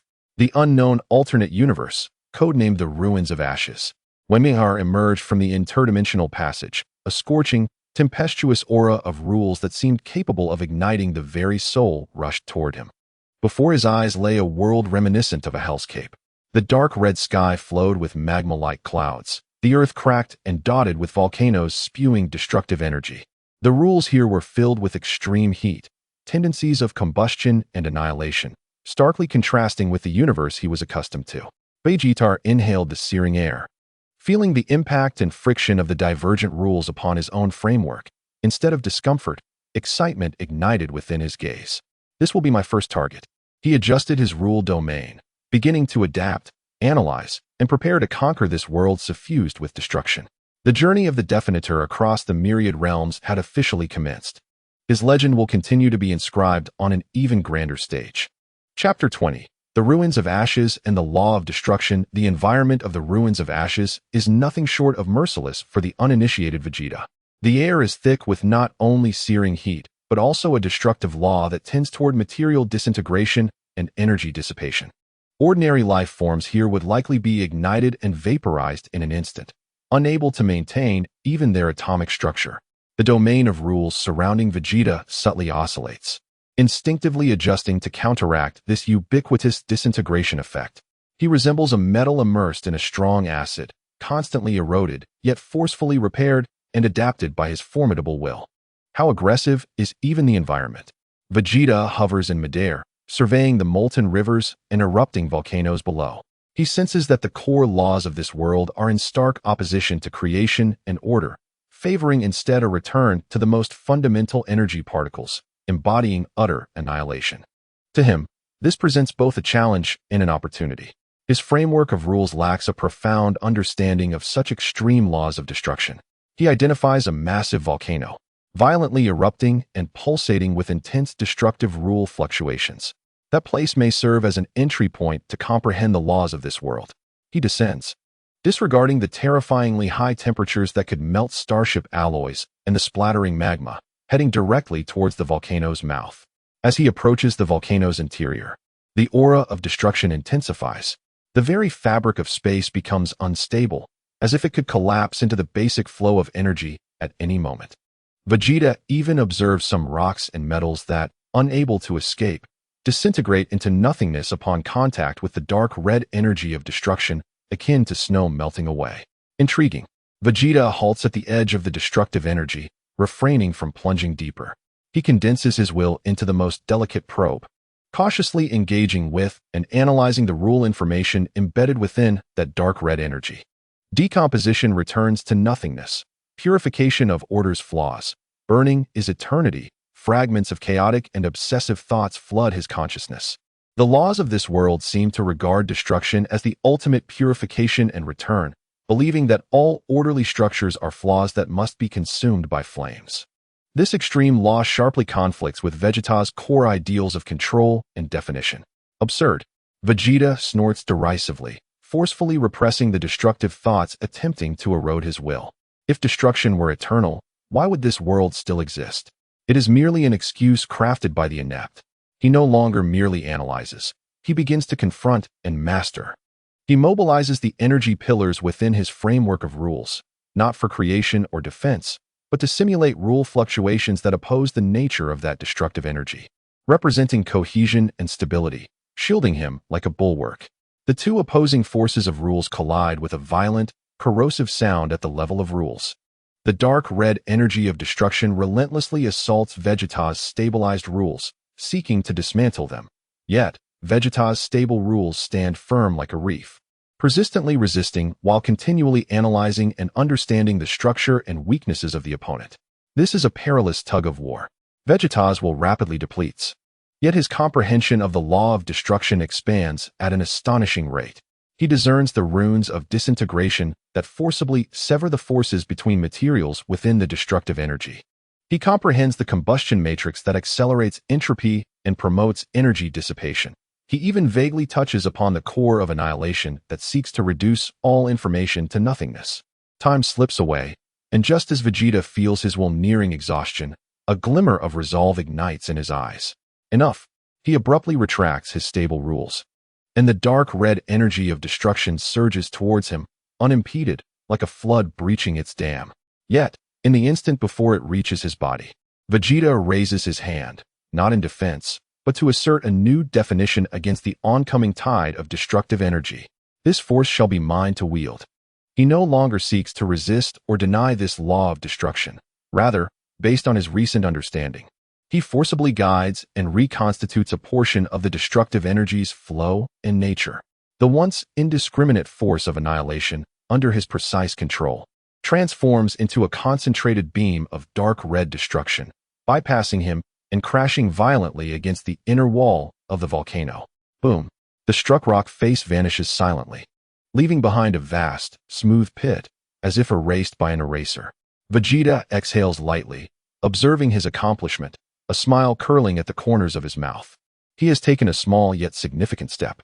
Though he is far from fully mastering the laws of destruction in this world, he has at least discovered a method to coexist with and temporarily utilize them.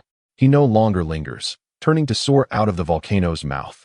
He needs to find a relatively safe place to assimilate this newfound knowledge and integrate his understanding of the law of destruction into his framework of rules. This Ruins of Ashes is no longer merely a perilous domain for him. It has transformed into a treasure trove brimming with invaluable rule nutrients. His journey across the multiverse commenced with difficulties, yet it bore abundant rewards. This further fuels his anticipation for the surprises and challenges that await him in other universes with divergent rules, as inscribed on the star map. The path of the Definer has officially begun amidst destruction and flames. Chapter 21. The King of Destruction and the Forge of Rules. Vegeta discovers a relatively stable area within the Ruins of Ashes, an obsidian mountain range that lies dormant yet still embodies the pure essence of the law of destruction. Deep within the mountains, he carves out a temporary cave and establishes a simple concealment barrier, ready to fully absorb the knowledge he gained from the volcano. Within the sea of consciousness, the violent information of the law of destruction is meticulously refined and analyzed by his defining will. He no longer perceives it purely as an enemy, but rather as a unique tool for attack and destruction. He carefully disassembles the core runes concerning material disintegration and energy dissipation within the law of destruction, striving to merge them with the energy pillars in his framework of rules. This is an exceedingly perilous process, akin to injecting venom into one's own veins. A slight misstep could ignite a catastrophic conflagration, leading to the collapse of his rule framework. Yet, through sheer willpower and the precise control honed amidst the remnants of rules, Vegeta stabilizes the situation. Several days later, according to his own sense of time, he slowly opens his eyes. He raises his right hand, palm up, and with a subtle movement of thought, what emerges is no longer a deep purple flame, but a faint yet incredibly refined dark red flame, quietly igniting in his palm. This flame bears no heat, yet emanates a chilling aura of annihilation, as if it could pierce through space and disintegrate rules. This is the new power he has created after initially merging with the law of destruction of the Ruins of Ashes, the Flame of Destruction. Although its current potency pales in comparison to the volcanic core's ferocious destructive energy, its essence is higher, as it is wholly governed by Vegeta's will. Becoming an integral part of his framework of rules, consuming less energy and allowing for more precise control. It's beginning to take shape. Vegeta disperses the flame, a hint of satisfaction glimmering in his eyes.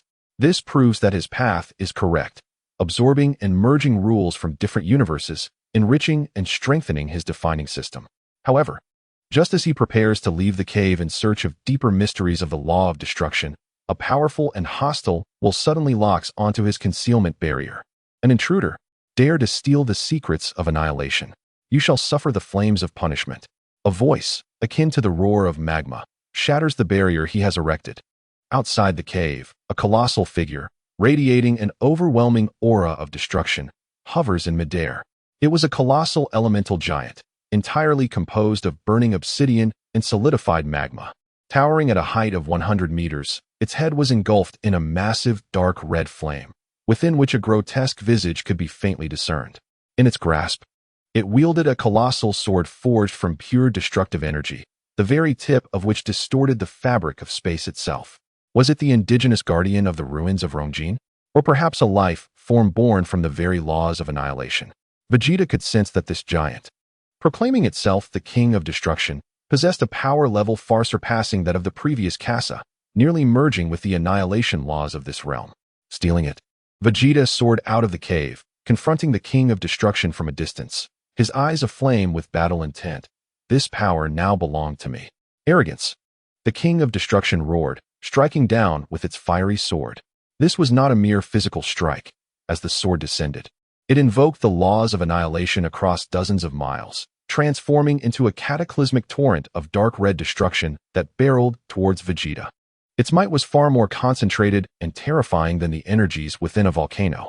Vegeta dared not meet it head-on, having only just integrated the laws of annihilation. He was not yet capable of directly confronting the governing laws of this world. He swiftly retreated, forming his hands into a cup, as the nascent flames of destruction surged and condensed within his palms. Let us test the quality of my newfound power.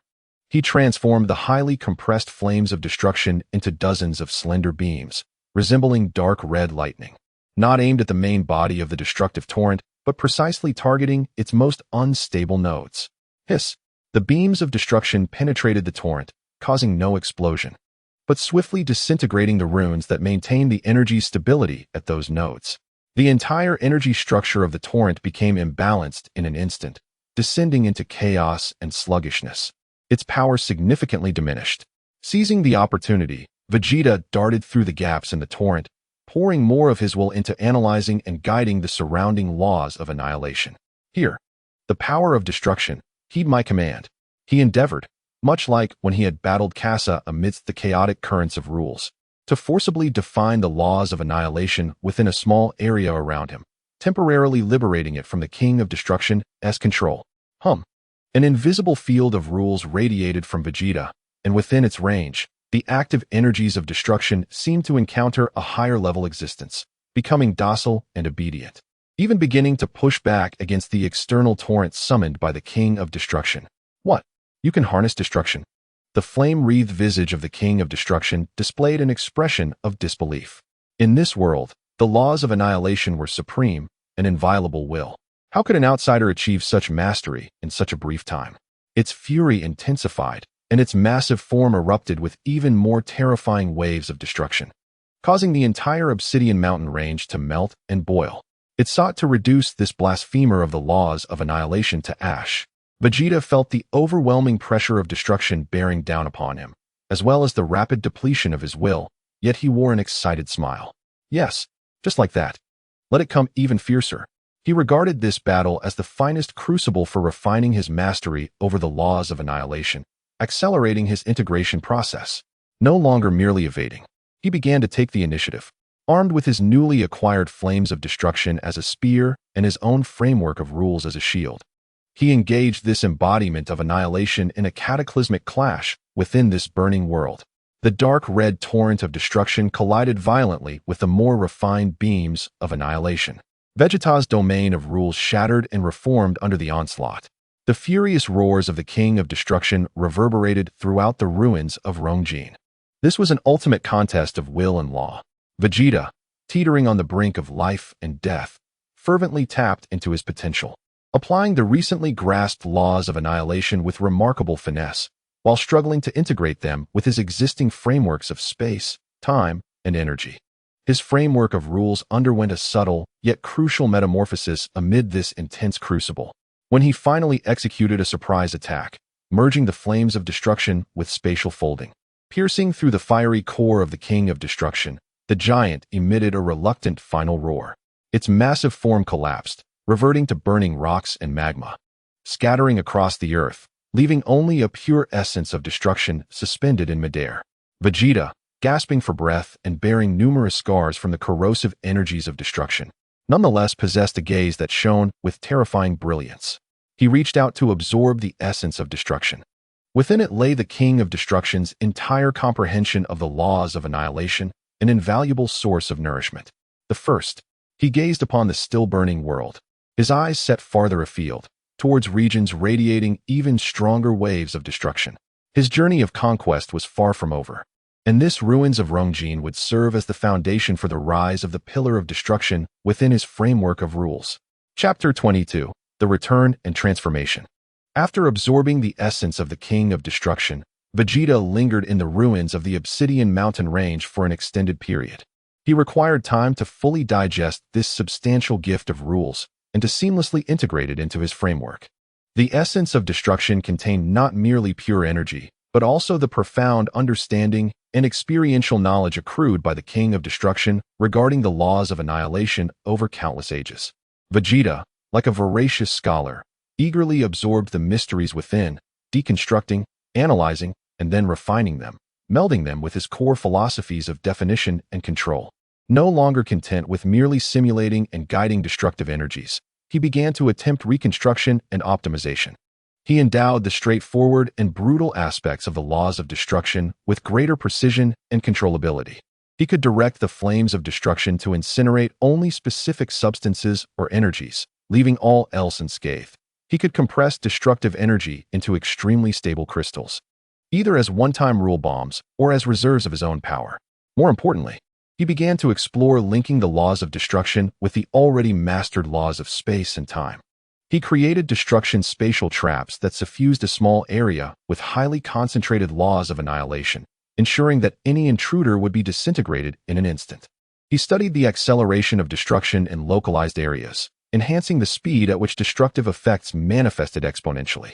He even conceived the preliminary idea of causality destruction, directly defining the termination of a target's existence, erasing it from the causal level, though this involved rules far beyond his current grasp, remaining merely theoretical. When he finally absorbed the essence of destruction entirely and solidified his new insights, he felt the energy pillars within his framework of rules undergo a qualitative leap. They were no longer mere neutral energy manipulations. They had integrated extreme characteristics of destruction and finality, becoming sharper and more perilous. His current flames of destruction were far more potent and sophisticated than when he first arrived. Should he face the King of Destruction again, he was confident he could conclude the battle in a shorter time and with lesser cost. It was time to depart. Vegeta rose, sensing the still scorching world that no longer posed a lethal threat to him. His objectives for coming here had been not just met but exceeded. He had not only preliminarily grasped the laws of annihilation, but had also successfully integrated them into his own system. He constructed a path across the cosmos once more. This time, the stability of the passage far surpassed that of his arrival, with significantly reduced will expenditure, showcasing his remarkable improvement in rule control. The chaotic passage opened, and Vegeta cast a final glance at the burning world that had bestowed him with new power before stepping into the void. Earth, West City. Over half a year had passed since Vegeta's departure, in Earth time. During this period, the Earth remained relatively tranquil. Yet the concerns in the hearts of Bulma and her companions grew increasingly profound. The interdimensional communicator had failed to transmit any signals, leaving no one aware of the trials Vegeta faced on the other side.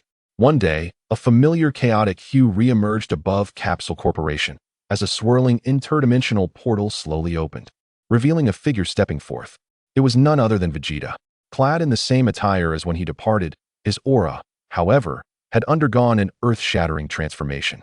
Previously subdued and profound, it now exuded a fierce intensity, as if capable of incinerating all that existed, carrying an essence of finality. Merely standing there sent shivers down the spine, as though proximity to him would result in disintegration by some unseen force. Vegeta. Bulma was the first to rush forward. Upon seeing him unscathed, she initially sighed in relief, only to be taken aback by his terrifying aura, retreating a step. "Are you all right? Your energy feels so fearsome." Goku and Piccolo appeared instantly, regarding Vegeta with solemnity. "Hey, Vegeta, you seem even more dangerous now," Goku remarked, scratching his head. Sensing that Vegeta had transformed into a blade of unparalleled destruction, freshly unsheathed, Vegeta cast a fleeting glance at them, his expression calm, yet imbued with the wrath of annihilation. "I've gained a bit," he stated succinctly, making his way toward the gravity chamber. He required time to acclimate to Earth's relatively gentle environmental rules and to harmonize the knowledge acquired from the other universe with the primary universe as principles, completing the final consolidation of this expedition. Watching Vegeta's silhouette vanish into the castle, Bulma voiced her worries to Goku and Piccolo. What on earth did he experience over there? How did he become like this? Piccolo responded gravely. The essence of his power seems to have merged with an exceedingly terrifying trait of destruction. It has diverged from the energy we are familiar with. Goku, however, clenched his fists, determination igniting in his eyes. No matter what he has become, he is still Vegeta, and he has grown stronger. Isn't that wonderful? I have a new goal to chase. Vegeta's return brought not only solace to Earth, but also a sense of vigilance and shock regarding the unknown powers he now possessed. Meanwhile, he immersed himself once more in his training, transforming the embers of destruction from the ruins of Ash into his own strength, preparing to embark on the next grand adventure across the myriad realms. The transformation of the Definer was complete. Where will his next journey take him? No one knows. Yet, it is certain that his legend will resonate across more worlds, echoing with each step he takes. Chapter 23. Consolidation and Rising Underflows. Vegeta once again isolated himself within the gravity chamber. This time, he was not engaged in rigorous rule experimentation or willpower forging, but rather in a more intricate process of harmonization and adaptation. The extreme and volatile laws of destruction from the ruins of Ash were akin to a potent poison. Though he forcefully absorbed and integrated them, subtle rejections and discord existed between them and his originally balanced rule framework, as well as the gentle cosmic environment of Earth. He needed to act like the most skilled alchemist, meticulously adjusting the proportions and structures within his rule framework, achieving a perfect balance and resonance between the newly incorporated pillars of destruction and the existing pillars of space, time, and energy, while also ensuring his existence harmoniously coexisted with the stable rules of the primary universe. This process was slow and intricate, allowing no room for error. A slight misstep could incite rule conflicts, leading to loss of control over his power, or worse, the collapse of his framework. Days passed, and outside the gravity chamber, Earth maintained its surface calm. Yet, some perceptive entities had already sensed the subtle changes lurking beneath the tranquility. At the Galactic Patrol headquarters, the Hyperspace Monitoring Station reported, "Alert. Anomalous fluctuations detected in the rule background radiation from the direction of the Earth in the solar system. The source of these fluctuations matches the characteristics of the Definer Vegeta recorded previously.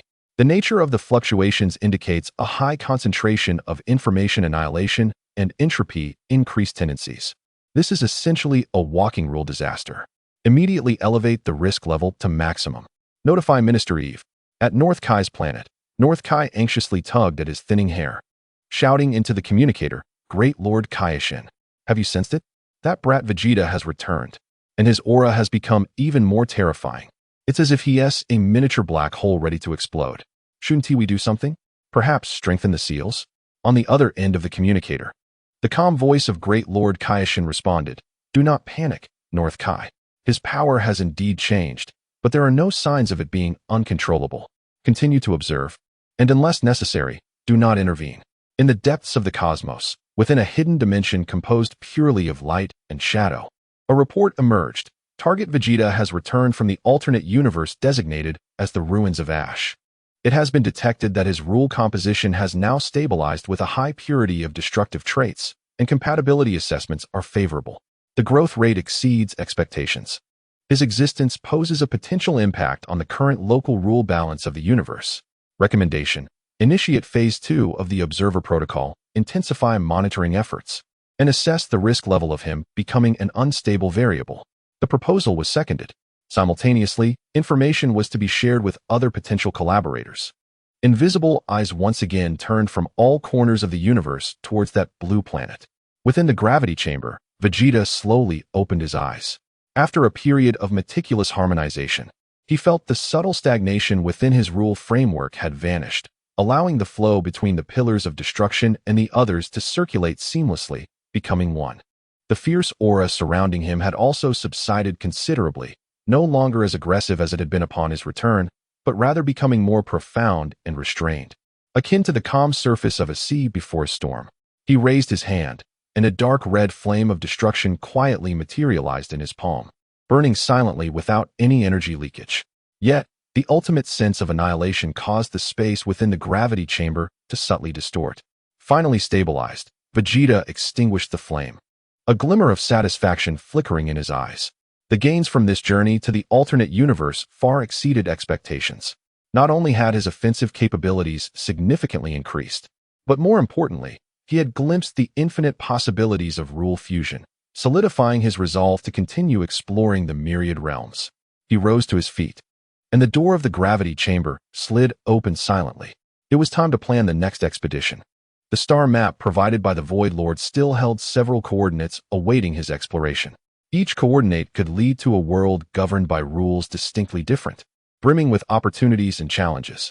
However, just as he prepared to contact Bulma to discuss the next steps, a faint yet familiar wave of rule fluctuations caught his attention.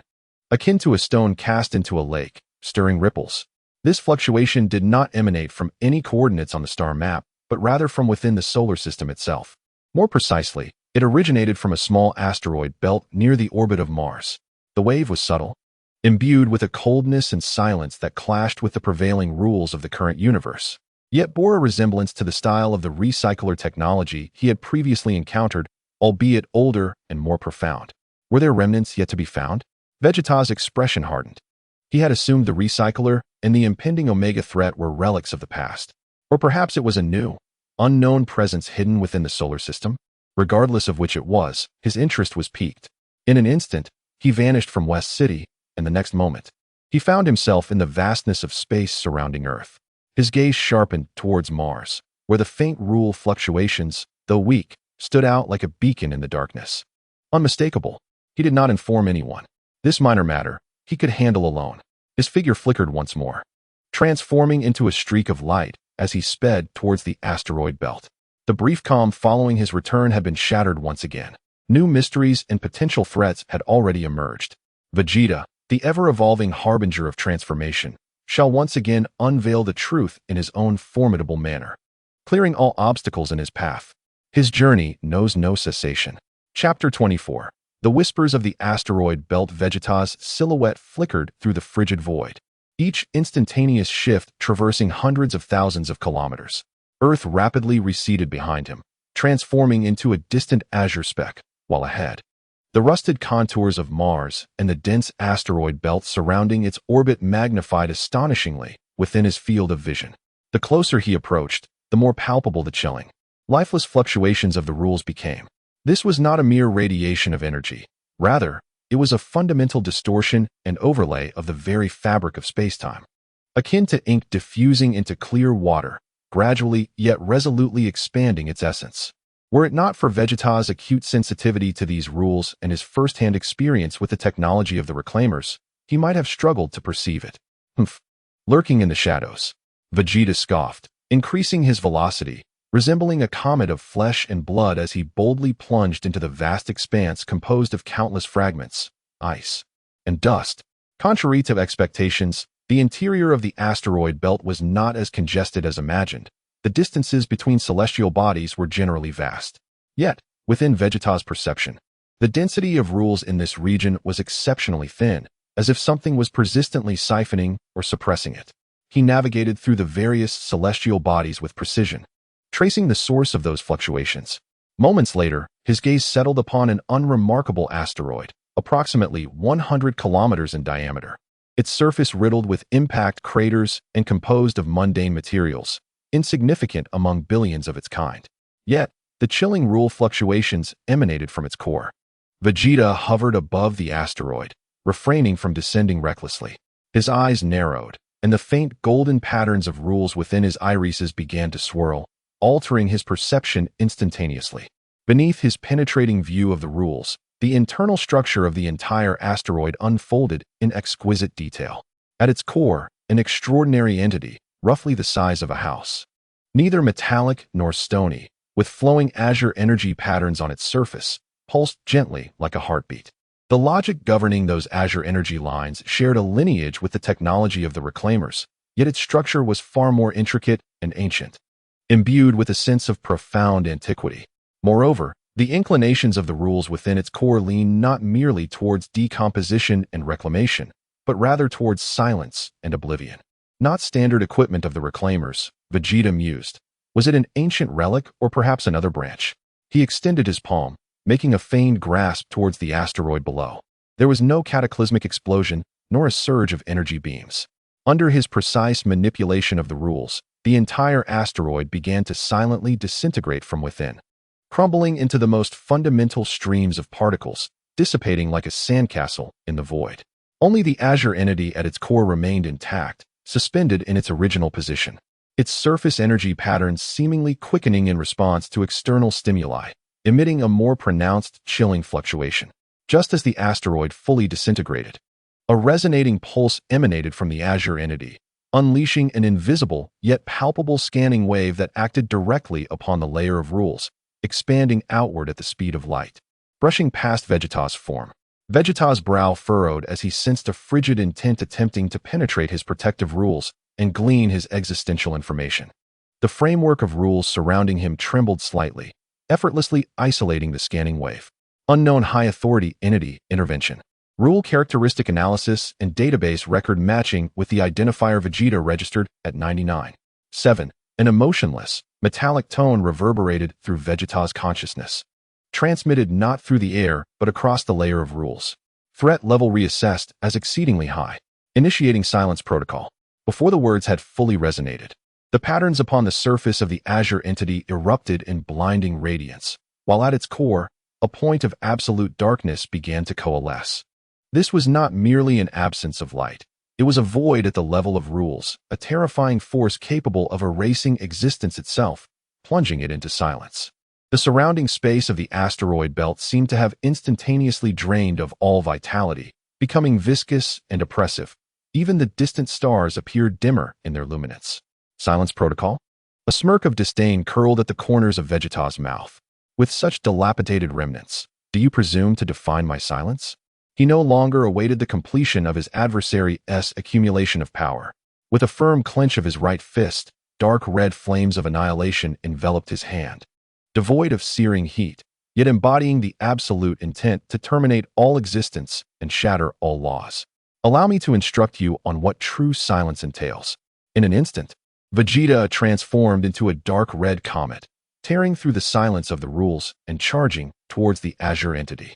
Wherever he passed, the silence field emitted by the entity recoiled as if encountering its nemesis, disintegrating and utterly incapable of approaching him. The azure entity seemed to sense the imminent threat, and the darkness at its core expanded violently, morphing into a silent black wave sweeping towards Vegeta. Where the wave passed, even space itself appeared to lose all attributes, resembling a cold canvas backdrop. A mere trick. Vegeta neither flinched nor evaded, driving his fist, enshrouded in flames of destruction, directly into the heart of the expanding black wave. There was no sound, no explosion. Only the clash of rules against rules, existence against obliteration. The dark red flames of annihilation and the ultimate void of rules eroded one another, leading to mutual annihilation. The black wave attempted to cast the flames into silence. But the principles of destruction from the ashes were inherently about movement and transformation, an explosive culmination, standing in stark contrast to the chilling stillness and nothingness. The stalemate persisted for merely a moment. In the next heartbeat, the dark red flames surged like a wildfire, abruptly tearing through the black wave and, with unstoppable force, crashing down upon the azure entity. Crack! A crisp sound of shattering resonated within the layer of rules. The energy patterns on the surface of the azure entity dimmed instantaneously, fracturing as its robust shell bore cracks under the impact of the laws of destruction. The chilling rule fluctuations rapidly diminished, descending into chaos. Target threat exceeded calculations. Fragmented synthetic sounds echoed within Vegeta's consciousness, filled with static, information upload failed, coordinates exposed. With one last faint tremor, the azure entity completely lost all vitality. Its surface luminosity extinguished, reduced to a pile of cold debris floating in space, its internal structure of rules thoroughly dismantled. Vegeta hovered before the remnants, extinguishing the flames upon his fist, yet his brow remained slightly furrowed. Information upload? Coordinates exposed? He had captured the final fragment of information transmitted from this entity. It appeared that this being was not acting autonomously, but rather as a lurking probe or beacon, evidently part of a far larger system or force. It had attempted to relay information about itself, yet was thwarted by his timely destruction. Was it a Miji or something else? Vegeta's gaze swept over the heap of debris, his wariness undiminished. He realized that the solar system, even this universe, was far more bustling than he had imagined. The old threat seemed to have subsided, yet new undercurrents may have already begun to surge in unnoticed corners. This encounter served as both a warning and a prelude. He waved his hand to gather the lifeless remnants, preparing to return to Earth for Bulma's analysis. Perhaps within this ancient technological debris, he could uncover clues regarding the forces behind it.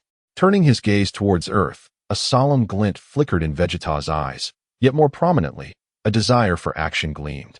It appeared that before embarking on his next expedition, he must first cleanse his domain of pests. His figure flickered once more, departing from the now silent asteroid belt. However, shortly after his departure, within a more clandestine void fold, a barely perceptible glimmer quietly vanished, as if it had never existed. Observer Protocol. Log update. Target Vegeta has neutralized the Silence Beacon unit. Behavioral pattern. Proactive aggression, efficient annihilation. Rule adaptability. Exceedingly high. Confirmed compatibility and mastery of advanced destructive characteristics. Potential risk level. Elevated to deep crimson. Recommendation. Activate higher sequence monitoring units to closely observe subsequent movements, particularly regarding its investigation into the beacon's origin. An invisible surveillance network tightened silently. Chapter 25. Whispers in the laboratory and shadows beyond the stars. Capsule Corporation, Bulma's cutting-edge physics laboratory. The remnants of a cerulean creation hovered at the center of an analysis platform, restrained by multiple energy fields. While various probing beams meticulously scanned its internal and external structures like surgical instruments. Clad in a white lab coat, Bulma furrowed her brow, her fingers deftly maneuvering across the holographic control panel. A cascade of complex data streams refreshing like a waterfall. Damn it, she muttered, her tone laden with confusion and awe. The construction principles of this entity completely defied known physical laws. Its energy conduction did not rely on circuits or field effects. Rather, it resembled a resonance and execution based on fundamental rules. Vegeta stood nearby, arms crossed, his expression stern. How does it compare to the previous recycler? Of the same origin, yet older and more refined. Bulma retrieved the previous analysis data of the recycler's remains for comparison. You see, while the recycler's technology also involves rule manipulation, it leans towards a brutish cover-up and erasure, akin to a hammer. This entity, she pointed to the fractured cerulean patterns in the holographic image, employs a technique more akin to a precise scalpel, designed to induce lethargy and silence within the target's rule system, leading to its self-dissolution. This is a more efficient, and indeed, more terrifying technology. The civilization that produced it must possess an understanding and application of rules that far surpasses the forces behind the recycler. It ultimately referenced information upload and coordinate exposure, Vegeta reminded.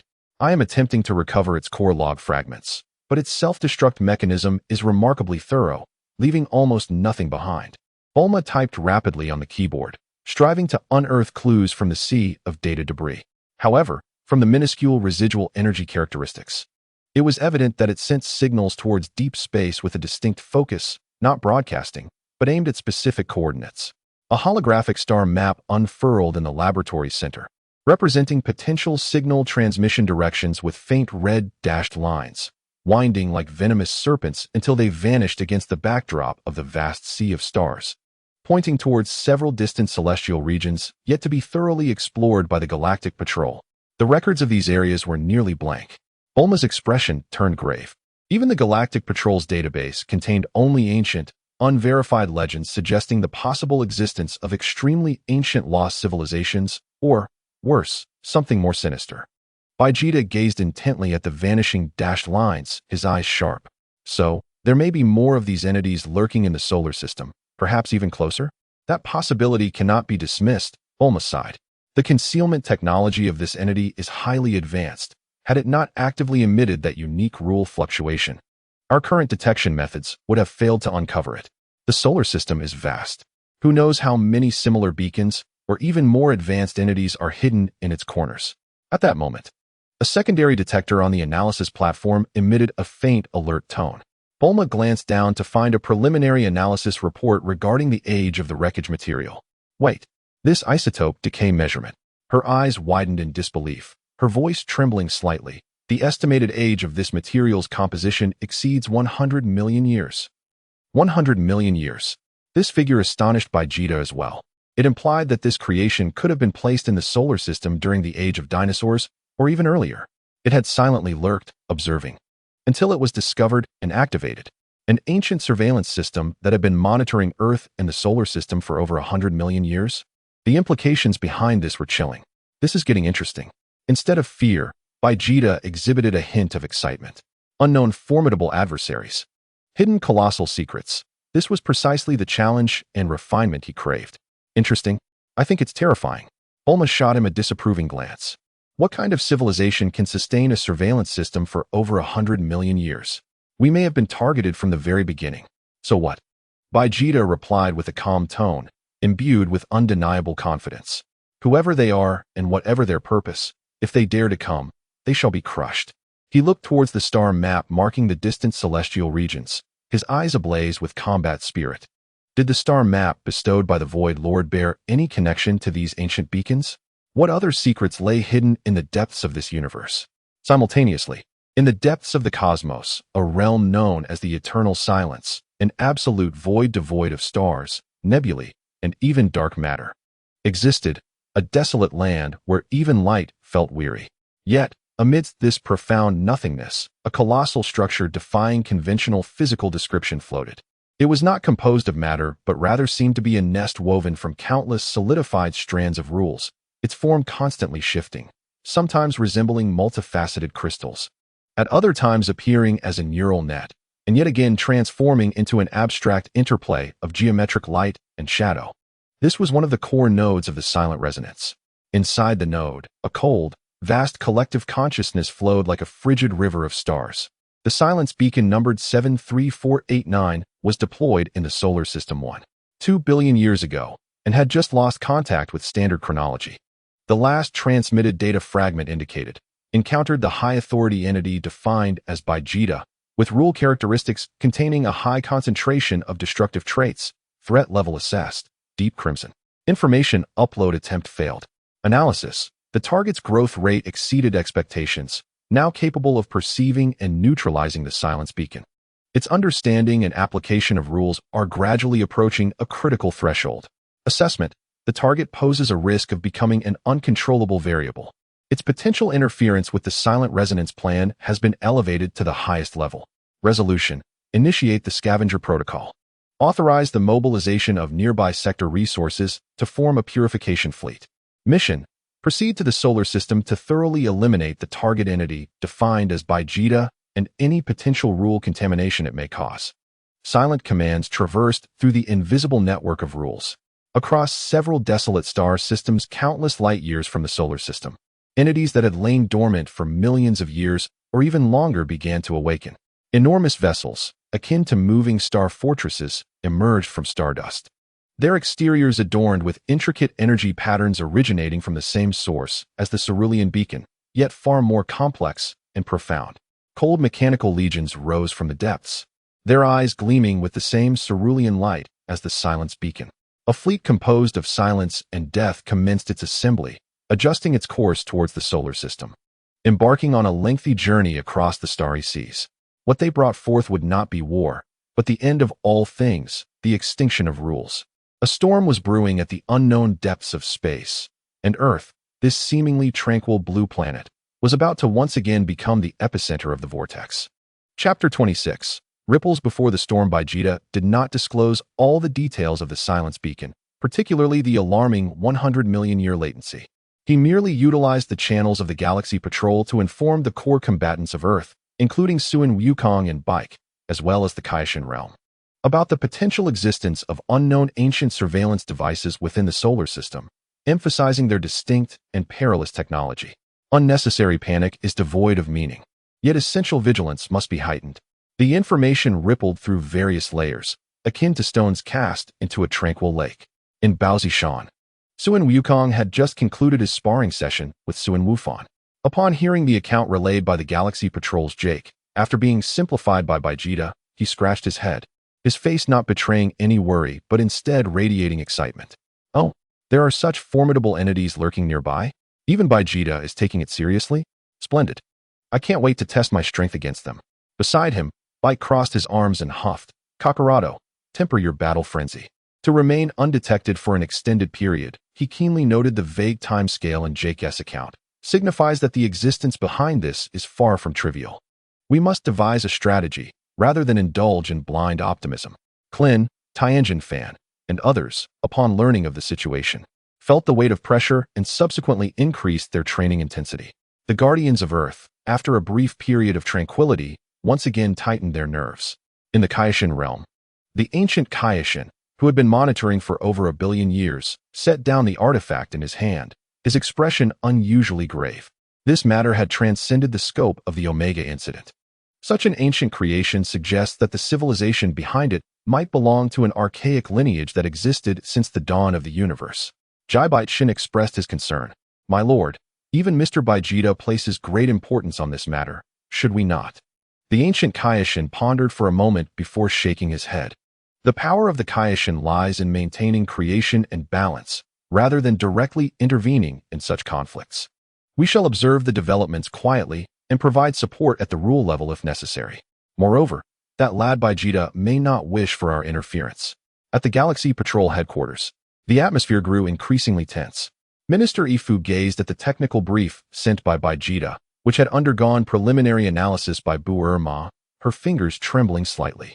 The incomprehensible effects of the silence rule pointed towards signals from unknown star regions.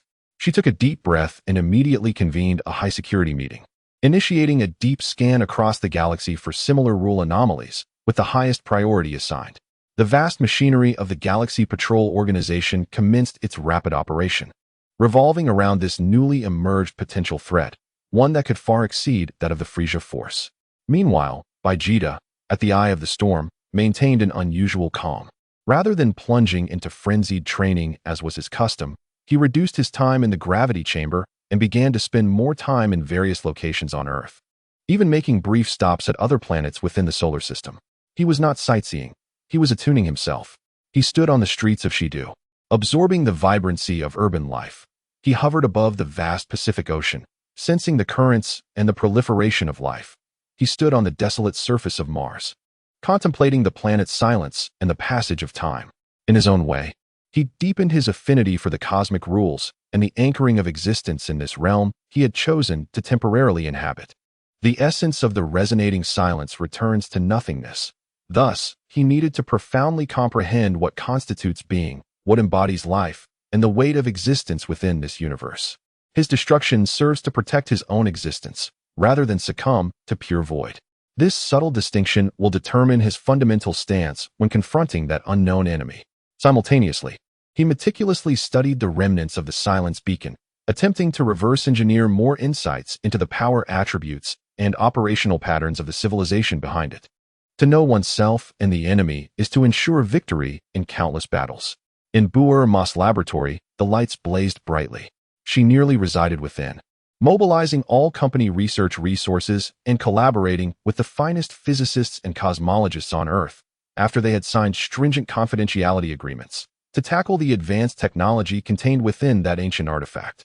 Even a superficial understanding could lead to revolutionary enhancements in Earth's future defense systems. Beneath the calm surface, turbulent currents churned. Each individual prepared in their own way for the impending impact, one that far exceeded imagination. Weeks later, Buerma found a weary yet exhilarated self approaching Vegeta, who was meditating in geostationary orbit around Earth. We have made a discovery, she exclaimed, projecting a data report into the void. We have conducted a more precise tracing analysis of the beacon signal.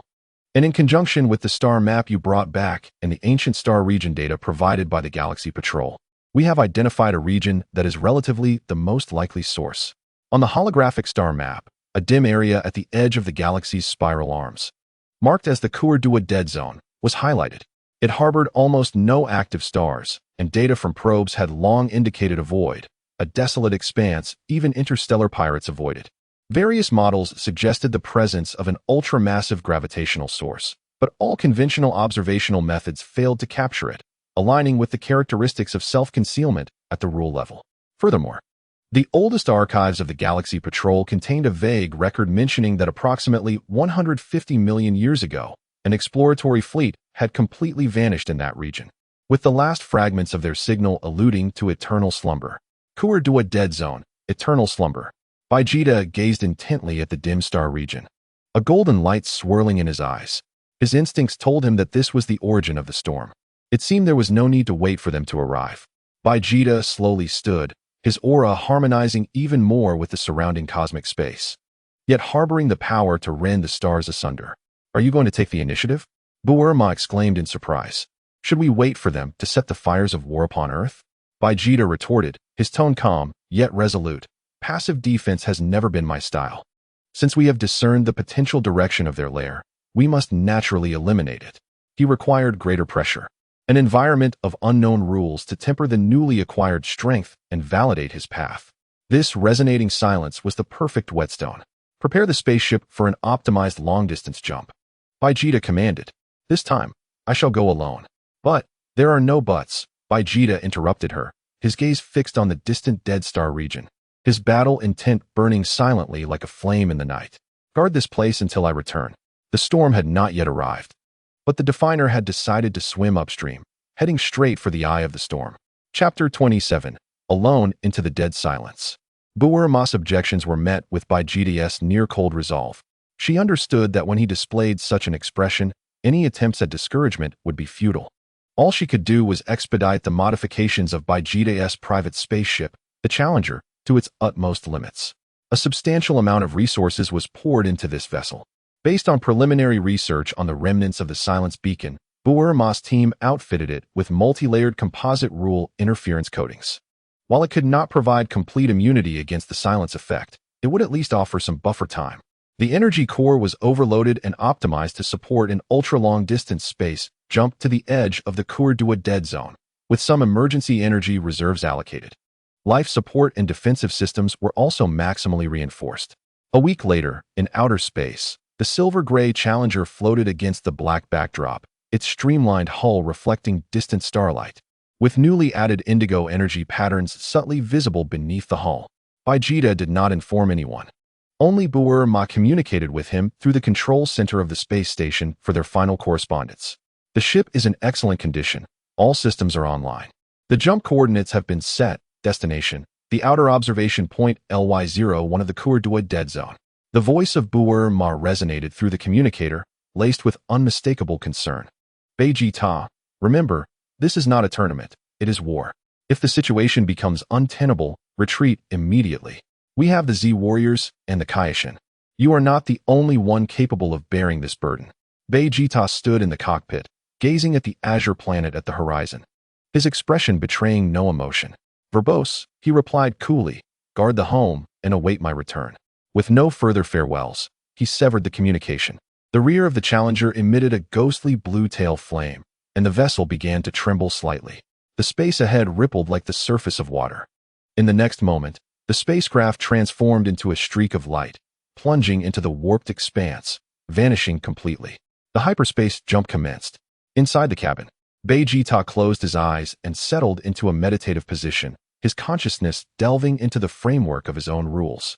He repeatedly replayed every detail of his confrontation with the silent beacon in his mind, simulating possible strategies to counter the more formidable forces of silence.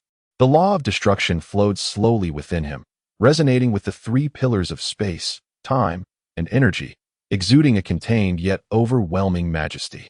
Time lost its meaning within the transition corridor. After an indeterminate duration, the ship's intelligence system emitted a warning. "Alert! Exiting hyperspace jump imminently. Abnormality detected in the spatial rules ahead. High-intensity unknown interference exists. It is recommended to activate all protective systems." Vegeta opened his eyes, a flash of golden light extinguishing. The Challenger abruptly exited its jump state, returning to normal cosmic space. The sight before him caused even the seasoned Vegeta's pupils to constrict slightly. There were no anticipated stars, no nebulae, nor even the common interstellar dust. Before him lay an expanse of near-absolute darkness, as if a portion of the universe had been forcefully excavated. The once splendid Milky Way appeared dim and blurred, its starlight feeble as though it had passed through thick ink. This was the Kuur-Dwa dead zone. An invisible, suffocating pressure enveloped this region. It was neither gravity nor an energy field, but rather a suppression acting on the level of rules. It felt as if all physical constants had become sluggish here. Energy transfer efficiency plummeting, and even the perception of time's passage grew thick and slow. Vegeta could clearly sense the interaction between his own rule framework and the outside world becoming sluggish, akin to an ordinary person sinking into a quagmire. Should a lesser being enter this realm, even maintaining their existence would become exceedingly difficult. The interference coding on the Challenger, developed through reverse engineering of beacon technology, began to emit a faint glow, resisting the omnipresent force of silence from the outside. However, the energy consumption rate exceeded expectations. Scan the surrounding area, Vegeta commanded. The ship's active detection beam was emitted but rapidly diminished upon entering that absolute darkness, returning weak and full of noise. The detection range was severely limited. Multiple massive, regular structural signal sources were detected, distributed deep within the dead zone. Their structural characteristics resembled the silent beacon but were far greater in scale.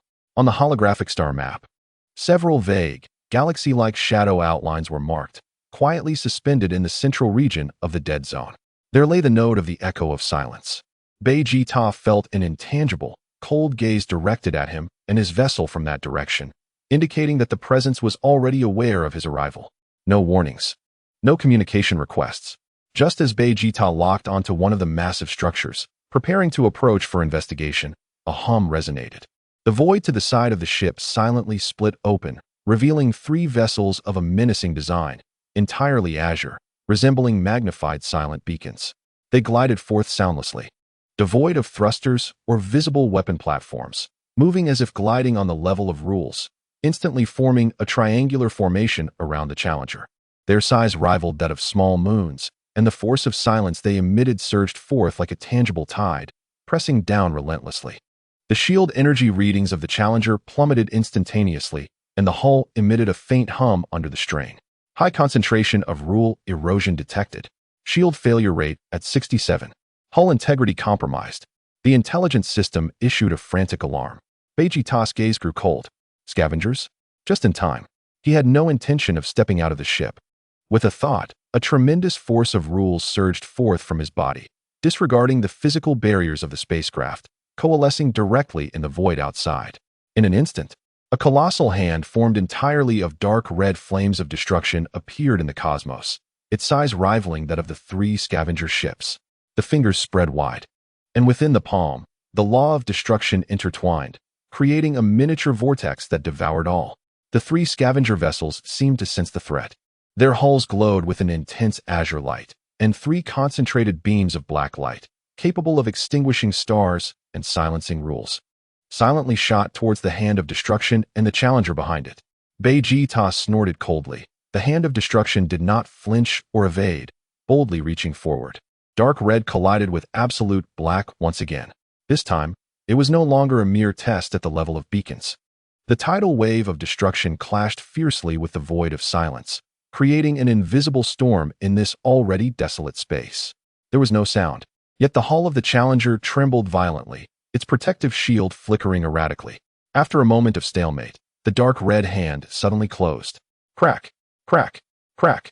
3 clear, crisp sounds of ruptured rule structures erupted simultaneously within the 3 scavenger ships. The black beams they emitted extinguished abruptly like snuffed cigarette butts, the azure patterns on their hulls dimming and fracturing in an instant. The massive vessels, as if their souls had been siphoned away, began to disintegrate silently, collapsing into the most basic particles, wholly consumed by the flames of destruction, obliterated. In a single move, the 3 scavenger ships, comparable in size to small moons, were annihilated. Vegeta withdrew the force of rules, and the giant hand dissipated. His expression remained unchanged, as if he had merely swatted away a few flies.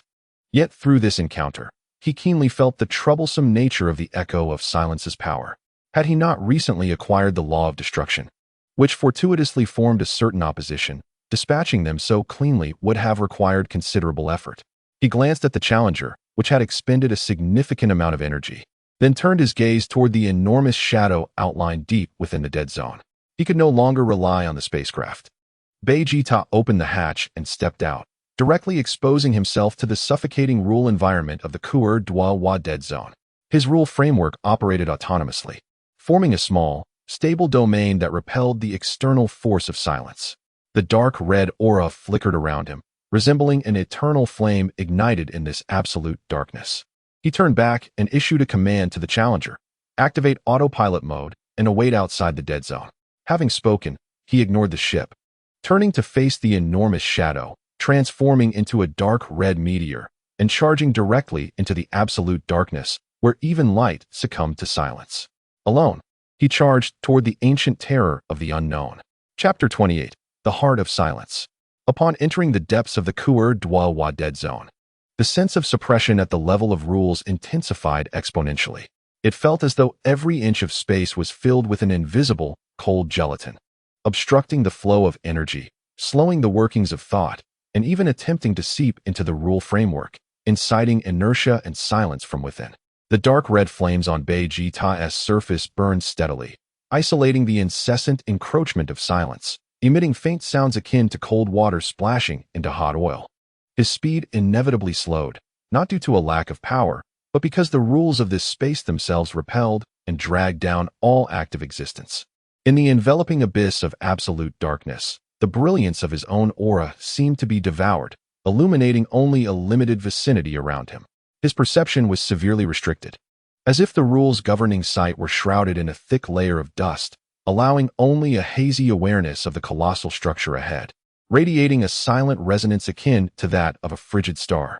After an indeterminate duration, whether fleeting or protracted, the scene before him became unexpectedly clear, not through illumination, but by the sheer absence of that profound darkness, replaced by a manifestation of existence. Before him loomed an immense construct, indescribable by mere words. It was not a traditional material entity, but rather an amalgamation of countless solidified, ever-shifting intricate geometric patterns, delineated by ethereal blue energy veins, resembling an incomprehensibly vast, frigid brain or neural network, silently suspended in the void. Its scale was sufficient to encompass multiple star systems. This was the heart of the silent echo, a core note of silence. It emitted no sound and radiated no energy, yet from it emanated an omnipresent force field of rules, inducing a return to silence. As if it breathed evenly into the cosmos, Vegeta felt the operation of his own framework of rules becoming increasingly sluggish, demanding greater mental exertion to maintain stability in this realm. The defining presence was cold, vast, and devoid of emotional fluctuation, casting an invisible net over the space he occupied. This presence did not emanate from a specific direction, but rather from the entirety of the silent heart, as if the space itself were speaking. You have transcended the initial assessment. Your existence has become an unnecessary variable. Suspended in the void, Vegeta faced the colossal silent heart, a smirk of defiance curling at the corner of his mouth. A variable? Humph, you antiquated relics who lurk in the shadows. Do you presume to define what constitutes a variable? Definition is order. Silence is the ultimate order. The cold presence responded, your power derives from destruction, pointing towards chaos. Counter to the final order of the silent echo. Its removal is a necessary procedure to maintain cosmic balance. Procedure? Balance? Vegeta scoffed. The splendor of the universe lies in its infinite possibilities and relentless change. To stifle everything with your lifeless order is the greatest betrayal of the cosmos. My path, defined by me alone, is not subject to your judgment. Logical conflict. Inability to comprehend the argument that possibility supersedes certainty. Based on core directives, execute the eradication protocol. As the cold presence's decree resonated, the structure of the silent heart, composed of innumerable geometric patterns, began to writhe and reorganize as if alive. The surface's azure energy veins radiated with unprecedented brilliance. In an instant, the space surrounding Vegeta transformed from suppression to utter exile. The rules here were vacated, not by destruction or distortion, but by the temporary removal of the fundamental rules supporting material, energy, and the existence of time and space.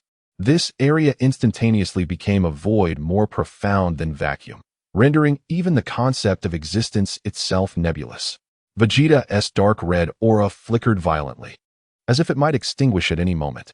He sensed the connection between his framework of rules and the universe forcibly severed, akin to a fish out of water, exhibiting signs of instability. Even the energy circulation within him stagnated due to this extreme void. This was no longer a contest of power, but a deprivation of the very foundation of existence. Humph, you wish to define me as non-existent? Golden light erupted in Vegeta's eyes. His indomitable will akin to an eternal flame, forcefully stabilizing his framework of rules, refusing to yield easily. With a roar, he ceased merely to defend passively. The laws of destruction erupted with unprecedented intensity. The dark red glow transformed from mere aura into fissures that rent the void. Destruction itself became the most ultimate form of existence, proclaiming its presence by ending all. Boom! A silent thunderclap reverberated through the layers of rules. Vegeta, as the epicenter, expanded the raging laws of destruction outward, redefining a realm steeped in his essence, filled with the connotations of termination and ferocity, amidst the vacuousness where rules had been removed. Dark red and ethereal blue, destruction and silence, two fundamentally opposing forces clashed violently in this peculiar space, eroding and annihilating. There were no dazzling lights, no thunderous roars, merely the brutal struggle at the essence of the rules. The cold presence of the silent heart seemed to exhibit a barely perceptible tremor, clearly taken aback by Vegeta's capacity to counter its rule of exile in such a manner. The resistance to the target's rules exceeded expectations, initiating deep resonance of silence. The structure of the silent heart shifted once more. All azure veins began to vibrate in unison. A deeper, more fundamental power of silence began to coalesce, transforming from a localized rule of exile into an intangible finger of annihilation, silently pointing towards the core of Vegeta's existence. This finger bore no relation to energy or matter, but rather targeted the root of existence itself, aiming to erase Vegeta from the foundational rules of the universe. The crisis escalated to its zenith. Chapter 29. To prove my existence through destruction. At the moment that finger of annihilation descended, Vegeta felt an unprecedented crisis. It was not a disparity in power but a negation at the foundational level, as if all his past battles, growth, and indeed his very existence were to be relegated to the void, never having occurred. A chilling sense of silence spread across the layers of rules, attempting to infiltrate his will and dissolve his definition. The dark red aura enveloping him flickered intensely. His framework of rules emitted a mournful cry under the unbearable strain, nearly severing all ties to the external world. To erase my existence? Under the extreme oppression, Vegeta's consciousness sharpened and clarified. What a joke! His pride, his struggles, his fierce clashes with Kakarot, the bonds forged with Bulma and Trunks, his countless battles across myriad worlds, absorbing and growing. How could all of this be denied by this cold, lifeless order? My existence. Vegeta released a soul-shattering roar, not through the air, but resonating directly within the layers of rules. Let me prove it through myself. Boom. He no longer merely projected the laws of destruction as a weapon. Instead, he fused them with his will and an ultimate yearning for existence. The dark red radiance erupted from every node of his rule framework, no longer flames, nor mere fissures, but a definitive signal piercing the void, proclaiming, I am here. Destruction, at this moment, acquired a new meaning. It was no longer merely an end but a dismantling of the old framework, a rebellion against imposed definitions.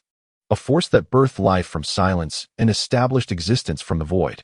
Even though this creation was rife with destruction and ferocity, the intangible finger of annihilation pointed at the realm he had redefined, filled with the essence of destruction.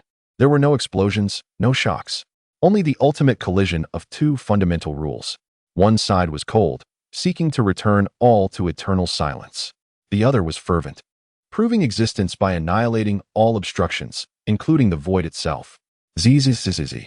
The layers of rules emitted a piercing noise, as if billions of worlds were simultaneously created and annihilated. Vegeta's realm of rules shook violently, the edges continually consumed by the power of annihilation, yet his core domain remained steadfast as a rock amidst the storm, becoming increasingly refined and resilient in the face of ultimate confrontation. The fusion of the law of destruction with the other three fundamental pillars, space, time, and energy, was propelled to a deeper level at that moment, akin to tempered steel that had shed its last impurities. The heart of silence, previously impervious to change, exhibited noticeable fluctuations for the first time, accompanied by an incomprehensible confusion. Individual will seem capable of resisting the fundamental logic of silence. This is the enigma that you will never comprehend. Vegeta's voice transcended the collision of rules, brimming with the disdain of a victor. The cold calculations of the program could never quantify the possibilities of life or the power of will. He felt himself becoming purer and stronger within the framework of rules amidst the confrontation, a fierce glint flashing through his eyes. Now it is my turn. He thrust his arms forward with great force, channeling the culmination of his existence into the law of destruction, transforming it into an immensely concentrated dark red torrent. No longer a spreading domain, it pierced like a chisel into the core of the heart of silence, striking the most stable and densely woven region composed of countless shifting geometric patterns. Ultimate flash modification. Existence definition impact. This was a supreme blow. Infused with Vegeta's comprehension of his own existence and the ultimate application of the law of destruction. Wherever the dark red torrent flowed, even silence itself was forcibly torn asunder, annihilated. It represented an undeniable and irremovable existence, proclaiming its arrival in the most domineering and violent manner. The heart of silence seemed to recognize the genuine threat. With all its azure veins flickering wildly, attempting to mobilize all of its silent power for defense, constructing layers of absolute rules as a wall of size before the core. However, with a swift sound, the dark red torrent tore through layer after layer of rule barriers as easily as a hot knife through butter. That defense, capable of extinguishing galaxies and silencing rules, appeared so fragile before this embodiment of Vegeta's will and power. Ultimately, the torrent forcefully penetrated the core of the heart of silence. Time seemed to freeze for a moment. Immediately, from the point of impact, countless dark red fissures spread like a spider's web, instantaneously covering the colossal structure of the heart of silence, composed of geometric patterns. The azure energy veins flickered erratically as if short-circuited, fracturing. The cold intent was replaced by painful noise. The core structure was damaged, and the framework of rules collapsed into error. The massive heart of silence began to tremble violently, its surface geometric patterns losing stability, crumbling and dissipating like melting snow. The suffocating silence field permeating the entire Cordova dead zone rapidly diminished, akin to a receding tide. Vegeta hovered in the void, breathing lightly, the dark red flames around him still burning, yet their brilliance was more profound and restrained than before. He gazed at the massive structure gradually disintegrating, devoid of any pity. The so-called ultimate order was nothing more than this. He turned away, no longer regarding the silent, colossal collapse behind him, transforming into a streak of light as he soared towards the periphery of the dead zone. This time, the surrounding silence could no longer pose an effective obstacle to him. As he exited the Cordova dead zone and beheld the distant dim starlight once more, the challenger awaited him silently. Vegeta returned to the ship, glanced at the nearly depleted energy shield, and issued a direct command: return to Earth. He needed time to digest the gains from this battle. The confrontation with the heart of silence had elevated his understanding of the rules and the essence of existence to an entirely new level. Meanwhile, in a more profound and hidden realm of the universe, untouched even by the echoes of silence, an ancient and colossal consciousness seemed to tremble slightly due to the collapse of a significant node, a thread of exceedingly faint, exploratory intent drifted quietly towards the solar system like a spider's silk. The true storm may have only just begun. Yet the definer, Vegeta, had already proclaimed his existence to the entire universe in his own way, an existence that could not be erased. Chapter 30. The Return and New Metrics. The Challenger, trailing a somewhat dim tail flame, navigated steadily on its return route to the solar system. Inside the cabin, Vegeta sat cross-legged with closed eyes, his aura calm as water, imbued with a weightiness and profundity that surpassed the sharpness he had exhibited upon departure. The ultimate confrontation with the heart of silence was not merely a clash of power, but a profound interrogation and reshaping of his own existence. Elevating the law of destruction into a weapon that proves existence had catalyzed a crucial internal metamorphosis within his framework of rules. The four pillars, space, time, energy, and destruction, no longer merely stood in parallel support, but began to exhibit a deeper fusion and resonance, as if forming a more stable and potential-laden internal cosmic model. He sensed that while his quantity may not have undergone explosive growth, its quality had soared. His understanding of the rules, the efficiency of application, and the absolute mastery of his own power had reached new heights. A detection of hyperspace fluctuations originating from behind, in the direction of the Cordova Dead Zone, broke the silence with the ship's intelligence systems alert. Vegeta opened his eyes and gazed at the star map behind him. The dim area representing the Cordova Dead Zone was now enveloped by an extremely weak but broadly covering ripple of rule disturbances, reminiscent of the ripples caused by a boulder cast into water, slowly expanding outward. Was it a desperate struggle or a warning mechanism? Vegeta's gaze turned cold. He was certain that he had completely destroyed that node, yet these spreading rule ripples were evidently not a natural phenomenon. This suggested that the echoes of silence might be more immense than he had anticipated. The destruction of one node could have drawn the attention of a higher consciousness. Accelerate the return, he commanded. He needed to reach Earth swiftly, both to digest his gains and to prepare for the potential retribution from a higher level. Earth, Capsule Corporation. Bulma had been almost sleepless, vigilantly stationed in the control center, her eyes fixed on the signal that representing the Challenger. When she finally saw the dot enter the solar system's range and stabilize its approach towards Earth, she let out a long breath, her previously taut nerves finally easing. Hours later, the silver-gray ship penetrated the clouds and landed precisely on the company's designated landing pad. The hatch opened, and Vegeta's figure appeared at the entrance. He seemed little changed from his departure, still bearing that stern demeanor, yet Bulma keenly sensed that there was something deeper in his gaze, a more profound and undeniable authority. "Welcome back." Bulma stepped forward, scrutinizing him closely. "You haven't lost any limbs, have you? How was it over there?" "Resolved," Vegeta replied succinctly, stepping down from the ship. "Merely a node." Bulma observed his nonchalant attitude and knew the process was far from as easy as he claimed. She could sense the lingering, unsettling resonance of rules that had yet to fully subside around Vegeta. "As long as it's resolved, that's good." She paused, her expression turning grave again. "However, during your absence, we have made some discoveries." She led Vegeta toward the laboratory and pulled up a new set of data. "We have intensified monitoring of rule fluctuations within the solar system. Approximately 12 hours after you destroyed the Heart of Silence, we detected 3 extremely brief yet high-intensity rule signals emanating from different positions within the solar system, all pointing towards the Cordova Dead Zone, before falling utterly silent, never to be detected again. On the holographic star map, 3 tiny red dots flickered just outside Earth's orbit, near the asteroid belt of Jupiter. And at the edge of the Kuiper belt, are the dormant beacons sending their last messages? Vegeta frowned. It appears so. They appear to be confirming the status of the nodes, and after acknowledging their destruction, they executed a final data upload before initiating deeper concealment or self-destruction. Bulma pointed to the data analysis, noting that the encryption methods and energy characteristics of these signals are far more intricate and ancient than the beacon you retrieved. "I suspect they may indeed be the primary surveillance units, while the one you discovered earlier might merely be a sentinel." Vegeta's gaze sharpened.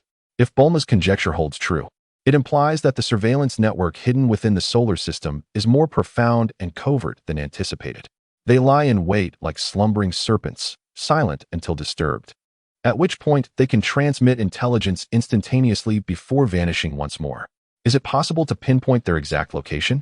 It's very challenging. Bulma shook her head. The signal duration is too brief, and the source's concealment technology is exceedingly advanced. We can only broadly delineate a few potential areas, and conducting a sweeping investigation will require time, with a significant risk of alarming them. At that moment, the lab communicator chimed, heralding an urgent message from Minister Eve at the Galactic Patrol Headquarters. "Mr. Vegeta, you have returned. That is splendid news." Eve's complexion appeared somewhat pale. "We have just received emergency reports from several monitoring stations at the edge of the galaxy. Shortly after your return, an unusual large-scale regular collapse phenomenon was observed in the Cordova Silent Zone, with energy release levels beyond estimation. Simultaneously, several cloak detectors we deployed around the perimeter of the Silent Zone all lost contact after transmitting a segment of extremely chaotic regular noise." She played a processed audio segment. It was not a sound per se, but an audible signal transformed from regular noise, filled with incomprehensible static. Yet, amidst the cacophony, there seemed to be a faint sigh, cold and grand, as if composed of the wails of countless worlds. Bulma's expression shifted. Is this the lament of the regular plane? Or some sort of proclamation? Vegeta listened intently to the disconcerting noise, his gaze sharp as a blade. He had obliterated a node, evidently triggering the nerves of a far greater entity. Is the collapse of the regularity and the noise merely the aftershocks of a breakdown, or are they harbingers of something more ominous? Continue monitoring. Vegeta instructed Eve with an undeniable tone, report any anomalies immediately.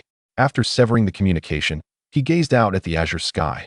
Earth remained tranquil, yet he understood that beneath this serenity, turbulent currents were surging. He returned to the gravity chamber, but did not immediately commence training. He needed to thoroughly consolidate the gains from this expedition and adjust his state to its optimal condition. A new storm was brewing, and his power required a fresh metric for assessment. He sensed he was on the cusp of a bottleneck, a pivotal juncture leading beyond his current level towards a higher realm. Next time, it might not be mere scavengers or individual nodes. Perhaps, it would be the true edge of the silent resonance. And he awaited it eagerly. Chapter 31. Bottleneck and Visitor. Within the gravity chamber, Vegeta stood still, his aura harmoniously blending with the surrounding high-gravity environment. He did not engage in high-intensity output training, but instead immersed his mind entirely within, scrutinizing the transformed framework of rules following the battle with the silent resonance. The integration of the four pillars had indeed become more profound, operating with greater fluency and efficiency. Yet, he could distinctly sense an invisible ceiling looming ahead. This was not a deficiency in power accumulation, but rather a limitation in understanding the essence of the rules. A boundary imposed by his current level of existence and cognitive dimension. Merely this was insufficient. Vegeta opened his eyes, golden lights swirling within his pupils, tinged with a hint of reluctance. He could annihilate a node, but in the face of the potentially more colossal and deeply rooted essence of the silent resonance, as well as other unknown threats of equal or higher caliber in the universe, his current power still harbored uncertainties. He needed to break through, to achieve a qualitative transformation, not merely refine upon a foundation of quantitative change. However, the path to a higher level was shrouded in fog. The star map provided by the Void Lord pointed toward other alternate universes that might harbor opportunities, yet in light of the imminent threat posed by the silent resonance, it would be unwise to depart recklessly. As he pondered with intense focus, an extremely faint ripple, distinct from any energy or rule fluctuation he knew, silently penetrated the layers of the gravity chamber, brushing against his perception. This fluctuation bore no malice, nor was it an inquiry. It felt more akin to a benign pheromone or a gentle knock, indicating its presence. Its nature was ethereal and transcendent, imbued with an ancient resonance. Vegeta's gaze sharpened as he vanished from the gravity chamber, reappearing above Shidu in an instant, his eyes scanning the surrounding space with precision. Do not be alarmed, Definer Vegeta. A gentle, neutral voice resonated as if it were directly within his consciousness. Not far ahead in the void, light rippled like water, coalescing into a figure. The visitor was not a physical entity, but rather a silhouette outlined by pure light and shadow, its features indistinct, only a soft halo discernible. It emitted no pressure of power, yet its very existence imparted an alien sensation, as if a projection from another dimension. Who are you? Vegeta's tone was frigid, the power of rules subtly coalescing. He sensed that although this being appeared harmless, its essence was of an exceedingly high level, far beyond the corporeal. You may refer to me as the traveler or the observer. The voice of the light and shadow was tranquil. We observe the flow of rules and the evolution of life across the cosmos. You, Definer Vegeta, your recent actions, especially the eradication of the silent resonance nodes, have drawn our attention. Another lurking in the shadows? Vegeta scoffed. Not lurking, but rather recording and understanding. The traveler remained unfazed by Vegeta's demeanor. We are unlike the silent resonance. We do not interfere, do not define. We merely observe the choices and possibilities of all things. Your existence, your path of growth, is an exceedingly intriguing variable within the current universe. So, Vegeta remained unmoved. Thus, I have come to engage in an equal exchange. Perhaps I can also elucidate some of the confusions you harbor regarding your future. The traveler's light and shadow subtly shifted. You have sensed the bottleneck, have you not? Regarding the rules, existence, and transcendence. Vegeta's gaze narrowed slightly. The other party had articulated his current predicament with clarity. You know the method to break through? Methods are not singular. The path must be forged independently, the traveler stated slowly. However, I can reveal to you glimpses of higher realms. It raised a hand composed of light and gently pointed. In that instant, Vegeta felt his consciousness being drawn away, as if he had traversed countless light years in an instant. Finding himself amidst a breathtaking spectacle that defies description. He beheld rules not as formless frameworks, but as a flowing, colorful river of stars, weaving the fabric of the universe. He witnessed time not as a one-way river, but as a vast ocean, containing countless tributaries and whirlpools. He observed how matter and energy resonated and danced with the rules at the most microscopic level. He even vaguely touched upon how information and concepts, as a more fundamental existence, influenced the structure of reality. This was not an infusion of power, but an expansion of vision, an elevation of cognitive dimension.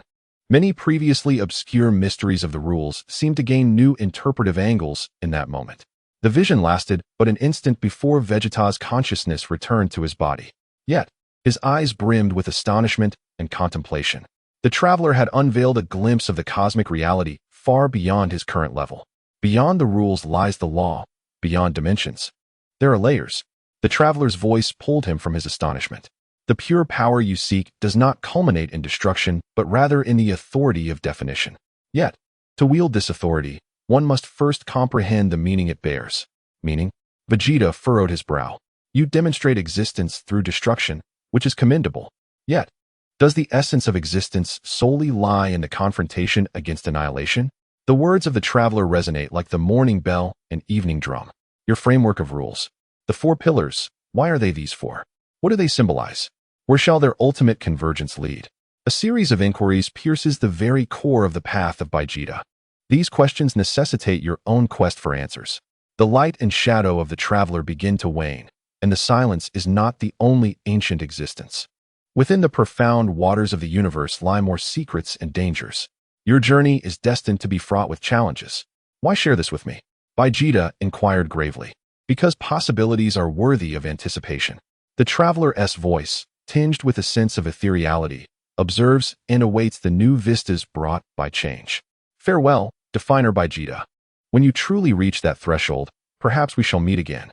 As the words dissipated, the light and shadow vanished into the air as if they had never existed. That peculiar fluctuation also ceased. Vegeta hovered in the air, silent for an extended period. The traveler's words stirred tumultuous waves within his heart. They did not offer a concrete breakthrough method but illuminated his direction, revealing the vastness and peril ahead. The bottleneck remained. Yet a more intense flame ignited within him. Not merely a desire for strength, but a yearning to explore the unknown realms and seek the ultimate significance of his path. He gazed down at his hands, the power of the rules flowing at his fingertips. The authority of definition, perhaps? He turned and returned to the gravity chamber. This time, his training transcended mere cultivation of strength. It wove into a profound contemplation of the essence of rules and a relentless inquiry into the meaning of his existence. On the distant edge of the starry sky, within a dimension woven of pure light and shadow, the initial contact with the variable Vegeta has been completed. The information has been recorded. Its potential assessment has been raised once more. The adaptability to advanced rules exceeds expectations. Continue observation. With a focus on its evolving interactions with the silence's echo, the invisible gaze, laced with anticipation, remains fixed upon the earth. Meanwhile, Vegeta, after experiencing the purification of return and the traveler's guidance, officially embarks on a solitary journey to challenge a higher realm. He understands that when the next storm arrives, he must confront it with a renewed demeanor. Chapter 32. Sedimentation and the approach of undercurrents. Time within the gravity chamber seems to have lost all significance. Vegeta has discarded all distractions, immersing himself wholly in his own universe of rules. He no longer fixates on the accumulation of energy or the honing of techniques. Instead, he embodies the most patient of artisans, diligently sculpting and examining the 4 pillars that constitute his strength. Space. He no longer merely regards it as a medium for movement and attack, but delves into the essence of its capacity to bear and connect. With each teleportation, he meticulously perceives the subtle changes in the folds of space. With every Kawumbo unleashed, he observes how it transmits and diminishes within the spatial structure. He endeavors to comprehend whether space itself possesses a certain resilience or memory. Time. This remains the most enigmatic domain. He recalls the ocean of time felt during his connection with the traveler as consciousness, striving to transcend the confines of linear thought. He punches at the limits of speed, sensing the minute differences in the flow of time. He meditates on every pivotal moment of his past, contemplating how choices have shaped the present. He vaguely senses that a deeper understanding of time might unveil the mysteries of possibility and causality. Energy. This is the most fundamental yet core pillar. He is no longer satisfied with merely mobilizing and releasing it, but seeks to trace its origins. How do chi, vitality, and cosmic radiation transform and purify within the framework of rules? How do they interact with matter, space, and time? He attempts to infuse the essence of the law of destruction into the most basic energy particles, observing changes in their properties and exploring the infinite possibilities of energy forms. Destruction. This is the newest yet most aggressive pillar. He repeatedly relives the moment in the Kurdua deathly silence zone when he elevated destruction to a testament of existence. Destruction is not merely an end. It is a force that shatters shackles and reshapes order. He tries to control the degree of destruction, from obliterating a speck of dust to theoretically collapsing a rule, striving for absolute mastery. He reflects on whether the end of destruction truly harbors the seeds of rebirth. Under the guidance of his consciousness, the four pillars no longer operate in isolation but engage like the gears of a finely tuned instrument, resonating more closely. With each flow of rules, the corresponding changes in the other pillars occur, gradually forming a more stable and cohesive cyclical system. His aura deepens and becomes more contained. Akin to a volcano accumulating power, a calm surface concealing energy capable of altering the very fabric of existence. As Vegeta immerses himself in this introspective sedimentation, the external undercurrents do not relent. At the headquarters of the Galactic Patrol, Minister Ifu stands before a holographic star map, where the region representing the Kurdua deathly silence zone remains shrouded in an ominous dark red mark. Although the large-scale collapse of rules has subsided, subsequent probes indicate that the regulatory background of that area has become exceedingly chaotic and unstable, resembling a vast, unhealed wound. Minister, our monitoring station set at the periphery of the deathly silence zone continues to receive a low-frequency, directional pulse signal originating deep within the zone, but we cannot pinpoint its exact location. The signal content is undecipherable, yet its repetitive pattern suggests some form of call or localization, reported a technical officer. Ifu's expression turned grave. Is the silence echo summoning something? Or could it be that the node destroyed by Mr. Vegeta itself was a significant coordinate, and its obliteration triggered a chain reaction? Uncertain. However, this persistent pulse may potentially expose the location of the solar system, attracting the attention of other unknown entities. Strengthen the warning network surrounding the solar system, and elevate the alert levels of all patrol fleets. Ifu commanded, her heart shrouded in a deeper shadow. In the realm of the Kaioshin, the old Kaioshin rarely left his seat. Now standing at the edge of the divine realm, gazing towards the mortal world, his brow furrowed. Something feels amiss, he murmured. The strings of the universe have been vibrating unusually lately. It is not just the aftermath from Kurdua. There are older, more obscure vibrations being stirred. It seems something long dormant is beginning to stir. Lord, is this related to Mr. Vegeta's destruction of that node? The deity G-Byte inquired anxiously. The causal relationship is hard to discern. The old Kaioshin shook his head. It could be the spark, or merely a coincidental inevitability. The balance of the universe is inherently fragile. The emergence of a powerful variable is bound to stir the winds across the realms. However, what is being stirred this time may not bode well. After a moment of silence, he said, inform the North Kaioshin to be more vigilant, keeping an eye on any unusual regulatory changes in the lower realms, particularly on Earth. On Earth, at the Baozi Mountain, Sun Wukong concluded a day of training. Sitting at the cliff's edge, gazing at the setting sun, his face devoid of the usual mirth, replaced by a hint of perplexity. Chi-Chi, have you noticed anything strange lately? He asked, turning to his wife, who was preparing dinner. Chi-Chi wiped her hands and approached. Strange? Not at all. The crops are thriving. And Wufan is quite sensible. Except you, always training and neglecting the family. That's not it. Sun Wukong scratched his head. It's more a feeling, as if the air, or something deeper, is somewhat heavy. I can't quite put my finger on it. Biko appeared silently behind him, arms crossed. A serious expression on his green face. Kakaluot, your feelings are accurate. It is not just heaviness. There is also a sensation of being observed by something formless. It is faint, yet undeniably present. Even the carefree Suin Wukong and the perceptive Namekian sense the anomaly, indicating that the cosmic undercurrents have begun to exert subtle influences on Earth. Universal Capsule Corporation, Bulma's laboratory. She gazed at the surveillance screen, where faint, rhythmic disturbance signals flickered in and out of existence, accompanied by reports from the Galactic Patrol regarding the persistent pulses emanating from the Court of a Dead Zone. Her heart heavy with concern. The trees wish for tranquility, yet the winds do not cease. She sighed, casting her gaze toward the gravity chamber. Now, all hope rested upon the man who was striving to transcend his limits. Within the gravity chamber, Vegeta slowly opened his eyes. Deep within his pupils, it seemed as if 4 miniature universes were swirling in a cycle of creation and destruction.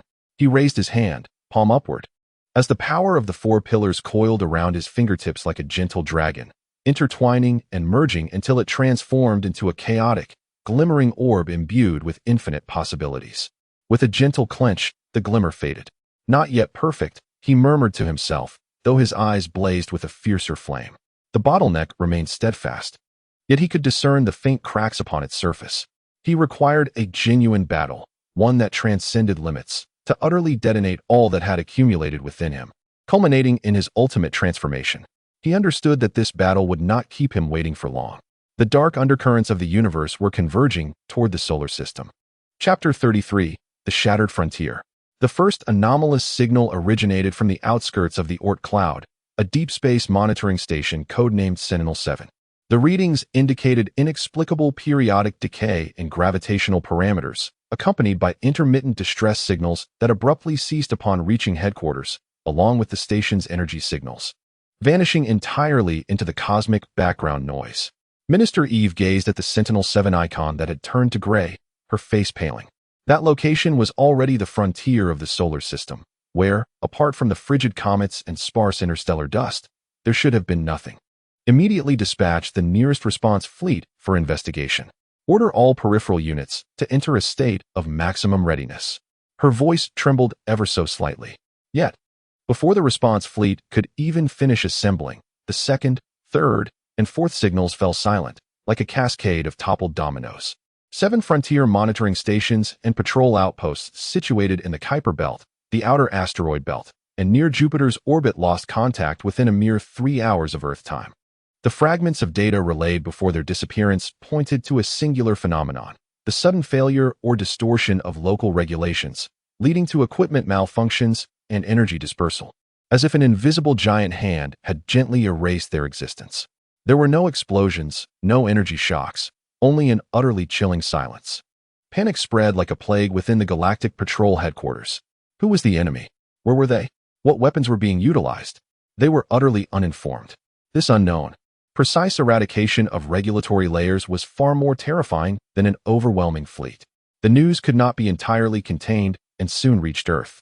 At Bowsy Mountain, Sun Wukong and Piccolo simultaneously looked up at the sky, their expressions shifting dramatically. They sensed that the oppressive weight and feeling of being watched that had lingered had suddenly intensified manifold, imbued with a distinct, frigid malice. "It's here," Piccolo said in a deep voice. "Over there." Sun Wukong instantly locked onto a direction, outskirts of the Kuiper Belt. The Z warriors gathered without the need for a summons, racing toward the source of the anomalous energy fluctuations. Krillin, Tien Shinhan, Dend, and even Yamcha, who had not participated in frontline battles for a long time, appeared, each face etched with gravity. As they traversed the great distance and arrived at the edge of the Kuiper Belt, what they beheld was not the anticipated massive fleet, but an eerie void. The vast expanse that should have been littered with countless icy rocks was now unnaturally pristine. It was not the wreckage of destroyed fragments. Rather, it appeared as if those celestial bodies, dust, and even certain physical laws of that space had been excavated by some unseen force, leaving behind an ever-expanding region of indistinct nothingness. At the edge of this void, the spatial structure was exceedingly unstable, light-warped, and occasionally, fragile fragments resembling shattered glass fell away and dissipated. What on earth is this? Krillin felt a chill run down his spine. Tien Shinhan's third eye fixated on the void, his voice dry. "I cannot sense any energy.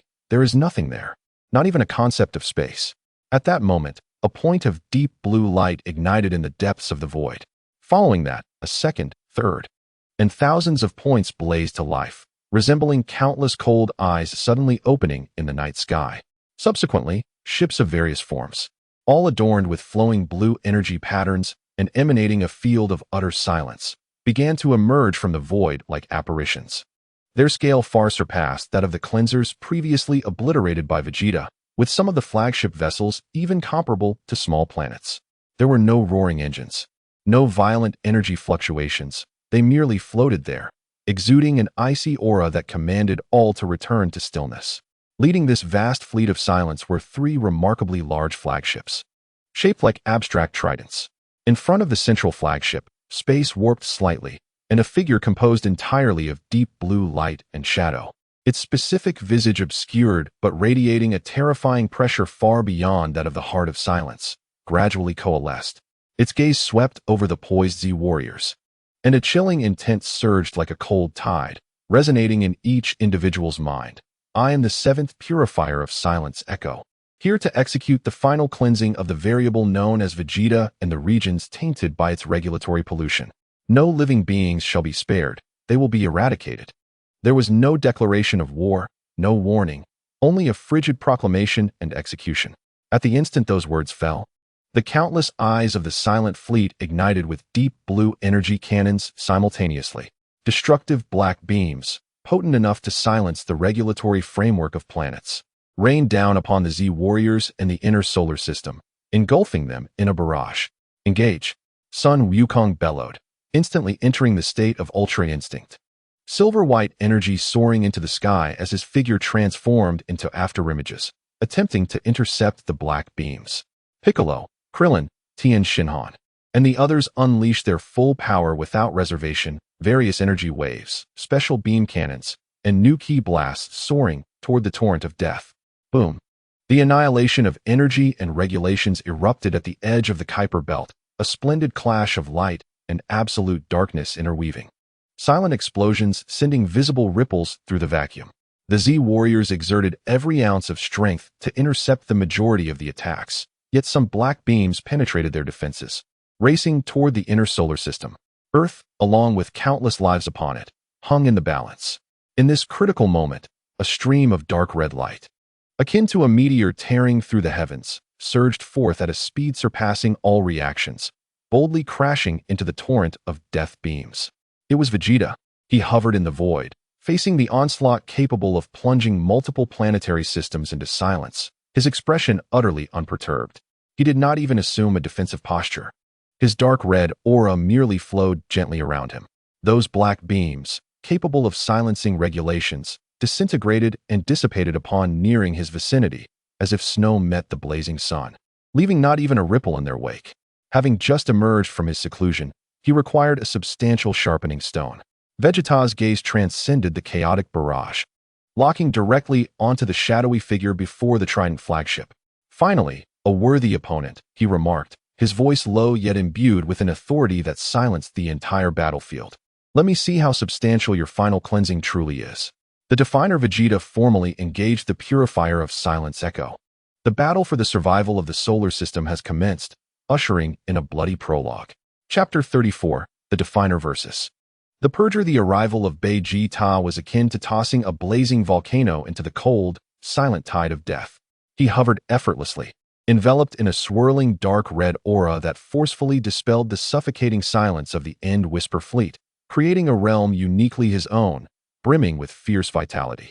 The black beams, capable of obliterating planetary rules, disintegrated upon reaching this domain, as if they had collided with an invisible dam, unable to penetrate even a fraction further. Vegeta, Sun Wukong, and others felt a surge of spirit, their pressure alleviated. The visage of the End Whisper, formed from ghostly blue light, flickered slightly, and a chilling thought echoed once more, now imbued with a hint of confirmation. Target individual, Definer Vegeta, confirmed. Core source of rule pollution. Executing highest priority clearance protocol. It raised its arm, composed of light and shadow, and pointed towards Vegeta from afar. There was no explosion of energy, no beam of impact. Yet, the very fabric of space surrounding Vegeta, along with all the physical constants and energy transmission rules contained within, was instantaneously stripped away. It was as if an invisible eraser had wiped out the cosmic background he inhabited, banishing him to an absolute realm of nothingness.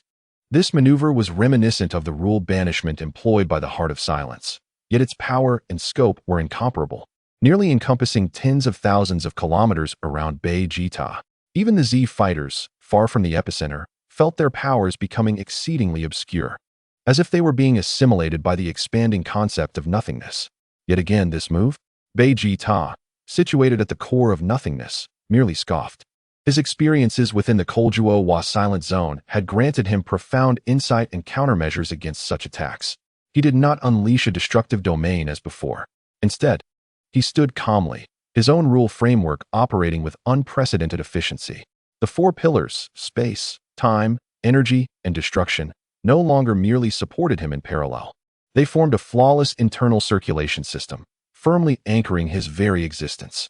The rule banishment, potent enough to lead galaxy-level warriors astray, acted upon him as if a gentle breeze caressed a mountainside, failing to perturb his essence in the slightest. What?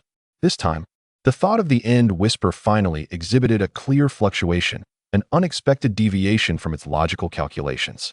It seems your assessment of me was still rooted in a month ago. Vegeta slowly raised his hand, palm upward, as a chaotic energy, seemingly embodying the elements of earth, water, fire, and wind, began to coalesce, illustrating the cyclical nature of time and existence. Now it is my turn. He abruptly swung his arm forward. Ultimate flash of oblivion. No longer merely a golden hue nor a singular dark red, but a cataclysmic torrent of chaos amalgamating the powers of the four pillars. Wherever this deluge flowed, not only was matter and energy annihilated, but the rules of nothingness that the End Whisper attempted to establish were also forcibly torn apart, shattered, and returned to chaos. It represented a more fundamental, more domineering reset, reverting everything to its primordial state. The chaotic torrent, akin to a roaring dragon, instantaneously traversed the void, hurtling towards the End Whisper and the three Trident flagship vessels behind it. The End Whisper did not dare hesitate. It traced intricate patterns with its hands, and boundless ghostly blue light surged forth from its form and the three flagships, constructing an immense wall of ultimate silence composed of countless layers of hexagonal rule barriers. The wall shimmered with ethereal light, as if capable of absorbing and quelling all forms of energy and rule activity. However, with a thunderous crash, the chaotic torrent collided violently with the ultimate wall of silence. There was no stalemate, no mutual annihilation. The rule barrier, potent enough to withstand galactic collisions, disintegrated upon contact with the chaotic stream, emitting a piercing sound of corrosion, its surface dimming rapidly, while countless hexagonal structures crumbled and dissipated at a visible speed. Impossible. The rule resistance exceeds logical limits. For the first time, a semblance of horror emerged in the thoughts of the End Whisper. The chaotic torrent, with unstoppable momentum, instantaneously penetrated the ultimate wall of silence, its force unabated, crashing down upon the three Trident flagships behind. Boom. This time, it was a deafening explosion on the levels of matter and energy. The three flagships, comparable to small planets, could not withstand even a second against the impact of the chaotic torrent. Their shields shattered like paper, and their colossal forms vaporized instantaneously, transforming into three brilliant fireballs that illuminated the dim Kuiper belt. The shockwave of the explosion, mingled with fragments of rules, spread outward like a tsunami, dragging in nearby smaller silent fleet vessels, tearing them to shreds. In a single strike, the Purger's End Whisper vehicle and two similarly ranked flagships, along with countless command nodes of silent units within, were utterly obliterated. The Z fighters stared in astonishment, though they knew Vegeta had grown stronger. The magnitude of his power surpassed their wildest imaginations. The light and shadow of the End Whisper flickered violently in the aftermath of the explosion, appearing significantly dimmed. Yet it was not annihilated. After all, it was a higher-order aggregation of rules, not merely a physical entity. It fixed its gaze on Vegeta, its cold thoughts brimming with incomprehensible anger and a hint of trepidation. Variable errors must be corrected. Its light and shadow began to contract inward, coalescing, emanating a more dangerous and unstable fluctuation. It seemed poised to employ some ultimate means at a tremendous cost, yet with even greater power. Observing its desperate struggle, Vegeta's eyes flickered with disinterest. It appears this is your limit. He raised his right hand, extending his index finger, as an exquisite dark radiance began to coalesce at its tip, not chaotic in color, but reverting to the purest, most primal form of destruction. He concentrated all his proof of existence, his comprehension of rules, and his unwavering commitment to his path into this singular point. Let it end. Vegeta softly murmured to the end whisper as he pointed. The great explosion of nullification. A slender, nearly invisible dark ray, akin to a meteor streaking through the night sky, instantaneously traversed the distance of space, piercing the core of the end whisper, which was gathering power. Time seemed to freeze for a moment. The power the end whisper had coalesced came to an abrupt halt. It looked down at the gaping hole in its chest, where an absolute point of darkness was expanding rapidly. There was no explosion, no light. Its light and shadow, along with its core's frigid consciousness, began to silently dissipate into the void from the feet upward, erasing all traces without a sound, truly returning to nothingness. The seventh purger, the end whisper, has fallen. With its disappearance, the remnants of the silent fleet seemed to lose their core commands. Their actions became chaotic and sluggish, and they began to turn away, retreating towards the void from whence they came, soon vanishing from sight. The edges of the Kuiper Belt returned to silence, leaving behind countless wrecks of warships and the still unsettled area of Rule Void, bearing witness to the brief, yet breathtaking battle that had just transpired. Vegeta hovered in the void, slowly retracting his finger, savoring the exhilarating sensation of power surging within him. This time, he distinctly felt the layer of his bottleneck, now riddled with cracks. He knew the breakthrough was imminent. However, his gaze turned towards the depths of the void where the silent fleet had retreated, his brow furrowing slightly. The seventh purger? This implies that at least 6 more, possibly stronger entities, lie ahead. Moreover, what was the ancient covenant mentioned by the end whisper before its demise? The depths of the cosmos appear to be even more profound than he had envisioned. Yet, the corners of Vegeta's mouth curl into a more excited arc, for this renders the experience all the more intriguing. Chapter 35. Embers and Rebirth. The battle concluded with astonishing swiftness, such that when the dead silence fleet receded like a tide, vanishing beyond the realm of distorted void, the Kuiper Belt's edge succumbed to an eerie stillness. Only the remnants of derelict warships, the lingering ripples in space, and the void left by the expulsion of order serve as evidence that what transpired was not mere illusion. The Z-Warriors gathered around Vegeta, their emotions a complex tapestry as they gazed at his calm and austere profile. Despite their utmost efforts, they could barely intercept a fraction of the onslaught, while Vegeta effortlessly obliterated the enemy flagship, dispatching that disquieting enforcer in mere moments. Vegeta. Son Goku opened his mouth to inquire, yet found himself at a loss for words. He sensed that the Vegeta before him was no longer the same being who had departed Earth a month prior. He had transcended to a different echelon of existence.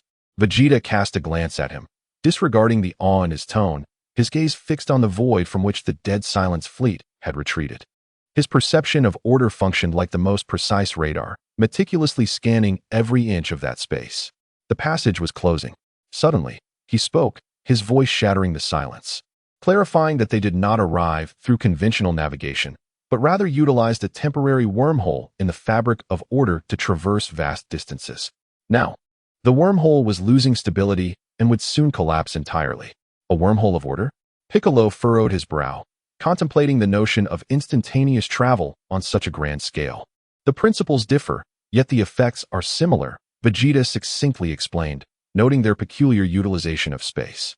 He raised his hand and grasped at the air, forcibly extracting a faint, nearly dissipating fragment of azure order, which coiled around his fingertips. This was the residue of the end's whisper or the remnants of its flagship's collapse. Perhaps Bulma could glean insights from this. He sealed it away. The ancient covenant and core directives mentioned by the enforcer were unnerving to Krillin, suggesting a larger organization was at play, seemingly executing a preordained program.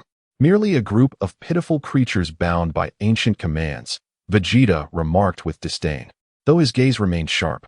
Yet their program evidently marked us, especially me, as a virus to be eradicated. This time they failed.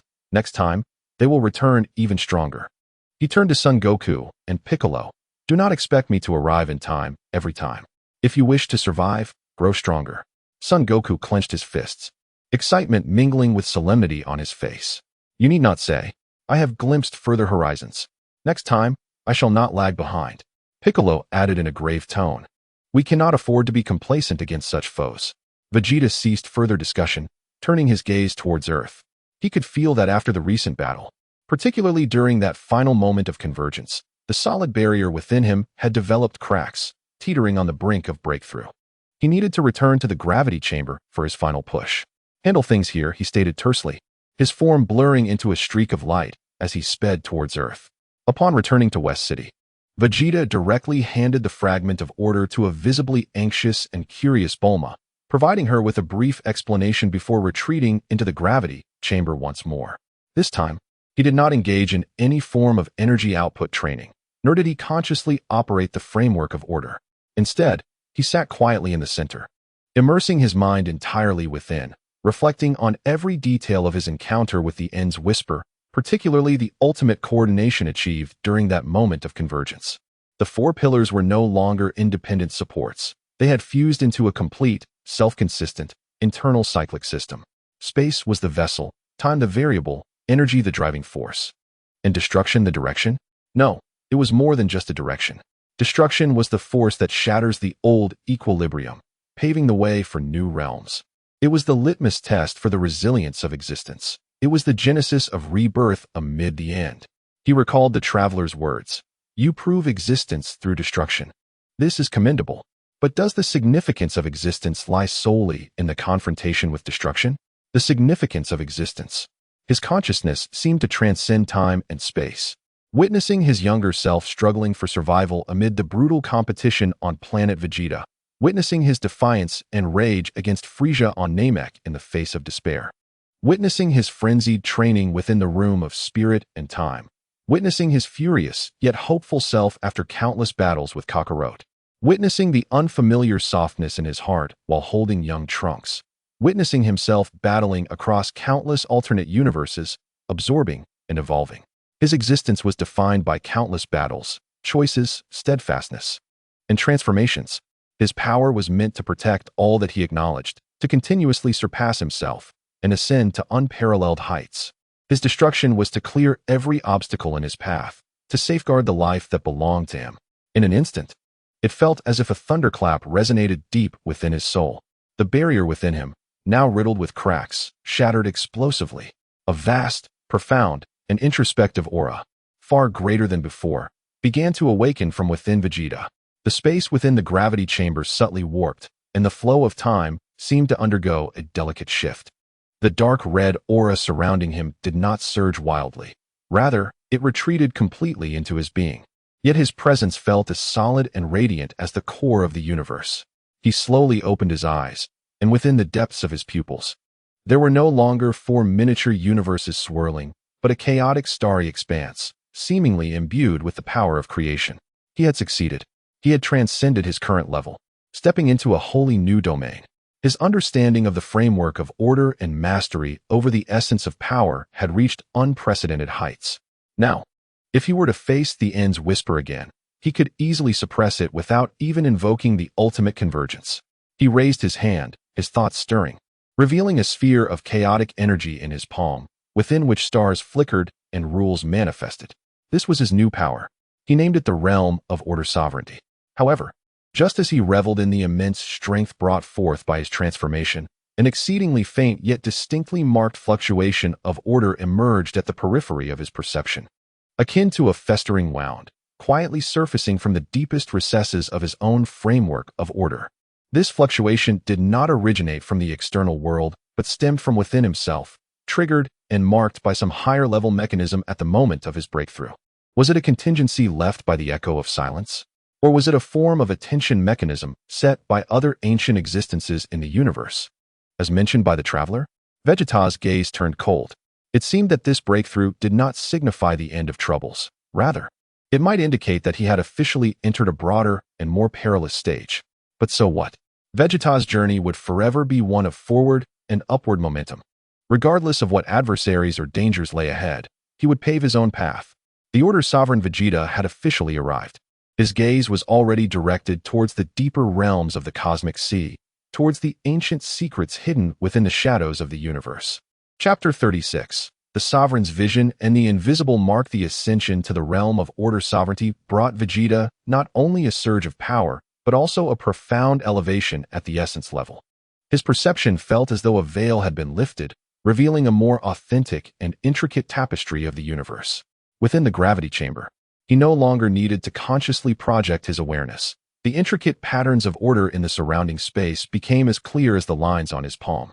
The flow of energy, the subtle deviations of time, and the vibrations of the most fundamental particles of matter all seemed to coalesce into a stream of information that could be deciphered. He felt as though he had become the master of the rules governing this space, capable of making minute adjustments and influences within the realm through the slightest shifts of thought. This was not creation, but rather a delicate fine-tuning and definition based on a profound understanding and mastery of the existing rules. For instance, he could effortlessly render the gravity in a corner of the gravity chamber to zero in an instant, or hasten or slow the flow of time by the merest fraction. Such mastery was far more sophisticated and terrifying than mere destructive energy. Thus, the true essence of the Rule Lord revealed itself. Vegeta savored this newfound perspective and ability. It felt akin to an elevation of privilege, allowing him to glimpse and, to a certain degree, interfere with the underlying codes governing the universe. However, the spectral mark that clung to the depths of his regulatory framework was now laid bare before his clearer vision. It resembled an ancient and cryptic message, intricately embedded within the very foundation of his existence, imparting no adverse effects, yet serving as an eternal lighthouse, silently proclaiming his position and status. Status? Vegeta furrowed his brow, meticulously analyzing the scant fragments of information contained within that mark. This mark did not appear malicious. Rather, it seemed to function as a form of certification or, perhaps, an automatic registration by some ancient system for individuals meeting specific criteria. He recalled the traveler's words, "When you truly reach that threshold, we may meet again." Could this mark be related to the observers behind the traveler? Or did some unknown, ancient mechanism operate within the cosmos, marking all life that transcended to the level of Rule Lord and beyond? Regardless of which scenario it was, it signified his formal entry into a new circle, a domain composed of the universe's most exalted beings, concealed from the perceptions of ordinary civilizations. Fortune and misfortune were intertwined. He attempted to employ his Rule Lord-level mastery to strip away, shield, or modify this mark. However, its level was exceedingly high. Its encryption methods and forms of existence far beyond his current comprehension, akin to using primitive tools to alter the underlying firmware of a modern computer, an impossible task. Humph, let it be for now. Vegeta snorted, deciding not to dwell on it any longer. Since he could not remove it, he would accept it with composure. Why should he? Vegeta conceal his actions? If an existence were to come seeking him because of this mark, he would deal with it when the time came. He redirected his focus to consolidating his own power. Having just broken through, his realm still required stabilization, and he needed to familiarize himself with the application of Rule Lord-level powers. He exited the gravity chamber and found Bulma, who was in the laboratory, besieged by the fragments of rules and the new data Vegeta had brought back. "How is it?" Vegeta inquired directly. Bulma looked up, massaging her throbbing temples, and gestured towards the densely packed data and models on the holographic screen. "The technological level of this thing is far too advanced. It's like deciphering a celestial scripture. However, combined with the information you've brought back, we have several hypotheses." She pulled up a star map, pointing to the region of the Keldorva Void and the area where the Silent Fleet had emerged. First, this civilization of silent echoes seems to have a technology tree entirely based on the manipulation of rules. They appear to harbor an extreme aversion to entropy and disorder, pursuing an absolute, frigid stasis of order. Rather than conquering through warfare, they seek to eliminate what they perceive as sources of chaos through formatting. Second, their means of interstellar travel likely involves exploiting certain inherent weaknesses or undercurrents within the universe's rules, creating temporary passages. This method is more efficient than warp travel or spatial jumps, yet also more unstable. Your destruction of their nodes and rectifiers may have temporarily interrupted their direct shortcut to the solar system, but they undoubtedly possess alternative methods or can circumvent from greater distances. Third, and most crucially, Bulma's expression turned exceptionally grave. We have repeatedly captured a key term from the fragments of rules, and the information dissipated from the end whisper. Cradle. Cradle? Vegeta's gaze sharpened. Yes, cradle, Bulma nodded. They seem to refer to this vast star region, including the Milky Way, as the cradle. Their objective appears to extend beyond merely eliminating variables like you. It seems they aim to execute some form of periodic cleansing or rebooting of the cradle. That ancient covenant is likely related to this. Reboot the cradle? Vegeta's eyes shimmered coldly. To regard countless galaxies and billions of civilizations as a cradle requiring regular cleansing? What arrogance and madness. He recalled the traveler's assertion that the silent echoes were not the only ancient existence. Did others with similar ideologies exist within the universe? Can you deduce the approximate cycle or triggering conditions for the reboot? Vegeta queried. Very difficult. Bulma shook her head. The information is too fragmented. However, considering that monitoring beacon from 1,000,000 years ago and their intense reactions to variables, namely you, I suspect your rapid growth and breakthroughs may have accelerated this cycle or become some form of trigger. Vegeta fell silent for a moment. In other words, his very existence and ascension could potentially bring catastrophic ruin to this star region. Yet this revelation did not waver him in the slightest. Rather, it ignited a stronger rebellious spirit within him. Reboot the cradle? Just based on them? Vegeta's tone turned frigid. I shall see who cleanses whom. He turned to Bulma. Continue your research. Strive to uncover their weaknesses or predict where they might next manifest. Understood, Bulma replied solemnly. Vegeta exited the laboratory and returned to the gravity chamber. However, this time, he did not intend to train. Instead, he began to utilize his Rule Lord-level vision to actively explore and perceive.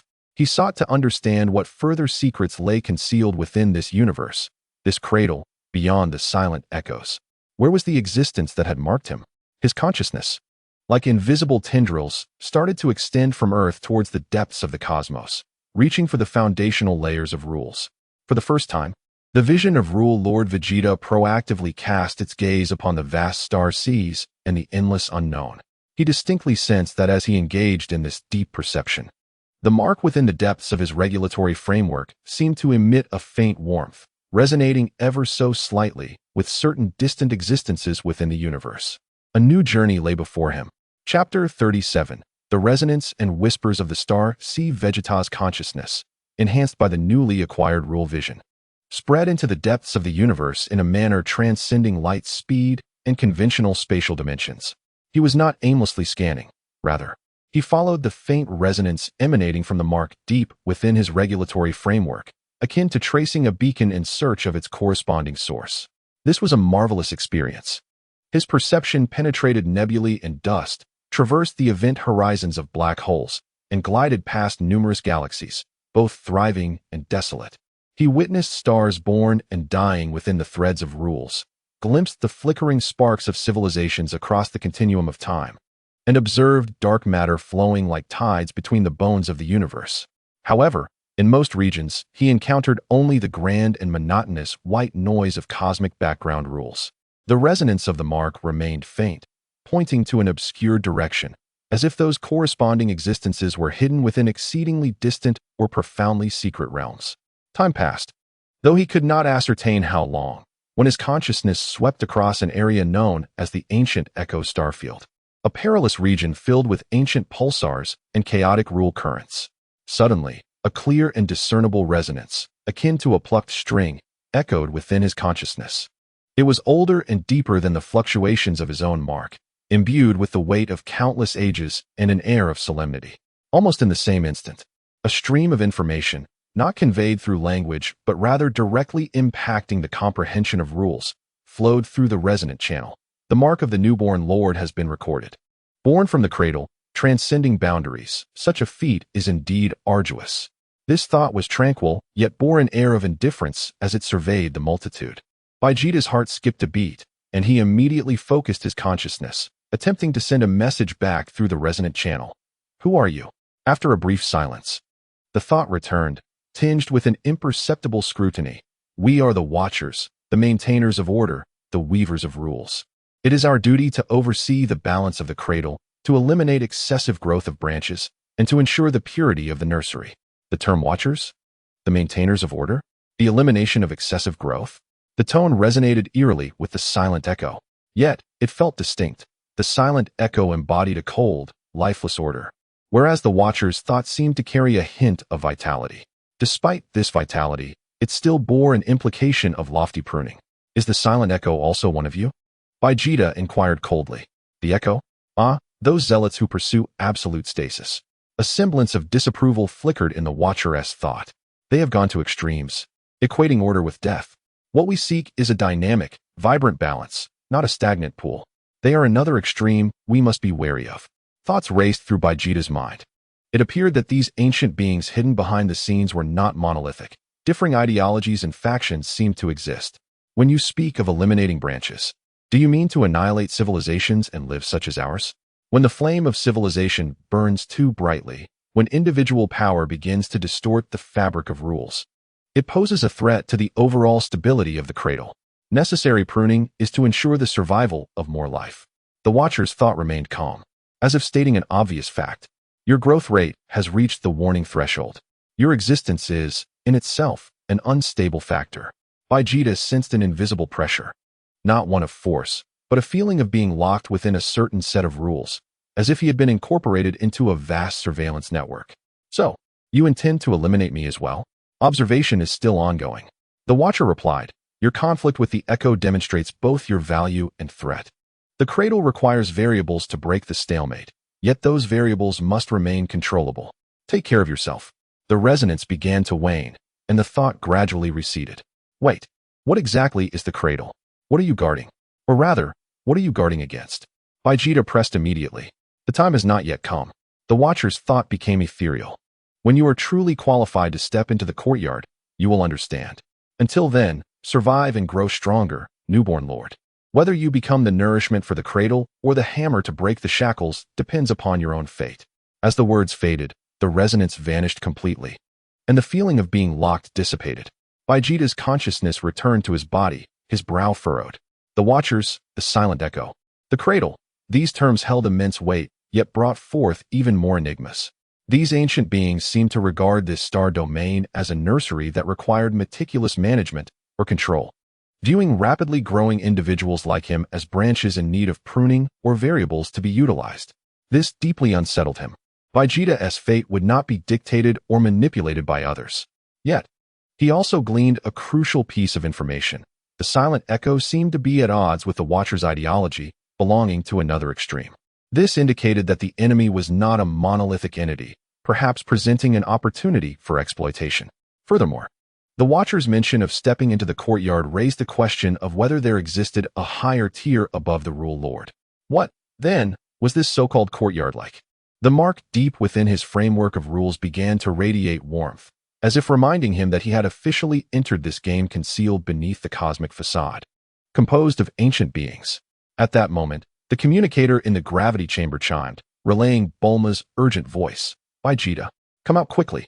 The Galactic Patrol has just sent an emergency message. A massive breakdown of rules has been observed in the Zeta Nebula at the other end of the galaxy. The affected area spans over 3 stellar systems. The characteristics of the phenomenon closely align with the powers of the silent echo. But this time, it appears their target is not us. A glint of determination flashed in Vegeta's eyes. Just after concluding his conversation with the Watchers, the silent echo was causing such a commotion on the other end? Was it merely a coincidence? A diversion? Or were they executing another round of pruning? Regardless, he could not remain idle. He needed more battles to stabilize his realm and to personally ascertain the silent echo's operational patterns. Send me the coordinates. Vegeta rose, his aura solid as the sea. Are you going? Could it be a trap? A trap? Vegeta's lips curled into a cold smirk. Then it's just right to eliminate the source of the trap.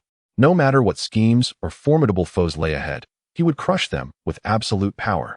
The journey of Rule Lord Vegeta officially embarked towards a more grandiose stage among the starry seas, and the dark side of the universe stirred anew in the wake of this burgeoning lord.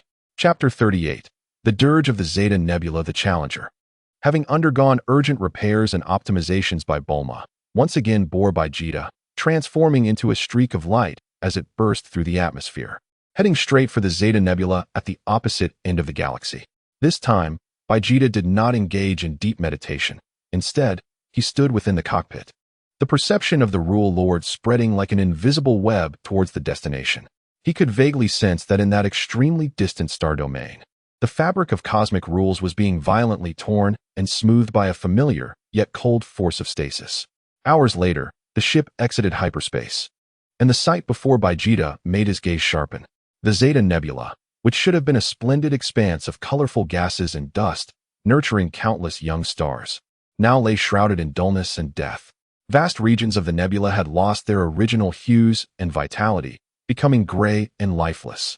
It was as if an invisible, immense gray blanket was slowly yet steadily covering the nebula, dimming the light of the stars, extinguishing the glow of the nebula, and even causing the very space to lose its vigor. This was not a physical destruction, but a formatting at the level of rules. In the center of that ever-expanding gray area of stasis, Vegeta discerned that the true culprit was not a massive fleet, but rather a more bizarre and abstract creation. It resembled a colossal spindle composed of countless rotating, nested deep blue geometric rings, slowly spinning. With each rotation, an invisible ripple of stasis spread out, accelerating the demise of rules in the surrounding star domains. Its scale did not match that of the Heart of Silence, yet the level and precision of rules it emitted seemed even higher. High concentration of rule lethargy detected. The range continues to expand. Energy readings cannot be deciphered. The ship's intelligence system issued a warning. Vegeta felt the Challenger's protective systems consuming energy at an unprecedented rate. The reverse-engineered coatings on its shell emitting a mournful cry under the strain. Without hesitation, he flew out of the ship, setting it to automatically retreat to a safe distance. Amidst the dying nebula, the suffocating sensation of rules became increasingly pronounced. It was as if every cell, every strand of energy, was being dragged by an invisible force toward eternal stillness. Another node? Or perhaps a specialized formatting tool? Vegeta floated in the void, his dark red aura swirling naturally, repelling the encroaching force of stasis, standing like an undying beacon against the gray backdrop. His appearance immediately elicited a response from the azure spindle. The rotation of the spindle momentarily paused, and a chilling thought swept over Vegeta, carrying a sense of confirmation. Marked individual, defined as Vegeta. Confirmation of presence at non-predictive coordinates. Threat level, high. Execute adaptive clearance protocol. Before the words faded, countless azure geometric halos on the spindle's surface suddenly illuminated, not emitting beams, but directly altering the structural rules of the space surrounding Vegeta. A hum resonated. Vegeta felt a tightening sensation enveloping him. The space was no longer unraveling, but began to fold inwards. It was as though the very space he occupied was being forcefully compressed and folded by an unseen force, attempting to crush him and that space into an infinitely small singularity. This was a more advanced application of spatial rules, transcending mere banishment or distortion, directly impacting the very essence of spatial existence. Merely a trifling skill, Vegeta scoffed, unleashing the full force of the Rule Lord's power. No longer merely on the defensive, he countered and overlaid this activated aberrant space with his own domain of rules. My domain, my command, centered around him. A dark crimson realm brimming with fierce vitality and a sense of destruction surged forth. Wherever the domain extended, the collapsing space seemed to collide with an insurmountable barrier, emitting a sound of shattering under unbearable pressure. The folding trend forcibly halted and smoothed. The dark crimson domain violently clashed with the silent force field of the azure spindle, carving a clear dividing line in the void. One side was lifeless gray-blue, the other ablaze with dark red. The spindle construct appeared taken aback that Vegeta could so easily neutralize its spatial folding, a ripple of thought fluctuating at its core, and subsequently, all azure halos began to resonate in unison. A deeper silence began coalescing, no longer targeting space, but directly aimed at time. Vegeta immediately sensed the flow of time around him slowing to an almost excruciating crawl, his thoughts and energy flows severely delayed, as if he were being dragged into an eternal quagmire of time. Even time can be influenced? A flicker of surprise flashed in Vegeta's eyes, quickly replaced by a stronger battle intent. How intriguing! With a mere thought, the pillars of time within the framework of rules began to operate with unprecedented vigor. Though his comprehension of time may not be as profound as that of space and energy, he forcibly stabilized his own temporal flow through his lordly mastery. Simultaneously, he raised his right hand, the principles of destruction coalescing at his fingertips, but this time, it was neither the chaotic hue of the abyss nor the pure dark red of nullification. Instead, it incorporated his latest understanding of spatial rules to transmit the destructive power through a method that transcended spatial folding. He directed his hand towards the azure spindle, grasping gently through the void. The space collapsed. No light, no trajectory. In the next moment, within the vast azure spindle, countless minute spatial nodes, as if simultaneously struck by billions of micro-black holes, underwent a chain reaction of catastrophic collapse. Crack, crack, crack. The jarring, brittle sounds of the ruptured rule structures emanated densely from within the spindle. The azure halos on the spindle's surface abruptly extinguished like a power outage. A violent tremor erupted from its core, and the rotation came to a sudden halt. The silence of the nebula dissipated swiftly, as if its source had been choked off. The target's rule structure faced destruction through an unknown logical error. Disjointed, noise-filled thoughts emanated from the spindle's core, ultimately descending into complete silence. The massive spindle construct began to shatter from within, fracturing into countless rule fragments, ultimately disintegrating silently, vanishing into the nebula. With its demise, the area of the nebula shrouded in gray silence seemed to lose its support. The rules began to slowly self-repair, the brilliance of the stars rekindled, and the colors of the nebula gradually returned. The lament of the Zeta Nebula ceased abruptly. Vegeta hovered in place, savoring the profundity of that recent strike that collapsed space. Transmitting destructive power through spatial rules for a distant microscopic strike was undoubtedly a more efficient and unpredictable form of attack. The power of the Rule Lord was being further developed by him. However, his brow furrowed slightly. The destruction of this formatting tool seemed too effortless. Its power level was not low, yet compared to the End Whisper, it appeared to lack a certain essence, resembling merely a pure, efficient execution tool. Moreover, its presence here, wreaking havoc in a star region seemingly unrelated to the solar system, served what purpose? Simple pruning? Or was there a deeper motive? He recalled the Watcher's words. Your conflict with the resonance proves your value and threat coexist. Value? Threat? A thought flashed through Vegeta's mind like lightning. Distracting the tiger from the mountain? Presenting weakness to deceive? Or perhaps using a blade to kill? The intentions of the silent resonance might never be straightforward. He immediately contacted Bulma. What is the situation on the solar system side? Bulma's response arrived swiftly, laced with confusion. Everything is normal. What's wrong? Nothing. Vegeta severed the communication, his gaze sharp as he surveyed the Zeta Nebula, which was gradually regaining vitality. He felt as though he had fallen into a grand chess game woven by ancient beings. And he would not resign himself to being merely a pawn. The Rule Lord Vegeta intended to possess the power to shatter the chessboard and become the player. His gaze returned to the depths of the rule framework, where a faintly glowing mark resided. Perhaps it was time to actively engage with other pieces or players. Chapter 39. Players and the board Vegeta did not linger excessively in the Zeta Nebula. After confirming the complete annihilation of the formatting tool and observing the surrounding rules beginning to slowly self-repair, he summoned the challenger and embarked on his journey home. Within the cabin, he closed his eyes in contemplation. The Zeta Nebula incident reeked of oddity. The silent resonance employed an obviously expensive and uniquely functional rule construct just to format a seemingly inconsequential nebula. This contradicted their previous fixation on variables, namely, him. Unless the objective of this operation was not that nebula at all, nor for the sake of purported pruning, distracting the tiger from the mountain, the likelihood was low. Earth had Sun Wukong, Piccolo, and others stationed, and given his brief absence, unless the silent resonance could instantaneously unleash power far exceeding that of the End Whisper, it would be challenging to succeed in such a short time frame. Moreover, Bulma had confirmed that everything in the solar system was normal. Presenting weakness? To mislead him into misjudging the silent resonance's strength? Such a ruse was laughable. In the face of absolute power disparity, such tactics bore no significance. Thus, the most plausible scenario was to use another's strength, or more precisely, to drive the tiger to swallow the wolf. The Watcher mentioned that the silent resonance had adopted an extreme and paranoid stance, inconsistent with their philosophy. Therefore, might they be inclined to see him, this variable, expend and strike against the silent resonance's power? Perhaps even deliberately leaking information to guide him to the Zeta Nebula, assisting them in eliminating a formatting tool that could potentially spiral out of control? If this hypothesis holds, Then the Watcher's seemingly serene facade concealed profound depths of strategy and calculation. They regarded themselves as a tool to be exploited. Meanwhile, the silent resonance, fully aware that he might come, still executed the formatting of the Zeta Nebula. Was it to test his strength? Or to achieve some deeper purpose? Did the formatted nebula conceal something detrimental to the silent resonance or advantageous to the Watcher? The information was scant, and the fog was thick. Vegeta disliked the sensation of being maneuvered by invisible hands. He was accustomed to holding everything within his grasp, using strength to shatter conspiracies.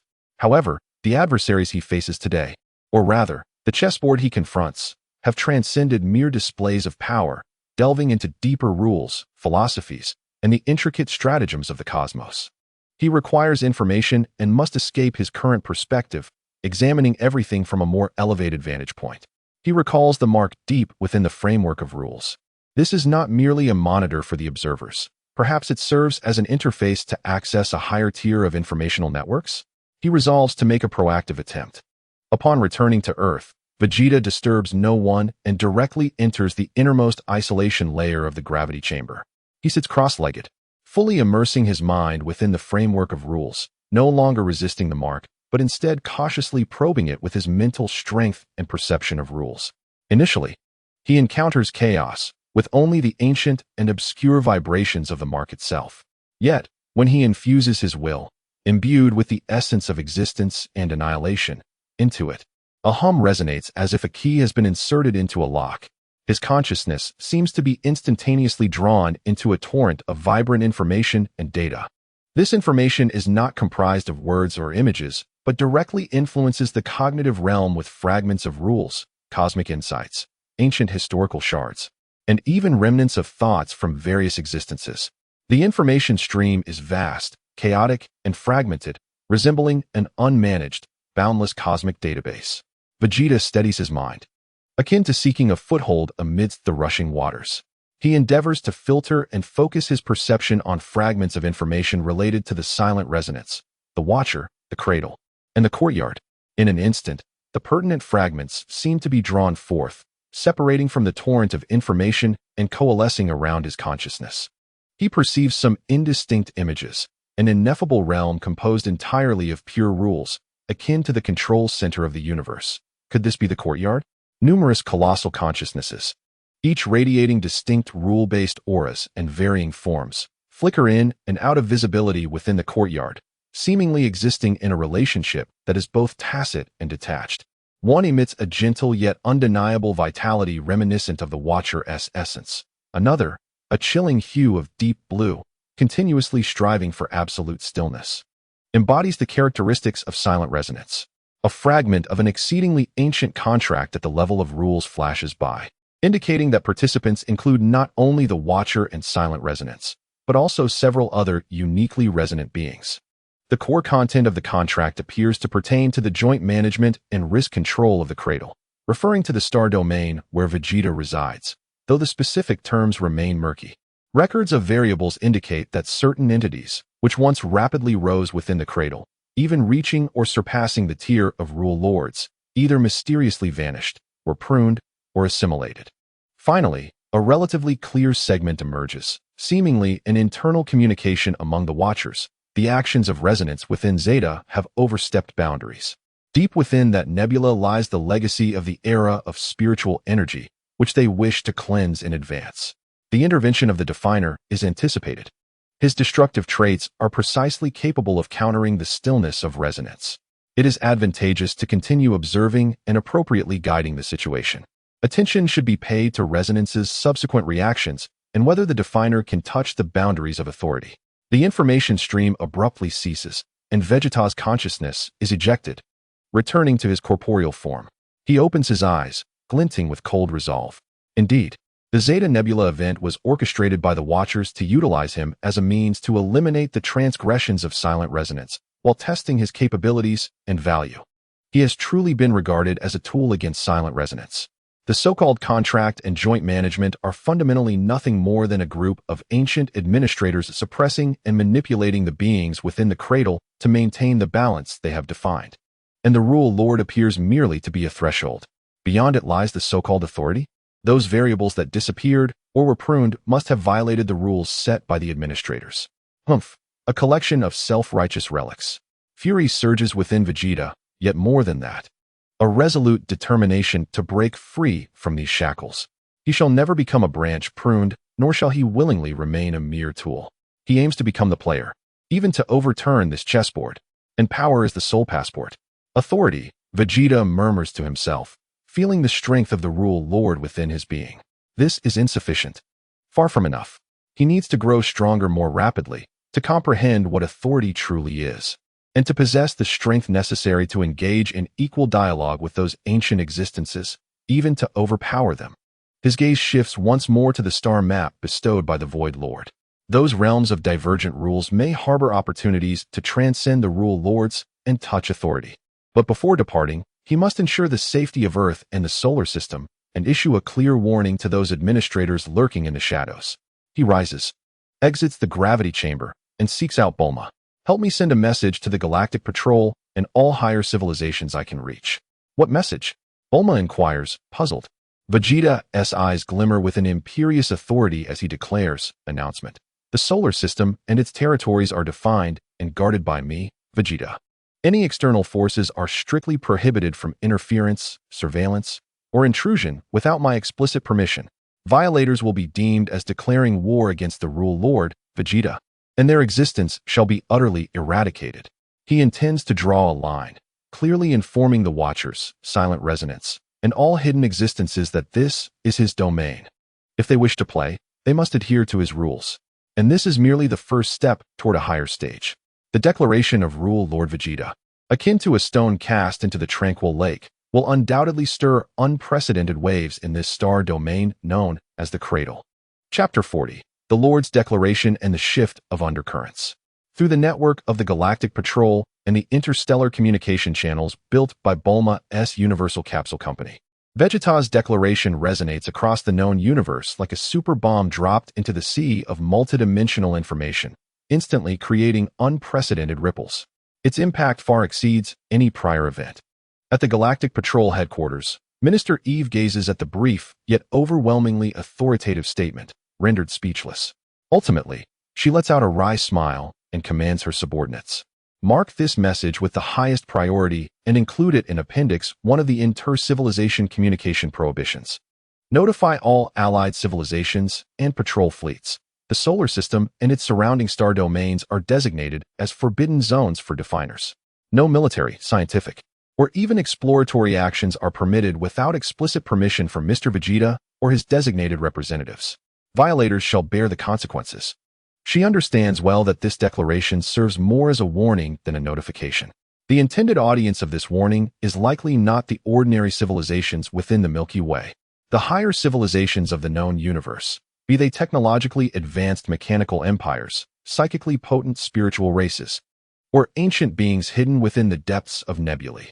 Upon receiving this information and confirming its source and the strength behind it, especially when considering previous intelligence regarding the destruction of the Silent Resonance fleet in the Zeta Nebula incident, are plunged into profound shock and contemplation.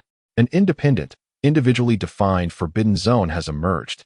This disrupts the traditional concepts of civilizational boundaries and heralds the birth of a new order model backed by absolute personal power.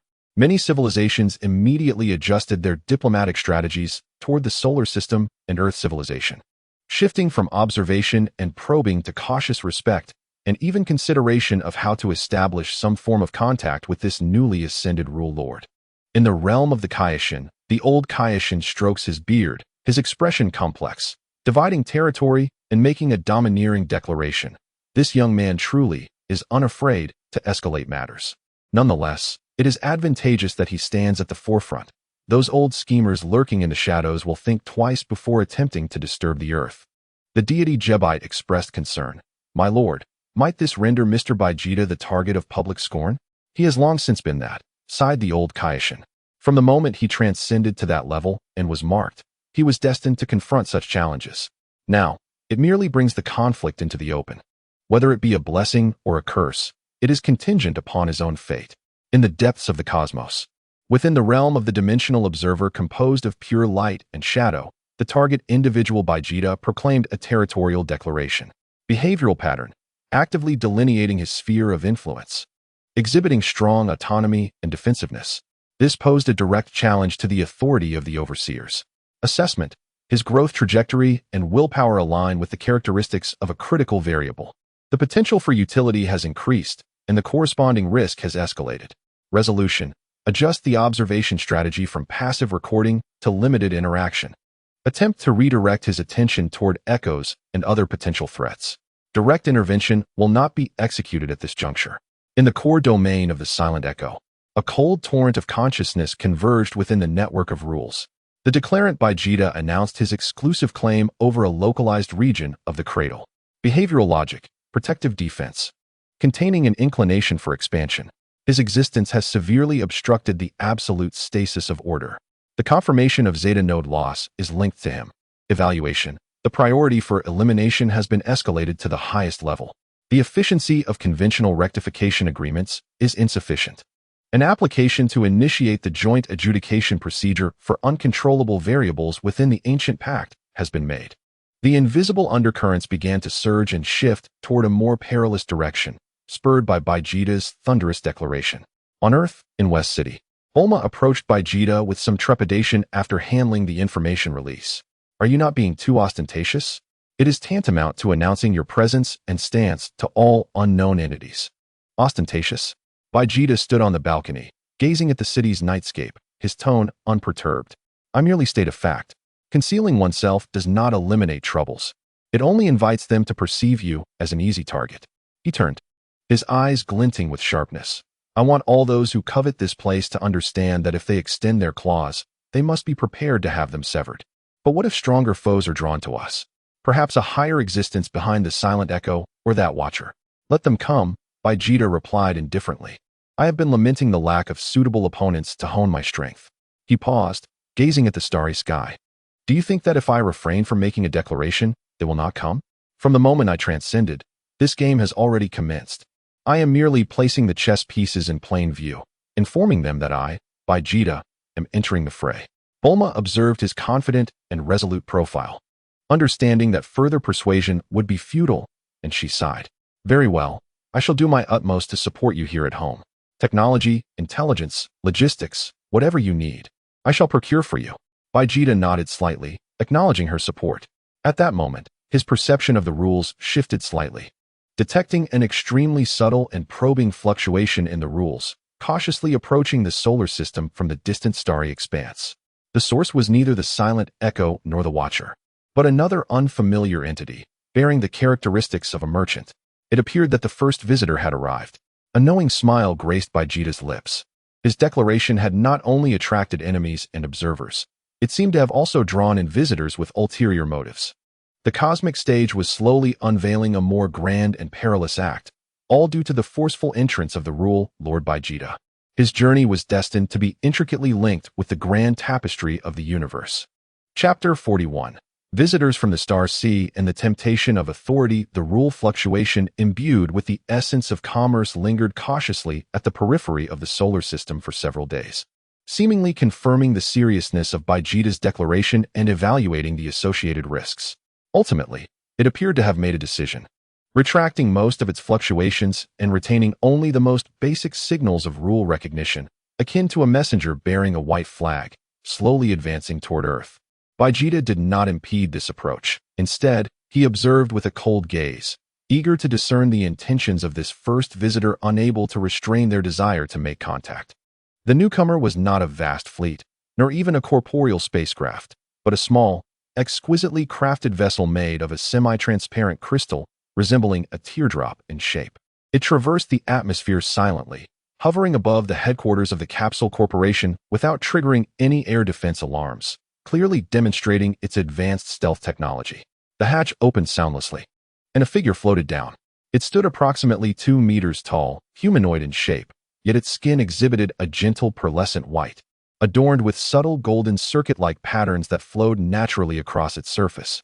Clad in a simple yet futuristic silver-gray robe, it wore a pair of chip glasses obscuring the upper half of its face, with data streams cascading like a waterfall across the lenses. It lacked distinct gender characteristics. exuding an impression of precision, efficiency, and non-combativeness. "Greetings, great rule lord, Lord Baijita."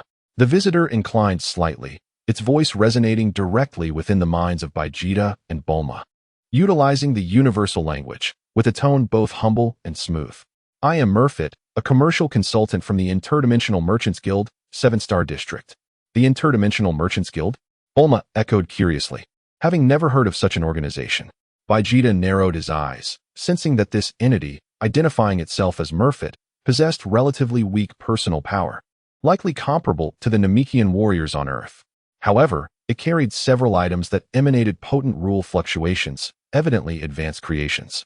Moreover, the rapid response of this guild to his declaration and the dispatch of a representative suggested a formidable strength and intelligence network.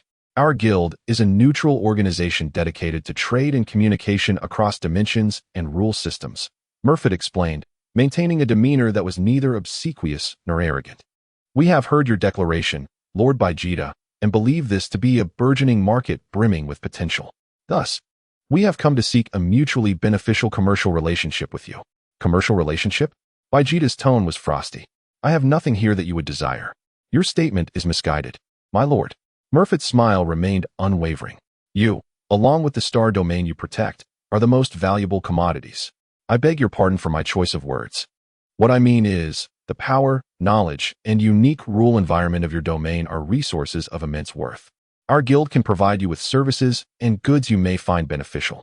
With a gentle gesture, 3 items materialized in the air before them. The first was a constantly shifting mass of chaotic light.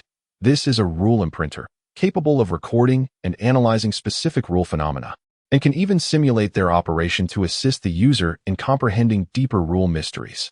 The second item was a rotating rune resembling a nebula, a directional rule beacon, which can lock onto a specific known coordinate of a uniquely ruled alternate universe, establishing a relatively stable temporary passage, far safer and more efficient than blind traversal. The third item manifested as a spectral scroll exuding an ancient aura. This is a basic information summary regarding authority, outlining common manifestations of authority across different rule systems, speculations on acquisition methods, as well as basic information on known holders of authority. Baijita maintained his composure regarding the first 2 items, but the appearance of the third instantly sharpened his gaze. Authority. This was precisely what he yearned to understand, and was the key to ascending to a higher tier. The Interdimensional Merchants Guild was indeed not to be underestimated. How audacious to trade such information of this caliber. "What are your intentions?" Baijita did not immediately exhibit interest. Rather, he became increasingly vigilant. Opportunities do not simply fall from the sky. Murphy seemed to have anticipated Baijita's reaction and responded with composure. "My lord, please rest assured that our humble merchant guild strictly adheres to the principle of neutrality and does not engage in any form of power struggles. Our purpose is quite simple: trade and mutual benefit." He gestured toward the ethereal scroll. "This summary of authority can serve as a token of goodwill from our guild to you, demonstrating our sincerity. It contains some publicly available information, which, while not involving core secrets, is sufficient to provide you with a preliminary understanding of authority." After a brief pause, Murphy continued. "What we seek in return is permission to conduct limited, regulated commercial activities within the territory you designate. For example, engaging in some technological exchanges with Earth civilizations, acquiring unique local derivatives of rules, such as Senza beans or Namekian Dragon Balls, which contain special rule properties, and, with your permission, offering you intelligence services regarding the cosmic situation and movements of ancient existences. Naturally, all these activities would occur under your supervision, and we would provide compensation that meets your satisfaction." The terms he offered sounded rather generous, even excessively so. A precious piece of authority information as a greeting gift in exchange for a limited, regulated commercial license? Bulma, listening nearby, felt her heart race, particularly at the mention of the authority summary and intelligence services, which would undoubtedly be a boon in their current state of information scarcity. Yet Baijita fell silent for a moment, scrutinizing Murphy. As the Lord of Rules, he meticulously scanned the other party, attempting to unearth any semblance of disguise or malice. However, everything about Murphy appeared to align with the demeanor of a neutral merchant, smooth, astute, yet seemingly adhering to a certain moral baseline. "Does the intelligence service include the Silent Echo and the Watchers?" Baijita suddenly inquired. Murphy's smile dimmed slightly, taking on a more serious tone, concerning the existence of administrator-level beings. Acquiring such intelligence entails significant difficulty and risk, and the price will be exceedingly steep. However, it is not impossible. It depends on the price you are willing to pay. Vegeta understood. This multiverse merchant guild was an organization that thrived by navigating between various factions, profiting from the trade of information, resources, and technology. They did not take sides. They only recognized profit. In a sense, this purely profit-driven relationship felt more reassuring than the ancient existences that cloaked themselves in the banners of order and balance. I will take the authority summary, Vegeta finally spoke. As for the commercial license, that can be negotiated, but the details must be worked out between Bulma and yourself. My bottom line is that no activities may endanger the safety of Earth and the solar system, nor interfere in domestic affairs. Violators will face no mercy. Murphy's smile returned, as if he had just closed a significant deal. Of course, everything will be according to your lordship's wishes. Here is the physical representation of the authority summary for your review. He presented an ancient token, neither gold nor wood, cool to the touch, inscribed with swirling runes of the nebula. Vegeta accepted the token, his consciousness delving into it, and a torrent of information surged into his mind. Although, as Murphy had indicated, it was merely a foundational summary, the content within had undeniably opened a door to a new world for him. Observing Vegeta immersed in that information, a glimmer of subtle brilliance flickered in Murphy's eyes, if he indeed had any. Investing in a nascent, boundlessly potential Lord of Rules represented a transaction with potentially high returns, especially in this cradle of tumultuous currents. After a preliminary review of the authority summary, Vegeta's path for the future became clearer and more urgent. Power. He needed to acquire the strength to control his own fate and even establish rules more swiftly. His engagement with the Multiverse Merchant Guild provided him with new resources and channels of information, yet it also deepened his awareness of the vastness and unfathomability of the universe. His journey had entered a new phase. Chapter 42. The Secret of Authority and the New Journey. The information contained within the authority summary token unfolded before Vegeta like an expansive star map, illustrating realms even grander and more perilous than that of the Lord of Rules. According to the summary, a Lord of Rules is a term denoting a powerful being who has achieved perfect mastery over their own rule framework and can, to some extent, influence external rules. However, this is merely a starting point, a threshold for eligibility to participate in higher-level games. The true pinnacle of power resides in authority. Authority is not merely an accumulation of strength. It is the right and power to define and govern certain fundamental laws or concepts of the universe. For instance, spatial authority. It is not simply about teleportation or creating spatial rifts, but involves the ability to define the spatial rules of a region, rendering it an independent divine kingdom, or solidifying the spatial structure of vast star domains. Temporal authority. Controlling the flow of time is merely foundational. The stronger can intercept time streams, glimpse fragments of the future, and even define the sequence of cause and effect within a certain range. Life authority. Mastering the laws of life creation and extinction, bestowing vitality upon the inanimate, or causing life within a stellar system to wither instantly. Destruction authority. This is not the destruction law currently mastered by Vegeta, but a more primal force representing the power to end this cosmic constant, capable of causing the rule system to collapse into nothingness with a mere thought. The acquisition of authority is exceedingly arduous, and the summary mentioned several hypotheses. 1. Inheritance. Inheriting fragments of authority from fallen ancient existences, extremely risky, and the authority may be incomplete or bear the imprint of its original owner. 2. Condensation. Achieving the pinnacle in a specific rule domain and gaining some form of recognition from the cosmic origin, thereby self-condensing the corresponding authority over countless ages, time-consuming, with minuscule chances. 3. Plunder. Forcibly seizing from other authority holders, the most direct yet perilous approach, often leading to a fight to the death. 4. Contractual grant. Signing a contract with certain incomprehensible great existences or receiving their bestowal, often requiring an unimaginably high price. The summary also noted that, within the currently known universe, there are very few existences that possess complete authority, and most are elusive. Organizations like the Watchers and Silent Echo may have core members who possess fragments of authority or wield powerful artifacts that simulate authority effects. Having exited his consciousness, Vegeta's eyes burned with fervent flames. This was the ultimate power he sought, unbound by any constraints, to define his own rules and govern his own fate. If he could elevate his current destruction law to its utmost, he might just touch the edge of destruction authority. Likewise, his three pillars of space, time, and energy also held potential pathways to their respective authorities. The path ahead had become clear, yet perilous. He would no longer face ordinary foes, but ancient existences that might wield some of the fundamental powers of the universe. He glanced toward Murphyte, who was discussing the details of commercial cooperation with Bulma. This multiverse merchant guild had indeed provided him with crucial information. Murphyte, Vegeta spoke. How may I serve you, my lord?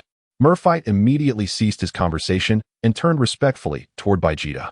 I require more information regarding authority, particularly destruction authority and relevant coordinates of alternate universes. Furthermore, I need detailed data on the Silent Echo and the Watchers, including their core members, authority inclinations, territorial scope, and known weaknesses. Vegeta directly listed his demands, stating that price was not an issue. Behind Murphyte's lenses, the data stream accelerated, evidently calculating the value of this transaction swiftly. My lord, the information you request falls under the highest level of guild confidentiality and is exceedingly valuable. I'm afraid it will require. Vegeta interrupted him, raising his hand to coalesce a fist-sized, dark crimson energy crystal that continuously emanated an aura of annihilation. This was a creation of rules, highly compressed and refined using the principles of destruction, embodying an extremely pure essence of annihilation. It held immeasurable value for those researching the laws of destruction or crafting certain unique weapons and artifacts. Murphyte felt the terrifyingly pure destructive power within the crystal. His breath, if he required it, quickening, and data streams nearly overflowing from his lenses. Such a pure source of destruction. My lord, are you certain you wish to use it for trade? Is it insufficient? Questioned Vegeta, raising an eyebrow. No, it is more than sufficient. Murphyte hastily replied, carefully gathering the crystal of destruction. The intelligence you requested will be compiled using the highest authority within 3 standard cosmic days.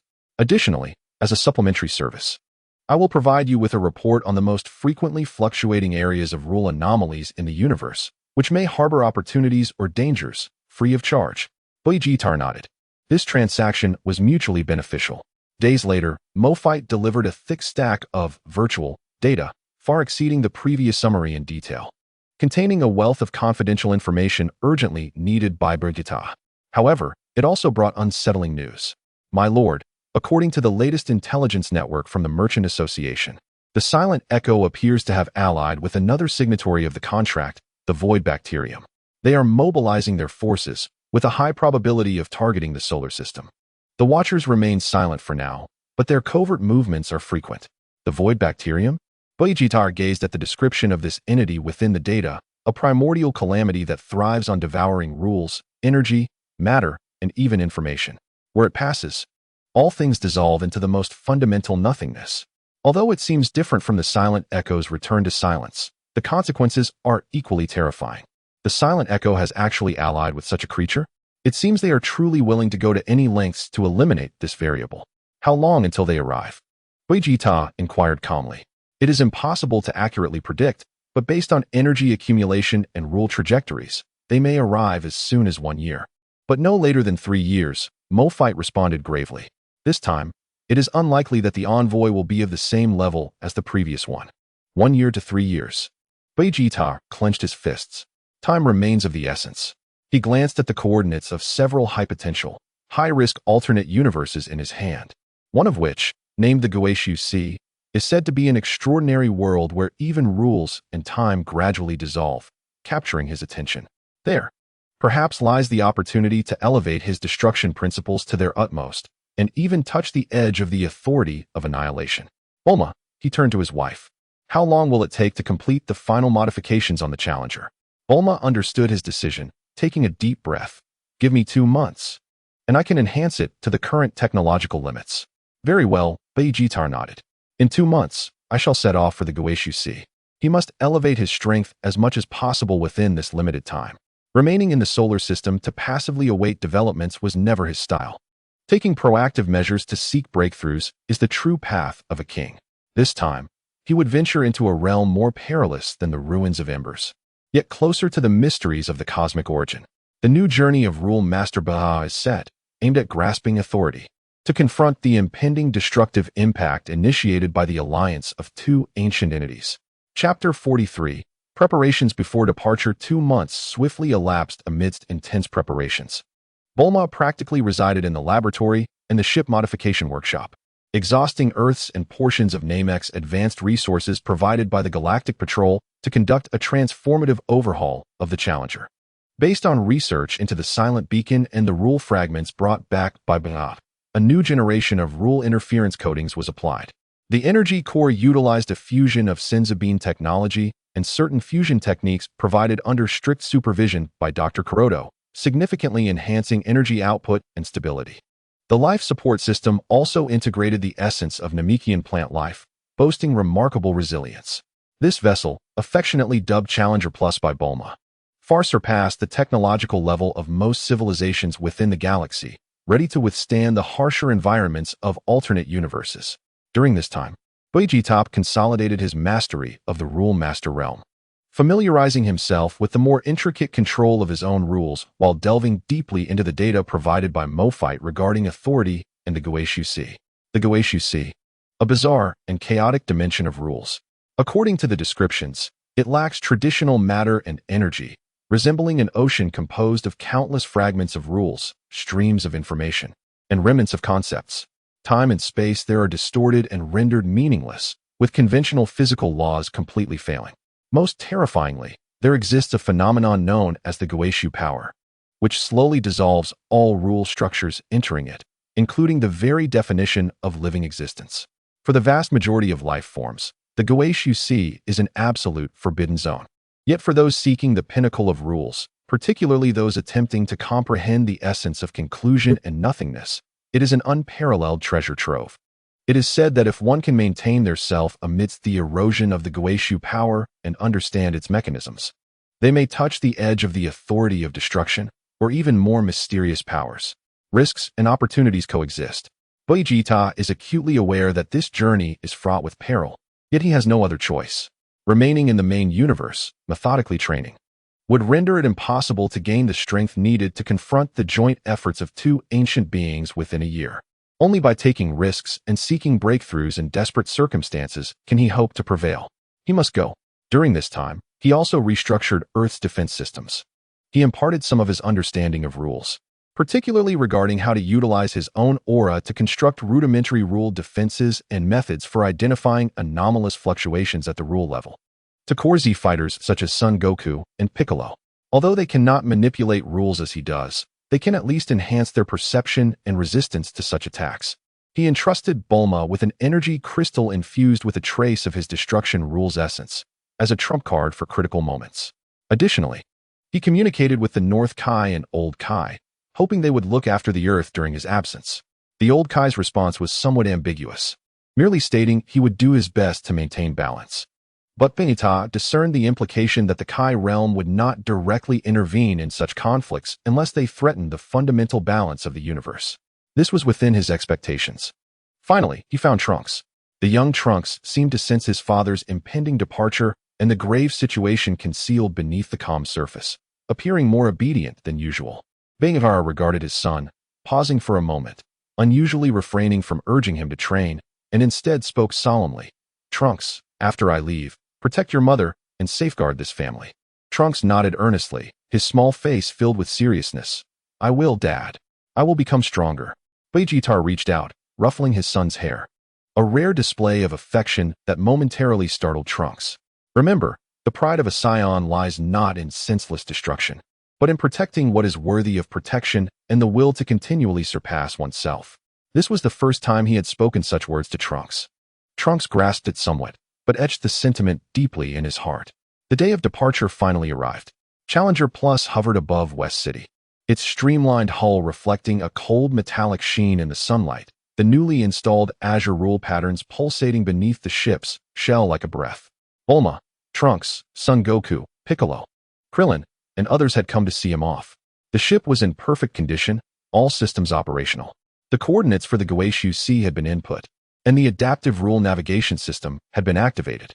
Buluma conducted her final checks, her eyes slightly red, yet resolutely holding back tears. Damn it, you must return alive. Vegeta cast a fleeting glance at her, then scanned the others, his gaze lingering momentarily on Trunks, but ultimately, he said nothing and turned towards the spaceship. Vegeta, Son Goku suddenly called out. When you return, we shall fight again. By then, I will certainly be stronger. Vegeta did not pause, merely turning his back to them and waving his hand in dismissal.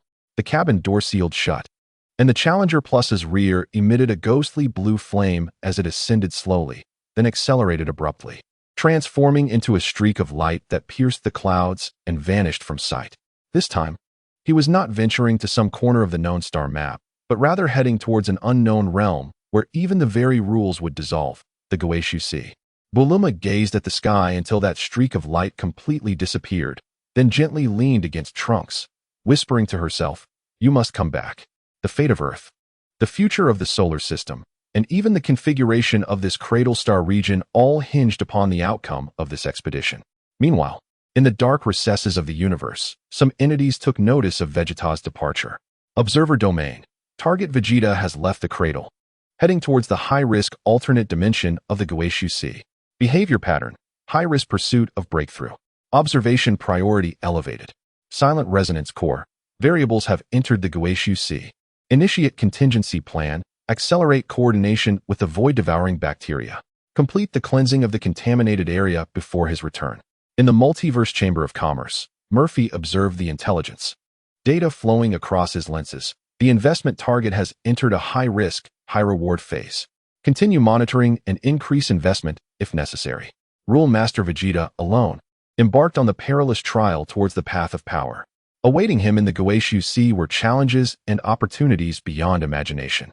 Chapter 1. The Baptism of the Sea of Laws guided by Buluma's meticulously crafted adaptive rule navigation system. The Challenger Plus embarked on an unprecedented voyage. It was not traversing through conventional space, but rather navigating through a dimension that blurred the boundaries of reality and illusion, progressing towards the coordinates of the Goeshu Sea along a specific rule flow. Within the cabin, Vegeta could distinctly sense the chaos and disorder of the external rules. Here, space had lost its stable structure, stretching into infinitely long filaments at times and curling into incomprehensible topological forms at others.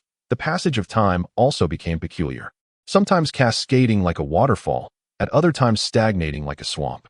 The spaceship's energy shield fluctuated violently, continuously emitting overload warnings. Had it not been for the layer of rule interference coding developed through reverse engineering silent resonance technology, it would have been torn apart by the chaotic rule turbulence long ago. Uncertain of how much time had passed, it felt as if they had traversed an invisible, viscous membrane when the ship jolted suddenly, and all external chaos abruptly vanished, replaced by an overwhelming void. Vegeta looked out the porthole. There were no stars, no light, and no concept of up or down. Before him lay an endless, slowly flowing ocean. Yet this ocean was not composed of water, but rather an amalgamation of countless fragmented, color-shifting rule particles, distorted information streams, and nameless conceptual remnants, silently surging, colliding, vanishing, and being reborn, emanating a perplexing and chaotic essence. Here was the Goeshu Sea, an invisible force, akin to the finest dust, infiltrated everywhere, beginning to affect the spaceship and Vegeta himself. He felt his connection to the external rules gradually diluting, and the four pillars constituting the foundation of his power began to exhibit a barely perceptible sluggishness. The power of Goeshu had commenced its erosion. The Challenger Plus's protective system operated at full capacity, the ghostly blue rule patterns radiating brightly, resisting the omnipresent dissolution effect. Yet energy reserves continued to decline at a steady pace. Prolonged residence was untenable. Following the plan, he sought a relatively stable rule vortex node. Vegeta instructed the ship's intelligence. According to the information provided by Murphy, the Goeshu Sea was not entirely uniform. There existed areas where rules were relatively concentrated and the power of Goeshu was somewhat weaker, known as rule vortices or information reefs, serving as temporary resting points for explorers. The spaceship navigated cautiously through the sea of laws, avoiding those blatantly violent rule turmoils capable of dissolving the vessel in an instant. Vegeta's rule master perception was also significantly suppressed here. only able to barely detect a limited range around him. Finally, after several days equivalent to Earth time, the sensors locked onto a relatively calm area. There, countless rule particles, as if drawn by gravity, began to rotate slowly around an invisible center, forming a stable vortex approximately several kilometers in diameter.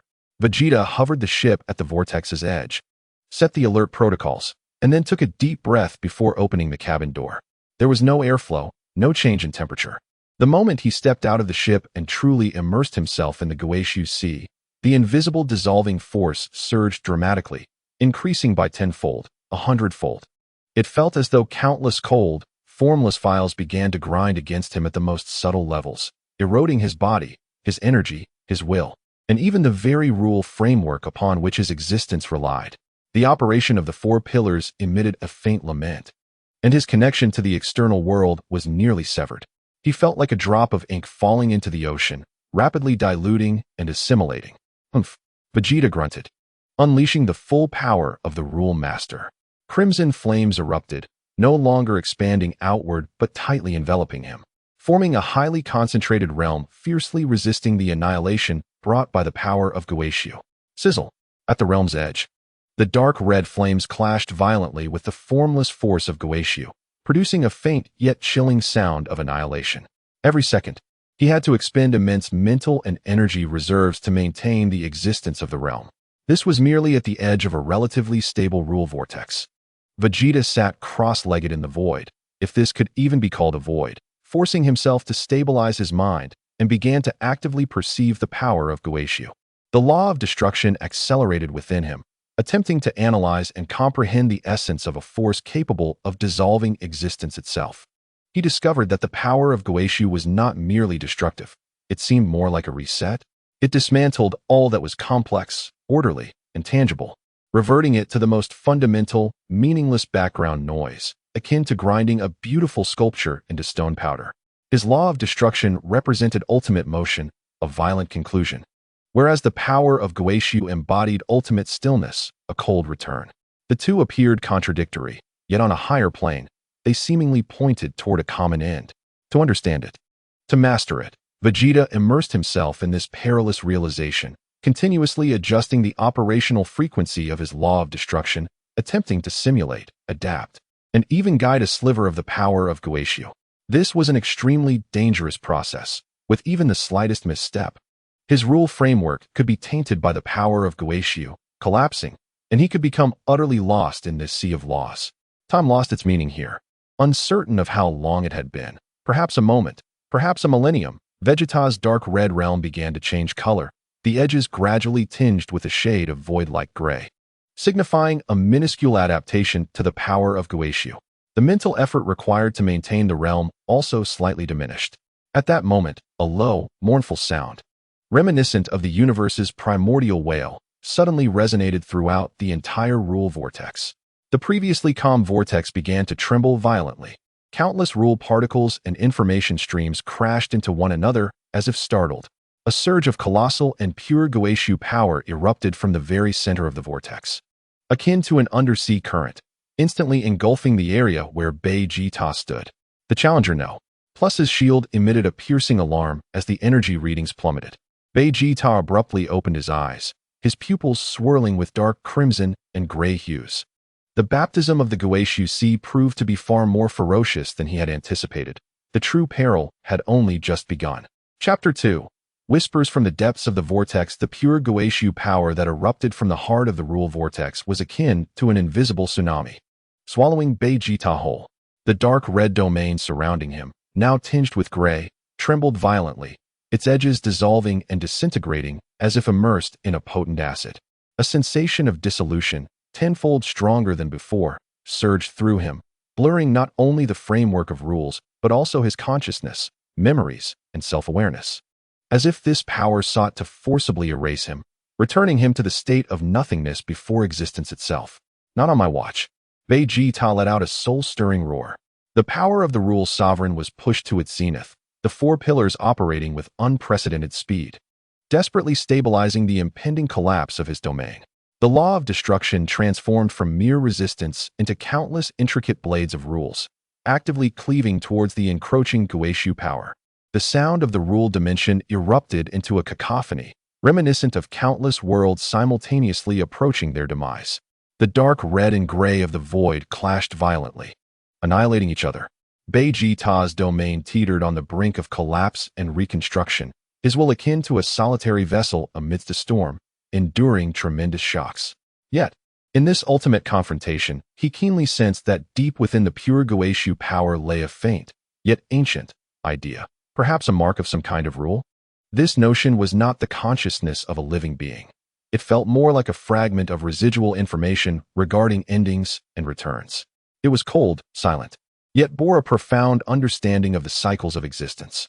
Following that thread of perception, Vegeta bravely pierced a sliver of his awareness into the depths of the pure Goeshu power. Boom.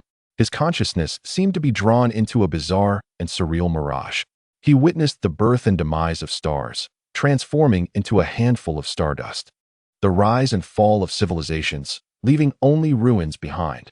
The establishment and collapse of rule systems, reverting to chaos. The myriad scenes of countless universes' births and deaths flashed before his eyes like a fast-forwarded film, all pointing to the same conclusion. All colors, forms, and meanings vanished, leaving only the purest, eternal silence. Is this the Goeshu? The ultimate resting place of all things? Amidst this endless silence, a dim yet tenacious glimmer caught Vegeta's attention. This faint light seemed to constitute a shattered cage, entwined with countless chain-like rules, perhaps a seal? At the core of this seal lay a flame, ever shifting in form, exuding a sense of annihilation that made even him feel a shiver of dread. This flame resonated with his own law of destruction, yet it was older, purer, and closer to the essence of authority. Could it be a fragment of the authority of destruction, sealed deep within the Goeshu Sea? This thought thundered through Vegeta's mind. Just as he attempted to discern further, crack, the mirage shattered like a fleeting illusion. The sliver of awareness he had sent into the Goeshu power was thoroughly dissolved and consumed by that pure force. Puff! Vegeta's body was struck hard, spitting out blood laced with fragments of rules, as his domain flickered, nearly collapsing entirely. The cost of forcibly probing into the mysteries of the origin was immense. Yet, in this moment, his eyes held no fear. Instead, an unprecedented fervor ignited within him. A fragment of the authority of destruction truly existed. Moreover, it resided somewhere within this Goeshu Sea, though what he had witnessed might have merely been a projection of an ancient seal or a remnant of historical imagery. It undoubtedly pointed to a direction. Within the Goeshu Sea, there lay opportunities to touch the essence of authority. The eruption of pure Goeshu power came swiftly, and its departure was equally rapid. As the surge subsided, the rule vortex gradually returned to a state of relative calm, albeit on a slightly diminished scale. Vegeta gasped for breath, steadying himself as he gazed into the unfathomable depths of the vortex, his gaze resolute. There, perhaps, lay hidden clues leading to the fragment of authority or the very place of its seal. Danger? Opportunities often coexist with peril. He cast a glance at the energy reserves of the Challenger No. Plus, now below the safety threshold, and without hesitation, he retracted it into the universal capsule. The journey ahead could not be aided by the vessel. It would only be a burden. He needed to delve deep into this rule vortex alone, to seek the source of the whispers, to pursue the trail of the fragment of the authority of destruction. After adjusting his breath and maintaining himself at his peak state, Vegeta surrounded himself with a more condensed dark red domain, now marked with an increased gray, akin to a bomb cast into the depths of the ocean. As he resolutely advanced towards the center of the vortex, the most concentrated and perilous region of Goeshu power, the closer he approached the center, the denser the fragments of rules became, the more chaotic the torrent of information surged, and the erosion of Goeshu power intensified. He even glimpsed colossal remnants of rules, resembling ancient beings or constructs of civilizations, slowly drifting within the vortex, ultimately dissolving without a sound. Here lay the graveyard of rules, perhaps also the cradle of rebirth? Vegeta had no time to spare. All his focus was dedicated to resisting the erosion while meticulously sensing any abnormal rule fluctuations around him, searching for a breath reminiscent of the seal he had seen in the mirage. After an undetermined duration of progress, just as he felt his domain nearing its limits once more, the vista of the vortex ahead suddenly transformed. A gigantic and incomplete spherical structure, composed of countless fractured rule chains, quietly floated at the very core of the vortex. Those chains were immensely thick, inscribed with incomprehensible ancient runes, most of which had already shattered and dimmed, with only a few still emitting faint glimmers of resistance against the erosion of Goeshu power. At the heart of that spherical structure, a diminutive yet extraordinarily pure dark red flame, exuding the essence of annihilation, was barely restrained by the broken chains, quietly burning. It was identical to what he had seen in the mirage. Vegeta's heart raced. He had found it. Chapter 3. The Shattered Seal and the Choice of Authority. The incomplete spherical structure, formed from fractured rule chains, resembled a vast and broken birdcage, suspended in the deepest reaches of the Goeshu Sea's vortex. The ancient runes inscribed upon the chains had faded, with most of the structure ravaged by Goeshu power, appearing on the brink of complete disintegration. Only a handful of the core chains continued to flicker with faint light, tenuously maintaining their grip on the central dark red flame. This flame, no larger than a fist, emanated a destructive essence that caused Vegeta's surrounding rule domain to tremble. It was a power far surpassing his own law of destruction, one that drew closer to the essence of authority. Though faint, its intrinsic level was exceedingly high. The flame burned quietly, devoid of temperature or light diffusion, radiating only a pure intent capable of ending all things, causing rules to collapse. It pulsed as if alive, creating subtle ripples in the surrounding Goeshu power with each beat. Vegeta could feel the destruction pillars within his rule framework surging with an intense, almost instinctual desire to consume it, to merge with it. As long as he obtains it, the principles of destruction shall inevitably undergo a qualitative leap, perhaps even allowing him to truly touch the threshold of dominion over annihilation.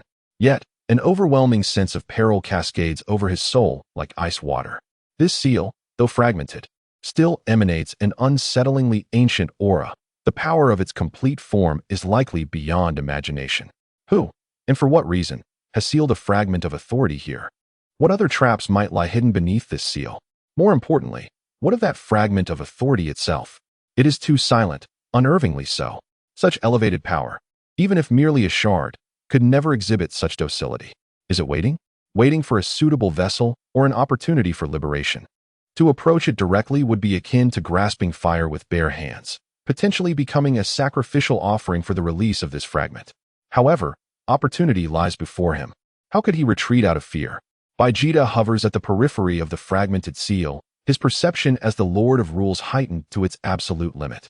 Meticulously scanning every detail of the seal, analyzing the remnants of ancient runes, striving to uncover a method for safely acquiring the fragment of authority, or at the very least, to discern the origin and purpose of this seal. He notices that at the fractured ends of the chains, there linger scars of rules, sharper and more violent than those wrought by the power of Goeshu. This seal appears to have been forcibly damaged by some formidable external force. Who could it be? What is their intent? Just as he concentrates on his analysis, a hum resonates through the air. The bound fragment of authority seems to sense the destruction aura emanating from Vegeta, pulsating abruptly. A clearer, more tempting thought, like a silken thread, quietly transmits to Vegeta's consciousness. Release me, merge with me, and you shall gain supreme dominion over destruction. Shatter the shackles and attain freedom. This thought is imbued with irresistible allure, directly stirring Vegeta's inner thirst for power. It promises immense strength and the liberation from all constraints. Yet, Vegeta's resolve is unyielding. His pursuit of power is to take command of his own destiny, not to be subjugated by it. The intent of this fragment seems to be not merely a temptation, but rather a test, or perhaps a means of selecting a tool for escape. Humph. You wish to use me to break your seal? Vegeta scoffs, responding with his will. Do you think I, Vegeta, am a mere pawn to be manipulated at will? The fragment's intent briefly falters, seemingly taken aback by Vegeta's vigilance and strength. Then, the alluring thought abruptly turns icy and menacing. Refusal equals annihilation. Goeshu shall consume all that is yours. In an instant, the previously tranquil power of Goeshu seems to be roused by the fragment, erupting into a frenzy once more. An invisible tide of dissolution rushes towards Vegeta from all directions, its might surpassing even that of the earlier eruption. Simultaneously, the fragmented seal emits a groan of strain, several main chains flashing with intensity, appearing on the verge of snapping. This fragment of authority can influence the power of the Sea of Goetia to a certain extent, threatening to accelerate the collapse of its own seal. It is forcing Vegeta to make a choice: either cooperate and help it escape, perhaps gaining a share of the spoils, or face annihilation alongside it, consumed by the fully unleashed power of Goetia and the collapsing seal. Caught in a dilemma, a life and death decision, Vegeta's gaze is icy, his dark red field reaching its zenith, laboriously resisting the dual pressure from within and without. His mind races. To forcibly seize it? The chances of success are alarmingly low, potentially resulting in uncontrollable consequences. To assist in its escape? That would be akin to seeking the hide of a tiger, likely leading to a backlash. To abandon the attempt? Not to mention whether he could escape before the seal fully collapses. Merely missing this once-in-a-lifetime opportunity would tarnish his resolve. No, he, Vegeta, shall never yield to any threat, nor shall he forsake any opportunity to grow stronger. His gaze fixates on the pulsating fragment of authority. A wild and audacious thought flashes through his mind like a bolt of lightning. Since safe acquisition is unfeasible and trust in collaboration is impossible, then he shall forcibly refine it. At the moment the seal collapses and the power of Goetia erupts, he shall use himself as the crucible, invoking all principles of destruction to forcibly devour and merge with this fragment. This shall be a gamble, a wager on the steadfastness of his will, the stability of his framework of rules, and his ability to seize that slender thread of hope amidst the ultimate storm of annihilation, completing his transformation. The odds of success are less than 1 in 10. Yet, this is the essence of Vegeta. You wish to escape? Certainly. Vegeta reveals a defiant and frenzied smile towards the fragment. But I shall not release you. I shall consume you. Before his words fade, he advances rather than retreats, his dark red field contracting to its limit, transforming into a streak of light, charging towards the core of the fragmented seal, towards the shard that radiates deadly temptation and danger. Simultaneously, all his power as the Lord of Rules, the foundation of the 4 pillars, and his indomitable will ignite, preparing for that final gamble. Come, let me see whether you, this unclaimed fragment of authority, shall consume me, or whether I, Vegeta, shall transform you into the stepping stone upon which I ascend to the pinnacle. In the deepest recesses of the Sea of Goetia, an ultimate gamble concerning existence and annihilation abruptly commences. Chapter 4. The Crucible and Rebirth. Vegeta's audacious charge towards the core of the seal ignites the final fuse. The fragment of authority seems utterly incensed, or perhaps it senses a genuine threat, releasing a silent shriek. The last few chains binding it shatter with a resounding crack. The ancient seal collapses completely. Boom! An indescribable annihilative energy, mingled with the pure power of Goetia accumulated over countless ages, erupts like a volcano that has been suppressed for billions of years, centered around the shard of authority. An absolute void singularity emerges instantaneously, expanding outward at a speed surpassing light. Wherever it passes, the whirlpools of rules are directly obliterated, the remnants of information thoroughly evaporated. Even the chaotic backdrop of the rules within the Sea of Goetia is forcibly returned to nothingness by this power. Vegeta is at the forefront. He feels as if he has plunged into the chaos preceding the birth of the universe, or fallen into the silence following the end of all things. His body, energy, consciousness, and the very framework of rules that constitute his existence are being violently torn, dissolved, and annihilated by this terrifying force. His dark red field shatters like soap bubbles under sunlight, unable to withstand even a second. The principles of destruction appear so minuscule and powerless before this more primal force of annihilation. The ultimate agony sweeps through every corner of his soul. A horror that shakes the very foundation of existence, erasing it. He cannot give up. Absolutely not. Vegeta's will roars on the brink of collapse. He recalls the hardships of his journey, the countless battles with Kakarot, the life and death struggles in alternate universes, the deeply buried desire to protect his family, and the unwavering determination to reach the pinnacle and master his own fate. Can all this truly end here? My existence is defined by me. Merge with me. He relinquishes all defenses, forsaking any retreat, channeling all his focus, will, and even the imprint of his soul into the core of his framework of rules, the pillar representing destruction. He uses himself as a lure, drawing on his almost crumbling body and soul as a crucible, actively seeking to attract, capture, and forcibly merge with the unleashed power of the fragment. This is an incredibly reckless endeavor, like attempting to tame the most ferocious wave in a torrential flood. The destructive power of the fragment of authority surges through every inch of his rule's pathways like a myriad of searing blades. Intent on utterly shredding this ant that dares to desecrate authority, the force of Goku is akin to a frigid venom, eroding his consciousness, seeking to drag him into an eternal slumber. The framework of Vegeta's rules emitted a disheartening sound of fracture, the four principal pillars teetering on the brink of collapse. His awareness flickering like a candle in the wind. Yet, amidst this absolute despair, his profoundly concentrated and indubitable will to exist collided and intertwined with the pure destructive essence of the fragments of authority, transcending comprehension. For what purpose is destruction? Is it to bring an end, or to shatter the old and usher in the new? His laws of destruction stemmed from battle, from protection, and from an insatiable yearning for transcendence. It is not mere annihilation, but embodies the will of life within death. In this moment, his understanding of destruction transcended previous limitations, beginning to touch upon the deeper mysteries concerning the dialectic of existence and nothingness. A hum resonated. The nearly collapsing framework of rules within him underwent an extraordinary metamorphosis in this moment of enlightenment, hanging by a thread between life and death. The once parallel four pillars began to reconstruct and merge with destruction as their core. Space, time, and energy ceased to be independent supports, transforming into vessels and dimensions through which destruction could manifest its might. The chaotic force of the fragments of authority seemed to find a certain resonance, its destructiveness still potent. Yet no longer a mindless rampage, but rather began to integrate into this restructured framework of rules in an arcane trajectory. A dark red glow reignited within him. But this time, it was not a blaze of fury but rather a more restrained, profound darkness, as if capable of devouring all light, wherever this radiance reached. Even the tumultuous force of Goku was forcibly repelled and obliterated.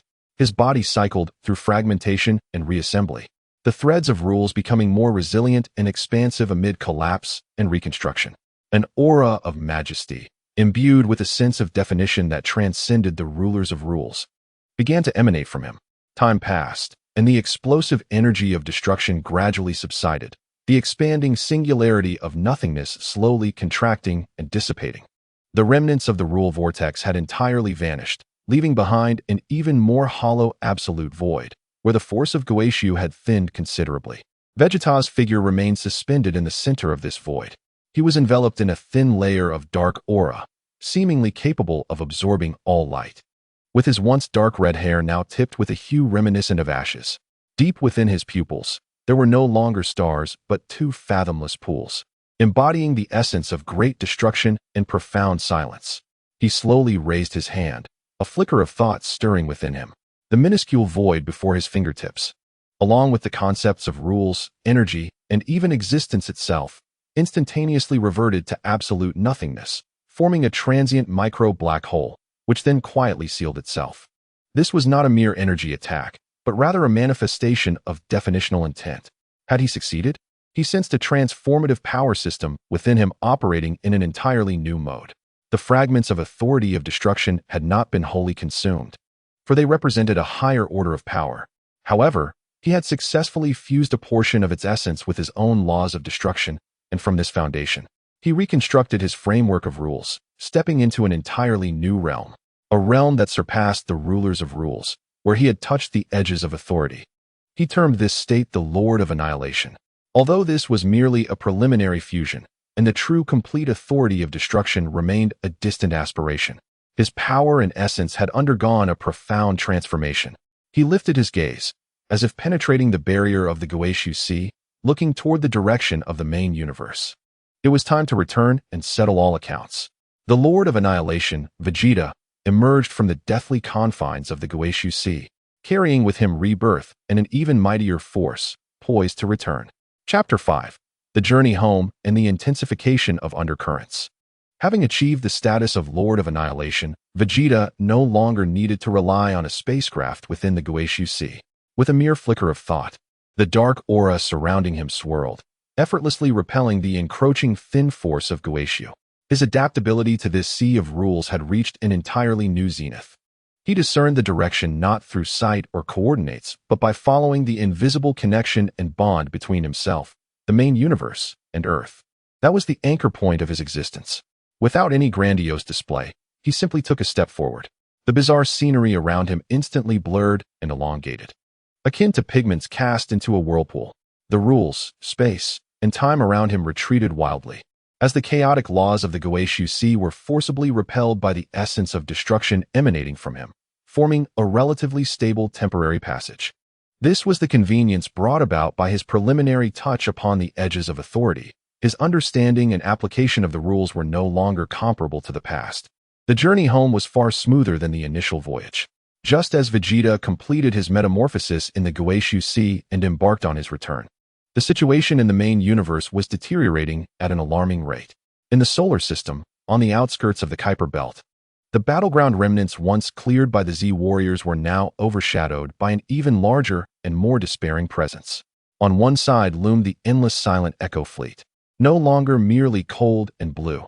Dark red patterns pulsating like veins began to emerge on their hulls, emanating a dead aura imbued with a maddening hunger and desire to consume.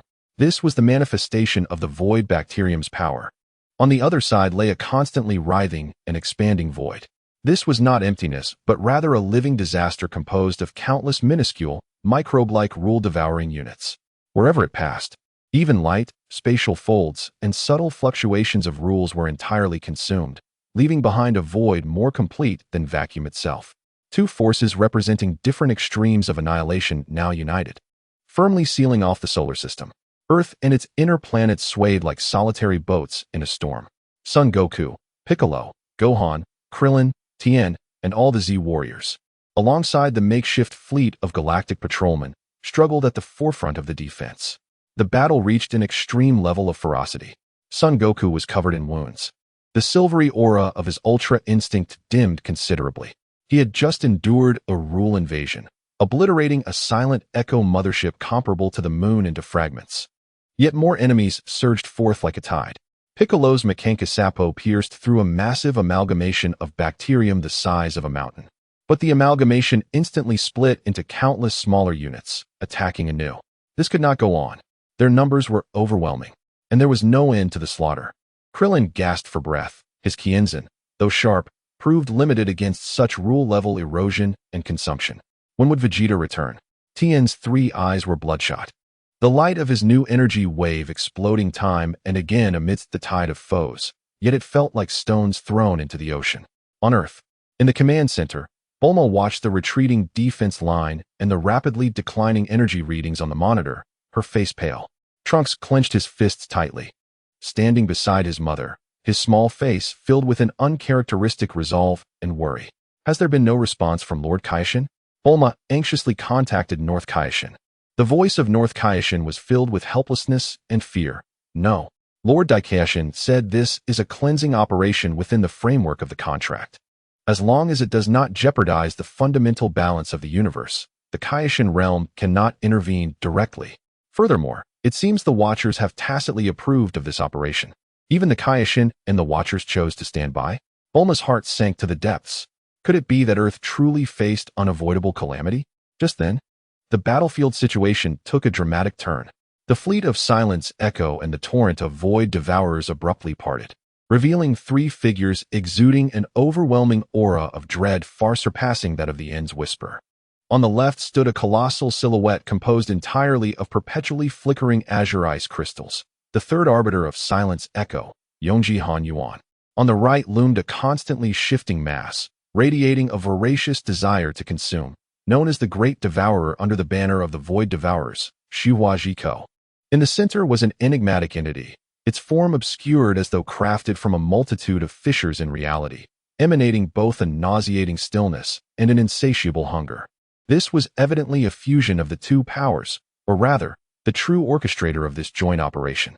Initiating the final phase of the cleansing procedure, the central figure intoned, its voice a bizarre amalgamation of metallic friction and echoes of the void. Eliminate variable correlations, format the contaminated zone. It raised an arm formed of cracks, pointing towards the faltering defenses of Earth. Execute the ultimate judgment. The 3 terrifying entities simultaneously lifted their hands, an unimaginable force of annihilation and consumption began to coalesce, aimed directly at Earth and all who dared to resist. The level of energy amassed was sufficient to obliterate the entire inner solar system from the realm of existence in an instant. The Z warriors sensed an unprecedented threat of death, unleashing their final reserves of strength in preparation for a desperate struggle. "I will fight to the death," Sun Wukong roared, his aura igniting with reckless fervor. Just at that critical moment, a voice, cold and lifeless yet imbued with an undeniable authority, resonated deep within the consciousness of every being, as if pronouncing the ultimate decree. "Who granted you the power to judge my domain?" At the instant the voice echoed, the accumulated force of annihilation from the three horrifying entities was seized by an invisible hand, abruptly halting and solidifying. Then, in the void between Earth's defenses and the enemy legion, space shattered silently like fragile glass, and a figure stepped forth, cloaked in a dark halo of devouring light. With tips of ash-like void and eyes that resembled unfathomable abysses, it was none other than the Lord of Destruction, Vegeta, returning from the realm of Goku. He surveyed the vast enemy forces and the three formidable arbiters and great devourer, his expression devoid of any emotion, radiating a chilling indifference as if he were gazing down upon mere insects. "I have returned. Now, it is my turn to pass judgment upon you." Chapter 1. Return and Judgment. Vegeta's return was devoid of any forewarning, manifesting in a manner that transcended all comprehension. He did not arrive by flight or teleportation. Rather, he redefined the existence of that space, as if he were always meant to be there. The dark halo of devouring light surrounding him rendered his figure somewhat indistinct against the starry backdrop.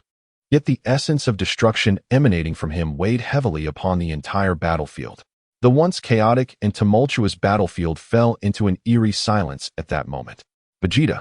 Sun Wukong and others exclaimed, astonished and overjoyed. Though Vegeta's aura felt unfamiliar and terrifying, there was no doubt it was him. "Father!"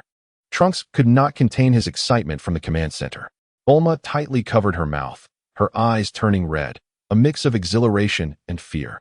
On the other side, the three terrifying entities, Yongji Han Yuan, Shuhua Ji Ko, and the central fused commander, felt their amassed power of ultimate judgment forcibly restrained.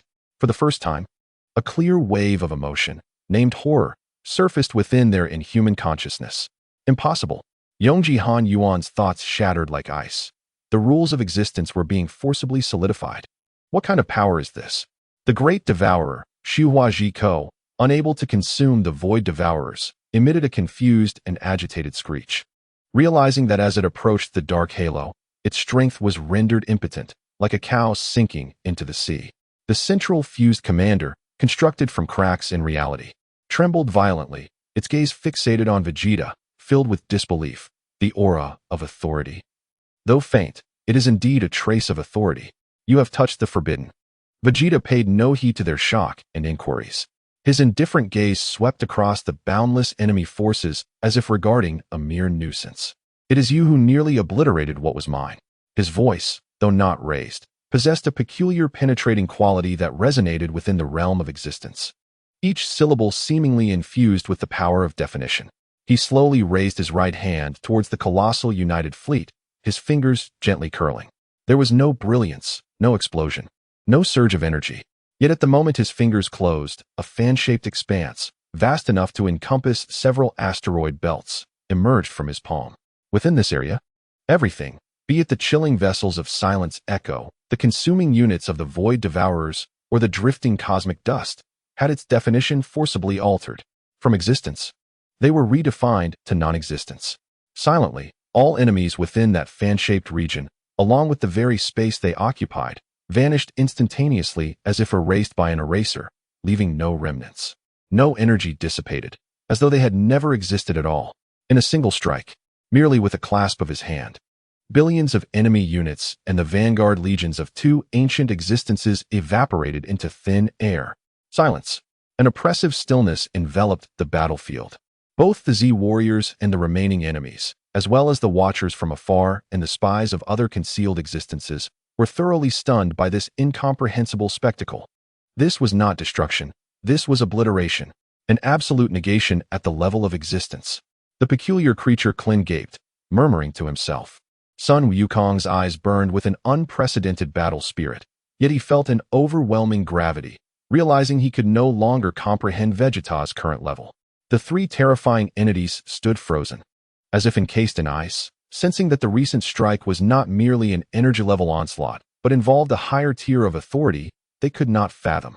That was the power of authority, even if only a trace. Flee.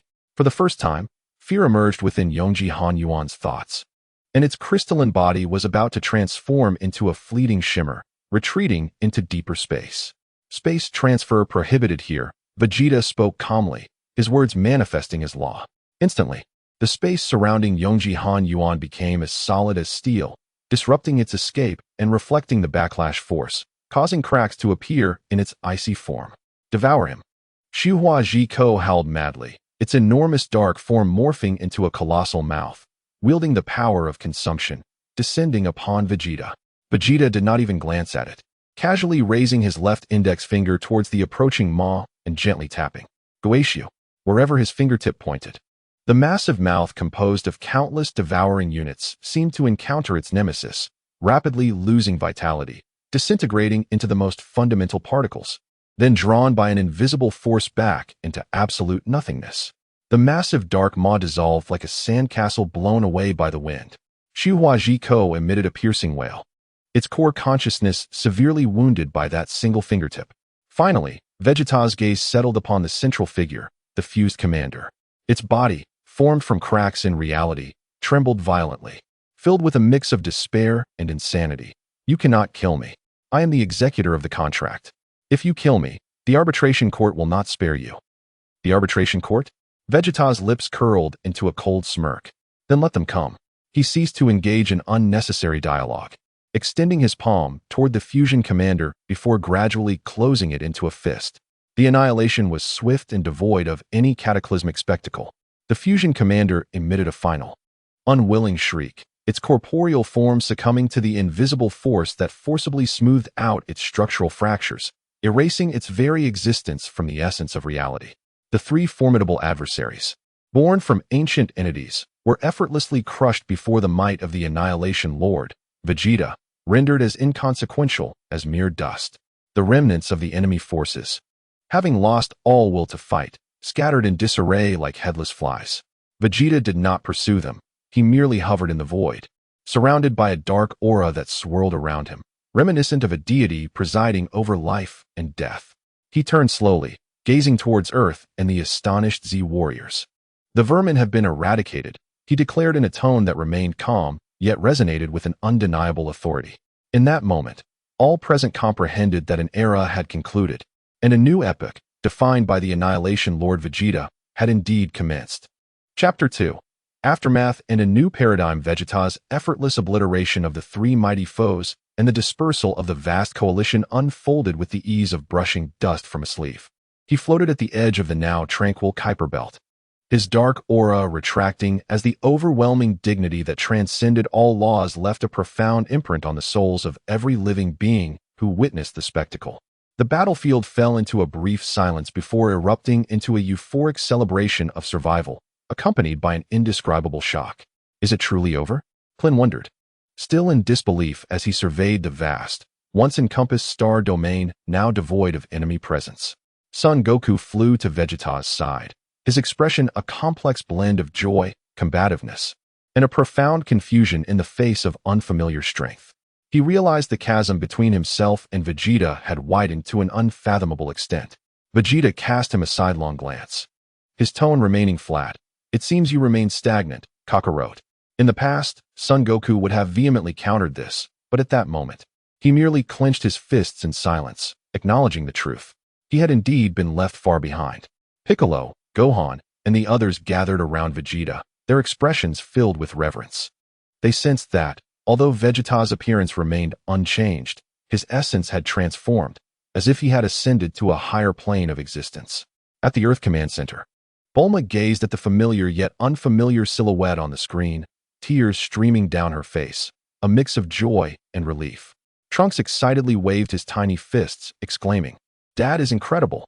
At the Galaxy Patrol headquarters, Minister Eve observed the transmitted images in silence, ultimately issuing an order. Adjust Mr. Vegeta's threat level to unaccessible. The solar system and its surrounding star domains will be permanently designated as the highest level of friendly restricted zones. In the Kaioshin realm, the old Kaioshin exhaled deeply, tinged with worry. This boy, who wields authority, truly stirs up tremendous waves wherever he goes. Those ancient ones will surely be unsettled now. Across the cosmos, those who had been observing discreetly felt the ramifications of this battle's outcome reverberate dramatically. In the observer domain, data streams refreshed at unprecedented speeds. Target Vegeta confirmed return. Power level has transitioned. Initial fusion of authority fragments achieved, entering the realm of the Annihilation Lord. Assessment. Upgraded from a usable variable to a potential cooperation alert. Adjust interaction strategies. In the core of the silent resonance, a chilling torrent of consciousness brimmed with suppressed rage and a hint of trepidation. The third purger has fallen. The final judgment has failed. The target now possesses preliminary authority traits. Conventional eradication methods are ineffective. Initiate the final clause of the Ancient Covenant. Petition for arbitration intervention. At the Multiverse Trading Association, Murphy gazed at the intelligence report, the data streams behind his glasses nearly freezing in astonishment before he erupted into exultation. Investment success. No, it's an extraordinary return. Prepare the highest grade gifts immediately. I shall personally visit Earth to convey my congratulations. Vegeta lingered not on the battlefield, with a single step. He returned to his home in West City, as if he had merely taken a leisurely stroll. Bulma and Trunks rushed to greet him. Vegeta. Bulma leaped into his arms, holding him tightly, as if fearing he might vanish once more. Vegeta paused momentarily, then raised his hand to awkwardly pat her back. I have returned. These simple 4 words sent Bulma's tears cascading anew. Trunks looked up at his father in awe. Dad, you were so cool just now. Those bad guys vanished in an instant. Vegeta regarded his son, his gaze softening slightly. In the ensuing days, Earth and the entire solar system were enveloped in a jubilant atmosphere of celebration and reconstruction. Vegeta's return and overwhelming power instilled an unprecedented sense of security. Yet, Vegeta himself did not relent. He understood that repelling this coalition was merely a temporary alleviation of the crisis. He had touched upon authority and crushed the executors of the Covenant, thus formally challenging the ancient overseers. In the arbitration court, he had gleaned key phrases from the dying words of his enemies regarding the final clause. Clearly, a greater storm loomed ahead. He needed to swiftly solidify his standing as the Annihilation Lord and further explore the power of the authority fragment.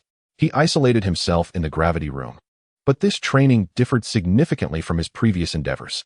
Instead of engaging in high-intensity energy output, he immersed himself in a profound understanding of the essence of annihilation, attempting to more perfectly integrate the 3 pillars of space, time, and energy, crafting his own unique path of authority. Simultaneously, he began to consciously employ the privileges of the Annihilation Lord, quietly reinforcing the structural rules of the solar system itself. He became akin to a masterful artisan, imprinting his mark upon the foundational regulations of Earth and the solar system, gradually transforming this star domain into a nascent divine realm. Here, his power would receive the utmost enhancement, while intruders would encounter natural suppression. This was a subtle process that required time, yet once completed, the solar system would stand as his most formidable fortress. Days later, a most anticipated guest arrived. Murphy, aboard a teardrop-shaped spacecraft, reappeared above the Universal Capsule Corporation. This time, his demeanor was even more respectful, tinged with a hint of flattery. Esteemed Annihilation Lord, congratulations on your triumphant return and significant increase in power. Our humble association has prepared a modest gift to express our congratulations. Murphy presented a lengthy gift list, detailing various rare rule materials, interdimensional intelligence, and even some vague information regarding the arbitration court. Vegeta glanced over the gift list, accepting the information regarding the arbitration court while dismissing the rest. What is the arbitration court? He inquired directly. Murphy's expression grew serious as he lowered his voice. My lord, according to the highest confidential archives of the association, the arbitration court is not a specific organization, but rather a temporary adjudicative body formed by the original signatories of the Ancient Covenant, or the oldest overseers of this cradle star domain, convened to address major crises or irreconcilable internal conflicts. Its members are at least those who possess complete authority or ancient beings with equivalent power. At least those who possess complete authority? Vegeta's gaze sharpened. This implied that the enemies he might soon face would far surpass the likes of Silent Resonance and the Void Bacterium. Who are they? The specific members remain a closely guarded secret, unknown to anyone. However, it is certain that the core figures of the Watchers and Silent Resonance must be among them. The Void Bacterium may also be included, though perhaps of a lower status. Additionally, there are likely 2 or 3 more mysterious ancient beings who seldom reveal themselves. Murphy spoke cautiously, "My lord. Your recent actions may have already reached the threshold for petitioning the arbitration court's intervention. They may soon take action." Vegeta remained silent for a moment. His eyes, far from reflecting fear, ignited with an even more fervent flame. The possessor of complete authority, you say? Perfect. Let him come and test the extent of the power of this Lord of Destruction. Come forth, he declared calmly, anticipation lacing his tone. Let me see if this so-called arbitration council possesses the qualifications to judge me. The might of the Lord of Destruction had already cast aside the ancient overseers of the cosmos. A new storm was brewing at a higher level, and Vegeta was ready to confront it all. Chapter 3. The embryo of the Divine Realm and the uninvited guest Vegeta did not falter in the face of the latent threat posed by the Arbitration Council. Rather, he grew even more composed. He understood that in the presence of an absolute disparity of power, any panic or anxiety was utterly futile. The only course of action was to utilize every moment to strengthen himself and fortify his bastion. He devoted the majority of his time to immersing himself in and defining the fundamental rules of the solar system. This process was profoundly enigmatic. He did not forcefully alter it with energy, but, like ink diffusing into clear water, gradually infused the essence of his will as the Lord of Destruction into the foundational rules of the solar system. He centered his existence around Earth, imprinting his being into the very fabric of space, the flow of time, and the tides of energy. Gradually, subtle changes began to manifest within the solar system. The inhabitants of Earth, particularly the perceptive Z warriors, sensed that the air had grown somewhat heavier, not due to a physical increase in gravity, but a grounding sensation stemming from the very essence of existence. During their training, the flow of energy seemed to operate more smoothly, and communication with the natural world became clearer. Far away in the realm of the old Kaishin, he was the first to perceive these changes. Stroking his beard, his eyes widened in astonishment. This young man is attempting to forge a path to transcendence? No, that is not correct. He is not merging. He is usurping. He is imprinting his own mark upon the rules of the solar system. This is the beginning of his own divine realm. Such audacity. A divine realm is the domain where a powerful being completely dominates all rules within a specific area, extending their will into their territory. Within this realm, the creator is nearly omnipotent. Yet, such a feat typically requires complete authority. Vegeta, having merely grazed the edges of this power, had begun to attempt it, revealing his remarkable ambition and courage. Though this divine realm was still a rough prototype, confined to the solar system and requiring his continuous will to sustain it, its significance was profound. Within this scope, his strength could see substantial enhancement, while posing a natural suppression upon his enemies. This would serve as a crucial trump card when facing formidable foes in the future. As Vegeta diligently constructed this embryonic divine realm, the civilization on Earth enjoyed a brief respite of peace. However, an uninvited guest arrived silently. There were no spacecraft, no spatial fluctuations, and not even a reaction from the solar system's outer warning systems. He appeared abruptly on the streets of West City, as if he had always been there. The visitor was an elderly man clad in a simple gray robe, his hair and beard white as snow, his face kind and his gaze profound, as if it contained the entirety of the starry sky. Leaning on what appeared to be an ordinary wooden staff, he walked leisurely among the bustling crowd. Yet the passers-by regarded him as if he were invisible, as if he did not exist at all. He lifted his gaze, seemingly penetrating layers of buildings, his sight directed toward the depths of the Capsule Corporation, specifically at the special gravity chamber. Using his very being as a furnace, he melded the fragments of authority. With his will as a brush, he sketched the outline of the divine realm. The younger generation is truly formidable, the old man murmured softly, a hint of appreciation in his tone, but more so an ineffable indifference. With a single step, his figure dissolved into the air like ink in water, vanishing from sight. In the next moment, he had silently appeared outside the gravity chamber where Vegeta was, the barrier that could isolate rule detection rendered utterly inconsequential to him. Within the gravity chamber, as Vegeta guided his will to permeate the rules, he suddenly opened his eyes, the essence of destruction flickering momentarily in his pupils. Who is it? He instantly materialized outside the gravity chamber, his gaze icy as it locked onto the old man in gray. The man clearly stood there, yet within Vegeta's perception of rules. He appeared as an empty void, as if merely a non-existent illusion. This contradictory sensation heightened his alertness to the utmost. The old man, facing Vegeta's piercing gaze capable of shattering ordinary deities, merely smiled gently and stroked his beard. I am of the Watchers, and you may call me the Star Speaker. I have come today to speak with you, Lord of Destruction. The Watchers? Vegeta's eyes grew colder. What is there for us to discuss? Naturally.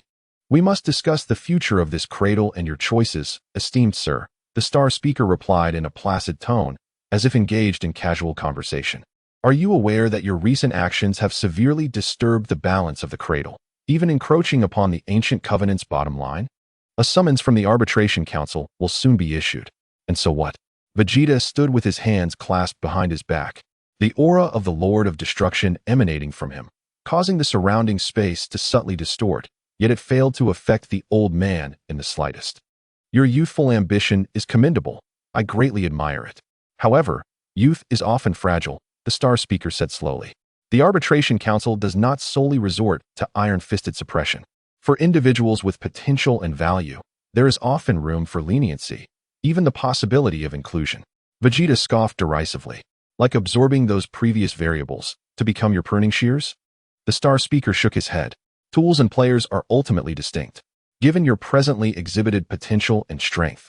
If you are willing to accept the constraints of a contract and express your position during this arbitration, I can negotiate on your behalf to secure a preparatory seat for you as an observer. A preparatory seat for an observer? Vegeta raised an eyebrow.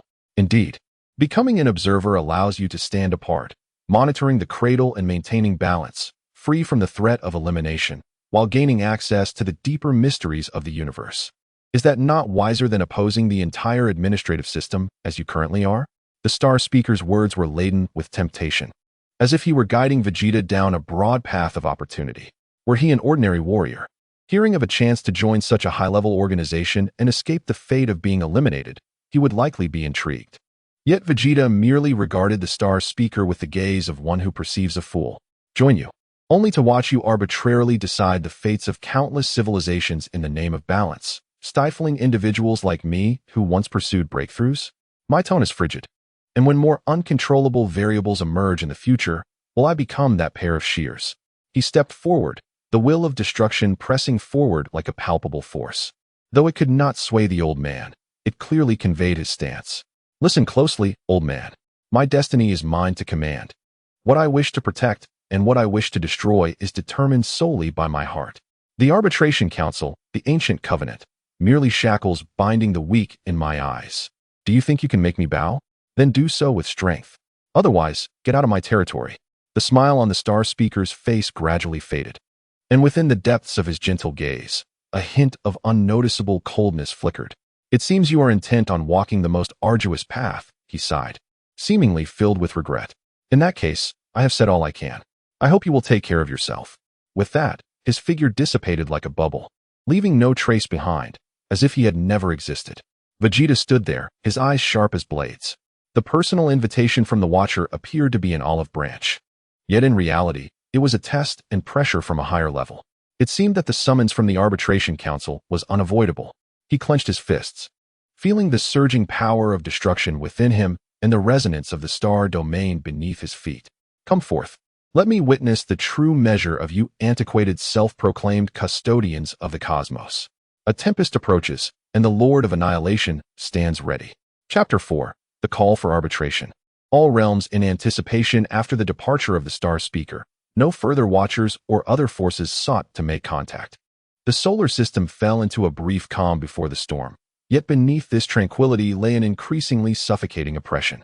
Even the common populace sensed that the sky appeared darker than usual, as if an invisible gaze from the depths of the universe scrutinized them, imbued with judgment and decree.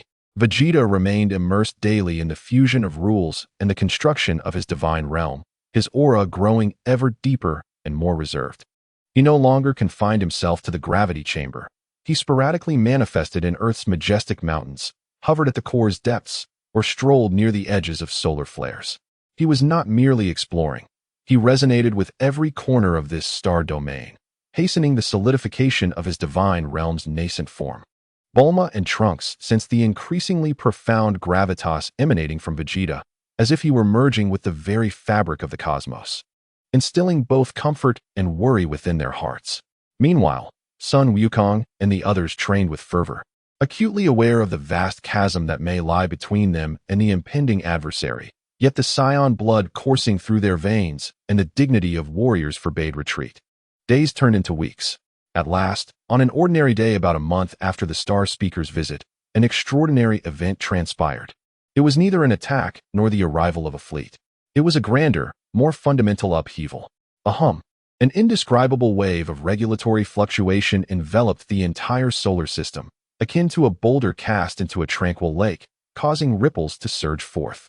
In that instant, all beings of a certain caliber within the solar system, be they Z warriors, lurking Namekians, or even some awakened animals, distinctly heard a voice not through their ears, but resonating directly within their souls in the realm of regulatory comprehension. The voice was magnificent, ancient, and cold, devoid of any emotion, as if proclaiming the very edicts of the universe. In accordance with Article 7 of the Ancient Covenant, the final adjudication clause is invoked. Henceforth, regarding the Cradle Star domain, belonging to the solar system, individual Vegeta, codename Annihilation Lord, and the associated regions of regulatory contamination, a final arbitration is initiated. The tribunal convenes formally. The arbitration location is designated at the edge of the cradle in the exile domain. The basis for adjudication: excessive growth of individual power, severe disruption of regional balance, elimination of covenant enforcers, defiance of order management, and the presence of uncontrollable risks. The outcome of the arbitration will determine the ultimate fate of the individual and their associated region, naturalization or erasure. Summons target: Vegeta. Proceed immediately to the exile domain to accept arbitration. The voice reverberated within the consciousness of every sentient being that perceived it, bearing an undeniable authority and the compulsion of law. It has come. Sun Wukong and the others instantly gazed upwards, their expressions grave. Bulma abruptly stood in her laboratory, directing her gaze toward the gravity chamber. The entirety of Earth, and indeed the solar system, was focused on West City, where Vegeta's figure silently appeared atop the Capsule Corporation. He looked skyward, his expression serene, as if he had awaited this moment for an eternity. The grand proclamation, laden with the constraints of law, sought to forcibly imprint upon his soul a mandate to comply. However, when this binding force reached the dark aura surrounding him, it was silently countered and obliterated by a more fundamental essence of annihilation. Did they think a mere summons could compel him to acquiesce? A jest. Vegeta. Bulma and Trunks rushed over, their faces etched with concern. Father. Vegeta cast a glance their way, gently instructing, "Stay home, await my return." He uttered no more, his gaze turning once again to the heavens. He sensed that at the edge of the solar system, in the desolate expanse known as the exile domain, countless colossal and ancient consciousnesses were gradually descending and coalescing. Is the tribunal finally making its appearance? A flicker of thought passed through him, and as dark energy swirled around him, he stepped forth, vanishing from his original location, only to reappear in the void beyond Earth, in the depths of the solar system. He did not immediately proceed to the exile domain. Instead, he hovered within the solar system, his hands slowly raised. By this body as the guide, by this intent as the credential, in this realm of stars, the rules shall be defined by me. The divine realm shall rise. Boom. At that moment, the regulatory backdrop of the entire solar system emitted a silent roar, centered around Earth. An invisible realm of rules imbued with Vegeta's potent personal will was ignited with unprecedented intensity, solidifying. While its range did not expand, its density and sovereign nature surged to new heights in an instant. The sun's radiance seemed to condense further, planetary orbits danced with an arcane rhythm. The fabric of space grew more resilient, and even the passage of time faintly synchronized with the rhythm of Vegeta's heartbeat. The rough form of the divine realm, at this moment, was forcibly propelled and initially solidified by the pressure of the tribunal's arrival. Within this divine realm, he was the absolute sovereign. His power would receive the utmost enhancement, while the strength of intruders would be subjected to varying degrees of suppression. Having accomplished this, Vegeta finally directed his gaze toward the void beyond the solar system, toward the direction of the exile domain. He could sense that there coalesced several terrifying auras that made even him tremble. The exile domain, how fitting to serve as your final resting place. He hesitated no longer, his form transforming into a dark stream of light that tore through space, propelling him swiftly toward the site of arbitration. At this moment, the entire Cradle Star domain, countless ancient existences hidden behind the curtain, turned their attention toward the exile domain. The Universal Merchant Guild, various advanced civilizations, and even some solitary powerful entities monitored the impending ultimate arbitration that would determine the future configuration of this star domain through myriad means. The Lord of Annihilation, Vegeta, approaches the assembly alone, confronting the universe's most ancient governing coalition tribunal. A decisive battle for fate and future is on the brink of eruption. Chapter 5. The Exile Domain. Confronting the tribunal, the exile domain lies in the vast void between the solar system and the neighboring star systems. Here, there are no suns, no planets, and even remnants of larger celestial bodies are rare. Only eternal darkness and coldness prevail, a desolate expanse devoid of even the faintest interstellar dust. A true corner of the cosmos. Yet at this moment, this lifeless star domain has become the focal point of attention for the entire cradle.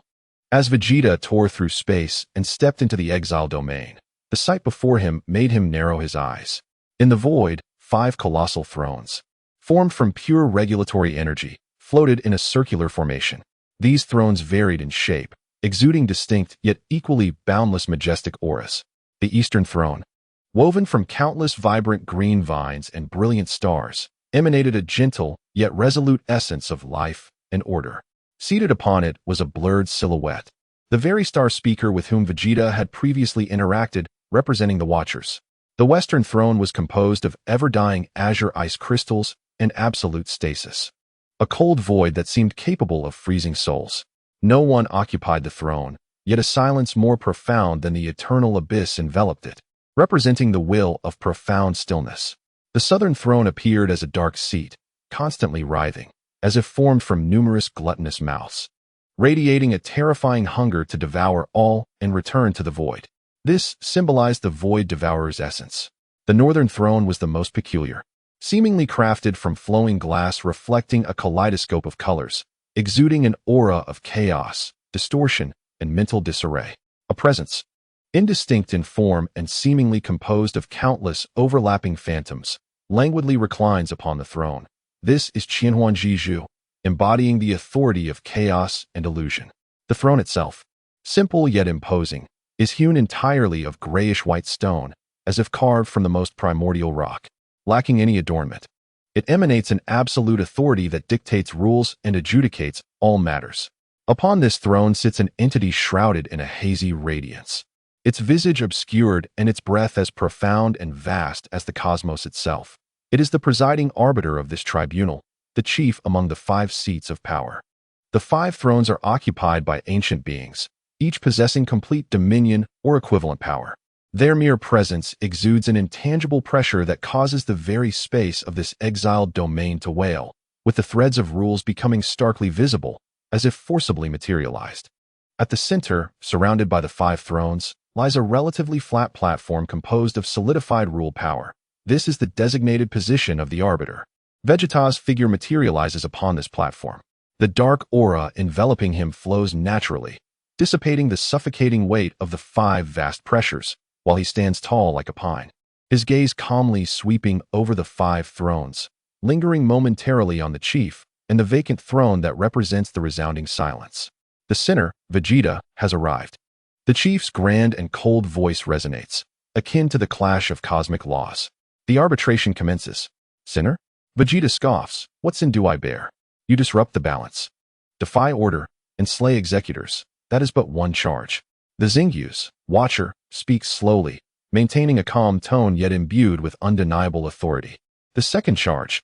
You have recklessly breached the taboo of power, merging fragments of destruction, posing a potential threat to the stability of the cradle. The third. You have constructed a nascent divine kingdom, delineating territory with the intent to escape the jurisdiction of the Covenant. These 3 charges are substantiated with irrefutable evidence. Disrupt the balance? Vegeta glances at the vacant throne that signifies the resounding silence. You condone, even wield, entities like the resounding silence and the void devourer to cleanse and consume countless civilizations. Is this your notion of maintaining balance? It is merely a facade for the survival of the fittest. Order is the foundation of the universe's existence. The chief's voice remains unwavering. Individual sacrifices are made for the survival of the whole. Your actions have shaken this foundation. A warped laughter emanates from the throne, representing Qianhuan Jizhu. Little one, authority is not something for your generation to meddle with. It is perilous to grasp. The charges are clear. The throne representing the void devourer emits a greedy hiss. According to the Covenant, you shall be consumed, erased. 5 colossal thoughts intertwine, creating an absolute oppression aimed at dismantling Vegeta's will from the level of rules, compelling him to confess and submit. However, at the eye of this storm, Vegeta remains unyielding. His dark aura deepens, the essence of destruction surrounding him like an unyielding fortress, steadfastly protecting his true heart. Is that all you have to say? Vegeta raises his head, fiery battle intent igniting in his eyes, a blend of excitement and disdain in the face of formidable foes. Your so-called charges are nothing but laughable shackles you have forged to maintain your dominion. He raises his hand, pointing at the 5 exalted thrones, his voice resounding like thunder within the solidified space of rules. You wish to judge me? To erase me? Do you think you are worthy? Today I, Vegeta, am not here to accept your arbitration. I am here to arbitrate you. Before his words can fully settle, the power of the Lord of Destruction erupts with a thunderous force. Dark light spirals upward from him, forcibly tearing open a realm of rules filled with the essence of endings and rebirth, unique to himself, within the star domain cloaked by the 5 powers. Arrogance, impudence. Voices of indignation resonate from the thrones. Aside from the Kame chief and Xingyu's, the other 3 ancient beings unleash a pressure akin to a tangible tsunami, crashing down upon Vegeta. From the vacant throne of the resounding silence, that silent intent suddenly coalesces into a spectral blue ice spear, spanning the star domain. Imbued with the powers to freeze time and space, silently piercing toward Vegeta. The greedy maw of the void devourer reappears, now even larger, as if it could swallow stars. An abyss of darkness where even light cannot escape. Meanwhile, Qianhuan Jizhu conjures countless twisted and terrifying illusions that strike at the weak points of the mind, surging toward Vegeta's consciousness like a tidal wave. In the face of the furious assault from the 3 ancient beings, Vegeta's eyes betray no fear, only a boiling battle spirit. Come at me. He clenches his fists, the power of destruction coalescing, boldly meeting the onslaught head-on. In the exiled domain, the ultimate battle ignites in an instant. Chapter 6. Destruction versus Authority. Battling alone against 3 ancients. The furious strike from the 3 ancient beings possesses the might to obliterate several star systems in an instant. In this exiled domain, the rules have been forcibly stabilized, preventing this terrifying power from immediately radiating outward. Yet, the essence of destruction has instilled fear in all who observe from distant star realms. Faced with this lethal force, Vegeta advances rather than retreats. His left fist strikes out, the dark light coalescing into a tangible form, not to clash with the spectral blue ice spear, but to draw upon his own realm of destruction, directly influencing the very concept of the ice spear's existence. Destruction concept denied. Crack. The ice spear, containing the ultimate essence of silence, unexpectedly twists and negates its sharp, penetrating, freezing attributes before it even approaches Vegeta, thousands of miles away. The spear's tip becomes dull, its chill dissipates, and its forward momentum halts abruptly, transforming into a mere trinket.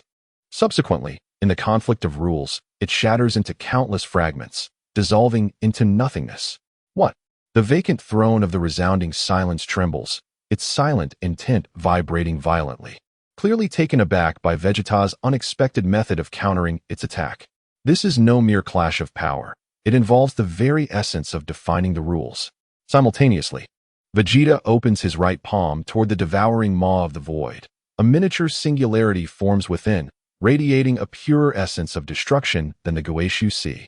The destruction Goku singularity. He dares to risk himself, melding the essence of the Goeshu he comprehended within the Goeshu Sea with his power of destruction, thereby creating this technique. The miniature singularity leaves his palm, instantly expanding, not to devour, but to unleash an absolute wave of destruction that negates all, wherever the wave passes. The maw composed of devouring units is as if plunged into the ultimate obliteration furnace, its consuming rules forcibly dismantled, and the constituent units dissolve into the most basic particle stream, completely swept away by the wave of destruction. The massive maw visibly disintegrates, collapsing. Roar. The void devourer emits a pained and furious howl, its essence of power subdued by a more fundamental force of destruction. As for the terrifying illusions flooding toward him, Vegeta does not even cast a glance.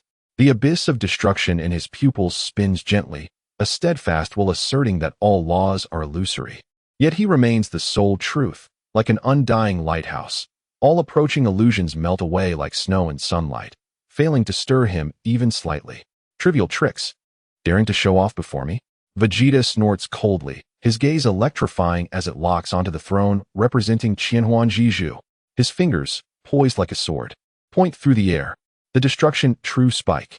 A stream of dark light, distilled to its essence and seemingly containing the ultimate answer of existence, disregards the distance of space and directly pierces toward the very essence of Qianhuan Jizhu. This strike is not an energy impact, but an absolute negation aimed at its illusory nature.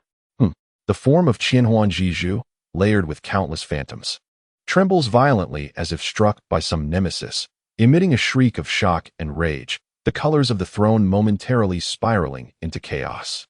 In a flash, Vegeta, embodying the essence of the Lord of Annihilation, deftly countered the attacks of three ancient beings of authority, even launching a fierce counteroffensive. Although he did not inflict significant damage upon his adversaries, this achievement was sufficient to rattle the very foundations of the cradle. Could it be that this young warrior has grasped the fragments of authority to such an extent? The Star Weaver, Guardian, shone with a glimmer of astonishment, unable to maintain an air of complete composure. The gaze of the central figure, shrouded in a nebulous glow, seemed to waver slightly. Presumptuous insects. The resonant thoughts of the silent echo erupted into fury. A deep azure light surged from the vacant throne, coalescing into a colossal figure composed entirely of absolute stasis rules. As if capable of freezing the universe itself, it was preparing to wield its true power. The Dark Throne, a realm of void and decay, writhed in madness, brewing even deeper laws of consumption. The Lord of Illusions stabilized his form, his phantoms overlapping, emanating chaotic ripples that disoriented all who beheld them. The three ancient beings, thoroughly incensed, were poised to unleash their might, determined to obliterate this variable that dared to challenge their supremacy. Yet, having just engaged in battle, Vegeta had refined his mastery over the power of annihilation, and his confidence soared. He felt a resonance and augmentation of strength emanating from the embryonic divine realm of the solar system within him, and as he gazed upon the wrathful ancient beings, he felt no fear, but rather erupted into laughter. Ha ha ha. Is this what is called the power of ancient authority? Merely this. The dark aura surrounding him surged like flames, the essence of annihilation spreading with unprecedented intensity, hinting at the possibility of coloring the space stabilized by the five great authorities with its own hue. The warm-up was over. Vegeta's gaze, filled with disdain, swept across the three thrones, ultimately resting upon the central figure. Now it was time for serious business, was it not? He boldly challenged the entire arbitration court. The might of the Lord of Annihilation was laid bare at this moment. Chapter 7. The Chief Takes Action, the Absolute Divide. Vegeta single-handedly faced off against the three ancient beings of authority without falling behind, even subtly gaining the upper hand. This spectacle had overturned the perceptions of countless observers. The boiling essence of annihilation, combined with his arrogant demeanor that looked down upon the arbitration court, heralded the rise of a new sovereign. However, the arbitration court, revered as the manager of the cradle, possessed depths far beyond this. In response to Vegeta's brazen provocation, the three thrones representing Silent Echo, the Void Devourer, and the Lord of Illusions emanated a more furious aura, evidently preparing to unleash their true lethal moves. But at that moment, the chief, seated upon the plain stone throne, who had remained silent, finally spoke again. Enough. Just 2 words. yet they seemed to encapsulate the ultimate truths of the universe. The voice was not loud, yet it instantly overshadowed all energy disturbances and rule roars in the arena, resonating clearly in the hearts of every being present. The three enraged ancient entities appeared to be bound by invisible shackles, their accumulated powers slightly stalling. Though still furious, they had no choice but to temporarily restrain themselves. Clearly, this chief wielded absolute authority within the arbitration court. For the first time, the gaze of the chief, cloaked in nebulous radiance, truly and completely fell upon Vegeta.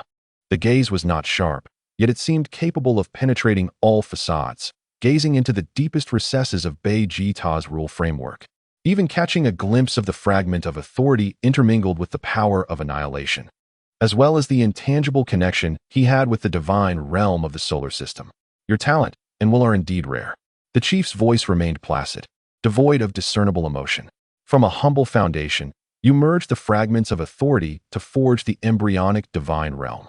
Given time, you may yet step into our ranks. This commendation, spoken by a complete wielder of authority, could not be regarded as anything but lofty. Should it spread, it would undoubtedly cause Vegeta's name to resonate across countless dimensions. Yet, Vegeta merely regarded him coldly, unmoved. However, the chief's tone shifted, now laced with an undeniable air of authority. Rules cannot be transgressed. Order cannot be provoked. Your path is misguided. The moment the words fell, the chief made no motion.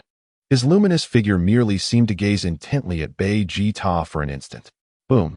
The dark realm of annihilation surrounding Vegeta shattered with a sound akin to ice being thrown into a furnace of immeasurable heat. An indescribable, incomprehensible force, as if derived from the very birth of the universe, disregarded all of his defenses, directly impacting the roots of his existence. This was not merely an energy shock nor a rules erosion, but a fundamental denial of existence. It was as if an invisible giant hand had grasped the essence representing the concept of Vegeta, seeking to erase it from the very foundational information of the universe. Ugh! Vegeta emitted a pained groan, feeling his consciousness, memories, powers, and even his connection to the divine realm rapidly fading into obscurity. The four pillars constituting his rule framework trembled violently, emitting cries of collapse. The fragment of authority he had painstakingly fused seemed to be oppressed by this denial of existence, its brilliance dimming sharply. The divide, an absolute divide. Is this the power of a complete wielder of authority? Can one merely utter a word to define existence itself? Vegeta strained with all his might to invoke the essence of annihilation, attempting to resist this fundamental negation. His will roared, and his pride blazed. He could not fall here. He had things to protect, roads yet to traverse. I exist, he cried out from the depths of his soul. The essence of annihilation, under extreme pressure, grew even more refined. The dark aura flickered wildly, striving to redefine its own existence. However, the chief's power was akin to an expansive sea of stars. Unfathomable. Vegeta's resistance, though tenacious, was akin to a flickering candle in a tempest, perilously close to extinguishing. His form began to shimmer, as though he might truly be erased from this universe. My esteemed chief, did the Star Weaver, guardian, furrow his brow slightly, as if he wished to speak? The chief's nebulous gaze remained tranquil. Those who touch authority without reverence must be subdued by absolute power, or else be completely eradicated. Clearly, the chief intended to shatter Vegeta's pride and defiance with overwhelming force, compelling him to confront the harsh reality. Either submit to the order of the arbitration court or face obliteration. Observing Vegeta, who struggled under the chief's gaze, his form increasingly ethereal, the other three ancient beings emitted cold waves of thought, relishing the spectacle. An insect is ultimately an insect. Before true authority, all struggles are futile. Erase his existence completely, as a warning to others. Vegeta's consciousness wavered between obscurity and clarity, feeling an unprecedented sense of helplessness. Was this truly the end? No.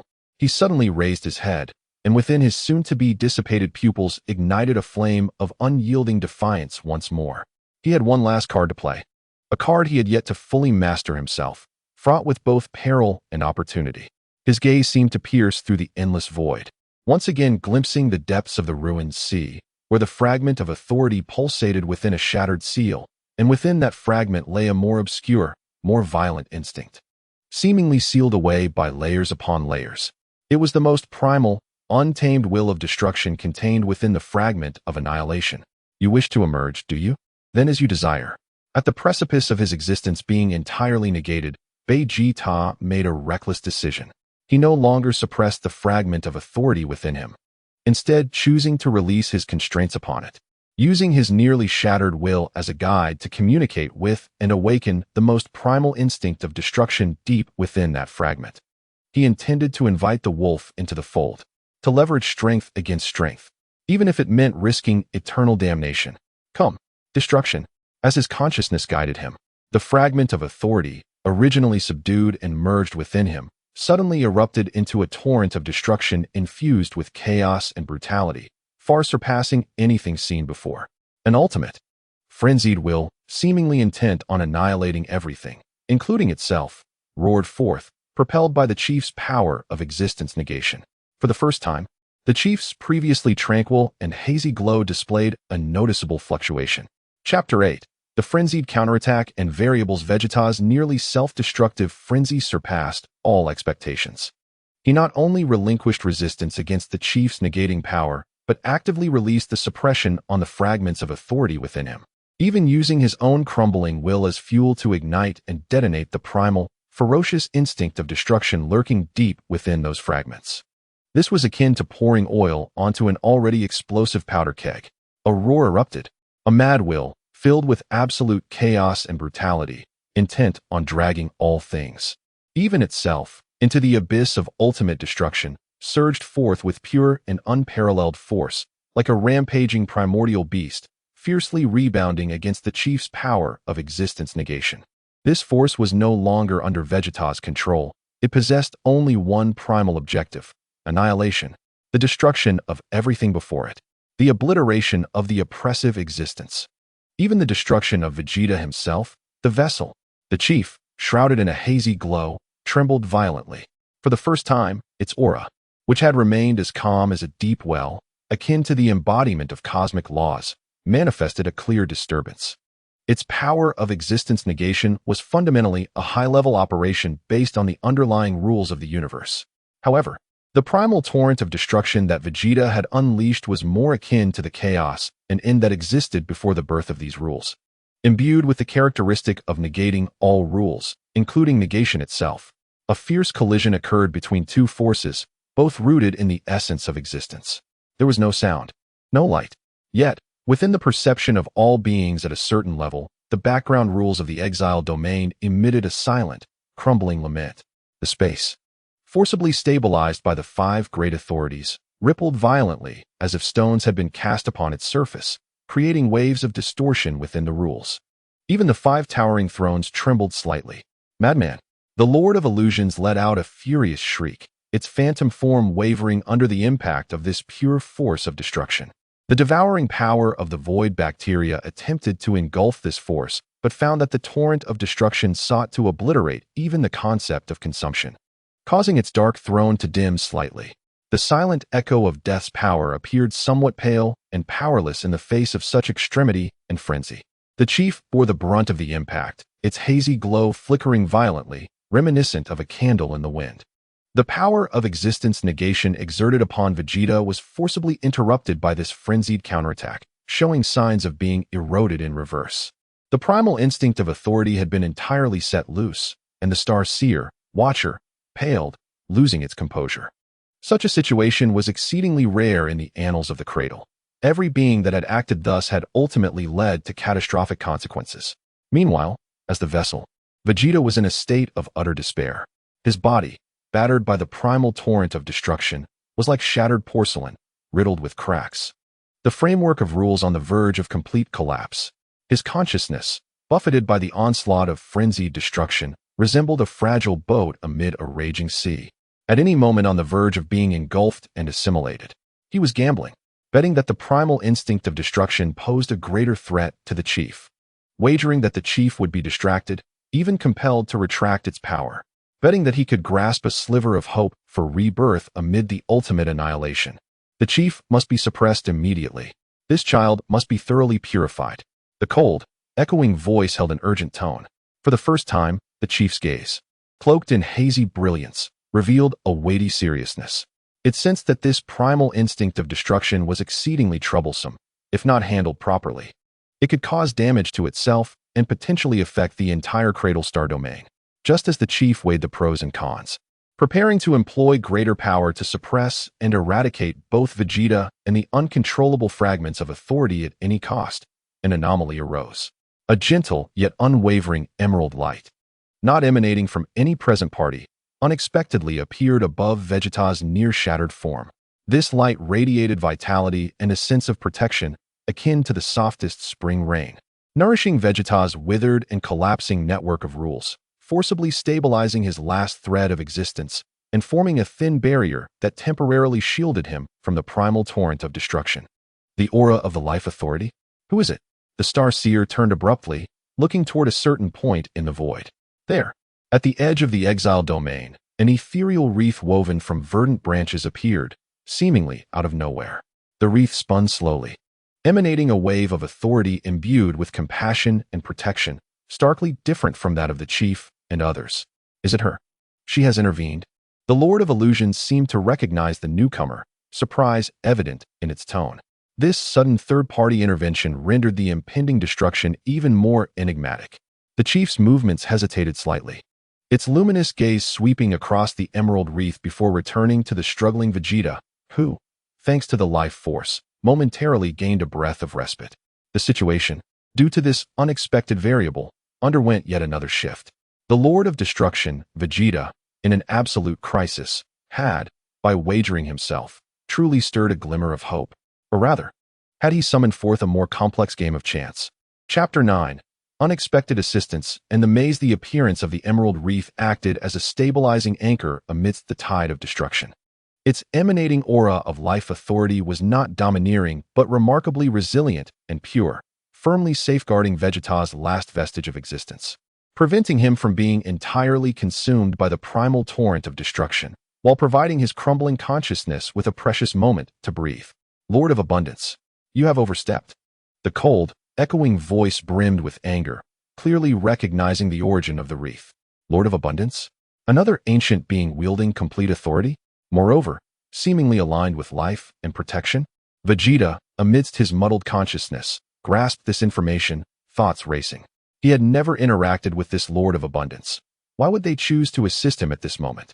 The emerald wreath did not respond to the cold echo's inquiry, but continued to spin gently, its soft life force flowing like a gentle stream, continuously nourishing Vegeta's fractured framework of rules.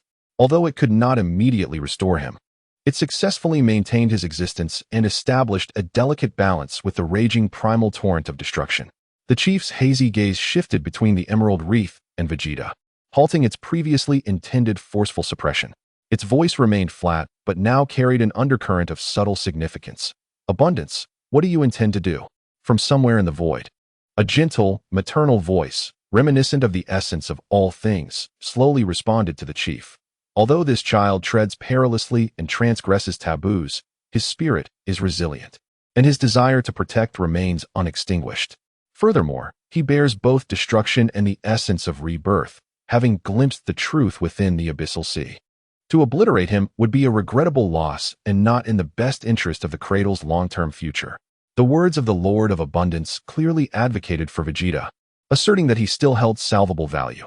Absurd. The void bacteria emitted a greedy hiss, declaring that such uncontrollable variables must be completely devoured to eliminate future threats. Abundance, are you truly going to violate the covenant and shield this wretch? The Lord of Illusions phantom echoed a distorted query. The Star Seer remained silent, its gaze flickering as if rapidly assessing the shifting dynamics of the situation. The chief did not immediately express his stance. His gaze, shrouded in a hazy luminescence, seemed capable of piercing through the ages. He spoke slowly. To invoke primal authority is a grave transgression. Its very existence has become a source of instability. Fengrao, can you guarantee it will not spiral out of control? The voice of the Lord of Abundance carried a hint of resignation. I cannot guarantee that. Yet, all things grow according to their own laws. To forcibly extinguish it is less effective than to guide it. Perhaps this child could serve as a catalyst to break the current stalemate. Catalyst? The chief echoed the term, his tone inscrutable. At this moment, Vegeta? nourished by the essence of life, gradually regained clarity of consciousness. He listened to the discourse of these ancient beings, a cold smile forming within him. Guiding? Catalyst? Ultimately, he remained a pawn or tool to be exploited by these exalted entities. However, he understood that had it not been for the unexpected intervention of the Lord of Abundance, he would have likely faced dire peril. This favor he would remember, yet it did not imply he would acquiesce to their designs. He must swiftly master the uncontrollable primal torrent of destruction within him. Otherwise, once the sanctuary of life essence faded or the chief changed his mind, he would still meet with death. He bore the torment of his soul being rent asunder, once more summoning his dwindling will, not to resist the torrent of destruction, but to comprehend it, to resonate with it. What is the purpose of destruction? The scenes of annihilation witnessed in the Goku Sea resurfaced in his mind. Yet, those were not purely void. Behind that ultimate silence, there seemed to dwell a certain anticipation for rebirth. His obliteration was for guardianship, for transcendence. This fundamentally differed from the primal instinct driven solely by destruction. My annihilation does not equate to your demise. My intent surpasses yours. With the essence of his destruction interwoven with the will of guardianship and transcendence, he erected a beacon amidst the tempest of annihilation, forcibly defining the direction of that primal torrent. This was an exceedingly perilous endeavor, akin to dancing upon the edge of a blade. His will was continuously battered and worn by the torrent of destruction, yet under the nurturing essence of life, it resiliently rejuvenated, becoming more refined. Gradually, the once chaotic and indiscriminate torrent of destruction began to exhibit a faint inclination. It remained ferocious, brimming with annihilation, but it started to revolve subtly around Vegeta's steadfast core of will, no longer seeking to annihilate him as its primary target. Effective. A tremor coursed through Vegeta's heart, and he focused even more intently on guiding it. In the realm of exile, the situation had descended into an eerie stalemate. The chief remained silent, seemingly weighing the Lord of Abundance's proposal against the opinions of the other members. Silence echoed, the void devourer, and the Lord of Thousand Phantoms appeared inclined towards total eradication. The Star Whisperer's attitude was ambiguous. Meanwhile, the Lord of Abundance temporarily shielded Vegeta with his life authority, buying him precious time. The hearts of all observers raced. Could Vegeta harness that uncontrollable power in his dire straits? What would be the final verdict of the tribunal? This arbitration, concerning the future dynamics of the cradle, became increasingly enigmatic due to the intervention of the Lord of Abundance. Meanwhile, in the eye of the storm, Vegeta seized this invaluable chance to undergo a transformation of life and death. Could he truly subdue the monstrous force of destruction within him, turning crisis into opportunity? Chapter 10. Rise from Ruin. The Might of the Lord. In the realm of exile, time seemed to solidify. The 5 thrones of authority loomed above, encircled by the verdant ring of life, at the center of which was the still raging primal torrent of destruction, its trajectory having quietly altered, alongside Vegeta, resolutely upholding his will like an unyielding rock. His situation remained perilous. The framework of rules was fissured, his consciousness swayed within the storm of annihilation. Yet the flames burning deep within his eyes were more fervent and resolute than ever. He no longer perceived the primal torrent of destruction as an enemy to be expelled or suppressed, but rather as a violent, unrefined raw material. Using his will, which harmonized guardianship, transcendence, and the essence of rebirth, as a mold, he sought to guide and shape it. This was a process of destruction leading to reconstruction. Each collision of will with the torrent of annihilation was akin to the most brutal forging, tempering his spirit while honing that primal power. The vitality provided by the Ring of Life served as the finest restorative agent, ensuring he would not shatter completely amidst the forging. Gradually, the dark hues intermingled with the crimson of destruction began to unify, deepening and becoming more restrained, and amidst the tempestuous aura, a distinct order belonging to Vegeta emerged. The chaotic destruction began to coalesce around a certain core, as if striving to take on a tangible form. The chief's hazy gaze remained fixed on this scene. He could feel that the uncontrolled force within Vegeta was being forcibly reined in and reconstructed by a stronger will. The speed and resilience of this transformation surpassed his expectations.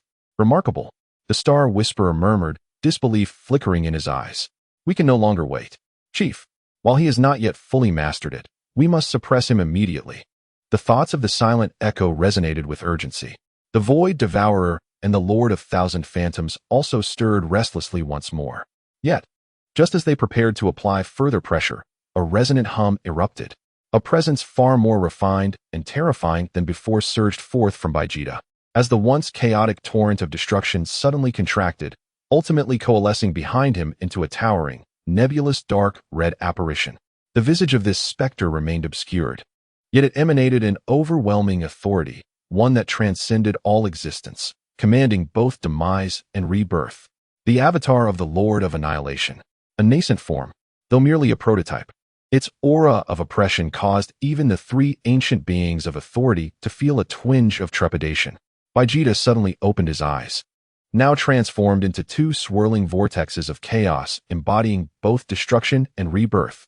His injuries rapidly healed under the dual influence of life essence and his own power. The framework of rules not only recovered, but became even more robust and profound. The fragment of authority had fully merged with him, eliminating any risk of losing control. He had succeeded.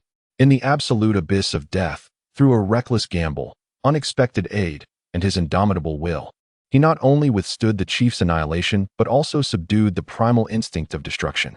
Furthermore, he seized this opportunity to firmly establish the realm of the Lord of Annihilation, coalescing into a prototype of his own authority. Now, though he remained inferior to a complete bearer of authority, his power had undergone a qualitative leap.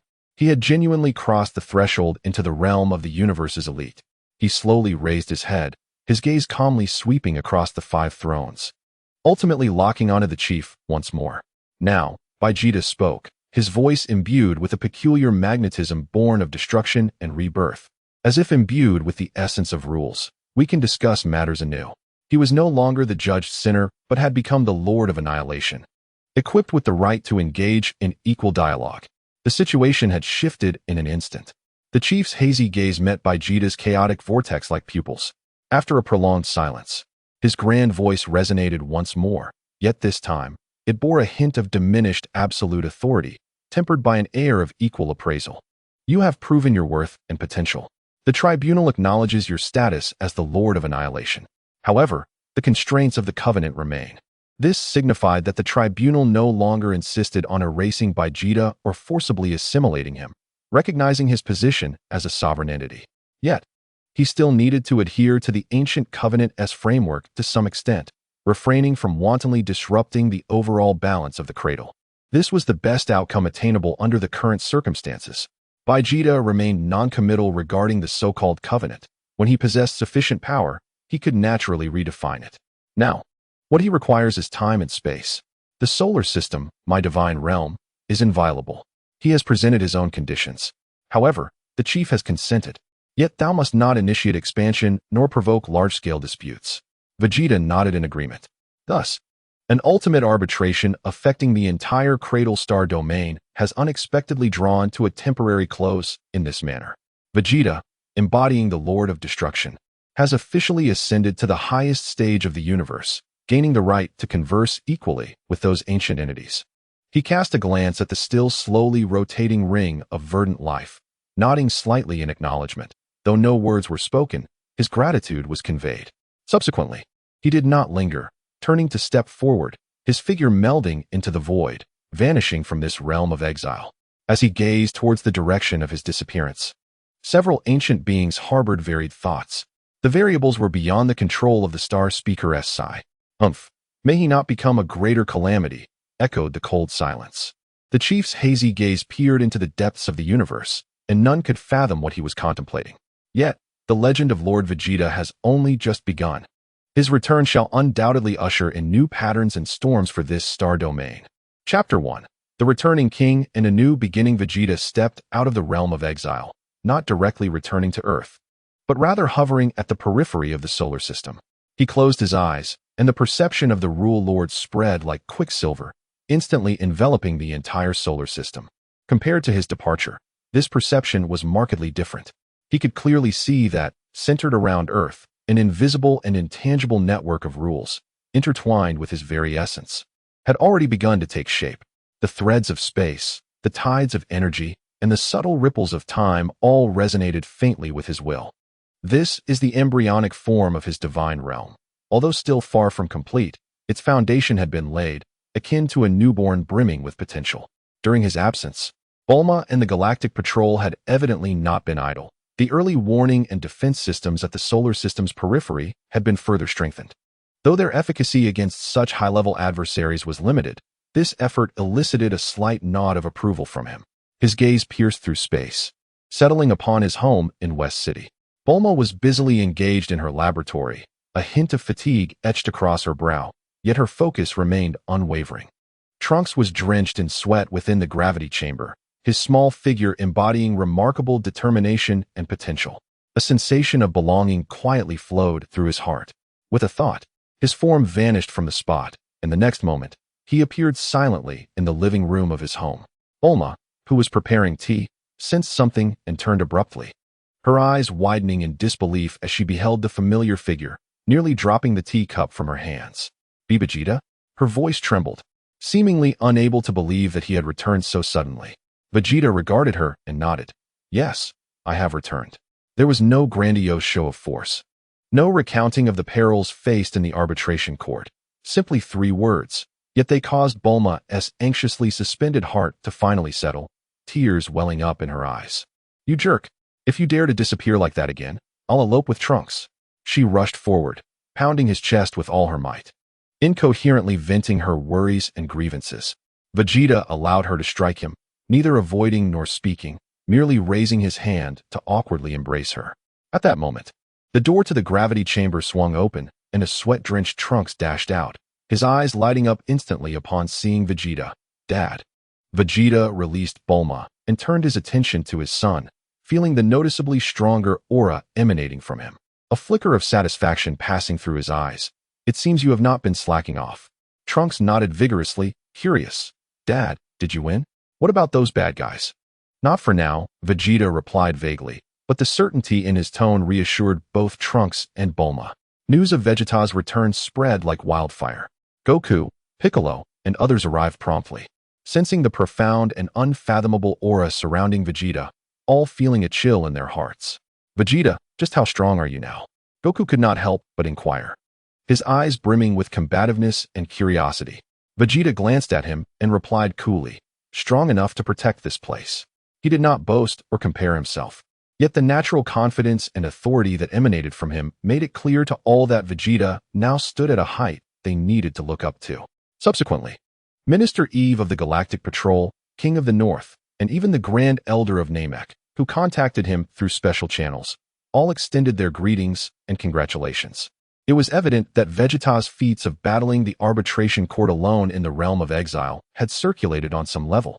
He now represented not merely an individual, but a formidable force that could not be overlooked in the solar system and this star domain. Vegeta did not engage in excessive socializing. He entrusted most diplomatic matters to Bulma and the Galactic Patrol, while he once again entered a semi-secluded state. The clash with the arbitration court, particularly the experience of subduing the primal instinct of annihilation and condensing the embryonic form of the law, had elevated his understanding of the power of destruction to new heights. He needed time to digest these gains, further refine his divine realm, and explore the path beyond being the Lord of Destruction. He was acutely aware that the arbitration court's acknowledgement was merely temporary. Those ancient entities would never truly allow an uncontrollable variable to grow unchecked. The so-called contractual constraints were meaningless in the face of absolute interests and threats. He must strive to grow stronger with every passing moment. Concurrently, he began consciously training Trunks, imparting some foundational understandings of rules and techniques for harnessing power. The Scion bloodline harbored immense potential, and Trunks' future was limitless. Under the guardianship of Lord Vegeta, Earth entered a period of relative peace and accelerated development. Technology, under Bulma's leadership, advanced rapidly, while the strength of the Z fighters steadily improved. However, the cosmic undercurrents never ceased. Murphy of the Multiverse Trading Association visited once again, his demeanor more humble than before, bringing vague intelligence regarding the latest developments within the arbitration court. It appeared that there were divisions among the ancient entities on how to treat Vegeta, the newly appointed Lord of Destruction. The domain of the Lord of Abundance was distant from the solar system, and further contact was not expected for the time being.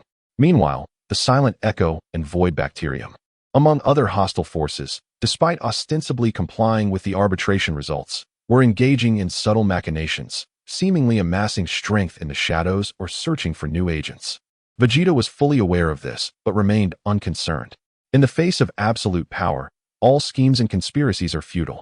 His current focus was on enhancing his own strength, as well as the sealed complete fragment of authority he had glimpsed deep within the abyssal sea, along with the so-called cradle stalemate spoken of by the Lord of Abundance. This universe still concealed far too many secrets. The era of Lord Vegeta, the Lord of Destruction, had officially commenced. His gaze had long since transcended Earth, turning towards the vast, boundless sea of stars and the endless unknown. His journey was far from over. Chapter 2. The undercurrents of the Star Sea and Murphy's proposal beneath the facade of peace. Dark currents continued to surge within the Star Sea. The formidable rise of Vegeta and the temporary retreat of the arbitration court acted like a deep-water bomb cast into the seemingly tranquil lake, the ripples of which were silently altering the power dynamics of the Cradle Star domain. Murphy, the commercial consultant from the Multiverse Trading Association, had become a frequent visitor to Earth, serving as a vital channel for communication between the newly appointed Lord of Destruction, Vegeta, and the outside world. On this day, he visited once more, his demeanor more serious than ever. "Esteemed Lord," Murphy said with a respectful bow, data streams behind his glasses refreshing rapidly. "According to the analysis from the highest levels of our association's intelligence network, I must report some recent anomalous movements within the universe." Vegeta sat in the newly constructed, rune-imbued tranquil chamber, his aura resonating subtly with the entire planet. He opened his eyes, gesturing for Murphy to continue. First, there was the matter of the silent echo. Murphy projected a star map, indicating several remote, resource-scarce star systems where recent activities had been unusually frequent, as if something was being secretly sought or preparations for a grand ritual were underway. The spies dispatched by the guild had returned fragmented information, seemingly related to the awakening of an ancient silence. Ancient silence? Vegeta's gaze flickered. Indeed, according to ancient records, the silent echo was not the domain of a singular civilization or individual. Its origins could be traced back to the dawn of the universe, to an ancient collective consciousness that pursued absolute stasis. They might be attempting to awaken a deeper, more potent force of silence to counter the variables you have introduced. Vegeta snorted dismissively, neither affirming nor denying. He would confront whatever came. As the adage went, when the soldiers come, the general must stand firm. Next, the activity of the void bacteria was contracting towards the wasteland belt, a weak point in the fabric of cosmic rules, linking to some unstable secondary dimensions. We suspect they may be attempting to communicate with or lure more dangerous void entities, possibly even their progenitor. Progenitor? Vegeta raised an eyebrow. This was merely speculation from the guild.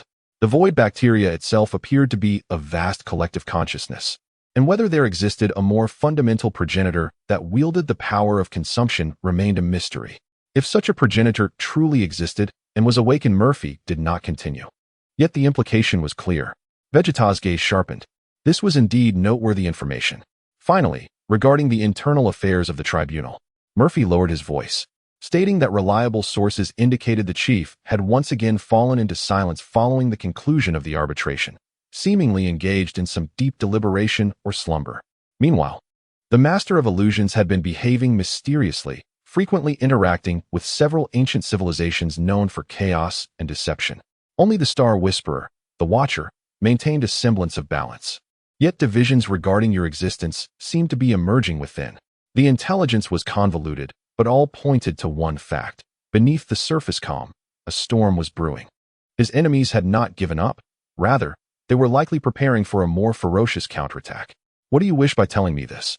Vegeta asked directly. He did not believe that Murphy and the guild would engage in a losing venture. A professional smile spread across Murphy's face. "Your Excellency, the guild hopes to establish a deeper cooperative relationship with you.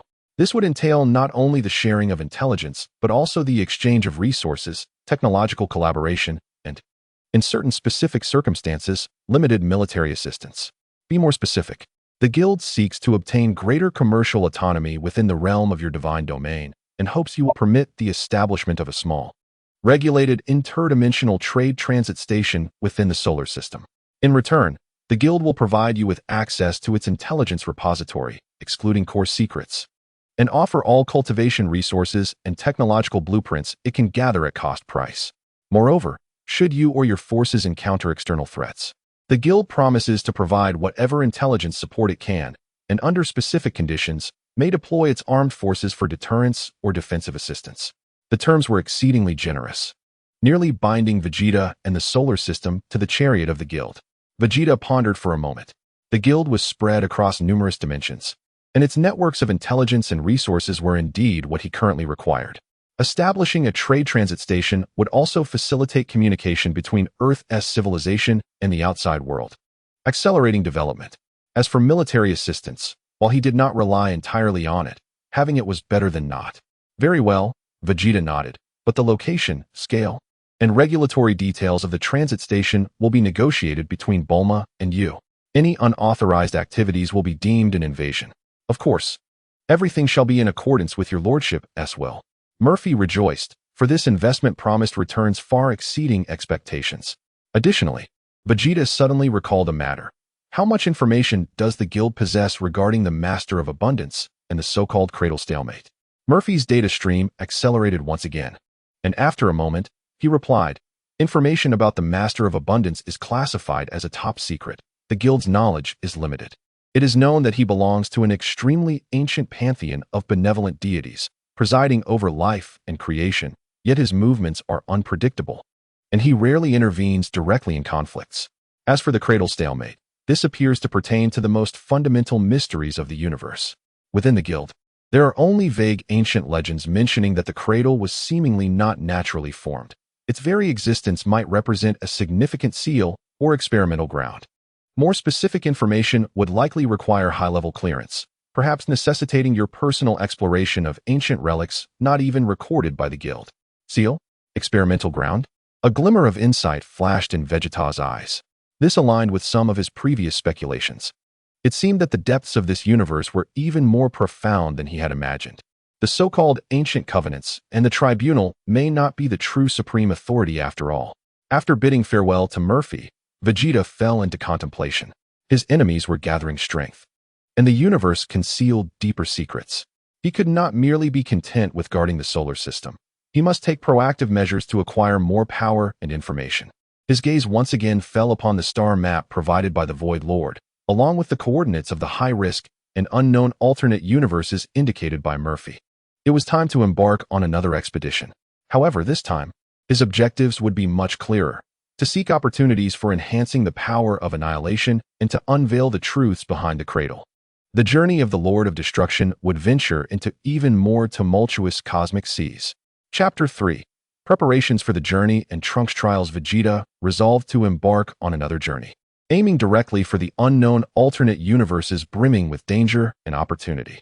This time, he was not exploring aimlessly, but rather seeking specific opportunities to further enhance his power of annihilation and to attempt to uncover the hidden truths behind the cradle. Preparations proceeded methodically. Upon learning of his decision, Bulma did not oppose him as vehemently as before. Instead, she silently conducted a comprehensive upgrade of the Challenger Plus. This time, she integrated more cutting-edge technologies sourced from the remnants of the Silent Echo and transactions with the Guild, elevating the ship's adaptability, defensive capabilities, and endurance to a new pinnacle, which she named the Pioneer. Just don't return with it in tatters again, Bulma admonished sternly as she handed the ship's capsule to Vegeta. Though the worry in her eyes was unmistakable, Vegeta accepted the capsule with a nod. Simultaneously, he began to arrange the path ahead for Trunks. His son's exceptional talent and resilient character warranted exposure to a broader world. He called Trunks to him. Trunks, one side apart. You will need to assume greater responsibility for the protection of Earth. Trunks straightened his chest, his face serious. I will, Dad. Vegeta raised his hand, and a dark red light, imbued with the essence of pure annihilation rules, entered Trunks' forehead. This is a part of my understanding and application of the rules of power, particularly the law of destruction. Contemplate it well, but remember, do not blindly imitate. You must forge your own path. Trunks felt a vast and intricate flow of information surge into his mind, although much of it was beyond his comprehension. He recognized it as his father's invaluable legacy and solemnly nodded. I understand, Dad. Additionally, Vegeta turned to son Goku and Piccolo, saying, Kakarot, Piccolo, during my absence, I entrust Trunks' combat training to you. Son Goku beamed, rubbing his hands together. Don't worry. I will take good care of him. The glint in his eye indicated his eagerness for battle. Piccolo added solemnly. His potential is immense. He needs sufficient pressure to be ignited. With these two experienced warriors as guides, Trunks' growth rate would undoubtedly accelerate. Finally, Vegeta once again communicated with the Galactic Patrol and the Kaishin realm, clarifying the defense coordination mechanisms of the solar system during his absence. With the lessons learned from past encounters and Vegeta's current reputation, it is believed that petty criminals would think twice before infringing upon their territory. With all arrangements in place, on the eve of his departure, Vegeta stood alone on the balcony, gazing at the starry sky. He felt a deepening connection with the embryonic form of the divine realm of the solar system. Even from another dimension, he could vaguely sense the situation here and, at critical moments, perhaps project a portion of his strength back through this connection. This undoubtedly provided him with considerable reassurance. The next day, under the watchful eyes of his family and allies, the ship Kai Tuajahao transformed into a streak of light, soaring into the clouds, embarking once more into the boundless depths of space. Vegeta chose a coordinates in a parallel universe known as Fa as his first destination. According to the star maps and the intelligence provided by Mo Fate, this place was a strange zone formed by the collision and annihilation of various cosmic laws, teeming with fragmented remnants of shattered rules and chaotic torrents of power. It was exceedingly perilous, but also held potential secrets regarding destruction and rebirth, which would greatly benefit his comprehension of the dominion of annihilation. Shortly after Vegeta's departure, Trunks' trial officially commenced. Under the meticulous arrangements of Sun Wukong and Bai Ku, Trunks was thrust into various extreme environments for practical combat. At times, he faced Sun Wukong in a 100-fold gravity environment. At other times, he engaged in mental duels with Bai Ku amidst illusions and psychic attacks. Sometimes, he was even thrown into specialized training grounds simulating silence resonance or environments engulfed by void-dwelling entities. The training was arduous and brutal, leaving Trunks battered and exhausted each day. Yet, having inherited Vegeta's pride and resilience, he never uttered a complaint. Each time he fell, he gritted his teeth and rose again, the light in his eyes growing sharper. Watching her son exert himself so fiercely, Bulma felt a pang of heartache, but understood this was an essential path to growth. She could only silently provide the best medical support. As days turned into weeks, Trunks' strength surged at a visible rate, and his understanding of the rules left by his father deepened. He even began to experiment with merging the Scion's ferocious energy with that subtle essence of annihilation, carving out a unique path of his own. On Earth, under the lingering might of Vegeta and the guardianship of the Z fighters, peace and development persevered. However, the undercurrents of the universe had not ceased. The secret operations of silence resonance in remote star systems seemed to have made some progress, with ancient, disquieting waves of silence occasionally leaking from those regions. The desolate asteroid belt, plagued by void-dwelling entities, exhibited increasingly severe distortions of rules, as if something was gestating within that dimensional crevice. The trade transfer stations established by the Multiverse Merchant Association began operating, bringing unprecedented alien technology and cultural shocks to Earth, while also spreading the legend of the Lord of Annihilation, Vegeta, to even more distant star realms. Everyone was aware that tranquility was but a fleeting illusion. When Vegeta returned, or when the lurking enemies were prepared, a greater storm would surely descend. At this moment, far away in the unknown parallel universe of Fa Chong, Vegeta faced unprecedented challenges and opportunities. Each exploration and battle he undertook was not only pivotal to his own power enhancement, but also intertwined with the fate of Earth and this star domain in the future. The journey of the Lord of Annihilation tugged at countless hearts, while Trunks' growth accumulated new strength for the impending storm. Chapter 4. The Graveyard of Laws and the Remains of Rules. The Kai Tuajahao traversed a lengthy and distorted dimensional passage, ultimately arriving at its destination, the Fa Chong.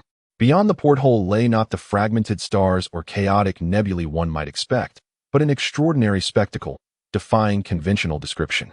Here, there was no concept of up or down. The space itself resembled a shattered mirror, reflecting countless twisted and overlapping images. The passage of time was likewise unstable, sometimes flowing like a gentle stream and at other times rushing like a flood. Countless colorful and varied fragments of rules swam freely in this shattered expanse, colliding and annihilating one another like schools of fish in the ocean. Some fragments radiated vibrant life, while others were cold and lifeless. Some burned with fiery intensity, while others were sharp as blades. They were the remnants of different cosmic laws that had collapsed. The chaotic torrents of rules acted like invisible blades, slicing through space and emitting a shrill wail that pierced the very depths of the soul. Even with Bulma's utmost enhancements, the ship's shield energy was being consumed at an astonishing rate, and the hull groaned under the immense strain. Vegeta did not remain aboard the vessel.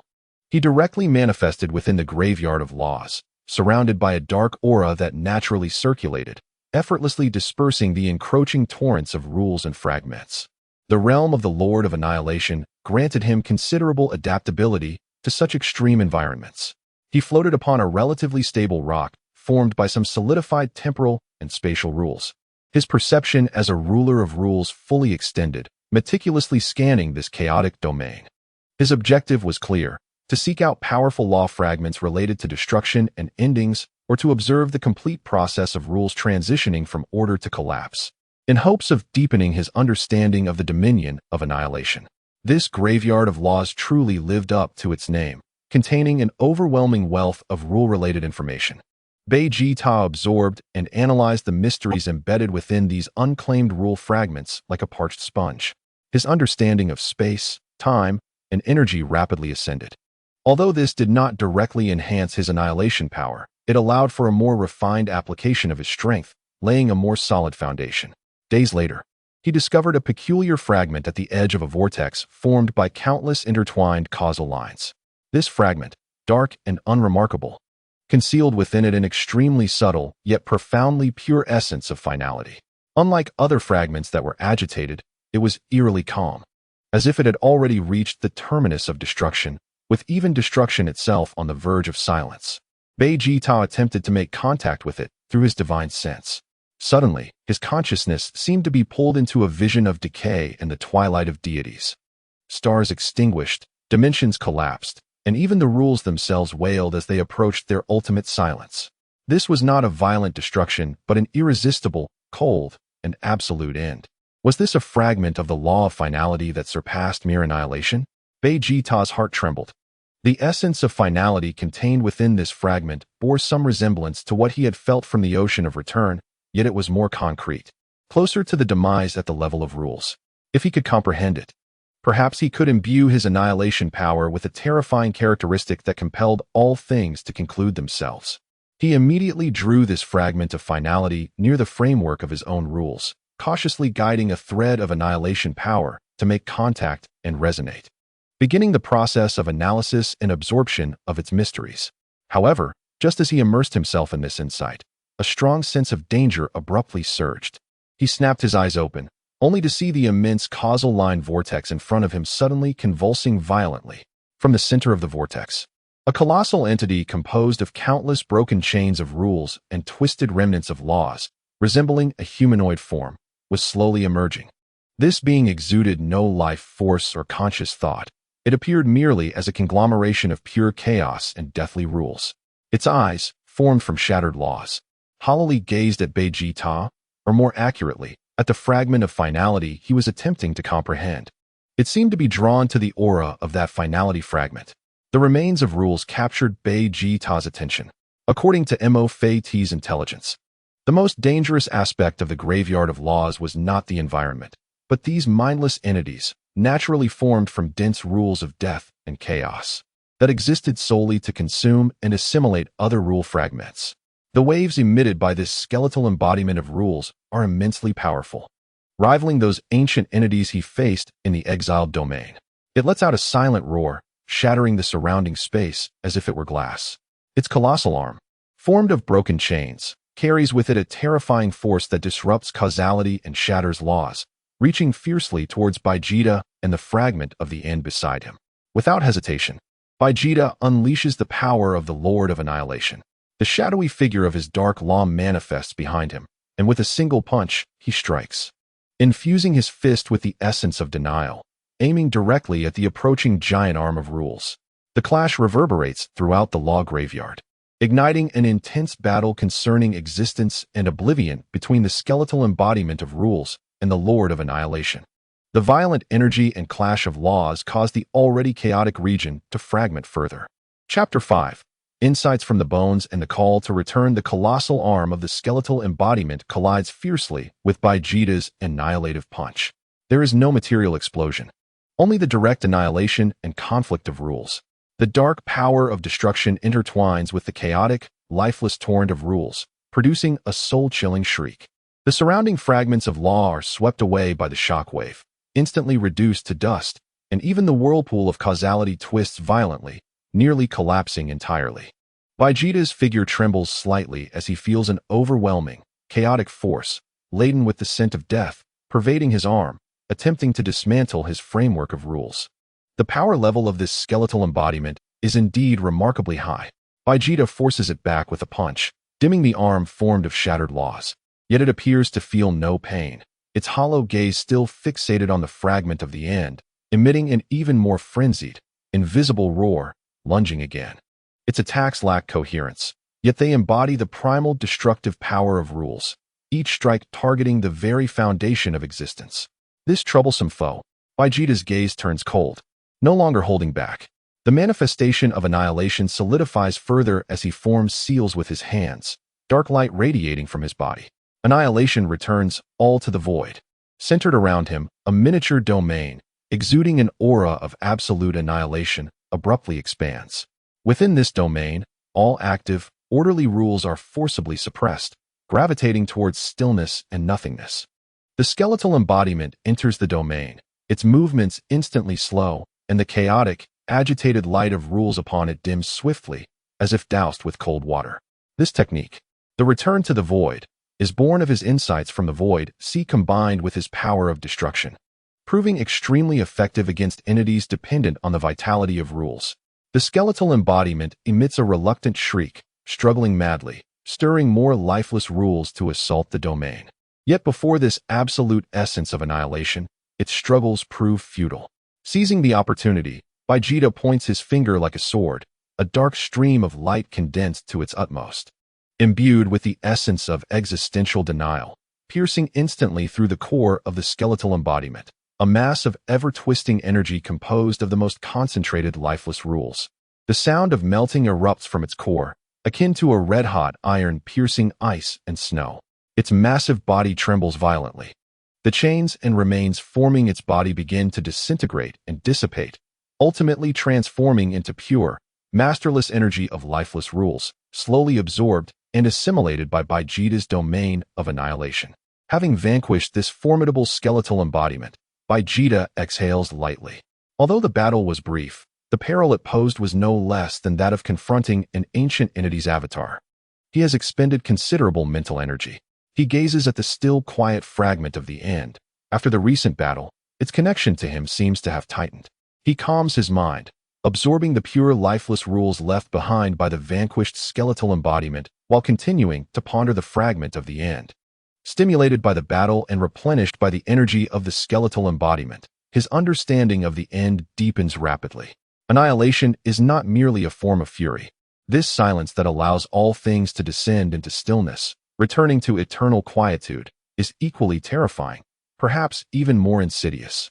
His power of destruction begins to undergo subtle changes, its color deepening and becoming more restrained, with the essence now embodying not just violent conclusions, but also a peculiar quality that entices all beings toward willing extinction.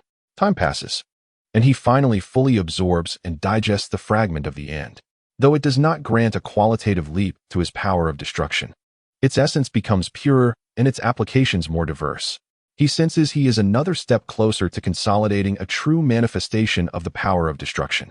Just as he prepares to continue his exploration of the law graveyard in search of further opportunities, a faint yet clear wave of rules, imbued with urgency, reaches his consciousness through the connection with the divine realm of the solar system.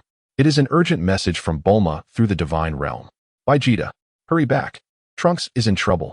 The message is brief, yet the urgency and concern contained within prompt an immediate change in Vegeta's expression.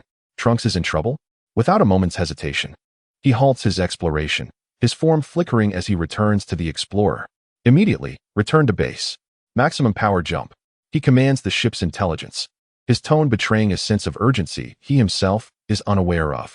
The explorer's rear emits a blazing tail flame, forcefully tearing through the chaotic rule barriers of the law graveyard, plunging into the dimensional passage of return. Vegeta sits in the cockpit, his eyes cold. He had made various arrangements before leaving. Son Goku and Piccolo are present. How could Trunks be in trouble? Could it be that those hidden enemies have finally lost their restraint and struck at Earth? Regardless of the reason or the identity of the enemy, anyone daring to harm his son will face the tangible wrath of the Lord of Annihilation. This time, he will declare the price of crossing the line with the enemy's blood. The journey home, now overshadowed by this sudden upheaval, is steeped in a chilling atmosphere. Chapter 6. The Wrath of the Forbidden and Shadows in the Dark. The explorer traverses the dimensional passage at a speed that surpasses all limits. As the cold, murderous intent radiating from Vegeta nearly solidifies the air within the ship, he continuously attempts to obtain more information through the Divine Realm link. Yet the messages from Bulma seem to be disrupted, fragmented, providing only that Trunks was ambushed during a routine patrol, gravely injured and unconscious. With the situation critical and the enemy's identity unknown. Unknown enemies? Gravely injured and unconscious? Vegeta's fists clenched tightly, cracking ominously. Before he left, the defense system around the solar system was already quite robust. Trunks' strength has dramatically improved, and with Son Goku and Piccolo looking after him, what sort of attack could leave him in such a state? Could it be that the Silent Echo or the Void Bacteria have finally deployed hidden trump cards? Or have certain beings within the arbitration court violated agreements and struck covertly? Regardless of the scenario, none shall be forgiven. As the explorer finally breaches the dimensional barrier, returning to the main universe and reaching the outskirts of the solar system, the sight before Vegeta causes his pupils to constrict. The once orderly Kuiper Belt defense network is now in utter disarray.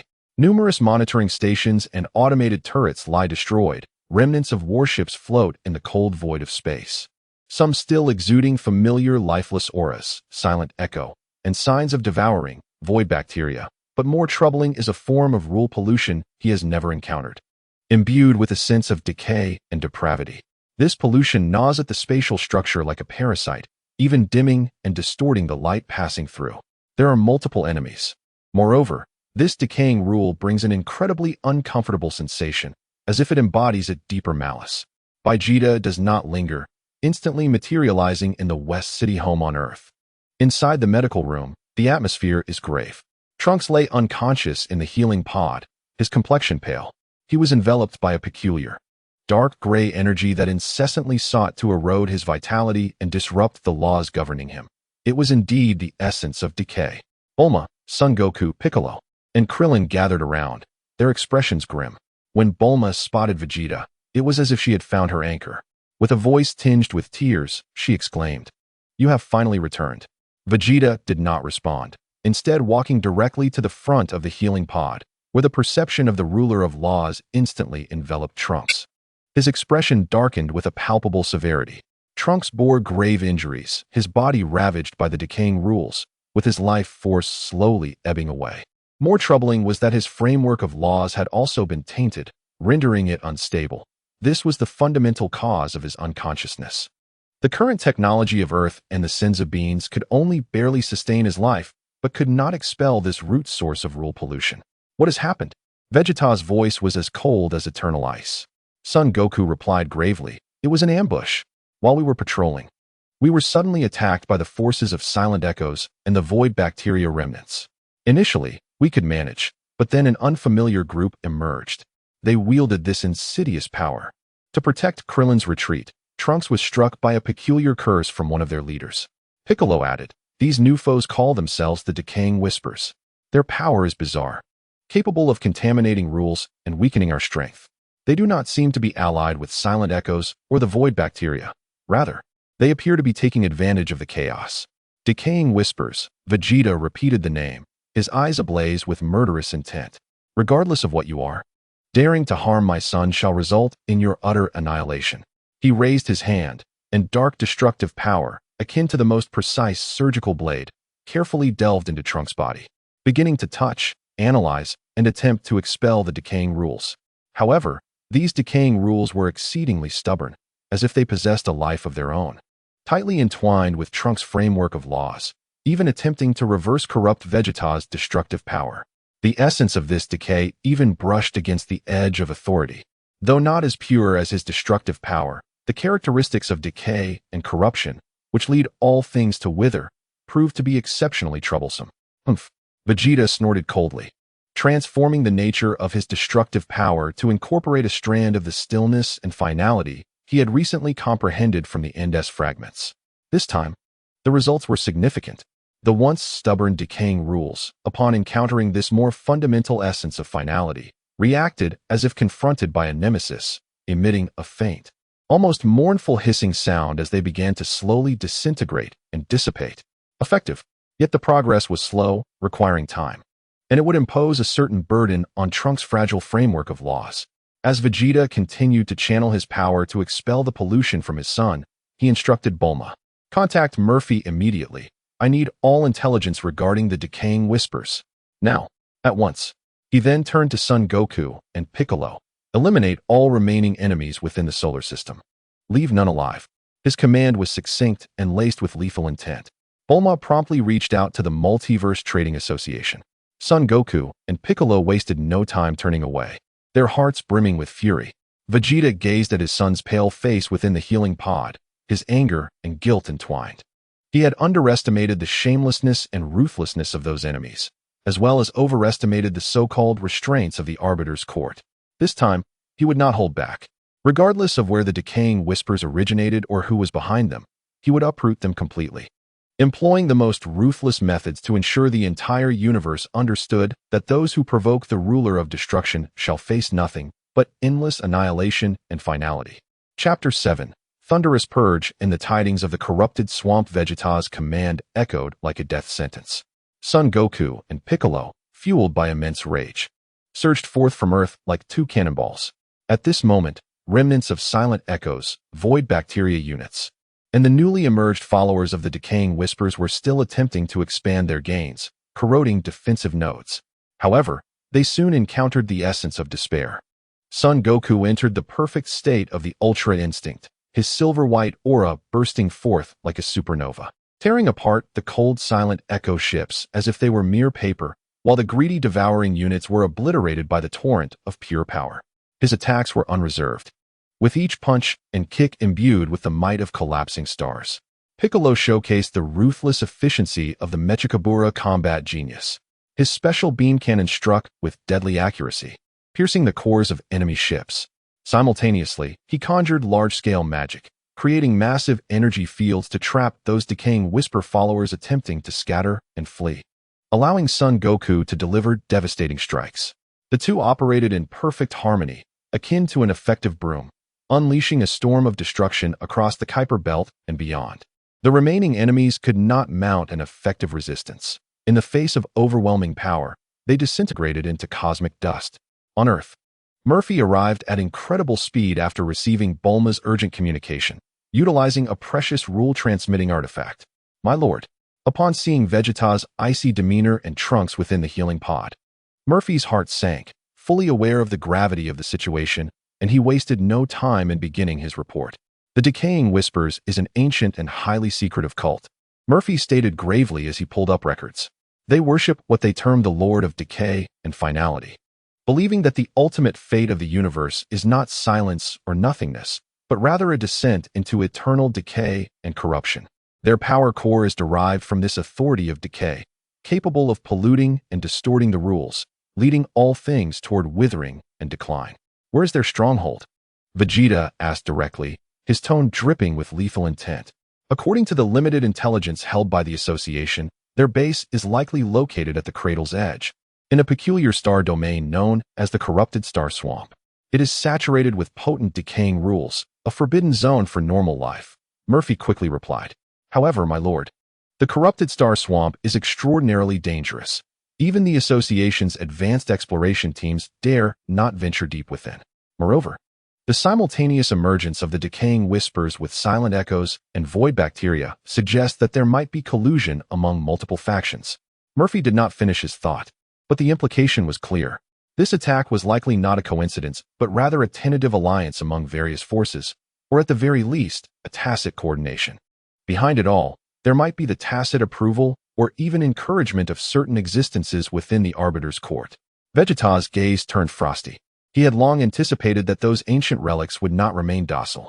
It seemed the lesson from the last encounter in the exiled domain had not been sufficiently profound. The name of the corrupted star swamp was etched in his mind.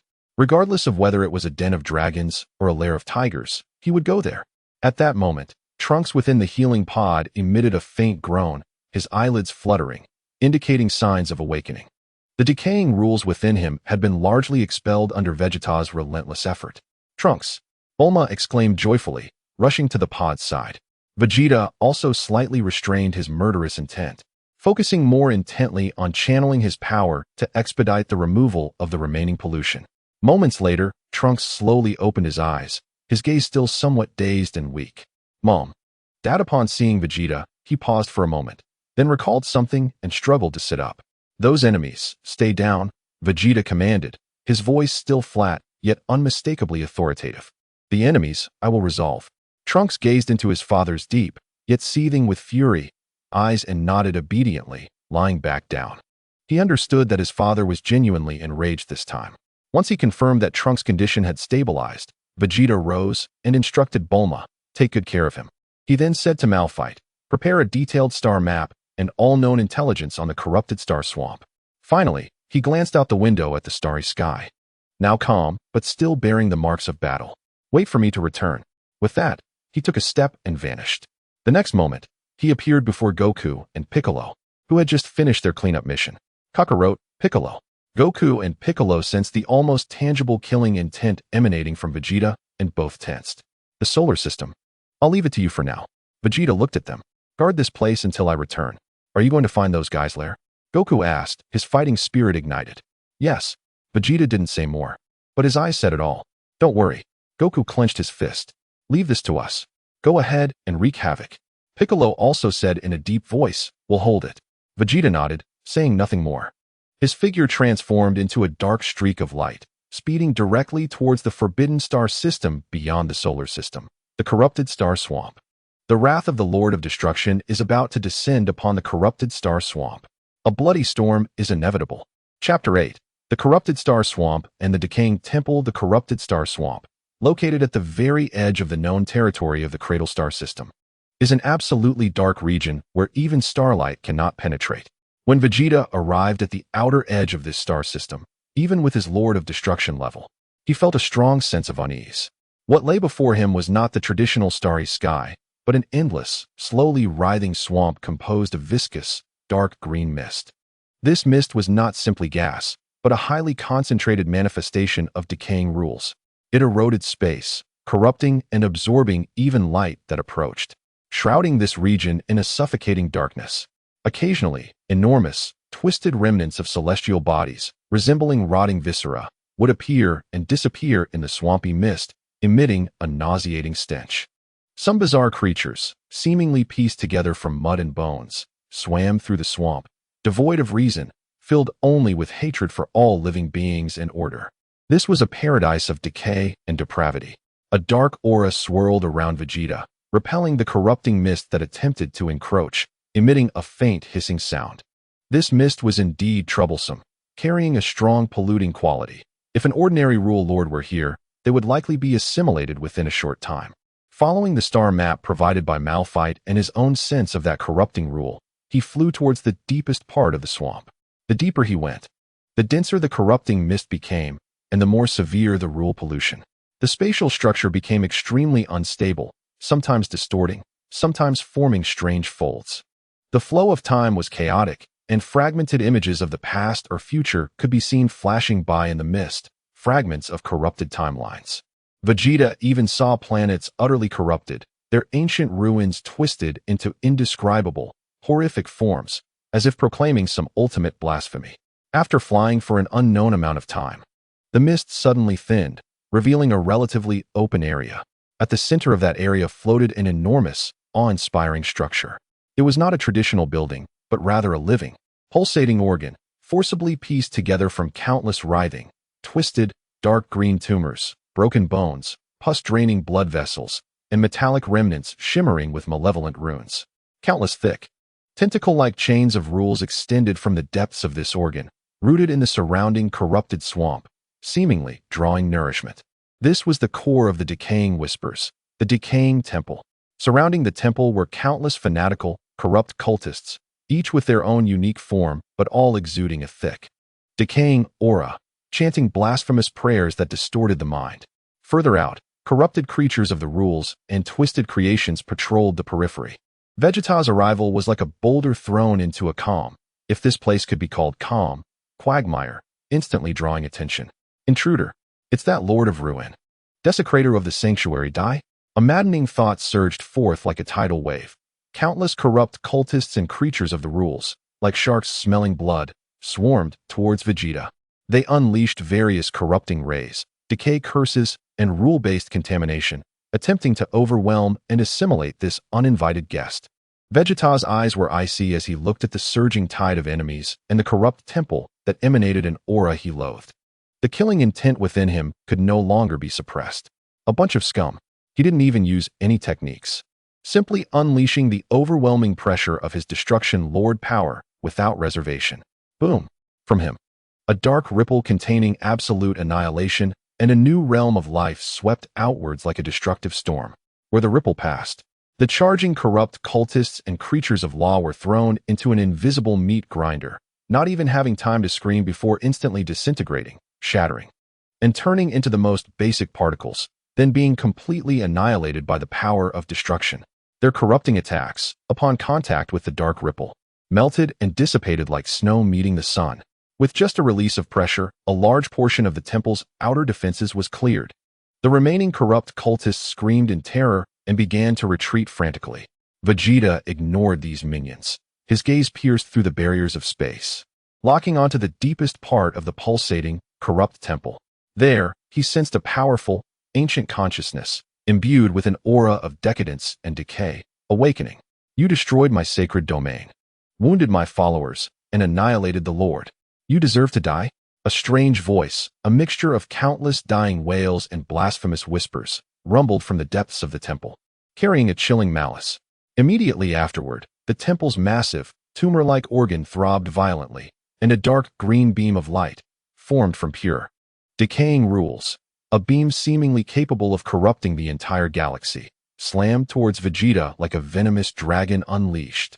Where the beam passed, even space itself was corroded, leaving black wounds that would never heal. Faced with this terrifying attack imbued with the power of authority, Vegeta's eyes showed no fear. Instead, an even more intense fighting spirit burned within him. Finally, something decent has arrived. He slowly raised his right hand, and within his palm, the power of destruction condensed and compressed at an unprecedented speed. I will use you to atone for the pain of my son. The clash between the Lord of Destruction and the Sovereign of Corruption is imminent. Chapter 9. The Judgment of Corrupted Authority and Destruction. The dark green pillar of light, imbued with pure corrupting rules, roared like a venomous dragon. Wherever it passed, even the void itself was eroded, crackling with black, hissing fissures, radiating an aura of decay and the end of all things. This was the manifestation of corrupting authority, enough to cause a prosperous galaxy to wither and decay in a short time. Faced with this terrifying attack, Vegeta's eyes sharpened like knives. He could sense that this attack had touched the threshold of a complete authority, far more powerful than the previous minions and remnants of rules. But he, Vegeta, was no longer the same. The finger of destruction. He pointed his fingers like a sword, a point of ultimate darkness coalescing at his fingertips. That darkness was not nothingness, but rather contained the ultimate essence of ending and silence. This was his comprehension, fused with the final fragment from the graveyard of laws, pushing the power of destruction to a new level.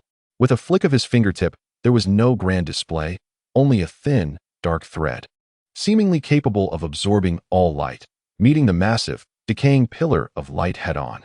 Swoosh!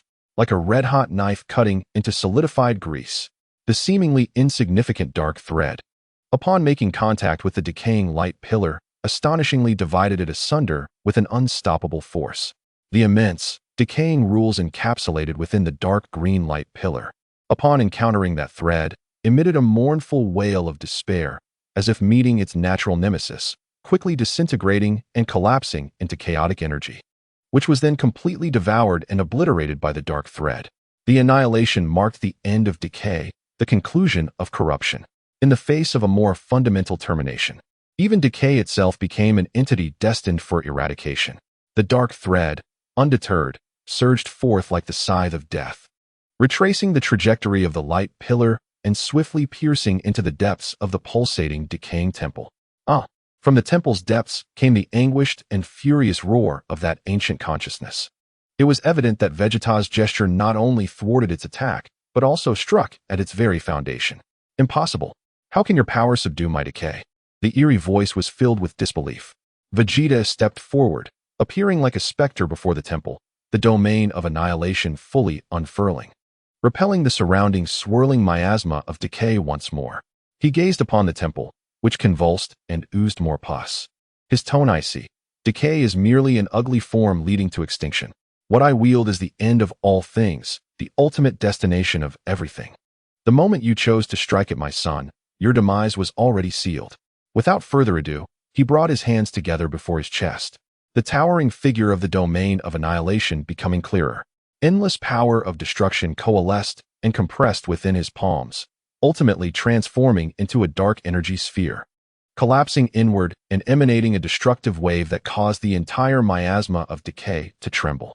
Prepare yourself for the grand explosion that heralds the return to silence. With a forceful thrust of his arms, the dark energy sphere awakened like a slumbering behemoth of annihilation, bearing the will to judge all and return to eternal silence. Slowly yet irresistibly descending upon the decaying temple. As the energy sphere traversed its path, space disintegrated inch by inch, time stagnated, and even the dense miasma of decay was forcibly displaced and purified. It was as if this star domain could not bear the ultimate intent of annihilation contained within the energy sphere. No, my lord, save me. From the depths of the temple, the ancient consciousness let out a desperate scream, mobilizing the entire temple and the miasma of decay in a futile attempt to construct a defense. Yet, before the energy sphere of returning silence, all resistance appeared utterly feeble. Boom. The indescribable light of destruction instantaneously engulfed the massive, decaying temple. There was no explosive shockwave, only the pinnacle of annihilation. As the light dissipated, all that remained was an immense void of absolute nothingness. The temple, along with its ancient consciousness and the surrounding expanse of miasma, was entirely erased from the plane of existence, leaving not a trace of dust behind. The Lord of Annihilation, Vegeta, with a thunderous might, obliterated the core sanctuary of decay and crushed the ruler behind it. However, at the moment the temple was destroyed, a faint, insidious thought of decay, laden with a malicious curse, silently attempted to ensnare Vegeta's framework of rules. Vegeta scoffed, the power of annihilation trembling slightly, effortlessly shattering and erasing that dying counterstrike of a curse. He floated amidst the newly born void, his gaze coldly surveying the remnants of the miasma of decay, now engulfed in panic and chaos. Is there anyone left? His voice was not loud, yet it resonated like an ultimate decree within the depths of every surviving follower of decay. No one dared to respond. The might of the Lord of Annihilation instilled awe throughout the universe. Following this battle, the cult of decaying whispers became but a shadow of its former self, and the fearsome name of Vegeta would once again echo throughout the cradle, even reaching the ears of those ancient beings. He declared in the most direct and violent manner that those who dared to provoke him would face the most severe judgment of annihilation. Chapter 10. The Aftermath and the Whispers in the Shadows. The annihilation of the decaying temple was akin to dropping a bomb of destruction into the stagnant waters of the miasma of decay. The remaining followers of decay, bereft of their source of power and leadership, descended into extreme panic and chaos, some engaging in fratricidal madness, while others sought to flee from this star domain, gradually losing its vitality. Vegeta floated above the newly born void, the domain of annihilation naturally circulating, repelling the surrounding miasma of decay, attempting to regroup. He did not bother to cleanse the remaining rabble. These insignificant creatures no longer piqued his interest.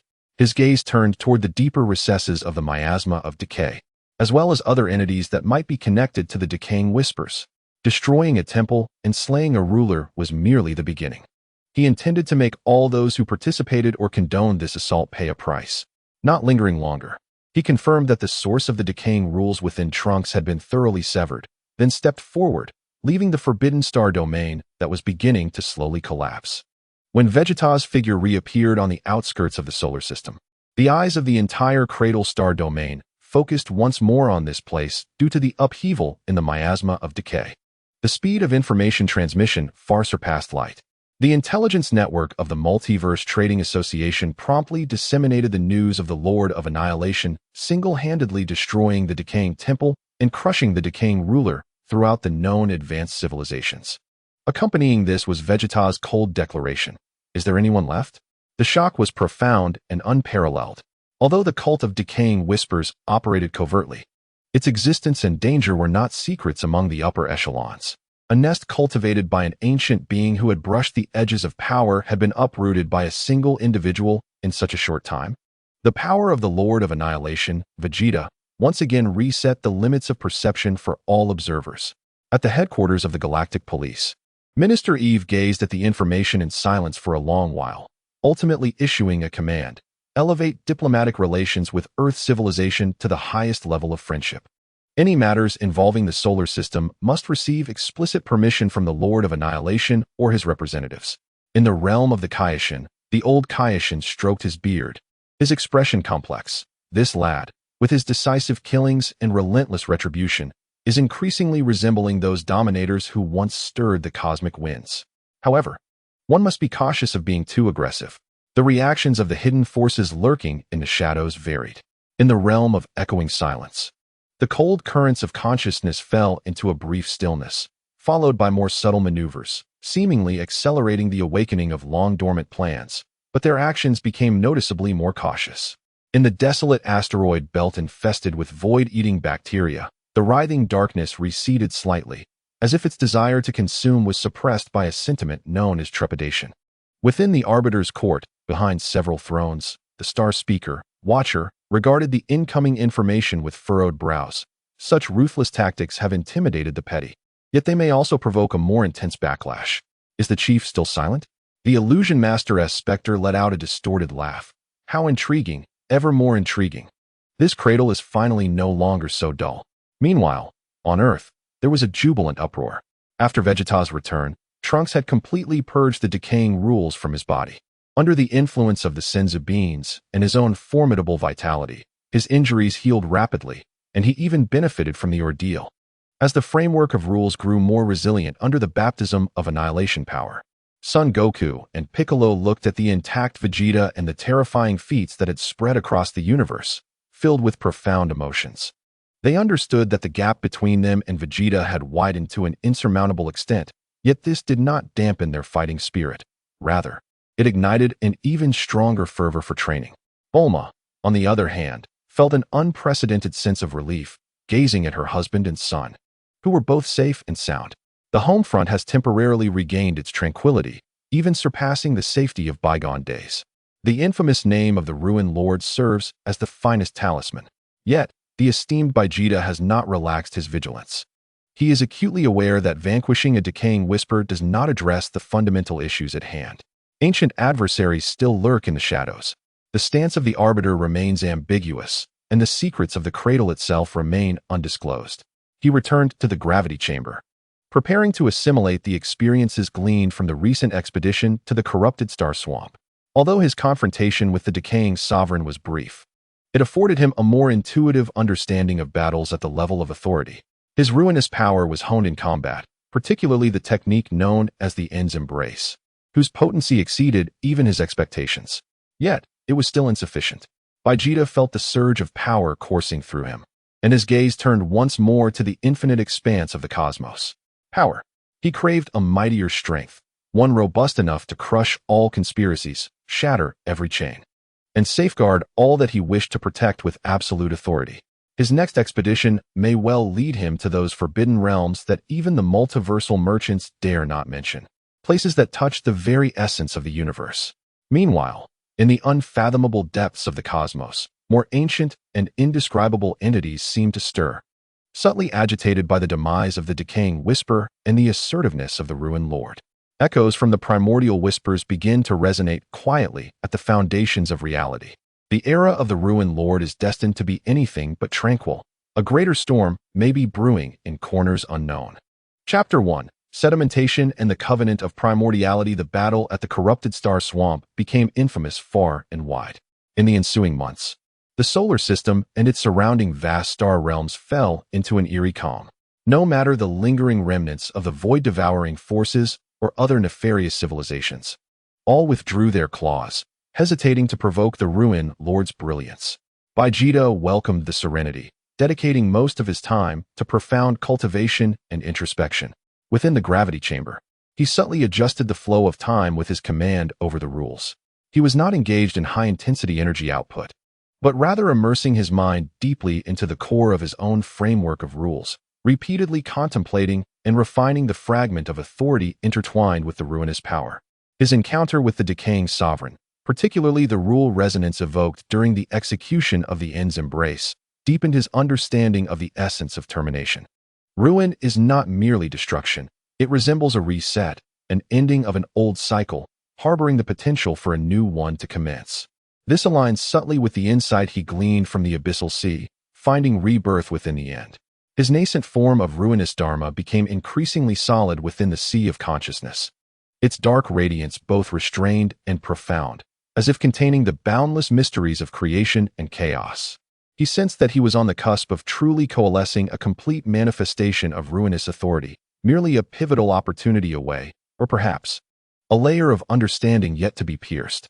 However, this layer proved remarkably resilient, delving into a deeper comprehension of the fundamental rules of the universe. On one particular day, Mo-Fight visited once more, his demeanor more solemn than ever, even tinged with a hint of reverence. He presented an ancient scroll sealed within a vessel of special rules. "My lord," Mo-Fight humbly offered the scroll. This artifact was fortuitously acquired by the merchants from an impending ruin of an ancient relic. It contains information pertaining to the primordial secrets of the universe, likely connected to the origins of authority. No one within the merchants has been able to fully decipher it. Perhaps it may be of assistance to you. Vegeta accepted the scroll, feeling its chill. Its material was neither metal nor jade, inscribed with a pattern he had never encountered. Seemingly born of nature itself, he immersed his consciousness within. In an instant, his awareness appeared to be drawn into a primordial scene, a chaos before the establishment of rules. He witnessed that at the dawn of the universe, it was not a void, but rather teeming with countless chaotic, primal, and powerful primordial rules. These rules collided, intertwined, and fused, ultimately stabilizing to form the foundation of the universe's operation. Within this process, some of the most potent and fundamental rules coalesced into the original authorities. These primordial authorities represented the universe's most fundamental powers: creation, destruction, order, chaos, time, space, life, and death. The scroll did not contain specific cultivation methods, but rather an ancient covenant, the covenant of primordiality. This was a regulatory contract established by the most ancient beings wielding primordial authority, created when the cosmic order began to stabilize. The content of the covenant was obscure, yet its core seemed to revolve around the distribution and restriction of authority, as well as the maintenance of the universe's overall balance. Vegeta sensed within it a faint resonance related to ruin and termination, yet that essence was vast and formidable, far beyond the fragment residing within him. Concurrently, he noted the absence of the representative of order among the ancient beings who established the covenant. The imagery was somewhat unclear at this point. The flow of information from the scroll abruptly ceased. Vegeta withdrew his consciousness, his eyes gleaming with insight. The missing order from the origin of the covenant of primordiality. These fragments of information corroborated many of his previous speculations. The so-called ancient covenant and the arbiter were likely but a secondary management system established by successors imitating the covenant of primordiality. Moreover, the uniqueness of the Cradle Star realm and the deadlock mentioned by the Lord of Abundance may indeed relate to the absence of the order authority or some anomaly concerning the covenant of primordiality itself. If he wished to fully coalesce the ruinous authority and ascend to a higher realm, he would inevitably have to unravel the secrets of this covenant of primordiality. This intelligence was invaluable. Vegeta nodded at Mo-Fight. Mo-Fight exhaled in relief, knowing he had made a prudent move. Does the merchants possess more information regarding the covenant of primordiality and those primordial beings? Mo-Fight sighed. "My lord, Such secrets have long been lost in the annals of time.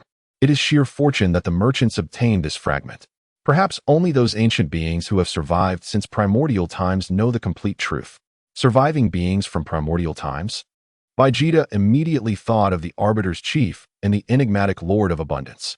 It seems that another encounter with these ancient ones is unavoidable. Yet before that, he needed a stronger foundation.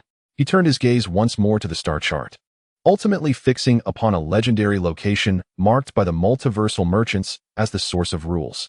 It is said to be the place where the manifestation of cosmic rules is most evident and closest to the origin, yet it is rife with unpredictable dangers.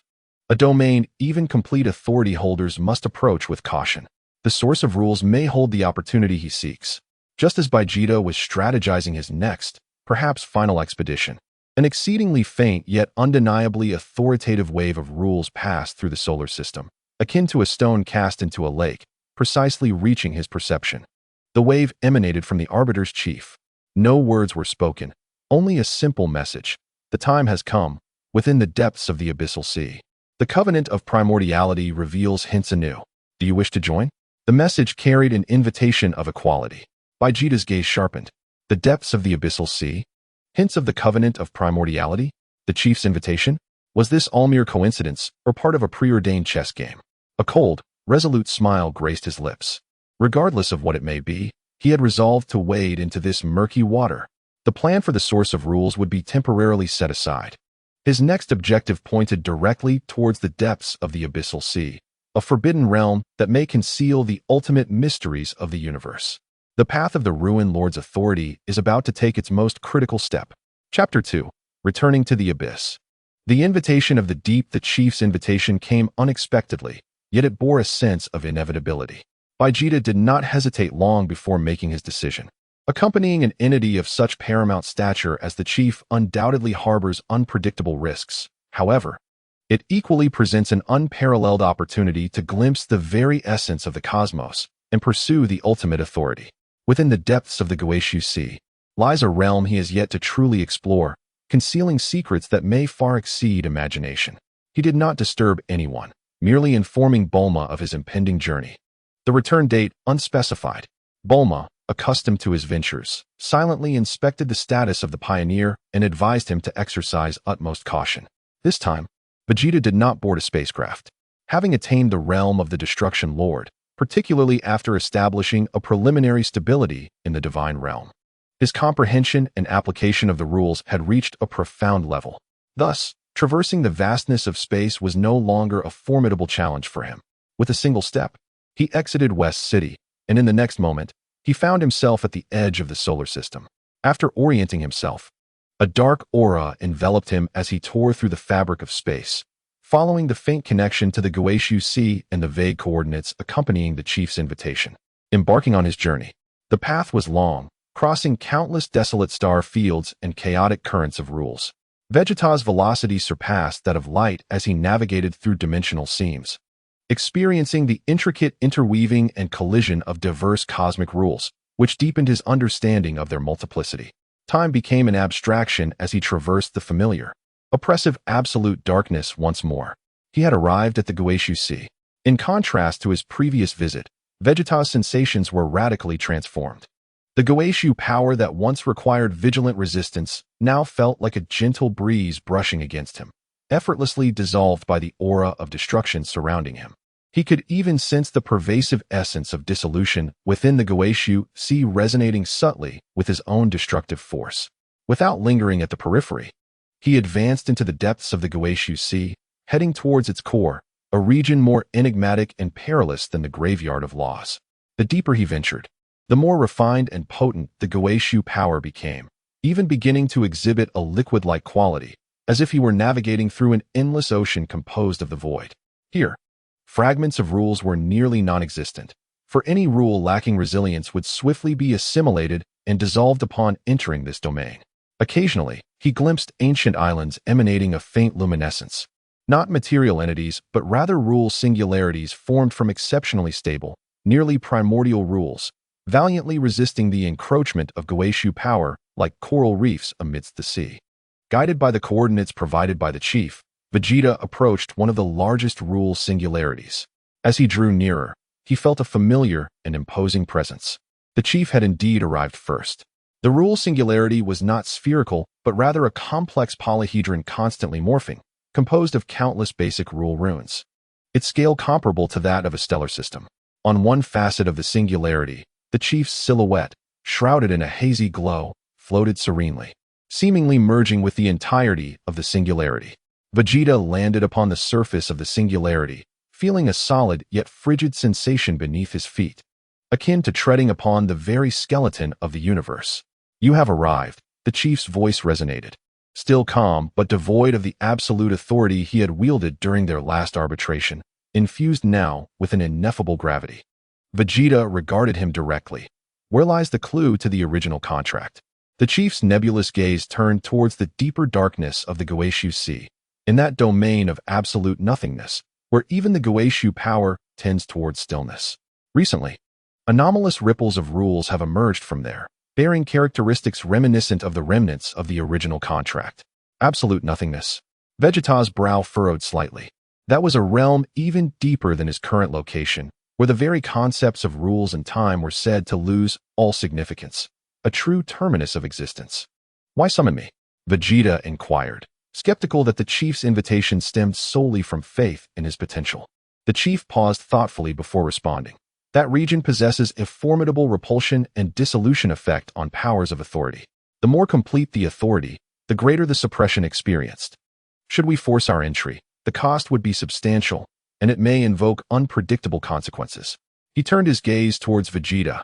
"You, bearing the fragment of destruction authority, share an intrinsic connection with the Goeishu power and thus experience comparatively less suppression. More critically, as you are not the holder of a complete authority, your variable nature may allow you to perceive things that elude our vision." "Ah, I see," Vegeta realized, understanding that the chief valued his adaptability to the Goeishu environment and his unique potential as a variable, intending for him to act as a pathfinder. "What are the risks?" Vegeta asked directly. "Unknown," the chief replied succinctly. That region, even in the primordial era, was scarcely traversed. It could be utterly empty or conceal the ultimate secrets of the universe, or perhaps it harbors dangers even we do not comprehend. Should you perish there, I cannot extend my aid." The honesty was almost chilling. Vegeta gazed into the profound darkness, which seemed capable of engulfing all, and instead of fear, a fierce desire for exploration ignited within him. What astonishing secrets lay within a realm that even the chief regarded with trepidation? Risk and opportunity coexisted. Precisely what he yearned for. "Very well, I shall go," Vegeta affirmed. The chief appeared unfazed, raising his hand to send a light point imbued with intricate rule information towards Vegeta. "This contains our known information regarding the domain of absolute nothingness, as well as techniques for stabilizing one's existence. It may prove useful to you." Vegeta received the light point, quickly assimilating the information, which indeed included exquisite methods to maintain consciousness and coherence within that region, valuable beyond measure. "Remember," the chief cautioned, "should you sense an irresistible danger, retreat immediately. The secrets of the original contract are significant, but they are not the sole focus." Vegeta remained noncommittal. He operated by his own principles. Without further words, he condensed his dark aura to its utmost, internalizing the essence of destruction into a shadow that almost merged with the darkness of the Goeishu, resolutely plunging into the realm of absolute nothingness, where light and rules fell silent. The chief observed the direction of his disappearance, his eyes glimmering beneath the hazy glow, shrouded in mystery as to what thoughts occupied the mind of this ancient arbiter. What secrets lay hidden in the depths of the Goeishu Sea? What variables would Vegeta's exploration bring to the universe? All remained cloaked in the mists of the unknown. Chapter 3. Domain of nothingness and shadows of the contract. Departing from the rule singularity where the chief resided, Vegeta delved into the core of the Goeishu Sea, the domain of absolute nothingness. The scenery around him began to undergo fundamental transformations. No longer was it the viscous, liquid Goeishu power, but rather it gradually became more tenuous. Yet, this thinness was not an absence. It represented a more extreme form of non-existence. Light vanished entirely. Even the faint glow emanating from his own destructive realm was forcibly consumed by some force, plunging his vision into absolute darkness. His perception of rules was severely constrained. As if ensnared in a quagmire of awareness, rendering the coordinates of space and time indistinct. He could only rely on the techniques bestowed by the chief and the faint connection to the fragment of destruction authority to tenuously maintain the stability of his own rule framework, akin to clinging to a solitary lamp amidst a tempest, struggling to move forward. This was the domain of absolute nothingness, where even the concept of existence became precarious. Time lost all meaning as he pressed onward, whether it was a moment or an eternity. Just as Vegeta felt his will beginning to be assimilated by this void, rendering it somewhat scattered, a flicker of light suddenly emerged within the depths of that extreme darkness. That light was exceedingly faint, reminiscent of a candle's last flicker in the wind, yet its very existence amidst the absolute void appeared so jarring and sacred. Vegeta's spirit surged, and he immediately accelerated towards that glimmer. As he approached, the faint light gradually became clearer. It is not a source of light, but rather a colossal and incomplete illusion of a constantly changing, vast scroll composed of countless fragmented golden runes. This immense scroll looms in the void, its runes not static, but in a perpetual state of birth and demise, illustrating the myriad rules governing the cosmos from its inception to its evolution and ultimate conclusion. A grand, ancient, and seemingly transcendent aura of authority emanates from this fractured scroll illusion. The Yuanchu Ji, although merely a shattered projection, Vegeta instantly recognized its identity. This aura, akin to that which he sensed from the ancient scroll bestowed by Mofiat, was even more magnificent and primal. He approached cautiously, wary of any misstep. In this area, which even the chief regarded with trepidation, any anomaly could spell disaster. As he drew closer to the shadow of the covenant, he discerned that the scroll had evidently suffered a dreadful onslaught of some kind, with most of its regions marred and missing, leaving only a small core still valiantly operational, emitting a faint glow. Within that remaining core, Vegeta beheld several of the brightest and most intricate golden runes, representing creation, genesis, destruction, Ragnarok, order, cosmos, and chaos, entropy. These were indeed the emblems of primordial authority. Yet, reminiscent of the ancient scroll's missing images, the rune representing order, cosmos, still shone brilliantly, yet was ensnared by grotesque, writhing black fissures, akin to living serpents. These cracks incessantly endeavored to erode and taint that rune, rendering its radiance flickering and unstable, as if on the verge of complete collapse. In stark contrast, the rune signifying chaos, entropy, radiated an unusually frenzied vitality, its brilliance seemingly suppressing that of the other runes. Vegeta's heart trembled. Was this the root of the problem with the Yuanchu Ji? The authority of order was being corroded by some dreadful pollution, causing the authority of chaos to lose its balance and spiral into disarray. Could this be the truth behind the cradle stalemate spoken of by the Lord of Abundance? The entire cradle star domain, and indeed the broader universe, plunged into a latent crisis due to the taint of the authority of order? Just as he focused intently on the polluted order rune, seeking to comprehend the essence of those black fissures, a hum resonated. The polluted order rune seemed to sense Vegeta's gaze, abruptly flickering violently. The black fissures coiling around it reared up like venomous serpents, a chilling intent brimming with malice. Loathing order, and yearning to plunge everything into eternal chaos surged forth, crashing into his consciousness like a flood unleashed from a dam. This assault was too sudden, too bizarre. It directly impacted the realm of consciousness, rife with the stench of desecration and decay, far purer and more terrifying than the power of decayed whispers. Vegeta felt as though his soul were pierced by countless icy, poisoned needles, darkness enveloping him, the framework of rules quaking violently, the solitary flame he clung to wavering perilously. Danger. Chapter 4. The backlash of pollution and the true meaning of destruction. The malicious onslaught originating from the polluted order rune was akin to a malignant tumor birthed by the cosmos itself, filled with extreme hatred for all that is stable and orderly. It was not a mere energy attack, but a deeper, more essential pollution of rules, aiming to dismantle Vegeta's will at its roots and drag him into eternal chaos and madness. Vegeta let out a muffled groan, his sea of consciousness seemingly plunged into ink, instantly flooded with endless chaos and whispers. The steadfast framework of rules emitted a mournful cry under the unbearable burden, and the fragment of destruction authority was violently impacted, its brilliance rapidly dimming. This was more perilous than facing the negation of the chief's existence. That instance was an external erasure, while this was an internal pollution and disintegration. Get out! Vegeta's soul roared. In the face of utmost crisis, his unblemished pride and will, forged through countless battles, transformed into an impenetrable barrier. The majesty of the Lord of Destruction shall not be desecrated. He no longer sought to dispel or resist that chaotic intent, knowing it would only deepen its grasp. He made a bold decision to guide. He centered himself on the pure essence of destruction, which fused the will of protection and transcendence, resembling a rapidly spinning black hole, actively drawing in the encroaching chaos and malice. Not fusion, but annihilation. My destruction clears the obstacles, shatters the shackles, and paves the way for rebirth amidst endings. You, chaotic filth, dare to erode my will? Break for me. Boom.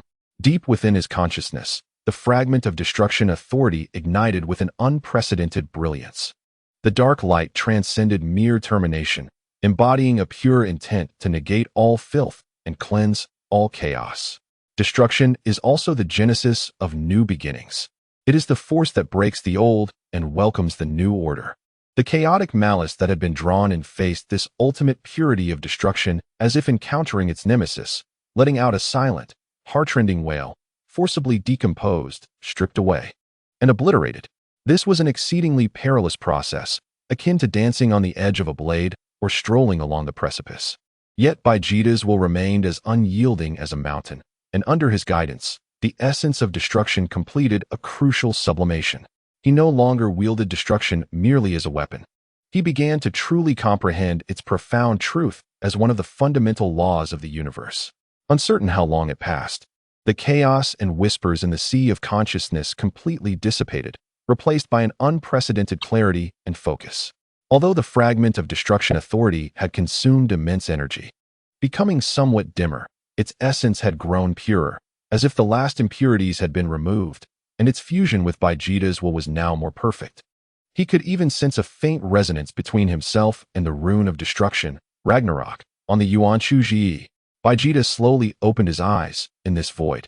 Vision was rendered meaningless. Once more gazing at the shadow of the Yuanshu Ji, the polluted order rune seemed to have dimmed further due to the recent backlash, its black fissures writhing more sluggishly. In contrast, the rune representing destruction transmitted a faint, approving wave to him. He understood. The imbalance of the Yuanshu Ji, the pollution of the authority of order, was the root cause of many issues within this universe. The so-called balance of the arbitration court might merely be a desperate, superficial maintenance in the face of this imbalance. And he, Vegeta, the Lord of Destruction, due to his pure essence of destruction, seemed to have become an unexpected variable in this deadlock. He did not attempt to touch or repair the polluted order rune, for that was beyond his current capability. He sensed that a terrifying presence lurked behind those black fissures, one that possibly surpassed even the chief. His mission had been accomplished. He had confirmed the current state of the Yuanshu Ji, understood the root of the universe's imbalance, and seized this opportunity to achieve a crucial sublimation of his own essence of destruction. It was time to depart. He cast a deep glance at the shattered Yuanshu Ji, especially at the polluted order rune and the resonating destruction rune, etching all of it firmly into the depths of his soul. Then, he turned, relying on his more refined will and the faint connection with the destruction rune. He began the arduous journey back along the path he had come. This exploration into the depths of the return void, though fraught with peril, yielded immense rewards. He had not only touched upon the secrets of the cosmic origin, but had also clarified his own path. The complete convergence of destruction authority no longer seemed distant. Upon his return, armed with secrets and the power of transcendence, he is destined to stir new and greater waves in this unbalanced cosmos. Chapter 6. The Convergence of Authority. Birth through Destruction. Inside the gravity chamber, the concepts of time and space were forcefully blurred and elongated by Vegeta's will. He sat cross-legged, his mind fully immersed in the deepest recesses of the framework of rules, where the essence of destruction, now sublimated, intertwined with a fragment of dark red authority at an unprecedented speed, resonating together. The experiences from the depths of the Goku Sea, particularly the struggle against the taint of order and the resonance with the runes of destruction, acted as the most fervent catalyst, accelerating this process. The truth of destruction flowed within his heart. Destruction is not merely an end, it is an indispensable part of the cosmic cycle, the dissolution of old forms, the release of energy and rules, clearing the path for new birth, providing sustenance. His destruction stemmed from battle, forged in protection, aimed at transcendence. It was to break the shackles imposed upon him, to safeguard all that he cherished, to ascend to unparalleled heights. This unique truth of destruction, imbued with a strong personal will, began to fervently absorb the primal power contained within the fragment of authority, stamping it with his own mark. A resonating hum emanated from the framework of rules within him. The four pillars, space, time, energy, and destruction, no longer served as mere parallel supports, but began to undergo ultimate reconstruction and fusion around the ever-growing core of destruction. Space became the dimension for the transmission and manifestation of destructive power. Time transformed into the variable for the brewing and eruption of destructive intent. Energy morphed into the source that drives destruction, annihilating all. And destruction itself transcended to become the authority that governs all, defining the ultimate conclusion. Dark red light radiated from every rule node within him, no longer a mere aura but the light of authority. The entire gravity chamber, no, the entire Shidu, and even the whole earth, were enveloped by an overwhelming majesty that presides over all, commanding both endings and new beginnings. In the heavens, extraordinary phenomena unfolded. It was not clouds or thunder, but spontaneous distortions of space, anomalies in the flow of time, and surging tides of energy. As if the entire planet were celebrating and trembling for the birth of a local sovereign of authority. This is Vegeta? Sun Wukong and others gazed at the sky in astonishment, the majesty evoking a deep sense of reverence from their souls. Trunks clenched his fists, his eyes filled with admiration and longing. Bulma watched the wildly fluctuating energy readings in the laboratory, murmuring, "What kind of commotion is this rascal going to cause now?" In the realm of the Kaioshin, the old Kaioshin abruptly stood up, his expression changing dramatically. The aura of complete authority. This brat has truly reached this stage. In the depths of the universe, those ancient beings also turned their gaze toward the solar system. The watcher and the speaker bore complex expressions. A new sovereign of authority has been born.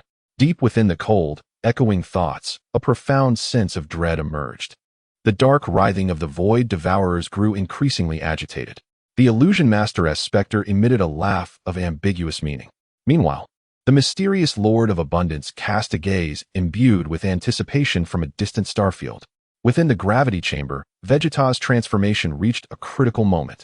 Behind him, the originally vague manifestation of destruction now solidified at an unprecedented speed, becoming clear.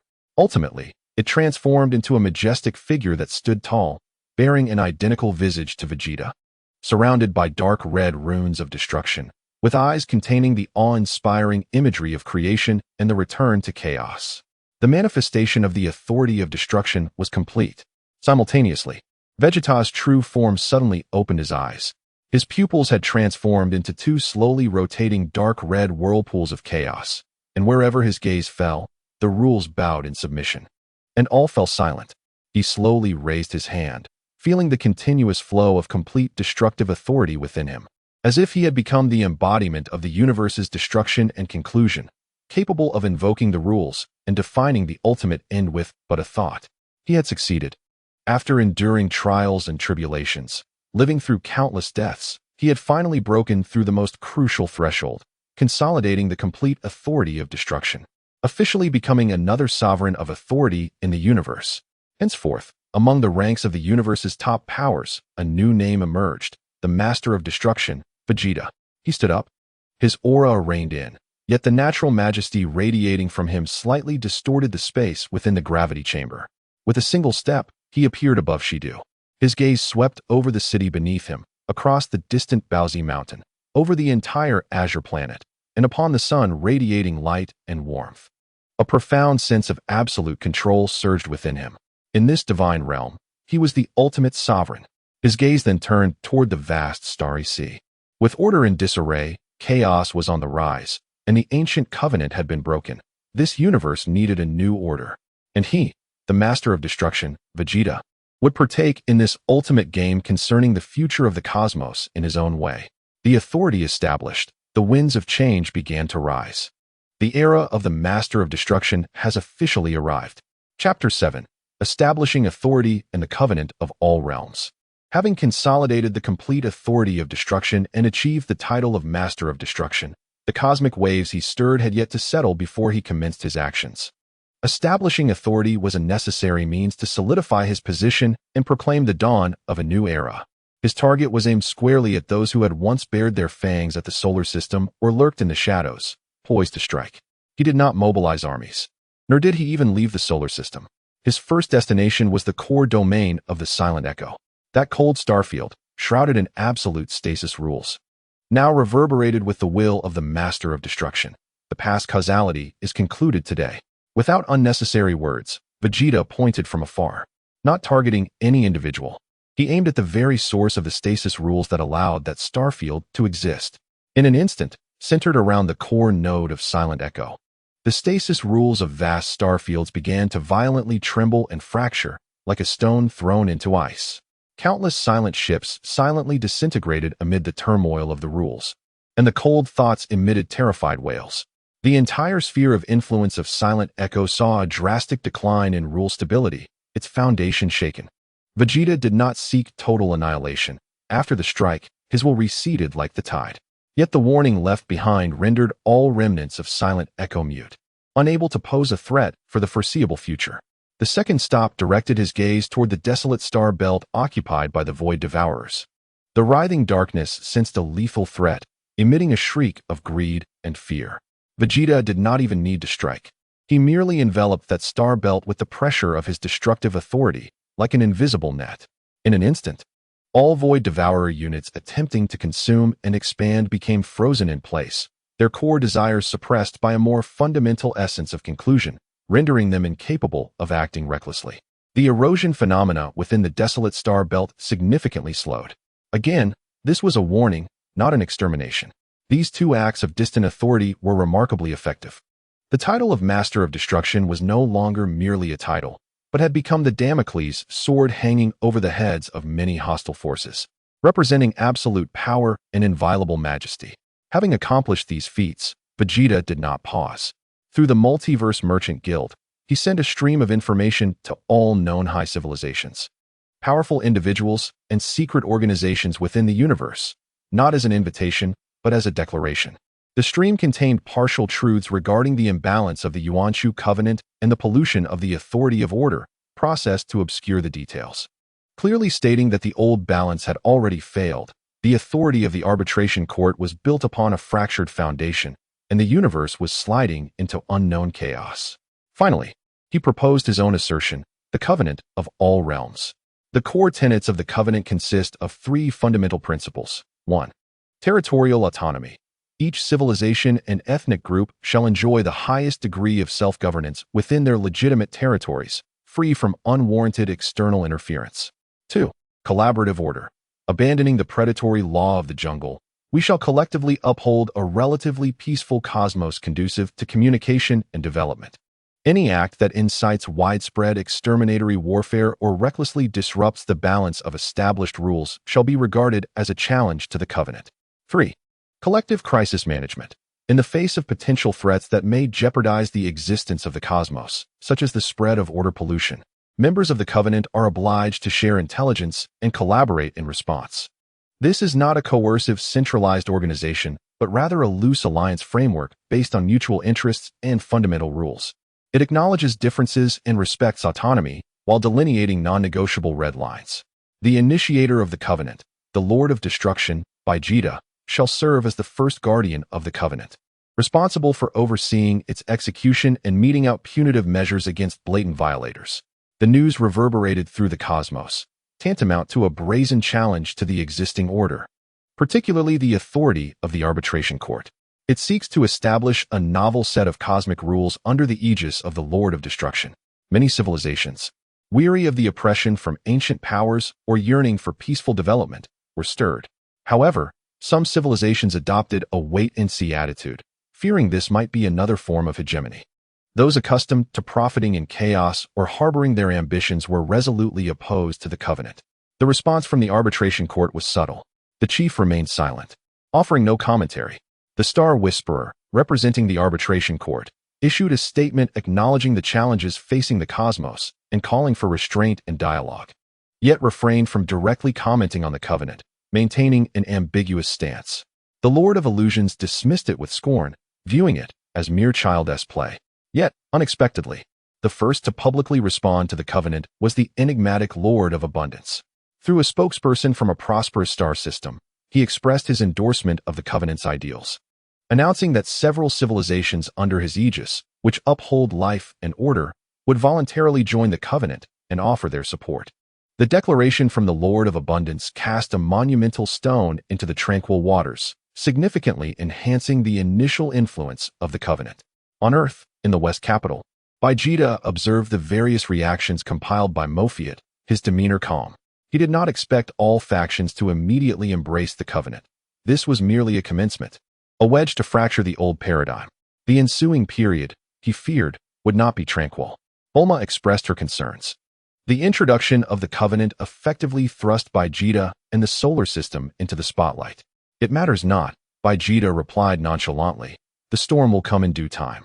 It is better to initiate it than to passively endure.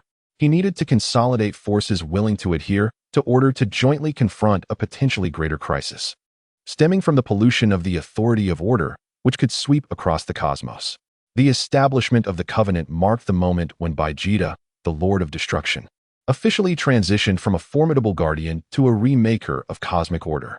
The old era was drawing to a close, while a new one awaited to be ushered in by his hands, a path inevitably strewn with thorns and challenges. Chapter 8. The initial establishment of the covenant and underlying counterattacks. The proposal of the covenant was akin to dropping a heavy bomb into the silent depths of the cosmos. The fearsome reputation and might of Vegeta, coupled with the unexpected public support from the Lord of Abundance, attracted a considerable number of followers in the covenant's nascent stages. Primarily, many medium-sized civilizations long afflicted by the haunting echoes of the silence and the vile forces of void bacteria, along with certain advanced civilizations yearning for a stable developmental environment and weary of ceaseless warfare, expressed their intention to join the covenant through the channels of the multiversal trade union. Even some solitary entities of considerable strength, akin to lords of rulership, exhibited interest. The headquarters of the covenant was temporarily established at a man-made star ring base called Hope Fortress, funded by the multiversal trade union and designed under Bulma's guidance. Located near the orbit of Jupiter in the solar system, this became a platform for the convergence of information, diplomatic negotiations, and initial collaborations. Vegeta did not personally handle these cumbersome affairs. He entrusted the daily operations of the covenant to a council of covenant composed of Bulma, Minister Eve of the Galactic Patrol, and several esteemed elders from willing alien civilizations. He himself remained stationed in the solar system, serving as the covenant's staunchest support and ultimate adjudicator. However, the winds of change were relentless. The establishment of the covenant disrupted the fundamental interests of numerous entrenched power structures. The first to strike were not overt adversaries, but rather a few ancient civilizations known for chaos and deceit within the realm of the Lord of Illusions. They did not directly attack covenant members. Instead, they employed their expertise in illusions and mind control to sow panic within various covenant civilizations, inciting rebellions and fostering discord, attempting to undermine the cohesion of the covenant from within. In a fleeting moment, several newly joined civilizations found themselves engulfed in civil strife, significantly tarnishing the reputation of the covenant. Humph, those cowardly rodents lurking in the shadows, Vegeta scoffed coldly upon receiving the council's report. He did not personally intervene. Rather, he cast a penetrating gaze imbued with the essence of destruction towards the star domains of those instigators. The intent of his gaze was not annihilation, but clarity. The illusions and mental fog enshrouding the civilizations swiftly melted away under the illuminating scrutiny of the Lord of Destruction, akin to snow under the sun, collapsing. The instigators were laid bare in broad daylight, their schemes swiftly unraveled and subdued by local forces. Though the Lord of Destruction did not personally descend, his might transcended the cosmic seas, manifesting without reservation. This remote intervention significantly deterred those attempting clandestine sabotage, instilling a sense of reassurance in the wavering members of the covenant. However, the true test was only just beginning. The silence, having endured Vegeta's authoritative strike, did not succumb, but rather seemed to accelerate the awakening of ancient slumber. In a remote, desolate star system fully under their control, a wave of ancient and frigid silence, capable of freezing the essence of souls, began to pulse like a heartbeat. Signs indicated that an ancient progenitor of silence, dormant for countless epochs, was on the verge of awakening. Simultaneously, the void bacteria underwent aberrations. Deep within the desolate asteroid belt, the writhing dark core began establishing a connection with a consciousness from an even deeper void, imbued with insatiable hunger. An immense quantity of matter, energy, and fragments of rules was being ravenously consumed, funneled into that consciousness, as if nourishing some dreadful entity. Intelligence brought by Mofiat indicated that this could indeed be the fabled progenitor of the void bacteria. The movements of these two forces evidently constituted a hardened response to the Covenant and a direct challenge to the authority of the Lord of Destruction. More disconcerting was the emergence of discordant voices within the arbitration court. The Lord of Illusions openly questioned the legitimacy of the Covenant, asserting that it undermined the framework of ancient treaties, while subtly inciting the chaotic civilizations under his influence to harass and test the Covenant members. The previously ambiguous stance of the Star Whisperer also failed to effectively curtail the actions of the Lord of Illusions. The situation escalated into a tense standoff. At Hope Fortress, an emergency meeting of the Covenant Council convened. If the ancient progenitor of silence and the void progenitor were truly awakened or descended, their threat would far surpass that of the previous purifiers and great devourers. A representative from a technologically advanced mechanical civilization expressed grave concern. The Lord of Illusion's attitude is equally perilous. He seems to be condoning or even encouraging chaos. An elder from a psychic civilization added. Bulma turned to her husband, whose ethereal projection emanated an intangible authority. Vegeta, what shall we do? All eyes were fixed upon that projection, radiating an otherworldly majesty. The projection of Vegeta slowly opened its eyes, revealing a chaotic whirlpool of pupils devoid of any emotion. The adversary would be met with resolute resistance. In succinct terms, an agreement was established, and violation would not be tolerated. He gazed at the star map, his focus fixed on the regions of silent echoes and the void bacterium's unsettling movements. They sought to awaken the ancient, to summon the mother body. Thus, he resolved to act personally, to obliterate them along with their hopes before they could awaken completely. As his words fell, the projection dissipated. The council members exchanged glances, feeling both invigorated and apprehensive.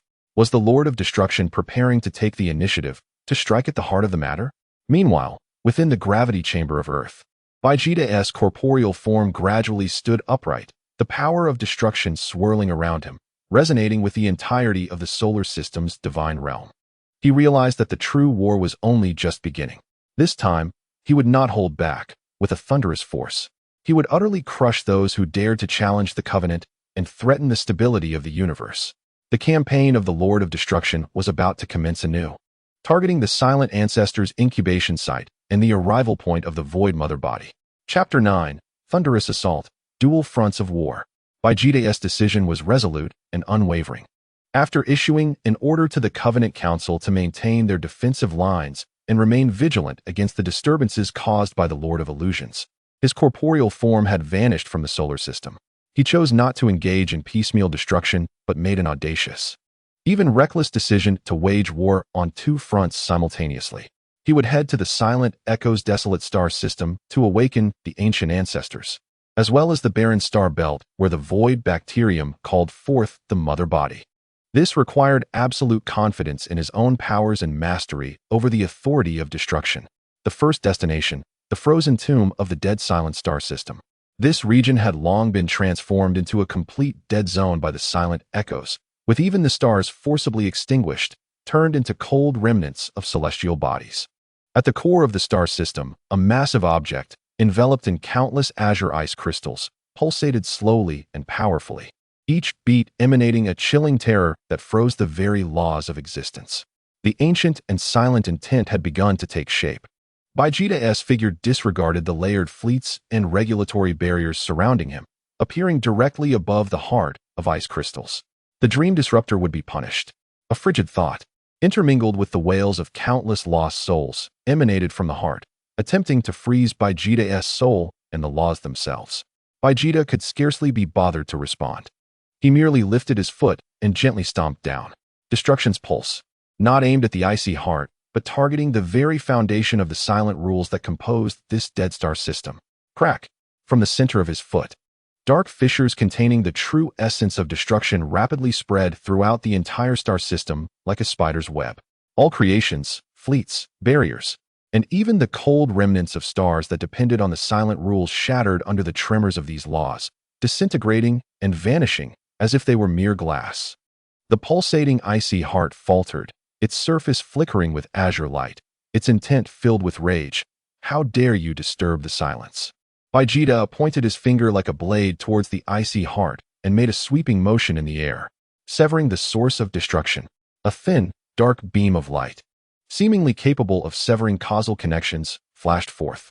The pulsation of the icy heart abruptly ceased. Its connection to the deeper essence of silence was forcibly severed by this gesture. Stripped of its source of power, this heart, accumulated from the efforts of the silent echoes and on the verge of awakening the ancient ancestors, began to visibly dim, wither, and ultimately transform into a handful of lifeless icy dust, scattering into the void. The awakening ritual of the silent ancestors was forcibly interrupted and utterly destroyed. Vegeta did not even glance at the drifting dust. His figure blurred as he set off towards his next target, the barren star belt. The second destination, the maw of the barren star belt. The scene here was even more bizarre. The entire belt seemed to come alive, morphing into a giant mouth that continuously opened and closed, voraciously consuming everything around it, even warping the very fabric of space. Deep within that colossal maw, a terrifying throat, lined with sharp teeth and spanning several astronomical units, was forming, a consciousness filled with absolute hunger emanating from the depths of the void, attempting to descend through this passage. The insatiable hunger echoed throughout the star belt. Vegeta appeared above the giant mouth, sensing the nauseating desire to consume, his gaze icy. You wish to come here? Did you consult me first? He clasped his hands before his chest, and boundless power of destruction surged forth, coalescing into a dark energy sphere that collapsed inward, radiating a tremor that shook the entire barren star belt. At the center of the energy sphere was an ultimate singularity of nothingness, the singularity of the Big Bang reversion. He thrust his arms forward, and the dark energy sphere, akin to a falling microcosm, infused with the will to end all and return to eternal silence, was accurately launched into the depths of that gaping maw's throat. The energy sphere did not explode immediately. Rather, it lodged itself in the most critical position of the impending arrival passage like a stabilizing needle. The next moment, a rumble. The singularity within the energy sphere detonated. It was not an outward explosion, but an inward annihilation of the utmost degree. An absolute black hole formed instantaneously around the energy sphere, unleashing an irresistible, terrifying pull. Yet this pull did not consume material energy, but specifically targeted the structural rules and consciousness connections. The colossal mouth and throat, constructed from the rules of consumption, along with the arrival passage connecting to the void mother body, emitted a sound of unbearable rupture under this targeted annihilation. The rules that constituted them were forcibly torn apart, severed, and absorbed into the singularity's obliteration. No, my feast. From the depths of the void came the enraged and anguished roar of that hungry consciousness. But the passage of its descent had been thoroughly destroyed and blocked by this precise and lethal strike. The phenomenon of consumption in the barren star belt came to an abrupt halt, the writhing giant mouth collapsing as if it had lost its support, dissipating and returning to a silent, shattered wasteland. The plan for the descent of the void mother body was declared a failure. Vegeta hovered above the now tranquil barren star belt, his expression impassive. The continuous use of authority-level power for precise strikes was a considerable drain on him. Yet the results were significant. Through this confrontation, the silent echoes and void bacterium suffered severe blows, rendering them incapable of organizing any further threats to the Covenant in the near term. The Lord of Destruction proclaimed his indomitable power and unwavering commitment to safeguarding the Covenant with the force of a thunderous tempest, announcing it to the entire universe. News spread back, igniting jubilation within the Covenant, boosting morale. Meanwhile, those lurking in the shadows or harboring ulterior motives withdrew their underestimations, elevating the threat level of the Lord of Destruction Vegeta to be on par with that of the Chief Arbiter, or even higher. Thus, the renown of the Lord of Destruction truly resonated throughout the cosmos, becoming a decisive force capable of influencing the cosmic order. Chapter 10. A New Order and the Chief's Visit with Thunderous Methods. Vegeta simultaneously obliterated the Silent Echoes ritual to awaken the ancient ancestors and severed the arrival passage of the Void Bacterium Mother Body. These two heavy blows not only shattered the ambitions of two archrivals, but also firmly established the Covenant's dominant position within the universe. News swept across the cosmos like a tempest, its impact profound. Firstly, the internal cohesion of the Covenant soared to unprecedented heights.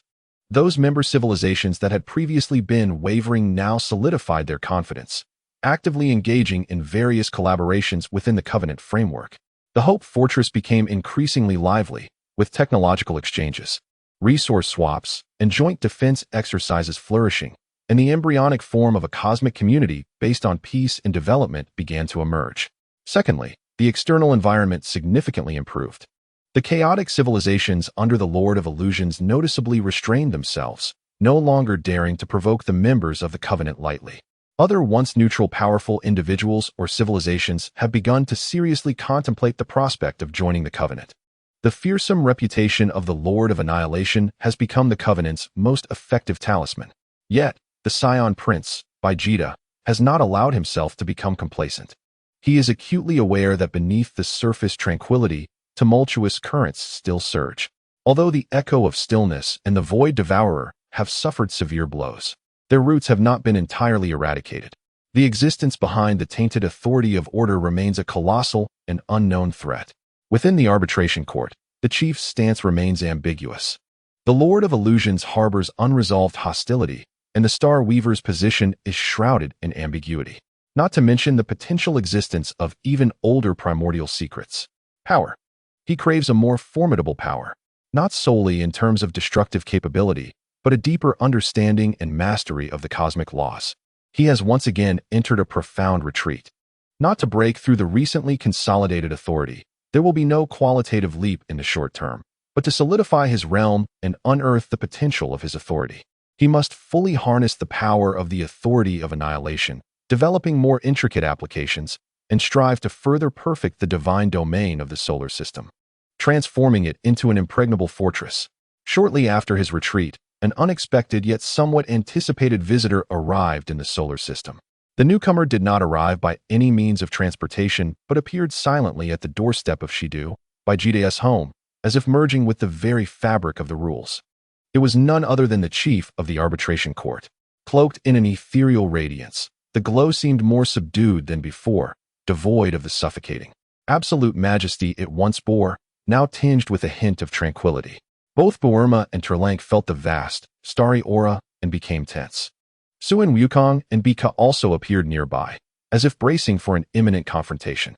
There's no need to be anxious, the chief's voice resonated gently, directly entering the minds of the gathered. I have come solely to meet with the Lord of Annihilation. As the words faded, the door to the gravity chamber slid open silently, revealing Vegeta's silhouette at the threshold. He regarded the chief with calm eyes, seemingly having anticipated the visitor's arrival. You have come. Indeed, the chief nodded slightly. Your actions have already altered the landscape. The exchange between the two felt as casual as an old friend's reunion. Yet the invisible pressure in the air rendered Suin Wukong and the others breathless. Please, come in to discuss. Vegeta stepped aside. The chief paid no mind. Striding into the room, Boerma hesitated for a moment but eventually went to prepare tea, unsure if this being required it. In the living room, only Vegeta and the chief faced each other. You have done well regarding the Covenant. The chief initiated the conversation, his tone inscrutable, breaking the deadlock and introducing variables. The old balance is already decayed, why cling to it? Vegeta replied coolly. Indeed, the chief surprisingly concurred. The breach of the primordial contract has led to a disruption of order and the emergence of chaos. The arbitration court also finds itself at a loss. He gazed at Vegeta, his hazy eyes seemingly capable of penetrating all. Do you know why the authority of order has been tainted? Vegeta's gaze sharpened. I would like to hear more. It is the whisper of nihility. The chief's voice carried an unusually rare gravity, neither a living being nor a concept, but an essence born alongside the universe at its inception, a shadow that has accompanied existence since the dawn of time. It represents absolute void and chaos, the inherent opposition to order. During the primordial calamity, It corroded the authority of order, leading to the current predicament. The revelation of the whisper of nihility sent shockwaves through Vegeta's heart, far more terrifying than he had anticipated. How powerful is it? Unmeasurable, the chief shook his head. We can only delay its encroachment, but not eradicate it. Its aim is to return the entire universe to primordial chaos and void. Vegeta remained silent for a moment before asking, "What is your purpose in telling me this?" The chief's ethereal radiance flickered slightly. Collaboration. Collaboration? Yes, collaboration. The chief spoke slowly. Not under the auspices of the arbitration court, but in his personal capacity along with like-minded associates. Together, we shall confront the threat of the whisper of nihility and endeavor to repair the primordial contract. He regarded Vegeta with solemnity. Your authority of annihilation embodies the essence of endings and new beginnings, perhaps one of the keys to mending the contract and purifying order. I require your power. Vegeta and the chief held each other's profound gazes, thoughts racing in his mind. The chief's proposal undoubtedly drew him into a grander and more perilous game. Yet, it also meant he was officially touching upon the most central secrets and crises of the universe. The risks were immense, but so too were the opportunities. Very well. Vegeta ultimately nodded, but how we collaborate must be methodical. Naturally, the chief appeared to exhale in relief. The details could be deliberated gradually. The immediate priority is to enhance our strengths and seek opportunities to restore the contract. The first formal meeting between these two apex beings took place in this seemingly ordinary living room, culminating in a preliminary intent for collaboration. This signified that the cosmic landscape would enter a new, more magnificent stage due to the alliance between the Lord of Annihilation and the Chief of the Arbitration Court. Together, they would confront the whisper of nihility, a force capable of obliterating all, originating from the primordial. Chapter 1. The cornerstone of the covenant and the watchful shadows. The chief's visit and the establishment of preliminary collaborative intentions were not made public. Yet the impact of this meeting subtly altered the dynamics of the covenant and the universe at large. With the chief's tacit approval and even covert support, the development of the covenant accelerated. Some powerful civilizations and individuals, initially wary of the arbitration court, began to confidently join the ranks. Under Buerme's leadership, the rule system of the covenant became increasingly refined and operational, encompassing various domains such as trade, technology, culture, and defense. The Hope Fortress has emerged as a vibrant new center for cosmic exchange. The collaboration between Vegeta and the Chief has also quietly commenced. They did not rush to find methods to repair the primordial contract, an arduous task, but rather began with intelligence sharing and limited power integration. The Chief provided extensive ancient records concerning the whisper of nihility and its derivative forces, such as the various distorted entities birthed from the corrupted authority of order. Vegeta shared his unique insights into the authority of annihilation, particularly the concept of finding new life amid endings, which intrigued the Chief. The two top-tier beings occasionally engaged in brief exchanges and discussions at the edges of the abyssal sea, or at certain rule singularities, mutually validating their understandings of the rules. Though this level of interaction remained unknown to outsiders, it deepened their comprehension of each other's powers and philosophies, solidifying the foundation of their collaboration. However, the shadows beneath the light have never dissipated.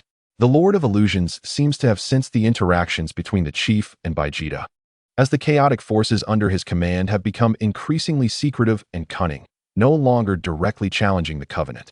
Instead, they employed various schemes to sow doubt and friction within the covenant, attempting to divide it from within. This has caused the Covenant Council to expend considerable energy on internal restructuring and counter-subversion.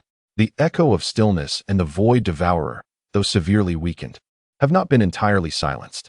Like wounded serpents, they lurk in the dark corners, licking their wounds and gathering strength.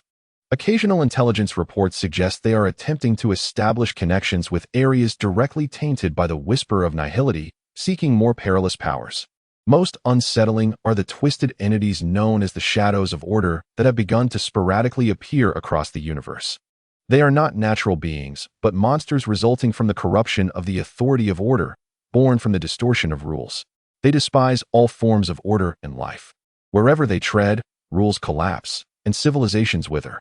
Although the entities currently emerging are merely scattered and not particularly powerful, the trend they represent is deeply alarming. This is undoubtedly a sign of the insidious influence of the whisper of nihility spreading. On Earth, in Shidu, Vegeta concluded a mental exchange with the chief and slowly opened his eyes. He stepped onto the balcony and gazed at the city's dazzling lights. Yet his gaze seemed to penetrate the void, revealing the immense threat lurking in the depths of the cosmos. Father's voice came from behind. The young man, now more composed, bore a faint resemblance to Bar's former sharpness, yet his eyes shone with clarity and determination. Under the training of Zunwukong and Bika, as well as Bar's occasional guidance, his strength had surged remarkably, establishing him as one of the foremost warriors among the Z fighters. And he had begun to engage in peripheral matters of the Alliance. Vegeta acknowledged. The Alliance recently received a distress signal from the Emerald Star Ring. They were under attack by the Shadows of Order and suffered significant losses. Turlunkersu reported the situation with a hint of anger, stating that the Council had dispatched a support fleet, but the outlook seemed grim. Shadows of Order, Vegeta's expression turned cold. These distorted entities were the tendrils of the whisper of nihility reaching into the realm of reality. They must be eradicated. Do you wish to go? Vegeta inquired. Gazing at his son, Turlunkersu nodded vigorously. I want to help. Moreover, I wish to witness firsthand what these so-called Shadows of Order truly are.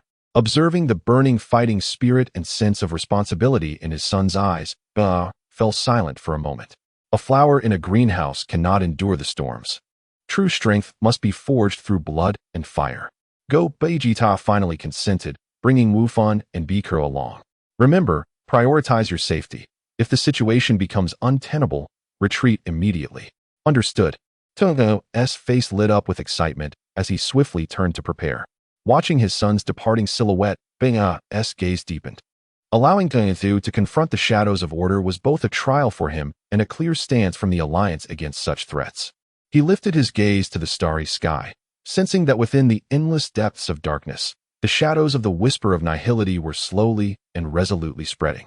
The cooperation with the chief and the establishment of the Alliance were merely preparations to confront the impending ultimate storm that would determine the fate of the universe. Perhaps the prelude to this storm would be formally initiated by the events surrounding the Emerald Star Ring. The gaze of the Lord of Annihilation turned once more towards the distant cosmos. He understood that the days of tranquility were likely numbered. He must urgently enhance his strength and perfect his divine realm to face the forthcoming primordial shadow that would engulf all. Chapter 2.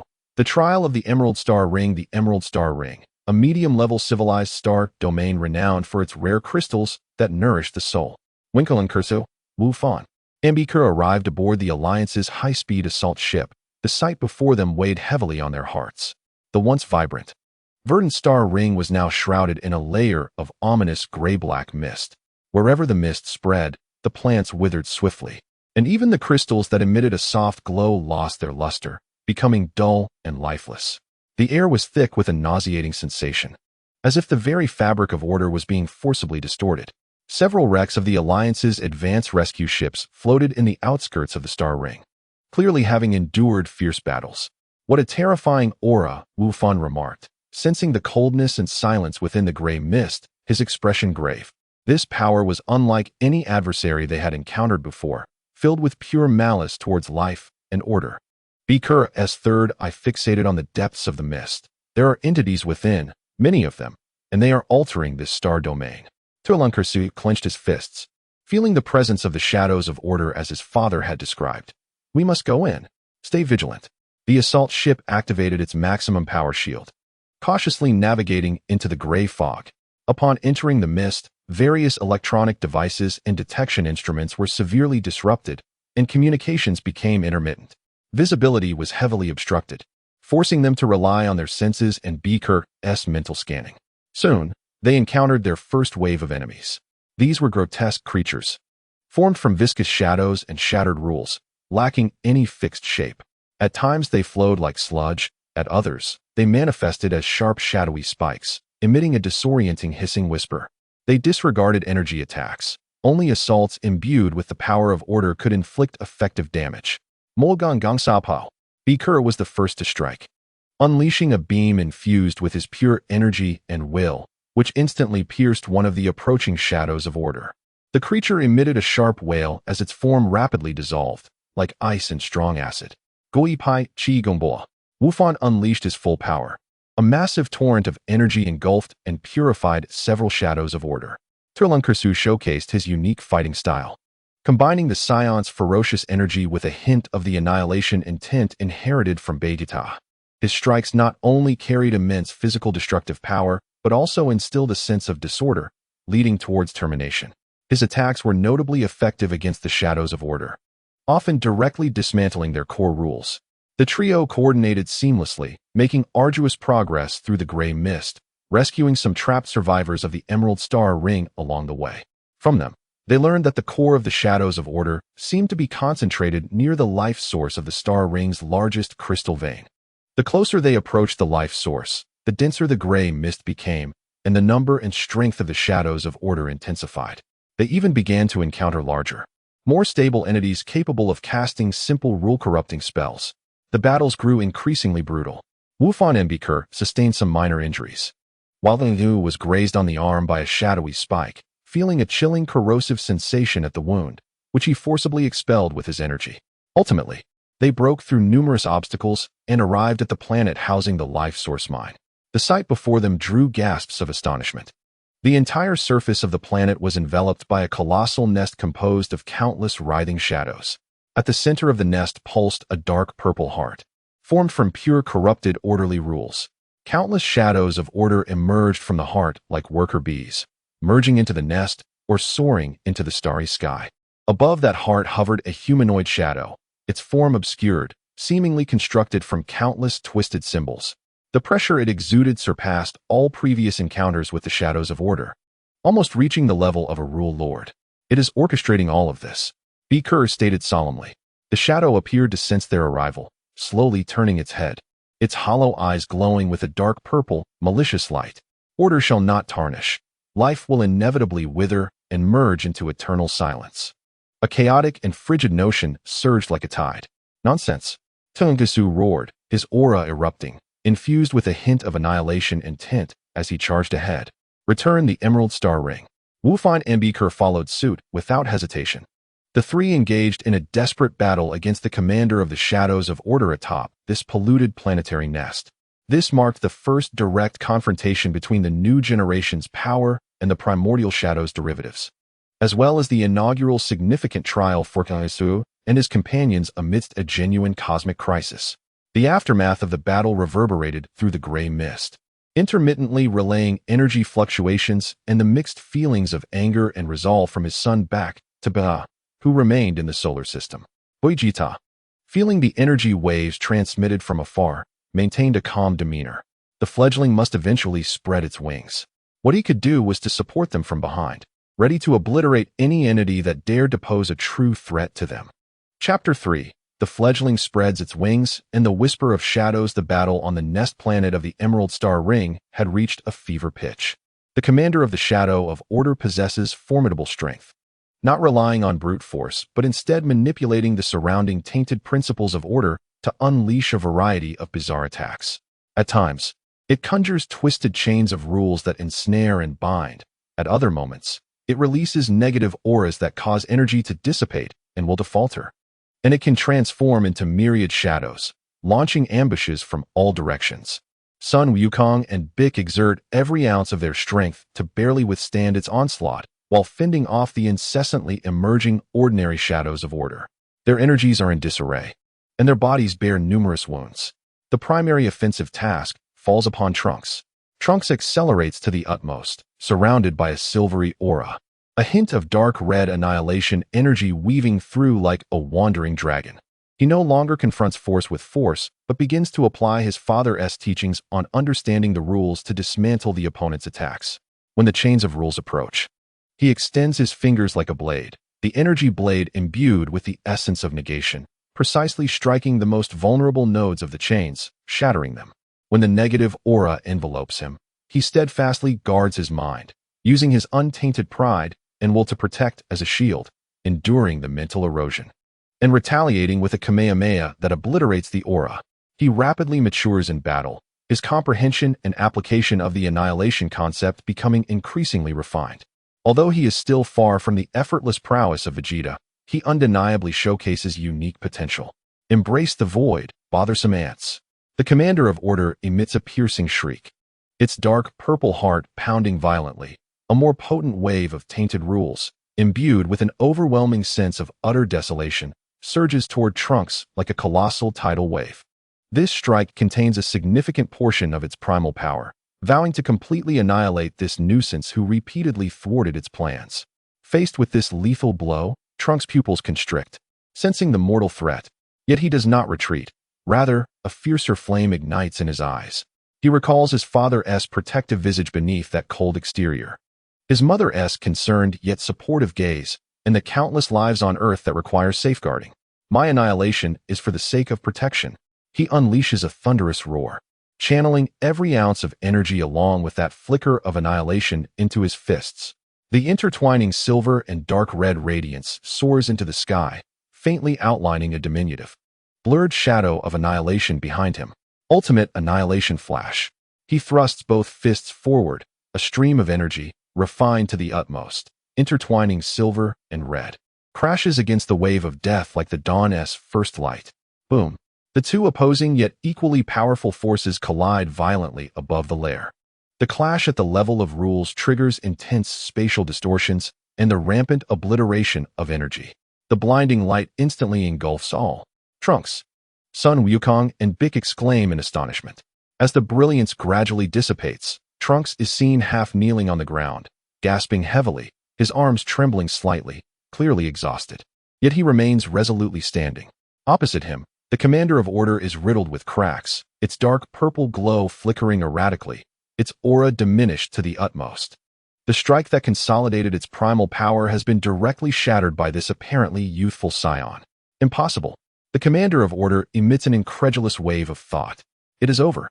Seizing the opportunity, Bick unleashes a long-prepared magic gun, penetrating the cracked core of the commander. Sun Wukong also channels his full power into a Kamehameha, purging its remaining form entirely. With the demise of the commander, the pulsating dark purple heart loses its support, rapidly withering and disintegrating.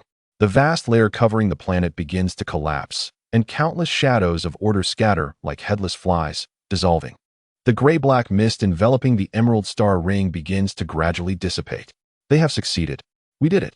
Sun Wukong wipes the blood from the corner of his mouth, revealing a smile.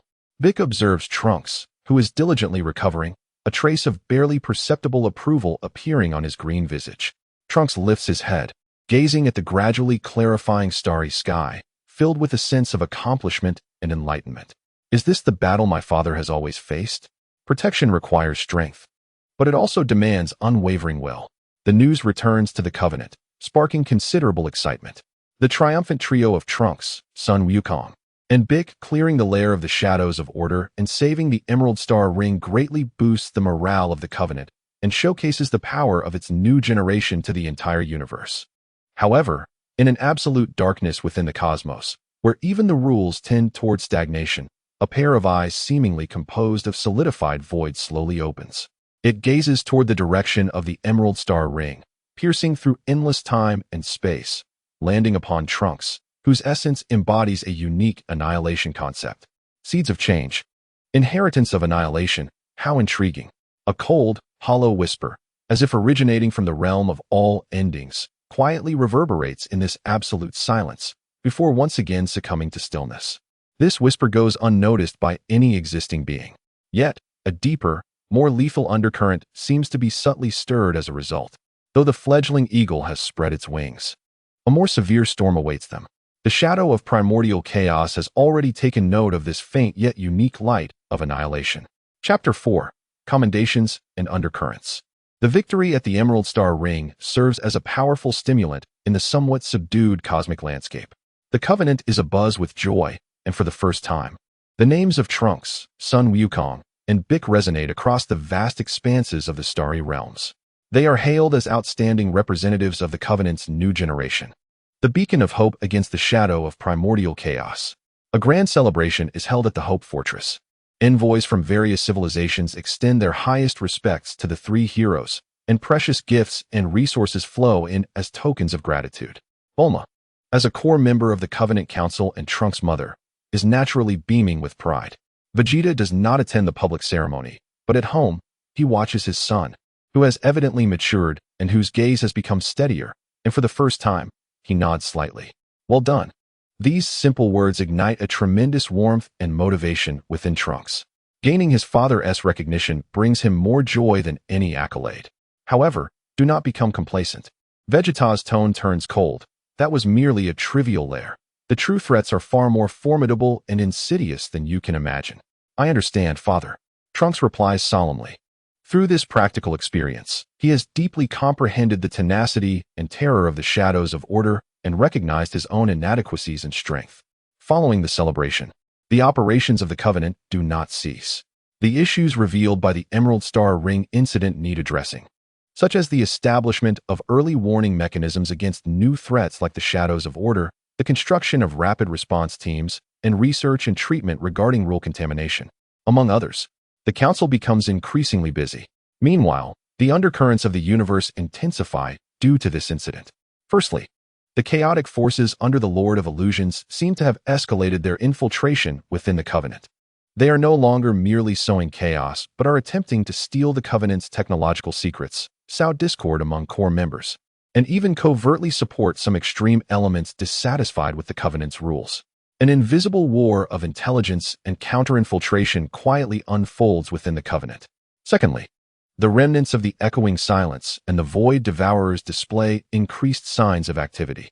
They seem to have abandoned strategies of large-scale frontal confrontations, opting instead for small elite infiltrations and sabotage, targeting the Covenant's vital facilities and member civilizations. Their actions grow more covert, and their methods more ruthless.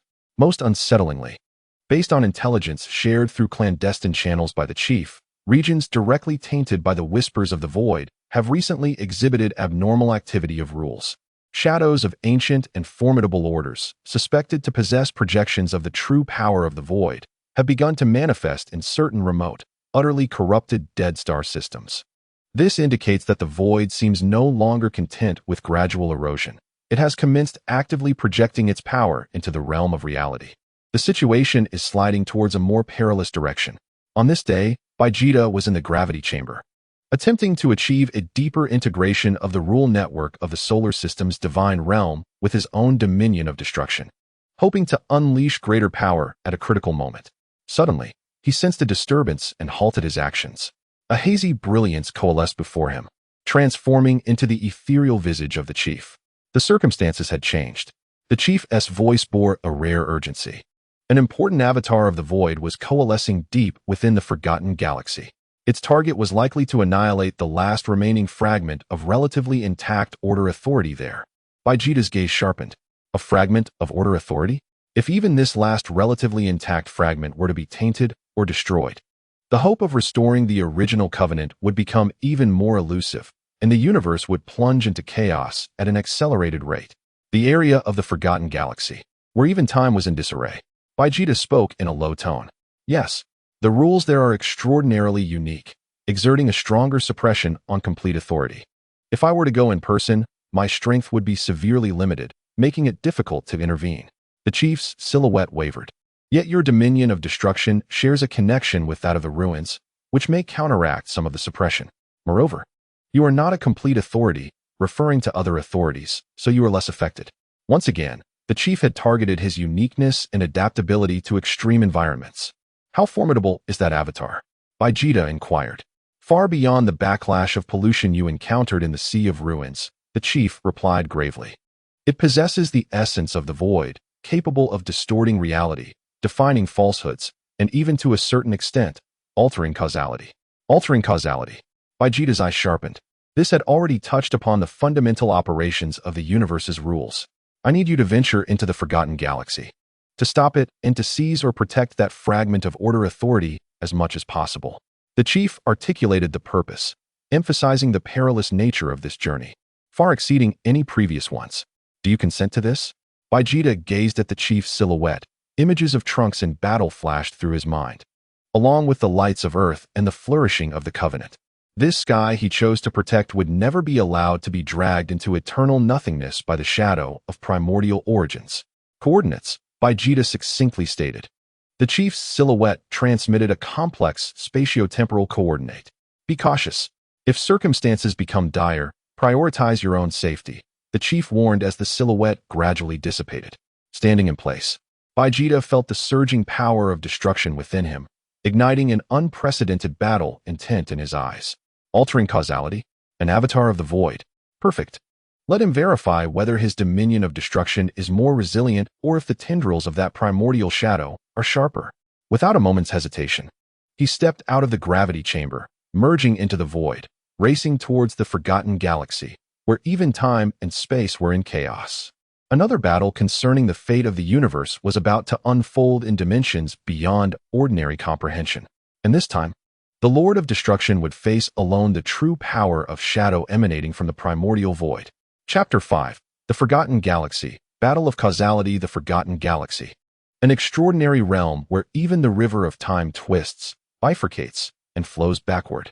Here, there are no fixed spatio-temporal coordinates, no clear past or future. Only countless fragmented historical snippets, chaotic lines of causality, and parallel realities that emerge and dissipate like bubbles, guided by the special coordinates provided by the chief. Vegeta forcibly anchored onto a relatively stable node within this chaotic region, tearing through space to arrive here. The sights before him were bizarre and surreal. He witnessed ancient behemoths and futuristic starships intersecting within the same nebula, saw the birth and destruction of a planet completing its cycle in an instant, observed the rise and fall of certain civilizations flashing before him like a fast-forwarded film. The chaotic flow of time and interwoven lines of causality rendered this place a zone of life, where even rulers of rules dared not tread lightly. He could sense that his connection to the outside world had become exceedingly tenuous, and the amplification effect of the solar system's divine realm had significantly diminished. This area indeed exerted a strong suppression on complete authority.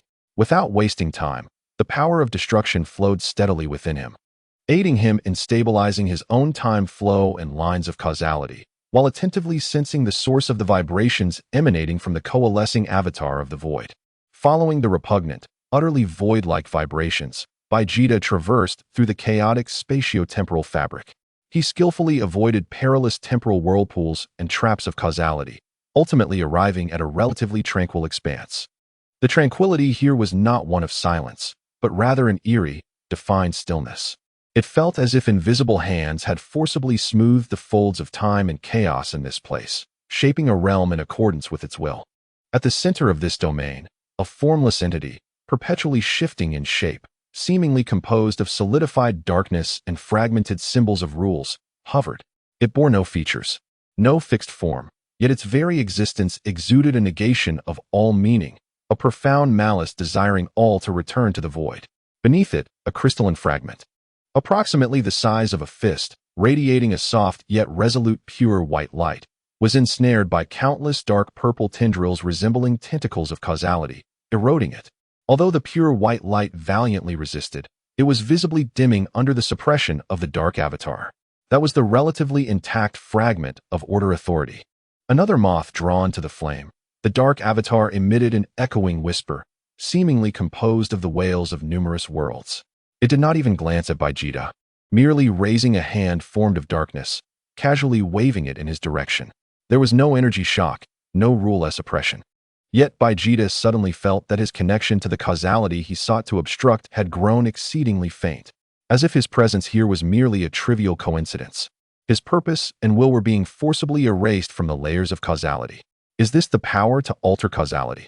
Were a common strong being to encounter this, they would likely be lost in an instant, forgetting why they came, even the meaning of their own existence, ultimately fading into oblivion within this chaotic spatio-temporal realm. But who is Vegeta? He is the Lord of Destruction. His will, forged through countless battles and trials, was already unbreakable. My will, how can it be defined by you? With a cold snort, Vegeta unleashed the power of destruction deep within his soul, an undeniable essence of destruction, negating all imposed definitions, surged forth, firmly stabilizing his connection to thwarting the entity. The brushed lines of causality, upon encountering this essence of destruction, sounded a faint cracking noise, their effects significantly diminished. The dark avatar seemed to experience an unexpected emotional fluctuation for the first time, its indistinct visage turning towards Vegeta, intrigued by the insect that could resist the sweeping of causality.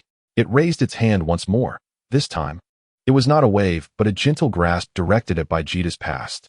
In an instant, Vegeta felt a critical battle from his youth on Vegeta Star, which should have concluded in a narrow victory, being forcibly altered to one of grievous injury and near death. A fatal wound originating from the past seemed to be directly affecting the present him through the lines of causality, to alter the past and influence the present. This method was even more peculiar, more insidious. Vegeta could distinctly sense a wave of weakness and excruciating pain emanating from the depths of his being. As the framework of rules began to falter, a false past, how dare it affect the true me? The chaotic vortex in Vegeta's eyes spun wildly, as the power of obliteration surged not only through the present, but also flowed against the current, striking ferociously at the altered nodes of the past along the distorted causal lines. The obliteration of falsehoods returned the authentic reality. With absolute power and an unyielding will, he forcefully negated the modified false past, redefining the true conclusion. A sudden burst of energy erupted from the dark doppelganger, as if it had experienced a backlash, its indistinct form quivering violently. Its methods of altering the past were shattered by Vegeta in the most domineering manner. The voice of the forbidden dark doppelganger, for the first time, carried a clear note of fury, declaring, "Return to the void." It ceased holding back, its entire form composed of darkness and fractured rules expanding explosively, enveloping Vegeta in an overwhelming tide of shadows. This darkness was not merely an attack. It embodied the ultimate void that negated existence and erased meaning. Confronted with this attack, which contained the essence of the whispers of nothingness, Vegeta's gaze became intensely serious, yet he was also filled with exhilaration. This was the battle he craved. Come, let me see whether your void devours all or my obliteration terminates the void. Behind him, the towering manifestation of obliteration power roared into existence, an infinite force coalescing into his fist. The ultimate confrontation, in this forgotten starry river, erupted with fervor. Chapter 6. Obliteration versus Nothingness. The Fist of Reality. The encroaching darkness was not a torrent of energy, but rather the very antithesis of existence itself.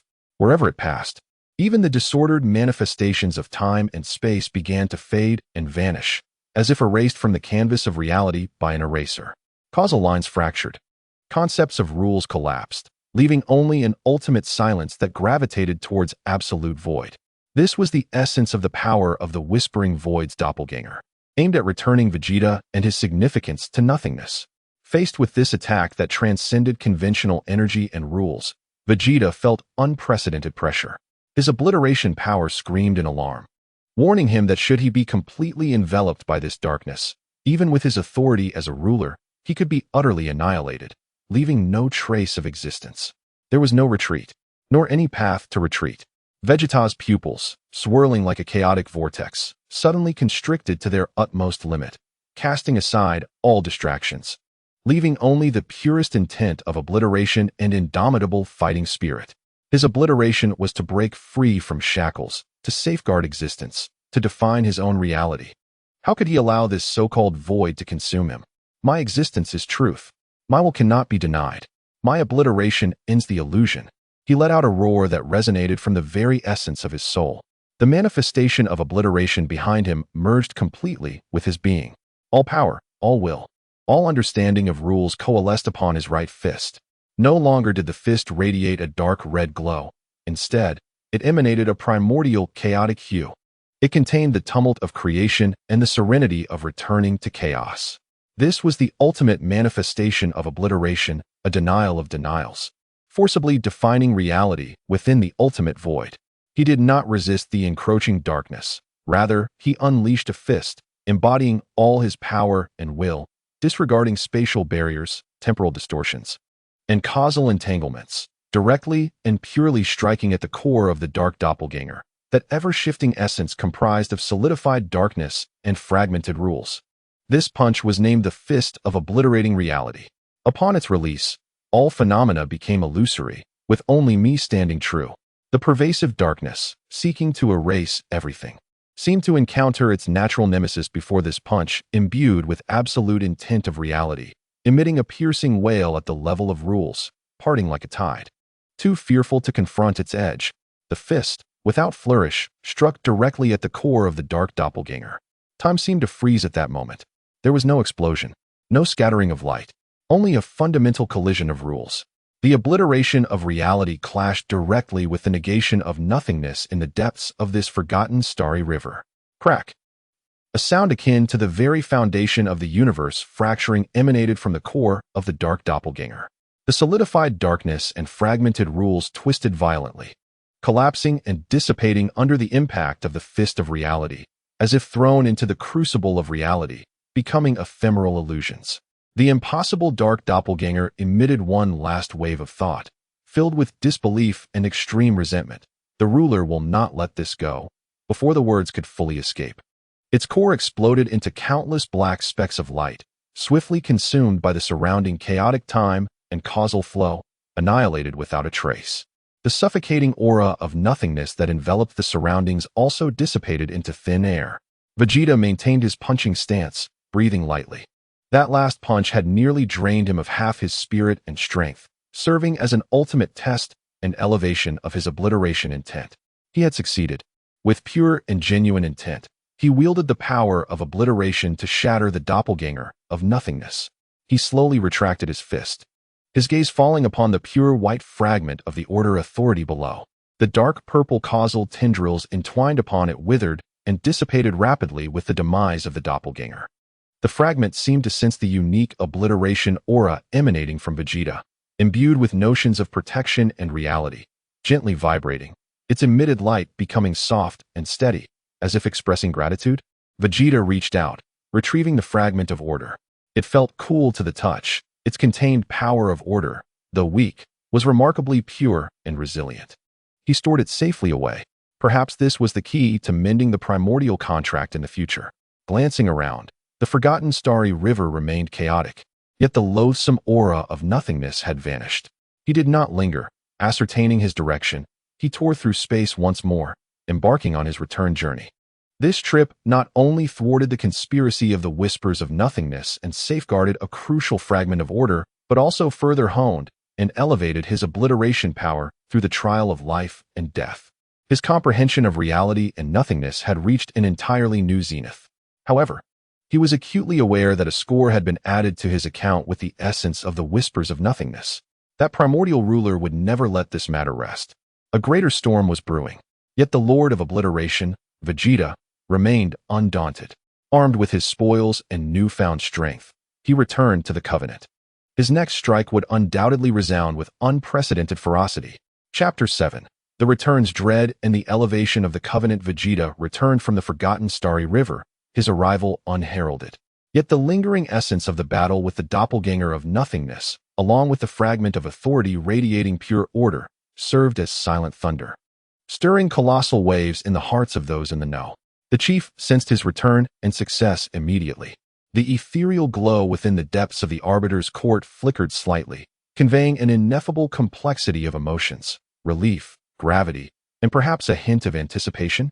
Although the news had not been made public, the ancient beings at the pinnacle of the universe had, to varying degrees, perceived the annihilation of a significant doppelganger of nothingness, as well as the change of ownership of that crucial fragment of order. The name of the Lord of Obliteration, Vegeta, had once again been elevated in their minds, now standing shoulder to shoulder with the chief and a select few ancient ones. Within the Covenant, while the ordinary members remain oblivious to the intricate details, they can distinctly sense that the Lord of Annihilation, stationed in the solar system, has become increasingly unfathomable, intertwining more seamlessly with the entirety of the Divine Kingdom. An invisible yet reassuring aura of strength permeates every corner of the Covenant. The direct impact of this transformation is manifestly evident. Civilizations that were previously on the periphery, hesitating or even covertly aligning with the forces of the Lord of Illusions, now hastily submit applications to join the Covenant, exhibiting a demeanor of humility and urgency. In a brief span, the territory and influence of the Covenant have experienced explosive expansion. The chaotic forces under the Lord of Illusions are like ducks with their necks grasped, their disturbances and infiltration efforts ceasing almost overnight, becoming eerily silent. They may provoke the Covenant Council and engage in cunning schemes, but they dare not confront an entity capable of directly vanquishing the manifestations of nihility. Even the remnants of the echo of silence and the void bacteria have vanished without a trace, as if they had never existed. In the face of such an overwhelming disparity in power, any resentment or bitterness appears utterly futile. The Lord of Annihilation, Vegeta, has forged the most solid foundation for the multiversal covenant with his indisputable strength and achievements. The covenant has entered an unprecedented period of rapid development, truly establishing itself as one of the pivotal forces in the universe, dedicated to maintaining order and peace. The Hope Fortress has flourished, becoming the genuine center for interworld exchanges. The authority and responsibilities of the Council, led by Bulma, have correspondingly expanded as they begin to draft more detailed cosmic treaties to regulate member conduct, mediate internal disputes, and even form a fleet of Covenant Guardians composed of elite forces from various civilizations, trained and commanded by the experienced Piccolo and the maturing Son Gohan. After undergoing the trials of the Emerald Star Ring, Trunks has become more composed, increasingly engaging in high-level affairs of the Covenant, his potential and leadership qualities subtly marking him as a figure of the new generation. All is progressing in a favorable direction. On Earth, within the West City home, Vegeta hands the fragment of the Order authority to Bulma, who organizes the Covenant's foremost scientists and scholars to conduct research, hoping to uncover clues for purifying the Order or even restoring the Primordial Pact. He himself once again enters a brief period of seclusion, digesting the gains from his battle with the manifestations of nihility and attempting to reference and fuse the relatively pure power of order contained within the fragment with his own authority of annihilation. Annihilation and order, seemingly oppositional, are in fact both indispensable laws governing the cosmos. Understanding order may enable him to wield annihilation with greater finesse, perhaps even touching upon the legendary realm of balance. However, the tranquil days do not last long. One day, the Chief's consciousness once again traverses the boundless starry expanse, directly contacting Vegeta.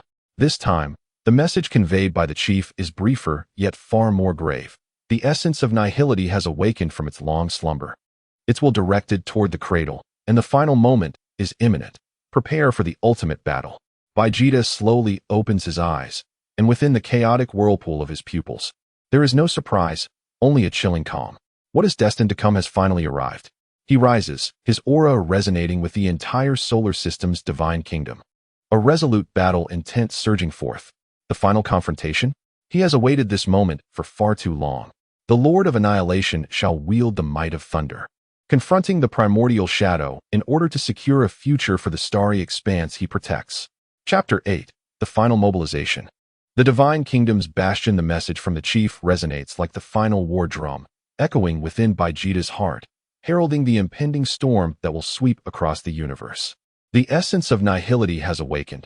Its will directed towards the cradle of the star domain where Vegeta resides, undoubtedly becoming one of the principal battlegrounds for the ultimate confrontation. Time is of the essence. Vegeta immediately shares the news with the core members of the Covenant Council, as well as with Son Goku, Piccolo, and other key defenders from Earth. Despite their prior preparations, a heavy pressure envelopes everyone as the final moment draws near. Is it finally upon us? Son Goku clenches his fists, his eyes reflecting a serious demeanor, yet more so embodying excitement and battle fervor in the face of formidable adversaries. This battle will determine the fate of the universe. Piccolo speaks solemnly, his green visage etched with gravity. Bulma takes a deep breath, looking towards Vegeta. What must we do? Mobilize all forces and fortify our defenses. Vegeta succinctly states, the essence of nihility possesses power far exceeding its manifestations, its reach unimaginable. The territory of the Covenant must contract, concentrating forces to construct the ultimate line of defense. His gaze sweeps over the assembly. In this battle, there is no retreat. Everyone comprehends the weight of his words. This is no longer a conflict confined to a single star system, but rather the ultimate battle concerning the survival of all sentient beings. The vast machinery of the Covenant begins to operate with unprecedented efficiency. The highest mobilization order is issued. All member civilizations of the Covenant, regardless of strength, are required to consolidate their primary forces and populations towards a few designated core star regions with the strongest defensive capabilities. The Hope Fortress activates all its defensive matrices, entering a state of maximum readiness. The main fleet of Covenant Guardians, composed of mixed forces from various civilizations, begins to establish defenses at critical nodes under the command of Piccolo and Son Gohan. Countless resources and technologies are shared to enhance fortifications and elevate individual combat capabilities. The entire Covenant, like a hedgehog forced to the brink, raises all its spines, ready to withstand the impending cataclysmic impact. Meanwhile, Vegeta dedicates all his energy to the final fortification of the solar system. The solar system will be his main battleground, and the last bastion he must protect. He hovers at the center of the solar system, unleashing the power of annihilation without reservation, engaging in the deepest fusion and resonance with the nascent rules of the divine kingdom. In the name of the Lord of Annihilation, I weave the rules as my threads, gathering the stars as my nodes, uniting the will of all beings to forge an indomitable barrier, the ultimate ascension of the divine kingdom. Thunderous roars reverberate throughout the solar system, akin to the very creation of the universe. The orbits of the 9 planets seem to be secured by an invisible force, their trajectories becoming more profound, generating a powerful resonance of rules among themselves. The sun's radiance intensifies, becoming more concentrated and fervent, as if infused with boundless energy. The icy dust of the Kuiper Belt coalesces into invisible barriers of rules under the power of the laws. Even more astonishingly, all beings residing within the solar system, particularly those on Earth, can keenly perceive a warm and resolute will enveloping them, resonating with their own hopes, courage, and protective instincts. Countless minuscule points of light, representing the will of life, drift from every being and merge into the rule network of the divine kingdom. This is the collective desire of all beings, the flame of civilization, the testament of existence, built upon the bones of annihilation authority, framed by the rules of the stars, and infused with the spirit of all beings. An unprecedented, living, and self-aware ultimate divine kingdom begins to take shape in Vegeta's hands. At this moment, the solar system transcends the mere designation of a stellar region. It has transformed into a unified bastion of war, a rule-bound creation possessing its own life. Its defensive and counterattack capabilities have reached an unfathomable level. Vegeta feels that within this divine kingdom, his power is amplified to its zenith, and any intruder, especially those bearing malice and the essence of nihility, shall be fiercely repelled and suppressed by the rules of the divine kingdom and the will of all beings. This is the strongest stage he has prepared for the final battle. At the very moment the divine realm of the solar system achieved its ultimate transcendence, a hum reverberated through the cosmos. An incomprehensible, vast, and frigid will surged forth like an invisible tsunami from every corner of the universe, simultaneously bearing down upon all existence. The starlit sky dimmed, the rules lamented, and the breath of decay began to pervade the atmosphere. All beings who had reached a certain level of existence clearly heard the primordial whisper imbued with absolute negation. Existence is fallacy. Order shall inevitably collapse. All shall return to the void. The essential will of the whisper of nothingness had descended. Thus commenced the final battle. Lord of Destruction, Vegeta, stood atop the pinnacle of the divine realm of the solar system, his gaze piercing through the boundless void, confronting the primordial shadow that enveloped the universe.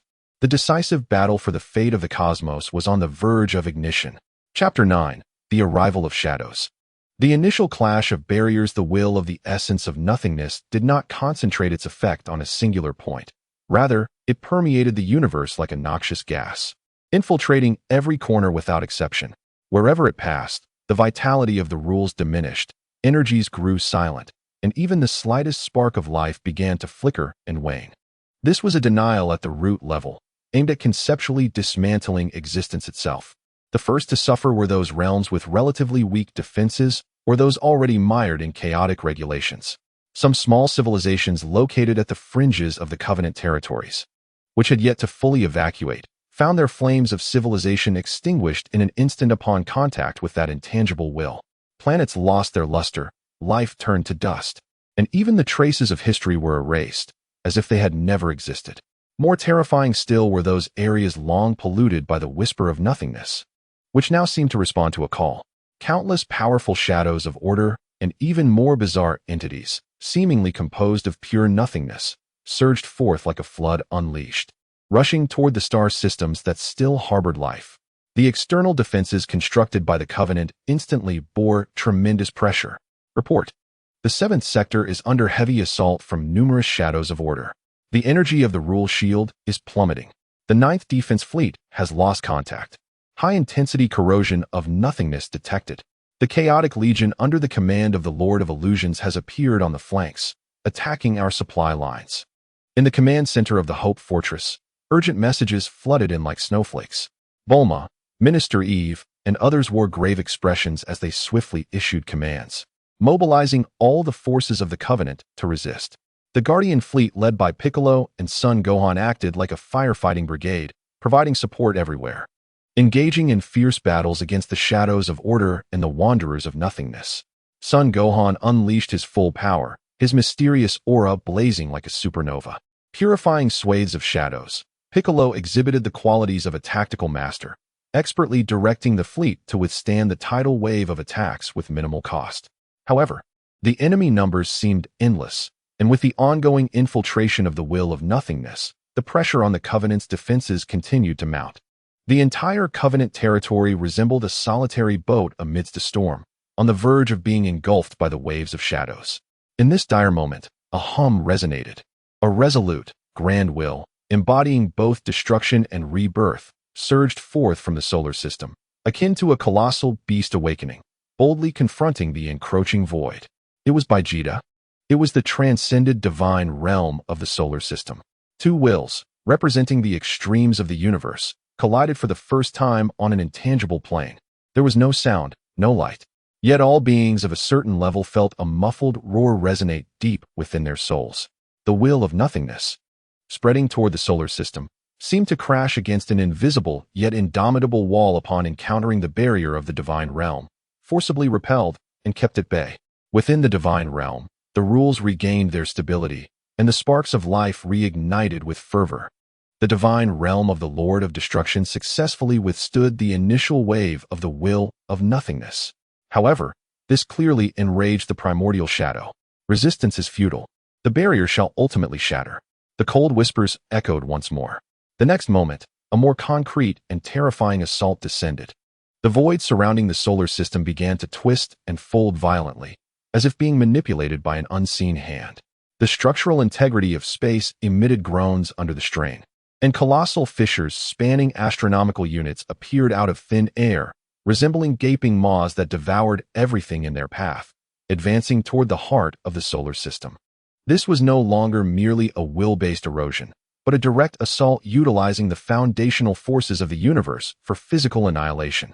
Simultaneously, countless formless torrents of pure nothingness, akin to waterfalls from the abyss, cascaded forth from the spatial rifts, carrying the essence of obliteration, crashing toward the rule barriers of the divine realm. Faced with this terrifying onslaught capable of obliterating entire star systems in an instant, Vegeta's gaze turned icy as he stood at the core of the divine realm, merging with its entirety.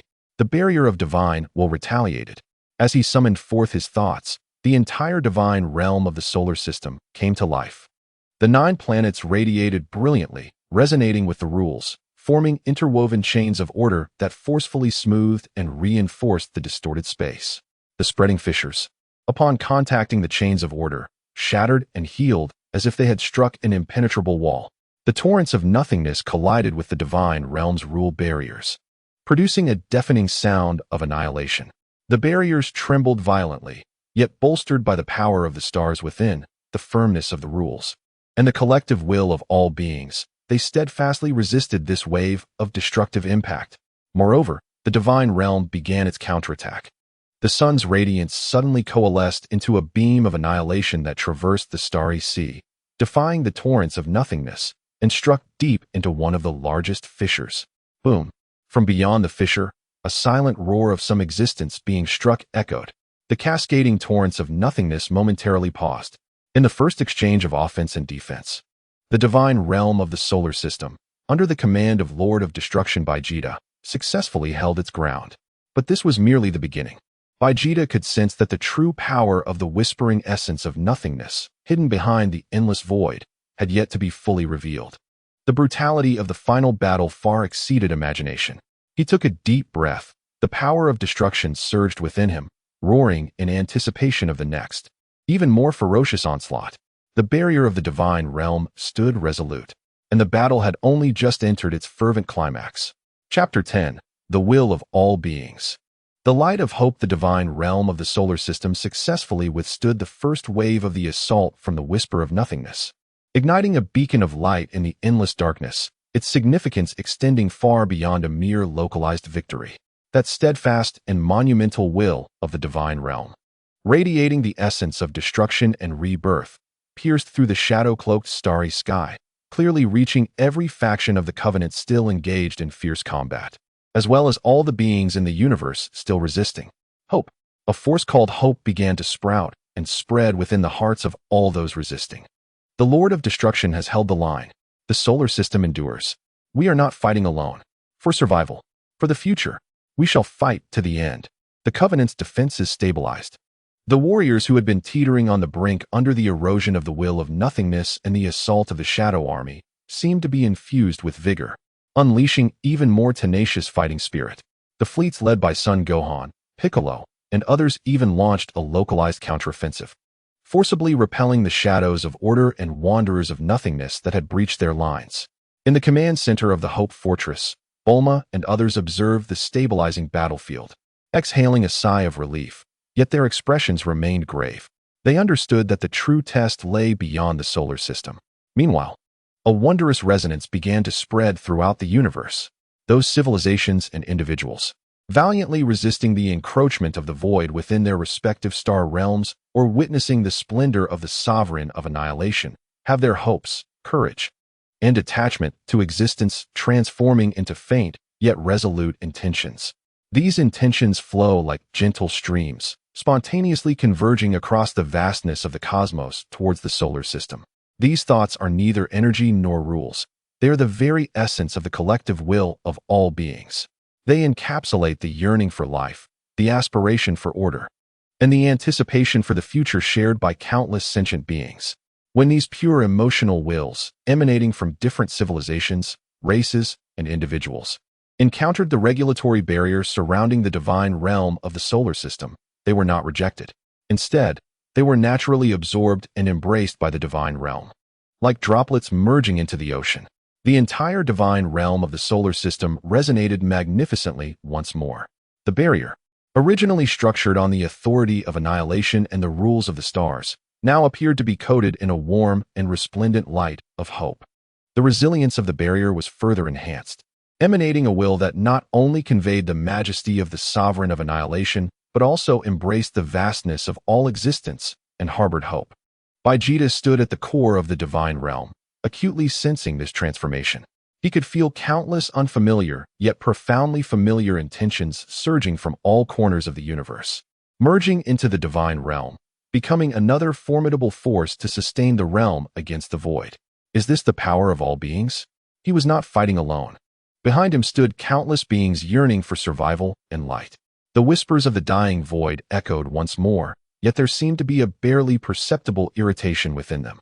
Clearly, the convergence of the collective will of all beings was unexpected to it. This power, born from the instinct of life and transcending the realm of rules, seemed to possess a natural restraint against its void nature. Since it did not wish to succumb to silence, it resolved to annihilate completely. The whispers of the void appeared to lose patience, deciding to deploy true power to eradicate this troublesome thorn. In an instant, the entire expanse of the void surrounding the solar system began to collapse inward in a manner that defied all physical laws. It was as if an invisible hand sought to forcibly compress the entire solar system, along with its inner divine realm, into a singularity, only to annihilate it. Simultaneously, the pervasive will of the void coalesced into a dark spear, spanning across the starry sea, locking onto Vegeta at the core of the divine realm, carrying the ultimate essence that pierced through all existence and denied all meaning, silently thrusting towards him. The space collapsed. The spear of origin. This was the ultimate strike initiated by the whispers of the void utilizing the cosmic powers it controlled. Faced with this unprecedented terrifying assault, Vegeta's gaze sharpened to its utmost. He could sense the entire divine realm groaning under unbearable strain, the rules of the stars twisting, and the collective will of all beings trembling. There was no retreat, nor could there be. He fused his will with that of the divine realm and with the gathered wishes of all beings. channeling the power of annihilation with an unprecedented intensity. My existence is defined by me. The hopes of all beings are safeguarded by me. The void shall be shattered by me. He unleashed a roar that resonated through the galaxies, condensing all his strength, all his will, and all his hope into a single fist. This time, his fist was no longer shrouded in chaos but shone with the dark red of annihilation, the pure white of order, and the resplendence of hope. The three radiances intertwined, forming an ultimate light that defined reality. The ultimate light clashed against the dark spear of annihilation and the absolute void collapsing inward.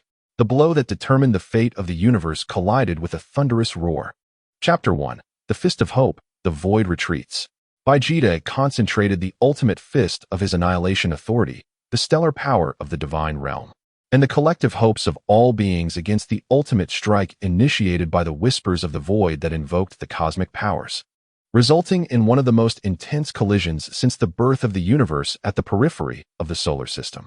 There was no sound, for even the concept of sound was erased at the center of the collision. There was no light, as all illumination was swallowed by the clash between the ultimate existence and the void. Only a fundamental, rule-level tremor, shaking the foundations of the universe, surged forth at a speed surpassing light, silently spreading. All entities sensing this tremor, regardless of their location or strength, experienced a primal shudder rising from the depths of their souls, as if the universe itself were lamenting and trembling. At the center of the collision, the void had transformed into a chaos that could not be described by any language. Time, space, causality, and energy, the very concepts that constitute reality, collapsed, reformed, and collapsed again. The ultimate light and the dark spear eroded, annihilated, and resisted each other. The will of the sovereign of annihilation, carrying the hopes of all beings, resolutely advanced forward. The denial of the void's whispers, imbued with the coldness of primordial chaos, stubbornly attempted to consume. This was a contest of will and essence, the ultimate confrontation between existence and the void. Vegeta could feel his own framework of rules crying out in anguish, the stars of the divine realm dimming, and the gathered will of all beings being severely depleted. The opposing attack, infused with the power of the universe's origin, seemed intent on dragging him into eternal silence.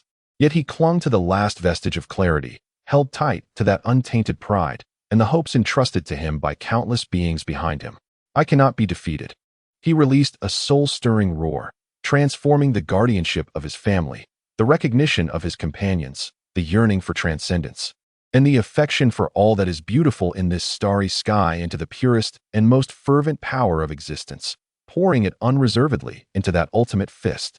The ultimate light suddenly became even more resplendent. The hope contained within it ignited some deeper power, becoming immensely intense. Before this pinnacle of hopeful light, the dark spear representing absolute denial emitted a subtle sound, as if burdened and fracturing under pressure. For the first time, the whispers of the void revealed a clear emotion, one of astonishment. Hope is life's most instinctual yearning for existence, the strongest force that denies denial. The ultimate light ruthlessly tore apart the dark spear and forcibly purified the void power it contained, dispersing it. The brilliance surged forward, crashing into the chaotic center formed by the collapsing space. A thunderous roar erupted, as if the heavens themselves were being torn apart, exploding in the consciousness of all. The inwardly collapsing space was forcibly fixed by this fist, which embodied the power of defining reality, then violently exploded outward. The chaotic rules were smoothed, and the shattered concepts were reshaped. The cold will of the void's whispers, pervading the entire Cradle Star realm, shrieked sharply, filled with unwillingness and resentment, as it began to rapidly recede and contract, like mist under a blazing sun. Its attempt to annihilate the solar system and erase the sovereign of annihilation's existence was utterly defeated. The divine realm of the solar system remained steadfast. Moreover, having integrated more of the collective will of all beings, its radiance grew warmer and more resolute, becoming an unquenchable beacon in this dark universe. Have we succeeded? In the Hope Bastion, Bulma and others gazed at the monitoring screens displaying the gradually stabilizing spatial parameters and the swiftly dissipating void aura, scarcely believing their eyes. On battlefields across the Alliance, the rampant shadows of Order and Void Walkers began to collapse and dissipate in large swathes as the will of their essence receded. like a stream that had lost its source. We have held our ground. Sun Wukong wiped the sweat from his brow, revealing a relieved smile. Baika gazed into the distance at the solar system radiating a warm glow, a hint of emotion flickering in his eyes. The entire alliance, the cradle of the star domain, and all the surviving beings felt the suffocating sense of oppression rapidly receding, replaced by a profound sense of relief and the joy of rebirth. Vegeta hovered at the core of the divine realm, breathing heavily as he sensed the immense depletion of his power, yet his gaze remained incredibly bright. He had triumphed, with his own strength, the blessings of the divine realm, and the collective hope emanating from countless beings across the universe. He had repelled the onslaught of the whisper of nihility. This confirmed that nihilism was not insurmountable. Existence possesses its own power and significance. However, he was acutely aware that this was not the conclusion. The retreating shadows had not vanished. They merely lay in wait. The primordial threat still loomed like the sword of Damocles, hanging over the cosmos. Yet, at the very least, they had secured precious time and ignited the flames of hope. The light of dawn had pierced through the deepest darkness, and the future would be crafted by their own hands. Chapter 2. Afterglow and rebirth. The will of the whisper of nihility dissipated like a receding tide, and the rampaging shadows of order and nihil walkers crumbled into dust. The oppressive atmosphere enveloping the cradle star domain gradually faded, allowing the countless surviving civilizations and individuals who had endured the terror of near extinction to finally catch their breath. However, the price of victory was steep. Numerous planets in the outer realms of the Alliance, unable to evacuate in time, had been reduced to lifeless dust, their civilizations erased. The periphery of the Hope Fortress was littered with the wreckage of countless warships, and the losses of the Alliance's Guardian fleet were significant. Even the divine realm of the solar system, after enduring that ultimate collision, saw its stellar radiance dimmed, its network of order requiring time to mend. While the depletion of collective will was immense, this was a Pyrrhic victory. Nevertheless, they had prevailed. They had preserved hope and safeguarded the future. The Hope Fortress had become the epicenter of the universe. Delegates from countless civilizations arrived, both to express their gratitude and respect towards the Lord of Destruction and the Alliance, and to discuss post-war reconstruction and future planning. After a brief respite, Vegeta once again immersed himself in the bustling affairs. He did not wallow in the joy of victory, but, alongside Chief, Bulma, and others, commenced addressing the pressing issues that followed the war. The foremost task was rescue and rebuilding. The Alliance mobilized all resources to aid the wounded, comfort the traumatized civilizations, and began clearing the battlefield while restoring the devastated star domain environment. The relatively intact fragment of the Order Authority that Vegeta had brought back was placed in the most central research chamber of the Hope Fortress, led by Bulma, who assembled the Alliance's brightest minds to explore its potential for purification and restoration. Secondly, there was a need to consolidate power and fortify order. Following this battle, the prestige and cohesion of the Multiverse Alliance reached its zenith. Numerous new civilizations applied for membership, including some that had previously been under the influence of the Lord of Illusions, yearning for order and peace.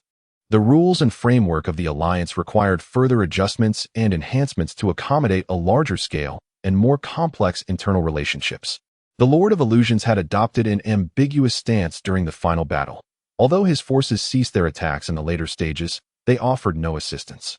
The Alliance remained highly vigilant towards this ancient entity and its forces, but refrained from provocation, maintaining a delicate balance. The Echo of Silence and the Void Eater had completely lost contact, and their core region was designated as a high-risk exclusion zone, subject to long-term monitoring by the Alliance fleet. Meanwhile, the Arbitration Court, under the Chief's guidance, began to undergo reform.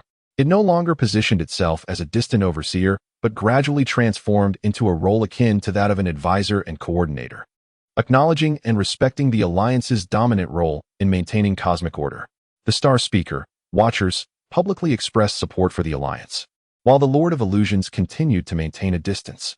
The cosmic landscape had been fundamentally reshaped by this ultimate battle, an era centered around the Multiverse Alliance, with the Lord of Destruction as the supreme guardian, where multiple forces coexisted in relative peace and order, was slowly unfolding. On Earth, in Shidu, night fell, and the city's lights shone more brightly than ever, as if celebrating this hard-won peace. Vegeta stood on his home balcony, with Trunks by his side. The youth, having endured the crucible of war, bore a newfound resolve and steadiness, his youthful innocence somewhat tempered. "Dad, have we truly won?" Trunks asked softly, gazing at the starry sky. Temporarily victorious, Vegeta replied succinctly, yet the threat had not been eradicated. He turned to his son. "Peace requires strength to safeguard it. Complacency is the harbinger of demise." Trunks nodded vigorously. "I understand. I will continue to grow stronger, to protect all of this alongside you." Vegeta observed the determined light in his son's eyes and nodded slightly. At that moment, Bulma approached, linking her arm with Vegeta's. Resting her head gently on his shoulder as they gazed out at the myriad lights beyond, her face illuminated with warmth and satisfaction. "Though the future may yet present many challenges," Bulma said softly, "as long as we are together, as long as our hearts remain united, there is nothing to fear." Vegeta did not respond, yet the icy aura surrounding him softened imperceptibly. He lifted his gaze towards the depths of the endless starry sea. While the whisper of nihility had receded, the shadow from the primordial beginning still lingered. The path to restoring the covenant of origins was long and arduous, and the universe still concealed countless unsolved mysteries and potential crises. His journey was far from over. Yet in this moment, savoring the rare tranquility and feeling the warmth and trust of his family, the conviction to protect solidified within him. The light of dawn had indeed arrived, dispelling the deepest darkness. He would carry this light forward, continually surpassing himself, to confront all future challenges, to safeguard the starry sky he cherished, and to define his own eternal legend as Vegeta. The end.